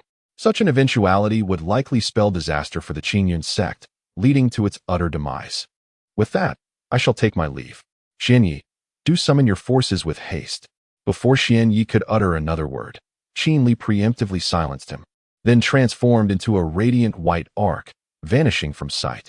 In the Grand Hall, Xian Yi gazed at Qin Li's retreating figure and couldn't help but remark, "This fellow has grown stronger, and his tongue has become equally loquacious." Weicheng, the royal city of the Qingyu dynasty, once a bustling capital, now lay shrouded in an eerie silence, devoid of any sign of life. The air was thick with the stench of blood, and the atmosphere resonated with a palpable sense of death. The clouds above Weicheng had turned a sinister shade of dark brown, as the overwhelming aura of decay coalesced into ominous gusts that swept through the city. On the ramparts of this desolate city stood several middle-aged men clad in black robes, each flanked by pallid corpses. Their presence exuded an undeniable air of dominance, and the aura of death they radiated was enough to form a veritable sea of corpses. The atmosphere was suffused with a rancid odor of decay, revealing their formidable cultivation levels, each having reached the supreme realm. Though the most powerful among them only attained the second tier of that realm, while the majority were at the first tier or newly initiated into the supreme realm. The corpses they commanded included one of the third tier of the Hunyuan realm, with the remaining being of supreme realm caliber. While this faction may not seem overwhelmingly powerful, their strength was excessive within the context of the Qingyu dynasty. One might wonder why the corpse-controlling sect, with such formidable cultivators, has not directly seized the Qingyun sect. The primary reason lies in the Qingyun sect's capacity to communicate with the Yaoqi Palace. Although they had the Elder on their side previously, he alone could not withstand the Qingyun sect's call for aid from the Yaoqi Palace. Such exposure would lead to their inevitable demise. Thus, they redirected their focus towards a different target, the royal family of the Qingyu dynasty. Their collaboration was forged with Qingfeng, leveraging the royal bloodline to manipulate the dragon veins and obscure the aura of death. However, they had not anticipated Qin Li's sudden emergence, which led to the premature demise of Qingfeng. This chain of events ultimately resulted in the corpse-controlling sect being laid bare before the Yaoqi Palace. At this moment, outside Weicheng, a dozen white arcs arrived silently, hovering above the city walls. Then, Bai Mu vanished, giving way to a contingent of women, each brandishing swords with an air of formidable authority. The forces of the Yaoqi Palace had arrived. On the city wall, the members of the corpse-controlling sect observed the arrival of individuals from the Yaoqi Palace. Despite the imposing presence, they exhibited no trace of fear. The leader of the corpse-controlling sect recognized the figure at the forefront of the Yaoqi Palace as Elder Feng Su. His countenance noticeably darkened, and his brows knitted tightly. He was acutely aware of Elder Feng Su's formidable cultivation at the level of the primordial realm without earth, yet his gaze betrayed no trepidation. This was because the corpse-controlling sect had reinforcements ready to confront Elder Feng Su, a warrior of comparable prowess. Even if they could not achieve victory, they could certainly secure a position of invincibility. After all, aside from Elder Feng Su, who stood at the pinnacle of the primordial realm without earth, there were 2 or 3 disciples at the Severing Dao level, followed by those at the supreme level, with no warriors of the primordial realm among them. Returning to Wei City and focusing on the leader of the corpse-controlling sect, one could hear him lift his gaze toward Elder Feng Su. A smile gracing his lips as he remarked, "It has been a long time, Elder Feng Su. I never anticipated that it would be you leading the charge to annihilate us. However, with just you and your disciples, it seems you will not be able to extinguish us today. Care to wager?" The tone of the leader was laced with derision, as if he completely disregarded Elder Feng Su. Upon hearing the words of the corpse-controlling sect disciple, Elder Feng Su furrowed his brow, a sense of foreboding stirring within him. Before he could respond, a middle-aged man emerged from the Golden Luan Hall within the Imperial Palace of Wei City. His aura of corpse energy was far denser than that of all the disciples of the corpse-controlling sect combined. It turned out to be the Grand Marshal of the corpse-controlling sect, Shi Wui, who respectfully acknowledged, "I pay my respects to Elder Feng Su." Chapter 117. A grim situation as the words of Shi Wuyo echoed. An oppressive silence enveloped the surroundings. Elder Feng Su from the Yaoqi Palace, upon hearing Shi Wuyo's proclamation, felt an immediate tightening of her brow. She sensed the formidable power emanating from him. He was a practitioner of the 4th tier of the Hunyuan realm. An impressive feat indeed. Although Elder Feng Su herself was also a warrior of the Hunyuan realm, her prowess paled in comparison to Shi Wuyo's. Her cultivation was that of the 3rd tier of the Hunyuan realm, falling short by 1 tier. Despite this seemingly minor discrepancy, it was crucial to remember that Shi Wuyo belonged to the corpse-controlling sect, wielding the art of corpse manipulation. As a practitioner of the Hunyuan realm, the corpses he could command would undoubtedly possess formidable strength, likely equivalent to that of Hunyuan realm warriors or even those of a higher order. However, regardless of the circumstances, Elder Feng Su felt an impending sense of trouble for her party. Facing Shi Wuyo, she believed herself to have a 50-50 chance of success. But the addition of a similarly powerful corpse would tilt the scales unfavorably against her. Even if Shi Wuyo did not control a corpse, merely blocking her path would allow the 3rd-tier Hunyuan corpse to eliminate the remaining disciples of Yaoqi Palace with ease. "What shall we do, Elder?" inquired one of the disciples from Yaoqi Palace, who had come to assist in the eradication of the corpse-controlling sect, now standing beside Elder Feng Su. She too sensed the overwhelming aura of death emanating from Shi Wuyo, whose presence was undeniably equal to her own. During the battle, you must retreat. I will hold them off while you return to Qingyun's sect for reinforcements. Inform the sect that Shi Wuyo, the Grand General of the corpse-controlling sect, is here, Elder Fangsu resolutely declared. At this moment, she knew she must confront these adversaries herself, allowing the disciples of Yaoqi Palace to seek assistance. The disciple nodded, understanding that the battlefield had become a perilous place beyond their current capabilities, in contrast to the trepidation felt by the Yaoqi Palace. Those aligned with the corpse-controlling sect reveled in a sense of triumph. The leader of the sect, upon hearing Shi Wuyo's words, revealed a chilling smile that sent shivers down the spine of onlookers. Suddenly, a dark white light manifested before him, dissipating to reveal a middle-aged man. Upon sighting him, the members of the corpse-controlling sect knelt in unison, exclaiming, "We pay our respects to Grand General Shi Wuyo. We pay our respects to Grand General Shi Wuyo. We pay our respects to Grand General Shi Wuyo." The fervor of their voices surged, resonating throughout the entirety of Wei City, brimming with pride and unabashed arrogance. Elder Fangsu, hearing the rallying cries from the corpse-controlling sect, turned her gaze towards Shi Wuyo, who stood upon the city wall clad in a dark robe, his sharp eyes gleaming with a resolute intensity and a square jawline that spoke of unwavering determination. Although his appearance and complexion were as pallid as those of the numerous disciples of the corpse-controlling sect present, the aura emanating from him conveyed an overwhelming sense of power, a presence that seemed to look down upon the world. All disciples of the Yaoqi Palace felt a faint yet formidable aura of death and murderous intent radiating from Shiwei, causing a shiver of trepidation to wash over them. They could not help but ponder the extent of his past deeds, considering the terrifying aura he had cultivated. Standing atop the city wall, Shiwei was enveloped in an ever-expanding cloud of deathly energy and killing intent. Elder Fangsu, I have heard tales of your exploits in slaying many of my brethren from the corpse-controlling sect. Today I, Shiwei, have come to engage with you and discern what merits you possess to have vanquished so many of my disciples. As he surveyed the disciples behind him, his gaze was suffused with disdain. He then raised his eyes to the imposing figure of Elder Fangsu within the ranks of the Yaoqi Palace, greeting her with a chilling smile and a courteous gesture. First courtesy, then conflict. However, the members of Yaoqi Palace perceived his words not as a prelude to civility, but as dripping with sarcasm, arrogance, and hubris. Yet, they found themselves at a loss for retort. Elder Fangsu, upon hearing Shiwei's proclamation, furrowed her brow, acutely aware of the oppressive aura that enveloped him. She increasingly recognized that this commander of the corpse-controlling sect was no ordinary opponent. The title of commander held great significance, being exclusively bestowed upon those who served under the sect master, reserved for individuals of extraordinary strength. It was evident that Shiwei possessed the requisite power to hold such a prestigious position. As Elder Fangsu felt the weight of his presence, she glanced at her many disciples behind her, uncertain of her ability to thwart Shiwei. Meanwhile, the taunting glimmer in Shiwei's eyes deepened as he observed her demeanor. Unbeknownst to him, not far off, a young man hovered in midair, quietly scrutinizing the imposing figure of Shiwei as he announced his overwhelming strength.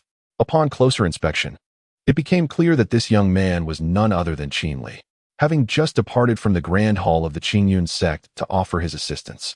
He fortuitously arrived in time to witness Shiwei's entrance. Qinli gazed deeply at Shiwei, recognizing him as a formidable opponent at the fourth level of the Hunyuan realm, a being of considerable strength. Inwardly, Qinli mused, such power. However, he acknowledged that he was currently incapable of slaying a warrior of the Hunyuan realm. After all, he had yet to surpass the pinnacle of the Dongxi realm. Even if he exerted every ounce of his strength, he could only hope to defeat a warrior of the Hunyuan realm, but outright killing was beyond his means. Regarding the previous encounter with the avatar of the Emperor Wang, it was merely a projection. Had the true entity appeared, Qinli surmised he would find himself facing a challenge akin to confronting the formidable Qin Tianyinyo. At this moment, if Qinli were to confront Shi Wuyo, he would not be facing mere clones, but the actual entity itself. Moreover, the corpses manipulated by Shi Wuyo have yet to make their appearance. By all that is sacred, once this matter concludes, I shall, without fail, transcend the tribulation and successfully enter the realm of tribulation. Otherwise, I would be rendered incapable of confronting future adversaries, which would be utterly humiliating. However, as Qin Li pondered these thoughts, a sudden whoosh pierced the air. He sensed a ferocious aura surging toward him, prompting an instantaneous retreat from his original position. In the next moment, a corpse swung its fist down upon the very spot where Qin Li had just stood. The ground was immediately shattered, sending up clouds of dust and debris. A thunderous sound reverberated through the air, echoing throughout Wei City, where both the members of the Control Corps and those from the Yaoqi Palace heard the immense noise. Each of them turned their gaze toward the source of the sound. This is not good. Qin Li felt dozens of eyes upon him and recalled that he had yet to disguise himself. In an instant, he donned his feline mask and leaped back, creating distance between himself and the approaching corpse. Chapter 118. You force me. With a thunderous roar, as Qin Li just opened his position, the corpse directly tore through the air and appeared before him, following up with a powerful fist strike. How excessive! Qin Li exclaimed, swiftly evading his original position. The ground once again shattered under the force of the corpse's blow, unleashing a devastating energy that radiated from the center. The aura emanating from this corpse was astonishing, hinting at a realm of unparalleled power. It should be a corpse of the mixed origin realm without boundaries. If my conjecture is correct, this formidable entity before Qin Li is indeed the creation of the one known as Shi Wui. On the city wall of Wei City, Shi Wui observed the source of the noise, a slight smirk curling at the corners of his mouth. He pointed toward the commotion and said to Elder Fangsu of the Yaoqi Palace, "It is merely a little mouse. Once I resolve this matter, I shall entertain you further." Qin Li had accurately deduced that this corpse was indeed under Shi Wui's control, its strength mirroring his own as a formidable entity of the mixed origin realm without boundaries. Fourth heaven. However, in a direct comparison, the corpse surpassed Shi Wui in might. The reason was simple. The corpse felt no pain, while Shi Wui did. Returning to Qin Li, he refrained from immediately engaging the corpse, opting instead to wear it down. You damned creature! He cursed as he observed the relentless pursuit of the corpse, which was a comical sight to the onlookers in Wei City, a pale corpse chasing a figure adorned with a cat mask. After a while, Qin Li realized that exhausting this corpse was an impossible task.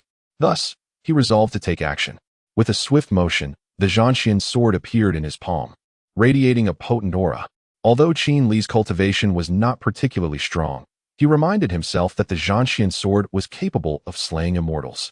While the previous encounter with the Supreme Realm's corpse controller had been taxing, it was merely an anomaly, an important matter to reiterate thrice for emphasis.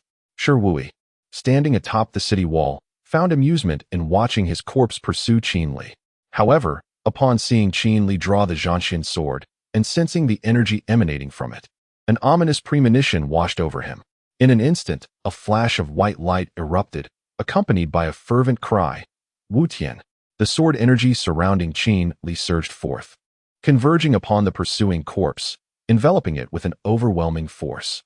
The spectators in Wei City felt the sword intent and aura radiating from Qin Li. A singular thought flashing through their minds. The Sword Emperor Palace.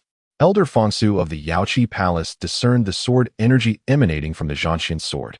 Feeling the intensity of the sword intent enveloping Qin Li, unconsciously, like most others, one might assume the individual belonged to the Sword Emperor Palace. Everyone present shared this misconception, myself included. However, there was one among them who stood apart, and that was the celestial maiden Qingxia. Sensing the familiar sword aura, she deduced that it was most likely Qin Li who had arrived. What could this fellow possibly want here? At that moment, even Qingxia found herself in a precarious situation, and it was perplexing that she had the presence of mind to concern herself with Qin Li's well-being. As the crowd pondered whether this individual was indeed from the Sword Emperor Palace, Qin Li, at the center of their gaze, suddenly narrowed his eyes, gripping his sword with determination. In an instant, he raised the blade high above his head and behind him. The onlookers seemed to witness the manifestation of an unparalleled Sword Emperor.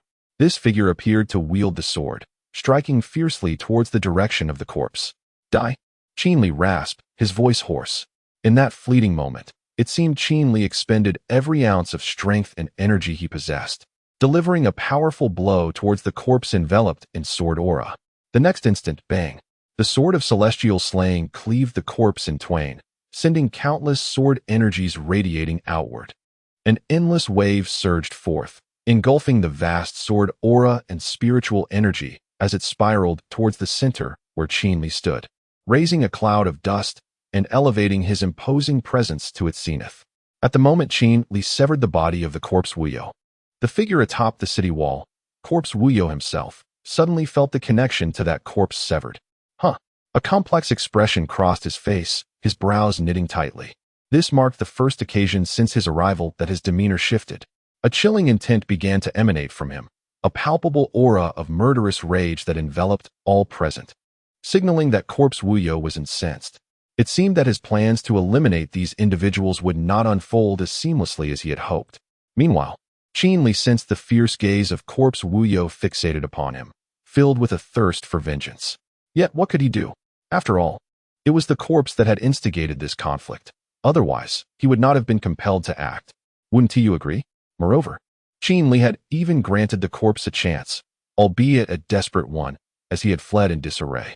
However, an unsettling shift occurred in the intensity of corpse Wuyo's gaze upon him.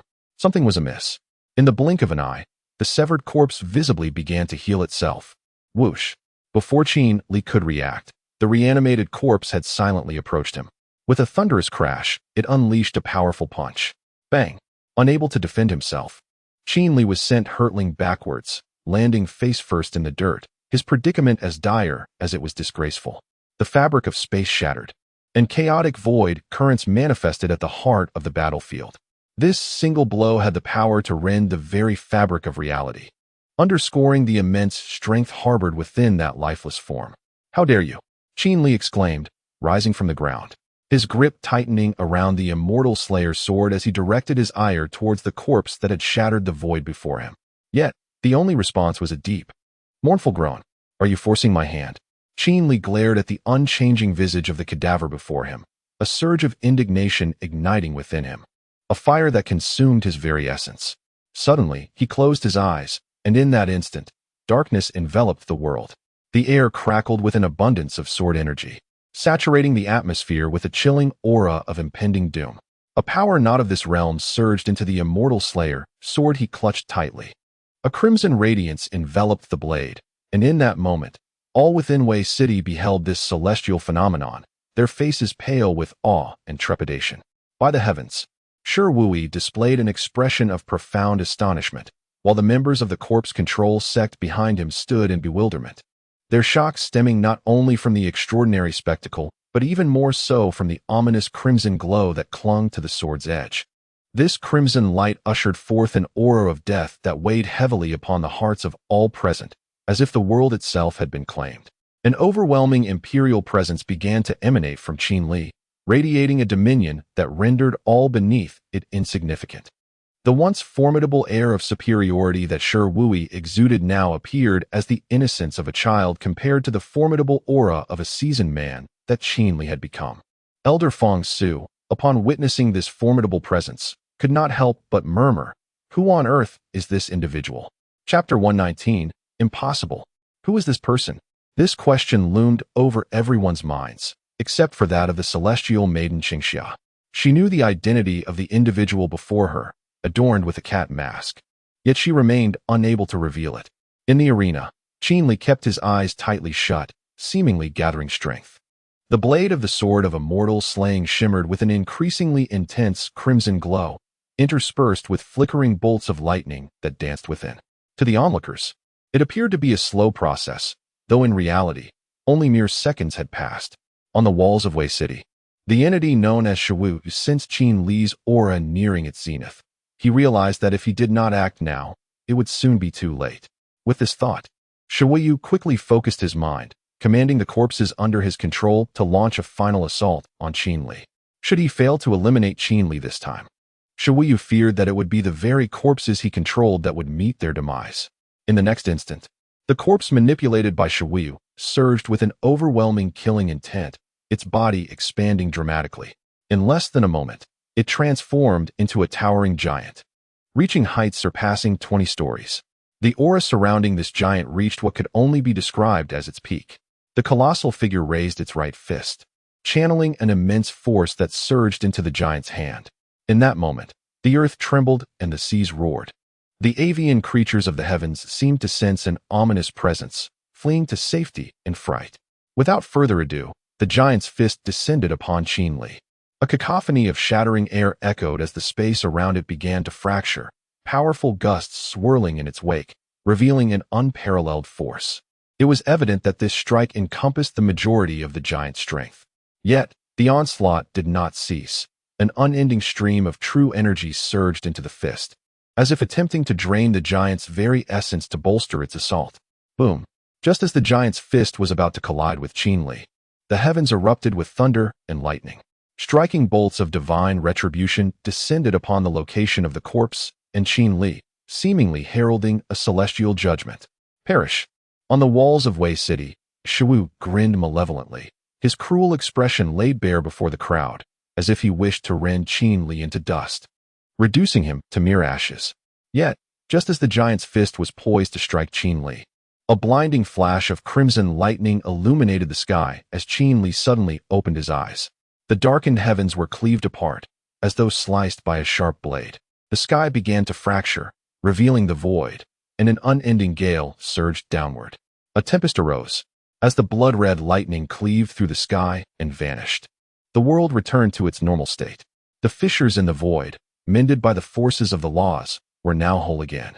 The onlookers were engulfed in confusion, utterly bewildered by the recent events. Qin Li, exclaimed the celestial maiden Qingxia, instinctively covering her mouth as concern for Qin Li welled up within her. Yet, as she turned to the spot where he stood, she found that Qin Li had already opened his eyes, his gaze ablaze with murderous intent. The whites of his eyes stained crimson. It was as though he had just clawed his way out of a sea of corpses, having dispatched numerous foes, leaving him in a frenzy of bloodlust. On the walls of Wei City, the corpse Wuyo, witnessing this transformation, silently cursed his misfortune. He hastily attempted to command the corpses under his control, but to no avail. The connection had been severed, not merely for a fleeting moment, but permanently. It felt as if his heart had been struck by a hammer, his vitality ebbing away. The realization dawned upon him. The corpses he had manipulated were slain, resulting in a backlash from his own technique. Impossible. It cannot be. How could this boy kill my corpses? Absolutely inconceivable. Corpse Wuyo muttered to himself, disbelief saturating his voice, as he clutched his chest, enduring immense agony. Elder Fangsu sensed a palpable weakening in Corpse Wuyo's aura and surmised that the young man adorned with a cat mask had indeed dispatched the corpses under his control.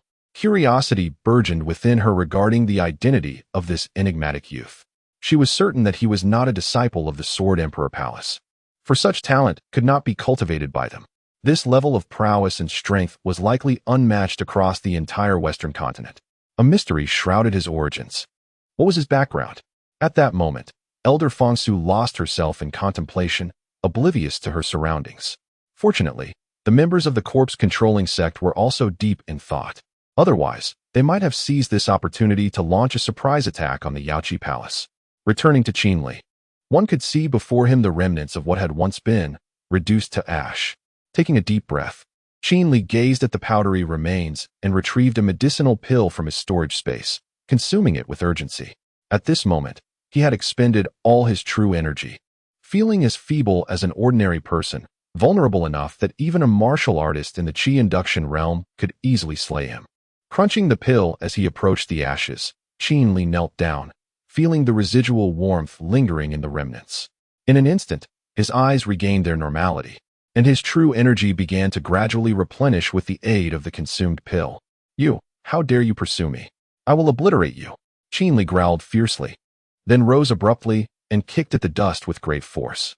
The powder immediately dispersed into the air with the gentle breeze. Whoosh! However, just as Qin Li executed that kick, a sound of slicing through the air echoed. Damn, not again. Sensing the aura emanating from the sound, Qin Li realized it was most likely the arrival of Shi Wuyo.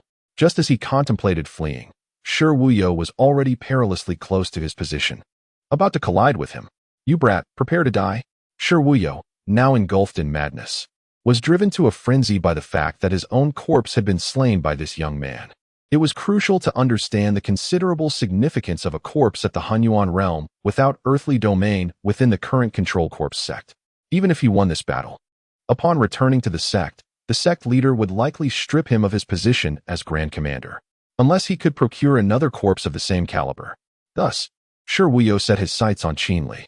If he could eliminate Qin Li and seize control of his corpse, it might prove comparable to that of the fourth layer of the Hunyuan realm without earthly domain. Naturally, even if Shi Wuyo failed to kill him, he could always target Elder Fangsu of the Yaoqi Palace. Refining Elder Fangsu's corpse was also an enticing option. It could be said that Shi Wuyo now faced two choices, either Qin Li's corpse or Elder Fangsu's. Between the two, he chose the former. He suspected that if he controlled Elder Fangsu's corpse, the Yaoqi Palace would be incensed. It was highly probable that they would momentarily refrain from confronting the Sword Emperor Palace and instead focus all their energies on combating the Control Corps sect. By that time, the current Control Corps sect would be utterly incapable of withstanding the frenzied assault from the Yaoqi Palace. Thus, Shi Wuyo opted for the former choice. Although he had no knowledge of the identity or background of this youth wearing a cat mask, such considerations were irrelevant at this juncture. With the situation reaching this critical point, the best course of action was to eliminate Qin Li and refine him into a corpse under his control, thereby preserving the position he currently held. Chapter 120. Should I let you be? Just as Shi Wuyo was about to confront Qin Li, a long sword suddenly appeared before him, slicing through the air with a series of sharp sounds. A brilliant blue light surged towards Shi Wuyo, cleaving the sky. Swish! The chilling aura of the long sword forced Shi Wuyo to retreat several steps. He had intended to seize Qin Li, but was unexpectedly interrupted by the sword. In that moment, rage consumed him, and his face contorted with fury. Turning to face the sword, he beheld a cerulean blade emanating a frigid sword energy, as if it had just been drawn from a glacial mountain. The cold was palpable. Then, a beautiful woman appeared before Shi Wuyo, her expression enigmatic, a smile playing on her lips. Elder Fangsu, are you seeking death? Shi Wuyo spat, his voice laced with murderous intent. The newcomer was none other than Elder Fangsu. She had sensed Shi Wuyo's intentions the moment he charged forward, but was too late to intercept him directly. Thus, she had resorted to controlling her sword to hinder his advance. Thank you, esteemed Elder, for your timely assistance, Qin Li remarked, turning to the side of Elder Fangsu and bowing respectfully. This was Qin Li's first instance of expressing gratitude for aid, a moment of significant sentimental value.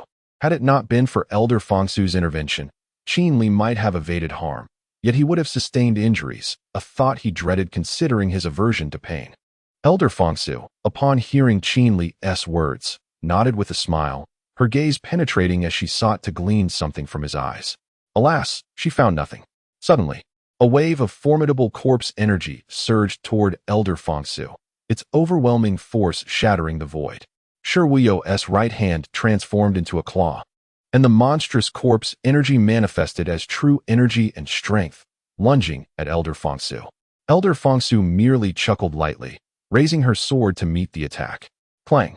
The two clashed, the impact of their battle sending ripples that struck Qin Li's face.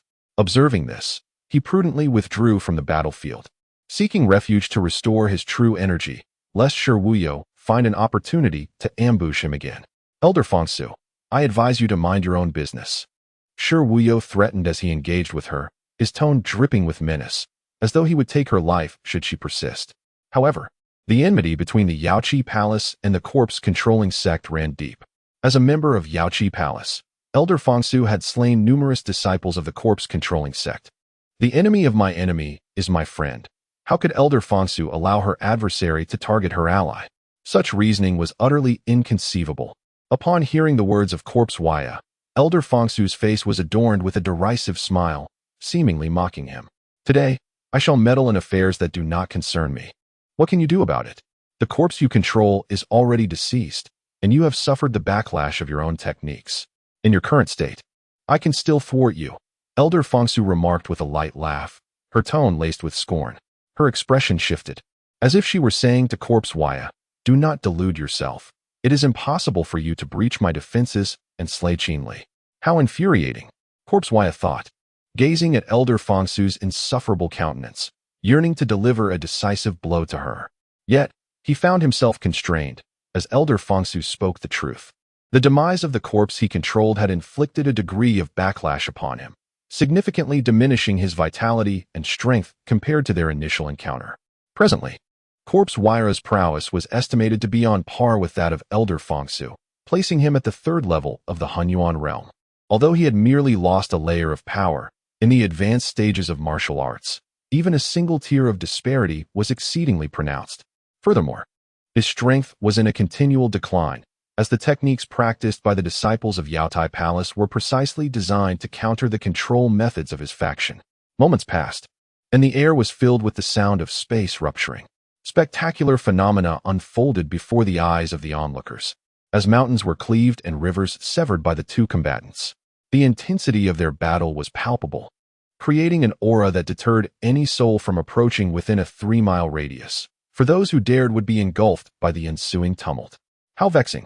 Corpse Huaya seethed inwardly, observing Elder Fongsu's dominance in their confrontation. She maintained a firm grip on the offensive, effectively stifling his attempts to retaliate. Corpse Huaya was relegated to a position of passive defense, devoid of any opportunity to strike back. Elder Huaya, as the Grand Commander of the Control Corps, is this truly the extent of your capabilities? Elder Fongsu taunted, bemused by the expression on his face. Humph. Corpse Huaya merely snorted in response, channeling more of his energy in a bid to reverse the current predicament. Do you require me to ease my grip? Elder Fongsu suggested. Though her sword remained unwaveringly potent in her grasp, its power steadily escalating. For every ounce of strength Corpse Huaya exerted, she countered with an additional measure, resolutely determined to keep him subdued. Elder Fongsu, do not forget that you are not alone. You have your disciples. Suddenly, Shi Wuyo flashed a grin at Elder Fongsu, as if relishing the success of a cunning plot, revealing a rather unsavory smile that evoked a sense of irritation. Upon hearing Shi Wuyo's words, Elder Fongsu's heart skipped a beat, realizing the underlying implications. Her expression became somewhat intricate. However, in the next moment, her countenance transformed into a warm and gentle smile. As she addressed Shi Wuyo, it seems you have forgotten about the young man wearing the cat mask.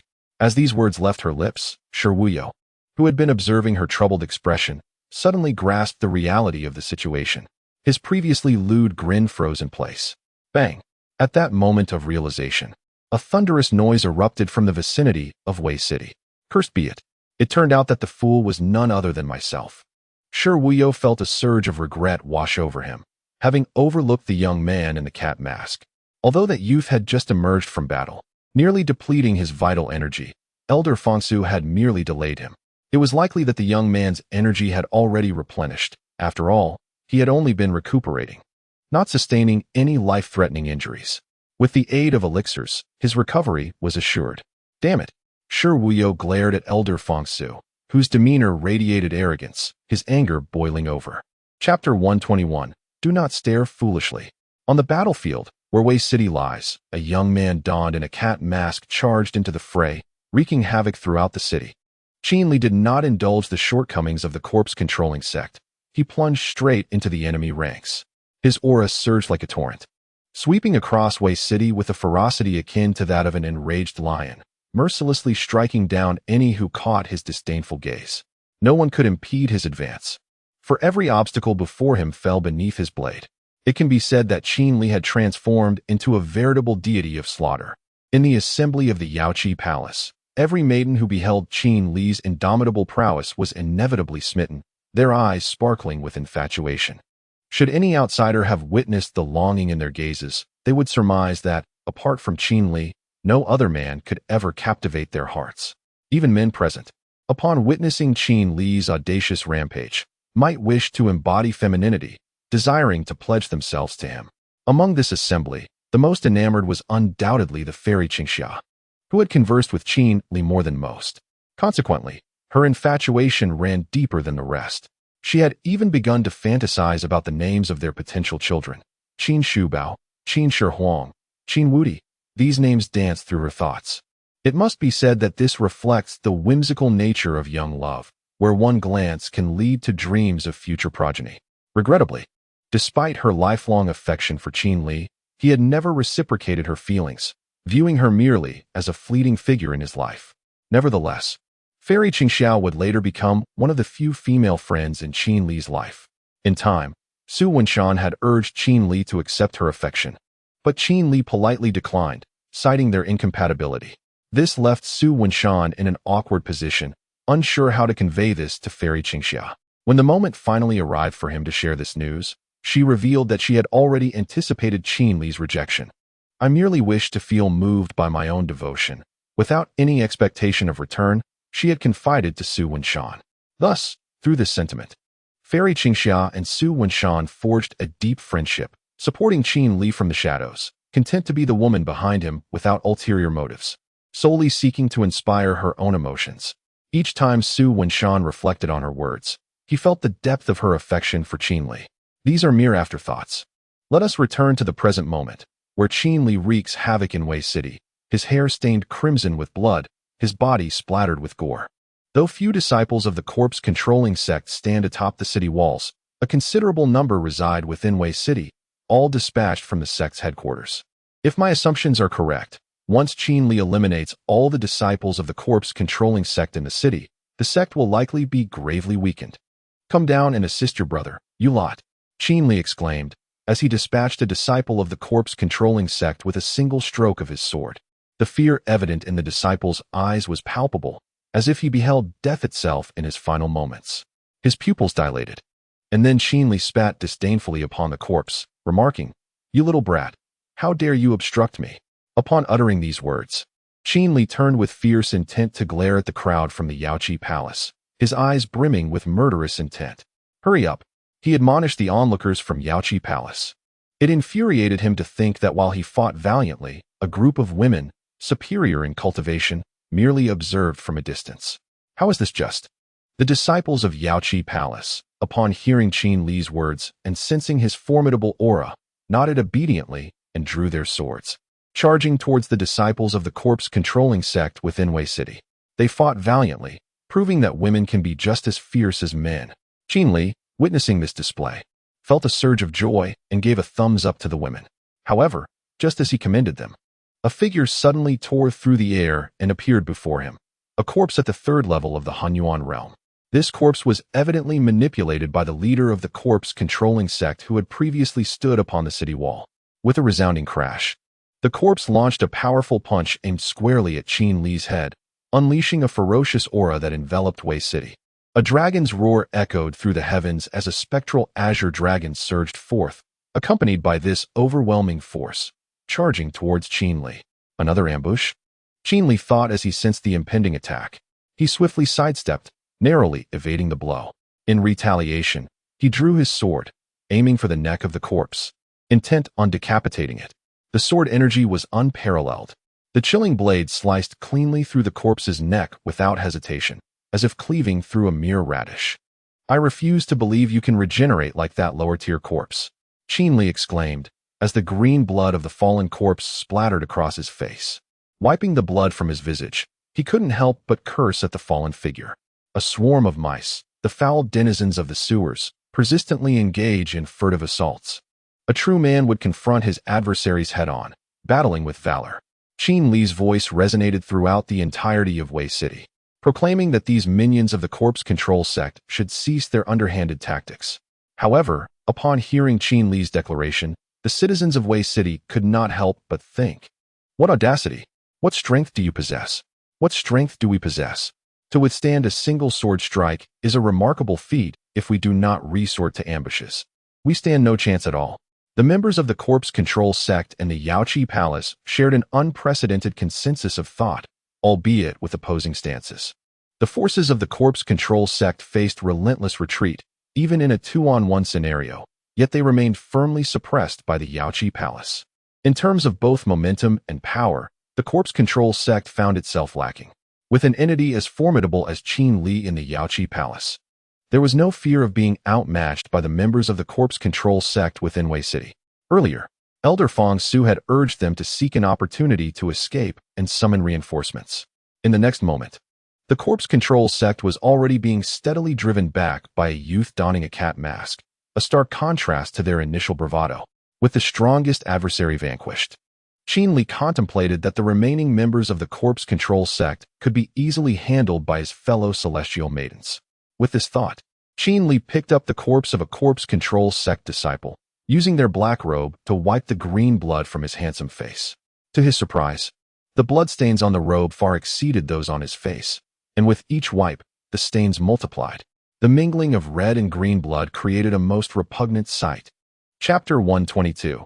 The departure of Shipai. Just as Qin Li realized that the blood on his face had not been properly wiped away, the enchanting Qingxia fairy approached him, offering a handkerchief adorned with delicate light blue lotus flowers, emanating a subtle fragrance. "Thank you," Qin Li said, taking the handkerchief and beginning to clean his cheek. During the earlier skirmish, he found the cat mask to be somewhat cumbersome and had removed it once his disguise was complete. Had he known the consequences, he would have retained the mask. After a moment, he returned the handkerchief, and their eyes met. Her gaze seemed to hold the vastness of countless galaxies. "You look rather handsome without the mask," Qingxia fairy remarked softly, unable to suppress her admiration. She had just vanquished several disciples of the corpse control sect and had chanced upon Qin Li as he tended to his newly revealed visage. However, it was worth noting that had Qin Li not disguised himself, the inhabitants of the Jade Pool Palace would likely not recognize him. Given his currently negligible presence within the Qingyu Empire, a mere afterthought. Qin Li, upon hearing Qingxia fairy's words, instinctively wrapped his arms around himself, resembling a delicate maiden. At that moment, the figure before him seemed less like a celestial beauty and more akin to a lewd middle-aged man. "You," Qingxia fairy, witnessing Qin Li's reaction, felt a profound sense of humiliation. "Why must you act this way? What is the meaning of this?" She could not comprehend why their roles seemed reversed. Why Qin Li appeared the victim while she felt like one herself. "Qingxia fairy, please maintain your composure. Though I consider myself quite handsome, I hope you harbor no inappropriate thoughts. There is no possibility between us." Qin Li spoke earnestly, as though fearful of Qingxia fairy's intentions. "Could you not exist?" Qingxia fairy felt her perception of Qin Li shatter at his words. "No." Qin Li shook his head in response. What were these two doing? A couple of disciples from the Jade Pool Palace observed the interaction between Qin Li and Qingxia fairy. "Does senior sister Qingxia know this young man?" One disciple inquired of another. "I'm not certain, but I must admit, his face beneath the mask is rather handsome," replied another, momentarily entranced by Qin Li's striking features post-disguise. Their cultivation levels were insufficient to discern the fact that Qin Li was in disguise. Had Elder Fong Su been present, she would likely have seen through Qin Li's ruse and perceived his true appearance. Thus, Qin Li had kept the mask on during her presence. "All right, thank you for the handkerchief," Qin Li said, once again offering the handkerchief he had clenched in his palm back to Qingxia fairy. The ethereal fairy Qingxia refrained from speaking further, fearing that her words might betray her intentions.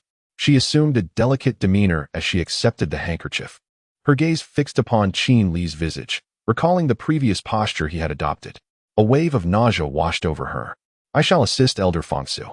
You should be able to manage here," Qin Li remarked, gesturing towards the two figures embroiled in combat not far above Wei City. The space around them fractured, with fierce gusts of wind swirling about. The tumult of battle occasionally sent lifeless bodies soaring through the air. Fortunately, they were not directly clashing above Wei City. Had they done so, the city would likely have been laid to ruin by their fierce confrontation. With a swift motion, Qin Li donned his cat mask once more and transformed into a streak of white light, wielding the sword of celestial slaughter as he charged towards the formidable Shiwei.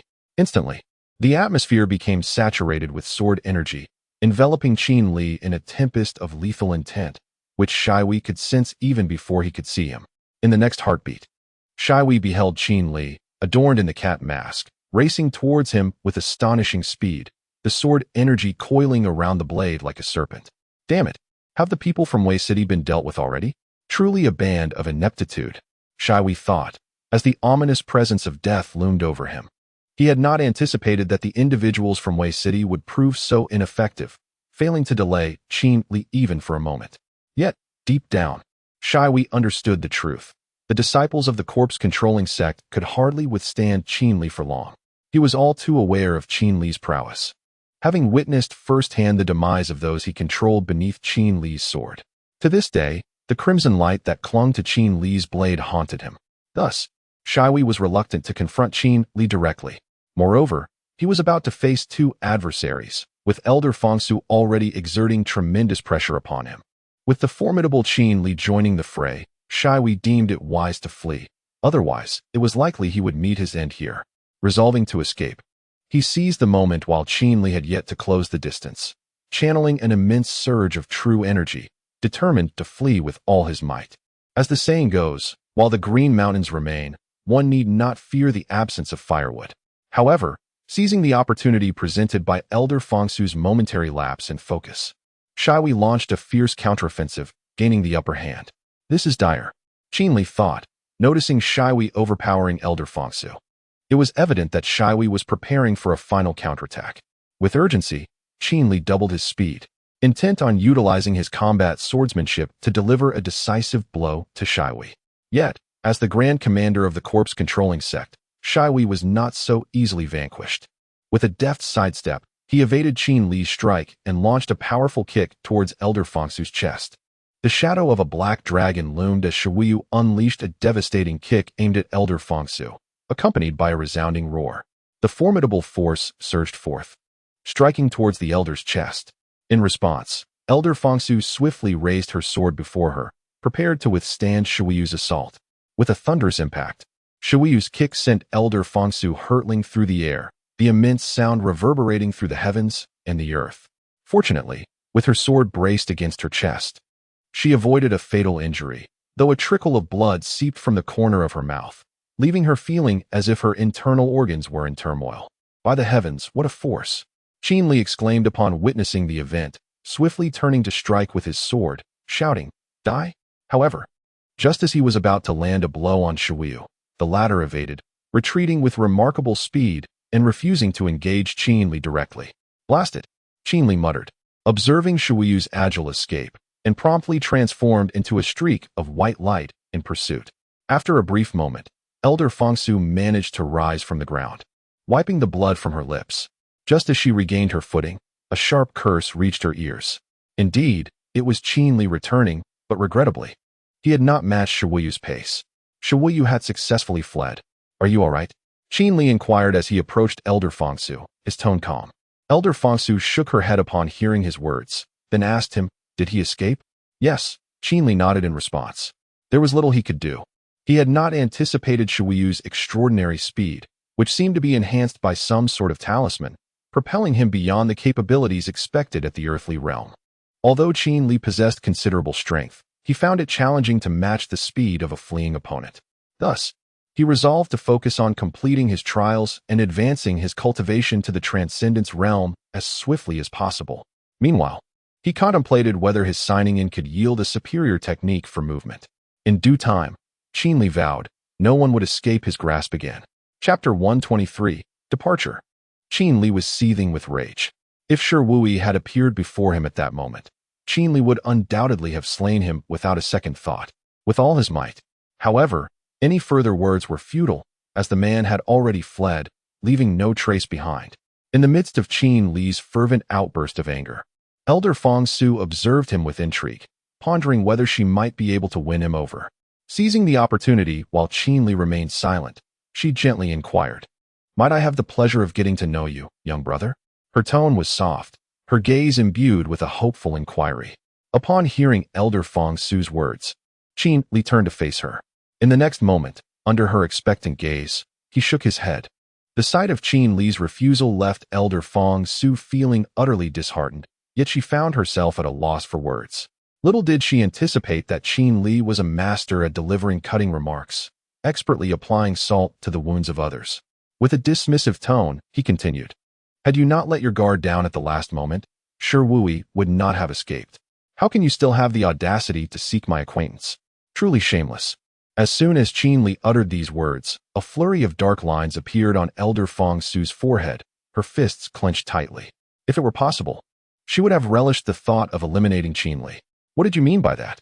Do you have no friends? What kind of attitude is this? You are destined to remain single for life. I assure you, even Jesus could not save you." At that moment, these thoughts reflected the inner turmoil of Elder Fongsu. The notion of eternal solitude was what she desperately wished to convey to Qinli, yet she lacked the courage to do so. After all, should Qinli unleash his fury, she could very well become a target herself, leading to considerable trouble. Moreover, Qinli's words were not without merit. Elder Fong Su recognized that had she not grown complacent in the end, Shi Wui would not have seized the opportunity to overpower her and escape. Yet, as a woman, how could she ever admit to her own mistakes? Left without a retort, she ultimately chose silence. At times, discretion is indeed the better part of valor. Subsequently, observing Elder Fong Su's demeanor, Qin Li opted not to elaborate further, merely shaking his head with an expression of disappointment as he departed. Upon returning to Wei City, he was soon approached by the celestial Xian of Qingxia and the members of the Yaoqi Palace, who inquired about the outcome, whether Shi Wui had met his demise. Qin Li remained reticent, his consciousness sweeping across the entirety of Wei City, and upon confirming that all disciples of the corpse-controlling sect had perished, he finally replied, "No." He escaped. His tone was devoid of emotion. The members of Yaoqi Palace, upon hearing Qin Li's words, were uniformly disheartened. "What of the elder?" Celestial Xian of Qingxia asked. "Later, she was kicked by Shi Wei, yet fortunately, there were no significant injuries. A period of rest would suffice," replied Qin Li.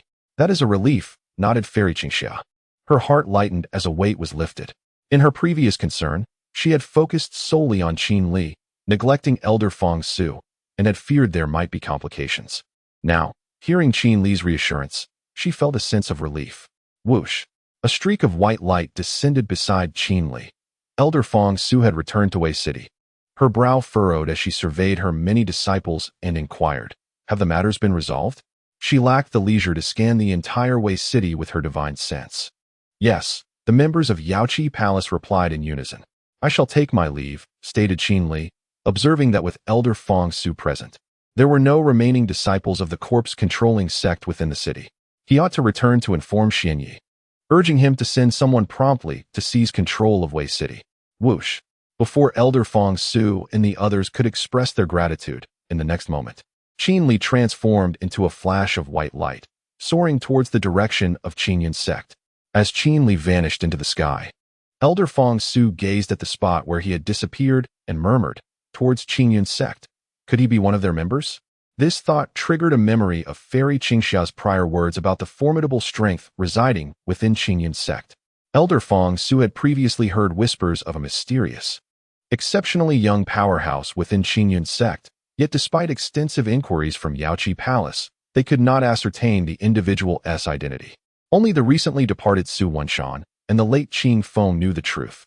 Initially, Fairy Qingxia had suspected the tomb-guarding disciple of Qingyun's sect, but after this trial, she shook her head in denial of that notion. What, then, does Qingyun's sect truly seek? Elder Fong Su's gaze fixed intently on the location of Qingyun's sect, her eyes seemingly attempting to pierce through the void and uncover the secrets they concealed. "Elder, what shall we do now?" asked a disciple of Yaoqi Palace. Watching Qin Li's disappearance, feeling an inexplicable emptiness within, "Let us clear the battlefield and eradicate the remnants of the corpse-controlling sect. I anticipate that it will not be long before someone arrives to claim this place," Elder Fong Su instructed the disciple. In her heart, she silently reflected, "Qingyun's sect. Consider this a gesture of goodwill." Subsequently, upon hearing Elder Fong Su's words, the members of Yaoqi Palace began to clean up the corpses of the corpse-controlling sect within Wei City. In the grand hall of Qingyun's sect, Xianyi paced anxiously, his mind consumed with worry, pondering the current state of Wei City. Below the hall, several elders and core disciples of Qingyun's sect stood together, each bearing a grave expression. The ninth prince gazed at his master, Xuanya, and could not help but step forward, softly saying, "Master, do not worry. I am confident that Teacher Qin Li will deal with those disciples of the corpse-controlling sect. Even if he fails, the entourage from the Yaoqi Palace is not to be underestimated." Hearing the ninth prince's words, Xuanya paused in his pacing and nodded in acknowledgement. He understood that with both the Yaoqi Palace and Qin Li present, the situation was likely under control. However, as the saying goes, it is not the 1,000 dangers one fears, but the one unforeseen. Should any problems arise, the aspirations of Qingyun's sect to seize the Qingyu Empire would be nothing more than a delusion. Just as Xuanya contemplated stepping outside for some fresh air, a figure wearing a cat mask entered the grand hall. "Who goes there?" The members of Qingyun's sect suddenly found themselves confronted by this masked individual, and the atmosphere in the hall grew tense, laden with an air of impending confrontation. Xuanya, noticing the situation, swiftly turned to the gathered crowd and raised his hand, commanding, "Stand down." His voice resonated with authority, the power of his void realm prowess evident in that moment. Upon hearing Xuanye's command, the assembly reluctantly lowered their weapons. "Very well, let us depart," Qinli stated, choosing not to engage in further conversation with Xuanye. He was aware that the nobles would soon receive news regarding the Yaoqi Palace's resolution of the corpse-controlling sect's disciples. It would be far better to secure Wei City first than to do so after the fact. Chapter 124. I achieve your dreams with my own hands within the Grand Hall. All ears were attuned to Qin Li's words. The previously subdued atmosphere among the attendees was instantly revitalized. Upon hearing Qin Li's proclamation, Xuanye's lips curled into a slight smile, a sentiment echoed by the ninth prince. Under the gaze of all present, Xuanye gestured grandly to the assembly, declaring, "Let us set forth, our destination, Wei City." As soon as his words echoed, the entire gathering nodded in unison, stepping out of the hall. The resounding voices reverberated throughout the entire Qingyun sect, proclaiming, "All personnel, set forth. Destination Wei City." The fervor was palpable, invigorating every disciple of the Qingyun sect, each feeling their very essence stirred into action. In the sacred grounds of the Qingyun sect, the ancestors, including the venerable Shantian, exchanged knowing glances upon hearing the fervent call from within the sect. They murmured amongst themselves, "The future undoubtedly belongs to this group of young individuals." A sense of foreboding lingered. They felt that the Qingyun sect would eventually dominate this vast continent. In unison, the elders within the sacred grounds expressed their thoughts. Some voiced their support, while others raised concerns, deeming the initiative hasty. Yet, their words bore no weight, unable to impede the advancing momentum of the Qingyun sect's assault. The assembly of the Qingyun sect coalesced amidst a wave of enthusiasm. Xuanye, stationed at the forefront, led the formidable fleet of flying vessels towards Wei City. Many disciples, each bearing a long sword on their backs, exuded an unparalleled aura, their eyes gleaming with determination. They were acutely aware that today marked the day the Qingyun sect would become an irreplaceable force within the Qingyu dynasty. Once the ninth prince ascended, the entire dynasty would essentially belong to the Qingyun sect, and in due time, they would systematically address any rival sections. Qin Li accompanied the main contingent. Seated beside Xian Yi aboard the flying vessel. "How are the people from Yaoqi Palace faring?" Xian Yi inquired, engaging in light conversation with Qin Li. "They are well. There is nothing to worry about," Qin Li replied, though he felt a twinge of discomfort at the thought of his impending rampage in Wei City. While they would observe from above, his tone was not particularly pleasant, yet to Xian Ye's ears, it seemed as though there was a discord between Qin Li and the individuals from Yaoqi Palace. Contemplating this, Xian Yi felt a flicker of concern, uncertain of what to say when they encountered the members of Yaoqi Palace. Although the intentions of the Qingyun sect were as transparent as Sima Zhao's ambitions, superficial pleasantries were still necessary. However, Xian Ye's worries seemed unfounded. Upon their arrival at Wei City, the members of Yaoqi Palace stood atop the city walls. Outside the city, a mound of corpses from the corpse control sect had formed, casting an ominous shadow. The sight sent a chill through the hearts of the Qingyun sect disciples as they sensed the malevolent aura emanating from the pile. "Father," the ninth prince exclaimed, spotting a familiar head amidst the heap, and upon closer inspection, it belonged to none other than his own father. To my surprise, the last time the ninth prince's father demoted him to a commoner, our next encounter unfolded in such an unexpected manner. "Has the area been cleared?" Qin Li murmured to himself upon seeing the small hill. Initially, he had intended to send someone from the Qingyun sect to remove the corpses, but to his astonishment, the disciples of the Yaoqi Palace had taken it upon themselves to do so. On the other hand, the members of Yaoqi Palace, led by Elder Feng Su, initially mistook the sight of several flying boats for the arrival of enemies. It was only when she sensed the absence of any lingering deathly aura that she realized these were likely individuals from the Qingyun sect. True to her instincts, she spotted Xian Yi standing at the front of the sail alongside Qin Li, who was adorned with a cat mask. "Indeed, you are from the Qingyun sect," Elder Feng Su mused, observing the masked figure of Qin Li. "Was he not the one who aided us before? He belongs to the Qingyun sect? My heavens, does the Qingyun sect possess such formidable power?" Given the presence of such a strong individual, Why did we have to take care of this ourselves?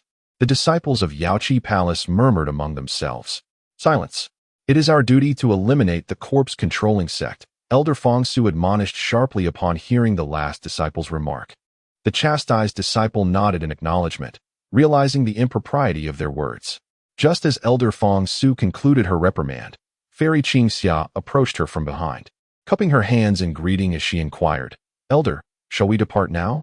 The people from the Qingyun sect have arrived at the outskirts of the city, most likely intending to seize Wei City and support the ninth prince's ascent to the throne. "Wait," Elder Fong Su replied, her gaze penetrating as she regarded Fairy Qing Xia. Soon, the flying boats of the Qingyun sect came to a steady halt outside the walls of Wei City.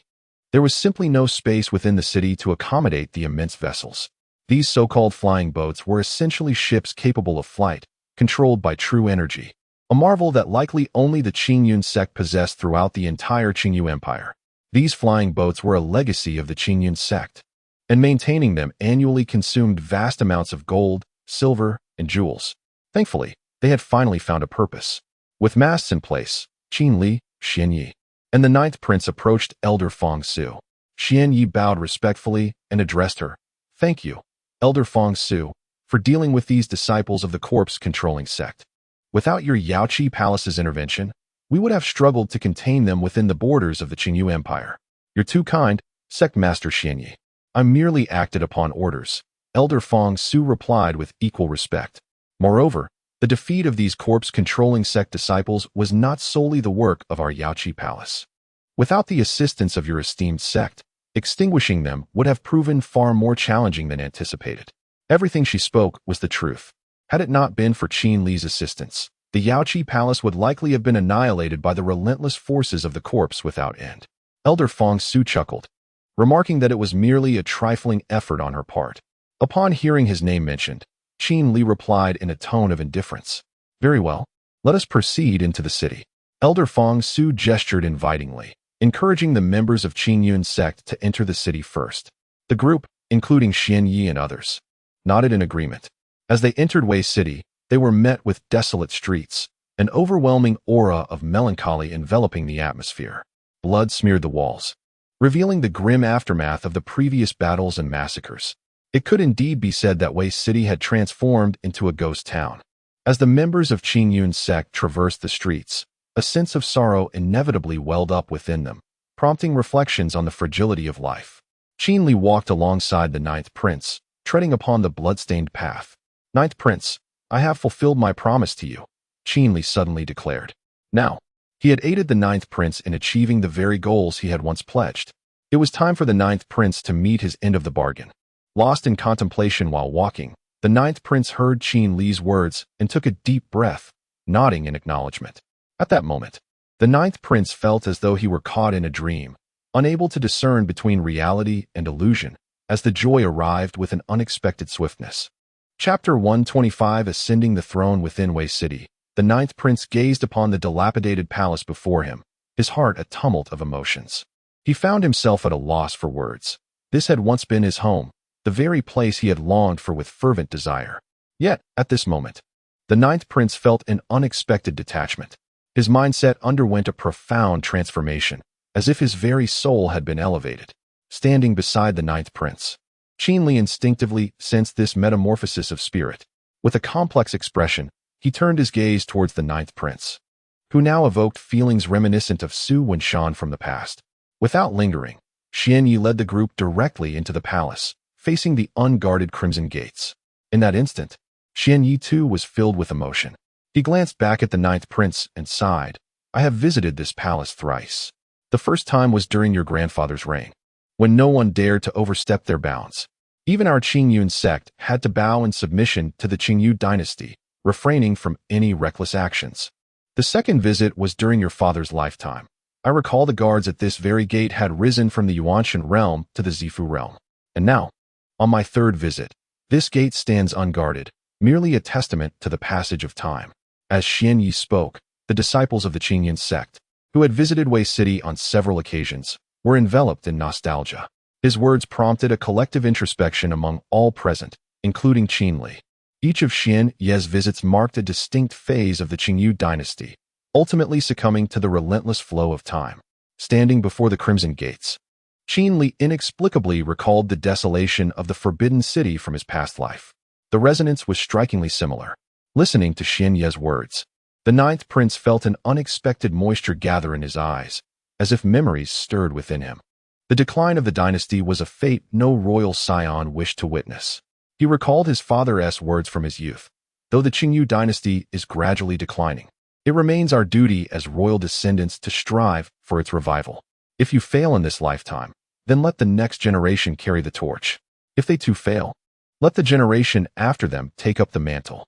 As these thoughts swirled in his mind, a vague image of a middle-aged man emerged. Yet it was unfortunate that the ninth prince's father had since changed, seemingly abandoning the ambition to rejuvenate the dynasty. Instead, he squandered resources and even took from his own kin, embarking on a perilous path akin to that of his elder brother. Qingming, though the Qingyu dynasty may not be strong now, my teacher has faith in you. You can restore its former glory. Qin Li's voice broke through the reverie, reaching the ears of all present. Upon hearing Qin Li's words, the ninth prince raised his gaze towards him, discovering Qin Li looking at him with a gentle expression. His eyes brimmed with affection, and his warm smile seemed to convey the message, I believe in you. You shall surely succeed. With renewed determination, the ninth prince nodded resolutely at Qin Li, convinced that with the support of the Qingyun sect and his mentor, Qin Li, he could undoubtedly revitalize the Qingyu Empire. He envisioned a future where the banners of the Qingyu Empire would be planted throughout the mainland. It is worth noting that the ninth prince, Qingming, would eventually achieve heights beyond Qin Li's expectations, and indeed, as he had just expressed, the banners of the Qingyu Empire would spread across the entire continent, albeit in a different form. As the crowd pushed open the grand doors and entered, they proceeded towards the Golden Throne Hall, which remained unchanged since Qin Li's last visit. Its dilapidated eaves and crumbling walls still evident. The ceiling had been shattered by a single punch from Qin Li, leaving him feeling somewhat sheepish as he stood before the hall. Upon entering, the ninth prince immediately spotted the majestic dragon throne, exuding an air of authority and grandeur, once a coveted position, now seemingly within his grasp. This realization stirred a complex mix of emotions within the ninth prince, leaving him momentarily speechless. Observing that the group was poised to advance further, Qin Li stepped forth to intercept them, standing before Xuanya. The latter and his companions looked at Qin Li in confusion. Your Majesty, it is time for you to take a seat on the dragon throne. Qin Li suddenly exclaimed with a broad smile, gesturing towards the throne as he approached the ninth prince. Upon hearing Qin Li's words, the ninth prince glanced at Xuanya, who nodded in encouragement, saying, Go ahead, think of it as a practice run. With Xuanya's supportive gaze and Qin Li's inspiring presence, the ninth prince firmly nodded and approached the assembled crowd, performing a respectful salute. Then, under the watchful eyes of everyone, he stepped up to the dragon throne, extending his hand and gazing at it with a swirl of emotions. With a deep breath, the ninth prince seated himself, finally achieving what he had long desired. Long live our emperor! Long live! Long live! Qin Li was the first to bow and proclaim. Then, Xuanya and the others joined in unison, exclaiming, Long live our emperor! Long live! Long live! The resounding voices echoed throughout the Golden Throne Hall and reverberated through the entire city of Wei. Those standing upon the walls of Wei City, including the attendants of the Yaoqi Palace, smiled brightly upon hearing the proclamation, seemingly delighted at the ninth prince's ascension to the throne. Within the city, the disciples of the Qingyun sect were equally exhilarated, their faces alight with fervor. They understood that with the change in leadership of the Qingyu Empire to one of their own, the empire effectively belonged to the Qingyun sect. Such thoughts ignited their excitement, with some even embracing one another in celebration. Cheers erupted, cries of Long live the Qingyun sect, Long live the Qingyu dynasty, resonated through the air. In an instant, Wei City seemed to have regained its bustling atmosphere, shedding its former guise of a desolate town. Time passed gradually, and several kings had learned that the controlling core had been eradicated, and they were now aware that the Qingyun sect had taken control of Wei City. It appeared that preparations for the ninth prince's ascension to the throne were already underway. As a result of this development, the kings had no intention of launching an assault on Wei City or the Qingyun sect. Instead, they resolved to partition the territories they had individually conquered within the Qingyu dynasty. They would declare themselves emperors, establishing their own realms. This strategy garnered unanimous approval from all the kings, as each had amassed significant territories and attracted numerous capable subordinates. Thus, proclaiming themselves as sovereigns was not an arduous task. Consequently, as a month elapsed, 6 kings successfully declared themselves rulers over the lands they had seized, founding their own nations. The Qingyu dynasty experienced a sudden fragmentation. With Qingming's dominion reduced to merely 1/5 of its former extent, the territory had undeniably diminished significantly. Chapter 126. Commencing the slaughter within the Grand Hall of the Wei City Imperial Palace, Qingming sat majestically upon the dragon throne, while numerous officials clad in ceremonial robes stood respectfully below. After a month of diligent effort, aided by the Qingyun sect, Qingming had assembled his court of civil and military officials. Although some pivotal positions remained unfilled, he deemed the time constraints merely a trivial matter. Your Majesty, preparations for your coronation in a month have been finalized, one of the officials announced, stepping to the center of the hall with utmost reverence. Upon hearing this, Qingming nodded slightly and waved his hand dismissively. When I ascend the throne, it shall be the moment when those few shall lose their heads, he declared, his eyes brimming with murderous intent. Subsequently, Qingming announced the court's adjournment. The officials departed the grand hall in an orderly fashion, bidding farewell to Qingming. Observing their exit, Qingming turned towards the screen behind him and spoke softly, "Master, your efforts are appreciated." As soon as he finished speaking, Qinli emerged from behind the screen, offering a subtle smile. 3 tasks have been accomplished. 1 remains, he stated matter-of-factly, raising a finger before bending it down. Indeed, Qingming acknowledged, standing to bow respectfully to Qinli. At the royal cemetery of the Qingyu dynasty, Qinli stood at the edge, suddenly feeling like a fool. Before him lay the royal tombs, their gravestones scattered across the ground, and many graves were pockmarked and sunken. The bodies within had long since vanished. Damn it! I completely overlooked this, Qinli thought, feeling foolish, an enormous fool. Instinctively, his gaze turned forward as he sought to see if he could check in at the site of the first emperor's tomb. Before him, a long-lost line of golden script materialized. No words needed. I am grateful to the magnificent system for its guidance. If there exists another in this world with a system, I shall surely seek them out to form a partnership. As he gazed at the golden letters before him, a wave of joy washed over Qinli. "Check in," he uttered, his voice trembling. "Check-in successful. Reward: Holy Emperor armor," the golden text announced. Upon seeing this, Qinli felt a surge of elation, nearly leaping in delight. Instantly, a suit of golden-scaled armor adorned him. Wow, how magnificent! Qinli marveled at the dragon-scale armor, feeling a newfound sense of security. This armor was a treasure of the highest caliber, the most prized possession of the Qingyu dynasty, yet it had been lost to time for millennia. To his astonishment, it had now re-emerged into the world. Oh! Qinli suddenly sensed something stirring within the chest of the dragon-scale armor. Upon witnessing the scene, Qinli hastily raised his hand to obstruct any potential attention. Should a colossal dragon emerge, he preferred to remain inconspicuous. However, a thunderous roar reverberated throughout Wei City, resonating even across the entire Qingyu dynasty.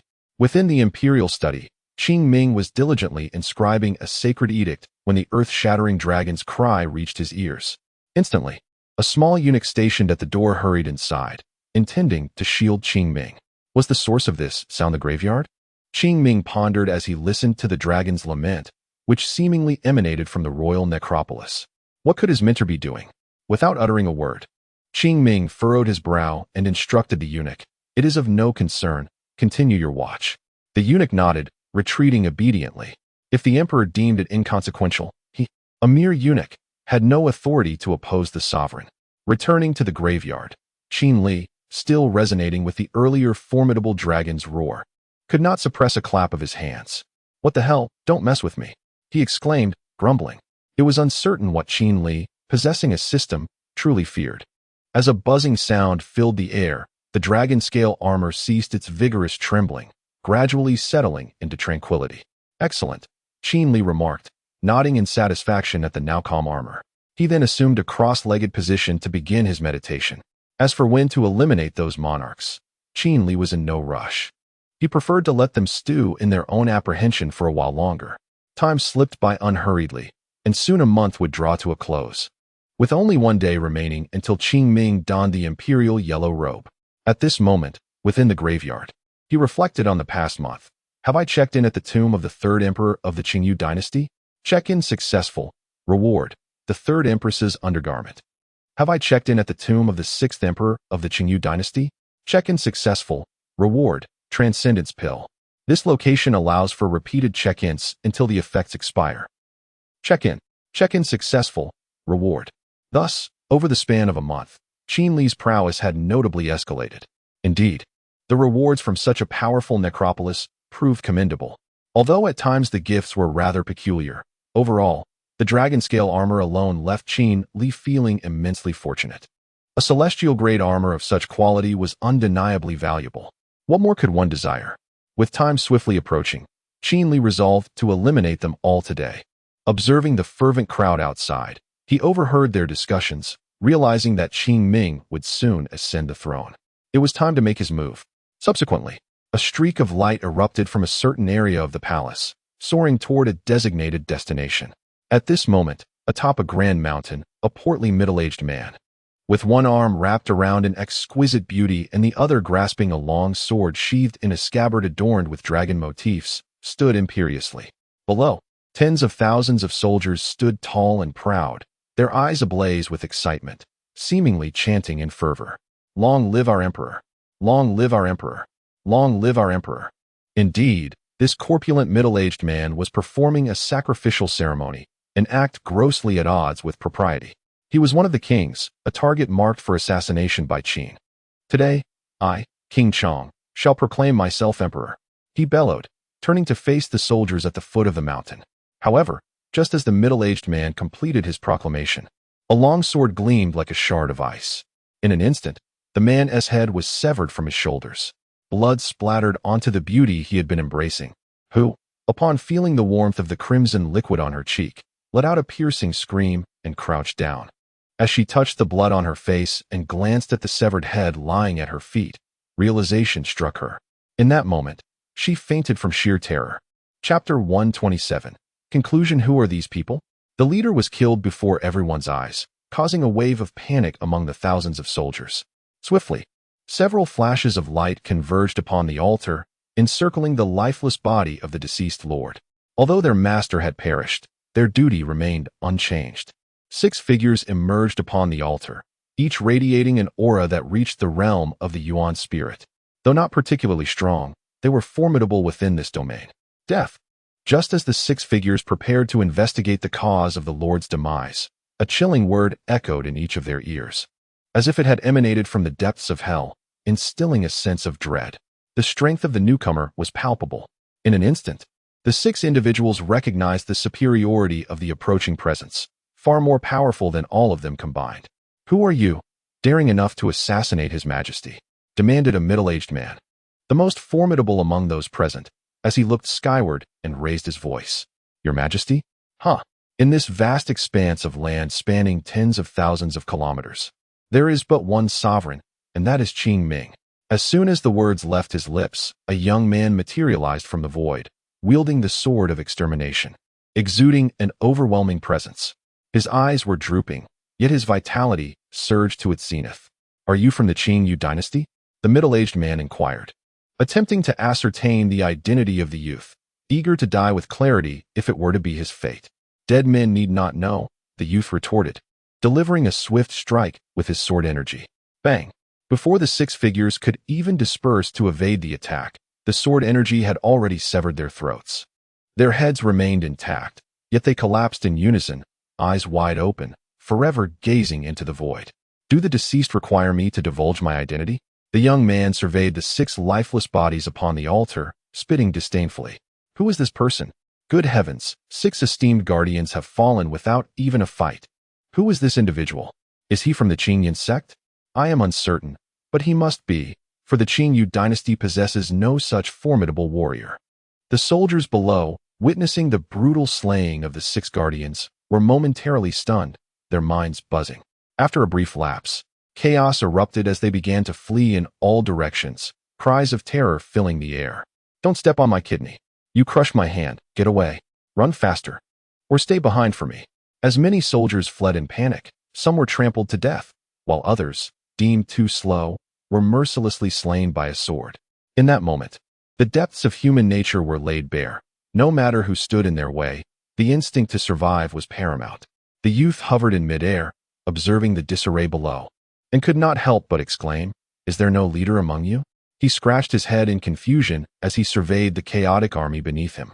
However, the youth remained oblivious to the fact that the very individual who had just attempted to usurp the throne was none other than their sole commander, the only leader among them. Now that the commander lay dead, the majority of these soldiers had been forcibly conscripted. Naturally, there was a lack of strict military discipline. These fleeing soldiers might well commit unspeakable acts within the dynasty. The youth mused as he observed them. In the next instant, a multitude of shadowy figures manifested behind him, each resembling a dark assassin, their features obscured. "Eliminate them all," the youth commanded without hesitation, instructing his doppelgangers to eradicate the soldiers without distinction. Whether they were virtuous or malevolent mattered not. He resolved to adopt the philosophy of preferring to wrongfully slay 1,000 rather than allowing one to escape. Better to err on the side of caution. With that, a torrent of sword energy surged forth, and the air grew thick with the metallic scent of blood. The youth furrowed his brow and covered his nose in silence. "Alas, there are still several left. How vexing," he murmured, watching his avatars wreak havoc.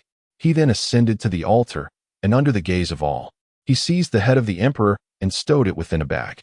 Subsequently, he transformed into a streak of white light, slicing through the sky towards his next target. Indeed, it is clear to all who this individual is, our esteemed disciple of the Qingyun sect, Qin Li. Qin Li's consciousness continuously enveloped the realm, seeking out the whereabouts of his foes. Sigh, I find myself with too much time on my hands. I should have resolved these matters sooner. He had not anticipated such a significant betrayal within the Qingyu dynasty. Initially, there had been but 7 or 8 kings, yet within a month, some of the soldiers' commanders began to revolt. They proclaimed themselves kings, and subsequently, emperors. The recent incident served as a prime illustration. Very well, I shall consider it my misfortune, Qin Li lamented as he set forth towards his next adversary. At this moment, within a grand citadel, an elderly man sat regally in the main hall of the Lord's manor, his right hand cradling a cup of tea, savoring its delicate flavor. However, as he indulged, a young man had silently approached from the shadows, unnoticed by anyone. "This insignificant brat, Qing Ming, dares to demand my submission? He ought to consider his own worth," thought the elder, clad in a resplendent golden robe. "I know not his true worth, but it seems you shall meet your demise here today." The youth's voice rang clear in the elder's ears. Clink! Startled by the voice, the elder's cup slipped from his grasp, shattering upon the ground. He turned abruptly to find a strikingly handsome youth gazing at him with a smile. The youth was none other than Qin Li. According to the intel provided by Qing Ming, this elder was also a conspirator, though he had yet to ascend the throne as the palace remained unfinished. Qin Li could not let this opportunity slip away. Every time he gazed upon the list meticulously compiled by Qing Ming, his mind felt as though it might explode. How audacious! Qin Li extended his index finger, and a glimmer of light pierced directly through the old man's brow. A mere soul realm dares to rebel? Qin Li could not help but mutter under his breath, bewildered by such audacity. Subsequently, Qin Li silently eliminated all the formidable beings present, before continuing his pursuit of the next target. Thus, he nearly annihilated all the kings, summoning his avatars to handle the larger forces.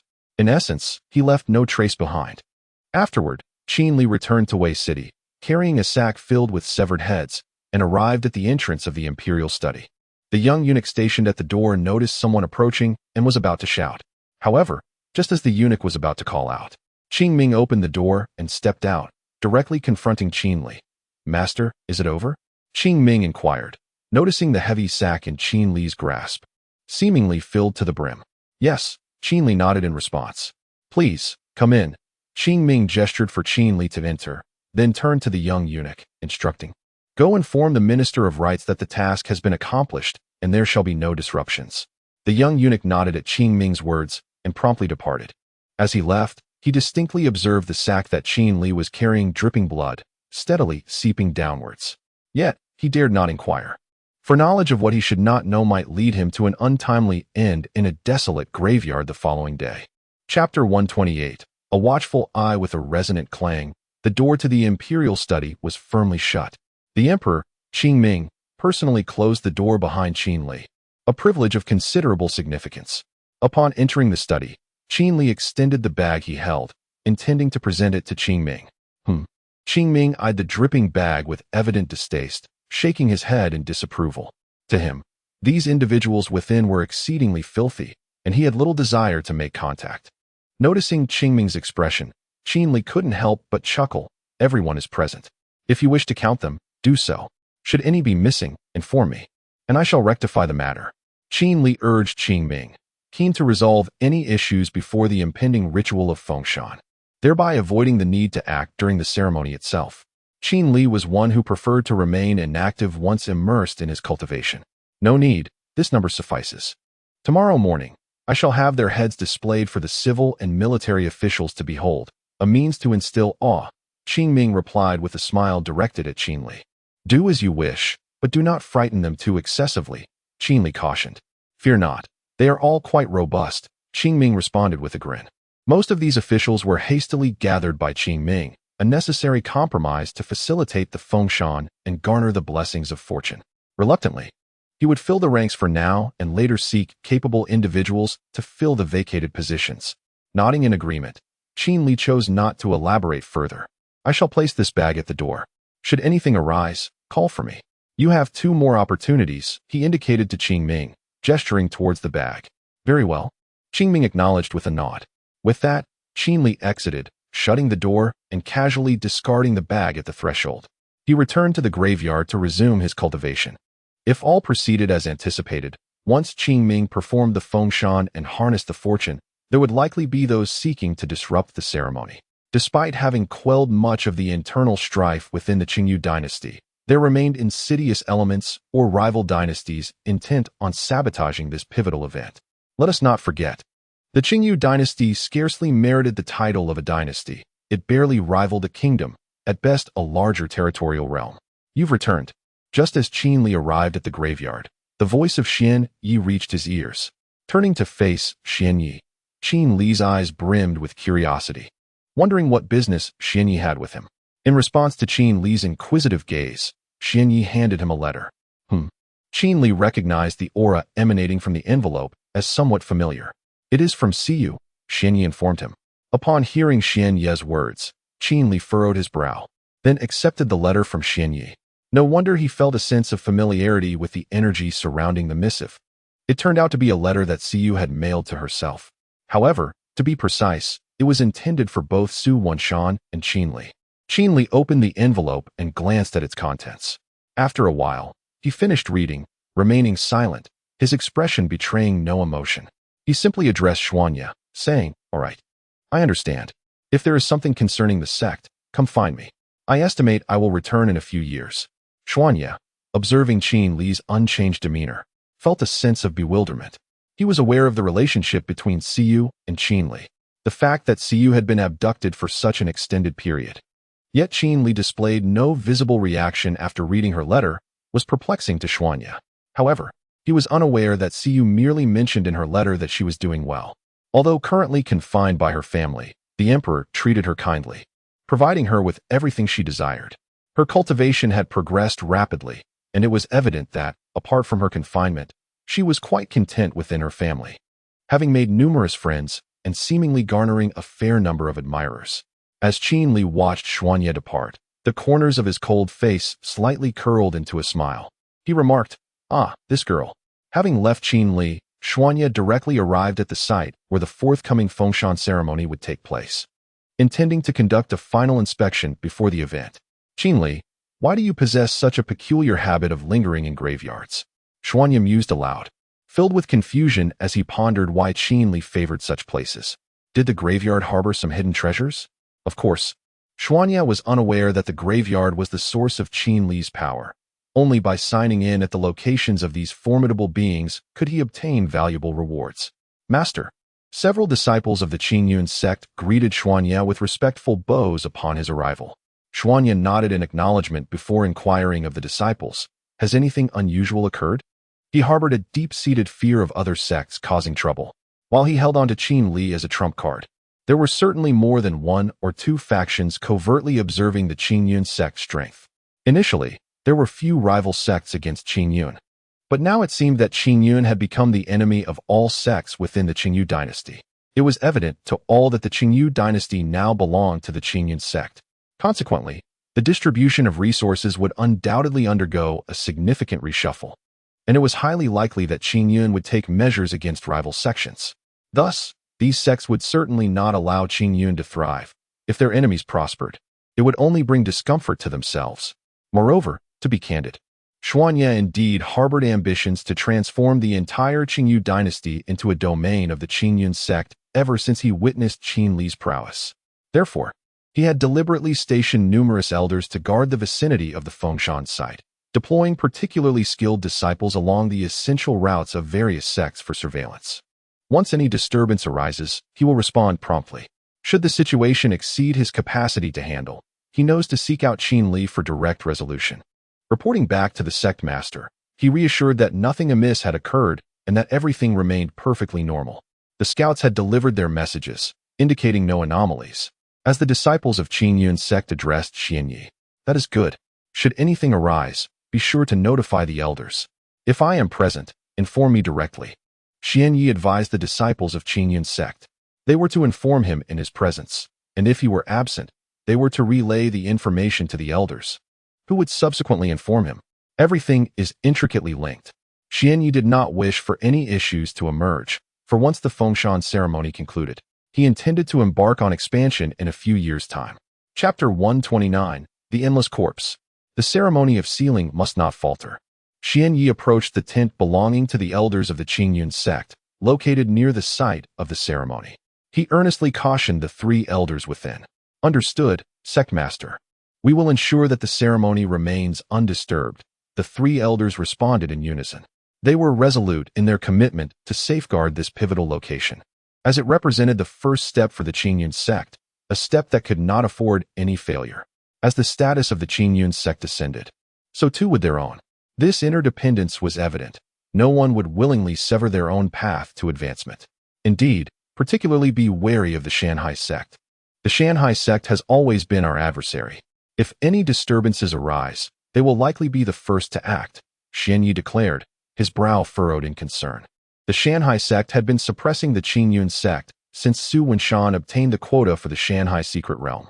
It was only after the Sanxiong sect was swiftly annihilated by the Qin Yun sect that the Shanhai sect had tempered their aggression. Otherwise, they would have continued their oppression. Thus, the Shanhai sect currently posed the greatest threat to the Qin Yun sect, undoubtedly ranking as the foremost danger. Although the Shanhai sect lacked the advanced combat prowess of the Qin Yun sect, in the absence of their ancestors, the Qin Yun sect was left vulnerable. As the old adage went, they could only endure the blows. Upon hearing Xianye's words, the three elders suddenly wore expressions of unease, as if they were on the verge of revealing something, yet hesitated. Observing their demeanor, Xianye's expression darkened, and he shouted, "Speak freely. I do not wish for our sect to encounter troubles due to your concealment." Xianye's greatest fear was that these elders might suppress critical information, leading to unforeseen complications. The three elders exchanged glances, uncertain of how to respond. After a moment of silent communication, they concluded that it was best to divulge the truth. One elder finally spoke up, addressing Xianyi. "Sect master, the Shanhai sect recently summoned all sects within the Qin Yun sect's territory that possess Void Realm warriors. It seems they are preparing for something, yet they have not made any tangible moves, leaving us in the dark about their intentions. Many sects with Void Realm warriors have gone to the Shanhai sect, and as of now, there has been no word returned. Thus, we refrained from reporting this." "What?" Xianye's countenance darkened once more upon hearing the elder's words, veins throbbing angrily on his forehead. "How many disciples are observing the Shanhai sect?" His tone was calm, yet it sent chills through those present, as if his words were the ominous herald of doom. 50 disciples, the elder replied after a moment's contemplation. The disciples of the Qin Yun sect from other sects are few in number. However, the Shanhua sect, in a bid to preemptively guard against unforeseen circumstances, initially dispatched a considerable contingent of personnel. Originally, there were 20 disciples, but due to recent developments. The three elders took it upon themselves to augment the number by an additional 30 individuals, purely as a precaution. Have you gleaned any information regarding the matter at hand? Upon hearing that 30 disciples were stationed at the Shanhua sect, Xian Ye's expression softened slightly as he continued to inquire. No, the three elders shook their heads in unison. Initially, they had intended to utilize spies embedded within the Shanhua sect. However, reports indicated that the Shanhua sect had convened a gathering of sects possessing void realm martial artists within a secret domain. Only those elders with considerable seniority were permitted entry, while all others were strictly forbidden. Any intruder who ventured within a 10-mile radius would be met with lethal force, regardless of their intentions, whether benign curiosity or otherwise, resulting in immediate execution. Thus, no substantial information could be procured. No information at all. Xian Yi pressed further. None, but there is an intriguing point. One elder suddenly spoke up. What peculiar point? Xian Ye's expression sharpened as he turned his gaze upon the elder, urging him to elaborate. Many of those attending the meeting are void realm martial artists. However, since their entry into the secret domain, none have returned. The elder articulated his concerns.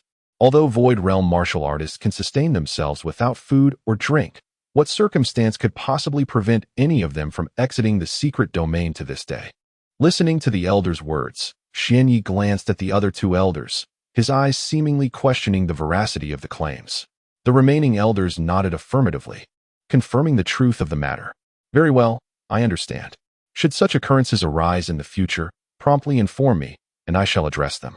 Xian Yi, maintaining a composed demeanor, bid farewell to the three elders. Subsequently, he transformed into a streak of white light, soaring towards the location of Qin Li. A foreboding thought lingered in his mind. Soon, Xian Yi arrived at Qin Li's location and entered the graveyard in search of him. Sect Master Xian Yi, what brings you here again? Qin Li inquired with curiosity upon sensing Xian Ye's presence in the graveyard. This time, Qin Li discerned a palpable urgency in Xian Ye's demeanor. Could there be an issue at Fengshan? Qin Li pondered internally. Xian Yi approached Qin Li directly and recounted the information he had just received. As Qin Li absorbed Xian Ye's narrative, a name began to resonate within his mind with increasing clarity, Shi Wui. The moment he recalled this name, his previously seated form abruptly stood upright. Corpse Waya, it is likely you. I initially thought you had returned to the Control Corps sect, but it seems you have allied with the Shanhua sect. You choose not to walk the path to heaven, yet venture into the gates of hell. Under Xian Ye's gaze, Qin Li licked his lips as if a wolf had caught the scent of a sheep. What now? Xian Yi observed Qin Li, a chill running down his spine. For reasons unknown, Xian Yi felt that Corpse Waya was doomed, without a shadow of a doubt. Those who had been targeted by Qin Li seldom survived. No matter. Instruct all disciples monitoring the Shanhua sect to retreat to prevent unnecessary casualties. Then, Xian Yi, you should notify all disciples guarding the Fengshan to withdraw, leaving only a few elders behind. The disciples watching over the other sects may remain. There is no need for their retreat. Qin Li swiftly arranged everything. The disciples guarding the Shanhua sect must be recalled. Should any trouble arise, Corpse Waya would undoubtedly eliminate this group of disciples with great cruelty. This was the impression Corpse Waya left on Qin Li. He appeared to be a dangerously unhinged individual. Moreover, Corpse Waya was exceedingly clever. Even if he refrained from killing these monitoring Qingyun sect disciples in a fit of rage, he would likely ensure they remained oblivious to any danger. Thus, there was no necessity to guard the Shanhua sect. It was sufficient to withdraw and find a place to wait until the Fengshan concluded and everything came to an end. Chapter 130. The royal tomb. Qin Li conveyed his arrangements to Xian Yi, expressing his intention to refrain from departing for the Shanhua sect today. In the hall of Fengshan, Qin Li contemplated the most formidable method to instill fear across the realm. It was remarkably simple, to execute the martial artist Shi Wui, an adept of the Hunyuan realm. In plain view of all, the demise of a martial artist at the earthless level would significantly bolster the morale of his allies. And Qing Ming could seize the opportunity to expand his forces. Currently, Wei City, although once again under Qing Ming's command, boasted a mere 30,000 soldiers and a scant 100,000 citizens. Once a grand metropolis of 1 million, it had now dwindled to a mere tenth of its former self. The reason for this decline lay in the inability of the Qingyu dynasty to provide adequate protection. Should a massacre occur, the citizens would surely face annihilation, dissuading any from seeking refuge in Wei City. Thus, Qin Li's plan could indeed restore Wei City to its former glory, reinstating the dignified status it rightfully deserved. The death of a formidable warrior at the hands of the Qingyu dynasty would eliminate any threat of unrest within the realm. Xin Yi, upon hearing Qin Li's strategy, nodded in agreement. Subsequently, he took his leave to make the necessary preparations. As for Qin Li, who initially intended to cultivate through the night, he found himself once again drawn to the imperial study. Upon his return, he was greeted by the familiar face of a young eunuch, though this time, a blood-soaked sack lay ominously beside him. This was the very sack Qin Li had discarded at the entrance. The young eunuch, having just notified the Minister of Rites, was startled to find the sack upon his return. The overwhelming stench of blood unsettled him, leaving him too anxious to doze off. The rhythmic dripping of blood from the sack echoed ominously in the silence, akin to a haunting requiem. Suddenly, footsteps approached. The vigilant young eunuch lifted his gaze to see Qin Li, and he promptly stepped aside with an air of respect. Noticing the fear reflected in the eunuch's eyes, Qin Li inquired, "Is your majesty present?" He had initially considered asking if Qing Ming was available, but quickly realized that addressing the sovereign by name in front of the eunuch might diminish the royal dignity. Thus, he opted for a more respectful title. "Why, yes, your majesty," the eunuch stammered, his voice trembling with trepidation. Qin Li found the eunuch's demeanor somewhat amusing, yet he maintained his icy composure. He then pushed the door open and entered the room. "Teacher?" Qing Ming, upon noticing Qin Li's entrance, set aside the documents he had been reviewing. "The plan has changed." The 4 words uttered by Qin Li instantly altered Qing Ming's expression, rendering it complex and grave. The indication that the plan had shifted suggested the presence of a formidable influence at play. Thus, Qing Ming's expression darkened instantaneously. Otherwise, there would have been no need for Qin Li to report to him. He would have resolved the matter directly. "What has transpired, teacher?" Qing Ming inquired of Qin Li, his tone imbued with curiosity, eager to uncover the truth behind the unfolding events that prompted Qin Li to announce a change in plans. Subsequently, Qin Li recounted the affair involving the Mountain River sect and Shi Wui to Qing Ming, intending to prepare him mentally for the impending challenges. After a considerable pause, Qing Ming rose from his seat and began pacing back and forth within the imperial study. "Is it truly Shi Wui?" he questioned. "I can only speculate, but I would estimate an 80% probability. Of course, even if it is not a conspiracy between Shi Wui and the Mountain River sect, withdrawing the guards would yield similar consequences. I will ensure your safety during the Fengshan ceremony. I guarantee to eliminate any adversaries that dare approach, and without exhausting our resources." Qin Li assured Qing Ming, his voice brimming with confidence, promising that no issues would arise during the Fengshan. Qin Li's words acted as a soothing balm, calming Qing Ming's racing thoughts. With Qin Li by his side, he felt invulnerable to any malevolent forces. Indeed, Qing Ming nodded. If his teacher, Qin Li, could not prevent others from disrupting the secondary Fengshan, who else could possibly assist him? The outcome would likely be total annihilation. "The Mountain River sect is merely the next Songqiong sect," Qin Li remarked with disdain. Though the Mountain River sect possessed strength, it paled in comparison to Shi Wui, being a sect without a single supreme being. With a mere strike of the 5 Directions seal, Qin Li could decimate them without a trace. He was resolute in eradicating any potential threats. He wished to avoid any unnecessary troubles arising from his actions in the future. To Qin Li, dealing with the Mountain River sect was a matter of mere moments.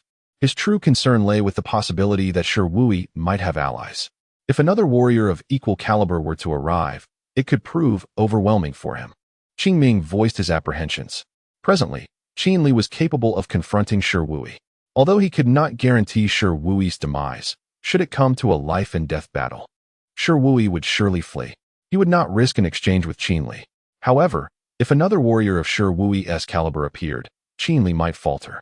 The last victory over Shi Wui was largely due to the presence of Elder Fangsu. Now, it was solely Qin Li standing alone. Qing Ming was deeply troubled. Fearing that any unforeseen misfortune befalling Qin Li could lead to the collapse of the empire he sought to establish. "Do not worry," Qin Li chuckled upon hearing Qing Ming's concerns, looking down at his own chest.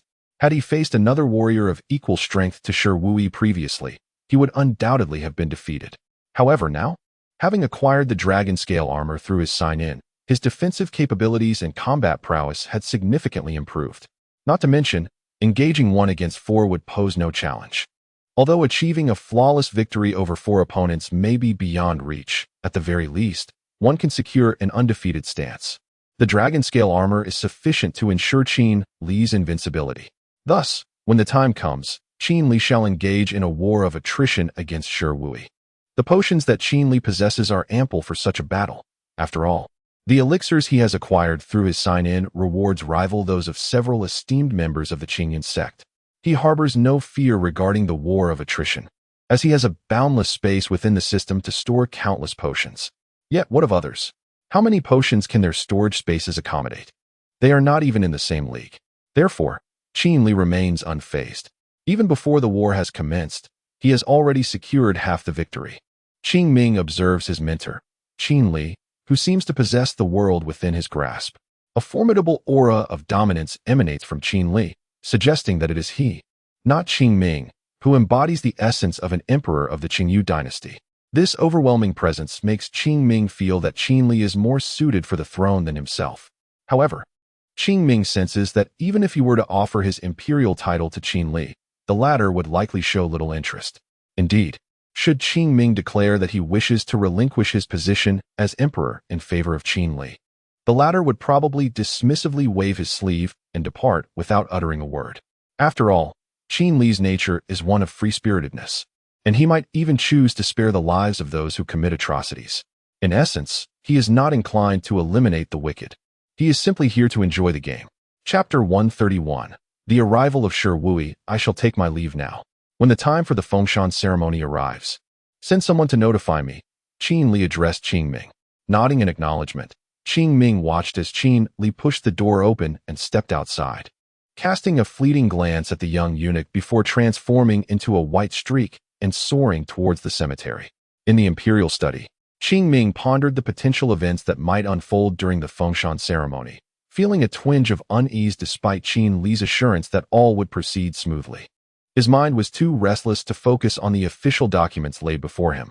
Little 6. Go inform General Li to gather the troops. If any unforeseen circumstances arise, ensure the citizens are escorted to safety. Qing Ming called out to the eunuch standing at the door. He intended that, in the event of any mishap, his general would prioritize the evacuation of the townsfolk, for he wished to avoid a repeat of the massacre that had befallen the city. The eunuch, though somewhat taken aback by Qing Ming's words, did not hesitate to respond and promptly sought out General Li. This General Li was a trusted confidant of Qing Ming, having followed him even before his demotion, and thus was deemed reliable. Currently, he commanded all the troops under Qing Ming's authority, though they numbered only a few tens of thousands, which was still considerable. The night passed in silence, save for the flickering of candles in the imperial study. As the Fengshan ceremony commenced, Qin Li, who had been cultivating at the cemetery, was summoned early by Qing Ming's envoy. Originally, it was Qing Ming who was to summon Qin Li, but due to the demands of the ceremony, he, as the emperor, could not be absent. Certain royal protocols necessitated compliance. Understanding the significance of royal customs, Qin Li said nothing further and proceeded to the designated site for the Fengshan ceremony. Located at the foot of a grand mountain near Wei City, this location had long been the sacred site for the emperors of the Qingyu dynasty to conduct their Fengshan rites. At this moment, Qin Li stood atop the altar, extending his divine sense outward in search of Shi Wui and his companions. After a brief search, Qin Li encountered only a few practitioners from other dynasties and some disciples from various sects, primarily curious onlookers rather than agents of disruption. Their levels of cultivation were too low to pose any real threat, the highest being at the Qi induction stage. Thus, Qin Li dismissed the notion of them sending Qi induction warriors to sabotage the Fengshan ceremony. What news? Xian Yi suddenly appeared by Qin Li's side, inquiring. Nothing unusual has been detected, Qin Li replied. Xian Yi's brows furrowed in worry. I wonder what the Mountain River sect intends with the corpse-controlling sect. Fear not. Should they come, I shall eliminate them, Qin Li stated calmly, confidence radiating from his words. Should I not contact the Yaoqi Palace? Xian Yi asked. Previously, he had inquired whether Qin Li wished to reach out to Yaoqi Palace, but Qin Li had firmly declined. He was eager to test the capabilities bestowed upon him by the dragon scale armor, eager to gauge his current strength. In order to minimize casualties, Qin Li decided to extricate many of his disciples, thus preventing innocent lives from being harmed. "No need," he remarked to Xian Yi. "A few days ago, I acquired a treasure, and I intend to test my current strength." Xian Yi, content with Qin Li's happiness, refrained from saying much more, especially since all disciples of the Qingyun sect, apart from the elders, had been withdrawn. The Fengshan Hall, which had once witnessed 1,000 attendees, now hosted a mere few hundred. "Enough," Qin Li said, furrowing his brow as he gazed at an ominous cloud on the horizon. "The sky is changing. You should leave quickly." Xian Yi, having noticed the dark cloud, understood that someone was approaching. He then led the Qingyun sect members away, avoiding becoming fodder. At the foot of the mountain, Qing Ming was preparing to commence the Fengshan ceremony. "Are they coming?" Qin Li pondered, watching the cloud draw nearer and sensing an inexplicable dread. He surmised that it was likely Shi Wuyo arriving. With a swift motion, Qin Li transformed into a radiant white arc, soaring towards the approaching cloud. Observing this, Qing Ming felt a wave of anxiety wash over him. Realizing that Shi Wuyo had likely arrived, the civil and military officials, however, remained oblivious to the reality of the situation. In the imperial study, a young eunuch sensed the tremors emanating from Qing Ming and suspected that trouble was brewing. Reflecting on the events of the previous day, he felt something was amiss. Yet his intuition assured him that today would culminate in a perfect conclusion to the Fengshan ceremony. As Qin Li hovered in midair, he awaited the arrival of Shi Wuyo. The dark cloud, as if attracted to a delectable prize, altered its course and surged towards Qin Li. Gradually, the cloud dissipated, revealing hundreds of robust presences before him, with Shi Wuyo standing at the forefront. At this moment, Shi Wuyo had gathered a considerable force, having summoned powerful warriors from the headquarters of the corpse-controlling sect, including 3 at the Mixed Yuan realm, while the remainder were largely at the Cave Void realm. Upon sensing the aura of this assembly, Qin Li's expression darkened without uttering a word. The surrounding sword energy began to swirl, as the sword intent from the Sword Emperor manifested in his eyes. "Shi Wuyo, I thought you had fled," Qin Li taunted, regarding Shi Wuyo with a mocking gaze. "Haha, how could I possibly run?" Shi Wuyo replied. "Last time, you 2 against 1 caused me immense suffering. Now, it's 3 against 1. Noticing the absence of Elder Fong Su and other warriors, Shi Wuyo recognized that the only aura he could detect was that of Qin Li alone. Arriving unaccompanied, he reassessed Qin Li's audacity, yet it did not surprise him. After all, even with more numbers, they would merely serve as cannon fodder, akin to a death sentence.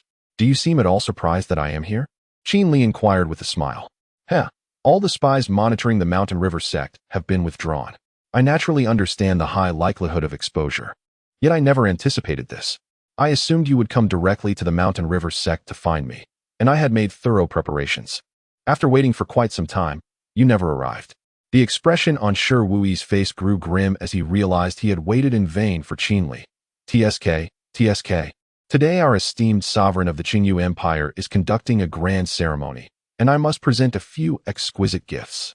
"I believe your head would suffice," he remarked, answering Qin Li's words with apparent indifference, his tone imbued with tranquility, unafraid of the 3 formidable warriors at the primordial realm. Whoosh! The sword of immortal slaying materialized in Qin Li's grasp, its blade radiating unparalleled energy, as a colossal phantom of a sword emperor loomed behind him. "Are we going to fight?" Shi Wuyo inquired, licking his lips as he gazed at Qin Li and the towering specter. "Shi Wuyo, do not hesitate to engage. Once the battle concludes, we must swiftly seize the Qingyun sect," urged a practitioner from the controlling corpse sect, a warrior of the primordial realm, with palpable eagerness. He could hardly contain his impatience. Attack the Qingyun sect? Qin Li cast a scornful glance at the primordial realm warrior, his face a canvas of derision, his tone exceedingly disdainful. "As long as Qin Li remains, he will ensure the Qingyun sect's safety." Shi Wuyo was acutely aware of this truth, which is why he refrained from dispatching forces to assault the Qingyun sect. Chapter 132, Slaying 2 Shi Wuyo. "Who gave you the audacity to approach?" Qin Li gazed intently at Shi Wuyo, his spirit surging with determination. "You little brat, we are outnumbering you 3 to 1. Do you truly believe you can contend with us 3? Upon hearing Qin Li's words, Shi Wuyo reacted as though he had heard the most ludicrous jest. His tone mirrored Qin Li's earlier disdain. Noticing the contempt in Shi Wui's voice, Qin Li chose to remain silent. In the next instant, he gripped the sword of slaying immortals and charged at Shi Wui. Whoosh! The sword energy surged relentlessly towards Shi Wui's position, while the colossal phantom of the Sword Emperor behind Qin Li swung down with formidable force. The overwhelming power sent chills through the numerous corpses of the Void Realm behind Shi Wui, instantly propelling them into the air. Have you no fear of inciting widespread fury by transforming the majority of the Qingyu dynasty's Void Realm experts into corpses? Are you not concerned that your corpse-controlling sect might face annihilation? Qin Li shouted at Shi Wui, who was now mere feet away, as he surveyed the chaos wrought by his sword energy. My corpse-controlling sect is already a target of public scorn. Whether there are more or fewer of us makes no difference. You are not the Yaoqi Palace, with the cultivation levels of your Qingyu dynasty. You are utterly unworthy of challenging my corpse-controlling sect. Shi Wui retorted loudly. Clang. With that, Shi Wui and Qin Li engaged in fierce combat. Bang! The sky was instantly torn asunder by the colossal waves of battle. Those in the Qingyu dynasty, who were performing the Fengshan ceremony not far away, felt the immense pressure and turmoil. Witnessing the extraordinary phenomena, they understood that a monumental war was unfolding. May Qin Li triumph. May our master prevail. Xian Yi and Qing Ming silently chanted in their hearts as they gazed toward the battlefield, aware of the formidable strength possessed by those at the Hunyuan realm. Shi Wui. Perish! Qin Li roared, fiercely wielding the sword of slaying immortals. Countless sword energies rained down upon Shi Wui. Shi Wui remained silent, merely chuckling, before instructing the two elders from the corpse-controlling sect beside him to assist in eliminating Qin Li. The two elders, sensing the ominous aura emanating from Qin Li's sword, realized that Shi Wui alone could not match him. Thus, the scene unfolded where Qin Li faced three adversaries. Bang! Qin Li felt an unexpected assault from behind and instantly clad himself in dragon scale armor. A dagger struck against his back armor with a dull thud. What an ambush!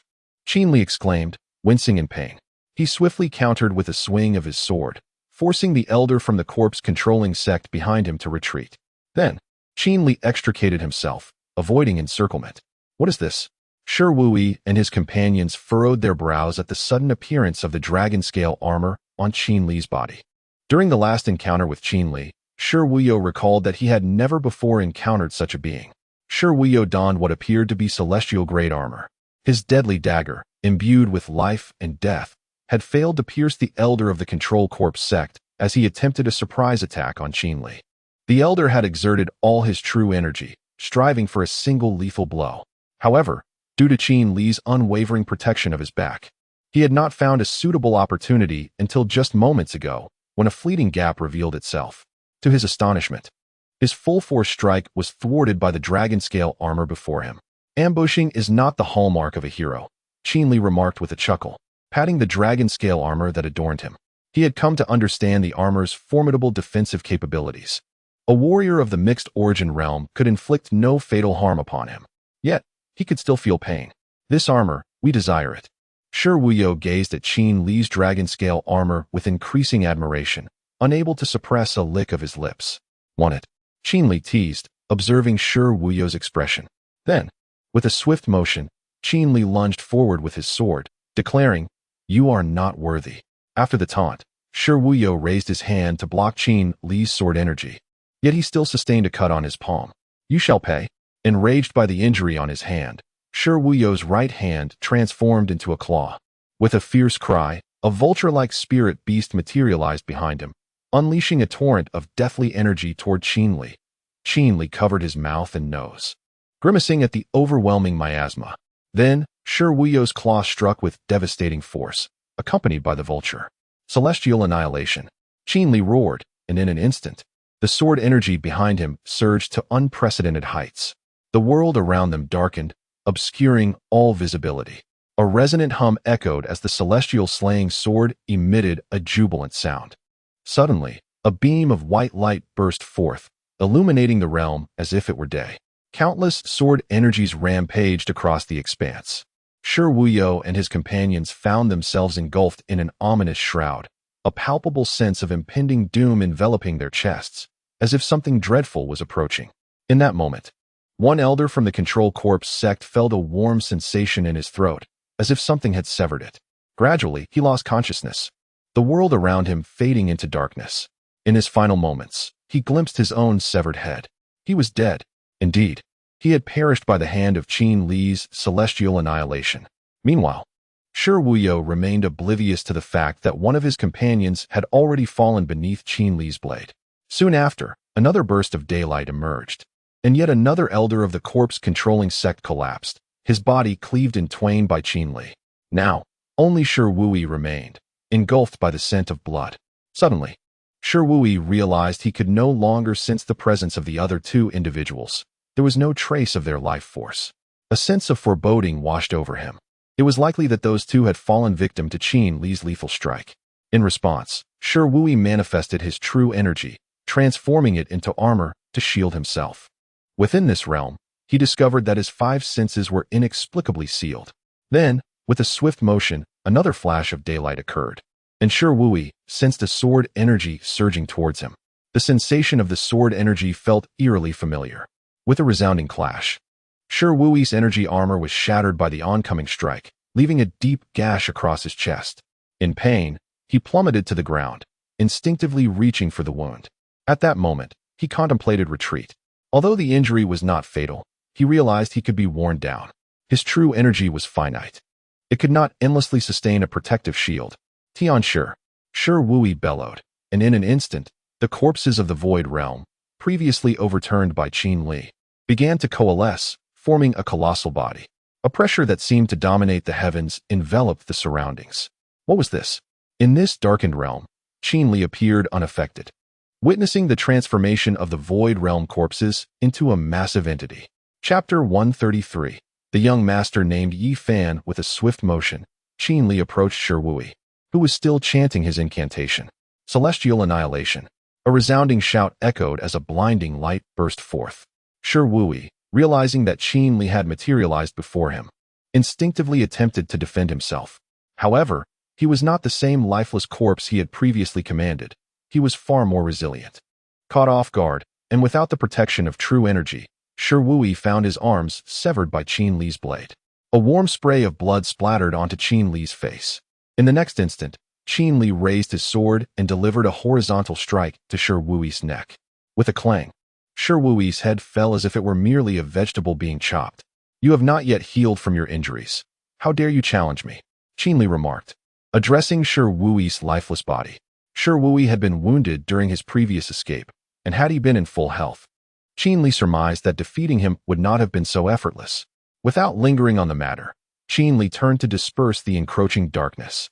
He understood that the corpses he faced were not mere remnants. They were a formidable assembly of hundreds of corpses from the Dongshu realm, their combined strength palpable. Though not overwhelmingly powerful, their physical resilience was noteworthy. In an instant, Qin Li began to gather his energy, preparing to unleash his most potent secret technique, divine evasion. Crimson light coalesced around the blade of Qin Li's sword, an overwhelming force surging into its edge. It was a sensation familiar to Qin Li each time he invoked divine evasion. True to its name, this sword technique commanded reverence, compelling even the divine to retreat, attesting to its immense power. However, at present, Qin Li's cultivation level was insufficient. Had he been at his full potential, this strike could have achieved feats beyond the capabilities of many kings and emperors, such as parting the heavens. Meanwhile, Qing Ming, witnessing the enveloping darkness, felt a pang of anxiety. After a quarter of an hour, he sensed a formidable pressure emanating from that direction, rendering him slightly breathless. Fortunately, no signs of battle reached him, only the oppressive aura remained. Although the civil and military officials possessed modest cultivation levels, they managed to withstand the pressure, albeit a few fled in fear of being overwhelmed. Impatient, Qing Ming awaited the conclusion of the events, ready to annihilate the 9 clans without further ado. As the night lifted, he beheld Qin Li's figure alongside a colossal silhouette composed of hundreds of Dongshu realm warriors. Noticing Shi Wuyi and his companions were absent, he soon spotted a headless corpse at Qin Li's feet. A sudden realization struck him. Shi Wuyi had likely met his demise at Qin Li's hands. As for the armor, Qing Ming gazed at the dragon scale armor adorning Qin Li, feeling an uncanny familiarity. It seemed he had encountered it in the royal archives. Yet, such inquiries would have to wait until Qin Li resolved the matter at hand, for only then could he seek answers. The elders, including Xian Yi, also recognized the dragon scale armor Qin Li wore.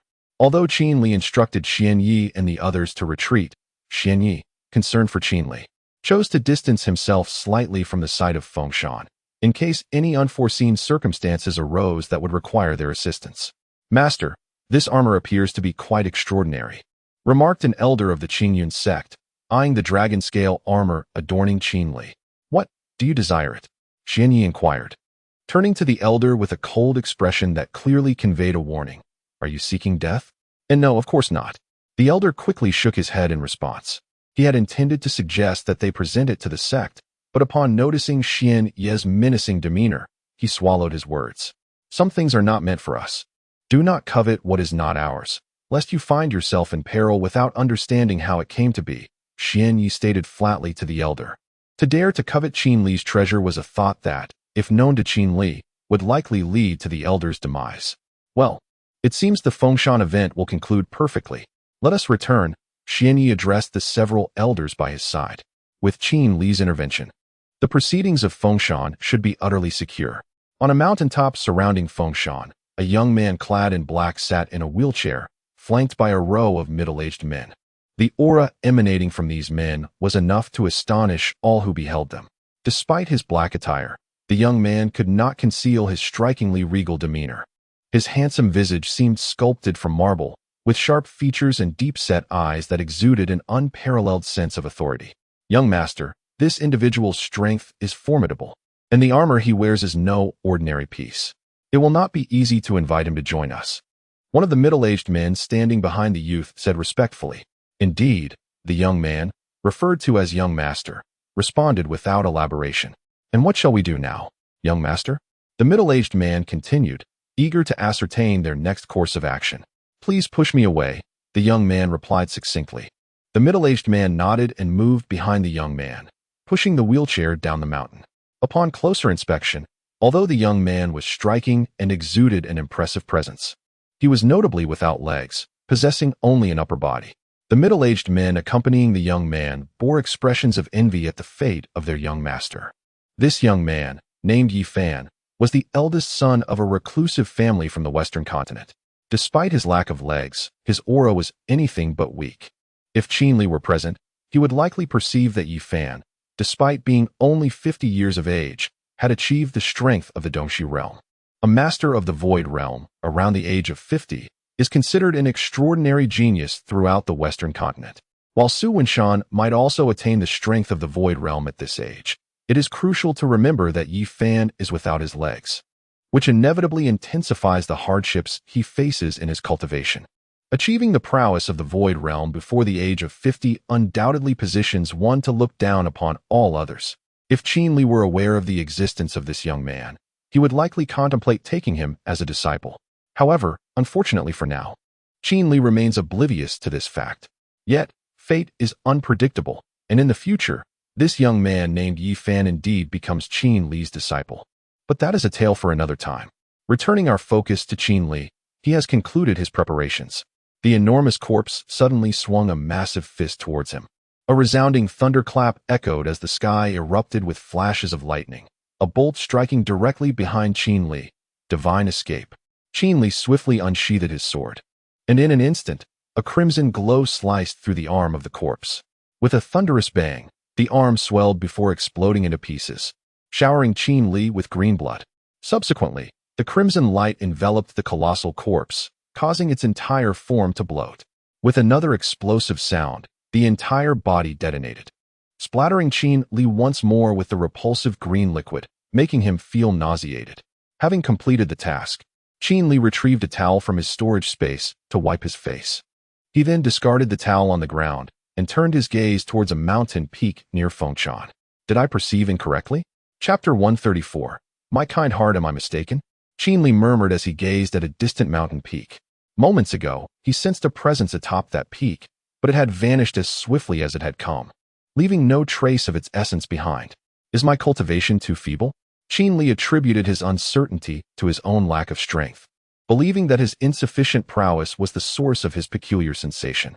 It seems I must hasten my progression to the tribulation realm, he mused, making his way towards the altar of Fengshan. As for the corpses scattered about, Qin Li intended to summon Qing Ming to arrange for their removal.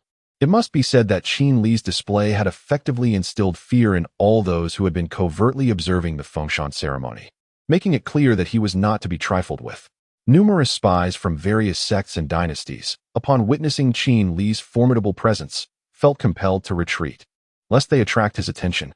At that moment, Qin Li arrived at the site of the Fengshan ceremony, only to be confronted by a squad of soldiers who promptly barred his path. Qin Li regarded the blade pressed against his throat with a complex expression. What is the meaning of this? I have vanquished your adversaries on behalf of your emperor, and yet you dare to threaten me with a knife? Stand down. Release me. Just as Qin Li was about to erupt in anger, a young eunuch hurriedly approached. Upon hearing the commotion, Qin Li turned to see that the eunuch was none other than the attendant from outside Qing Ming's study. He was a representative of the emperor himself, deserving of respect. The eunuch swiftly disarmed the soldiers, removing the blade from Qin Li's throat, and with a delicate gesture, reprimanded the soldiers with an elegant flourish. The eunuch was well aware of Qin Li's identity and strength. During the Fengshan ceremony, Qing Ming had presented numerous severed heads, those of traitors and usurpers, striking fear into the hearts of the assembled officials. Each of them regarded Qing Ming with newfound respect. While others may have been oblivious to the origins of those heads, the eunuch knew all too well that they were the work of the very man standing before him. In the eunuch's eyes, this man was a ruthless killer, and any misstep could lead to dire consequences for the soldiers present. Indeed, the eunuch's apprehensions were not unfounded. Had he arrived even a moment later, Qin Li might have unsheathed his sword and slaughtered every soldier in sight. I apologize for the disturbance. These soldiers were unaware of your identity. The eunuch chastised the soldiers before turning to Qin Li with an apologetic demeanor. He then gestured respectfully, inviting Qin Li to proceed. One arm each, please, Qin Li instructed the eunuch. The eunuch heard the words, but did not grasp their meaning. Suddenly, a figure materialized beside Qin Li. Moments later, all the soldiers present found themselves with one arm severed by this shadowy figure. The stench of blood was overwhelming, and these soldiers were utterly incapable of resistance. Each one fell by the blade. In an instant, they were half kneeling on the ground, wailing in agony, instilling a profound fear in Qing Ming and all the civil and military officials gathered at the altar nearby. Qing Ming, well aware of Qin Li's temperament, understood that retribution was inevitable. Initially, he intended to shout out to stop the soldiers from intercepting Qin Li, but the distance was slightly too far. Before he could utter a word, the soldiers had already advanced, pressing their blades against Qin Li's throat. Seizing the moment before Qin Li dispatched them, Qing Ming hastily instructed a young eunuch beside him to approach Qin Li and provide an explanation. Unfortunately, this resulted in one soldier losing an arm. Fortunately, there were only a handful of soldiers on Qin Li's side, merely a dozen or so. Had there been more, Qing Ming would have felt a significant pang of regret. Returning to Qin Li, he saw this as a lesson. He turned to the agonized soldiers before him, his voice imbued with a chilling coldness. Their fate was sealed the moment the blade was drawn against him, yet out of respect for Qing Ming, he chose only to sever an arm, ensuring they remembered that while some could be obstructed, others could not. The young eunuch, witnessing this scene, felt a twinge of discomfort in his heart. Upon hearing the young eunuch's words, Qin Li halted his advance towards the altar, instead turning to face the soldiers. He retrieved a delicate porcelain bottle from his storage space, and, after counting the soldiers with a pointed finger, opened the bottle and poured out its contents. This will allow you to regrow your severed limbs, he declared. At this proclamation, the soldiers, who had initially bowed their heads, transformed their fury into a frenzied scramble. Each one vied for the pills scattered on the ground. 1 pill per person. Should anyone take more, I will kill you on the spot, Qin Li warned, retracting the porcelain bottle as he spoke. Though his voice was not loud, it resonated clearly in the ears of all present. His earlier display had undoubtedly instilled fear in them. Rather than a reckless scramble, they obediently picked up the pills from the ground and consumed them. Qin Li's decision to offer these soldiers a chance at regeneration stemmed from their unwavering duty to intercept him. Having delivered a lesson, it was only fitting to bestow a reward. Indeed, I am still a kind-hearted man, Qin Li remarked to the young eunuch, seemingly seeking affirmation. The imperial master is indeed magnanimous, the young eunuch praised. You have my admiration. In return, I shall grant you a manual of cultivation. Qin Li responded to the young eunuch. Thank you. The young eunuch knelt down in gratitude upon hearing Qin Li's words. Given Qin Li's formidable strength, the techniques he bestowed could only be of the highest caliber. In an instant, the young eunuch had transformed from a mere country bumpkin into a magnificent phoenix, soaring to new heights. Meanwhile, Qing Ming observed the young eunuch's every move from the altar, his brow furrowed in confusion, uncertain of the unfolding events. Noticing the young eunuch's elation, Qin Li chose to say little, merely instructing him to continue guiding the way. Once the grand ceremony concluded, he would personally deliver the techniques to him. Unbeknownst to Qin Li, it was precisely the technique he gifted to the young eunuch that would elevate him to become Qing Ming's indispensable right-hand man, surpassing even the infamous eunuch Liu, who had met his demise at Qin Li's hands outside the Shanghai secret realm. Subsequently, under the young eunuch's guidance, Qin Li approached the altar to face Qing Ming. Upon Qin Li's arrival, Qing Ming gestured for him to proceed. Such an act, in the eyes of the Ministry of Rites, would typically be deemed a slight against imperial dignity. Yet now, all the civil and military officials recognized that it was this very young man, invited by His Majesty to ascend the altar, who had forged the present Qingyu dynasty. No one dared to utter a word of dissent. The soldiers stationed beneath the altar were a testament to this. Who among them would dare to test the consequences of defiance, knowing well the price of losing a limb? They possessed potions capable of regrowing severed limbs, but who could guarantee that this young man would grant them such a remedy? All remained shrouded in uncertainty, and none in the Ministry of Rites dared to take that gamble. Chapter 135. System, I Love You. As time flowed gently, the grand ceremony in the Fengshan Hall reached a splendid conclusion. Qin Li had returned to the graveyard to commence his cultivation, intending to seek out the young eunuch later that evening to bestow upon him the promised martial art. It must be said that the technique Qin Li prepared was indeed suitable for the young eunuch's practice. More precisely, it was appropriate for those who lacked certain physical attributes. This particular method, named Supreme Indecision, belonged to the category of Yin techniques and was of a commendable grade, significantly surpassing the royal martial arts cultivated by Qing Ming. To preempt the possibility of the young eunuch outstripping Qing Ming in power and skill in the future, Qin Li had thoughtfully prepared a mental cultivation method and a martial technique for Qing Ming as well, serving as a gift for his ascension to the throne. Soon, the sky darkened, and Qin Li, with the cultivation methods in hand, arrived at the imperial study. Upon reaching the entrance, the young eunuch promptly approached Qin Li with great reverence, exclaiming, "Welcome, imperial teacher." Qin Li, upon hearing the young eunuch's address, offered no further words and simply handed over the martial art he had been holding. The young eunuch gazed at Qin Li with hopeful eyes, and as the technique was presented to him, joy illuminated his countenance. Subsequently, Qin Li remarked, "This method will be of immense benefit to you, surpassing the previous one. Known as Lu Gonggong, is merely a matter of time," Qin Li assured him. However, the young eunuch was unaware of who Lu Gonggong was. The mere acquisition of such a technique had filled him with satisfaction. He quickly accepted the method and knelt in gratitude before Qin Li, perhaps wishing he could offer himself in devotion had he been a woman. "Is His Majesty present?" Qin Li inquired of the young eunuch. "Yes," the young eunuch replied. With a nod, Qin Li approached the door, pushed it open, and stepped inside. Qing Ming was still diligently reviewing memorials at his desk. "Teacher," Qing Ming said, rising to respectfully greet Qin Li upon his entrance. Qin Li nodded and waved his hand, saying, "Today, I bring you a mental cultivation method and a martial art. I am aware of the techniques you have been practicing. They do not offer significant enhancement for your current level. These two will be sufficient for you to attain the stature of a founding emperor." Qin Li placed the remaining two manuals on Qing Ming's desk with a casual gesture, as if they were mere trinkets rather than invaluable tomes. "Thank you, teacher," Qing Ming said respectfully, his gaze fixed on the manuals laid before him. It was clear that the techniques bestowed by his teacher would be far from mediocre. Meanwhile, outside, the young eunuch who had received the martial art from Qin Li felt a twinge of unease.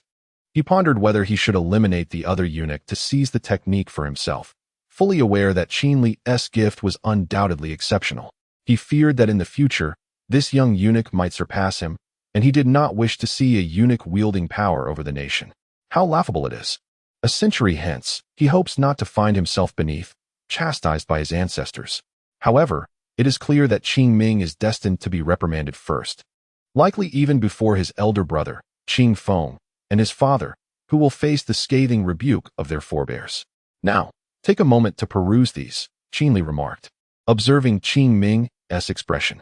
I understand your intentions, so I've brought you 2 volumes as a token of my congratulations on your ascension to the throne.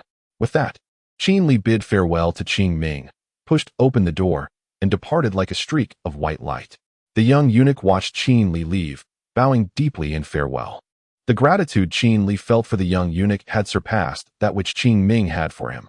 Xiao Liuzi, diligently cultivate the techniques bestowed upon you by your teacher. Do not let their kindness go unappreciated. Qing Ming's voice resonated as the young eunuch prepared to rise. Yes, your majesty, the young eunuch replied with deference. Commence your training here.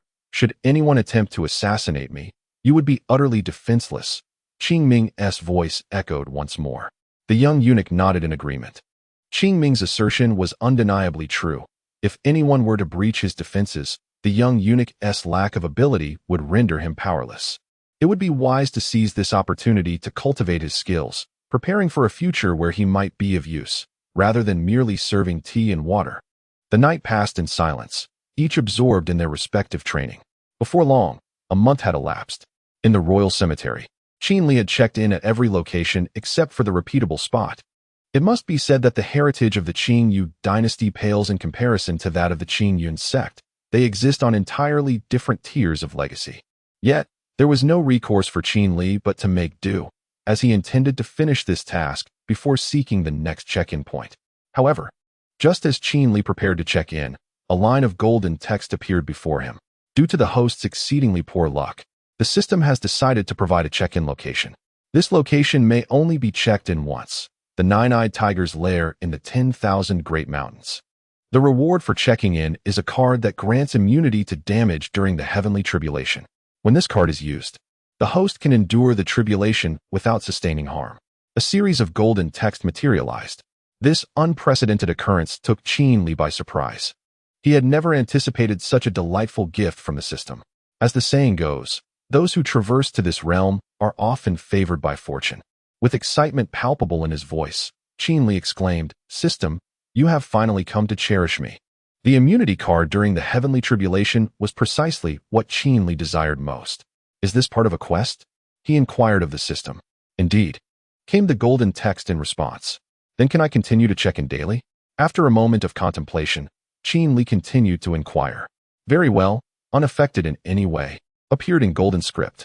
Upon seeing this line of golden text, Qin Li found himself at a loss for words. In summary, it was a grand affirmation, a testament to his prowess. At this moment, Qin Li was in high spirits. However, he suddenly realized he had no knowledge of the whereabouts of the Nine-Eyed Tiger's lair in the vast expanse of the 10,000 Great Mountains. One must understand that the 10,000 Great Mountains are immense, and he was unfamiliar with the Nine-Eyed Tiger, who could guarantee that there was only one in the entire range. System, how do I locate the Nine-Eyed Tiger's lair? Qin Li placed his hopes in the system. With a crisp sound, a route suddenly flooded into his mind, resembling a map leading to the Nine-Eyed Tiger's lair in the 10,000 Great Mountains. Incredible, Qin Li exclaimed, with excitement radiating from him. He prepared to depart for his destination. As for the sign-in process, he decided to prioritize completing this task first. After all, it was rare for the system to offer him a mission.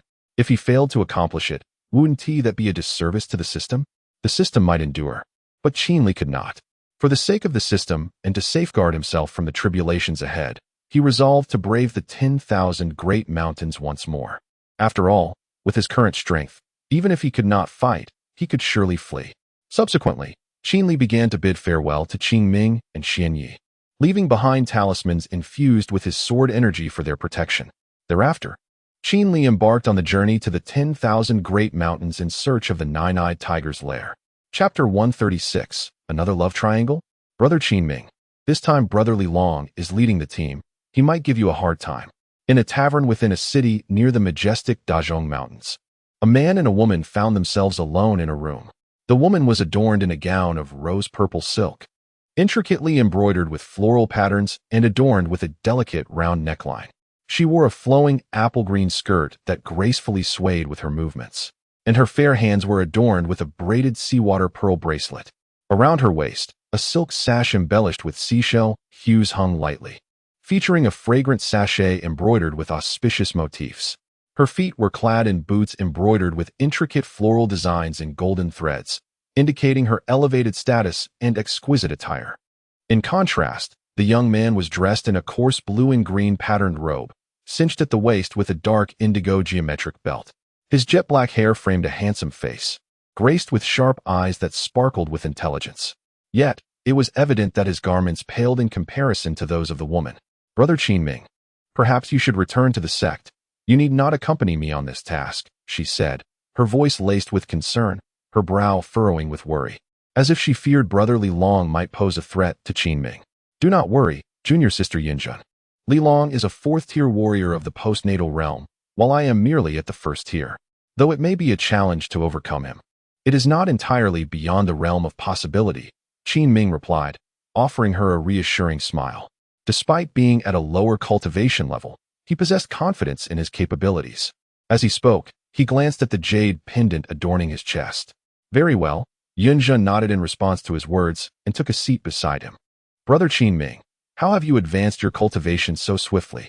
I recall you were merely a third-tier practitioner of the Qi induction stage just 6 months ago," she inquired, resting her head on his shoulder, curiosity evident in her tone. Qinming, an outer disciple of the Yunhe sect, had been notorious for his lack of talent 6 months prior. Yet, astonishingly, he emerged as the 10th-place contender in the recent outer sect competition just a month ago. Although the rewards were modest and many strong practitioners abstained from participating, his achievement nonetheless sent ripples of astonishment throughout the outer sect. Many speculated that he had acquired some extraordinary treasure, as they were astounded to discover his cultivation had reached the 9th tier of the Qi induction stage, marking a significant leap in his prowess. Due to the rampant speculation surrounding his sudden rise, and given his long-standing friendship with Yunjun, he felt compelled to accompany her on her mission, seeing it as an opportune moment to venture beyond the confines of the sect.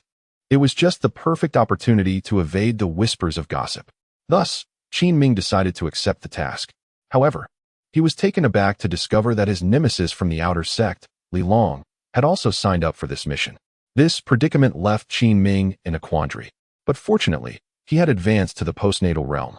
Although he was merely at the first level, he felt no fear towards Li Long. Even if he could not defeat him, he could certainly escape. Hence, Qinming continued with the task and followed it to this city. By mere chance, upon hearing Yunjun's words, a flicker of peculiarity crossed Qinming's gaze, yet he simply responded in a composed manner. "Yunjun, hurry out, it's getting late, and we must depart." A voice called out from outside. Upon hearing this voice, Qinming's expression shifted noticeably, as if he was on the brink of violence. His fists clenched tightly. Yunjun, however, displayed no reaction to the voice, her brow furrowed with mild distaste, though not as overtly as Qinming. "Understood. Senior Brother Li Long," she called toward the door. Subsequently, she turned to Qinming and said, "I will head out first, Senior Brother Qinming." Qinming concealed the ferocity in his gaze, replacing it with a warm smile and nodding at Yunjun. As she stepped out, she glanced back at him 3 times. And under his watchful stare, she pushed open the door and exited. Just outside, a young man stood by the door, his demeanor fierce, with a hawk-like nose and slanted eyes. He was adorned in white and blue satin, with several vividly depicted cranes on his chest. This individual was none other than Li Long, the 10th among the 10 outstanding disciples of the Yunhe sect's outer sect, boasting an impressive cultivation level of the 4th stage of the postnatal realm. "Hey, junior sister, where have you been?" Li Long exclaimed, following Yunjun as she left without looking back. "Mind your own business," Yunjun retorted, not bothering to glance at Li Long. "Come now, don't be so fierce," Li Long replied, showing no signs of anger. Instead, he drew closer to her, akin to an unrelenting adhesive. "Senior Brother Li Long, what is it that you truly want?" Yunjun halted, turning to face him, her eyes filled with a clear warning to not provoke her. Yet, how could Li Long resist provoking Yunjun? She was the goddess in his heart, the object of his long-standing affection. Love, indeed, is a mysterious affair. Junior sister, please grant me this favor. I assure you, I am not inferior to that fellow named Qin Ming, Li Long said, rubbing his hands together and gazing at Yun Jun with a smoldering intensity. However, as he mentioned Qin Ming, a glimmer of malice flashed in his eyes, revealing the deep-seated animosity between them. Senior brother, I have already stated that my affections lie with senior brother Qin Ming. Yun Jun did not hold back in her dismissal of Li Long. Due to Li Long's loud voice moments ago, most of the patrons of the inn emerged, including Qin Ming, who stepped out of his room, intending to gather. Consequently, nearly everyone in the inn overheard Yun Jun's words to Li Long. Upon hearing her remarks, Qin Ming's lips curled into a subtle smile, clearly delighted. However, where there is joy for some, sorrow befalls others. While the former rejoiced, Li Long found himself engulfed in despair. The public rejection stung, especially with several disciples from various sects present. In an instant, Li Long felt an intense heat wash over his face, turning it crimson. Yet, he bore no animosity towards Yun Jun. Rather, his ire was directed solely at Qin Ming, whom he had come to view as a mortal enemy. In his mind, all blame rested upon Qin Ming. Had it not been for him, his junior sister Yun Jun would not harbor such feelings for him, nor would she have developed an affection for Qin Ming. Thus, it is uncertain what Li Long truly believed. He channeled all his fury towards Qin Ming, his eyes burning with a murderous intent as he turned to glare at Qin Ming, who stood at the door with a smile on his face. If glares could slay, Qin Ming would have perished 100 times over, dismembered in the process. One can only imagine the depths of Li Long's wrath towards Qin Ming at this moment. Chapter 137. The Outbreak of War. Junior brother Qin Ming. You have emerged, Li Long remarked with a cruel smile, his countenance fierce as he acknowledged Qin Ming's presence in the inn. Though it appeared to be a greeting, it was, in reality, a veiled mockery. Senior brother Li Long, are you feeling quite distressed after being rejected? Qin Ming responded, his tone devoid of emotion. The atmosphere remained remarkably tranquil, yet an ominous silence enveloped the room. The majority of patrons in the inn sensed an undercurrent of murderous intent following Qin Ming's words. The air seemed to thicken, and the disciples of the Yunhe sect collectively thought that Qin Ming was courting death. In their minds, his statement was akin to pouring salt into Li Long's wounds. Had they been in Li Long's position, they would have been unable to suppress their fury and would have charged at Qin Ming without hesitation. However, due to the sect's regulations, it was likely that Li Long would only administer a mild reprimand to Qin Ming, at most inflicting some grievous injuries. Their conjecture proved accurate. Li Long, who was already on the brink of rage, could no longer contain his fury upon hearing Qin Ming's words and sensing the indifference in his tone. In an instant, an axe materialized in his grasp. What do you intend to do, senior brother Li Long? Yun Jun inquired, observing the escalating intensity of Li Long's aura, a sense of foreboding gnawing at her. Junior sister Yun Jun, I understand you have been led astray by junior brother Qin Ming. I do not hold your rejection against you. However, I am quite displeased with Qin Ming's attitude just now. As the leader of this expedition, it is imperative that I teach junior brother Qin Ming a lesson in decorum, Li Long declared, swinging the axe menacingly. Seeing the situation escalate, Yun Jun hurried upstairs to stand beside Qin Ming, extending her arms protectively around him. Although Qin Ming had asserted his fearlessness in the face of Li Long, Yun Jun could not bear the thought of her beloved being harmed. Unbeknownst to her, her actions only served to stoke the flames of Li Long's fury. Glaring at Qin Ming, who stood behind Yun Jun, Li Long's rage surged, his eyes burning with an intensity that seemed capable of igniting flames. Alas, this girl is rather foolish, mused a young man seated in a corner of the inn, nursing a drink and shaking his head in bemusement. Junior sister Yun Jun, please step aside. This matter does not concern you, Li Long bellowed from below. Senior brother Li Long, if you believe that junior brother Qin Ming is ignorant of the rules, I shall be the one to instruct him. There is no need for your intervention. If you feel that Qin Ming has wronged you, I will personally offer my apologies as a form of atonement, Yun Jun asserted, preparing to bow in contrition. Just as she was about to lower herself in apology, a pair of warm, fair hands halted her descent, encircling her in a protective embrace. Fear not, junior sister Yun Jun, a gentle voice reassured her. Recognizing the voice, she turned to face Qin Ming. Before her stood Qin Ming, exuding an air of refined elegance. Gazing intently at her, In that very moment, Yunjun's heart was irrevocably stirred by Qin Ming, and had circumstances permitted, she might have already contemplated offering herself to him.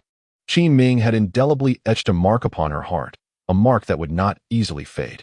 Her heart was in disarray, and her enchanting peach blossom eyes sparkled with emotion, radiating a captivating fragrance. As the eyes of everyone in the inn were fixed upon them, their faces drew closer, poised as if to share a kiss in the next heartbeat. Yet, amidst this enchanting moment, the voice of Li Long reverberated throughout the inn. Qin Ming, if you possess any courage, do not hide behind a woman. Let us engage in a true duel between men. Witnessing the intimacy shared between Yunjun and Qin Ming, Li Long felt an overwhelming surge of jealousy, realizing he had been wronged. The cardinal sins a man cannot endure had been breached. None more grievous than the betrayal of a wife. Li Long, standing in the inn, had veins bulging with fury, his hands gripping the axe tightly, emanating an unparalleled aura of aggression. In that moment, he had truly succumbed to madness, unable to bear the sight of his woman so enamored with another man. With a swift motion, he raised his axe overhead and brought it crashing down towards Qin Ming. In ancient tales, there was the story of Chun Xiang who split mountains to rescue his mother. Now, Li Long sought to cleave Qin Ming to save his wife. Though this was merely a delusion he entertained in his mind, the ferocity of his aura swept through the inn, causing many patrons to sense the impending peril and hasten their escape to avoid becoming collateral damage. With remarkable agility, Qin Ming pushed Yunjun aside and transformed his right hand into a palm, ready to meet Li Long's onslaught. A resounding crash echoed as Qin Ming's palm, infused with vital energy, met Li Long's furious axe. In a fortuitous twist, Qin Ming managed to deflect Li Long's strike. Furious at being thwarted, Li Long's face burned with shame. Mountain-shattering axe, he bellowed, unleashing a second strike with the majority of his remaining energy. This time, he abandoned all pretense of decorum. Only the annihilation of Qin Ming would quell the bitterness in his heart and pacify his raging wrath. The members of the Yuna sect, initially intending to intervene and separate the two, hesitated upon witnessing the ferocity of their confrontation. They realized their intervention might prove futile, and the likelihood of sustaining injuries was alarmingly high. Most were merely practitioners at the Qi gathering stage, with only a handful at the postnatal stage. To engage would be tantamount to courting death. Returning the focus to Qin Ming and Li Long, one could observe Li Long, like a wrathful dinosaur, relentlessly striking at Qin Ming with axe after axe. In response, Qin Ming summoned the full might of his skill, the heavenly capture technique. As the two engaged in a fierce exchange, the air crackling with explosive energy, the entire inn began to tremble, and a considerable amount of dust fell from the walls, as though the establishment were being ravaged by a sandstorm. "Stop! Stop!" cried the innkeeper, witnessing the imminent disintegration of his establishment. Unfortunately, his pleas were in vain. The fierce combat between the two was beyond the resolution of mere words. "Gentlemen, I implore you, can anyone persuade these two? The inn shall offer generous rewards." The innkeeper, realizing his loud entreaties were futile, turned his gaze toward Yunjun and the members of the Yunhe sect. A fruitless endeavor. Not only did the members of the Yunhe sect hesitate to intervene, but even if Yunjun were to approach, she would likely face the risk of being mistakenly harmed. "Please, cease this." Yunjun observed the fierce struggle between the two, aware that if they continued, the inn might truly be reduced to ruins. In such a case, it was likely that the city lord's office would dispatch individuals to apprehend them. Once the city lord's men arrived, the sect elders would undoubtedly administer a stern reprimand. Even without physical punishment, they would be penalized with several years of depleted resources in elixirs and spirit stones. Alas, Yunjun's words fell on deaf ears, and upon hearing her plea, Li Long only intensified his assault. It seemed her entreaty to stop was not directed at the combatants, but rather an expression of concern for Qin Ming, her beloved brother. It must be said, with Li Long's imagination, it was no wonder that Yunjun held him in such disdain. Chapter 138. A lack of emotional intelligence. Qin Ming and Li Long were locked in a fierce battle, their fates intertwined. Originally, the odds should have been in Qin Ming's favor, a balance 4-6. However, now, with Li Long fueled by rage, Qin Ming could distinctly feel the tide turning against him. The once even odds had shifted to a daunting 2-8. Defeat was not an option. As he observed the frenzied arcs of the axe before him, Qin Ming understood the gravity of his situation. Losing meant certain death. Li Long, consumed by a singular purpose, had no regard for rules. All that occupied his mind was the intent to kill Qin Ming. Realizing the dire threat, Qin Ming knew that if the fight continued in this manner, he would surely be worn down by Li Long's relentless assault. Seizing a fleeting moment while Li Long swung his axe, Qin Ming infused a thread of his vital energy into the jade pendant resting on his chest. Instantly, a radiant light burst forth, momentarily blinding Li Long, who instinctively raised a hand to shield his eyes. An opening. Recognizing Li Long's vulnerability, Qin Ming unleashed a powerful strike, the capturing heaven hand, directly against Li Long's chest. In an instant, Li Long was sent crashing to the ground from the second floor. Like a kite severed from its string, his clothes now cloaked in dust. Coughing violently, Li Long clutched his chest, feeling the surge of blood rising within him. He gasped, his lips staining with crimson. How infuriating it was to be wounded by a mere waste of space. Wiping the blood from his mouth, he glared at Qin Ming with a growing sense of indignation. In a fit of desperation, Li Long retrieved a pill from his robes and swallowed it whole. Closing his eyes, he felt his energy visibly restoring, ascending rapidly through the ranks, from the fourth to the fifth, then the sixth, and finally the seventh layer of the acquired realm.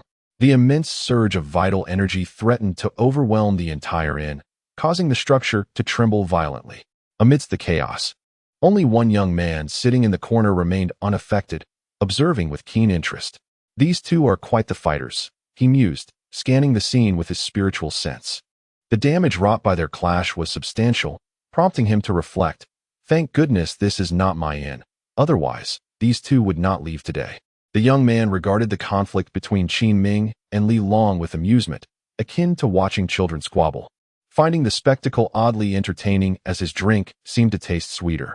Suddenly, as Li Long prepared to unleash a decisive strike to eliminate Qin Ming, Yun Zhen dashed forth from the second floor, positioning herself protectively before him with outstretched arms. At this juncture, Qin Ming no longer sought to obstruct Yun Zhen.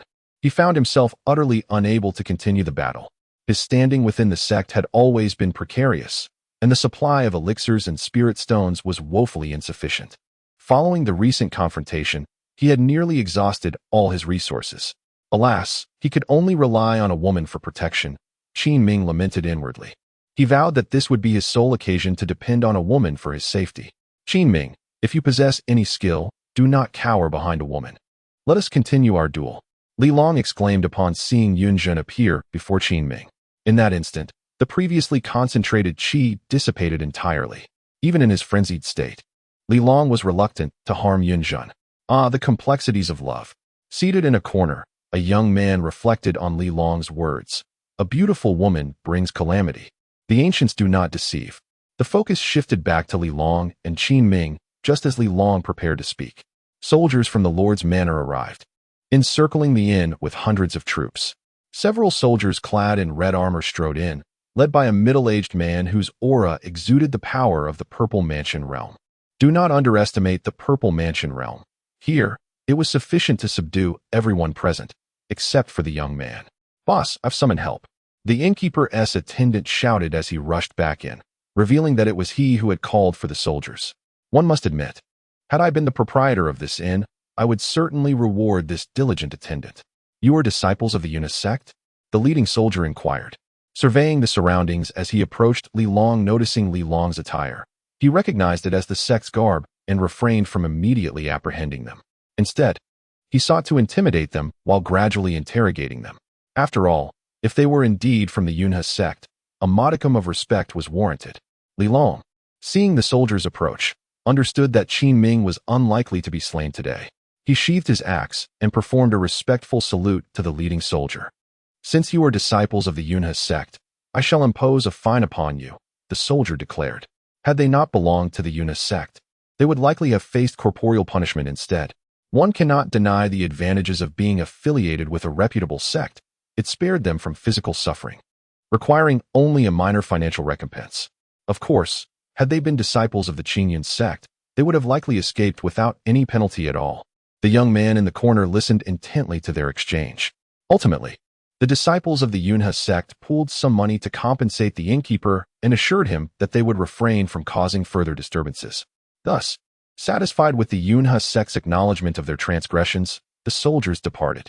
Before leaving, the leading soldier cast a deep, lingering glance at the young man seated in the corner. This individual is not to be underestimated. The leading soldier merely cast a glance at the youth seated in the corner, instinctively sensing that he was extraordinary. Although the young man did not exude any discernible aura, his demeanor, even while ensconced in the shadows, remained captivating. After a lingering look, the soldier turned away, choosing not to involve himself in matters that did not concern him. After all, one could never anticipate the repercussions of provoking something beyond comprehension. One might find themselves unaware of their own demise. Within the inn, following the soldier's departure, Yunjin promptly grasped Qin Ming's hand and approached Li Long's senior brother Li Long. "I shall report this matter to the sect with complete honesty," she stated, leaving no semblance of dignity for Li Long. Her words were refreshingly candid, revealing her prominent status within the Yunhe sect. Otherwise, one would not exhibit such low emotional intelligence. Li Long, upon hearing Yunjin's remarks, nodded in acknowledgement. Externally, his anger had subsided, yet internally, he yearned to rend Qin Ming apart. The sight of his goddess holding hands with a worthless individual was akin to salt in his wounds. The youth in the corner, observing this scene unfold, could not help but mutter to himself, "This girl, has she not learned her lesson? Does she not understand why this Li Long resorted to violence against this Qin Ming?" He furrowed his brow momentarily before relaxing. These affairs were of no concern to him, and he had no intention of intervening. Chapter 139. The intriguing jade pendant inside the inn.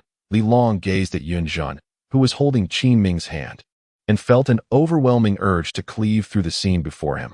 Yet, reason prevailed, reminding him that he must restrain himself. After the skirmish that had just transpired, Li Long had managed to regain his composure, albeit with a tinge of regret for the precious elixir he had consumed, now rendered futile. "Junior sister Yunjin, I must apologize for my earlier impetuosity," Li Long said, forcing a smile as he clasped his hands in a gesture of respect. "Brother Li Long, you need not apologize to me. Rather, it is Qin Ming who deserves your contrition," Yunjin replied bluntly, devoid of any social finesse. Upon hearing her words, Li Long's expression darkened, anger simmering just beneath the surface. "Yunjin, brother Li Long was merely engaged in a friendly spar with me. Moreover, I inflicted injury upon him myself. By all accounts, I should be the one offering my apologies," Qin Ming interjected, bowing respectfully to Li Long with a smile. Initially, Qin Ming had been taken aback by the sheer power Li Long had demonstrated, but thankfully, that particular technique had not been unleashed. Now, he sought to avoid provoking Li Long further, knowing he might not be able to contain his wrath should it erupt.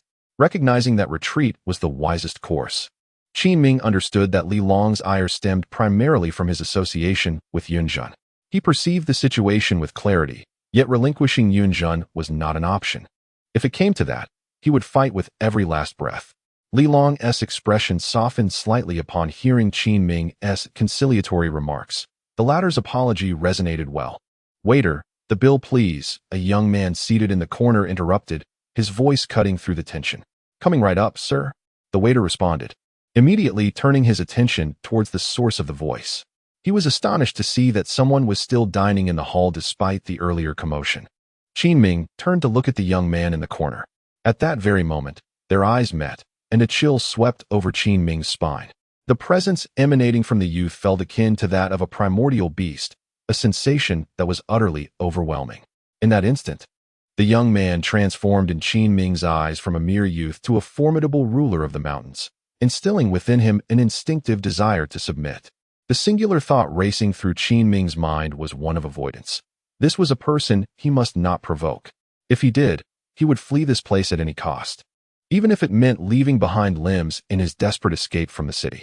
The young man observed Qin Ming, a smile breaking across his face, which appeared warm and inviting to outsiders. However, to Qin Ming, that smile was as foreboding as the reaper's scythe. "Sir, the total comes to 3 low-grade spirit stones," the waiter announced as he approached the youth, oblivious to the tension in the air. The young man retrieved 3 low-grade spirit stones from his pocket and rose to depart. It seemed that everyone in the inn was observing him, for to the onlookers, This youth appeared anything but ordinary. "That jade pendant on your chest is quite impressive," he remarked softly as he brushed past Qin Ming, leaving an impression of intrigue. Qin Ming felt as though he had hallucinated. Yet, when he turned to gaze at the youth, he found him smiling back. In an instant, the young man vanished into thin air. Who could this person be? Qin Ming swallowed hard, his mind racing with speculation regarding the stranger's identity. Could it be Qin Li? He muttered to himself. Just moments before, as the youth turned to regard him, his lips had subtly moved, uttering, "I am Qin Li." Indeed, the enigmatic figure lingering in the corner of the grand hall was none other than Qin Li himself. This city lay on the essential path to the 10,000 mountains, the lair of the nine-eyed tiger. With a sense of leisure and a hint of craving, Qin Li had ventured into the city to indulge in a meal at an inn, only to encounter this curious incident. As he strolled down a street outside the inn, heading towards the location of the nine-eyed tiger's den, he intended to take in the magnificent landscapes of the Qingyu dynasty. That jade pendant seemed to hold significant power. He mused, reflecting on the one worn by Qin Ming. He faintly sensed a formidable aura emanating from it, one he recognized well. It bore a similarity to the presence of the emperor, Siyu's father, both belonging to the realm of the supreme emperors. Could this be another protagonist archetype? Upon reaching the city gate, Qin Li paused, murmuring to himself. He then turned back, casting a long, contemplative glance at the inn where Qin Ming and the others resided. "Ah, it seems I can once again add some excitement to my otherwise mundane life," he mused with a slight smirk, his expression growing somewhat mischievous. With that, he resumed his journey towards the 10,000 mountains, sensing that he would encounter this group of individuals once more. Inside the inn, Qin Ming's expression grew complex upon hearing Qin Li's words, and he instinctively reached for the jade pendant at his chest. To his relief, he found that it had not been pilfered by Qin Li. He sighed, knowing that this pendant was a treasured heirloom from his parents, one he could never afford to lose, especially given the immense assistance it provided him. If it were to fall into the hands of someone like Qin Li, he feared he might crumble under the weight of despair. "Brother Qin Ming, who is that person? Do you know him?" Yunzhen's voice broke through his thoughts. Observing Qin Li's unwavering gaze upon Qin Ming, she assumed they were acquainted and thus inquired. "I do not know him," Qin Ming replied, shaking his head. "Sister Yunzhen, let us embark on our journey. We must seek the lair of the nine-eyed tiger. Let us not squander any more time." Li Long glanced at Yunzhen and Qin Ming, feeling a touch of joy as they refrained from holding hands. Upon hearing Li Long's words, Yunzhen nodded in agreement. With that, they set off. Li Long, observing Yunzhen's affirmative gesture, called out to the members of the Yunhe sect on the second floor.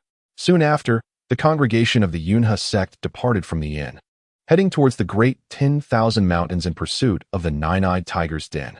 Qin Li's conjecture proved correct. They were indeed destined to meet again. Remarkably, their destinations were the same. One sought to sign in at the nine-eyed tiger's lair, while the other aimed to uncover its location.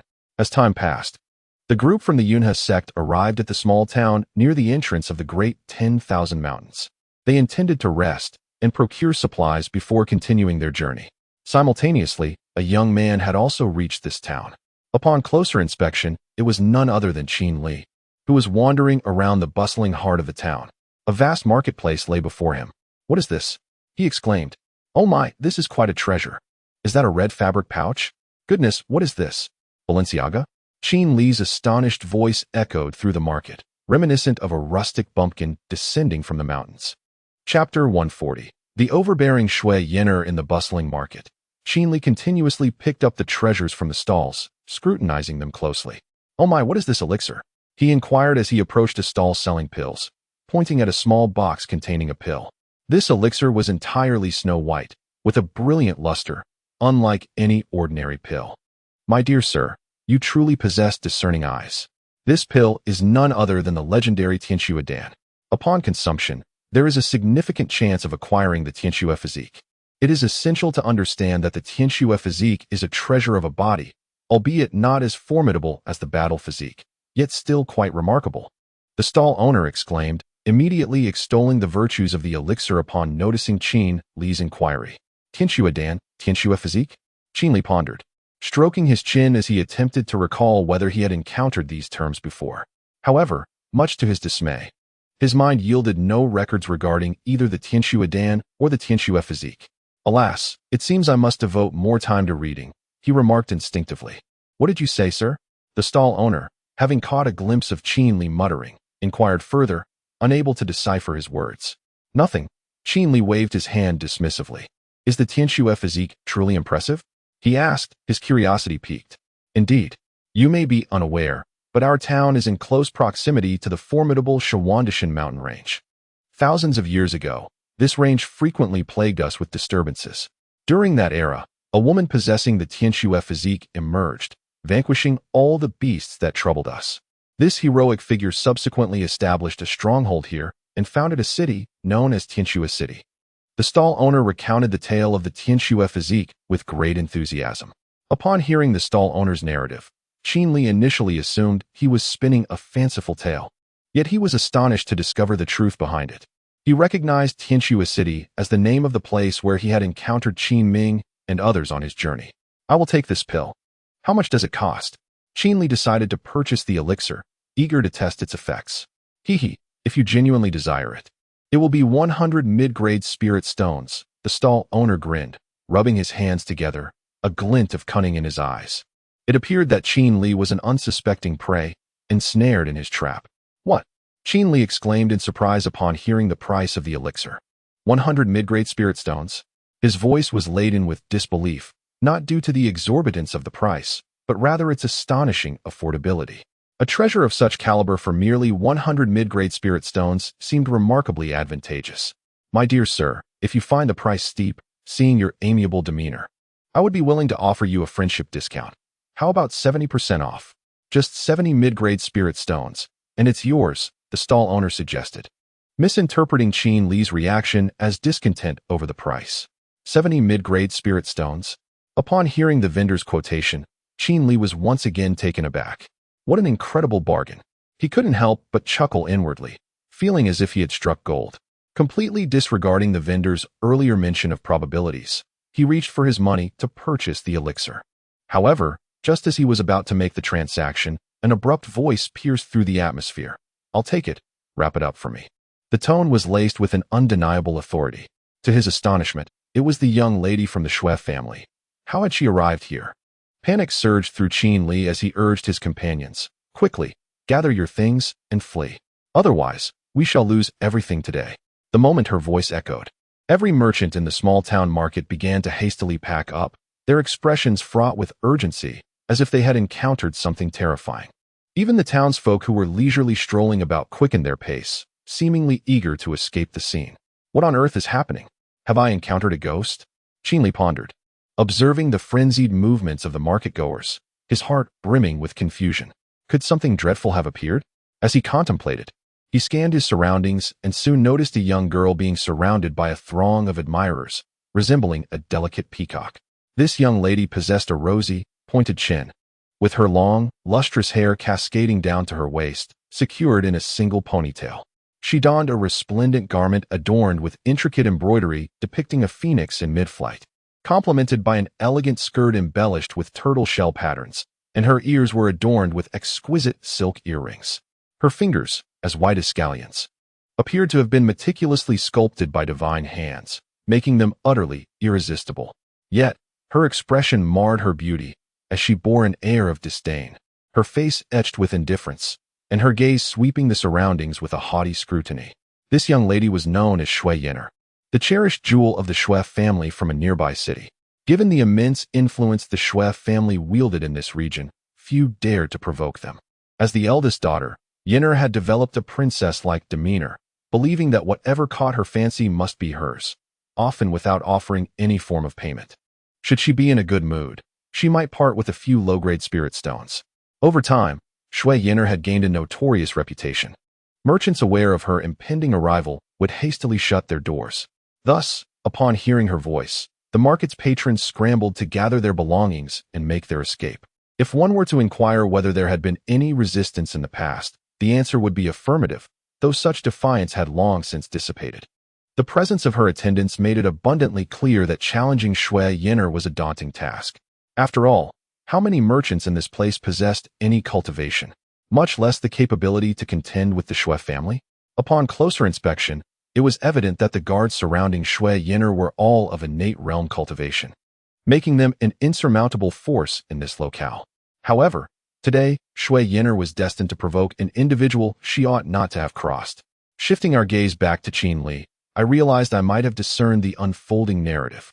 Qin Li observed the young lady, who bore herself with the grace of a princess, and instantly surmised a particular storyline.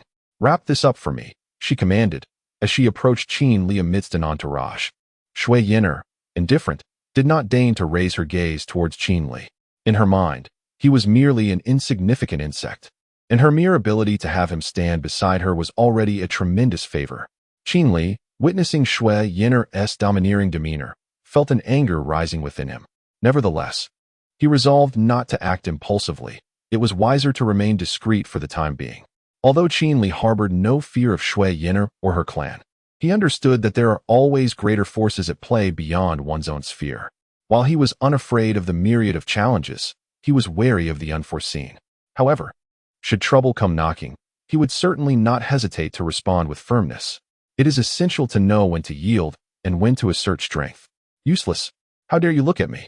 Just as Qin Li was about to turn away, Shui Yin'er's voice pierced through the air, reaching his ears. Initially, he presumed she was addressing him, but upon halting and turning, he realized she was in fact referring to a pair of unfortunate twins. The twins appeared as though they had just emerged from the depths of the earth, their forms grimy and their faces smeared with dirt. Perhaps it was due to their disheveled appearance that Shui Yin'er perceived their glance as an affront to her dignity.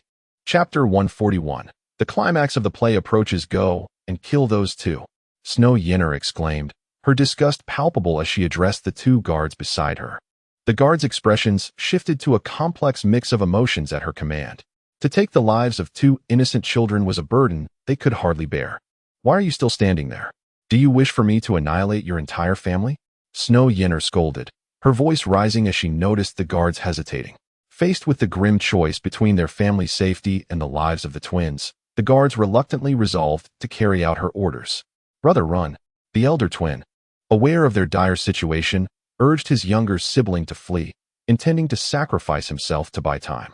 Yet, he underestimated the swiftness of the innate realm warriors, who were not to be outpaced by mere children. As the younger twin prepared to escape, one of the guards swiftly intercepted him. Simultaneously, the other guard approached the elder twin from behind, ready to deliver a fatal blow. Just as the guards aimed to eliminate the twins, a voice rang out. "Sky capture hand, cloud smoke, sword technique." A boy and a girl appeared before the guards, blocking their lethal intentions. In an instant, they scooped up the two children. Upon closer inspection, it was none other than Qin Ming. The identity of the girl was equally clear, none other than Yunjun. "What do you intend to do? How dare you target children?" Qin Ming shouted at Snow Yin'er after rescuing the twins, bewildered by the malice she exhibited towards the innocent. However, Snow Yin'er offered no response, merely pointing at the two rescuers and ordering, "Kill them all." Her already dark mood deepened as she witnessed her intended victims being whisked away. All four must die. This was the singular focus of Snow Yin'er, her thoughts of the Tianxue Dan now entirely forgotten. "We must leave." The merchant, who had been selling the Tianxue Dan, seized the opportunity as Snow Yin'er's attention diverted, clutching the precious items and preparing to flee. Yet, Snow Yin'er was no fool. Her cultivation at the third level of the acquired realm allowed her to see through his intentions. In an instant, she drew a crossbow and aimed it at the merchant's head. The bolt flew true, piercing his brow. The unfortunate merchant, who had just moments ago reveled in his perceived escape, now lay lifeless on the ground. "Damn, this woman is ruthless," Qin Li remarked, glancing at the fallen merchant and then at Snow Yin'er beside him. In a fleeting moment, I felt an overwhelming sense of gratitude for being alive, as if divinely protected. My gaze returned to Qin Ming and his companions, where I observed two guards, upon hearing their mistress's words, charging towards Qin Ming and Yunjun with fierce intent. With their mistress now incensed, failure to neutralize these two would likely lead to dire consequences. It was entirely plausible that her anger could result in the demise of their families as a form of entertainment. Those familiar with Shui Yin'er understood that she was more than capable of such atrocities, having done so in the past. Thus, upon hearing her mention of family, the guards acted with lethal intent. Infuriatingly, Qin Ming and Yunjun, each cradling a child, found themselves pitted against the two guards. Their cultivation levels were already inferior to those of their opponents, and now they faced an inevitable demise. Just as the guards prepared to strike down Qin Ming and Yun Jun, a figure suddenly materialized before Yun Jun. Mountain-shaking axe. Indeed, Li Long had arrived, delivering a powerful blow that sent the guard poised to slay Yun Jun sprawling. Although these guards possessed formidable skills, they lacked martial techniques, rendering the confrontation with Li Long and his companions a fairly balanced affair. Victory was not guaranteed for either side. Li Long's timely intervention granted Yun Jun the precious moments needed to save Qin Ming. "Li Long, I entrust this child to you," she declared, tossing the infant she had been holding into Li Long's arms for safekeeping. Without hesitation, Yun Jun then surged forward, striking at the guard intent on killing Qin Ming. With remarkable speed, she sent him crashing away with a resounding clang. Witnessing this, Li Long pondered whether he should be upset with Yun Jun. "Goodness, I save you. And you save Qin Ming," he mused, feeling as if he was inadvertently aiding his rival. Yet, his irritation was tempered by the fact that Yun Jun had spoken to him. Glancing at the child in his arms, Li Long felt a sudden warmth. How utterly adorable the infant seemed, and he was oblivious to any dirt upon its form. Qin Li, observing the unfolding scene, stole a glance at Shui Yin'er, curious about her reaction. "Ah, this promises to be quite the spectacle," he thought, while attempting to maintain silence beside her. If Shui Yin'er were to lash out at him, this enthralling drama could be abruptly curtailed. After all, he had longed to witness such a captivating performance. Damn it. Yunhe sect? Initially, upon seeing another party intervene, Shui Yin'er contemplated sending all her guards to confront them.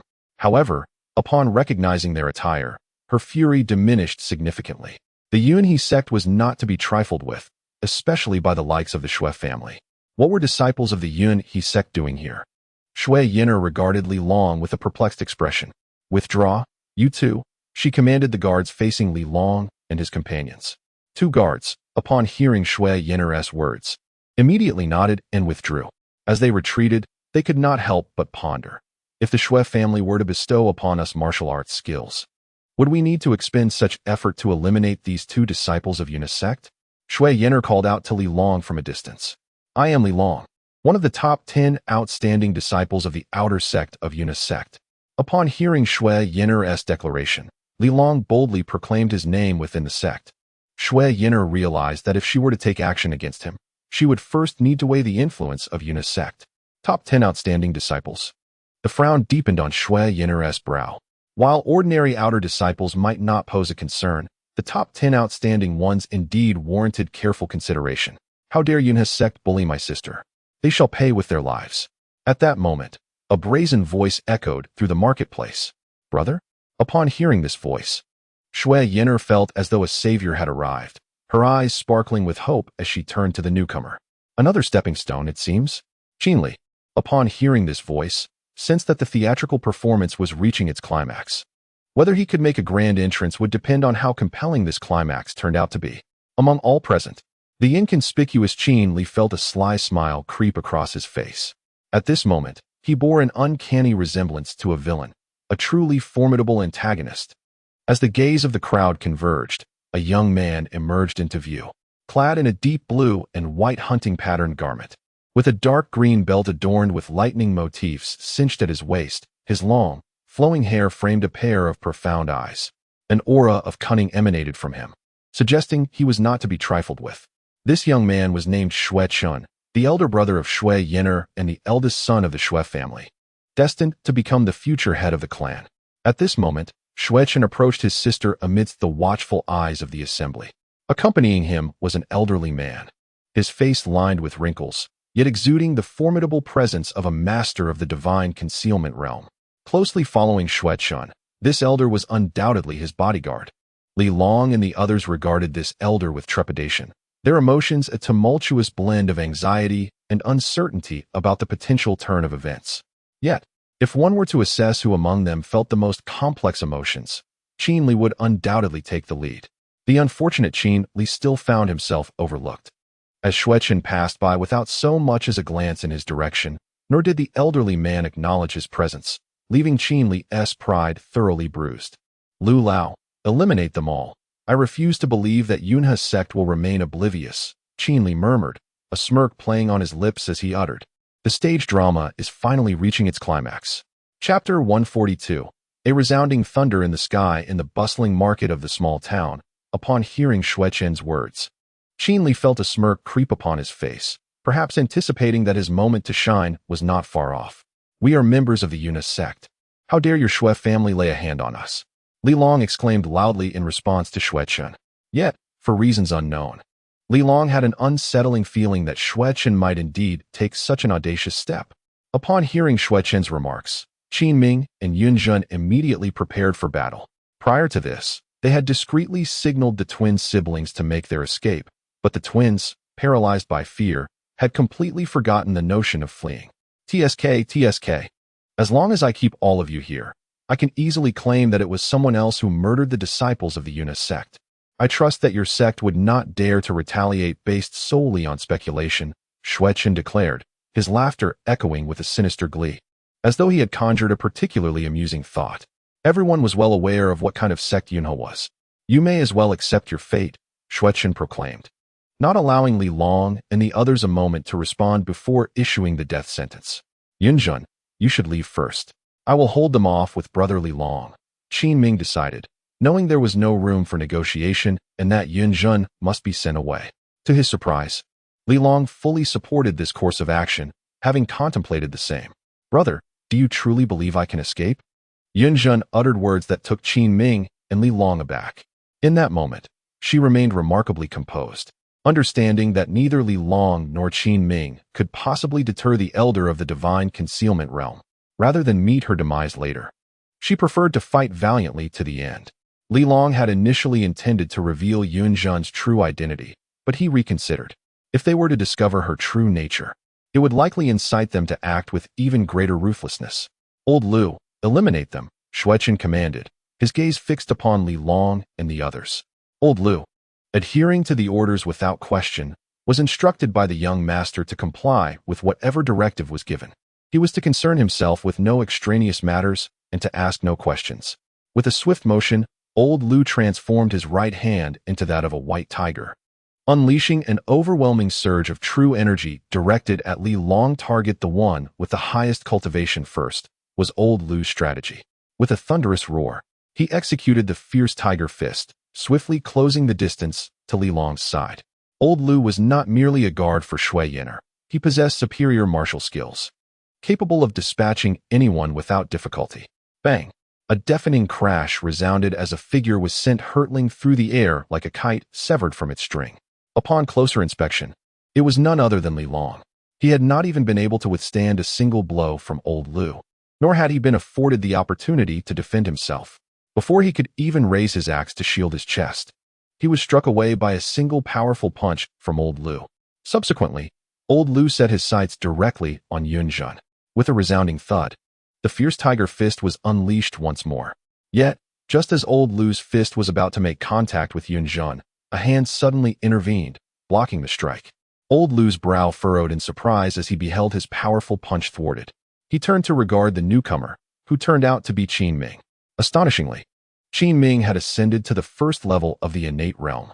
A jade pendant, perhaps? Qin Li was equally astonished to witness Qin Ming's intervention against Old Lu's blow. Upon noticing the jade pendant vanish from Qin Ming's chest and materialize in his palm, Qin Li surmised that much of Qin Ming's strength derived from this artifact. How intriguing, Qin Li mused, observing the jade pendant tightly grasped in Qin Ming's hand. Returning to the battlefield, Old Lu gazed at Qin Ming, who had unexpectedly blocked him, his expression growing increasingly complex, as if he had suffered an immense humiliation. Not far away, Xuechun and Xue Yin'er, witnessing Qin Ming's interference once again, shouted in unison, "Use lethal force." Upon hearing their words, Old Lu's eyes turned crimson, as if he had ingested a potent stimulant. With a fierce determination, he launched the fierce tiger fist directly toward Qin Ming's chest. "If you seek death, do not blame me," Old Lu thought to himself, intensifying the force behind his punch. After all, Qin Ming had now reached the innate realm. Qin Ming began to resist, empowered by his newfound capabilities, feeling capable of withstanding Old Lu's assault, albeit not for long given the vast disparity in their strengths. With a resounding clash, fist met palm. The fierce tiger fist shattered Qin Ming's sky-subduing hand, the residual force continuing its assault toward Qin Ming's chest. Just as Qin Ming braced for his impending doom, Yunjun suddenly appeared in front of him, determined to shield him with her body. Seeing this, Qin Ming attempted to push Yunjun away, but it was too late. As Yunjun closed her eyes, prepared to accept her fate, a thunderous roar resonated from behind them. Li Long, having been sent flying moments ago, gathered every ounce of his strength, having consumed numerous enhancement elixirs, depleting his reserves entirely. If this strike failed to eliminate the old man, they would have no hope left. In Old Lu's view, Li Long swung his axe downward towards his head. Damn it! Old Lu quickly retracted his hand, evading the onslaught. The axe struck the ground with tremendous force, cleaving the earth asunder, a testament to the sheer power Li Long had amassed.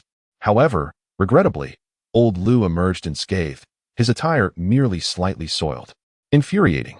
Li Long and the others, witnessing Old Lu's evasion, realized that their prospects for victory had slipped away entirely. It seems you have run out of options now. Lu Lao, observing the ghastly expressions on their faces, realized they had reached a dead end. First, I shall eliminate those twins. I want them to witness the demise of the one they sought to protect, just as Lu Lao intended to execute Li Long and the others. Shui Yiner's voice pierced his ears. The malicious woman, Qin Ming, and the others felt their eyes redden upon hearing Shui Yiner's words, particularly Li Long. As he compared Shui Yiner to Yunjun, his affection for her intensified. If we survive today, I shall flay your skin and strip your muscles, came a resonant reply. Li Long and Qin Ming recognized the voice as distinctly feminine and turned to face Yunjun, who was glaring furiously at Shui Yiner. If it is indeed possible, Yunjun declared, her resolve ignited by an unprecedented urge for vengeance against this woman. Survive? That is impossible. Shui Yiner, surprisingly devoid of rage, merely chuckled coldly in response. Hurry, take action, came the voice of Shui Chun. Lu Lao replied, regarding Yunjun's venomous words as nothing more than the dying whispers of a doomed soul. As Lu Lao approached the twins, he suddenly caught a whiff of an unpleasant scent.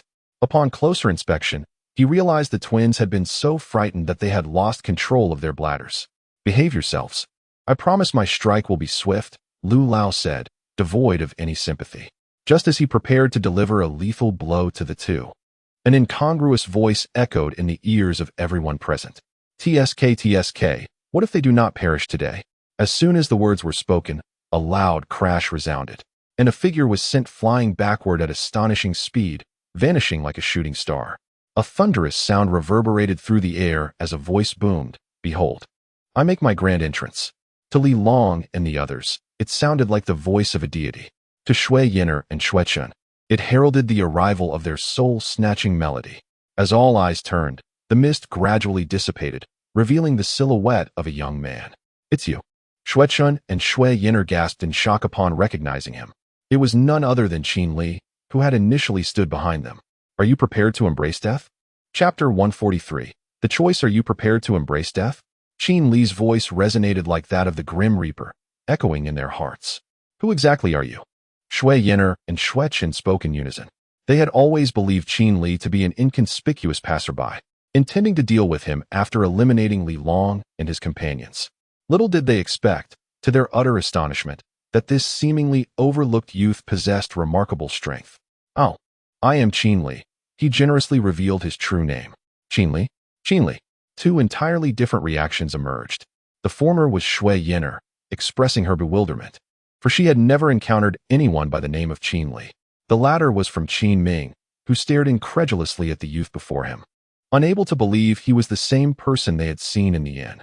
Shui Chun, upon hearing the name Qin Li, furrowed his brow in contemplation, but he too had no recollection of this name. Old Lu? Suddenly, Shui Chun noticed the absence of Old Lu, and where the old man had once stood, there seemed to be a pool of blood. A sense of foreboding surged within him. Old Lu is dead. This was the only explanation that crossed Shui Chun's mind.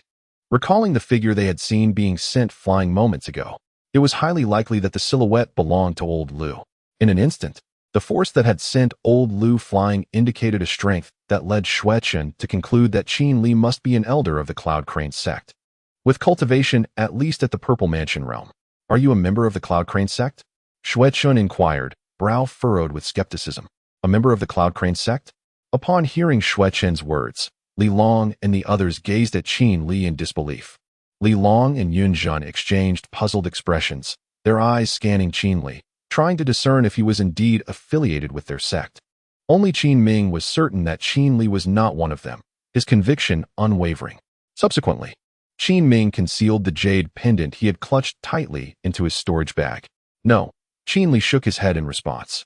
The Cloud Crane sect, a minor sect, was beneath his notice. Perhaps in this region, the Cloud Crane sect held a status akin to the Qingyun sect in the Qingyun domain. However, in the grand scope of the entire Qingyu Empire, the Cloud Crane sect's ranking was rather lackluster. Not. Xue Chun and Xue Yenner exchanged frowns, opting not to say more. In their hearts, they began calculating their escape. Thinking of fleeing? Qin Li suddenly appeared beside Xue Yenner and Xue Chun in a flash. The sharp sound of unsheathed swords echoed through the air, and in an instant, the guards surrounding Xue Yenner fell, their necks gushing with blood. This sight terrified Xue Yenner, prompting her to scream, "Help! Help!" Xue Chun shouted as well, "Who are you?" "I am a scion of the Xue family. If you kill us, you shall face death. The Xue family will hunt you down, no matter where you are in this world, and ensure your demise." Upon hearing Xue Chen's words, Qin Li chuckled softly and scoffed. "Humph, merely a Xue family. Do you think I would fear them?"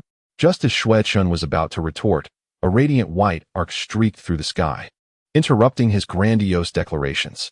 Qin Li sensed the approaching presence and furrowed his brow. A figure emerged, a middle-aged man standing straight behind Xue Chun and Xue Yenner, his eyes profound, seemingly containing countless stars. His robust hands suggested immense strength.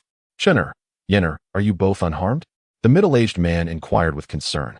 "We're fine, father," replied Xue Chun and Xue Yenner, who had shifted from a pitiful demeanor to one of arrogance upon seeing their father, a being of the Yuan spirit realm.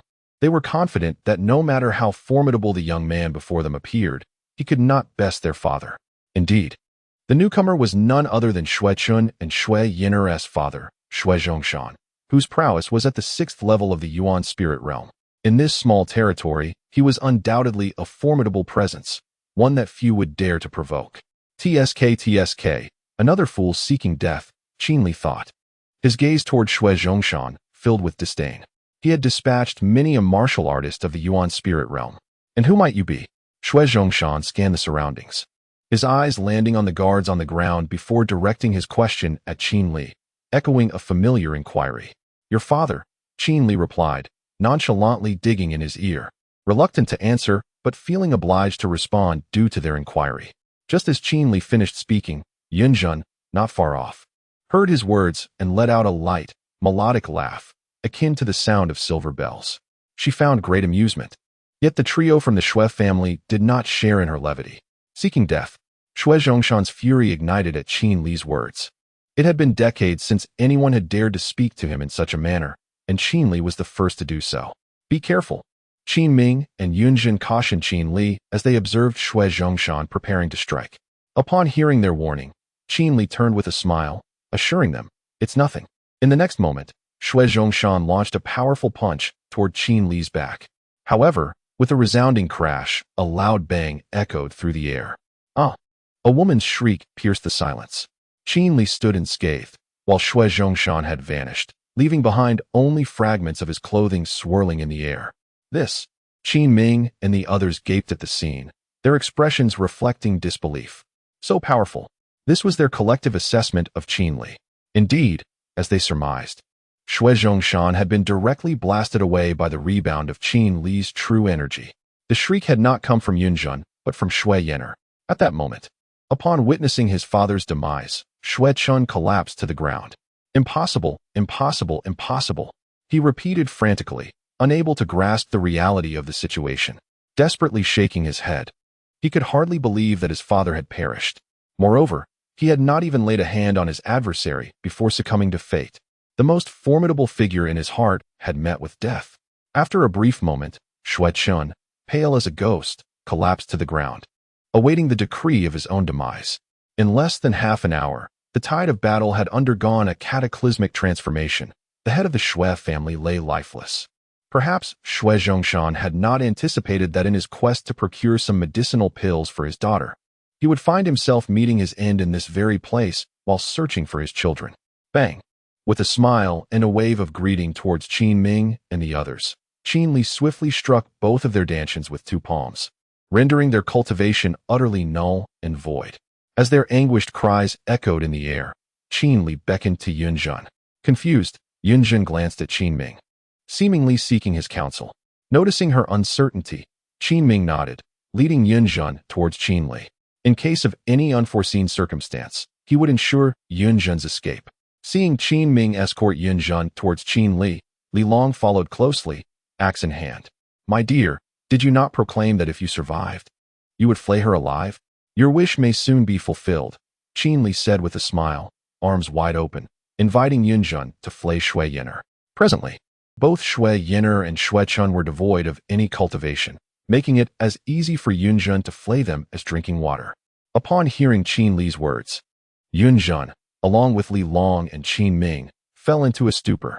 For no matter how one looked at it, it seemed that Yunjun's words had merely been spoken in anger.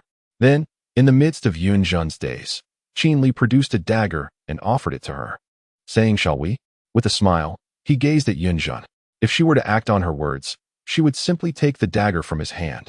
Should she hesitate, he would not hesitate to eliminate the two. Caught in a difficult choice, Li Long and Qin Ming's eyes were fixated on Yunjun, eager to discern whether she would follow through. Under their watchful gaze, Yunjun moved. Chapter 144. A just end. Under the gaze of all, Yunjun made her move. As she progressed, both Qin Ming and Li Long stood in stunned silence. Qin Li observed her actions with keen interest. To his astonishment, Yunjun picked up the dagger that Qin Li had placed in his palm and approached Shui Yin'er step by step. "Ah, how unexpected!" Qin Li exclaimed as he watched her advance. Soon, a chorus of anguished cries erupted, and the scene became too gruesome for Qin Li to bear, leading him to decide against displaying it for everyone, lest they lose their peace of mind. He turned away and approached a stall, retrieving the Tian Shui Dan he had previously examined.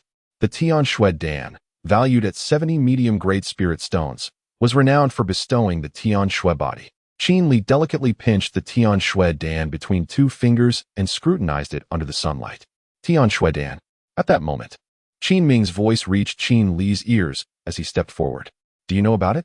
Qin Li asked, casting a deep glance at Qin Ming while gesturing towards the Tian Shui Dan in his hand. "Yes," Qin Ming nodded.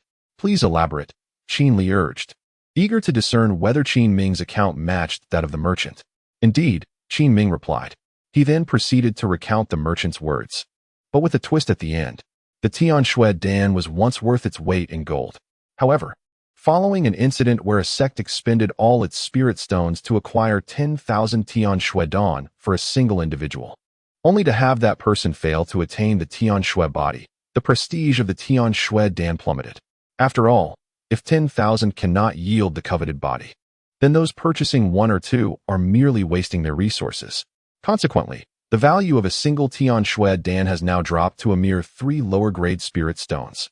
Most of today's buyers seek it solely for its heat-clearing and detoxifying properties, essentially, a common remedy for the common folk.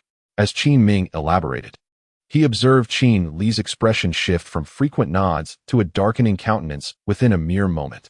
"You deceitful scoundrel," Qin Li roared, igniting a flame at his fingertip under Qin Ming's watchful gaze. With a swift motion, he incinerated the already deceased merchant. 3 lower-grade spirit stones? You dare demand 70 medium-grade spirit stones from me? No wonder I sensed something amiss. You treat me like a fool. Initially, I thought you were kind-hearted. But now it is clear you harbor malice, deceiving even someone as honest and naive as myself. As Qin Li spoke, the fireball at his fingertips relentlessly bombarded the merchant's ash-laden remains. It seemed he could not conclude until the merchant's very essence was utterly extinguished. Qin Ming, witnessing Qin Li's fury, was at a loss for words. 70 medium-grade spirit stones to hoodwink someone into purchasing 3 lower-grade spirit stones. Had he been in Qin Li's position, he too would likely have been consumed by wrath. After a while, perhaps Qin Li had grown weary, the fireball at his fingertips vanished. At this moment, Yunjun's agonizing ordeal had also concluded, yet her cries of torment persisted. Qin Li turned to gaze upon the bloodied and battered Shui Yin'er, still clinging to life. and uttered, "Those who commit wrongful deeds shall meet their demise. Allow me to share your suffering." He conjured another fireball, hurling it towards Shui Yin'er. In the blazing inferno, she disintegrated into dust, scattering across the sky.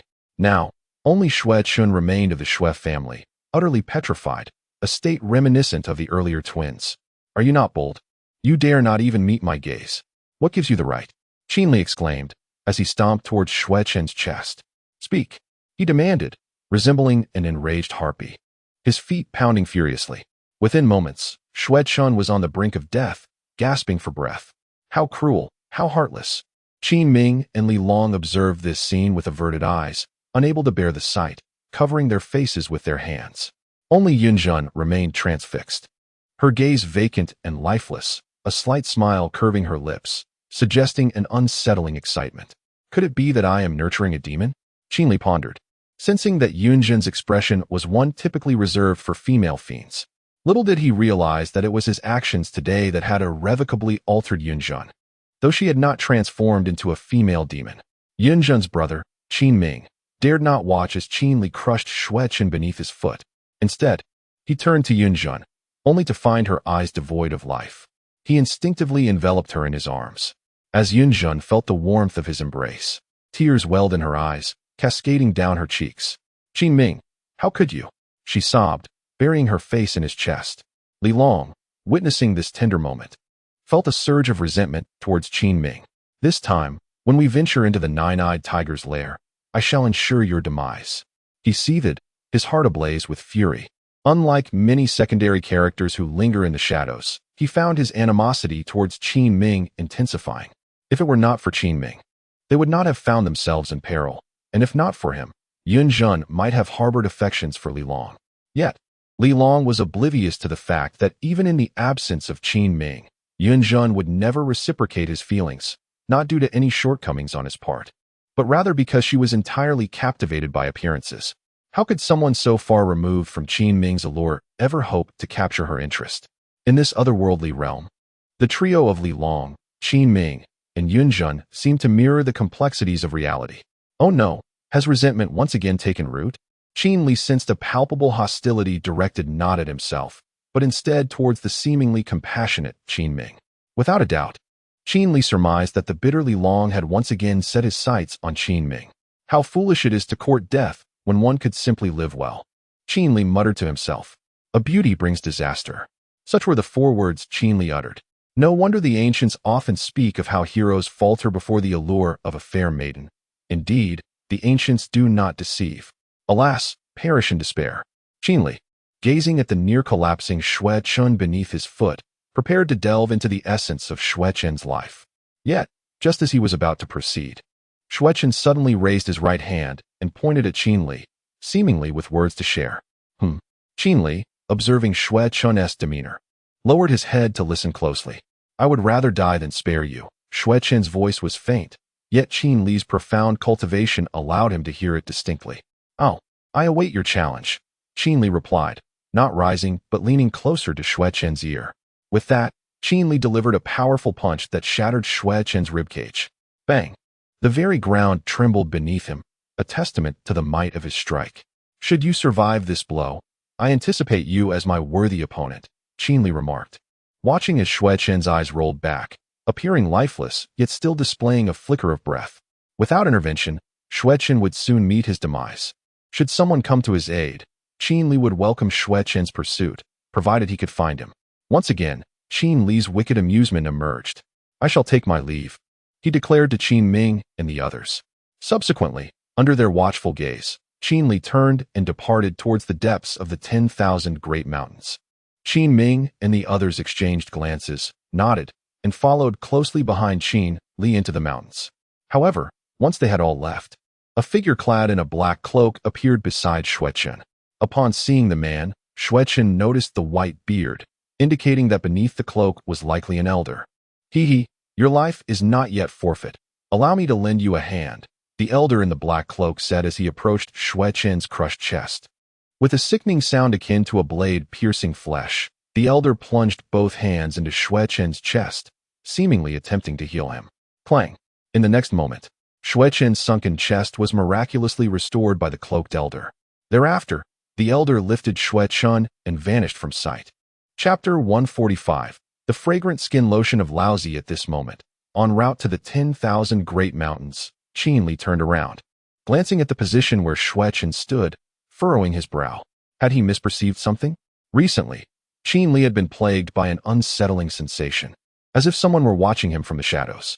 "What troubles you, senior?" Qin Ming inquired, noticing Qin Li's demeanor as he approached. "Nothing," Qin Li replied, shaking his head. Currently, Qin Ming and the disciples of Yunhe sect were accompanying Qin Li, unaware that their destinations were aligned. Qin Li aimed to check in, while Qin Ming and his companions sought to investigate the lair of the nine-eyed tiger. Although Qin Li was aware of the lair's location and contemplated revealing it to Qin Ming and the others, Li Long was adamant about personally mapping the site of the nine-eyed tiger's den, insisting that the task would not be deemed complete otherwise. Those with discernment understood that Li Long was motivated by the sect's mission. However, Qin Ming, Yin Zhen, and several disciples of Yunhe sect were acutely aware of Li Long's true intentions, to eliminate Qin Ming en route to the lair. Qin Li could surmise Li Long's thoughts. Yet he felt powerless, as Li Long was the leader of their expedition and, by protocol, he was obliged to follow his directives. Moreover, in the treacherous journey to the lair, the fate of life and death remained uncertain. Thus, Qin Li led the way, with Qin Ming, Li Long, and Yun Zhen flanking him as they proceeded toward the nine-eyed tiger's lair. After some time, noon arrived, and the members of Yunhe sect, fatigued from their journey, decided to rest momentarily. Qin Li readily consented, unhurried by the circumstances, understanding that haste could lead to missteps. In this manner, they settled in an open area, where Qin Li and the disciples of Yunhe sect sat down to recuperate. Just as Qin Li closed his eyes, Yun Zhen approached him and softly asked, "Senior, what is your cultivation level?" Curious about Qin Li's prowess, she awaited his response. "Me?" Qin Li opened his eyes and gestured to himself. "Yes," Yun Zhen nodded. "Dao Void Realm," Qin Li answered candidly. At the moment his words fell, the disciples of Yunhe sect were momentarily taken aback upon learning of Qin Li's formidable strength. So powerful, Qin Ming thought to himself. Yun Zhen's eyes sparkled with admiration upon discovering Qin Li's cultivation level, as many women tend to revere youthful power, sometimes even surpassing physical beauty, much like the esteemed Jack Ma. "Are you from the Qingyu dynasty, senior?" Li Long suddenly interjected. "Indeed," Qin Li replied with a smile, acknowledging Li Long's inquiry. "Then, senior, did you not attend the Shanhua sect?" Li Long abruptly shifted the topic to the Shanhua sect. It is said that all those who ventured to the Mountain River sect were exterminated by the corpse-controlling sect, their bodies transformed into puppets, resulting in a significant depletion of high-end combat strength within our dynasty. It appears that soon, individuals from the empire will arrive here to redefine our Qingyu dynasty, and it is rumored that we shall be reclassified as a kingdom. Li Long conveyed the recent tidings he had gathered to Qin Li in one breath. "Oh." Qin Li furrowed his brow upon hearing Li Long's words. This was news to him. While he was aware of the situation concerning the Mountain River sect, having personally dealt with those in the Void Realm, he was entirely oblivious to the impending reclassification by the Empire. "That little brat, Qin Ming, didn't he inform me?" Qin Li muttered under his breath. The transition from a dynasty to a kingdom would be detrimental to the current Qingyu dynasty for a singular reason. It is a newly established entity under the protection of the Empire. Surrounding dynasties would hesitate to attack the Qingyu dynasty. However, should it be downgraded to a kingdom, it would no longer enjoy imperial protection, but rather be safeguarded by other dynasties. At that point, the underground kingdoms of the Qingyu dynasty might very well sever ties, and neighboring dynasties would likely seize the opportunity to annihilate it. Historically, when dynasties were downgraded to kingdoms, neighboring realms would invariably conspire to obliterate them in a quest for territory. Without the Empire's intervention, those dynasties would reign supreme. "Is that so?" Qin Li murmured, then turned to Li Long with a smile, stating, "What does it matter to me?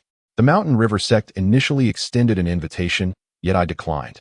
I suppose it was fate, allowing me to evade calamity." He chuckled mischievously, as though not attending the Mountain River sect was the wisest decision of his life. "Didn't he go, huh?" Li Long responded with a nonchalant nod, his expression indifferent. Thus, Yun Zhen incessantly inquired of Qin Li about the tales of this world. while Qin Ming sought guidance on matters of cultivation, seemingly considering Qin Li his mentor. Qin Li, in turn, did not refuse, offering them explanations. Li Long stood to the side, observing the interaction between Qin Ming and Yun Jun, his eyes still exuding an air of menace. After half an hour had passed, the members of the Yunhe sect had nearly completed their rest and resumed their journey toward the nine-eyed tiger's lair. However, as they approached a gorge, Qin Li abruptly halted. Qin Ming and the others, noticing his sudden stop, were puzzled. They soon understood the reason for his pause. Before Qin Li stood a gathering of over 100 figures, not the living, but the dead, their bodies heaped together into a small mound. Atop this mound sat a middle-aged man, seemingly indulging in some form of sustenance. "Goodness, how terrifying," Qin Li remarked, gazing at the man perched above, who was smiling ominously. "What a frightful sight. Another soul has come to meet their demise?" The middle-aged man was strikingly handsome, his nose sharp and well-defined, his upper body bare. The middle-aged man exuded a formidable aura, resonating with the essence of the void realm, which permeated the awareness of those present. Upon noticing Qin Li and the others, his eyes instantly transformed, reflecting a predatory hunger, as if he had encountered a sumptuous delicacy. Was he a man-eater? Qin Li instinctively remarked upon witnessing the ravenous gaze of the man, a look typically reserved for ferocious beasts. The fact that such a gaze now graced a human was startling. Had Qin Li not sensed that the man was indeed human, he would have sworn he was a transformed beast. Senior, Yun Jun and Qin Ming, upon seeing the middle-aged figure, felt an overwhelming sense of dread emanating from him and instinctively sought refuge behind Qin Li. "You carry an unbearable stench," the man remarked, scrutinizing Qin Li with a wrinkled nose, subsequently covering it with his hands. "How dare you? I just bathed," Qin Li retorted, reflexively checking his underarms. He then shouted back at the middle-aged man, "Is your nose faulty? What about me smells repugnant? I use a quality moisturizer, you know." "Moisturizer?" Qin Ming and the others pondered, perplexed by the unfamiliar term. Could it perhaps be an elixir? "Ant." The middle-aged man dismissed the exchange with a mere utterance of the word ant.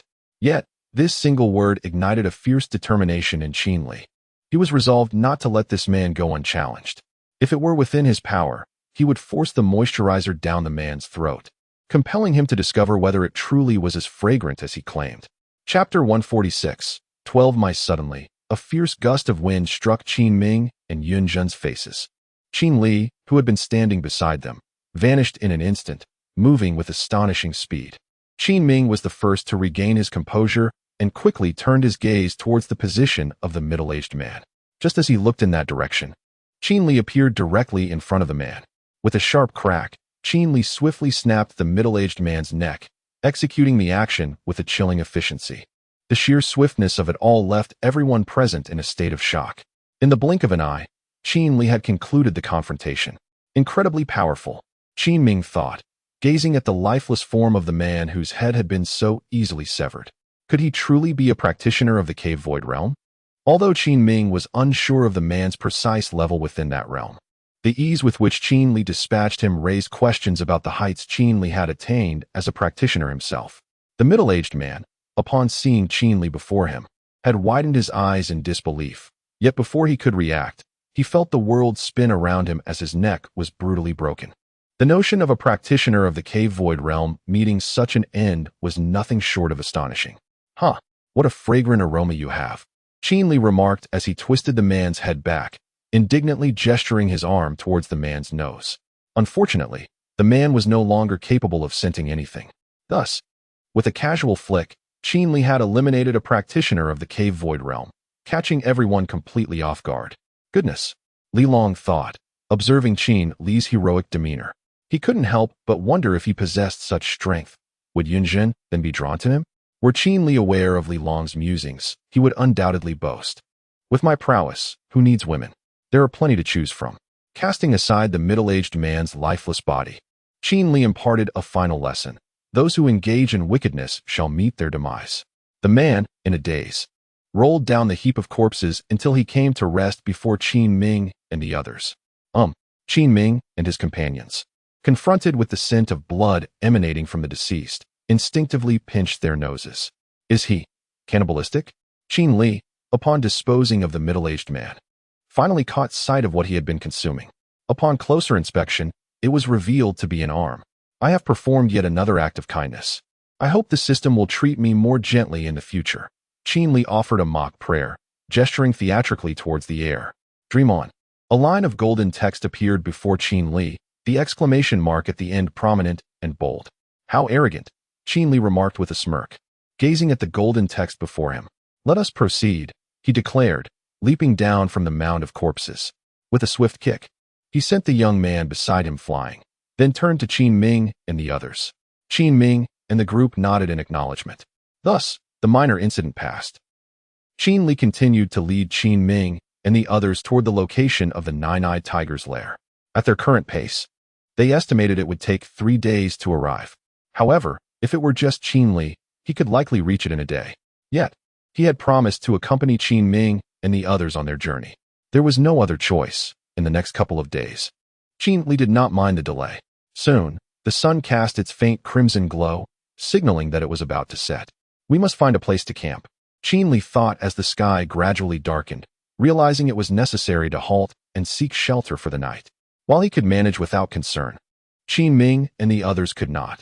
Their cultivation levels were not high, and many were merely chi-gathering realm martial artists. Setting up camp to rest was undoubtedly the wisest choice, for the dangers of the 10,000 great mountains at night far exceeded those of the day. Thus, Qin Li extended his spiritual sense, locating a suitable cave, and led Qin Ming and the others inside. Upon entering, he meticulously scanned the cave with his spiritual awareness, and upon detecting no threats, he breathed a sigh of relief. Consequently, Qin Li positioned himself at the entrance, placing the less experienced members of the Yunhe sect further inside, followed by Qin Ming, Yun Zhen, and Li Long. Let us rest here, Qin Li instructed. He then closed his eyes to cultivate, intending to set off toward the nine-eyed tiger's lair with the Yunhe sect at dawn. Seeing Qin Li begin to rest, the others followed suit, closing their eyes to cultivate as well. Nearby, within the 10,000 great mountains, a group of 12 young men clad in white robes had gathered. Each of the 12 exuded an aura of the Dongshu realm, marking them as a formidable force within the entire Qingyu dynasty. Yet, it was doubtful that the Qingyu dynasty possessed 12 Dongshu realm martial artists at present, raising questions about the origins of these 12 individuals. Eldest brother, this path appears relatively safe. The main force should be able to advance through here, a middle-aged man remarked. The one referred to as eldest brother nodded in response, saying, Indeed, but we must remain vigilant. While it may seem secure now, it could be due to our cultivation levels or sheer numbers. Should a beast attack while the main force passes through, our Thunderbolt dynasty would likely suffer significant losses. The tone of the elder brother was laced with concern. From their conversation, it was evident they were scouts from another dynasty. The Thunder Emperor dynasty, situated near the Azure Feather Emperor dynasty, stands as the most formidable among several neighboring dynasties. Within its borders, the majority of sects boast warriors of the Void Realm to safeguard their interests. The ruler of this dynasty is rumored to be of the Supreme Realm. With such an arrangement, subduing the entire Azure Feather Emperor dynasty would require little more than a breath. However, the Thunder Emperor dynasty, seeking to ensure their success, dispatched 12 royal priests to scout a covert route for a surprise attack on the Azure Feather Emperor dynasty. Thus, these 12 individuals were engaged in their reconnaissance. They intended to approach the Azure Feather Emperor dynasty directly from the outskirts of the 10,000 Great Mountains. Let us find a suitable place to wait until daybreak, the leading man instructed the others. Subsequently, the 12 figures vanished, only to reappear at the foot of the cave where Qin Li and his companions resided. There is a presence above. The middle-aged leader detected the aura of individuals within the cave occupied by Qin Li. As soon as he spoke, a young man suddenly emerged behind the 12, gazing at them with a smile. His eyes glowed with a green luminescence, reminiscent of a cat spotting a mouse. Indeed, this young man was none other than Qin Li. Chapter 147. Is it time to strike? Suddenly, a young man appeared behind them, causing everyone to tense up and turn to face him. Though merely a youth, the 12 warriors of the Void Realm did not let their guard down. Oh, what an unexpected guest, Qin Li exclaimed, clapping his hands in welcome to the 12 individuals before him. The sound of his applause resonated clearly in their ears. To outsiders, it seemed as though Qin Li was welcoming them. However, to the 12, it echoed like a dirge, as if they were being beckoned to the depths of hell. Observing the apprehensive expressions of the 12, Qin Li couldn't help but chuckle. He had been cultivating peacefully in the cave when he sensed 12 auras approaching. Consequently, these 12 brought him considerable amusement, enriching the otherwise tranquil night with a spectacle. Bathed in moonlight, Qin Li's countenance became distinctly visible to the 12. "Who are you?" he inquired with a smile, directing his question towards a middle-aged man among them. The 12 warriors, united in their venture, certainly were not a faction of the Qingyu dynasty. "Who are you?" the middle-aged man retorted, evading Qin Li's inquiry. Suddenly, a gust of wind swept through, and a figure appeared before the speaking man. In the blink of an eye, the middle-aged man collapsed, blood gushing forth like a fountain onto another companion nearby. The remaining 11 men, witnessing the brutal slaying of their comrade, did not rush to confront Qin Li. Instead, they were enveloped in profound terror, utterly unable to comprehend how he had dispatched their companion. In their eyes, it was as if a phantom had glided among them. To resist Qin Li seemed an insurmountable folly. "Who exactly are you?" another middle-aged man stammered, his voice quaking with fear. At that moment, Qin Li appeared as a harbinger of death from the inferno, capable of extinguishing their lives with ease. With a mere click of his tongue, Qin Li vanished from sight. The next moment, a loud thud resounded as the speaking middle-aged man fell to the ground, just like his predecessor, silenced without a word. "How swift!" the leader of the group exclaimed, observing yet another member of his team fall. His voice trembled, and his body quivered, as if he had witnessed something utterly terrifying. "Could you kindly answer my question?" Qin Li addressed the remaining 10. Should no one respond, his next act would not be the demise of one, but rather 9, leaving only one to provide the answers he sought. The middle-aged man leading the members of the Thunderbolt dynasty could not withstand the oppressive aura emanating from Qin Li. And he spoke. "The Thunderbolt dynasty?" Qin Li pondered upon hearing the name, stroking his chin thoughtfully. After a moment, he recalled the records regarding the Thunderbolt dynasty from his memory. It was the most formidable dynasty surrounding the Qingyu dynasty. Indeed, it was evident that their strength was substantial. With 12 Void Realm warriors, undeniably formidable, Qin Li expressed his admiration towards the remaining members of the Thunderbolt dynasty. Although in the battle outside Wei City of the Qingyu dynasty, Shi Wuyo had deployed over 100 Void Realm warriors, many of them were merely corpses. The actual number of living Void Realm warriors in the Qingyu dynasty was pitifully small, rendering any comparison with the Thunderbolt dynasty futile. "You are members of the Thunderbolt dynasty. What brings you here? Invasion?" Qin Li initially inquired about their intentions, and soon he surmised that their presence was likely aimed at invasion. He recalled his earlier thoughts, suspecting that the Thunderbolt dynasty intended to invade the Qingyu dynasty while it was in a state of decline. Upon hearing the word invasion, the members of the Thunderbolt dynasty realized that Qin Li had mostly guessed their intentions. The impending invasion of the Qingyu dynasty by the Thunderbolt dynasty was no secret. Moreover, it was rumored that 2 other dynasties were also planning to join in the invasion. It was said that the moment the empire announced the decline of the Qingyu dynasty, an assault would be launched directly from the front. Sighing, Qin Li found the answer he sought within his heart and shook his head. He suspected that obtaining the immune card against the heavenly tribulation would need to be expedited. Although he had not yet acquired this card, he had already contemplated its true application. A word of caution, one must not forget that Qin Li's current power was extraordinary. And when he ascended to the realm of tribulation, the tribulation he would face might be the most terrifying in thousands of years. If the soldiers invading the Qingyu dynasty gathered together, the casualties during his tribulation could be catastrophic. With this thought, a slight smile appeared on Qin Li's lips, as if he had thought of something joyful. The members of the Thunderbolt dynasty felt a chill at the sight of Qin Li's smile, sensing an ominous premonition that something dreadful was about to unfold. They harbored a foreboding feeling that their invasion of the Qingyu dynasty would bring devastating repercussions upon their own dynasty. Then, in an instant, Qin Li vanished from sight. With a series of muffled sounds resembling blades piercing flesh, all members of the Thunderbolt dynasty collapsed into a pool of blood, their eyes wide open in disbelief. They had initially thought that Qin Li would spare them. However, he had never indicated that he would show mercy. While Qin Li was unafraid of the Void Realm, the Qingyu dynasty was not. Thus, he resolved to eliminate as many as possible. Just as Qin Li finished dealing with these individuals, dawn broke. In the early morning, The soft glow of dawn enveloped Qin Li. He extended his finger to shield his eyes from the sun's radiance, watching as the light filtered through his fingertips. He murmured softly, "It seems another captivating stage play is about to unfold." Subsequently, Qin Li returned to the cave, rousing the members of the Yunha sect, informing them that he had urgent matters to attend to and that they should hasten to the nine-eyed tiger's lair. Upon hearing Qin Li's words, the members of the Yunha sect, save for Li Long, who appeared somewhat displeased, were understanding of his intent. Although Li Long felt a twinge of annoyance, he dared not disregard Qin Li's command.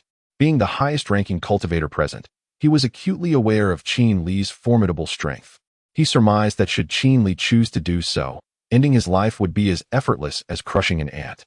Observing the Yunha sect members preparing for departure, Li Long, as their leader, suddenly found himself grappling with an unusual thought towards Qin Li. However, his immediate concern was devising a plan to eliminate Qin Ming. Yet, with Qin Li constantly by his side, Li Long found it challenging to act. Unless he could devise a means to separate Qin Li from the group, his plans would remain thwarted. As the Yunha sect commenced their journey, Li Long dismissed further musings, resolving to remain vigilant for any suitable opportunity along the way. Is he contemplating action? Qin Li glanced back at Li Long, sensing that he might soon make a move against Qin Ming. Could it be a push off a cliff? A sudden notion from the narratives he had read crossed his mind.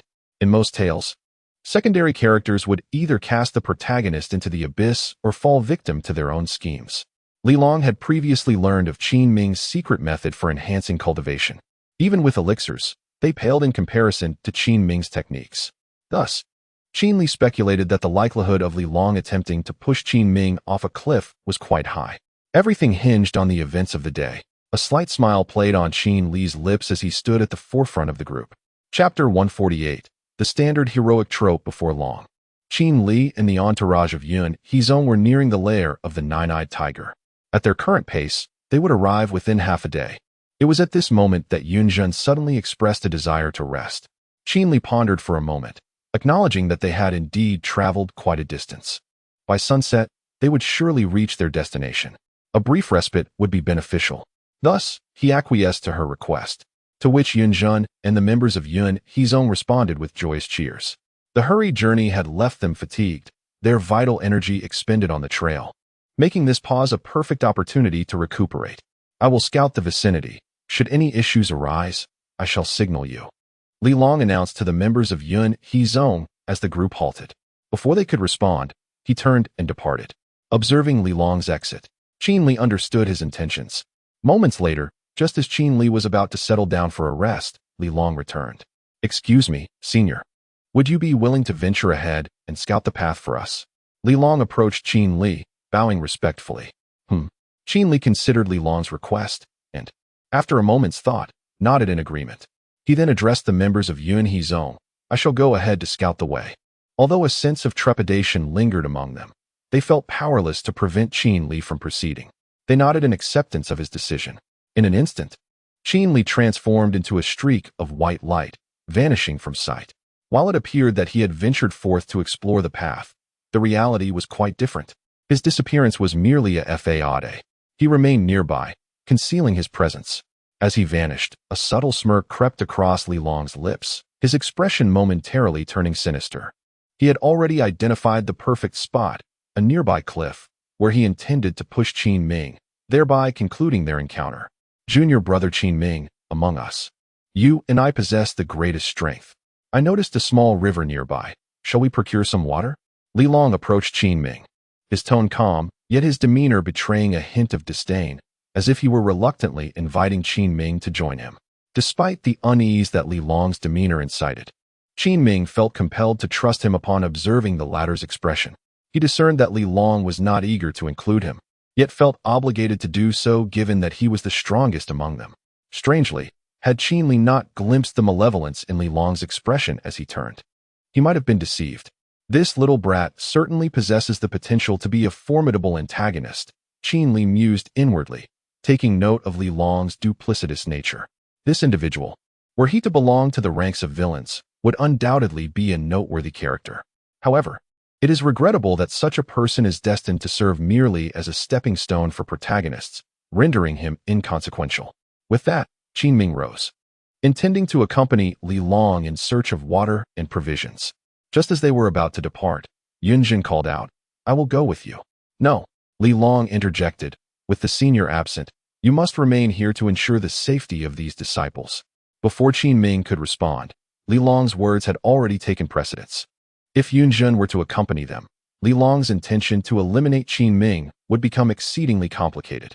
In the event that Li Long were to push Qin Ming off the cliff, Yunjin would likely consider following him into oblivion, thwarting all of Li Long's plans. Thus, he was determined to prevent Yunjin from joining them. Initially taken aback by Li Long's words, Yunjin furrowed her brow, then turned her gaze to Qin Ming. After a moment of contemplation, she nodded in acknowledgement but let out a reluctant sigh. Subsequently, Li Long led Qin Ming to a predetermined ambush site. As they progressed, Qin Ming suddenly sensed something amiss. It seemed as though they were ascending the mountain rather than descending. "Is there a river atop the mountain?" he pondered, observing Li Long, who walked ahead, seemingly indifferent. A foreboding feeling settled in his heart. "Li Long, where are you taking me?" Qin Ming inquired directly. "To find food," Li Long replied curtly, his tone laced with annoyance, as if he found the conversation distasteful. Sensing the irritation in Li Long's voice, Qin Ming momentarily shelved his suspicions. If they were seeking food, ascending the mountain could be deemed reasonable. Thus, he followed Li Long into a dense thicket. Just as Qin Ming contemplated whether there was any food to be found, Li Long abruptly halted. Instinctively, Qin Ming summoned his inner energy, wary of Li Long's potential aggression. "Hurry up and keep up," Li Long said, his expression brimming with disdain. With that, he turned and continued onward, nodding in response. Qin Ming quickened his pace to keep up, yet the inner energy he had summoned remained unscathed, his mind alert and tense. After a short while, Li Long's pace began to slow, and Qin Ming gradually matched his stride. However, the moment Qin Ming surpassed Li Long, he emerged from the thicket and heard the gentle sound of flowing water. Yet, that was not his primary concern. What truly alarmed him was the sheer cliff that lay ahead. There was no path forward. Panic surged through Qin Ming as he realized he had been deceived. Li Long had been leading him astray all along. Resolving to turn back, he found it too late. In that instant, as he pivoted, Li Long swung an axe directly at him. Left with no choice, Qin Ming could only retreat hastily.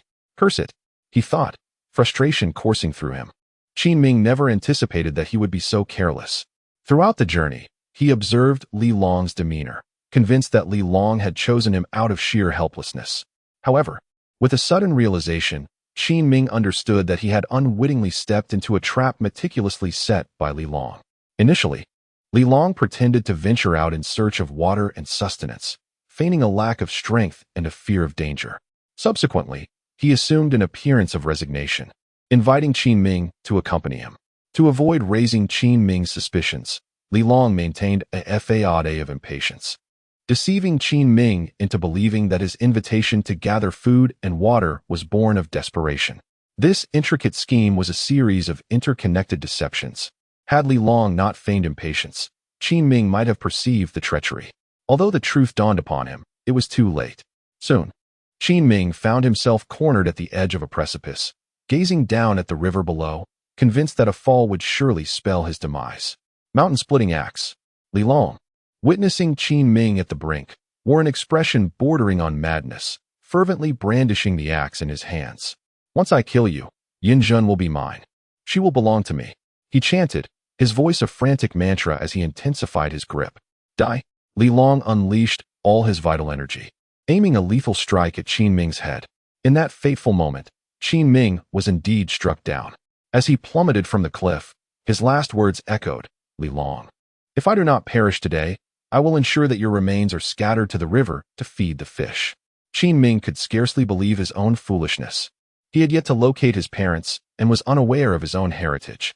Now, he faced the grim prospect of dying here in such a wretched manner, leaving him filled with profound resentment. Chapter 149. The film Emperor. Regrettably, Qin Li floated in midair, witnessing the moment when Qin Ming was struck by Li Long and plunged into the abyss. Had it not been for Li Long's failure to allow Qin Ming to employ his secret technique, it is highly likely that it would have been Li Long himself who fell into the chasm. Such is the nature of family. As Qin Li hovered, he recalled Qin Ming's words just before his fall, echoing those spoken by Yunjin. It was rather intriguing. Qin Li mused silently to himself. Subsequently, as he observed Qin Ming's descent, he chose not to intervene, for it was no longer necessary. Miraculously, Qin Ming landed on a protruding platform at the base of the cliff, where a cave awaited him. He had been saved. The fate of the protagonist is indeed filled with irony. Truly, he possessed the fortune of a main character. Yet, something felt amiss. Floating in the air, Qin Li sensed an anomaly. He began to perceive that such individuals, seemingly endowed with the luck of protagonists, were not as rare as he had thought. Unbeknownst to Qin Li, the spiritual energy of this continent had begun to rejuvenate, and the struggle for the heavenly path was on the verge of commencing. Numerous warriors endowed with protagonist-like destinies were soon to emerge. Having seen Qin Ming faint on the platform, Qin Li thought to himself, "Isn't this just a typical plotline for a protagonist?" He refrained from dwelling further on the situation and instead turned to depart, feigning the demeanor of one who had completed his reconnaissance and returned to the camp. "Senior." Just as Qin Li touched down, Yunjun noticed his return and greeted him with a respectful gesture. Qin Li nodded in acknowledgement. He then surveyed the surroundings, furrowing his brow as he pretended to inquire, "Where are Li Long and Qin Ming?" His tone was earnest, laced with a hint of genuine curiosity, as if he were truly unaware of their whereabouts. "They went in search of water and food," Yunjun replied, entirely oblivious to the events that had transpired between Qin Ming and Li Long, merely relaying their stated purpose for departure. Upon hearing Yunjun's words, Qin Li continued to feign ignorance, nodding thoughtfully. "Is that so? When did they leave?" "They have been gone for quite some time," Yunjun remarked, suddenly feeling that the duration of Qin Ming and Li Long's absence was unusually prolonged. With this thought, a twinge of concern for Qin Ming crept into her mind. As for Li Long, he had long since slipped from her thoughts. What did it matter if he lived or died? Qin Li nodded in response to Yunjun's comment. "When they return, we shall set off," he stated to her. "All right," Yunjun replied. Though it was evident her mind was elsewhere, her gaze fixed on the direction from which Qin Ming and Li Long had departed. Half an hour later, they beheld Li Long, battered and bruised, arriving at the camp. "Brother Li Long?" Yunjun exclaimed, initially hopeful upon seeing a figure approach, only to realize it was indeed Li Long. However, there was no sign of Qin Ming accompanying him. As Li Long staggered into the camp, his injuries visible, all the disciples of the Yun-He sect were taken aback. They were aware that Li Long had ventured out with Qin Ming. Currently, only Li Long has returned, and he bears numerous wounds, with blood continuously gushing from his injuries. It is highly likely that Qin Ming has met with misfortune. Upon seeing the battered Li Long, Qin Li could not help but turn away, feeling a mix of laughter and tears as he remarked, "These wounds appear rather contrived." Qin Li discerned that Li Long's injuries were self-inflicted, some being rather neat, while others were chaotic and bore the scent of demonic beasts. It seemed that Li Long, dissatisfied with the authenticity of his self-inflicted wounds, had sought out a feeble demonic beast to attack him.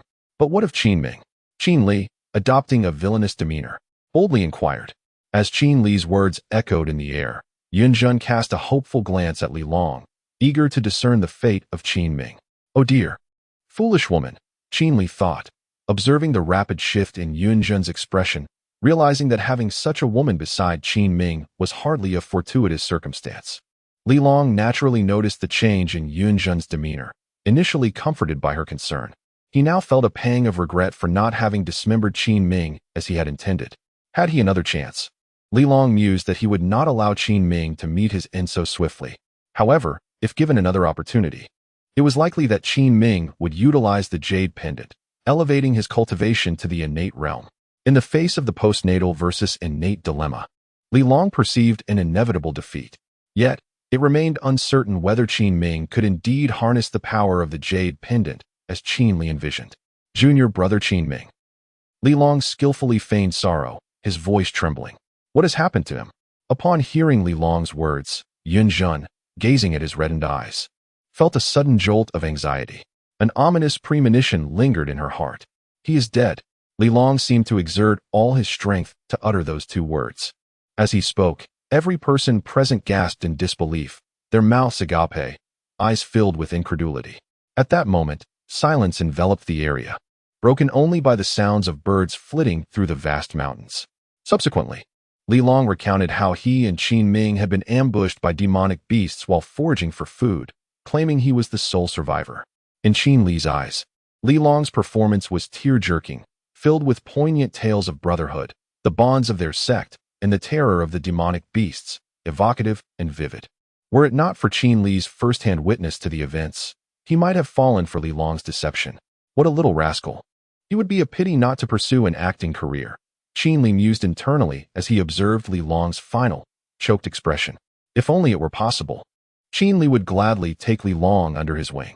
Yet, he feared that should Yun Zhen develop an affection for him, Li Long might very well turn against his master. The saying about beautiful women being a source of calamity rang true. How could my senior brother possibly be? Impossible, absolutely impossible. It is inconceivable. Yun Zhen gazed at Li Long as he recounted the unfortunate fate of Qin Ming, her mind swirling in a cacophony of thoughts. Momentarily at a loss for words, her expressions shifted dramatically, as if on the brink of madness. Subsequently, she collapsed onto the ground, weeping inconsolably, clearly unwilling to accept the grim news of Qin Ming's demise. As the members of the Yun He sect succumbed to their sorrow, a voice pierced through the gloom, resonating with hope. Fortune favors the virtuous. I firmly believe that Qin Ming is blessed with great fortune and resilience. This proclamation from Qin Li reached the ears of all present, particularly striking a chord with Yun Zhen. Upon hearing these words, Li Long was the first to respond. Casting a complex glance towards Qin Li, their eyes met in an intense gaze, as Li Long observed Qin Li's warm visage, reminiscent of a gentle spring breeze. He felt as if his very soul were laid bare. Could he be nearby? Li Long pondered, unable to suppress his bold speculation about Qin Li's awareness. Yet, regardless of whether he was present or not, Li Long knew he could not contend with Qin Li, a formidable warrior of the Dongsu realm, who was far beyond his capacity to confront. Now, all Li Long could do was pray that Qin Li remained oblivious to the truth. As long as Qin Li had not witnessed him push Qin Ming off the precipice, Li Long harbored a glimmer of hope that Qin Li would remain unaware of his actions. After all, he had exerted considerable effort to fabricate his injuries, which accounted for his delayed arrival. Chapter 150. The Coalition of the Three Kingdoms. As time inexorably flows, Qin Li parted ways with the disciples of the Yun He sect. The reason was that Yun Zhen sought to find the remains of Qin Ming, wishing to bring his body back. Logically, such remains would be unattainable, for Qin Ming was not dead. However, in an effort to console Yun Zhen and to intentionally linger in her presence, Li Long acquiesced to her quest. There is a saying, to capture a woman's heart, one must comfort and nurture her in her moments of emptiness and sorrow. In this manner, one can penetrate the depths of her soul. Li Long intended to employ this strategy, aiming to conquer Yun Zhen's heart. Yet, Yun Zhen was not so easily won over, especially since Qin Ming was still alive. Thus, Li Long's efforts were destined to be fruitless. Qin Li meticulously sketched a map leading to the nine-eyed tiger's lair and handed it to Yun Zhen. Since their paths were to diverge, he departed, transforming into a fleeting white rainbow, swiftly arriving at the site of the nine-eyed tiger's den. Upon reaching the foot of the lair, Qin Li sensed the presence of a human, only one, residing in the Yuanshan realm. The nine-eyed tiger was of a lower tier, likely possessing only the strength of a purple mansion realm entity in adulthood. Who is it? Upon his arrival, Qin Li heard a voice calling from within. Suddenly, a crystalline dagger was hurled at him. With a swift motion, Qin Li seized the arm wielding the dagger with his right hand, yanking it inward and deftly snapping the assailant's neck with his left. A woman? Gazing upon the delicate visage of the one he had just slain, he was taken aback. Alas, what a transgression, Qin Li lamented, feeling remorseful. Observing her attire, it seemed she did not belong to an ordinary background. The dagger she attempted to use against him was a profound-tier spiritual weapon. Enough of this remorse. It is time to proceed with my task, Qin Li resolved, turning his focus back to the nine-eyed tiger's lair. To ensure he did not mistakenly sign in at the wrong location, he specifically sought out the area where the nine-eyed tiger rested. Is there nothing here? Qin Li noted that, aside from the woman he had just encountered, there appeared to be nothing else in the lair, save for some human bones in the corner. Initially, he had presumed that the woman had slain the nine-eyed tiger, but it now seemed otherwise. A storage ring? The thought suddenly crossed his mind. Forget it, I shall sign in first. Without hesitation, Qin Li addressed the air before him. Sign in. Am I at the Nine-Eyed Tigress lair? Golden letters from the system materialized before his eyes. Sign in, Qin Li proclaimed without a hint of hesitation. The louder the declaration, the more extravagant the reward. Alas, this time, the reward was fixed. The successful sign-in has rewarded the host with a card granting immunity from the heavenly tribulation.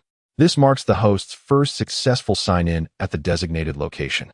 And congratulations are in order.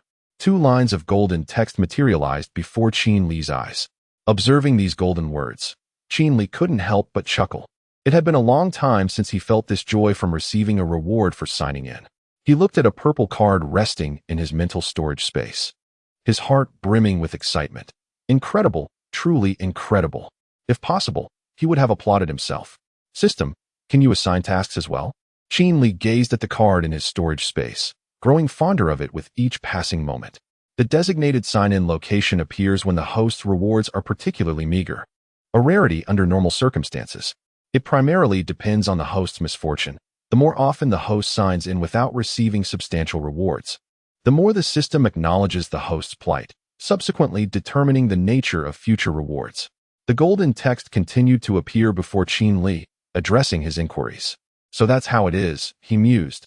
But the initial joy he felt was swiftly overshadowed by a wave of disappointment. Why do I suddenly feel so disheartened? He wondered, oblivious to the joy that had just fled. Subsequently, Qin Li chose to leave this place. At the entrance, he regarded the lifeless body of a woman, furrowing his brow. Amen, it was you who attacked me first. I acted in self-defense. I hope you do not harbor hatred towards me. He spoke once more to the woman's body. If you remain silent, I shall take it as your forgiveness. Thank you. With hands clasped, he expressed his gratitude. Then, Qin Li transformed into a streak of white light, departing towards the imperial city of Wei in the Qingyu dynasty. Of course, it still remained a dynasty for now. Soon enough, it would likely become the fallen Qingyu. At this very moment, within the grand hall of the imperial palace, Qing Ming sat upon the dragon throne, surveying the ministers below him, feeling more powerless than ever before. He was acutely aware of the consequences of the dynasty's downgrade to a kingdom. With his mentor absent from the dynasty, who would stand against the coalition of the 3 nations? Qing Ming's right hand incessantly tapped the armrest, his expression dark enough to draw water from it. Currently, the Benlei dynasty had allied with 2 other dynasties. Rumor had it that the Benlei dynasty had lost 12 members at the Void Realm within the territory of the Qingyu dynasty, prompting them to abandon their solitary pursuits and unite with the other 2 dynasties. Upon learning of this matter, Qing Ming yearned to identify the individual responsible for the deaths of those 12, hoping to have them resolve the situation with the Benlei dynasty themselves. Achoo! Near Wei City, Qin Li suddenly sneezed. Is a woman thinking of me? He remarked with a mischievous grin. General Li, do you have any means to withstand the coalition of the other 3 dynasties after our dynasty's downgrade? Qing Ming inquired of a middle-aged man in armor standing among the ministers. This individual is none other than the esteemed General Li Siyuan, a direct descendant of the Qing Ming lineage. His cultivation has reached the realm of the nascent soul, and he currently holds the esteemed title of Grand General of the Qingyu dynasty. To be candid, it is rather laughable that the Grand General of a dynasty possesses merely the cultivation of the nascent soul. However, one should not underestimate General Li Siyuan. Throughout his engagements against adversaries of equal standing, he has never tasted defeat, having fought a total of 100 battles without a single loss. He is indeed a general of perpetual victory, a veritable god of war. Regrettably, his cultivation has stagnated, remaining at the 7th level of the nascent soul realm, rendering him incapable of contending in the duels between dynasties. Presently, it is merely due to the absence of suitable candidates in Qing Ming that they would even consider consulting a Li Siyuan, whose cultivation is limited to the nascent soul realm. Regarding the defense against the coalition of 3 kingdoms, Your Majesty, the old minister speaks candidly, without fear of offending Your Majesty. Sai Qingming had already anticipated this outcome. Yet hearing it from Li Siyuan himself is still somewhat difficult to accept. However, Your Majesty, if your imperial teacher were to intervene, there might still be a glimmer of hope. Li Siyuan knelt before Qingming and proclaimed. He is acutely aware of the immense power wielded by Qingming's teacher. He witnessed the formidable figure of Qin Li single-handedly resisting the entire Control Corps sect outside Wei City. If this individual were to act against the coalition of three kingdoms, Li Siyuan believes there might still be a chance. Otherwise, if he chooses not to intervene, the outcome is one that, without needing to be stated, everyone can inevitably foresee. Chapter 151. The Countenance of the Empire. I understand, Qing Ming remarked, casting his gaze upon the multitude of courtiers below, nodding in acknowledgement. Should Qin Li take action, the coalition of the three kingdoms would undoubtedly be vanquished. However, at present, Qin Li was absent from the imperial court, having ventured into the depths of the 10,000 great mountains, and his return was uncertain. Tomorrow, envoys from the empire would arrive to announce the demotion of the Qingyu dynasty to a mere kingdom.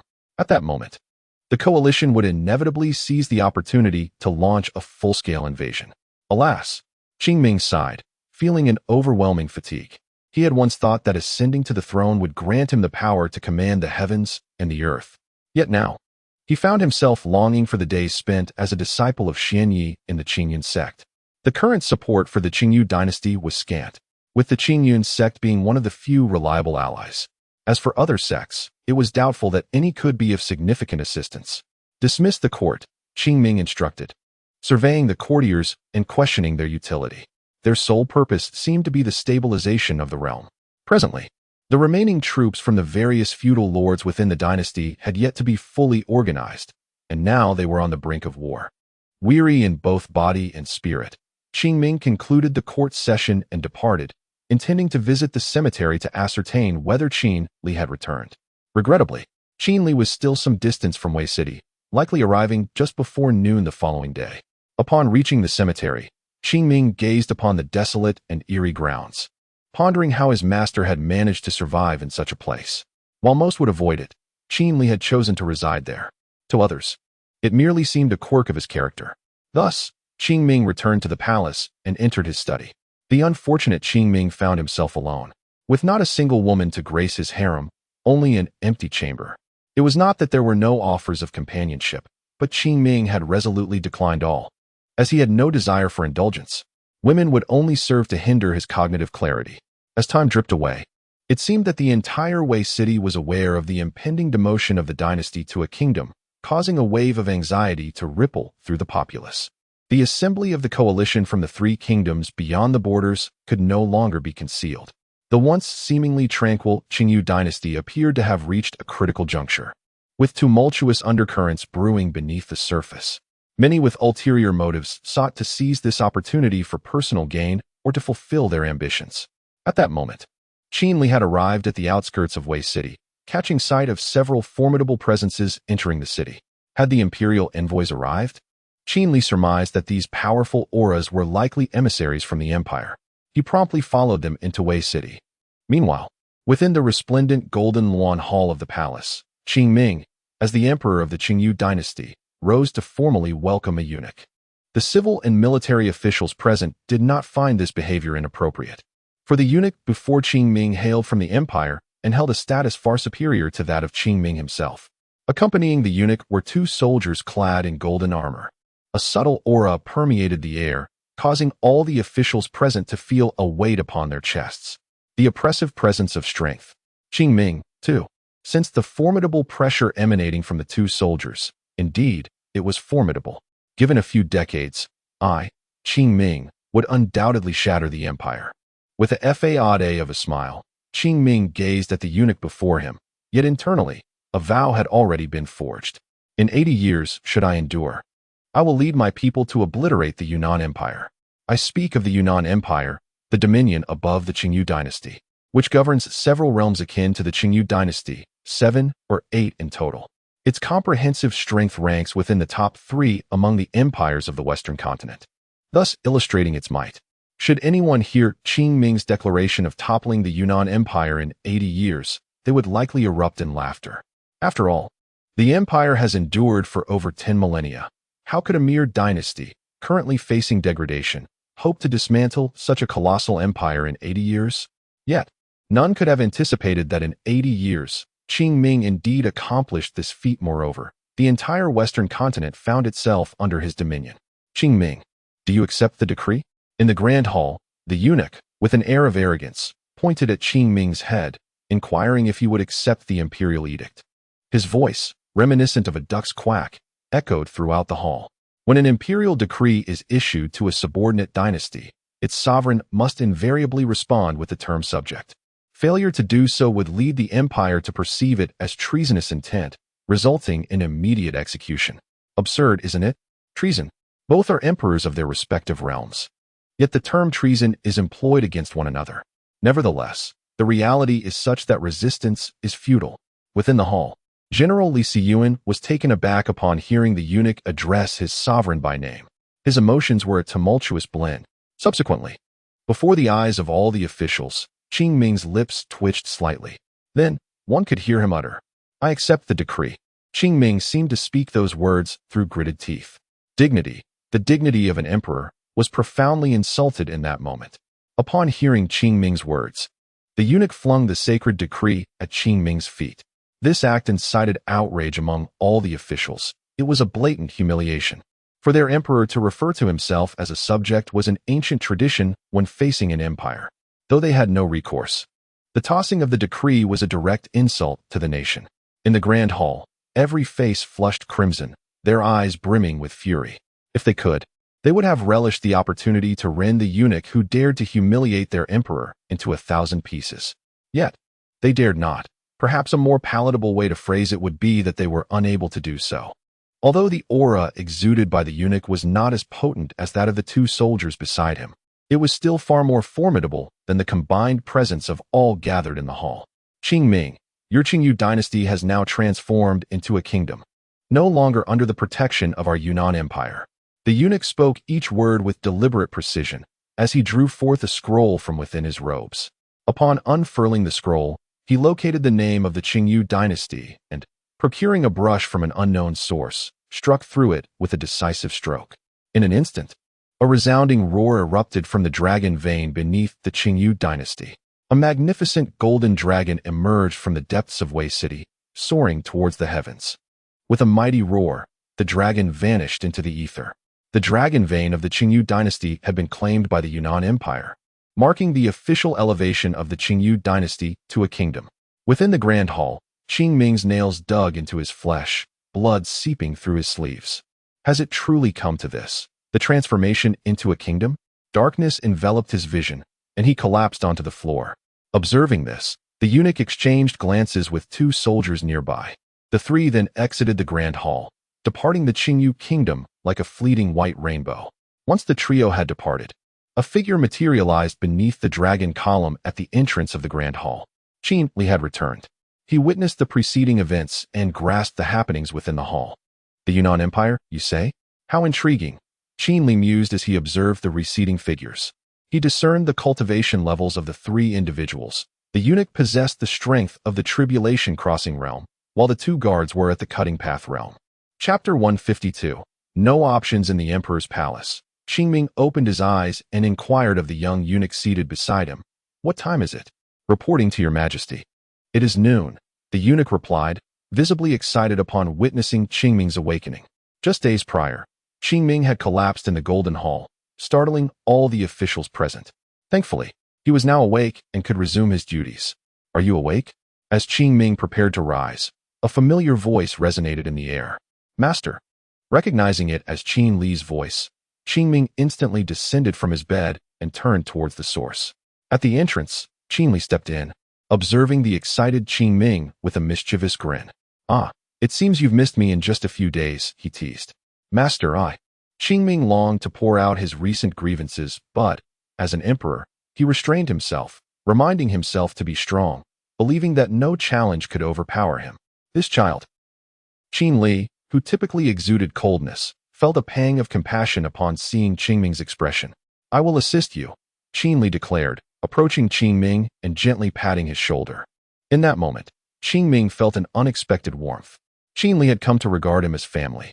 The agreement regarding the three matters shall be dissolved along with the coalition forces, Qing Ming whispered as he embraced Qin Li.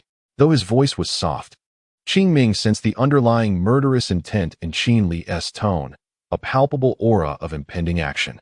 Master, as Qing Ming comprehended the implications of Qin Li's words, tears welled in his eyes.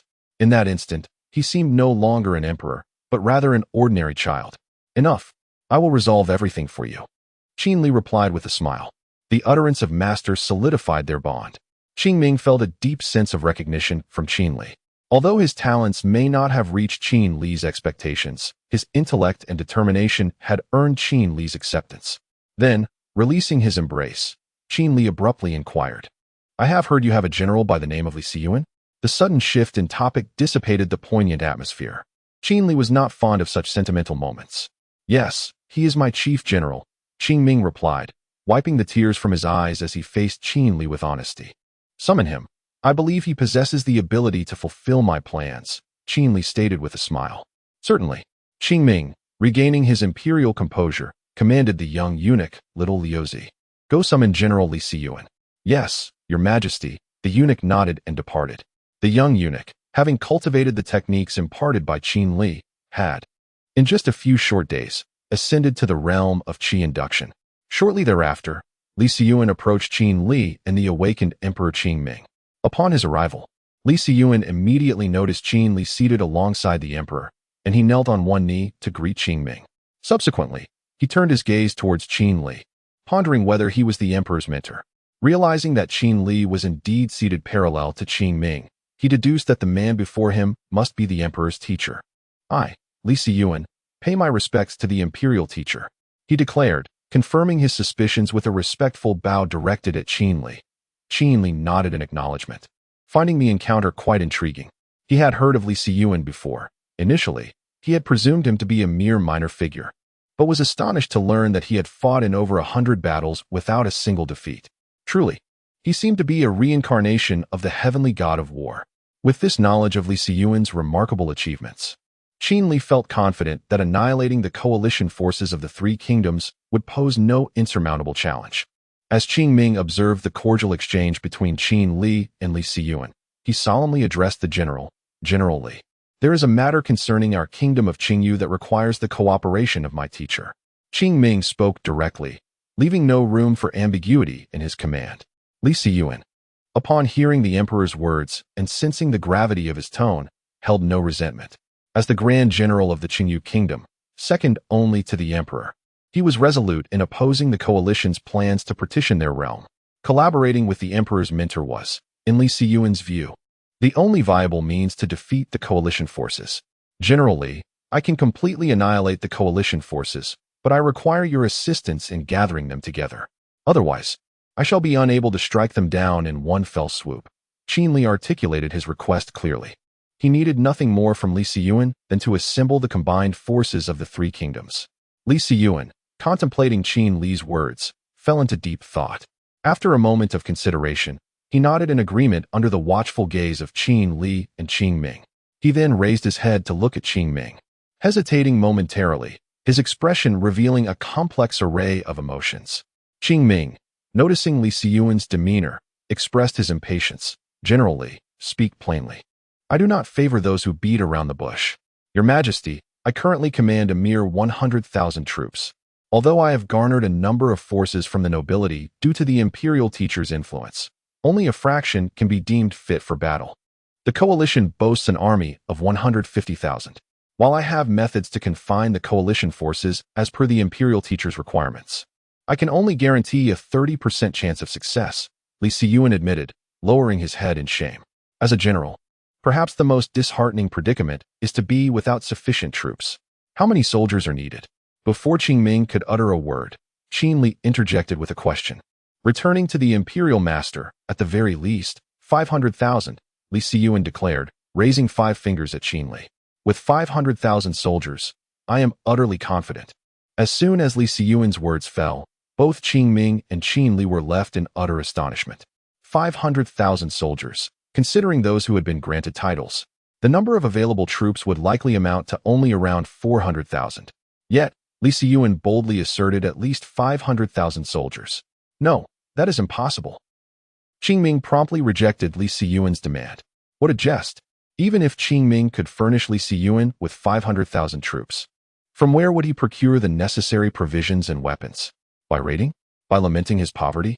If all of these were obtainable, Qing Ming would certainly acquiesce to Li Siyuan's request without hesitation, but alas, that is not the case. 500,000. Upon hearing the figure from Li Siyuan's lips, Qin Li too was taken aback. If the deficit were merely 10 or 20,000, he could mobilize the disciples of Qin Yun's sect.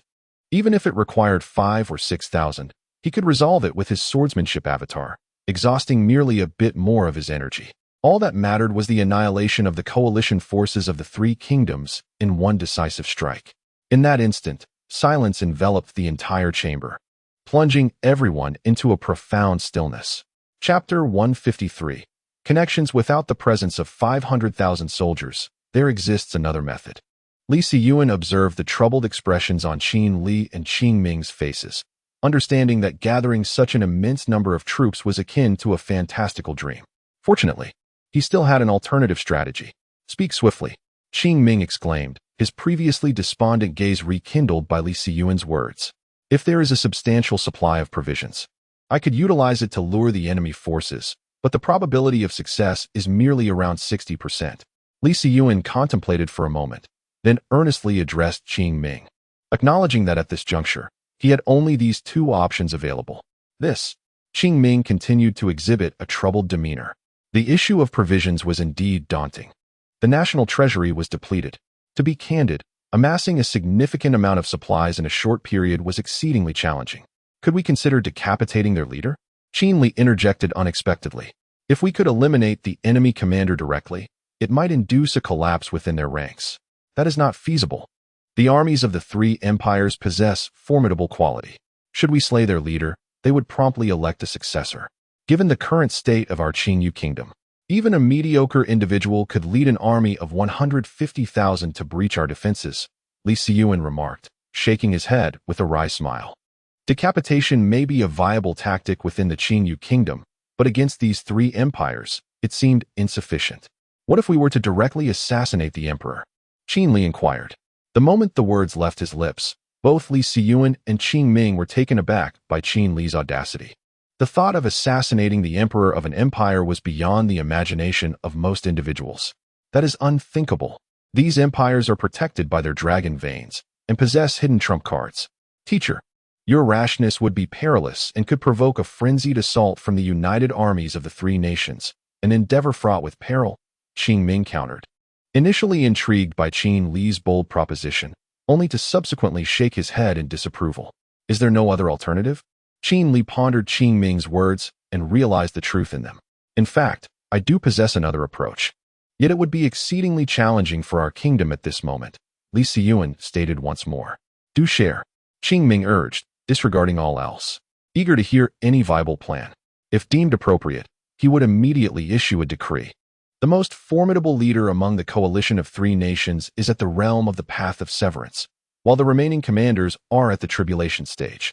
If I could secure 3 warriors at the Path of Severance, along with 10 at the tribulation stage, I would have an 80% chance of success, Li Siyuan claimed.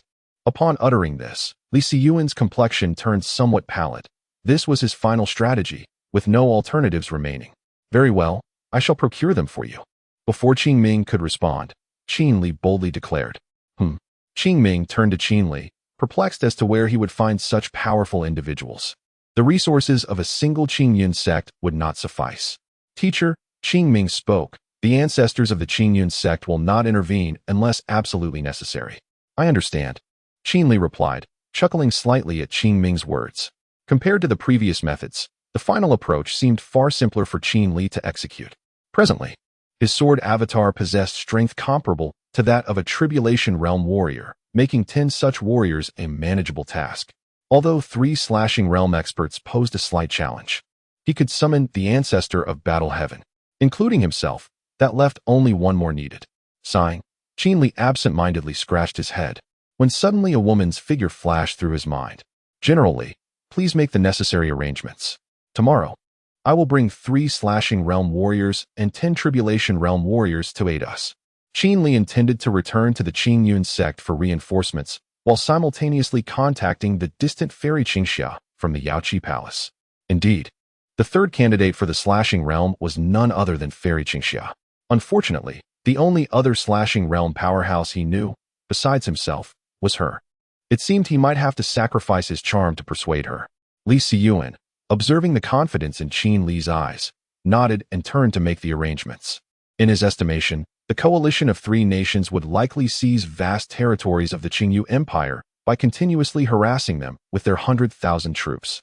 As Qin Li and Qing Ming watched Li Siyuan's heavy silhouette depart, they were acutely aware of the immense pressure he was under. However, time was of the essence for Qin Li. "I must take my leave," he said to Qing Ming, and then transformed into a streak of white light, soaring towards the Qingyun sect. Shortly thereafter, Qin Li arrived at the Grand Hall of the Qingyun sect, striding directly before Xuanya. "Sectmaster Xuanya, please contact Fairy Qingxia of the Yaoqi Palace for me. If possible, also summon the ancestor of Battle Heaven. Inform him that should he assist me, I will help him attain the Supreme Realm." Originally seated in the hall to handle sect affairs, Xuanya was taken aback by Qin Li's sudden appearance. But before he could inquire, Qin Li had already issued his command. Without a hint of dissatisfaction, Xuanya turned and departed to fulfill the request. After some time, Xuanya hurried back, holding a jade pendant, accompanied by an elder. "I have contacted Fairy Qingxia," Xuanya said, handing the jade pendant to Qin Li. "Who seeks me?" came the ethereal voice of Fairy Qingxia from the pendant, resonating with an air of mystery. "I." Qin Li's voice echoed through the pendant. "Who are you?" Fairy Qingxia inquired, unable to place the familiar tone. "Graveyard," Qin Li declared with certainty. "Qin Li?" Upon hearing the words graveyard, the celestial maiden Qingxia immediately recognized the owner of the voice. She was taken aback to realize that Qin Li sought her out alone, gasping in surprise. Subsequently, Qin Li wasted no time with pleasantries. "I require your assistance. Could you possibly come to Qingyun sect?" It was undoubtedly concerning the matter of the Tri-Nation coalition of the Benlei dynasty. Upon hearing Qin Li's request, Qingxia instantly comprehended the reason for his summons. Despite her considerable distance from the Qingyu kingdom, she had been discreetly inquiring about its affairs since her return, all for the sake of one person, Qin Li. "Can you come?" Qin Li's voice trembled slightly as he spoke, uncertain if the Yaoqi Palace had any regulations forbidding involvement in the conflicts of kingdoms. After a lengthy pause, a voice emanated from the jade pendant. "I can," Qingxia agreed, having taken a moment to ponder. This hesitation was due to the fact that Yaoqi Palace indeed possessed the kind of restrictive rules Qin Li feared. Nonetheless, for his sake, she resolved to assist him. If necessary, she would forego the sword techniques of Yaoqi Palace, donning a mask to conceal her identity. "Thank you. Once this matter concludes, I shall grant you 3 requests," Qin Li said, his heart swelling with gratitude upon hearing Qingxia's words, and he vowed to fulfill her 3 wishes in return. Chapter 154. Gathering the personnel, what 3 matters? Whispered the celestial maiden Qingxia at the other end of the jade pendant, her complexion flushed, seemingly in a state of spring fever. Subsequently, Qin Li urged her to hasten, for time was of the essence. Upon her promise to expedite her arrival, Qin Li returned the jade pendant to Xian Yi. He then turned his gaze towards the venerable Zhang Tian, who was currently in the Grand Hall. Zhang Tian's expression was somewhat intricate, for he had overheard the voice within the jade pendant. He recognized the voice belonged to the celestial maiden Qingxia. However, his complex demeanor was not merely due to this young man's acquaintance with her, but rather the name Qin Li that had escaped her lips. The name was not entirely unfamiliar, yet it stirred memories long buried in the recesses of his mind. "The grave," Zhang Tian murmured. The combination of the grave and the name Qin Li elucidated the reason behind his complex expression. This name, forgotten by the sect, had suddenly intertwined all the disparate threads of his recollections. "Are you Qin Li?" Zhang Tian inquired, instinctively questioning as he caught Qin Li's gaze. "Allow me to introduce myself. I am Qin Li, a disciple of the Qianghua sect tasked with guarding the tomb," Qin Li replied, a smile gracing his lips as if it were their first encounter. At this introduction, Zhang Tian felt as though his worldview had shattered. "This jade pendant was given to me by Zhang Tian," Qin Li remarked, retrieving the pendant that Zhang Tian had once entrusted to see you for delivery. He approached Zhang Tian, shaking the pendant in his hand. In that moment, Zhang Tian understood Qin Li's true identity and prowess, prompting him to lower his head in shame. The pendant possessed a built-in positioning function. It was this very artifact that had caused Qin Li to sever Zhang Tian's finger. Memories flooded back, and he glanced at his own finger, the pain still vivid in his mind. Consequently, when Xian Yi had sought him out, stating that a certain elder required his assistance and promised to aid him in reaching the Supreme Realm, Zhang Tian had broken through the barriers of his seclusion and followed Xian Yi to the Grand Hall. Elder. Zhang Tian found himself at a loss for how to address Qin Li. Reluctantly, he resorted to calling him Elder. Your strength surpasses mine, and your cultivation is higher. It seems appropriate for me to address you as Elder, he conceded. I cannot accept such a title, Qin Li replied, clutching the jade pendant tightly. A cheerful expression directed at Zhang Tian. In the next moment, the pendant was crushed into dust, scattering like fine sand throughout the Grand Hall. Master, I have a request, Qin Li said, adopting a pitiful demeanor as he looked at Zhang Tian. In this moment, the venerable Zhang Tian, gazing upon the seemingly harmless Qin Li, felt an unexpected chill within. It dawned on him why the members of the corpse-controlling sect had failed in their incursion into the tomb. With such a person present, how could they possibly succeed? I require your assistance to collaborate with General Li Siyuan in repelling the Tri-Nation coalition of the Thunder Emperor dynasty, Qin Li remarked, finding the sight of Zhang Tian's quivering form somewhat amusing. Once a figure of great stature, the venerable now trembled before him like a drenched puppy. Zhang Tian, his body trembling, acquiesced. He sensed the formidable pressure emanating from Qin Li, a visceral apprehension that struck at the very core of his being. Old ancestor, I kindly ask that you seek out General Li Siyuan, Qin Li said, a smile playing at the corners of his mouth. Very well, Zhang Tian responded, increasingly convinced that aligning with Qin Li was a grave mistake. Yet, in pursuit of the supreme realm, he was willing to gamble everything. His days were numbered, and if he succeeded, the Qingyun sect would ascend to new heights. If he failed, he would merely join his departed comrades sooner than anticipated. With that, Zhang Tian bid farewell to Qin Li and soared towards the direction of Wei City. Now, we await the arrival of Fairy Qingxia. Qin Li addressed the lingering Xian Yi in the Grand Hall. Do we require the Qingyun sect's involvement? Xian Yi inquired. Not at all. Qin Li shook his head. Master Xian Yi, what do you estimate our chances of victory at? 10 out of 10. Xian Yi declared without hesitation. Such confidence in us. It is not in you that I place my faith, but in you, Qin Li. You never embark on battles you cannot win. I sense that this Tri-Nation coalition will take decades to recover from this conflict. For reasons unknown, Xian Yi felt a profound certainty that many from the Tri-Nation coalition would not leave this place. Retreat? Qin Li mused, a complex expression crossing his face as he pinched his chin. He donned an expression of innocence and remarked to Xian Yi, I doubt they will manage to retreat. Wouldn't it be better for them to remain here? As his words lingered in the air, Xian Yi was taken aback, comprehending Qin Li's implication. He turned to face Qin Li, who bore an expression that Xian Yi would remember for eternity, one of unwavering confidence, as if he looked down upon the world. Will everything culminate here? Xian Yi murmured, daunted by the thought, yet Qin Li was bold enough to act upon it. Ah, the Tri-Nation coalition, he sighed, realizing the dire fate that awaited them.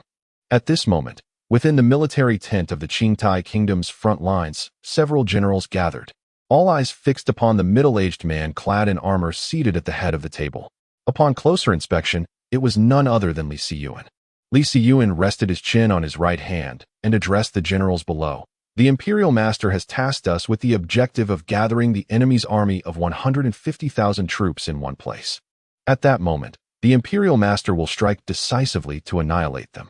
The specifics of the method remain unclear to me.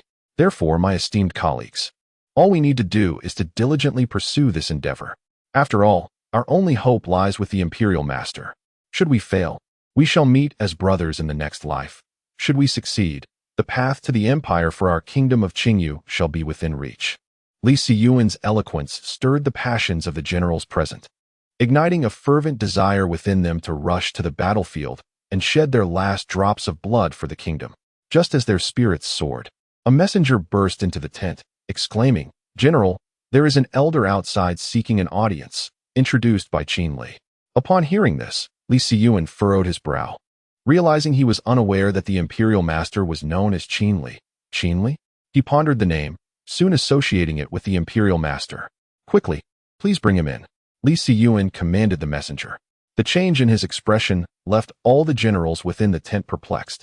Moments later, an elder entered, exuding an aura that indicated he had reached the sword-severing realm. Indeed, this was none other than the revered ancestor of Qingyun's sect, Zhang Tian.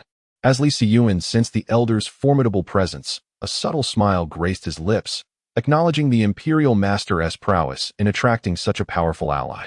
I am Zhang Tian, the elder of Qingyun's sect, here to assist General Li Siyuan, he proclaimed, showcasing his overwhelming aura before the assembly. Observing the expressions of those present, he felt a sense of satisfaction as he reigned in his formidable energy. After all, as a master of the sword-severing realm, he was entitled to a modicum of pride. Within the tent, no one dared voice any dissent. The presence of a sword-severing realm warrior was a rarity, especially in the current era of the Qingyu dynasty, where such figures were few and far between. The royal family, in particular, did not possess a single one. With a sword-severing realm warrior now among them, the morale of all the generals surged considerably. Chapter 155. A thunderous opening as time elapsed on the boundless plains. Two factions engaged in a relentless pursuit.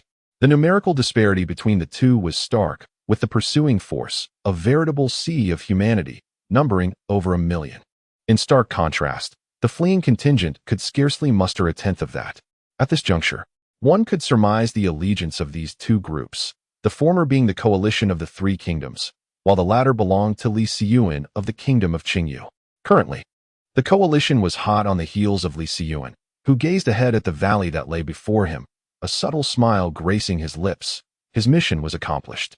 Although he had not met the demand of the Imperial Master for 150,000 troops, the figure of 100,000 was indeed considerable. Mounted upon his steed, he turned to behold the relentless pursuit of the coalition behind him and murmured softly.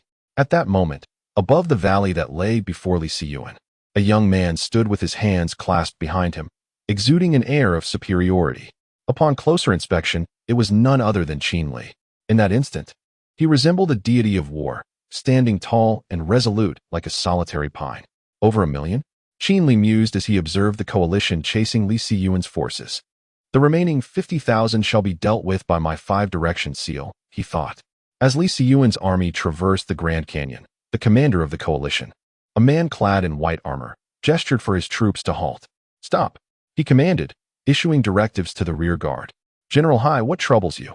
A fellow commander approached the white-armored General Hai, inquiring softly. He was perplexed as to why General Hai had ordered to stop, especially in such an opportune place for an ambush. General Hai surveyed the canyon before him, his mind racing with speculation. It must be said that Qin Li, standing above the canyon, observed their halt with admiration. Indeed, even knowing that the forces of the Kingdom of Qingyu are scant, they remain vigilant. However, alas, my intention is not to ambush you here within the canyon, but rather on the plains ahead. As Qin Li spoke, his gaze turned fierce, and he pointed towards the sky. Instantly, the realm around him darkened, and ominous clouds gathered above. Both the coalition and the already distant troops of Li Siyuan felt an unsettling surge of power. A thunder dragon? General Hai, witnessing the roiling dragon among the storm clouds, was suddenly gripped by a foreboding sense. General Hai, what is happening? A nearby commander looked up at the swirling dragon in the clouds, sharing in the ominous premonition. Order the entire army to retreat. General Hai bellowed, his gaze fixed on the 100,000 soldiers behind him. However, before General Hai could issue orders to the troops behind him, a thunderous dragon emerged from the ominous clouds and launched itself at the approximately 1 million soldiers.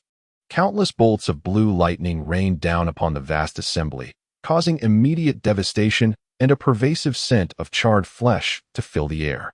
As the lightning struck the ground, sparks ignited a conflagration across the plain. The anguished cries rose and fell like a mournful tide.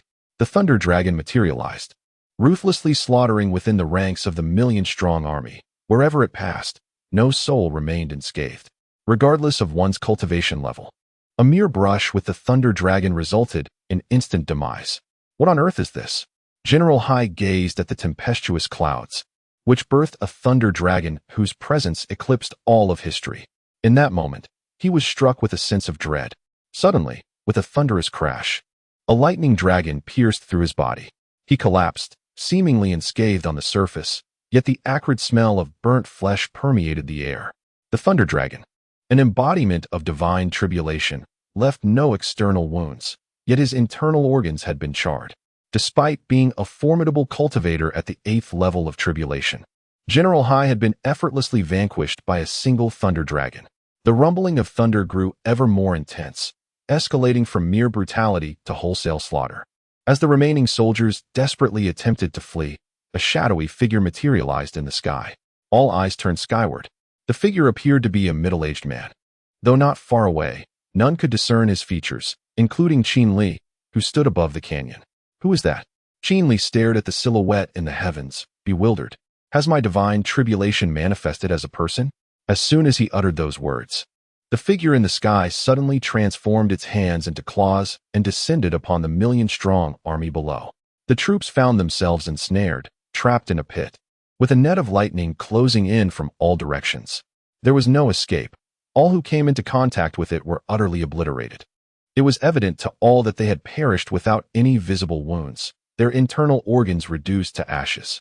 In mere moments, the entire army was annihilated by the divine retribution. My goodness, this is ruthless.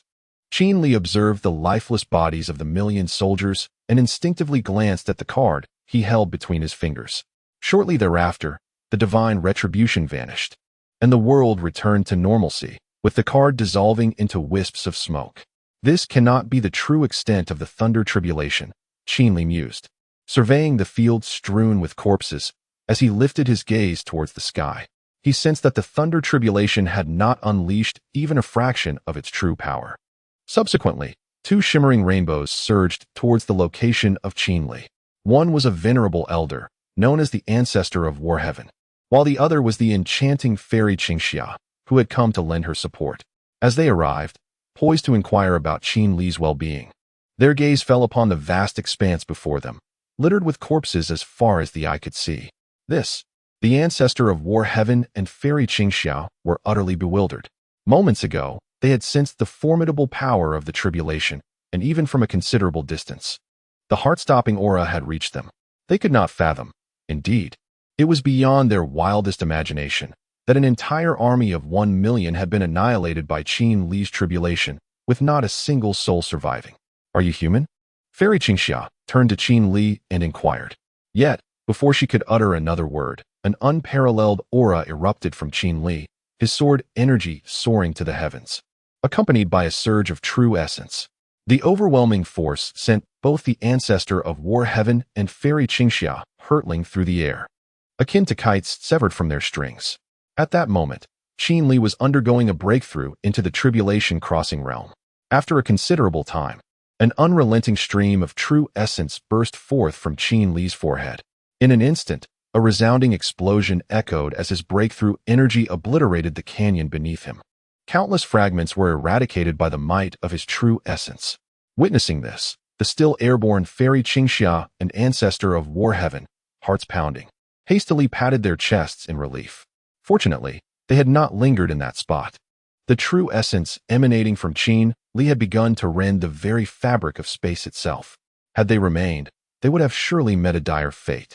Chapter 156. The Shock of Nangong Tian. After a considerable time, Qin Li's breath gradually stabilized. At this moment, although Qin Li exuded no apparent aura, both fairy Qingxia and ancestor Zhantian could still perceive the immense power he possessed. Just how strong are you now? Fairy Qingxia inquired curiously as she approached Qin Li. Uncertain of his own strength, Qin Li admitted that he was undoubtedly much stronger than before, yet he believed he still resided within the realm of the mixed origin, specifically the boundless stage. If faced with a martial artist at the boundless stage, he had no confidence in his ability to prevail. The boundless stage of mixed origin was the final tier, almost touching the supreme realm of the great emperor. The forces of the laws could easily extinguish him. Presently, Qin Li's strength relied heavily on his martial skills and weaponry, as his cultivation was insufficient. I have 50,000 troops to attend to. I shall return shortly. Please inform General Li Siyuan that he has performed admirably, but his current cultivation in the nascent soul stage is rather weak. He should focus on fortifying the city defenses. I will seek him out later to assist in elevating his cultivation. Qin Li addressed Ancestor Zhantian. Though Li Siyuan had not fully assembled the 150,000 men, gathering 100,000 was achievement enough to warrant Qin Li's reward. Upon hearing Qin Li's intention to assist in cultivation, Ancestor Zhantian recalled the promise Qin Li had made. Elder, this book contains my annotations on your techniques. With these, you are likely to ascend to greater heights.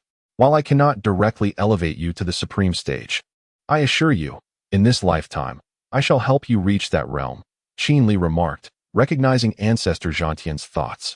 He produced a book from his robes and handed it to him. The annotations within were sufficient to enlighten Ancestor Zhantian, guiding him step by step toward advancement. Thank you, Elder, Ancestor Zhantian responded, clearly appreciative. As he examined the annotations, he felt the shackles of his realm loosening. Subsequently, he bid farewell to Qin Li and transformed into a white rainbow, departing the scene. Who exactly are you? After Ancestor Zhantian's departure, Fairy Qingxiao approached Qin Li to question him. I am but an ordinary disciple of the Qingyun sect, the imperial teacher of the Qingyu kingdom, Qin Li replied, contemplating his identity. An ordinary disciple of the Qingyun sect? Your ancestor refers to you as elder, yet you still claim to be an ordinary disciple? Fairy Qingxiao retorted, hands on her hips, angered by Qin Li's words. She could not fathom why he perpetually presented himself in such a manner, seemingly deceiving her. He chose to address me thus of his own volition. I have never compelled him to do so, Qin Li replied with a nonchalant attitude, appearing unperturbed in front of Fairy Qingxiao. How tiresome. Is there anything else? If not, I shall return to the sect, Fairy Qingxiao mused, growing increasingly frustrated with Qin Li, contemplating whether to slay him with a single sword strike. Regrettably, she could only ponder the situation if a confrontation were to arise. The celestial maiden Qingxiao would likely find herself swiftly vanquished. This talisman, which Qin Li retrieved from his storage space, consisted of 7 talismans imbued with my sword energy. However, their grade was modest, capable of only manifesting the power of the supreme realm. I hope the celestial maiden Qingxiao does not find them lacking. As Qin Li spoke, he sincerely presented the talismans to her. Today, the celestial maiden Qingxiao had indeed rendered Qin Li an immense service. Thus his gift of several talismans was entirely justified. Yet, in a twist of fate, Qingxiao misconstrued Qin Li's offering as a token of affection, interpreting it unilaterally. With a flushed complexion, she gratefully accepted the talismans, pressing them against her chest. Well then, celestial maiden Qingxiao, travel safely. You may summon me regarding the 3 matters I have promised through Xuanya, Qin Li said to her. Before she could respond, he transformed into a streak of white light and departed from the scene. Qingxiao was left bewildered, wondering what had just transpired. Before she could utter a word, he had vanished. She stamped her foot in frustration, her face flushed with indignation and her eyes filled with a profound sense of grievance. After a moment, however, her anger subsided, and she found herself covering her chest, a wave of bashfulness washing over her. She then transformed into a white light and returned to the Yaoqi Palace. Presently, the Yaoqi Palace was embroiled in ongoing conflicts with the Sword Emperor's palace, and she knew she must return. Meanwhile, at the main camp of the Tri-Nation Allied forces, an elderly man clad in golden armor sat regally in a commanding position. His eyes, reminiscent of a hawk, instilled a sense of dread in those who met his gaze. This venerable figure was General Nangong Tian of the Benlei dynasty, the supreme commander of the Tri-Nation Allied forces, whose cultivation had reached the terrifying 4th heaven of the Path of Severance, making him the most formidable among the Allied forces. At that moment, he bore visible bruises on his face, applying some substance to soothe his wounds. Flanking him were numerous generals of the Tri-Nation Allied forces, all at the tribulation stage, their expressions dark and foreboding, each one seemingly capable of dripping water from their frowns. The atmosphere in the command tent was thick with tension. Who was that woman? Nangong Tian demanded, addressing all present in the tent. As soon as his words fell, an oppressive silence enveloped the room. Not a single soul dared to respond. The cause of this silence was straightforward. Today, Nangong Tian had intended to finalize a rapid strategy for conquering the kingdom of Qingyu. However, just as he was about to establish the plan, a veiled woman had burst into the tent, unceremoniously slaying 3 generals of the tribulation stage. In the ensuing chaos, she had even managed to inflict a cut across Nangong Tian's face, leaving him utterly humiliated. After a considerable duration, the command tent remained shrouded in a profound silence, with each individual bowing their head in solemnity. The shocking news struck everyone with an overwhelming force. The commander had been ambushed within the command tent, resulting in the tragic demise of 3 generals at the tribulation stage. If one were to encapsulate their feelings of disgrace in a couple of words, it would be indelibly etched upon their minds. Nangong Tian surveyed the assembled crowd within the tent, shook his head, and then inquired, "What is the status of Hai Minglong?" However, scarcely had his words faded when a scout rushed in hastily from outside.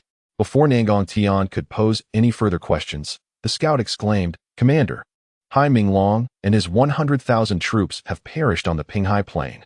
What? The members of the command tent, upon hearing the scout's proclamation, sprang to their feet, their eyes wide with disbelief, their voices laden with shock. 100,000 soldiers, annihilated on the Pinghai Plain. With a resounding thud, Nangong Tian felt the world around him darken. Collapsing into his seat, 100,000 troops, all gone. How could he possibly justify this catastrophe to the three kingdoms? A wave of exhaustion washed over Nangong Tian, rendering him weary beyond measure. In that moment, he perceived his assassination attempt as a trivial affair, in comparison to the total annihilation of 100,000 soldiers. He felt that succumbing to the blade of that woman would have been a more honorable fate. Now, upon his return, Nangong Tian feared he would face the wrath of the populace, be forsaken by the royal family, and perhaps even witness the annihilation of his entire lineage. Chapter 157. The Reappearance of the Five-Direction Seal. What? Are you contemplating suicide? Just as everyone approached to assess Nangong Tian's condition, a foreign voice resonated in their ears, as clear as if spoken directly beside them. "Who goes there?" The occupants of the tent immediately assumed a defensive stance upon hearing the voice. "Your father." Qin Li entered with a wicked grin plastered on his face. "And you are?" Nangong Tian, having somewhat recovered, realized that the arrival of this individual could signify either a foe or an ally. Regardless, he was resolute in his intent to invade the kingdom of Qingyu, despite having already suffered the loss of 100,000 troops.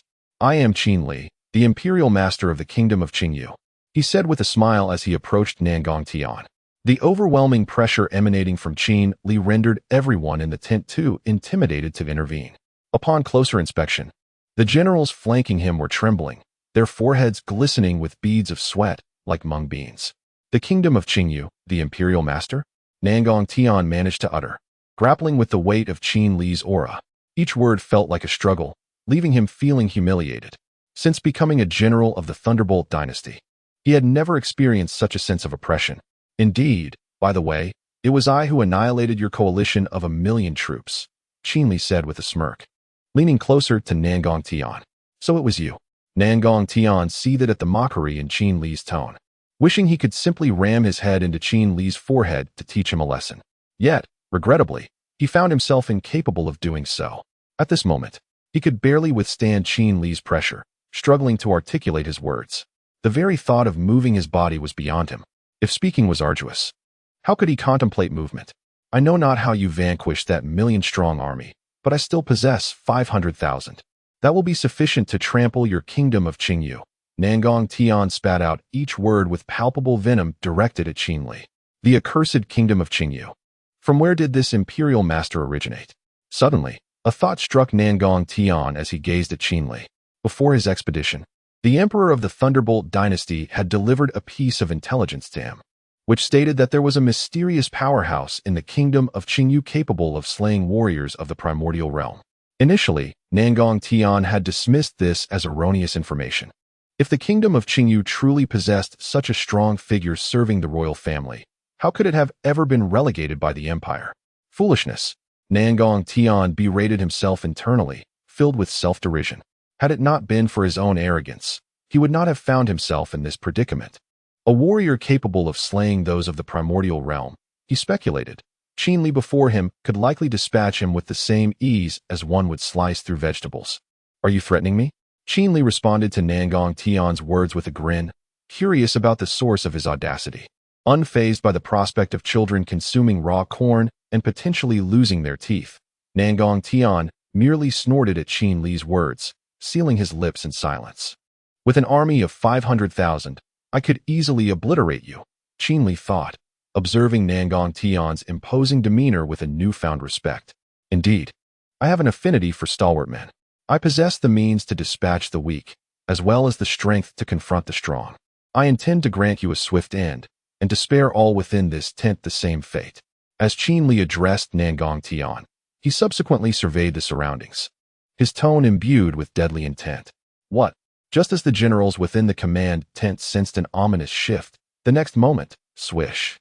A flurry of invisible sword energy swiftly annihilated all the commanders present. Blood gushed forth like a fountain, the scent of iron rapidly permeating the air. Spreading outward from this epicenter. TSK, a bunch of novices, Qin remarked, gazing at the lifeless bodies sprawled on the ground. Before him, Nangong Tian's head had been severed from his body, a tragic end for a once mighty leader. Had I merely threatened those 3 emperors to withdraw their troops from the outset, perhaps I would not have had to exert such effort. As he contemplated the fallen Nangong Tian, a realization struck him, though he quickly dismissed the notion as impractical. Never mind. I shall first deal with the 500,000 soldiers beneath me. The enormity of the task loomed over Qin. He mused that while he could manage to subdue a mere 20,000, the thought of 500,000 felt overwhelming. With that, Qin exited the command tent, leaping into the air. As he beheld the 50,000 soldiers preparing to cook their midday meal, he made a gesture akin to a prayer. Instantly, the soldiers below sensed an ominous dimming of the sky, puzzled by the sudden twilight. Could it be evening already? However, it soon dawned on them that it was still midday. How could dusk arrive so swiftly? As they gazed upward, their hearts sank in trepidation. To their astonishment, 5 colossal square seals, reminiscent of jade, loomed in the sky, dwarfing them like mountains, casting a shadow over the soldiers below. Indeed, can I truly only eliminate a mere 20,000? Qin mused as he assessed the expansive reach of his 5 seals. He realized that if the 500,000 were to remain stationary, subjected to his assault, he would likely be unable to vanquish them within the span of an hour. Very well, this will suffice. Even if I can frighten them into retreat, that will do. Observing the panic-stricken soldiers below, he concluded that a combination of casualties and fear would be effective. With a resounding boom, the 5 seals descended upon the soldiers, propelled by Qin's vital energy. In an instant, the giant waves overturned numerous individuals, and not a single soldier beneath the Wufang seal survived. All were plunged into the deep pit created by the seal. What is happening? Run quickly. There is an enemy attack, informed the general at once. Below, some soldiers rallied while others fled, and some hurried to report to the general. Alas, the one bearing the news to the general was likely unaware that their commander had perished long before them. Qin hovered in midair, directing the Wufang seal as it relentlessly struck downward, creating a pit with each blow and claiming more lives. Soon, the ground was strewn with corpses. Although it did not rival the spectacle of 100,000 intact bodies at Pinghai Plain, the rivers of blood here were indeed shocking. Do not blame me. If blame is to be assigned, let it fall upon your lack of strong warriors. Weakness is indeed a sin. Qin frantically harnessed his vital energy to propel the Wufang seal downward with tremendous force. His words rang true. Had there been a martial artist of the Hunyuan realm at this moment, Qin would undoubtedly have turned and fled without hesitation. However, the highest cultivation level present was merely that of the Dao-slicing realm. In the next life, choose a stronger nation. Qin mused as he gazed upon the severed limbs below. Before long, Qin's vital energy was entirely depleted, and the mountains beneath him lay flattened, transformed into a gaping chasm. It is estimated that around 200,000 soldiers met their demise at his hands, while the remaining 300,000 fled back to their homeland, unable to continue the fight. Qin observed as the blood flowed into the rivers, staining them crimson. One can only imagine the sheer number of lives he had taken. Chapter 158. My deception as Su K time dripped away slowly. At this moment, at the border between the Thunderstorm Empire and the other 2 empires, 3 emperors gathered together. I have stated that we, the Thunderstorm Empire, only desire this piece of land. The rest you may divide among yourselves, proclaimed Nangongwen, the emperor of the Thunderstorm Empire. Nangongwen, possessing the cultivation of the 2nd level of the Supreme Realm, was the most powerful among the 3 emperors present. At this moment, he was discussing the division of territory with the emperors of the other 2 great empires, entirely unaware that their united force of 150,000 had been defeated by Qin. Haha, Nangongwen, you certainly know how to play. This is the area with the densest spiritual energy, and it is adjacent to the Mountain Sea Secret Realm, said Shenguang, the emperor of the Heavenly Wolf Empire, pointing to the location Nangongwen demanded on the map. The site Nangongwen sought was precisely Baijiang City. a location significantly closer to the Heavenly Wolf Empire and far removed from the Thunderstorm Empire, with no shared borders. Indeed, I desire this place. If you disagree, raise it to the Empire and challenge me to war. Let us see if my Thunderstorm Empire can annihilate you, Nangongwen retorted disdainfully upon hearing Chunguang's words. Among the three empires, the Heavenly Wolf Empire was considered the weakest. In Nangongwen's eyes, the Heavenly Wolf Empire was merely a group of barbaric warriors fighting with wolf cubs. Let me enlighten you. The Heavenly Wolf Empire derives its name from the presence of a wolf species known as the Wang Tianlang within its territory. These wolves are remarkably large, capable of carrying a person into battle. While other empires ride horses into combat, the Heavenly Wolf Empire rides wolves. It is said that the founders of the Heavenly Wolf Empire successfully established it while riding the Wang Tianlang. However, during the coalition of the three nations, the Heavenly Wolf Empire was cautious not to dispatch its elite wolf riders. Isn't your Thunderstorm Empire merely relying on the techniques of thunder? What significance does that hold? Before my magnificent Heavenly Wolf riders, you are hardly a threat, retorted Chunguang, his imposing presence unwavering. Indeed, the overall strength of the Heavenly Wolf Empire was inferior to that of the Thunderstorm Empire, but direct conflict required the Empire's consent. And the Heavenly Wolf Empire had no allies within the Empire. Should the Thunderstorm Empire truly seek to assault the Heavenly Wolf Empire, Chunguang could simply have the Empire refuse them. If the Thunderstorm Empire were to recklessly attack the Heavenly Wolf Empire, the Empire would personally deal with the Thunderstorm Empire. And it would be a stroke of luck if they were not annihilated. At this point, it should be clear that Chunguang was merely engaging in bravado. If a true battle were to ensue, the current Heavenly Wolf Riders would indeed be unable to withstand the Thunderstorm Empire's assault. Enough, enough, let us cease this bickering, came the voice of another middle-aged man. This man was none other than Wu Sheng, the current sovereign of the third nation in the coalition, the Qingyuan Empire. Wu Sheng. Nangongwen instinctively glanced at him upon hearing his voice. To be frank, among all the dynasties near the Thunder Emperorship, only Wu Sheng's Qingyuan dynasty instilled a sense of trepidation in him. Moreover, Nangongwen was entirely oblivious to the extent of Wu Sheng's cultivation and strength. Wu Sheng concealed himself too well, and the true capabilities of the entire Qingyuan dynasty remained shrouded in mystery. At times, Nangongwen even felt that Wu Sheng's power surpassed his own, as did the might of his nation. Unfortunately, Wu Sheng's understated demeanor led many to forget about the Qingyuan dynasty. For over a century, the dynasty had undertaken but a single military action, the coalition forces' assault on the Qingyu kingdom. Wu Sheng, will you also dismiss my proposal? Nangongwen inquired, addressing him. The tone he adopted towards Wu Sheng was a stark contrast to that he used with Chunguang. Sitting nearby, Chunguang felt a twinge of irritation at the unremarkable tone of Nangongwen. No, Your Majesty, our Qingyuan dynasty only requires this place, Wu Sheng stated, gesturing towards a specific location. Both Nangongwen and Chunguang turned to observe the spot indicated by Wu Sheng, only to discover it was an unremarkable region of the Qingyu kingdom. It was evident that both of them furrowed their brows in confusion, unable to comprehend Wu Sheng's choice of such a location, devoid of spiritual minds or royal secret realms, with merely a few sects present. This area borders our Qingyuan dynasty. I shall claim it, Wu Sheng said, smiling amiably at the two, his tone calm and earnest, as if his choice were solely due to its proximity to the Qingyuan dynasty. However, just as Nangongwen and the others were about to speak, all the guards surrounding them suddenly collapsed without any warning. The guardians of the supreme realm lay sprawled on the ground. Realizing something was amiss, Nangongwen and the others promptly rose to investigate. Just as they stood, a young man emerged from behind Wu Sheng. So you desire our Qingyuan domain? The young man said incredulously, pointing at the area Wu Sheng had claimed. This young man was none other than Qin Li. Who are you? Nangongwen immediately questioned upon seeing Qin Li. The ability to infiltrate silently and incapacitate all the guards, while eliciting no awareness from a martial artist of the second level of the Supreme Realm, indicated that this individual's strength likely far exceeded that of the Supreme Realm. An imperial envoy? Nangongwen pondered, unable to contain his curiosity about Qin Li.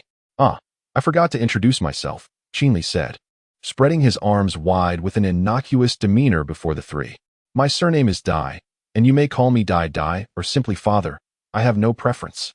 Father? Chen Guang murmured to himself in disbelief. Ah, the illustrious son of the father. Qin Li exclaimed upon hearing Chen Guang's voice. Damn it. Chen Guang initially thought nothing of it, but as Qin Li spoke, he began to grasp the implications. Fool. Nangong cast a disdainful glance at Chen Guang, reveling in his folly.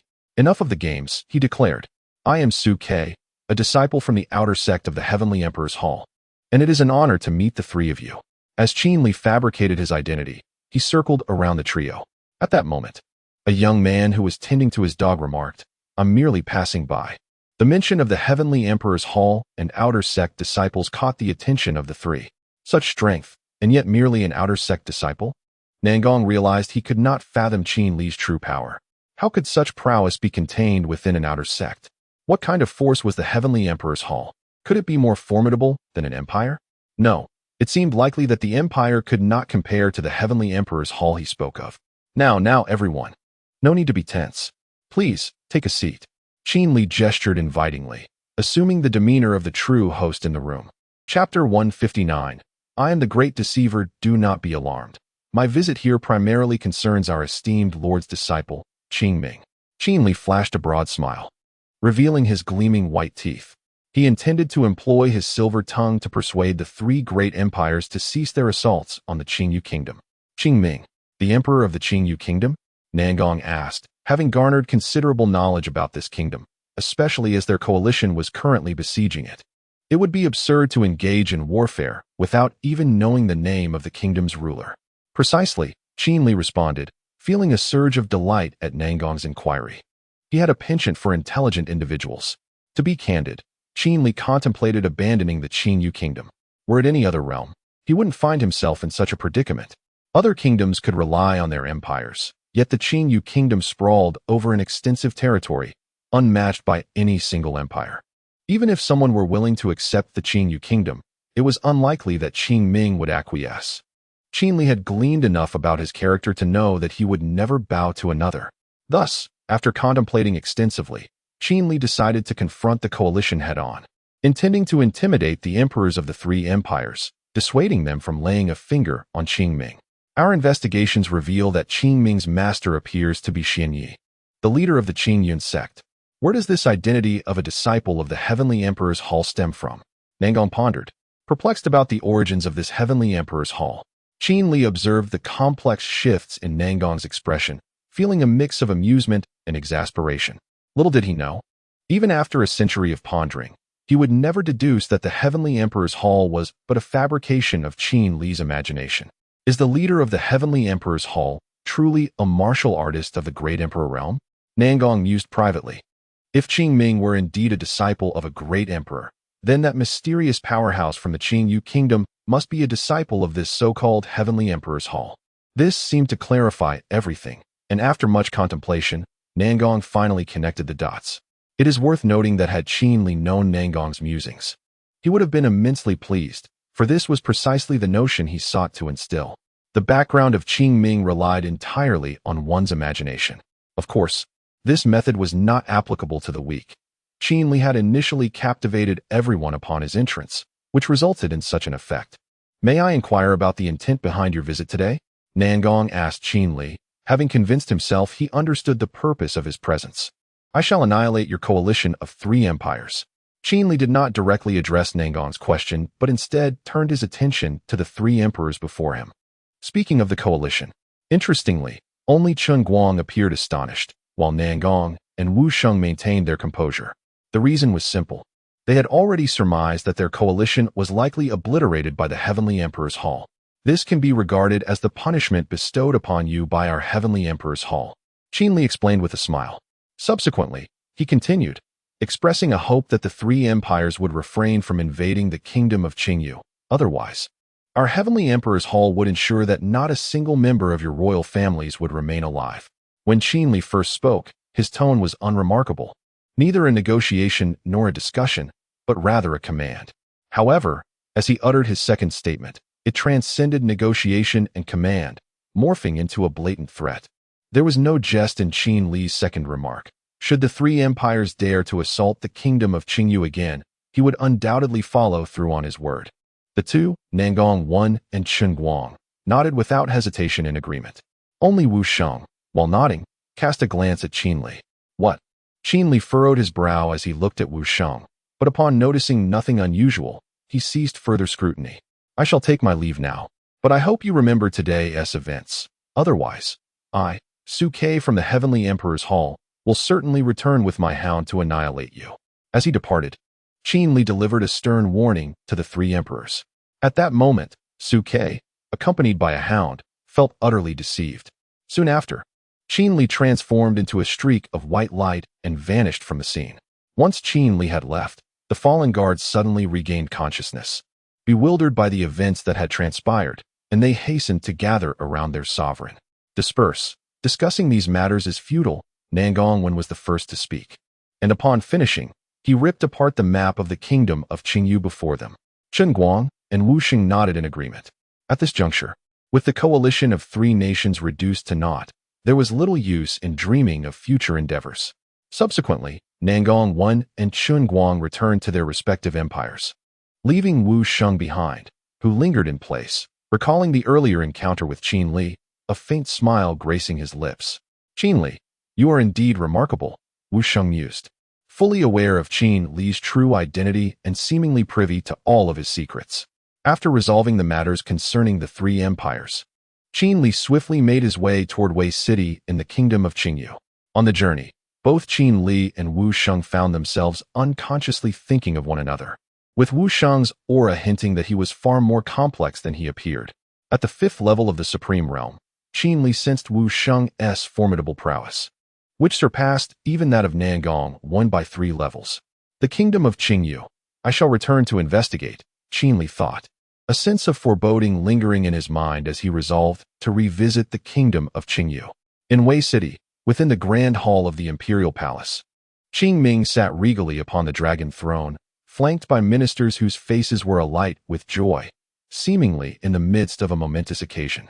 In the center of the hall stood the venerable ancestor, Zhan Tian, relaying the news to Qing Ming that Qin Li had dealt with an army of 1 million. This revelation was the source of elation and excitement among all the officials present in the grand hall.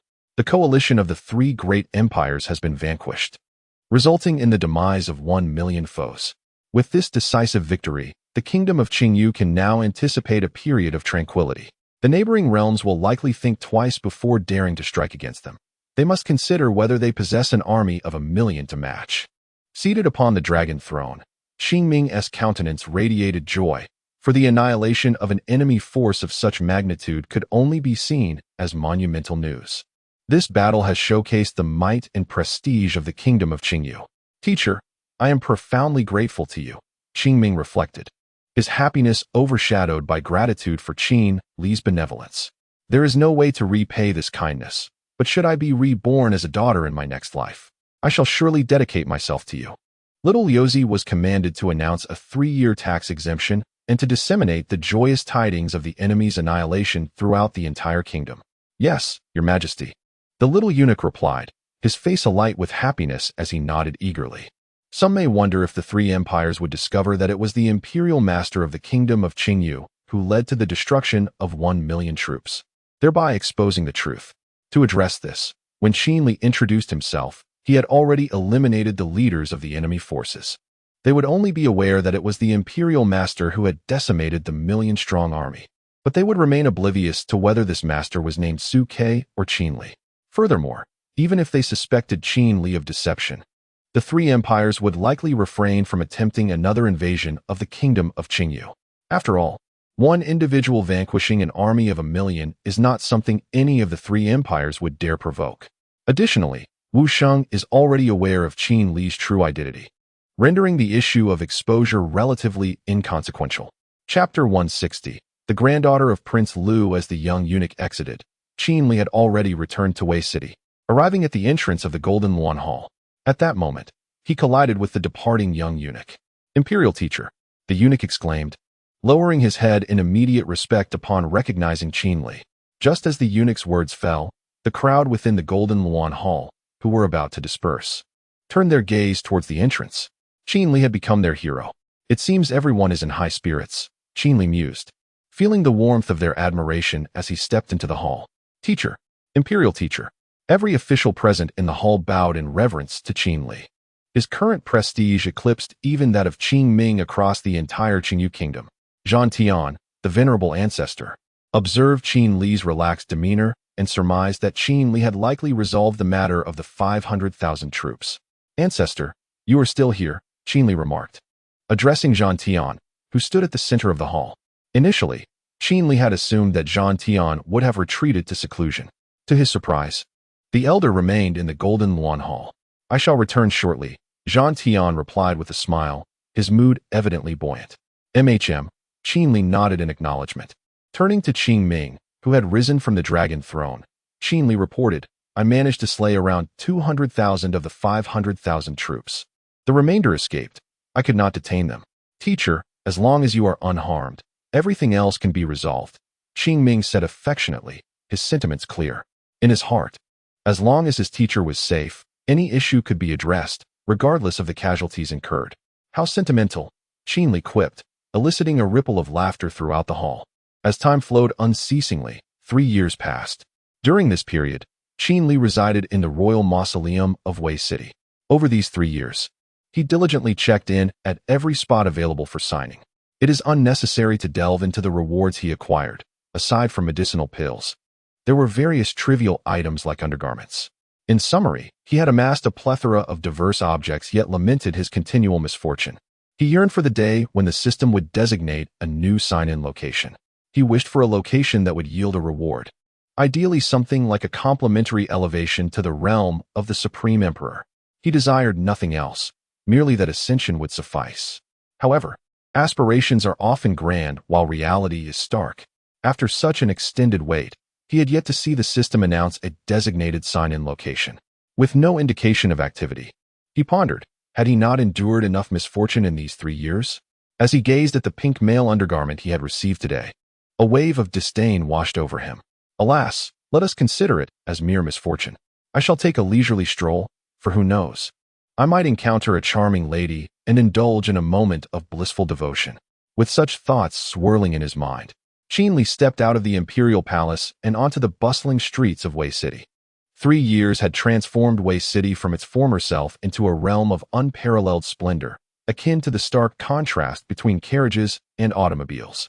Under Qing Ming's adept governance, Wei City had evolved into a veritable fortress, surpassing even the prosperity witnessed during the reign of Qing Ming's father, both in military deployment and the affluence of its citizens.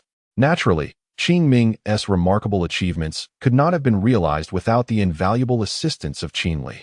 Over these past 3 years, Qin Li had selflessly gifted the elixirs obtained through his sign-ins to Qing Ming. However, this was not without a reciprocal arrangement.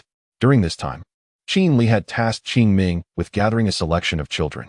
His motives were not rooted in the pursuit of any nefarious cultivation methods, but rather to cultivate his own faction. After the events of 3 years prior, Qin Li increasingly felt the absence of capable allies around him. Thus, he instructed Qing Ming to seek out the discarded, the inept, or those who had been rejected in marriage, essentially, the outcasts of various sects and families. Should any of these individuals possess the latent potential to transform from mediocrity to brilliance, Qin Li urged Qing Ming to seize them without hesitation, disregarding their affiliations. He would handle any ensuing complications personally.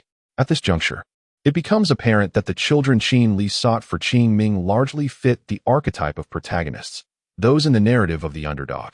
Consequently, an intriguing turn of events unfolded. Over the course of 3 years, as Qing Ming complied with Qin Li's directives, it became evident that Qin Li had misjudged the situation. The number of children fitting his initial criteria was staggering, at least 80 to 100,000 within the Qingyu kingdom alone. Realizing this, Qin Li promptly abandoned his first criterion, directing Qing Ming to focus solely on the second. Regrettably, despite Qing Ming's dedicated search over 3 years, not a single individual met the required standards. Eventually, Qin Li adopted a more pragmatic outlook and resolved to seek individuals himself, with his first thought turning to none other than Qin Ming. Thus, as Qin Li ventured out, his primary intention, apart from seeking solace, was to recruit Qin Ming into his burgeoning faction. He had even contemplated a name for this new faction, the Hall of Celestial Slaying.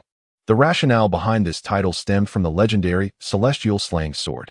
Initially, he had considered naming it the Hall of Divine Slaughter, a name steeped in youthful bravado, yet ultimately discarded due to the sword's evident discontent, trembling in Qin Li's grasp and distracting him from his focus. As a devoted father, Qin Li could never bring himself to wield the sword with malice. Thus, he settled on a name derived from the first two characters of the celestial slaying sword. And so, the narrative unfolds. The name of the immortal slaying hall has been determined. Returning to the present moment. Just as Qin Li was reflecting on the changes in Wei City, a sudden and urgent female voice pierced through the air. Before Qin Li could respond, he caught sight of a speeding carriage hurtling towards him. Goodness, what on earth is this? With a swift sidestep, Qin Li narrowly evaded the oncoming carriage. It is rather absurd that a distinguished imperial teacher of the Qingyu kingdom almost fell victim to a carriage. Who is this, anyway? Although Qin Li managed to dodge the vehicle, the mud from its wheels splattered all over him. Damn it, this is one of the few garments I possess. As he surveyed the muddy spots on his attire, Qin Li felt an overwhelming urge to twist the driver's head off. This outfit was personally stitched and gifted to him by Siyu. It is worth noting that most of Qin Li's clothing has been lovingly crafted by her, and he possesses only a handful of sets. Isn't that the granddaughter of Prince Lu? I recall it being so. You must admit, Prince Lu is quite fortunate. The last time the corpse-controlling sect wreaked havoc in the city, he miraculously escaped. What incredible luck! Behind Qin Li, a group of elderly men and women engaged in animated discussion about the carriage that had just sped by. Qin Li had been too focused on dodging the vehicle to notice whether the driver was male or female, and he hadn't had the chance to extend his spiritual awareness. From the conversation among the older folks, it became clear that the driver was indeed a woman, and she was none other than the granddaughter of Prince Lu. Chapter 161. Traditional Drama, the Granddaughter of Lord Lu? As Qin Li observed the vanishing silhouette of the carriage, he murmured to himself, "Why does the name Lord Lu seem so familiar?" It soon dawned on him that during his previous visit to Baiyang City, he had encountered a location associated with the corpse-controlling sect. When inquiring at the city lord's residence, a servant had mentioned that a certain Lord Lu from Weicheng had made a purchase there. Intrigued by this revelation, Qin Li's thoughts began to intertwine with the words of the elderly couple he had just spoken to, causing a faint smile to grace his lips. Suddenly, the name Baiyu sprang to his mind, the Lord of Baiyang City, a figure who had left a profound impression on him due to his prowess at the Void Realm. Unfortunately, Qin Li had later learned that Baiyu had met with a tragic fate, having been betrayed while resisting a king, leading to the fall of Baiyang City and his own demise. Reflecting on the documents from that time, Qin Li felt a wave of melancholy wash over him. A formidable Void Realm warrior had perished in such a manner. However, it was fortunate that 3 years had passed since then. With the support of the Qingyun sect and his own charisma, Qing Ming had successfully recruited numerous warriors of the Void Realm, even enlisting several from the Tribulation Realm and a single expert from the Dao Severing Realm to serve the royal family. This influx of strength had significantly bolstered the nation's power. Qin Li had met these formidable individuals through Qing Ming, who had taken the initiative to introduce them, ostensibly for Qin Li to familiarize himself with them. However, it was clear that Qing Ming intended for Qin Li to assert his authority over them. The reasons behind this were well understood among them. Thus, Qin Li possessed a solid understanding of the capabilities of those Qing Ming had gathered, ensuring the protection of the current Qingyu kingdom was well within their reach. At this juncture, many might wonder why the Qingyu kingdom, now boasting warriors of the Dao Severing Realm, had not sought to rejoin the ranks of the imperial dynasties. The answer lay in Qing Ming's aversion to the humiliation endured at the hands of the Yunnan Empire, a deep-seated scar in his heart. Presently, the Qingyu kingdom could only aspire to join the imperial fold without shedding blood by appealing to the Yunnan Empire for an official recognition of their status. Naturally, Qing Ming, having suffered profound indignities, would never consent to such a request. Thus, he chose the second path, to seize an imperial dynasty and claim its dragon vein for themselves. In doing so, the Qingyu kingdom would automatically gain the recognition of the heavenly Dao and ascend to become the Qingyu dynasty. Nevertheless, this path was fraught with challenges. Returning to the streets of Weicheng, Qin Li emerged from his reverie, resolving to seek out Lord Lu in the future to discern the true nature of this figure. Yet, as he traversed a particular street, an all-too-familiar voice pierced the air. "You wretched commoner, if it weren't for you, I would never have fallen." Following the sound, Qin Li made his way toward its source. As Qin Li beheld the owner of the voice, he initially failed to recognize her. However, upon noticing the overturned carriage beside him, he muttered to himself, "Ah, isn't that the girl who was driving? Serves her right. Did she drink and drive, racing like that?" A sense of satisfaction surged within him as he gazed at the toppled vehicle. "I didn't mean to do it. Besides, it seems you were the one who crashed into me first. I was merely compelled to defend myself, so I don't believe I am at fault." A male voice then reached Qin Li's ears. "What? Is another theatrical performance about to unfold?" Following the sound, he spotted a youth standing before the carriage-driving girl, clad in a black hat that obscured his features. How thrilling! A lewd smile spread across Qin Li's face as he observed the drama between the man and woman. Wishing for a bucket of popcorn at that moment. "You dare to retort? Do you know who I am?" The girl shouted, hands on her hips, pointing an accusing finger at the youth. "Wait, isn't that Lady Lu Ruolin, the granddaughter of Duke Lu? What is she doing back here?" This headstrong young lady had previously wielded considerable power in Wei City. As some onlookers gathered, they soon recognized her, filling with sympathy for the boy facing her wrath. Lady Lu Ruolin? Qin Li mused, eyeing the girl before him. The name was indeed elegant, yet her temperament seemed to starkly contrast with it. No wonder the elders often say that what one lacks is reflected in their name.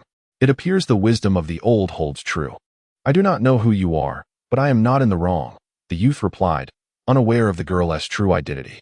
However, he sensed from the crowd's sympathetic gazes that she likely held a significant status in the kingdom of Qingyu. "You don't know who I am, yet you dare to argue with me?" Lu Ruolin's frustration peaked as she regarded the youth before her, utterly bewildered by how he had managed to survive thus far. Just as the youth was about to respond, several burly men from the crowd pushed their way forward. Miss," they called out respectfully as they approached Lu Ruolin. Unsurprisingly, these men were the Lu family's attendants, their cultivation having reached the innate realm, which was commendable in the current context of Wei City within the kingdom of Qingyu. "Why are you all so late?" Lu Ruolin remarked disdainfully as she surveyed her attendants. "Are you unharmed, miss?" one of the attendants inquired, noticing the carriage's unfortunate state and expressing concern. "No, it's all this garbage's fault. Otherwise, how could I have fallen?" Lu Ruolin pointed at the youth, addressing her attendants. "Shall we teach him a lesson?" The house attendant, displaying a keen sense of awareness, inquired, understanding that the few of them had been closely following Lu Ruolin and were well acquainted with her temperament. If this young lad were to avoid a beating, it was likely that Lu Ruolin would vent her frustrations upon them. "Be gentle in your approach. This is Brother Qingming's imperial city." "I certainly do not wish to attract trouble for Brother Qingming," Lu Ruolin admonished, adopting the guise of a benevolent individual as she addressed the several attendants. The attendants nodded in agreement and then approached the young boy before them. Although they could not perceive the boy's cultivation level, his youthful appearance suggested that his abilities were not particularly formidable. Little did they realize, the youth they underestimated possessed cultivation at the pinnacle of the postnatal realm. In Qin Li's eyes, his aura was far superior to that of the Lu family's attendants. The cultivation of these attendants was merely at the early stage of the innate realm, approximately at the first or second level. Although their cultivation surpassed the boys, the essence they exuded was worlds apart, making any comparison futile. The considerable disparity could only be attributed to the boys' superior martial arts techniques compared to those practiced by the attendants. Who will emerge victorious? Qin Li mused with intrigue as he observed the unfolding scene among the onlookers. Had it been merely an ordinary pinnacle of the postnatal realm, the attendants would have easily subdued him. Yet, the young lad before them was evidently no ordinary opponent at that level. Chapter 162. Are you really seeking your own demise? With a scoff, the youth looked disdainfully at the few attendants before him. Their innate strength, at the first and second levels, was hardly sufficient to instill fear in him. No sooner had he spoken than he suddenly appeared behind the attendants. With a resounding thud, he forcefully struck their backs with a clenched fist. In an instant, before the attendants could even react, they fell to the ground, eyes rolling in disbelief. So swift. Qin Li observed the youth's speed, his heart swelling with excitement. Despite being at the pinnacle of the postnatal realm, the youth's speed rivaled that of someone at the 7th or 8th level of the innate realm. Qin Li surmised that the youth's strength was approximately at the 4th level of the innate realm. Impressive, indeed. Qin Li watched as the youth stood triumphantly with his right foot resting on the back of a middle-aged man, exuding an air of dominance. He felt a sense of satisfaction toward the young man. "Who are you, really?" Lu Ruolin queried, her composure shaken as she witnessed her attendants dispatched so effortlessly. Just as the youth was about to speak, a girl rushed breathlessly to his side. It appeared that she was acquainted with him. Indeed. Does every hero have a beautiful companion? Qin Li observed the girl who had just joined the youth, a hint of jealousy creeping into his thoughts. "Brother Zhongshan, what transpired?" the girl asked, bewildered as she looked at the attendant beneath her brother's foot. She had merely stepped out to procure a few items for their sect, never imagining that such chaos would ensue in her brief absence, and it seemed that her brother had offended someone significant. In the next moment, the girl reached out to pinch the soft flesh at the youth's waist, seemingly punishing him for the trouble he had caused. The youth winced at the sudden pain and hastily began to explain, "Junior sister Sun Jun, I did not intend to stir up trouble. I am innocent. You must believe me. Truly, I was merely reacting. Junior sister, please." Alas, the youth's pleas fell on deaf ears as Sun Jun continued to pinch him, determined not to relent unless he apologized. "Wang Zhongshan, you had better apologize to this young lady, or you shall not return," Sun Jun stated firmly, her tone brooking no argument. The youth, known as Wang Zhongshan, had a complex expression as he regarded his junior sister. Reluctantly, he approached Lu Ruolin and bowed his head, murmuring, "I'm sorry." His voice was filled with reluctance. However, he had always cherished his junior sister. It could be said that he would comply with her every request without question. In modern parlance, one might refer to him as a devoted admirer. Just based on your utter rubbish, your apology disgusts me." Lu Ruolin unexpectedly uttered these words. Qin Li thought to himself, is she intentionally courting disaster? Upon hearing Lu Ruolin's remarks, he instantly concluded that this woman, if placed in a palace intrigue drama, would hardly survive beyond 3 episodes. Meanwhile, Sun Jun, who had urged Wang Zhongshan to apologize, felt a surge of murderous intent in her previously warm gaze at Lu Ruolin. Contrary to the gentle demeanor everyone assumed, Sun Jun was not as benign as she seemed. She merely wished to avoid unnecessary trouble. That was why she had compelled her senior brother Wang Zhongshan to apologize to Lu Ruolin. However, at this moment, she felt there was nothing of value to exchange with a girl who could utter such words. A chilling glare from Sun Jun turned towards Lu Ruolin, and in that instant, Lu Ruolin felt an unsettling dampness on her back, as if some primordial beast were lurking behind her. In the center of the arena, Qin Li observed as Sun Jun's aura surged, her cultivation continuously ascending. From the initial stage of the acquired realm to the 8th stage, Sun Jun's prowess finally plateaued. "Good heavens!" Qin Li exclaimed inwardly. This pair of siblings was no weaklings. It seemed to him that their strength was disproportionate to their cultivation level. Sun Jun's abilities likely rivaled those of Wang Zhongshan. "I find myself rather fond of them," Qin Li mused, instinctively licking his lips as he gazed at Wang Zhongshan and Sun Jun in the center. Just then, as Qin Li revealed a predatory glint in his eyes, both Sun Jun and Wang Zhongshan suddenly turned their attention towards his position. They had sensed Qin Li's aggressive gaze. "A formidable presence," Wang Zhongshan remarked, furrowing his brow as he looked in Qin Li's direction. Yet, neither he nor Sun Jun could see the source of the gaze, for Qin Li had already departed from their sight, ascending into the air. "Goodness, these 2 youngsters could actually perceive me," Qin Li said, astonished. He had not anticipated that they would notice his scrutiny. This revelation only heightened his interest as he gazed down at Sun Jun and Wang Zhongshan with delight. He seemed to have found potential members for his celestial slaying hall. "Hey there, little lambs. Are you ready to stand atop the world?" Qin Li silently communicated with a grin to the 2 below. He had set his sights on them, intending to recruit them into his celestial slaying hall.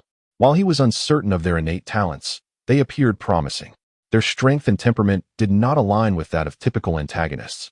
Moreover, Sun Jun's personality bore a resemblance to his own, further piquing his interest. "I merely perceive this girl as a talent waiting to be cultivated, devoid of any ulterior motives." Although the young maiden named Sun Jun appears to be merely 15 or 16 years of age, it is already evident that she possesses the makings of a beauty. Once she fully matures, she is likely to rival the enchanting fairy Qingxia. At that very moment, the distant fairy Qingxia, engaged in battle with the Sword Emperor Palace, unexpectedly sneezed. "Who is thinking of me?" This sudden sneeze nearly cost her a blow from the Sword Emperor Palace's disciples. "What do you intend to do?" Sun Jun, exuding an air of innocence, approached Wang Chongshan, confronting Lu Ruolin directly. "Heh, do you still wish to strike me?" Lu Ruolin remarked disdainfully. Sensing the aura emanating from Sun Jun, she wagered that the girl before her would not dare to attack. "I reckon your sister holds considerable status. It may not be prudent to provoke us. Moreover, I trust my senior brother. He likely did not mean to offend you." Sun Jun glanced at Wang Chongshan behind her and turned back to Lu Ruolin, intending to adopt a diplomatic approach before resorting to force. Though Sun Jun's words were laced with gentleness, all present could discern the uncontrollable killing intent simmering beneath her surface. "Goodness, this woman has managed to provoke my junior sister." Wang Chongshan appeared to recognize that his junior sister had reached the brink of fury, akin to a volcano on the verge of eruption. Chapter 163, Alas. Today seems to be a day of misfortune. "Heh, do you ask everyone here if it is my fault?" Upon hearing Sun Jun's words, Lu Ruolin felt as though she had encountered the grandest jest. All the onlookers, sensing the threat to their own safety, nodded in unison, affirming Lu Ruolin's claim. Observing the collective agreement around her, Sun Jun realized that this young woman before her likely possessed an extraordinary background. Aware of her senior brother's character, she understood that it was imperative to avoid provoking unnecessary trouble. She placed her trust in her senior brother's words. "What do you wish to do?" Sun Jun raised her head, resembling a proud phoenix surveying its realm, gazing down upon Lu Ruolin.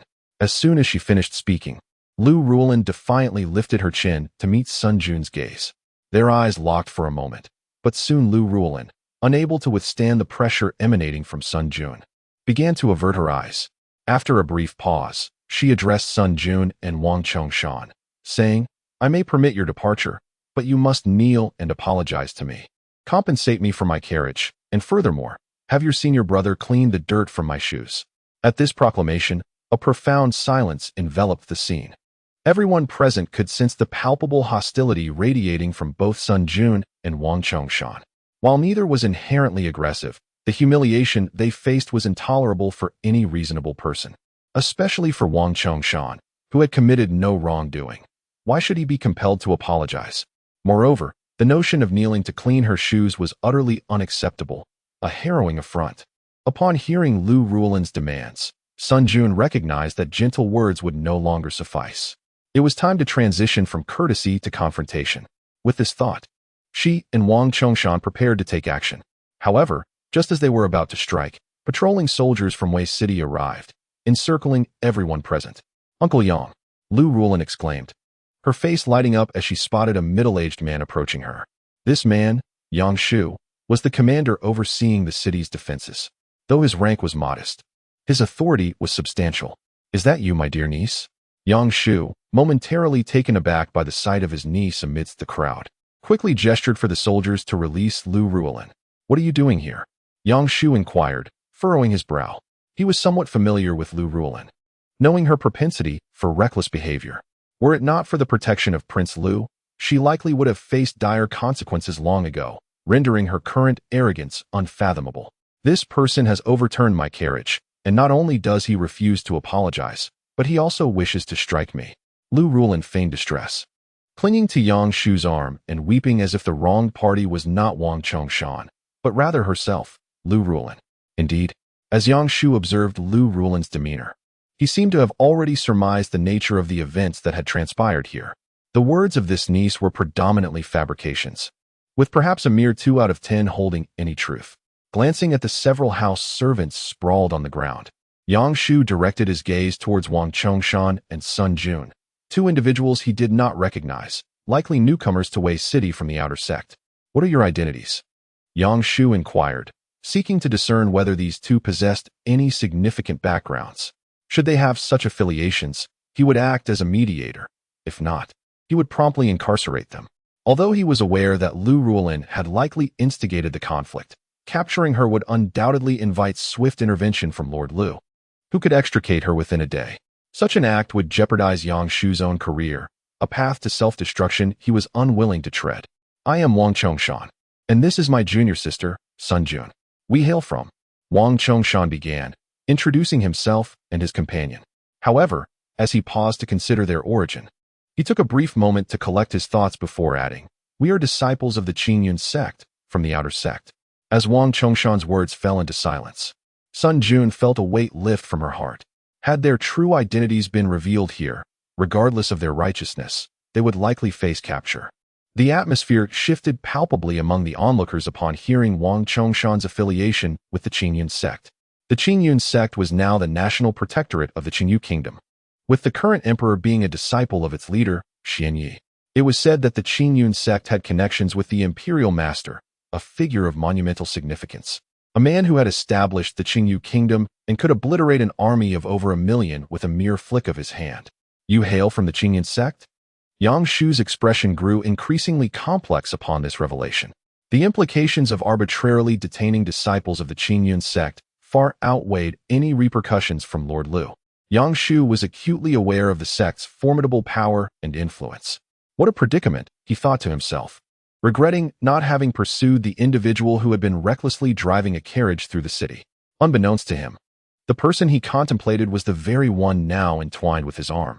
Indeed, we are disciples of the Qingyun sect, Sun Jun interjected, seamlessly identifying herself as one of them. Just as Yang Shu contemplated mediating the situation, 3 disciples clad in Qingyun sect attire approached to ascertain the unfolding events. In that moment, Lu Ruolin released her grip on Yang Shu's arm and hurried towards the 3 Qingyun sect disciples, prompting Wang Chongshan and Sun Jun to inwardly lament the turn of events. Their identities were fabricated. Should they be discovered, it would spell disaster. At present, Yang Shu had attained the 5th level of the nascent soul realm.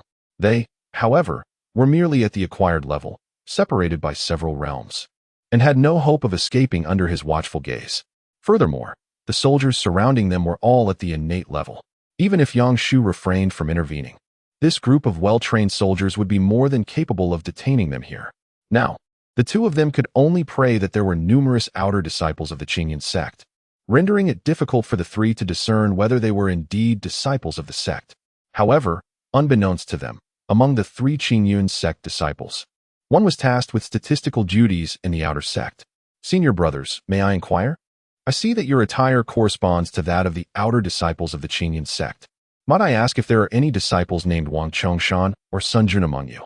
Lu Ruolin approached the 3 Qingyun sect disciples, playfully adopting a charming demeanor before sweetly posing her question. Beautiful lady, senior brother, are you not one of the statistical disciples of the outer sect? Do you recall any disciples named Wang Chongshan or Sun Jun among us? One of the Qingyun sect disciples queried his companions. Initially, they had anticipated a more serious matter, only to find themselves engaged in such inquiries. Fortunately, they had a disciple responsible for the outer sect statistics among them. Naturally, they were willing to oblige for the sake of the enchanting beauty. It is worth noting that although Lu Ruolin could be quite willful and unreasonable, her appearance was indeed striking, exuding a captivating allure. Oh no, is it possible? A statistical disciple of the outer sect? Upon hearing the words of the Qingyun sect disciple, Sun Jun and Wang Chongshan were instantly flustered. Today seemed to be riddled with a series of unfortunate events for them. Chapter 164. Might I inquire if you wish to join the celestial slaughter hall? Wang Chongshan and Sun Jun, the disciples of Qingyun sect responsible for compiling the list of outer disciples, furrowed their brows, lost in contemplation. Which year did they enter Qingyun sect? After pondering for a moment, the Qingyun disciple posed the question to Wang Chongshan and Sun Jun. If he knew the year they joined, he believed he could recall something significant. It was 5 years ago, Sun Jun interjected, speaking before Wang Chongshan could respond. Upon uttering these words, both Sun Jun and Wang Chongshan felt a bead of sweat form in their palms, anxiety gripping them. They were only aware of the existence of the Qingyun sect and its seemingly elevated status within the Qinyu kingdom, which compelled them to fabricate their identities as disciples of the sect. After a brief pause, the Qingyun disciple muttered to himself, "That cannot be right. What troubles you, senior brother?" Lu Ruolin inquired, sensing an opportunity as she overheard the Qingyun disciple's murmurs. "I recall that 5 years ago, no disciples were admitted to the outer sect." The Qingyun disciple replied thoughtfully, "Indeed, I also remember that no elders brought in outside disciples that year, nor was there a recruitment of new disciples." Another Qingyun disciple concurred. Upon hearing this, the expressions of everyone present, including Yang Shu, shifted dramatically. If they were not true disciples of the Qingyun sect and dared to impersonate them, it would constitute a grave offense. While it might be manageable for disciples of an ordinary sect, impersonating a Qingyun disciple was a serious matter not to be taken lightly. Oh no, Wang Chongshan and Sun Jun thought in unison, realizing they had not anticipated that Qingyun sect had not recruited disciples 5 years prior. They had assumed that such a prestigious sect would recruit annually, but the revelation of a 5-year gap caught them completely off guard. Uncle Yang, they are imposters, Lu Ruolin exclaimed, revealing a small canine tooth as she pivoted to point at Wang Chongshan and Sun Jun impersonating disciples of the Qingyun sect. The 3 Qingyun disciples listened to Lu Ruolin's words, comprehending the unfolding situation.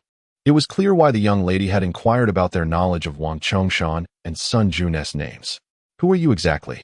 Yang Shu demanded, gesturing for the soldiers to approach the two. In that moment, even the normally composed Sun Jun felt a surge of panic, unable to fathom the misfortune befalling him and his senior brother. Uncle Yang, there is no need for further questioning. Impersonating a disciple of the Qingyun sect is sufficient grounds for imprisonment in the celestial dungeon, Lu Ruolin shouted, observing Yang Shu still inquiring. With that, Lu Ruolin stood defiantly with her hands on her hips, resembling a proud phoenix as she regarded Sun Jun and Wang Chongshan. How dare you refuse to kneel? To grovel at my feet? This is outrageous. Junior sister, let us break free. Wang Chongshan whispered urgently to Sun Jun as the soldiers drew nearer. He began to channel his true energy as he spoke. Sun Jun nodded slightly. At this juncture, it seemed that fleeing was their only option. However, whether they could escape depended solely on their fortune. Subsequently, Sun Jun and Wang Chongshan began to channel their true energy. Upon witnessing this, Yang Shu suddenly sensed something amiss and promptly shouted to the soldiers, "Seize them. They intend to flee." Yet, just as Yang Shu uttered those words, Sun Jun and Wang Chongshan produced an iron egg from seemingly nowhere and hurled it to the ground. In the next instant, the iron egg detonated, releasing a cloud of white smoke. At that moment, Wang Chongshan and Sun Jun took off running. Unfortunately, just as they were about to escape, Yang Shu acted. Both Wang Chongshan and Sun Jun felt as if they were being targeted by some ferocious beast, a tremendous pressure bearing down upon them. Bang! Yang Shu appeared behind the two, unleashing a flurry of punches. In the blink of an eye, Wang Chongshan and Sun Jun were struck down, crashing to the ground like kites severed from their strings. Bring reinforcements, Yang Shu shouted to the soldiers nearby. Observing Wang Chongshan and Sun Jun sprawled on the ground, Yang Shu felt a surge of triumph, believing his military achievements were within reach. Capturing imposters from the Qingyun sect would surely yield substantial rewards. Let you escape, Lu Ruolin. Initially terrified that Sun Jun and Wang Chongshan had evaded capture due to the smoke, rushed over upon witnessing Yang Shu subdue them. Let you escape. Lu Ruolin stomped down hard on Wang Chongshan's back. At that moment, Wang Chongshan and Sun Jun were ensnared by Yang Shu's true energy, rendering them unable to break free. And they could only endure as Lu Ruolin pressed her foot upon Wang Chongshan. Cursed be this vile woman. If given the chance, I shall surely slay you. Wang Chongshan seethed inwardly, gritting his teeth against the pain radiating from his back. What kind of gaze is that, you lowly peasant? Lu Ruolin retorted with disdain. Observing Wang Chongshan's expression, she then proceeded to stomp down on Wang Chongshan with both feet. Soon, Wang Chongshan was on the verge of collapsing. Lu Ruolin was a formidable opponent, possessing a cultivation level of the 5th stage of the acquired realm. Though her strength did not entirely match her cultivation, Wang Chongshan had endured for so long that he had reached his limit. How infuriating! I, Wang Chongshan, have never faced such humiliation in the Thunderbolt Empire. Indeed, Wang Chongshan and Sun Jun hailed from the Thunderbolt Empire, which was why they refrained from disclosing their origins. Even if they revealed their true identities, the kingdom of Qingyu would not dare to act against them. However, if the Thunderbolt Empire learned of their predicament, they would undoubtedly come to retrieve Wang Chongshan and Sun Jun. Their relationship with the Thunderbolt Empire was adversarial, yet they hailed from there, and the intricacies of their situation need not be elaborated upon. They had come to the kingdom of Qingyu because they were aware that the Thunderbolt Empire, the Qingyuan Empire, and the Celestial Wolf Empire all feared this nation. Thus, they sought refuge in the kingdom of Qingyu, intending to establish roots there and bide their time until they amassed sufficient strength to exact their vengeance.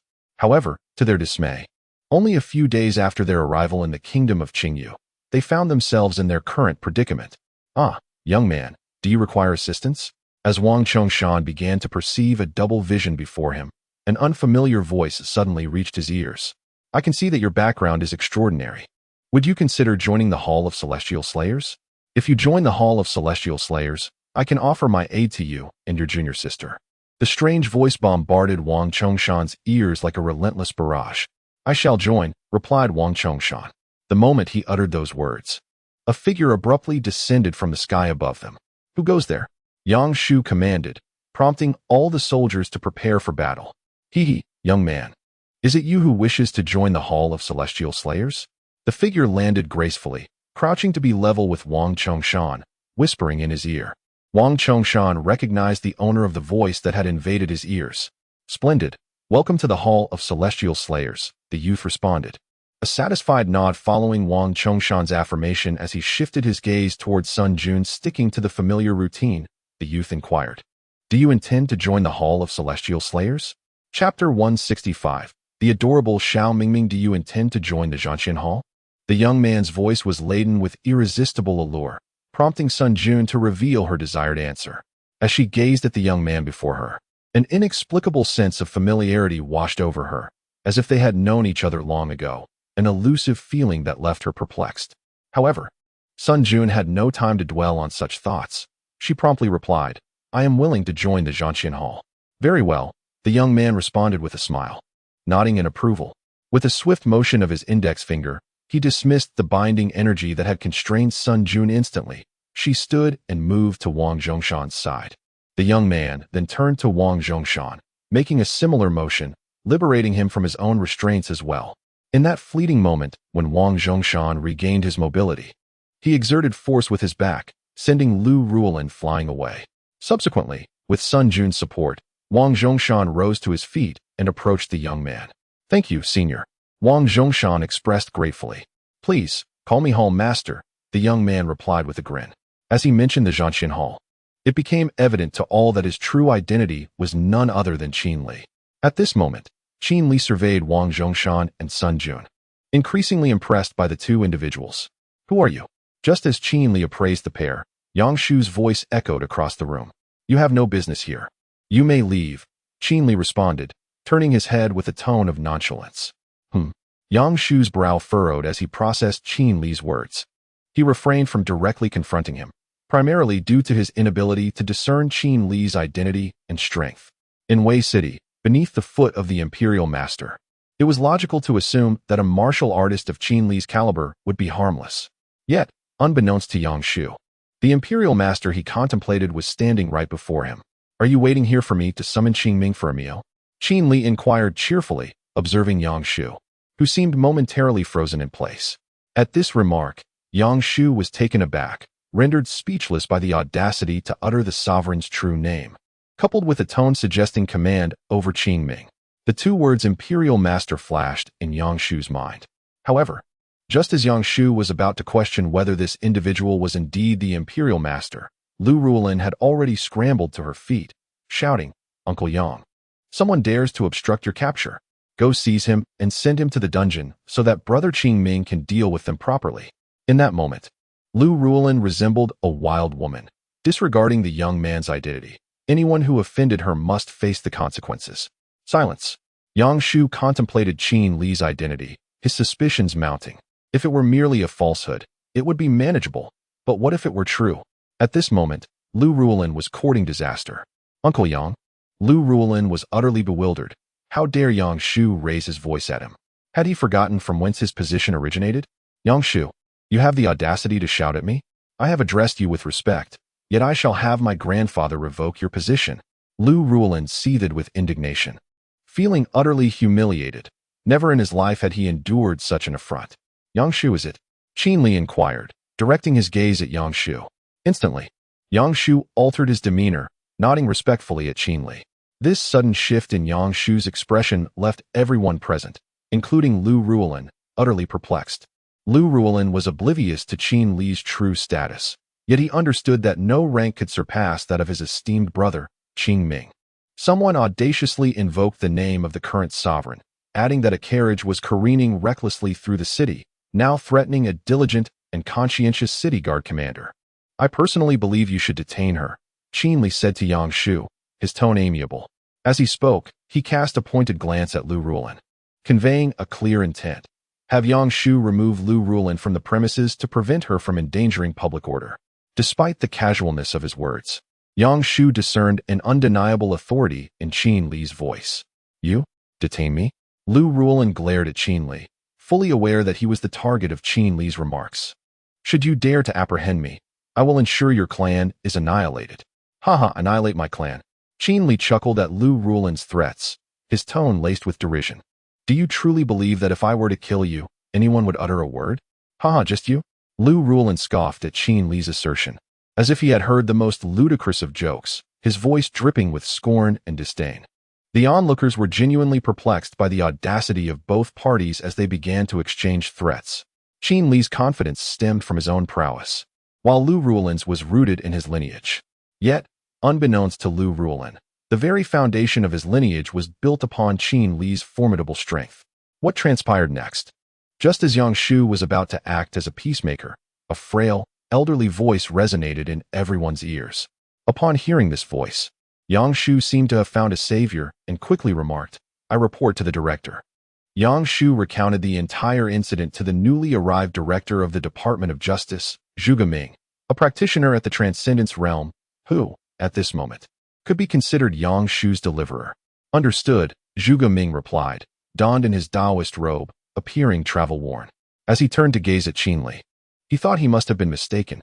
Rubbing his eyes for clarity, he realized this individual could only be the Imperial Master. It had been previously stated that all practitioners at the Transcendence Realm and those at the Tao-Severing Realm had encountered the Imperial Master, Qin Li. Zhuge Ming was no exception. He had also met Qin Li and was thus acquainted with his appearance. The moment he faced Qin Li was etched in his memory, a moment he would find difficult to forget. The overwhelming aura exuded by Qin Li nearly compelled Zhuge Ming to kneel before him. Was this not the little Ming Ming? Upon seeing the newcomer, Qin Li suddenly realized that he had indeed encountered this individual before. Few could leave a lasting impression on Qin Li, but Zhuge Ming was one of them. When they first met, Qin Li recalled Zhuge Ming's air of arrogance, as if he were privy to all knowledge. Disdainful of such demeanor, Qin Li subtly intensified his imposing presence. During their introduction, Zhuge Ming insisted that Qin Li refer to him as Little Ming Ming. Though somewhat distasteful, it ensured that Qin Li would remember Zhuge Ming, for he was the only person bold enough to jest and converse with him in such a manner. Little Ming Ming. As Qin Li's words echoed, everyone present, including Yang Shu, was left in a state of bewilderment. What sort of address was this? Yang Shu was particularly astounded, for he was aware of Zhuge Ming's name, while others were not. To be able to call Zhuge Ming Little Ming Ming confirmed in Yang Shu's mind the identity of Qin Li. In that instant of realization, Yang Shu felt he had made the right choice in his allegiance. Chapter 166. Lu Junshan. Upon hearing Qin Li's words, Lu Rulin couldn't help but scoff. Xiao Mingming, whose name is so amusing. If such a name were to appear in our Lu Wangfu, I would undoubtedly object. As soon as Lu Rulin's words fell, Zhuge Ming's previously warm expression darkened ominously. Her remarks had offended him. Who are you? Zhuge Ming emanated an overwhelming aura of terror, advancing step by step towards Lu Rulin. Bang! Lu Rulin was forcefully pressed to the ground by Zhuge Ming's oppressive presence. Coughing, she felt as though her heart might burst from the pressure, struggling to breathe. Director. She is the granddaughter of the Duke Lu. Yang Shu, sensing the dire situation, hurriedly interjected before Zhuge Ming. The Duke Lu? Zhuge Ming, hearing Yang Shu's words, glanced at Qin Li. Release her. I intend to visit the Lu Wangfu personally. Understood, Zhuge Ming nodded, dissipating the pressure he had cast upon Lu Rulin. He had heard of the Duke Lu. He possessed a modicum of influence, being a man of merit. His son had once been a general of the Qingyu Kingdom. Though tragically, he had perished on the battlefield, his entire family steeped in loyalty. Yet Zhuge Ming felt no fear. Cough, how dare you harm me? Just wait until I inform my grandfather. Your position as director will be forfeit, Lu Rulin, still oblivious to the gravity of her situation, boasted. Having misconstrued that Zhuge Ming feared her grandfather due to the mention of the Duke Lu, Zhuge Ming, listening to her words, mused that the Duke Lu likely was not a paragon of virtue either. With a granddaughter like Lu Rulin, what could be expected of him? If you utter another word, do you believe I will not sever your tongue?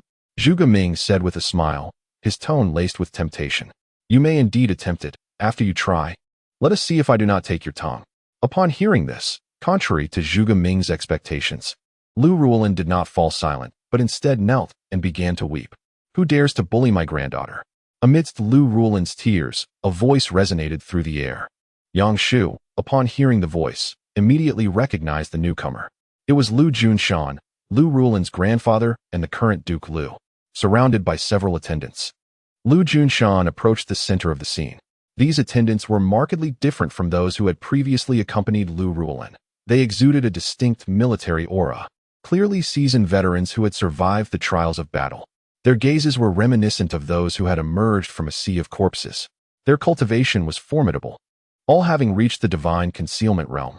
As Qin Li gazed upon Lu Junshan, he observed an elderly man, his hair white as snow, vitality evidently waning, suggesting he was nearing the end of his days. His eyes were sunken, imbued with a profound depth.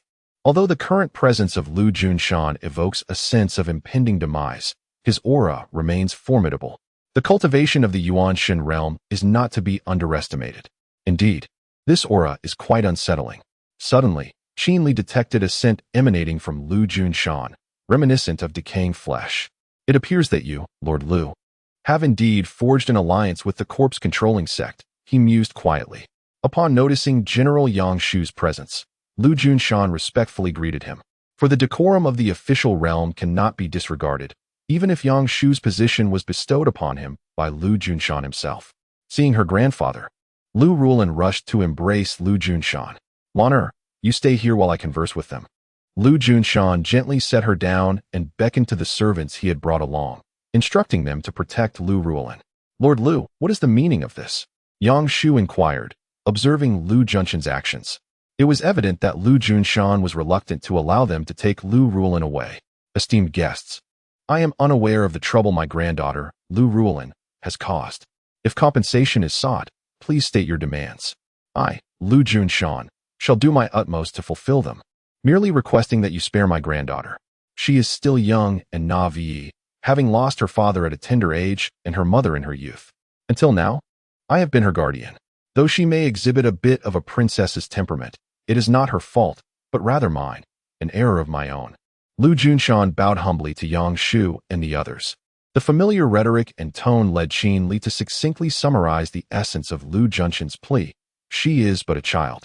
Lord Lu, this is Lord Zhuge Ming from the Criminal Law Department, Yang Shu introduced, refraining from addressing Lu Junshan directly, instead highlighting Zhuge Ming's presence. The implication was clear. He was no longer in a position to make decisions, as the head of the Criminal Law Department was present. His authority had waned. The situation was now beyond his control. Upon hearing Yang Shu's words, Lu Junshan's expression shifted momentarily. He recognized Zhuge Ming, a formidable figure summoned by Qing Ming 3 years prior, one who completely obeyed Qing Ming's commands. Lu Junshan had not yet attained the stature to command such an individual. Greetings, Lord Zhuge Ming. I am Lu Junshan, he said with a respectful bow. Pleasure to meet you, Lord Lu. I am the newly appointed head of the Criminal Law Department, Zhuge Ming. Zhuge Ming replied with an air of composed authority. Emir Lord Lu did not command Zhuge Ming's regard. Lord Zhuge, concerning my granddaughter's matter, I extend my apologies here and now. Should you require anything in the future, do not hesitate to reach out to me. Although my years are waning, I still possess some influence within the court. Lu Junshan adopted the traditional approach of the older generation, suggesting that he could leverage his connections for assistance. I shall ensure that my contacts assist you in return. The meaning is quite clear. However, Zhuge Ming is utterly unimpressed by Lu Junshan's approach. At this moment, who holds the highest authority? It is none other than Qin Li, who stands not far away. He is the imperial teacher, and if one desires a particular position, it would be far more advantageous to cultivate a rapport with the imperial teacher and directly request it, rather than resorting to sycophancy. In the spirit of official business, Zhuge Ming refrained from elaborating further and simply left behind these 4 words. Grandfather, there is no need to beg them. They are nothing but a bunch of worthless trash. I shall instruct Brother Qing Ming to dismiss them all and subsequently have him eliminate those 3 individuals. I intend to use their severed heads as a chamber pot. Lu Ruolin, witnessing her grandfather's obsequious demeanor and flowery speech, felt a surge of anger. It was a reckless statement to utter. The three individuals she wished for Qing Ming to execute were none other than Wang Chongshan, Sun Jun, and Qin Li. "Lanner, you must not speak so recklessly," Lu Junshan admonished. For he was a cultured man and preferred to maintain an air of sophistication. Who were these three? After addressing Lu Ruolin, he turned his gaze to Qin Li and the others, perplexed by their presence. However, at this moment, Lu Junshan had no intention of inquiring further, nor did he seek to understand, for his foremost concern was the safety of his granddaughter. He had initially believed that Yang Shu could manage the situation effectively. Yet now he found himself confronted by the presence of the head of the criminal law division. Lu Junshan was acutely aware that safeguarding his granddaughter would likely entail significant sacrifice. Little did he know that he was on the brink of losing his own safety as well. Chapter 167. The Control of Corpses. Director Zhuge Ming. "Please forgive my granddaughter Lu Junshan for her indiscretions," Lu Junshan expressed apologetically. "Your words are futile, Lord Lu. It is not I who seeks your daughter. I merely follow orders," Zhuge Ming replied to Lu Junshan. "What?" Lu Junshan was momentarily taken aback, unable to comprehend the implications of Zhuge Ming's words. Zhuge Ming was merely an obedient servant, following the commands of Qing Ming. Could it be that Qing Ming had directed them to capture Lanner? Lu Junshan cast a penetrating glance at Yang Shu and then at Lu Ruolin, instinctively shaking his head. It could not possibly be Qing Ming. Then an epiphany struck Lu Junshan. Apart from Qing Ming, there was another individual within the kingdom who could command Zhuge Ming. Could it be? Lu Junshan's gaze darted toward Qin Li. "The imperial teacher," he exclaimed, pointing at Qin Li. Even if Lu Junshan was skeptical, the remaining possibilities, however improbable, began to coalesce into a singular, undeniable truth. This unassuming young man was indeed the imperial teacher, the very mentor of Qing Ming, the most formidable force of the current era. The imperial teacher. The words erupted from Lu Junshan's lips, igniting a fervor among the crowd. The significance of the title was universally understood. The presence of the imperial teacher stirred the common folk into a frenzy, eager to behold him. However, when they laid eyes on the young man Lu Junshan was indicating, confusion swept through them. Was Lu Junshan losing his wits? How could the imperial teacher possibly be such a youthful individual? Yet, the one most incredulous was Lu Ruolin. The repercussions of defying the imperial teacher were unfathomable. She fervently wished that her grandfather was merely mistaken, that he had pointed incorrectly. But the truth revealed itself swiftly. Zhuge Ming, under the watchful eyes of the crowd, knelt respectfully behind Qin Li, proclaiming, "Xiao Mingming pays his respects to the imperial teacher." Following suit, Yang Shu knelt, reverently declaring, "Yang Shu pays his respects to the imperial teacher." At that moment, the truth dawned upon everyone. The young man was indeed the legendary imperial teacher. In unison, the gathered commoners knelt, paying their respects. "We greet the imperial teacher." Wang Chongshan was bewildered, Sun Jun was perplexed, and Lu Ruolin was utterly flabbergasted. What on earth? She thought, wishing fervently to slap herself. How could she have threatened the imperial teacher with the annihilation of his entire clan?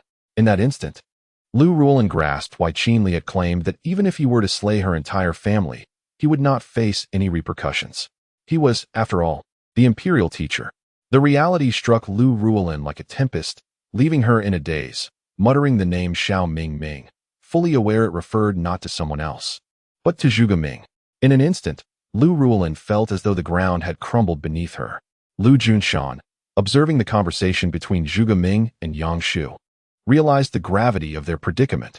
Offending the imperial master meant the end for the Lu royal residence, and it was likely that their secrets would soon be laid bare.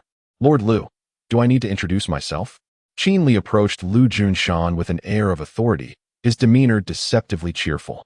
"No need, esteemed imperial master," Lu Junshan stammered, kneeling on one knee, his voice trembling. This was the moment Lu Junshan wished to exclaim, "It was all over. Today, I shall take your granddaughter with me, and I will personally visit the Lu royal residence. I am eager to discover the extent of your ties with the corpse-controlling sect." Qin Li's voice, initially calm, suddenly escalated in intensity, resonating like thunder, causing Lu Junshan to collapse in fear. "The imperial master is aware?" Lu Junshan's aged visage appeared even more worn as he processed Qin Li's words. The implications of a connection between the Lu royal residence and the corpse-controlling sect bewildered Zhuge Ming and Yang Shu. Could it be true that the Lu royal residence had affiliations with such a faction? The gathered crowd erupted in a flurry of whispers, astonished by the revelation of the current Lord Lu's alleged ties to the corpse-controlling sect. The already tumultuous Wei city ignited with renewed fervor, and the news spread like wildfire throughout the city. Even far away in the palace, Qing Ming learned of this development. The Lu Junshan has connections with the corpse-controlling sect? He exclaimed, slamming his fists onto the table upon receiving the report from the young eunuch, Xiao Liuzai.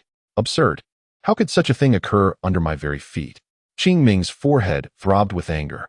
He would not spare anyone associated with the sect, regardless of whether Lord Lu's son had fallen heroically in battle. Xiao Liuzai, instruct the imperial guards to surround the Lu royal residence. I shall personally investigate, Qing Ming commanded, his tone laced with menace. He had no doubt that his mentor, Qin Li, spoke the truth.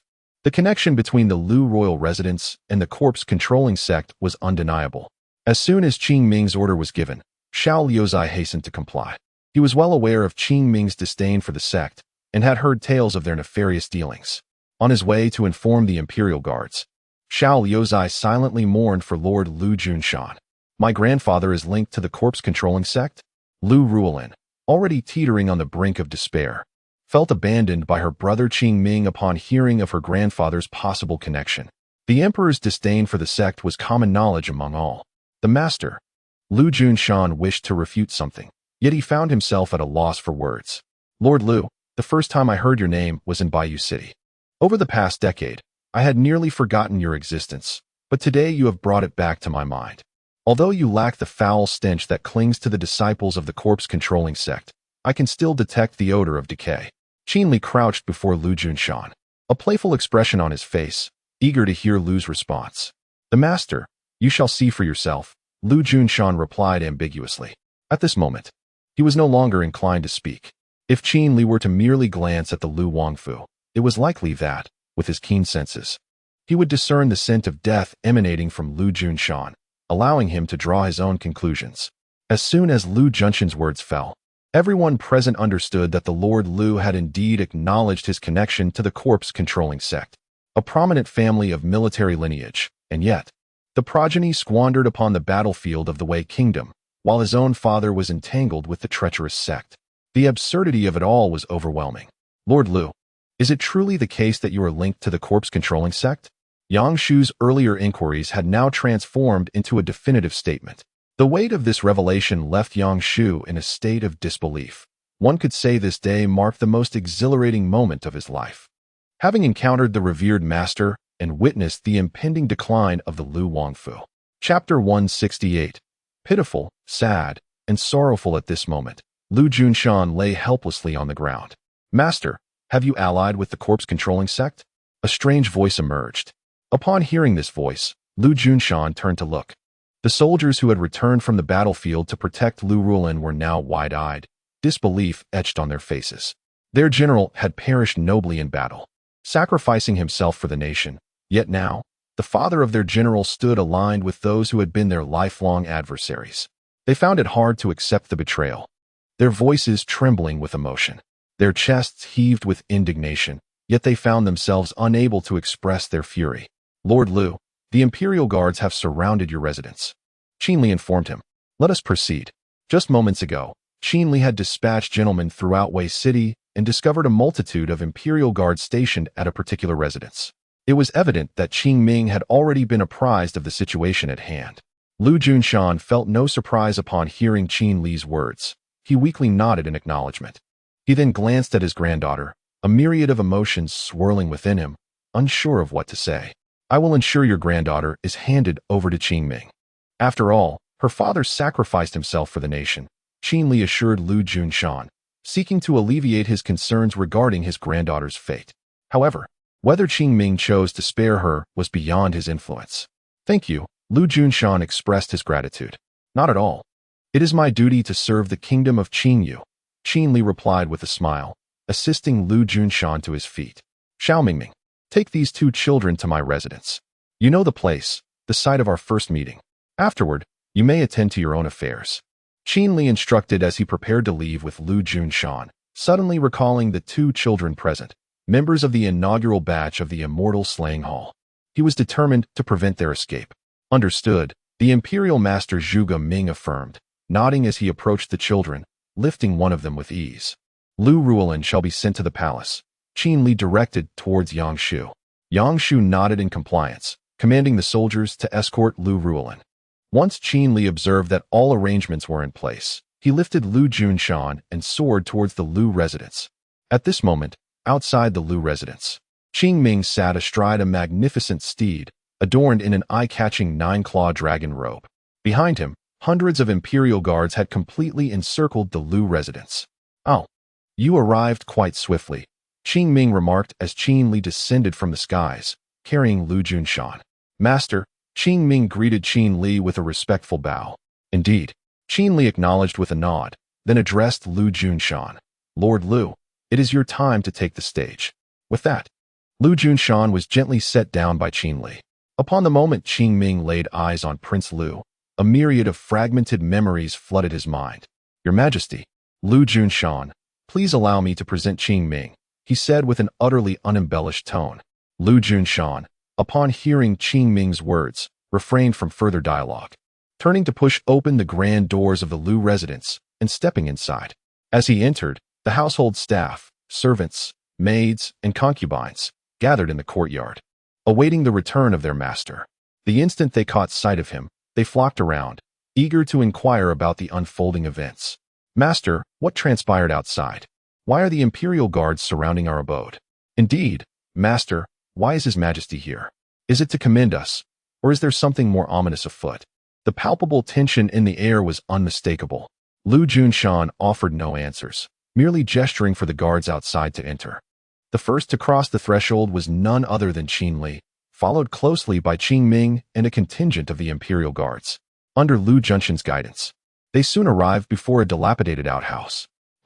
Qin Li observed the structure before him, sensing the lingering scent of decay. "Is it within here?" he inquired, frowning. Lu Junshan then moved to the opposite side of the outhouse, his hands exploring the wall until he found a mechanism to press. With a swift motion, a concealed door swung open.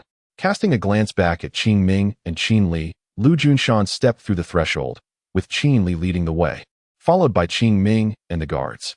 After traversing a short distance, Lu Junshan halted, rendering himself immobile. Qin Li and Qing Ming passed him, their gazes drawn forward to a vast iron cage. Within it resided a living corpse, incessantly gnawing at the iron bars, drool dripping from its lips. "Lu Shu?" Qing Ming instinctively uttered upon recognizing the figure within the cage. Lu Shu was Lu Junshan's only son, now confined in this ghastly manner. "Thus it is." Qin Li observed the living dead before him, comprehending why he had not sensed the usual aura of death emanating from Lu Junshan. The truth lay in the fact that Lu Junshan had not exerted control over his son Lu Shu's corpse. Instead, he had permitted the practitioners of the corpse manipulation sect to employ esoteric techniques to resurrect him.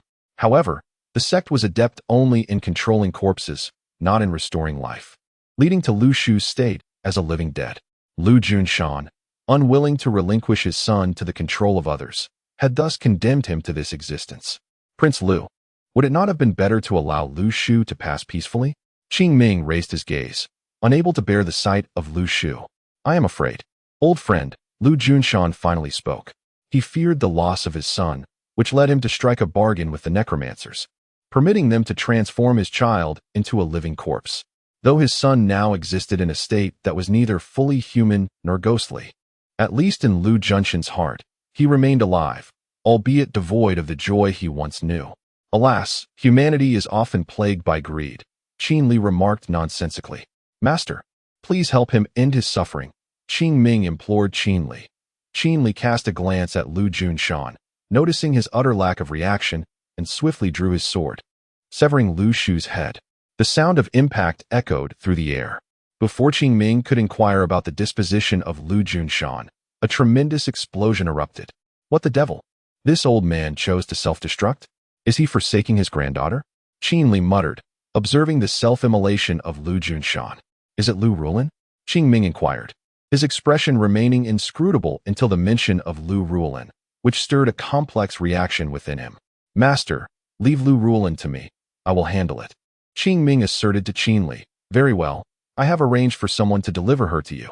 Whether she becomes your consort or otherwise is entirely up to your discretion. Furthermore, I have found 2 suitable candidates. I plan to take them out for some rigorous training. I may be temporarily absent from the capital, so proceed with caution in all your endeavors. If faced with insurmountable challenges, bear with it until my return. Qin Li instructed Qing Ming, intending to lead Wang Chongshan and Sun Jun on a special training expedition in the coming days. Have you truly found them? And 2 others as well? Qing Ming murmured to himself upon hearing Qin Li's words. He then nodded at Qin Li, signaling his promise to exercise caution. Subsequently, Qin Li transformed into a streak of white light, departing towards his burial ground. Chapter 169. Trust me, Royal Cemetery. At this moment, Qin Li had returned to his residence, where Zhuge Ming awaited him. Flanking him were a man and a woman. Upon closer inspection, they were none other than Wang Chongshan and Sun Jun. The 2 were currently trembling in the cemetery, uncertain of the impending events that awaited them. Seeing Qin Li's arrival, the esteemed teacher Zhuge Ming bowed respectfully. Xiao Mingming, you haven't departed yet? Qin Li remarked with a smile. In response to the esteemed teacher, I have no pressing matters and am merely here to prevent these 2 youngsters from causing any trouble, Zhuge Ming replied. Very well, for your diligence. I shall reward you with a medicinal pill. Qin Li produced a small porcelain vial, opened it, and handed a pill to Zhuge Ming. Thank you, esteemed teacher. Zhuge Ming gazed at the pill in his hand and found a container to store it. Let us depart. Qin Li gestured to Zhuge Ming. Indeed. Zhuge Ming nodded, having received his reward, and soon transformed into a streak of white light, vanishing from sight. Now, only Qin Li, Wang Chongshan, and Sun Jun remained. Take these 2 pills first, Qin Li said, smiling as he presented the pills to Wang Chongshan and Sun Jun. The expressions of Wang Chongshan and Sun Jun grew complex as they hesitated to reach for the pills. Fear not. These are neither poison nor mind-controlling substances. They are merely pills to counteract the malevolent energies, as you may often find yourselves in the cemetery in the future, Qin Li explained, having distributed such pills to many before. Sun Jun was the first to take a pill, unafraid of any harm from Qin Li, for with his prowess, he would not need to resort to such subterfuge to threaten her. Wang Chongshan observed his junior sister taking the pill, wanting to voice his thoughts, but ultimately refraining. Perhaps it is better to embrace fate, he thought, taking the pill from Qin Li's hand, closing his eyes, and swallowing it down. It felt akin to a brave warrior bidding farewell, perhaps never to return. After a brief span of 10 breaths, Wang Chongshan opened his eyes to find Qin Li and Sun Jun smiling at him, as if he were a curious creature under their scrutiny. I'm not dead, he exclaimed, reaching out to touch his face. In the next moment, under the watchful gaze of Qin Li and Sun Jun, Wang Chongshan executed an utterly bewildering action that left them both in shock. Slap. He delivered a resounding slap to his own face. Ouch, that hurts. This isn't a dream, Wang Chongshan exclaimed, rubbing his sore cheek. What on earth? Is he unwell? Qin Li gazed at Wang Chongshan, utterly flabbergasted by his antics. Sun Jun, too, was at a loss for words. In her heart, she recognized that although her senior brother presented himself with a facade of calm and composure, he was, at his core, quite the jester. All right, you little rascal, you're still alive. If I truly desired your demise, there are countless methods at my disposal. Why would I choose this one? Furthermore, if I genuinely wished to end your life, I would not have come to your aid. Qin Li observed Wang Zhongshan's expression of having narrowly escaped death and felt as though his very character had been subjected to a profound affront. Wang Zhongshan mused, reflecting on Qin Li's words. Yet, what if Qin Li intended to use elixirs to manipulate him into engaging in some unsavory activities? What if Qin Li were of the other persuasion? The mere thought sent shivers down Wang Zhongshan's spine as he cautiously glanced at Qin Li. Had Qin Li been privy to Wang Zhongshan's apprehensions, the elixir he offered would likely have been a true poison rather than one meant to resist the malevolent energies. Who exactly are you? Sun Jun inquired, fixing her gaze upon Qin Li. Qin Li responded, noting the earnestness in her eyes. I am Qin Li, the Imperial Master and the Lord of the Celestial Slaughter Hall, he declared, revealing every identity he could conceive. The Celestial Slaughter Hall. Both Sun Jun and Wang Zhongshan recalled that during their scuffle with Yang Shu, they had mentioned their affiliation with this very hall. Ah, indeed. Welcome to the Celestial Slaughter Hall, Qin Li said, opening his arms in a welcoming gesture. This. Sun Jun and Wang Zhongshan exchanged glances, struck by an ominous premonition at Qin Li's rather dubious demeanor. Lord, how many members does our celestial slaughter hall have? Sun Jun inquired, cupping her chin, realizing that since they had joined this organization, they ought to know its strength and composition. In their eyes, as the lord of the hall, Qin Li must command a formidable force. There are only 3 of us, and soon to be 4. Qin Li replied with a chuckle after a moment's contemplation. What? Sun Jun and Wang Zhongshan appeared incredulous, rubbing their ears in disbelief as they looked at Qin Li with confusion, silently questioning, Lord, are you serious? Indeed, you heard correctly. Our celestial slaughter hall consists of merely 3 members. Then, Lord, if we exclude my brother and myself, does that not leave you all alone? Sun Jun asked. Qin Li nodded in affirmation and adopted a demeanor that suggested he was unbothered by their inquiries. Lord, is it too late to withdraw now? Wang Zhongshan questioned.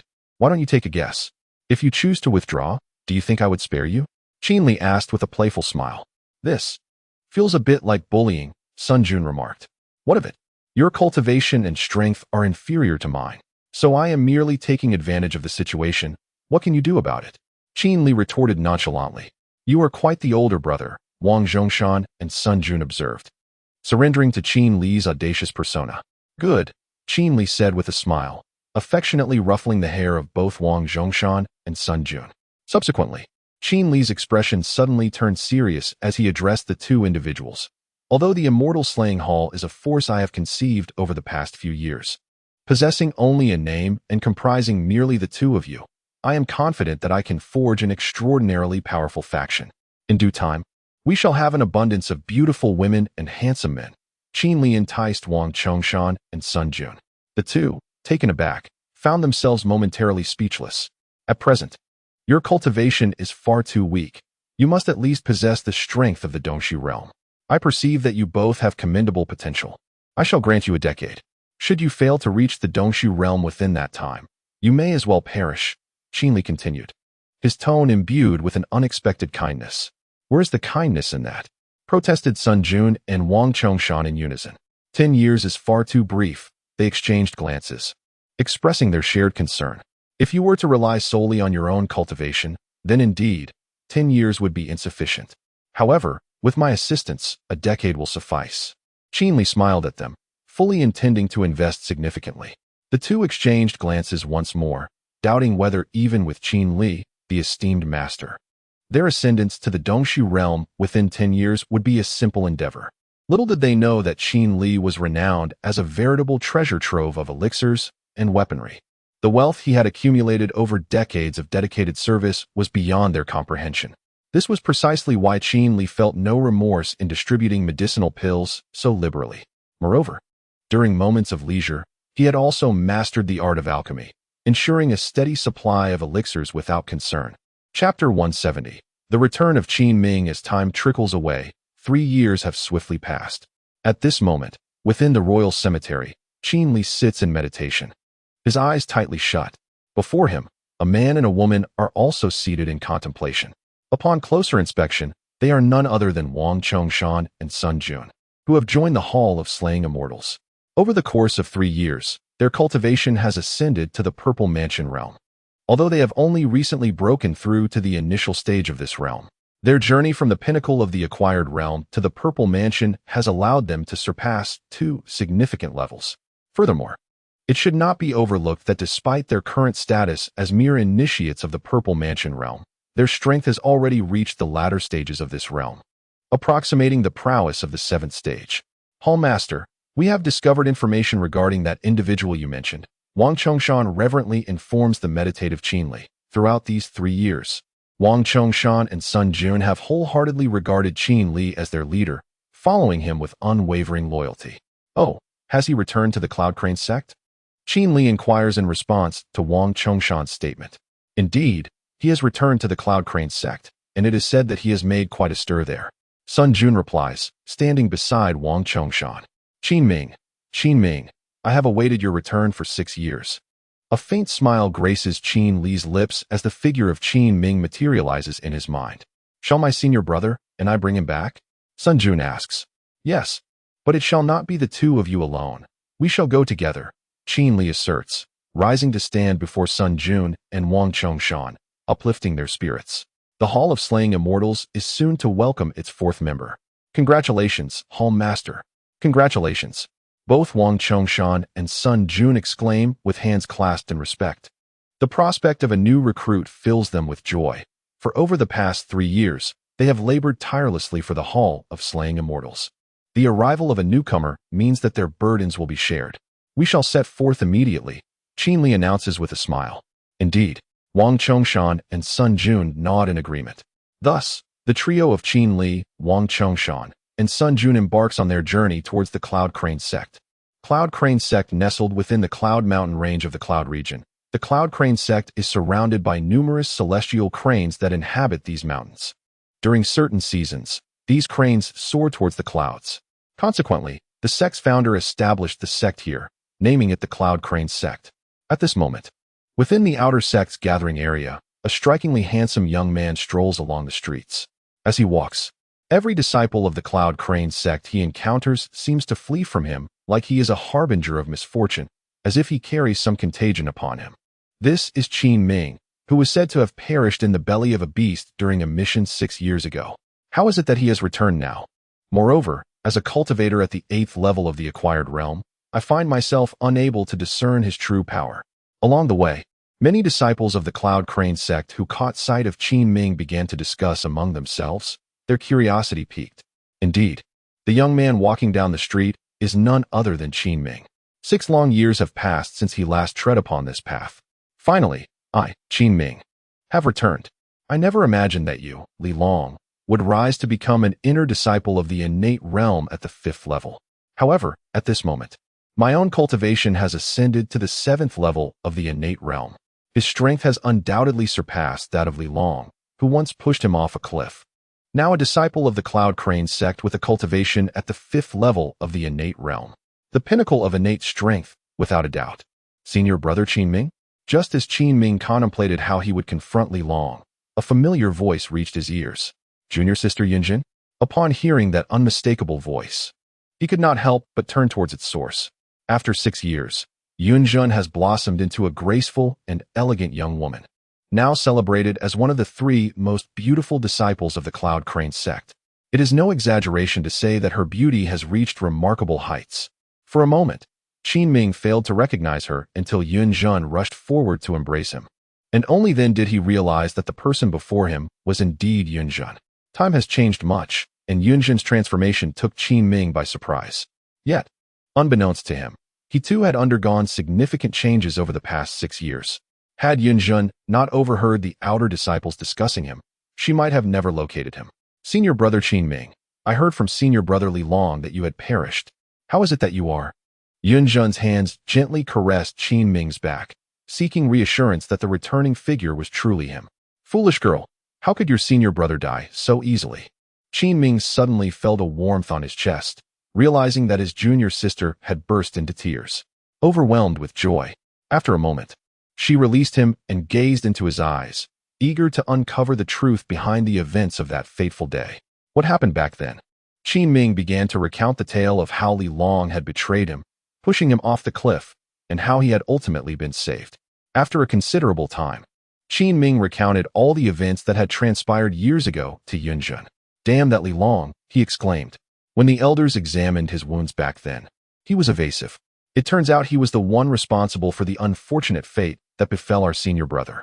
As Yunjin listened to Qin Ming's narrative, she recalled Li Long's demeanor when questioned by the elders, and she immediately recognized the veracity of Qin Ming's words. Having finished his account, Yunjin resolved to accompany Qin Ming in seeking vengeance.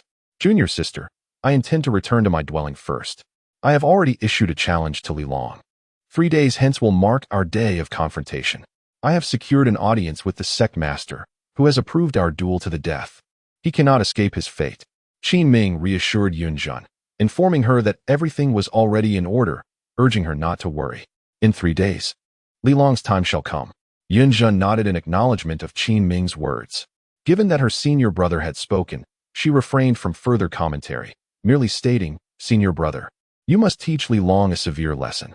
Her tone conveyed the same disdain for Li Long that she had harbored 6 years ago. During the 6 years of Qin Ming's absence, Li Long had persistently pursued Yunjun. Despite her aversion to him, rooted in her preference for handsome appearances, she remained resolute in her refusal to be with Li Long, even after Qin Ming's demise. Yet, she found herself unable to rid herself of him. This was largely due to Li Long's association with the third elder of the Yunhe sect, the most enigmatic figure among the inner sect elders. It was said that the third elder was the most mysterious of them all, and the other elders held a certain trepidation towards him, which afforded Li Long a degree of protection. As long as Li Long did not overstep his bounds, few within the sect dared to confront him. In matters concerning Yunjun, as long as he did not force himself upon her, the sect was powerless to intervene against Li Long. Chapter 171 Farewell to Qin Ming. Time swiftly passes, and so does the wind of gossip. At this moment, everyone within the Yunhe sect is aware of the brewing conflict between Qin Ming and Li Long, as well as the impending life and death duel. Anticipation fills the air, as the entire sect eagerly awaits this fateful day sanctioned by the sect leader. To the ordinary disciples, it appears thrilling. However, the higher-ups view it as a means to discipline those unruly disciples within the sect. Before long, the day arrives. At the martial arena of the Yunhe sect, long before dawn, numerous disciples have gathered to witness the duel. Some even arrived the previous night to secure prime viewing spots. Meanwhile, at Qin Ming's residence in the outer sect, Yunjun is diligently packing his belongings. "Senior brother Qin Ming, I have faith in you," she states, her tone brimming with confidence. "Today, I shall repay the grievances of 6 years past," Qin Ming replies, his thoughts consumed by the memories of Li Long's transgressions against him. Finally, the moment for retribution has come. Today marks Li Long's demise. Outside the gates of the Yunhe sect, Qin Li has arrived with Wang Chongshan and Sun Jun. As they gaze upon the entrance, a smile spreads across Qin Li's face. Having heard of the impending duel, he feels fortunate to arrive just in time to witness the clash between Qin Ming and Li Long. The show is about to begin. Qin Li remarks to Wang Chongshan and Sun Jun, exuding the confidence of a seasoned strategist, as if everything is under his control. "Master, is Qin Ming truly as extraordinary as you claim?" Wang Chongshan inquires, having heard Qin Li's praises of Qin Ming along their journey. He harbors doubts about whether Qin Ming can measure up. "Compared to you, not by much," Qin Li replies succinctly, 8 words that leave little room for debate. "Senior brother, it seems you found yourself a rival," Sun Jun teases Wang Chongshan. With a dismissive snort, Wang Chongshan retorts, "I doubt he is worthy of comparison. Having encountered many prodigies, he regards Qin Ming as merely average. After all, he hails from the thunderous lightning dynasty, where the talents far surpass those of the present-day Qingyu kingdom." "Enough. Let us head in," Qin Li observes Wang Chongshan's discontent, aware of his jealousy. Truth be told, he remains uncertain about the outcome of a confrontation between Wang Chongshan and Qin Ming. Currently, Wang Chongshan would likely dominate. However, should their cultivation levels be equal, the outcome is far from certain, as Qin Ming may well hold his own against him. Everything remains shrouded in mystery. Subsequently, Qin Li led Wang Chongshan and Sun Jun through the grand entrance of the Yunhe sect. As the premier sect of the region, Yunhe sect had few enemies, resulting in relatively lenient access. At present, Qin Li had concealed the auras of himself, Wang Chongshan, and Sun Jun, rendering them akin to invisible beings, thus evading any obstruction. Before long, the group arrived at the residence of Qin Ming. There was no need for Qin Li to inquire about Qin Ming's whereabouts. The murmurs of the crowd sufficed. Upon reaching the threshold of Qin Ming's abode, they found him still present, yet to depart for the martial arena. With a creak, the door swung open, and both Qin Ming and Yunjun turned their gazes towards the entrance, only to find it empty. Just as Yunjun intended to close the door, a voice rang out. "Who is it?" Qin Ming inquired. Startled, Yunjun instinctively looked at Qin Ming, who was directing his attention towards the bed. Following Qin Ming's gaze, Yunjun was taken aback to discover 3 individuals seated where there had once been none. "Long time no see," Qin Li greeted, seated comfortably on the bed. Sun Jun and Wang Chongshan remained silent, their eyes glinting with curiosity as they observed the exchange. "You are Qin Li, the senior?" Qin Ming asked, suddenly feeling a sense of familiarity with the figure before him. As he pondered, an image from his memory aligned with Qin Li's present form. Indeed, You are correct, Qin Li replied with a smile. Senior Qin Li. Upon seeing 3 individuals on the bed, Yunjun had initially suspected an intrusion. However, hearing Qin Ming's words reminded her that this was the very person who had assisted them in locating the nine-eyed tiger's lair 6 years prior. With the realization of his identity, her guard began to lower. Senior, what brings you here? And who are these two? Yunjun asked candidly, her curiosity overcoming any apprehension. Qin Ming, would you be interested in joining our Zhanxian Hall? Qin Li bypassed her question, addressing Qin Ming directly. Zhanxian Hall. Qin Ming echoed, perplexed. He was unaware of the significance of this entity. Could it be a faction? Observing the 2 enigmatic figures beside Qin Li, he began to surmise the purpose of Qin Li's visit. Senior, I believe remaining in Yunhe sect is more favorable for me. Qin Ming declined politely. Wang Chongshan's brow furrowed upon hearing Qin Ming reject Qin Li's offer. In the next instant, he swiftly positioned himself behind Qin Ming. What? Qin Ming was taken aback by Wang Chongshan's sudden movement. Such astonishing speed, he thought to himself. Before he could react, Wang Chongshan raised his fist and aimed a strike at Qin Ming's back, intending to teach him a lesson. However, just as Wang Chongshan's fist was about to collide with Qin Ming, a resounding thud echoed as a hand swiftly intercepted Wang Chongshan's blow. Sun Jun had intervened. Calm down. Senior brother, calm down, Sun Jun said to Wang Chongshan with a smile. If he dared to refuse the master's invitation, he must be prepared to bear the consequences. Wang Chongshan regarded Sun Jun with a measured tone. If someone chooses to refuse, then so be it. What is there to discuss? With a huff, Wang Chongshan indicated his reluctance to engage further in conversation. Sun Jun, observing the rising and falling of Wang Chongshan's chest, chuckled knowingly, aware that, deep down, Wang Chongshan recognized his misstep. You two weren't frightened, were you? Sun Jun turned to express his concern for Qin Ming and Yunjun. Who exactly are these two? Yunjun pondered, gazing at the seemingly genial and bright Sun Jun before her, juxtaposed with the terrifying speed she had just witnessed, leaving her momentarily dazed. Qin Ming, on the other hand, appeared relatively unfazed, as if seasoned by numerous trials, now lost in contemplation. The power displayed by Wang Chongshan and Sun Jun had directly instilled in him a sense of impending doom. Fortunately, they had not truly intended to end his life. It was merely a lesson. Had they truly wished for his demise, Qin Ming suspected he would have had no strength left to resist, destined to be struck through the heart without a chance to fight back. Chapter 172. The Imminent Battle. Zhongshan, you must apologize to Brother Qin Ming. Our business has failed, yet righteousness prevails. Qin Li cast a sideways glance at Wang Zhongshan, urging him not to provoke further conflict and to sincerely offer his apologies. Wang Zhongshan, understanding the gravity of the situation, approached Qin Ming without hesitation, bowing his head in contrition. I am sorry. Such a well-behaved one. Sun Jun couldn't help but praise as she observed Wang Zhongshan's apology to Qin Ming. Crack. Upon hearing Sun Jun's words, Wang Zhongshan felt an acute awareness of his own diminished status. It's all right, Qin Ming remarked, momentarily at a loss for words as he processed Wang Zhongshan's unexpected contrition. Just moments ago, he had been on the brink of fury, and now here was an apology. In that fleeting moment, Qin Ming found himself uncertain. Casting a glance at Qin Li, he has committed an act of disrespect towards you. An apology is warranted, Qin Li said, noting the confusion in Qin Ming's eyes. Senior, are you here today to invite me to join the Slaying Immortals Hall?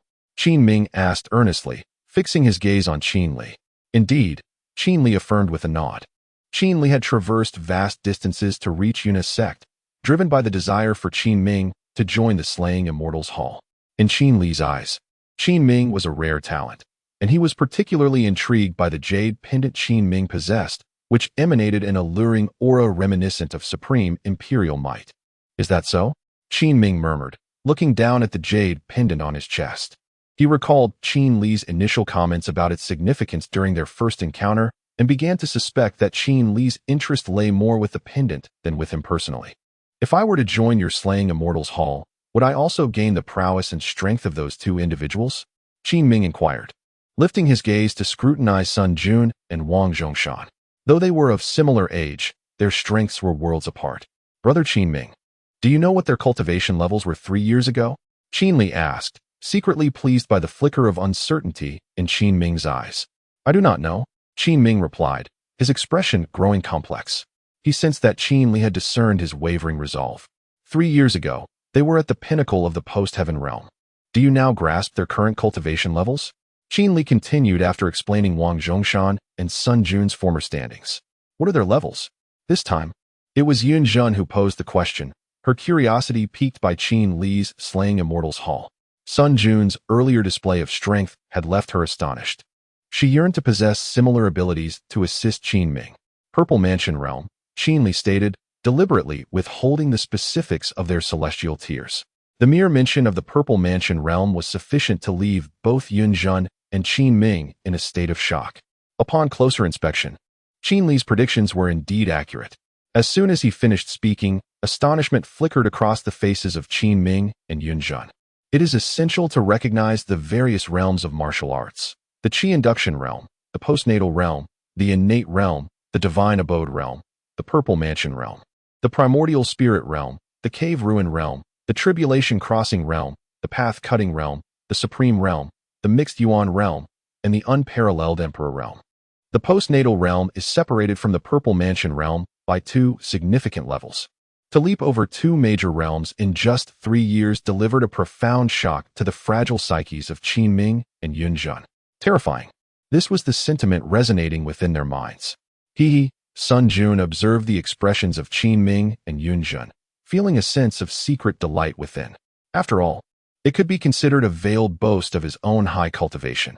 In truth, not only were Qin Ming and Yun Zhen astonished, but Sun Jun and Wang Chongshan, upon reflection, found it almost dreamlike that they had reached their current levels within a mere 3 years, blurring the lines between reality and illusion. "Senior, may I join the Immortal Slaying Hall?"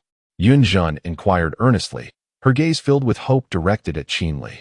"Your current strength is insufficient," Wang Chongshan interjected before Qin Li could respond. Upon hearing Wang Chongshan's words, Qin Li furrowed his brow. "What do you mean? Are you the master of the Immortal Slaying Hall, or am I?" However, it was not the right moment for Qin Li to voice his thoughts. The question was not easily answered, and letting Wang Chongshan take the role of the villain had its merits. Qin Li nodded, tacitly agreeing with Wang Chongshan's statement. "Senior, I am currently at the 2nd level of the Innate Realm, which is considered exceptional in our Yunhe sect. Am I truly not allowed to join?"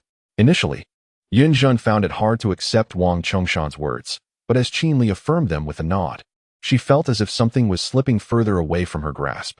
"We merely mean to say that you cannot join at this moment. In the future, when your strength has increased, you may naturally join our Immortal Slaying Hall," Qin Li said with a smile. Then, he turned to Qin Ming. "Senior, allow me a few days to contemplate this. I will inform you once I have made my decision," Qin Ming replied, indicating his need for consideration, as there were matters he needed to ponder. "Very well," Qin Li acknowledged with a nod. Having waited 6 years, a few more days are inconsequential. Wang Chongshan, with a disdainful tone, expressed his derision towards Qin Ming. For reasons unknown, he harbored a deep-seated animosity towards Qin Ming, as if they had been adversaries in a past life. "All right, you should be preparing for your life and death duel with that fellow named Li Long, correct? Go on. We 3 shall observe. It will be an excellent opportunity for these 2 from the Immortal Slaying Hall to learn, for knowledge knows no bounds," Qin Li remarked with a smile. Subsequently, under Wang Chongshan's scornful gaze, the 3 of them vanished from sight. "Qin Li, Senior." Qin Ming's expression was a tangle of complexity. "Brother Qin Ming, why not consider joining the Zhanxian Hall? If you were to do so, the prospects of locating your biological parents would greatly improve, even if the influence of our predecessors is lacking. Elevating from the postnatal realm to the Purple Mansion realm within 3 years would significantly enhance your cultivation." Yun Zhen, observing Qin Ming's demeanor, could discern his thoughts, and her heart ached at the sight of him in such a state. Upon hearing Yun Zhen's suggestion, Qin Ming nodded hesitantly, then broke into a grin, saying, "Junior sister, do not concern yourself with this matter. I must make my way to the martial combat arena. If I delay, others might think I, Qin Ming, fear Li Long." Subsequently, Qin Ming and Yun Zhen clasped hands and proceeded towards the arena. At that moment, the trio hovering in mid-air exchanged glances. Sun Jun remarked, observing the affectionate pair, "Brother, look at those 2 siblings. Then look at us." Clearly, You are unworthy of the title brother. Hearing Sun Jun's words, Wang Chongshan felt several black lines appear on his forehead. You dare say I am unworthy? Look at how devoted his junior sister is. And you? I merely sought to teach that young man a lesson, and you intervened. It seems you are the one unworthy of being my junior sister. Wang Chongshan retorted. Before Qin Li's eyes, Sun Jun and Wang Chongshan engaged in a spirited exchange of words.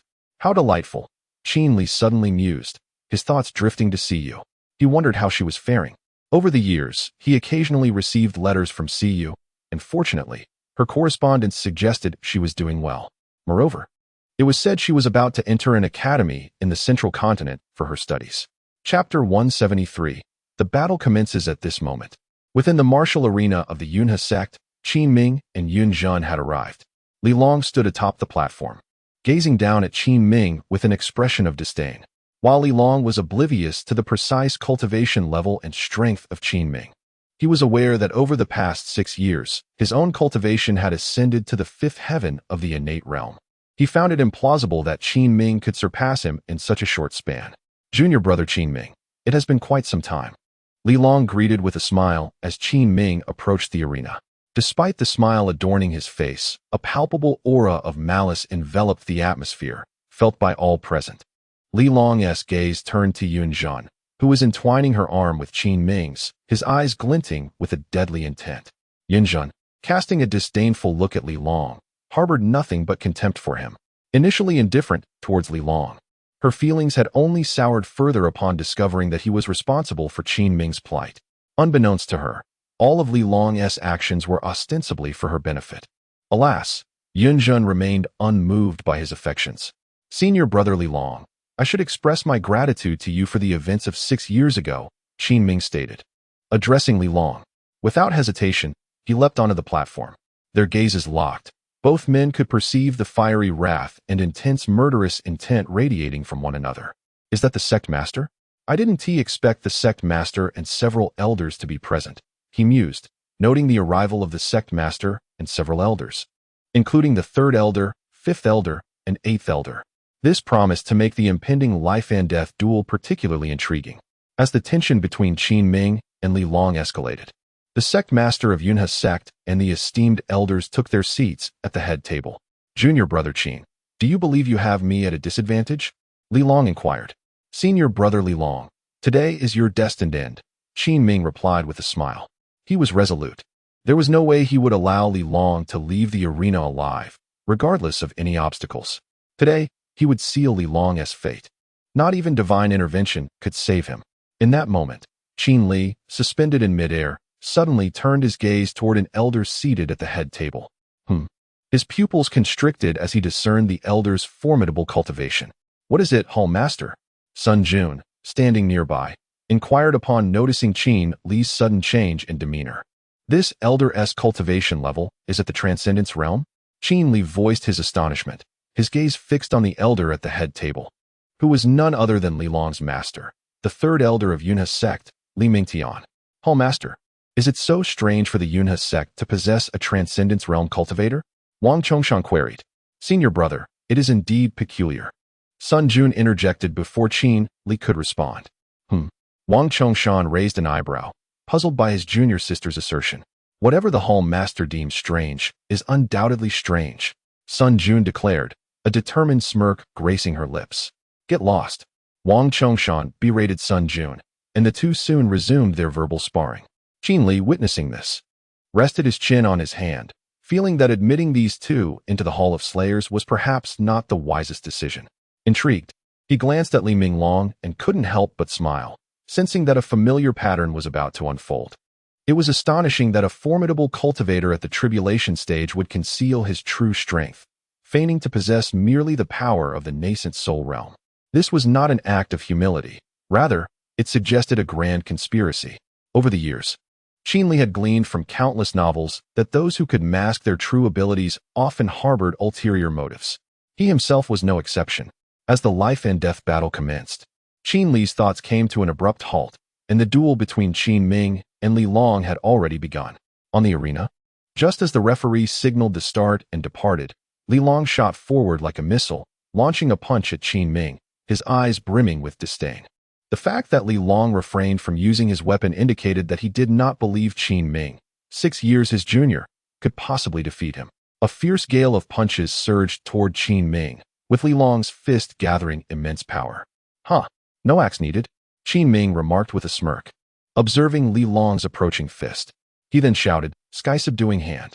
In an instant, Qin Ming's true cultivation level was laid bare for all to see, as his abundant and potent true energy converged in his sky-subduing hand, radiating an unmistakable aura of the innate realm. At that moment, every warrior above the innate stage felt the weight of Qin Ming's true power. He was at the 7th level of the innate realm. The master of the Cloud Crane sect, seated on the dais, felt the surge of Qin Ming's strength and, unbeknownst to him, a faint smile graced his lips, seemingly pleased with Qin Ming's display. However, the third elder, Li Minglong, seated beside him, was far less jubilant. A glint of malice flickered in his eyes, as he bore no fondness for Qin Ming, given that the latter was currently battling his own disciple. Boom! Qin Ming's sky-subduing hand collided with Li Long's fist, sending Li Long hurtling through the air. The spectators erupted into a frenzy upon witnessing Li Long's defeat, cheering fervently for Qin Ming. Enraged, Li Long quickly scrambled to his feet, shocked to discover that Qin Ming's cultivation surpassed his own. A moment of carelessness had led to this humiliation. The uproar from the crowd celebrating Qin Ming only fueled his fury, igniting a fire within him.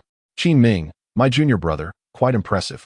It seems your cultivation now exceeds that of your elder brother. But do not forget, I am still your elder brother," Li Long said, his expression darkening, his tone laced with coldness. Subsequently, the aura emanating from Li Long began to ascend steadily. From the 6th layer of the innate realm, it climbed to the 7th layer, then to the 8th layer, and finally reached the 9th layer, where it halted, having achieved its zenith. It was unexpected that Li Long had concealed his true cultivation level. At this moment, all the disciples of the Yunhe sect in the stands sensed the stark contrast between Li Long's current aura and that of earlier, and a momentary silence enveloped the atmosphere. On the podium, the sect leader of Yunhe frowned upon perceiving Li Long's prowess and cast a sidelong glance at Li Minglong beside him. At that moment, Li Minglong appeared benevolent, a smile gracing his features, a stark contrast to the ferocity that had briefly flashed in his eyes earlier. In the air above the arena, Qin Li observed Li Long, now unmasking his cultivation, and understood that the true battle was about to commence. From the very beginning, he had discerned that Li Long was suppressing his cultivation level and even detected a peculiar scent emanating from him. "Ah, this lad Li Long is quite impressive. He has reached the peak of the innate realm. I wonder if he can withstand a punch from me," Wang Zhongshan mused while watching the spirited Li Long on the stage. "Senior brother, don't be so conceited. You might not even be able to defeat him," Sun Jun retorted with a hint of sarcasm. "Nonsense. How could someone at the level of the Purple Mansion realm be unable to best him in the innate realm?" Wang Zhongshan felt that since Sun Jun joined the extermination hall and interacted with the strong leader Qin Li, her demeanor had transformed entirely, becoming more loquacious and teasing. Unbeknownst to Wang Zhongshan, the most significant change in his character stemmed from having a formidable ally like Qin Li, and perhaps from the rapid enhancement of his own cultivation and strength over the past 3 years. During these years, Wang Zhongshan had become increasingly reckless, lacking the composure he once exhibited. This occasionally prompted Qin Li to contemplate teaching him a lesson, so he could comprehend the reality that beyond the heavens, there are indeed beings more powerful than oneself. Chapter 174, Despicable Bang. Just as Qin Li contemplated seizing an opportunity to reign in Wang Zhongshan, on the martial arena's stage, Li Long had already raised his axe and charged towards Qin Ming. In an instant, a fierce clash of true energy erupted.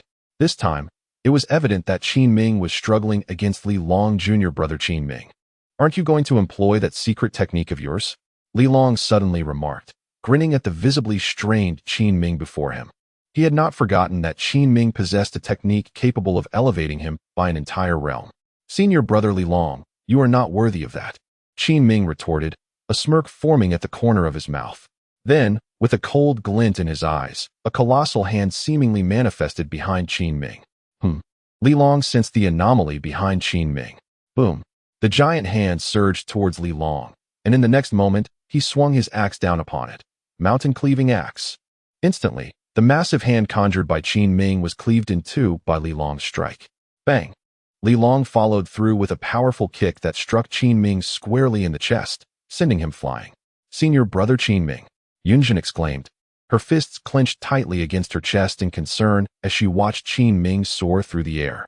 However, her cry ignited a fiery rage within Li Long, who had already reached Qin Ming's side before he could touch the ground. Bang! Li Long raised his axe high, aiming a devastating blow at Qin Ming's waist, intent on severing him in two. Sensing the impending lethal strike, Qin Ming swiftly evaded by rolling sideways midair. Bang! Li Long's axe struck the arena floor where Qin Ming had previously stood, cleaving a deep fissure into the ground. The immense power of the blow left the spectators in awe. Initially, the crowd believed Qin Ming was doomed, yet they were astonished to see him narrowly escape. The fierce battle reignited the fervor among the onlookers, with cheers of support for both Li Long and Qin Ming echoing throughout the arena. On the VIP platform, the previously ashen-faced sect leader of Yun, Hezong, relaxed slightly upon seeing that Qin Ming was unharmed. Damn it! Elderly Minglong of Yun, Hezong fumed internally, frustrated that the recent blow had not claimed Qin Ming's life. Back on the arena stage, having just escaped the clutches of death, Qin Ming took a moment to steady his breath, realizing the need for seriousness. If he continued to underestimate his opponent, he could very well find himself on the receiving end of Li Long's vengeance. He had not anticipated that Li Long's cultivation had reached the pinnacle of the innate realm. How despicable! Can someone like you truly conceal your strength? Qin Ming pondered, eyeing the smug Li Long before him. Logically, he believed that someone as prideful as Li Long would never hide his true capabilities without revealing them. Unbeknownst to him, today Li Long imparted a lesson that would forever alter Qin Ming's perspective. He vowed to himself that he would never again commit such a foolish error. This underestimation of his opponent had nearly cost him his life.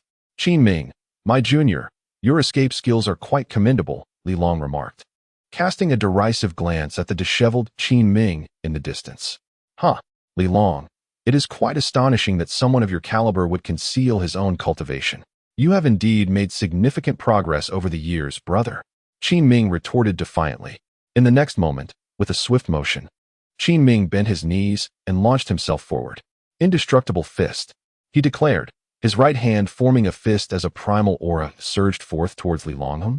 The elders seated at the podium sensed the peculiar energy emanating from Qin Ming's fist, leading them to collectively express their confusion. The indestructible fist, a technique Qin Ming had mastered within the cave, possessed remarkable power, sufficient for combat against opponents of higher ranks. Li Long, feeling the force of Qin Ming's attack, displayed no hint of trepidation. He brandished his axe and charged forward. Boom! The collision of Qin Ming's fist, imbued with true energy, met Li Long's axe, intertwining their energies in a fierce display that lasted for approximately a minute. Suddenly, a cracking sound resonated through the air. What? Li Long's eyes widened in horror as he beheld cracks forming on his axe. In an instant, the weapon shattered. Following the destruction of the axe, the residual force of Qin Ming's indestructible fist surged towards Li Long's head, amplifying the true energy within his punch, intent on obliterating Li Long's skull. However, in the next moment, Li Long produced a pill from seemingly nowhere and consumed it with astonishing speed and precision. Only Qin Ming noticed the act. Boom! At that very instant, the true energy surging from the pill overwhelmed Qin Ming, sending him reeling.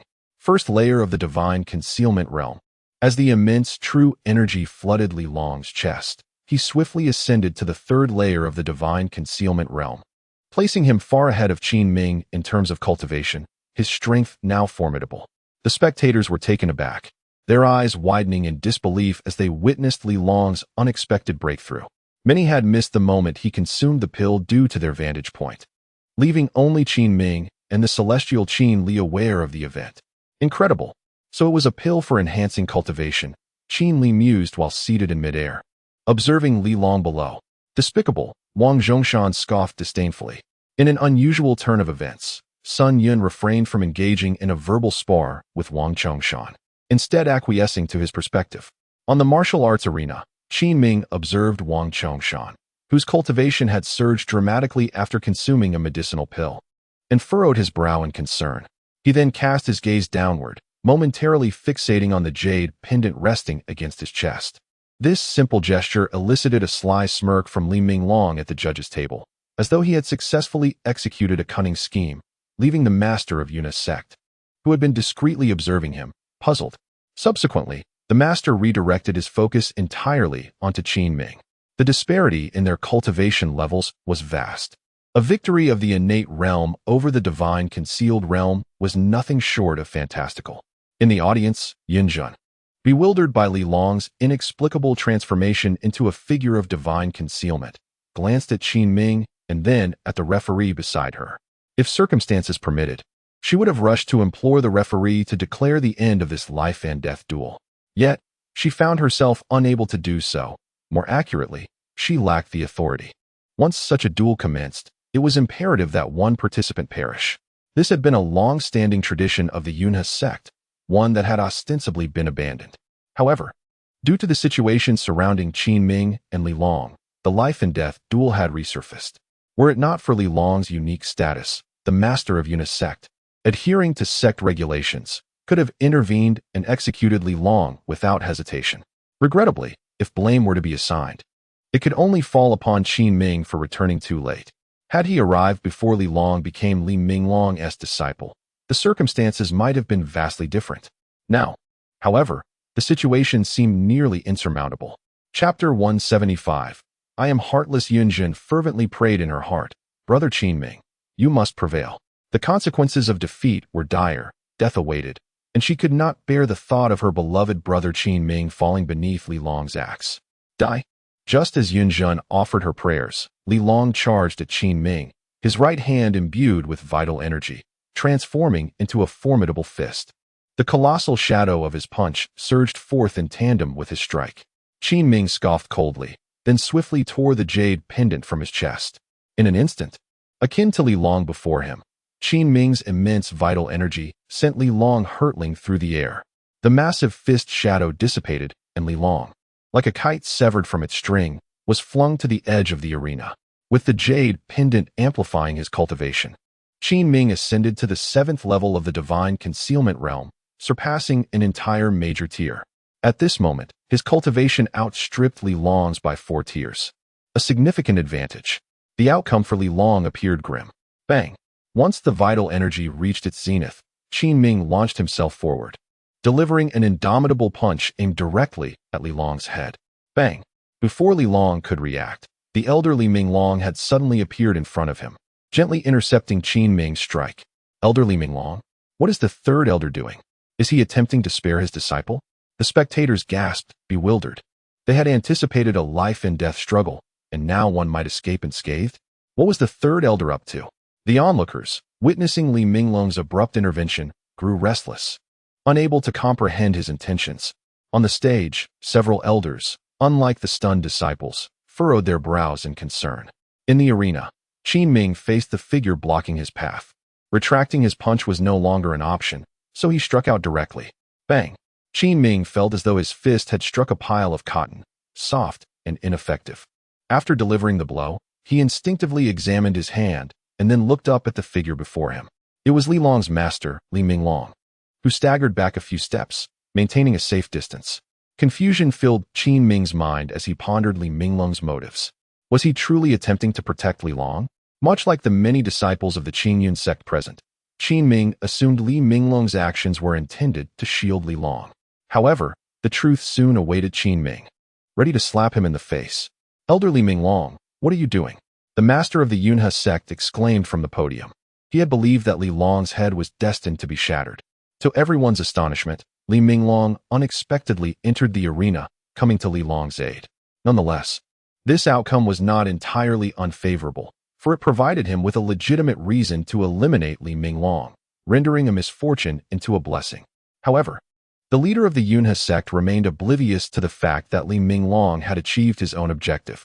In a swift motion, Li Minglong disregarded the leader's words, reaching out to seize the jade pendant adorning Qin Ming's chest. What? Qin Ming was taken aback by Li Minglong's audacious attempt to grasp at his own chest. The jade pendant. In that instant, he comprehended Li Minglong's intentions. Instinctively, Qin Ming reacted like a startled bird. executing several backflips in a desperate attempt to evade Li Minglong's grasp. Yet, what was Qin Ming's cultivation level compared to that of Li Minglong? Before he could complete a single maneuver, Li Minglong's hand had already secured the jade pendant. To Qin Ming's dismay, he could see Li Minglong's lips curl into a lewd smile upon grasping the pendant. A sense of dread washed over him. He sensed imminent danger, particularly when that unsettling grin appeared. It felt as though he had unleashed some malevolent force. His back dampened with cold sweat as the chilling specter of death loomed ever closer. This was a fear he had never experienced even when facing the brink of death during his battle with Li Long.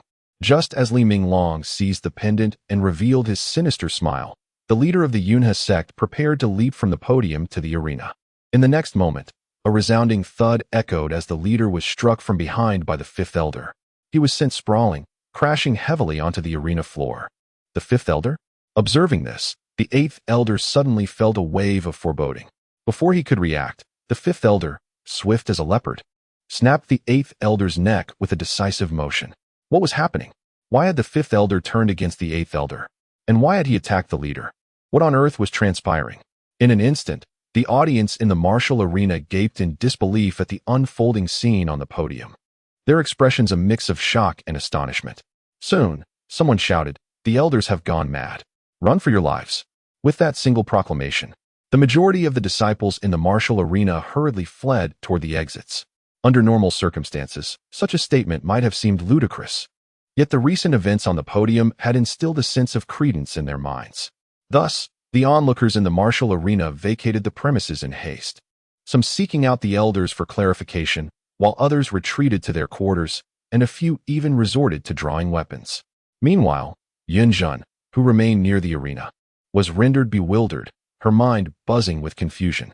She could not fathom why the fifth elder would assault the leader, nor could she comprehend why the third elder had attempted to seize Qin Ming's jade pendant. These questions linger in Yunjun's mind. At this moment, above the arena, Qin Li and his companions, Wang Zhongshan and Sun Jun, gazed at the unfolding situation below, their faces etched with bewilderment. This unexpected turn of events left them, as outsiders, utterly perplexed. Not only were they bewildered, but Qin Li also found himself in a state of confusion. He had anticipated some developments, yet nothing could have prepared him for such an exhilarating spectacle. Upon closer inspection, he realized that the fifth elder possessed a cultivation level that transcended the tribulation stage. To his dismay, he thought, "How careless of me." As he beheld the fifth elder's formidable strength, his heart was struck with profound dismay, accompanied by a sense of defeat. "Master, this is rather explosive," Wang Zhongshan remarked, casting a glance at the conflicted expression on Qin Li's face. "Indeed, it is rather riveting. Let us observe this as one would a performance. After all, it costs us nothing," Qin Li replied. "Master, do we not need to intervene?" Sun Jun inquired, surveying the scene below. "No need," Qin Li shook his head. Their purpose in this endeavor was to entice Qin Ming to join the Zhanxian Hall. And previously, Qin Ming had hinted at his willingness to join. However, he had yet to formally commit to the Zhanxian Hall. Thus, they had no reason to assist him.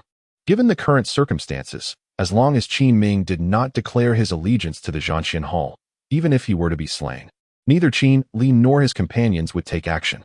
Such is the nature of their indifference. Such is the essence of their coldness. How ruthlessly cruel. Chapter 176. This plot is displeasing. Elder 5. On the martial arena, the leader of the Yunhe sect climbed to his feet, his eyes wide with astonishment as he shouted at Elder 5 on the podium, his tone brimming with incredulity. Bang! However, before Elder 5 could utter a word, Li Minglong approached the Yunhe sect leader from behind and swiftly plunged his claw through the man's chest. Uft! The leader of the Yunhe sect spewed a mouthful of blood, gazing down in horror at the arm protruding from his torso, and in an instant, darkness enveloped his vision as he collapsed to the ground. "Leader!" Qin Ming cried out in alarm upon witnessing the scene. "Master!" Li Long, standing behind Li Minglong, was momentarily taken aback at the sight of his master slaying the leader, but quickly dismissed the thought. After all, he only desired Yunjun. Li Minglong glanced back at Li Long and nodded slightly. "Who are you?" Qin Ming's voice resonated in the ears of the onlookers. "Me?" Li Minglong furrowed his brow at Qin Ming's inquiry, seemingly pondering something. "You are not worthy of my revelation." He toyed with Qin Ming's jade pendant disdainfully. "Disciple, do you not fancy that girl named Yunjin? Bring her forth," Li Minglong commanded, pointing towards Yunjin below the arena. Without hesitation, Li Long approached Yunjin directly.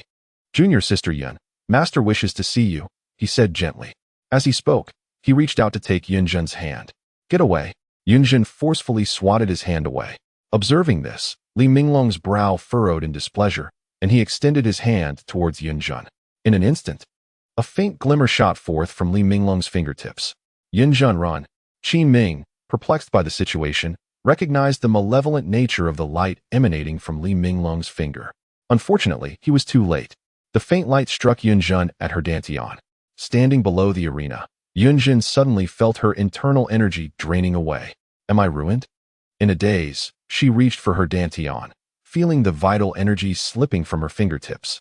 Realization dawned upon her. Her dantian had been destroyed. In that moment, Yunjin stood there, dazed and confused. Her stupor stemmed not from any other reason but the knowledge that her dantian was ruined. Without cultivation, she could not assist Qin Ming and would become a burden, potentially abandoned by him in the end. It was these thoughts that rendered her lost in a daze. Standing like a statue, Qin Ming glared at Li Minglong, his face a mask of fury as he directed his wrath at him. Sensing the decline of energy within Yunjin, he understood that Li Minglong had indeed ruined her dantian. Li Minglong disregarded Qin Ming entirely, simply gesturing to Li Long. "Bring her here directly." Li Long nodded and promptly lifted Yunjin into his arms. Bereft of any cultivation, she could not resist his grasp.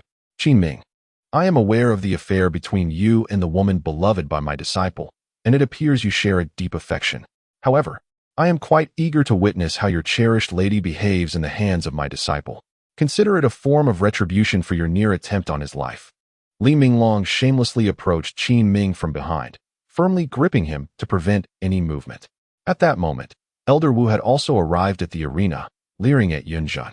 His demeanor was a stark contrast to his usual amiable self, revealing a completely different side. If one were to comment on Elder Wu now, it would be that of a hypocrite. "Li Long, should you dare to lay a finger on him, I shall annihilate your entire family." Qin Ming shouted at Li Long upon hearing Li Minglong's words. He recognized that calling out to Li Minglong would be futile. Only addressing Li Long would be effective. Qin Ming intended to leverage Li Long's affection for Yunjin to ensure her protection. It must be said that Qin Ming understood Li Long quite well. Initially, upon hearing his master's words, Li Long felt momentarily dazed, but his gaze soon fell upon Yunjin in his arms. For a brief moment, his desires surged. However, Qin Ming's admonition snapped him back to reality, allowing him to temper his anger. Yet, it was not long before Li Long succumbed to temptation again. As Yunjin's tearful visage ignited his passions once more, this woman was courting disaster. Yet, one could hardly blame Yunjin, for she was unaware that her tears could provoke such a reaction from Li Long Sr. "I wish to join the slaughtering immortals' hall." Just as Li Long was about to strip Yunjin of her garments, Qin Ming shouted towards the heavens. Elder Wu, Li Minglong, and Li Long were momentarily perplexed by Qin Ming's proclamation, unable to comprehend his words. Only Yunjin, weeping in Li Long's embrace, recalled Qin Li and the others. "What are you saying?" Li Minglong gazed skyward, finding nothing amiss, bewildered by Qin Ming's outcry. TSK, are you certain? Who is it?" Li Minglong heard an unfamiliar voice echoing in his ear. Turning around, he was startled to find a young man standing behind him, who wore a smile that exuded an unsettling aura, reminiscent of a grim reaper's grin. "Indeed," Qin Ming exclaimed, hearing Qin Li's voice. "Very well, henceforth. Do not refer to me as senior. Please call me home master." Qin Li nodded with a smile. Then, amidst Li Minglong's bewilderment, Qin Li delivered a punch squarely to his head. Bang! In an instant, it was as though he had struck a watermelon. Li Minglong's skull was shattered by Qin Li's blow. "Run!" Elder Wu, witnessing Li Minglong's demise, his brain splattered, felt an immediate urge to flee. Before he could muster his true energy to escape, Qin Li appeared before him. "Why are you running, my dear?" Qin Li grinned before the fifth elder. Before the elder could utter a word, Qin Li unleashed another punch, sparing no time for idle chatter. The fifth elder of Yunha's sect met the same fate as Li Minglong, being dispatched with a single blow. At this moment, it seemed that the only adversary remaining on the stage was Li Long Sr. Li Long recognized the one who had obliterated his master. It was none other than the guide from 6 years ago when they sought the lair of the nine-eyed tiger in the 10,000 Great Mountains. Just as Li Long contemplated kneeling in surrender, Qin Ming rose from the ground and unleashed an immortal fist aimed squarely at Li Long's head. Bang! Li Long was sent hurtling through the air, and the cloud of mist he had held, Yunjun, fled in the chaos. As Li Long soared through the sky, Qin Ming followed swiftly, delivering another immortal fist to Li Long's skull. This time, Li Long's head shattered like that of the other two. Impressive, impressive. Sun Jun and Wang Chongshan stepped onto the stage, applauding Qin Ming's formidable prowess. TSK, rather anticlimactic. I expected you to utterly dominate him, Qin Li remarked, gazing at the shattered head of Li Long, feeling an unexpected sense of tedium wash over him. Displeasure coursed through him. How could such a thrilling narrative leave him feeling so unfulfilled? As he observed his foes lying lifeless, a sense of dissatisfaction arose within him. His own DNA had yet to stir. How could it all end so abruptly? Chapter 177. Lala Sr., what about Yunjin? After shattering Li Long's skull, Qin Ming cradled Yunjin and approached Qin Li. What are you doing? Qin Li inquired, his brow furrowed. He seemed to have anticipated Qin Ming's intentions. However, to speak candidly, the way you are holding Yunjin now, it appears as though she has already perished. I wish to inquire, Senior, do you possess any elixirs capable of healing the Dantian? Qin Ming asked Qin Li. The impairment of Yunjin's Dantian was indirectly due to him, and he naturally could not abandon her. He must find a remedy. Currently, the first person Qin Ming could think of to heal Yunjin was Qin Li. Upon hearing Qin Ming's words, Qin Li glanced at Yunjin, showing no sign of surprise. Then, Qin Li coughed towards Wang Zhongshan. Hearing the cough, Wang Zhongshan looked over and noticed Qin Li signaling him. Wang Zhongshan nodded, acknowledging the message. Subsequently, in the gaze of all present, Wang Zhongshan swiftly moved behind Qin Ming. Bang! Wang Zhongshan delivered a powerful kick, sending Qin Ming flying. Yunjin tumbled from Qin Ming's embrace. Senior brother Qin Ming. Yunjin exclaimed anxiously as she witnessed Qin Ming being kicked away by Wang Zhongshan. When she saw Qin Ming rise from the ground, seemingly unscathed, she turned to Wang Zhongshan, her eyes brimming with fury. Yunjin was bewildered as to why Wang Zhongshan had chosen to kick Qin Ming. Wang Zhongshan, noticing the fire in Yunjin's gaze, swiftly approached her and grasped her chin with both hands. Release her. Just as Qin Ming regained his footing, he saw Wang Zhongshan's actions and lunged at him. The next moment, bang! Just as Qin Ming was about to reach Wang Zhongshan, he was intercepted by Sun Jun, who delivered another kick, causing Qin Ming to spit blood. Senior brother Qin Ming. Yunjin's eyes glistened with tears as she witnessed Qin Ming being sent flying by Sun Jun. How despicable! Yunjin attempted to break free from Wang Zhongshan's grip. However, devoid of any cultivation, how could she possibly escape? Even if her powers were intact, how could a mere innate realm practitioner contend against someone of the Purple Mansion realm like Wang Zhongshan? Aside from having a slight edge in minor realms, Yunjin held no advantages, save for her inherent feminine traits. Senior. Yunjin, unable to free herself, glanced towards Qin Li. Yet, upon seeing Qin Li's indifferent expression, she suddenly felt that the senior before her was no longer the gentle figure she remembered from 6 years ago. Be honest. Just as Yunjin intended to check on Qin Ming, he had already been seized by Sun Jun and pinned before Qin Li. Senior, what does this mean? I have already stated my allegiance to the Slaying Immortals Hall. Qin Ming shouted at Qin Li, bewildered as to what he had done wrong. Do you still remember what the Lord mentioned to you before?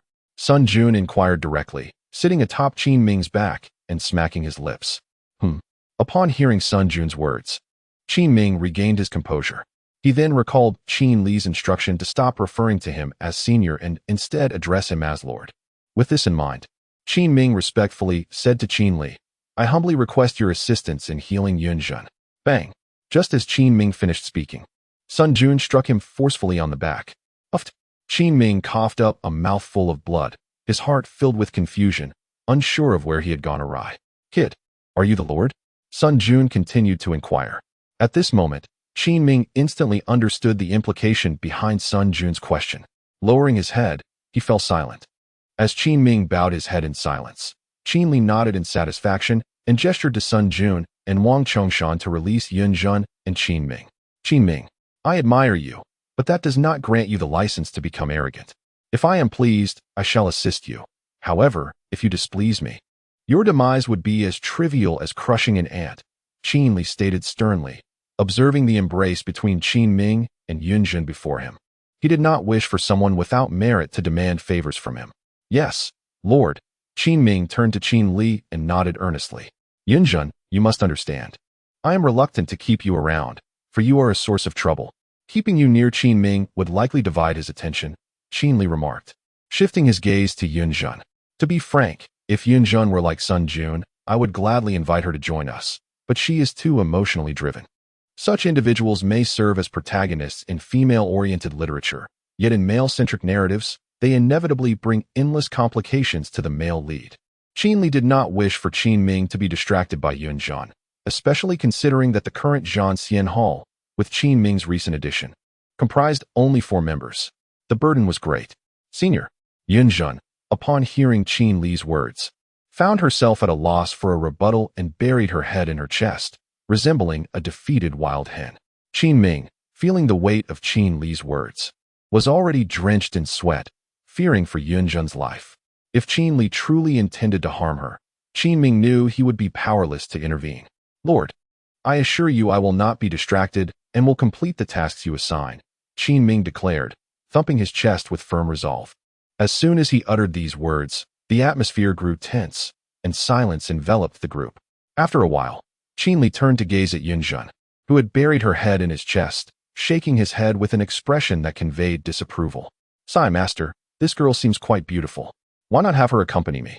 She could simply gather some information in the tavern, Sun Jun said, approaching Qin Li with a respectful bow. As soon as Sun Jun spoke, the expressions of everyone present shifted dramatically. Junior sister, Wang Chongshan, upon hearing Sun Jun's words, stole a glance at Qin Li's expression, fearing that he might be angered. Yunjin and Qin Ming exchanged grateful glances towards Sun Jun before looking back at Qin Li. Upon hearing Sun Jun's suggestion, Qin Li's demeanor transformed instantly, and he chuckled. What, are you suggesting she's a Lala?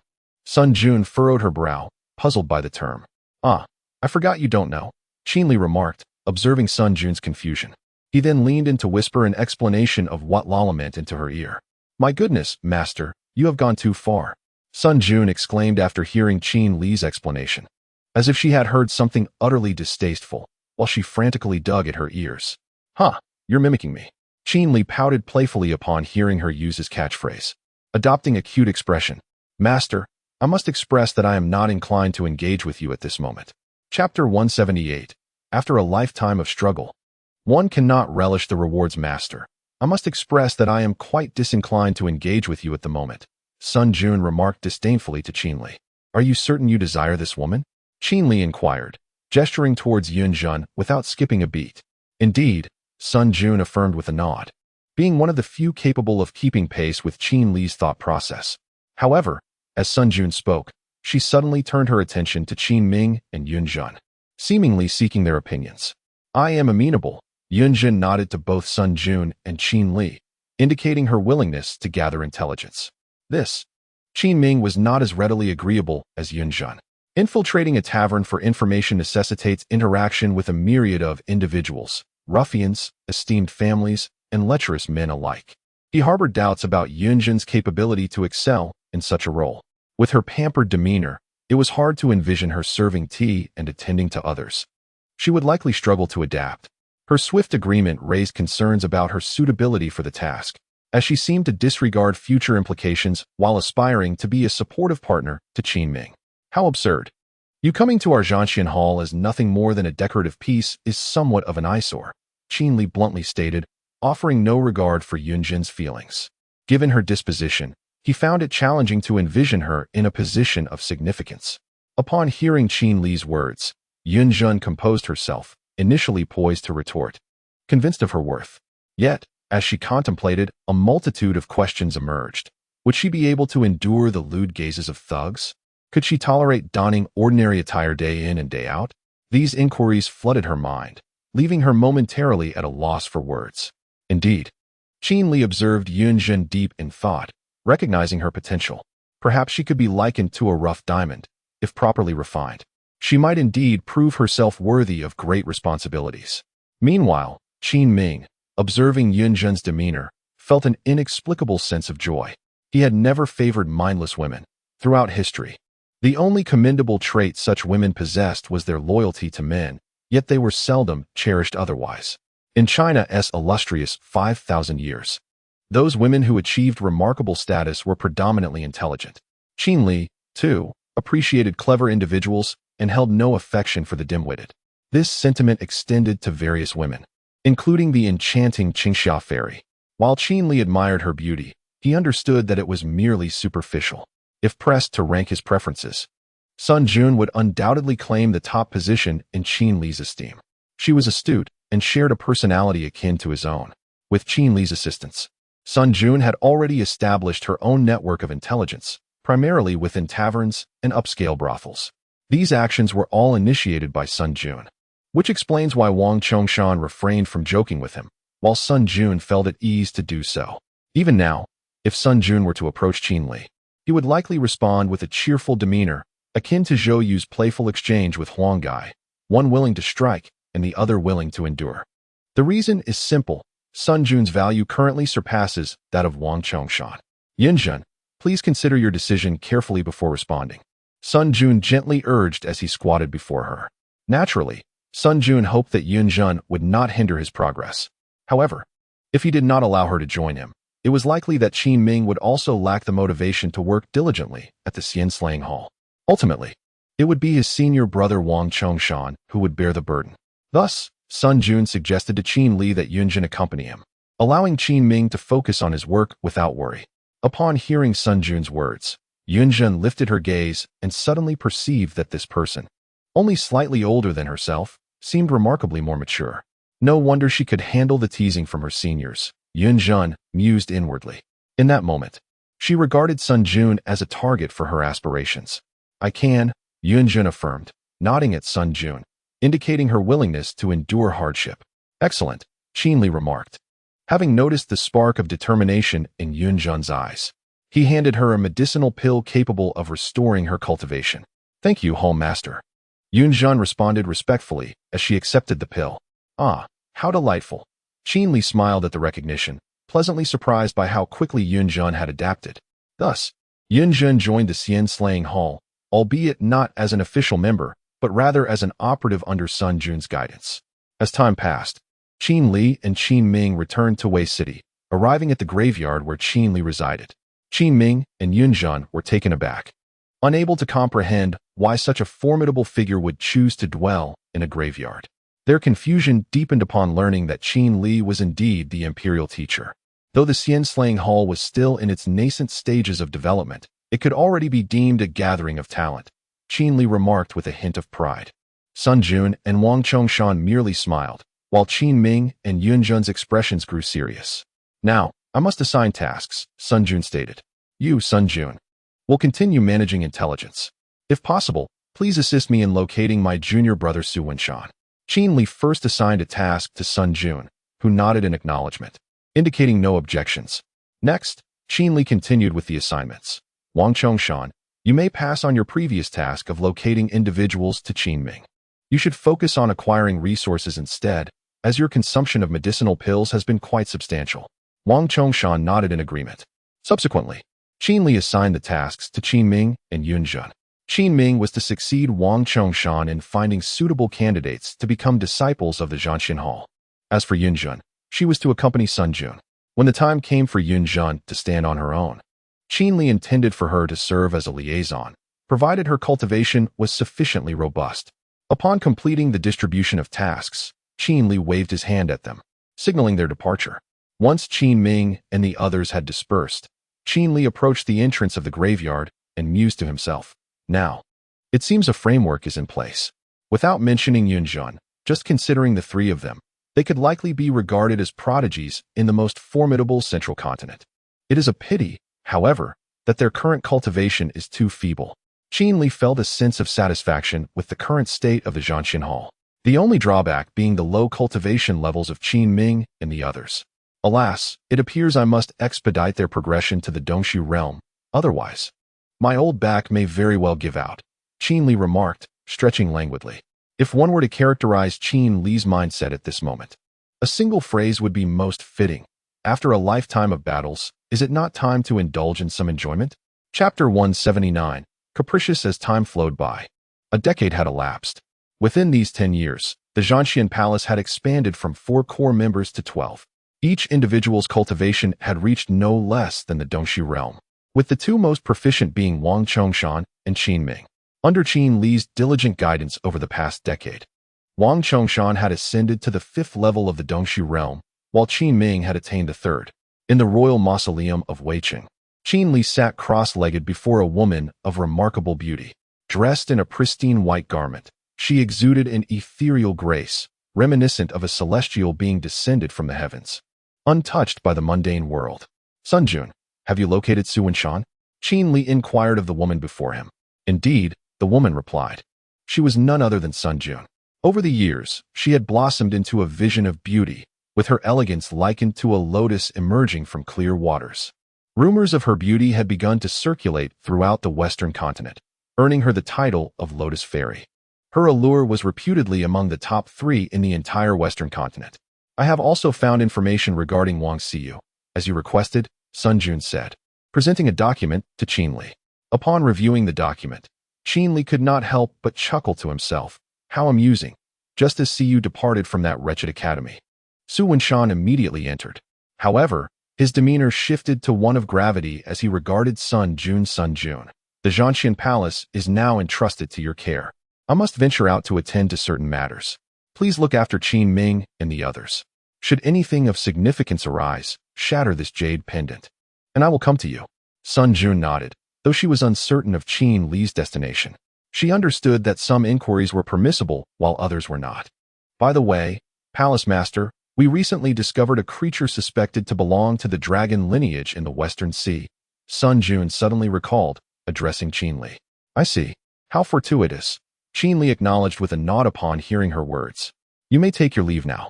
Understood, Sun Jun replied, taking the documents and departing. As she left, she couldn't help but ponder. Could it be that the Palace Master intends to seek the dragons in the Western Sea? Indeed, Qin Li's vital task was to journey to the Western Sea in search of the dragons, for not long ago.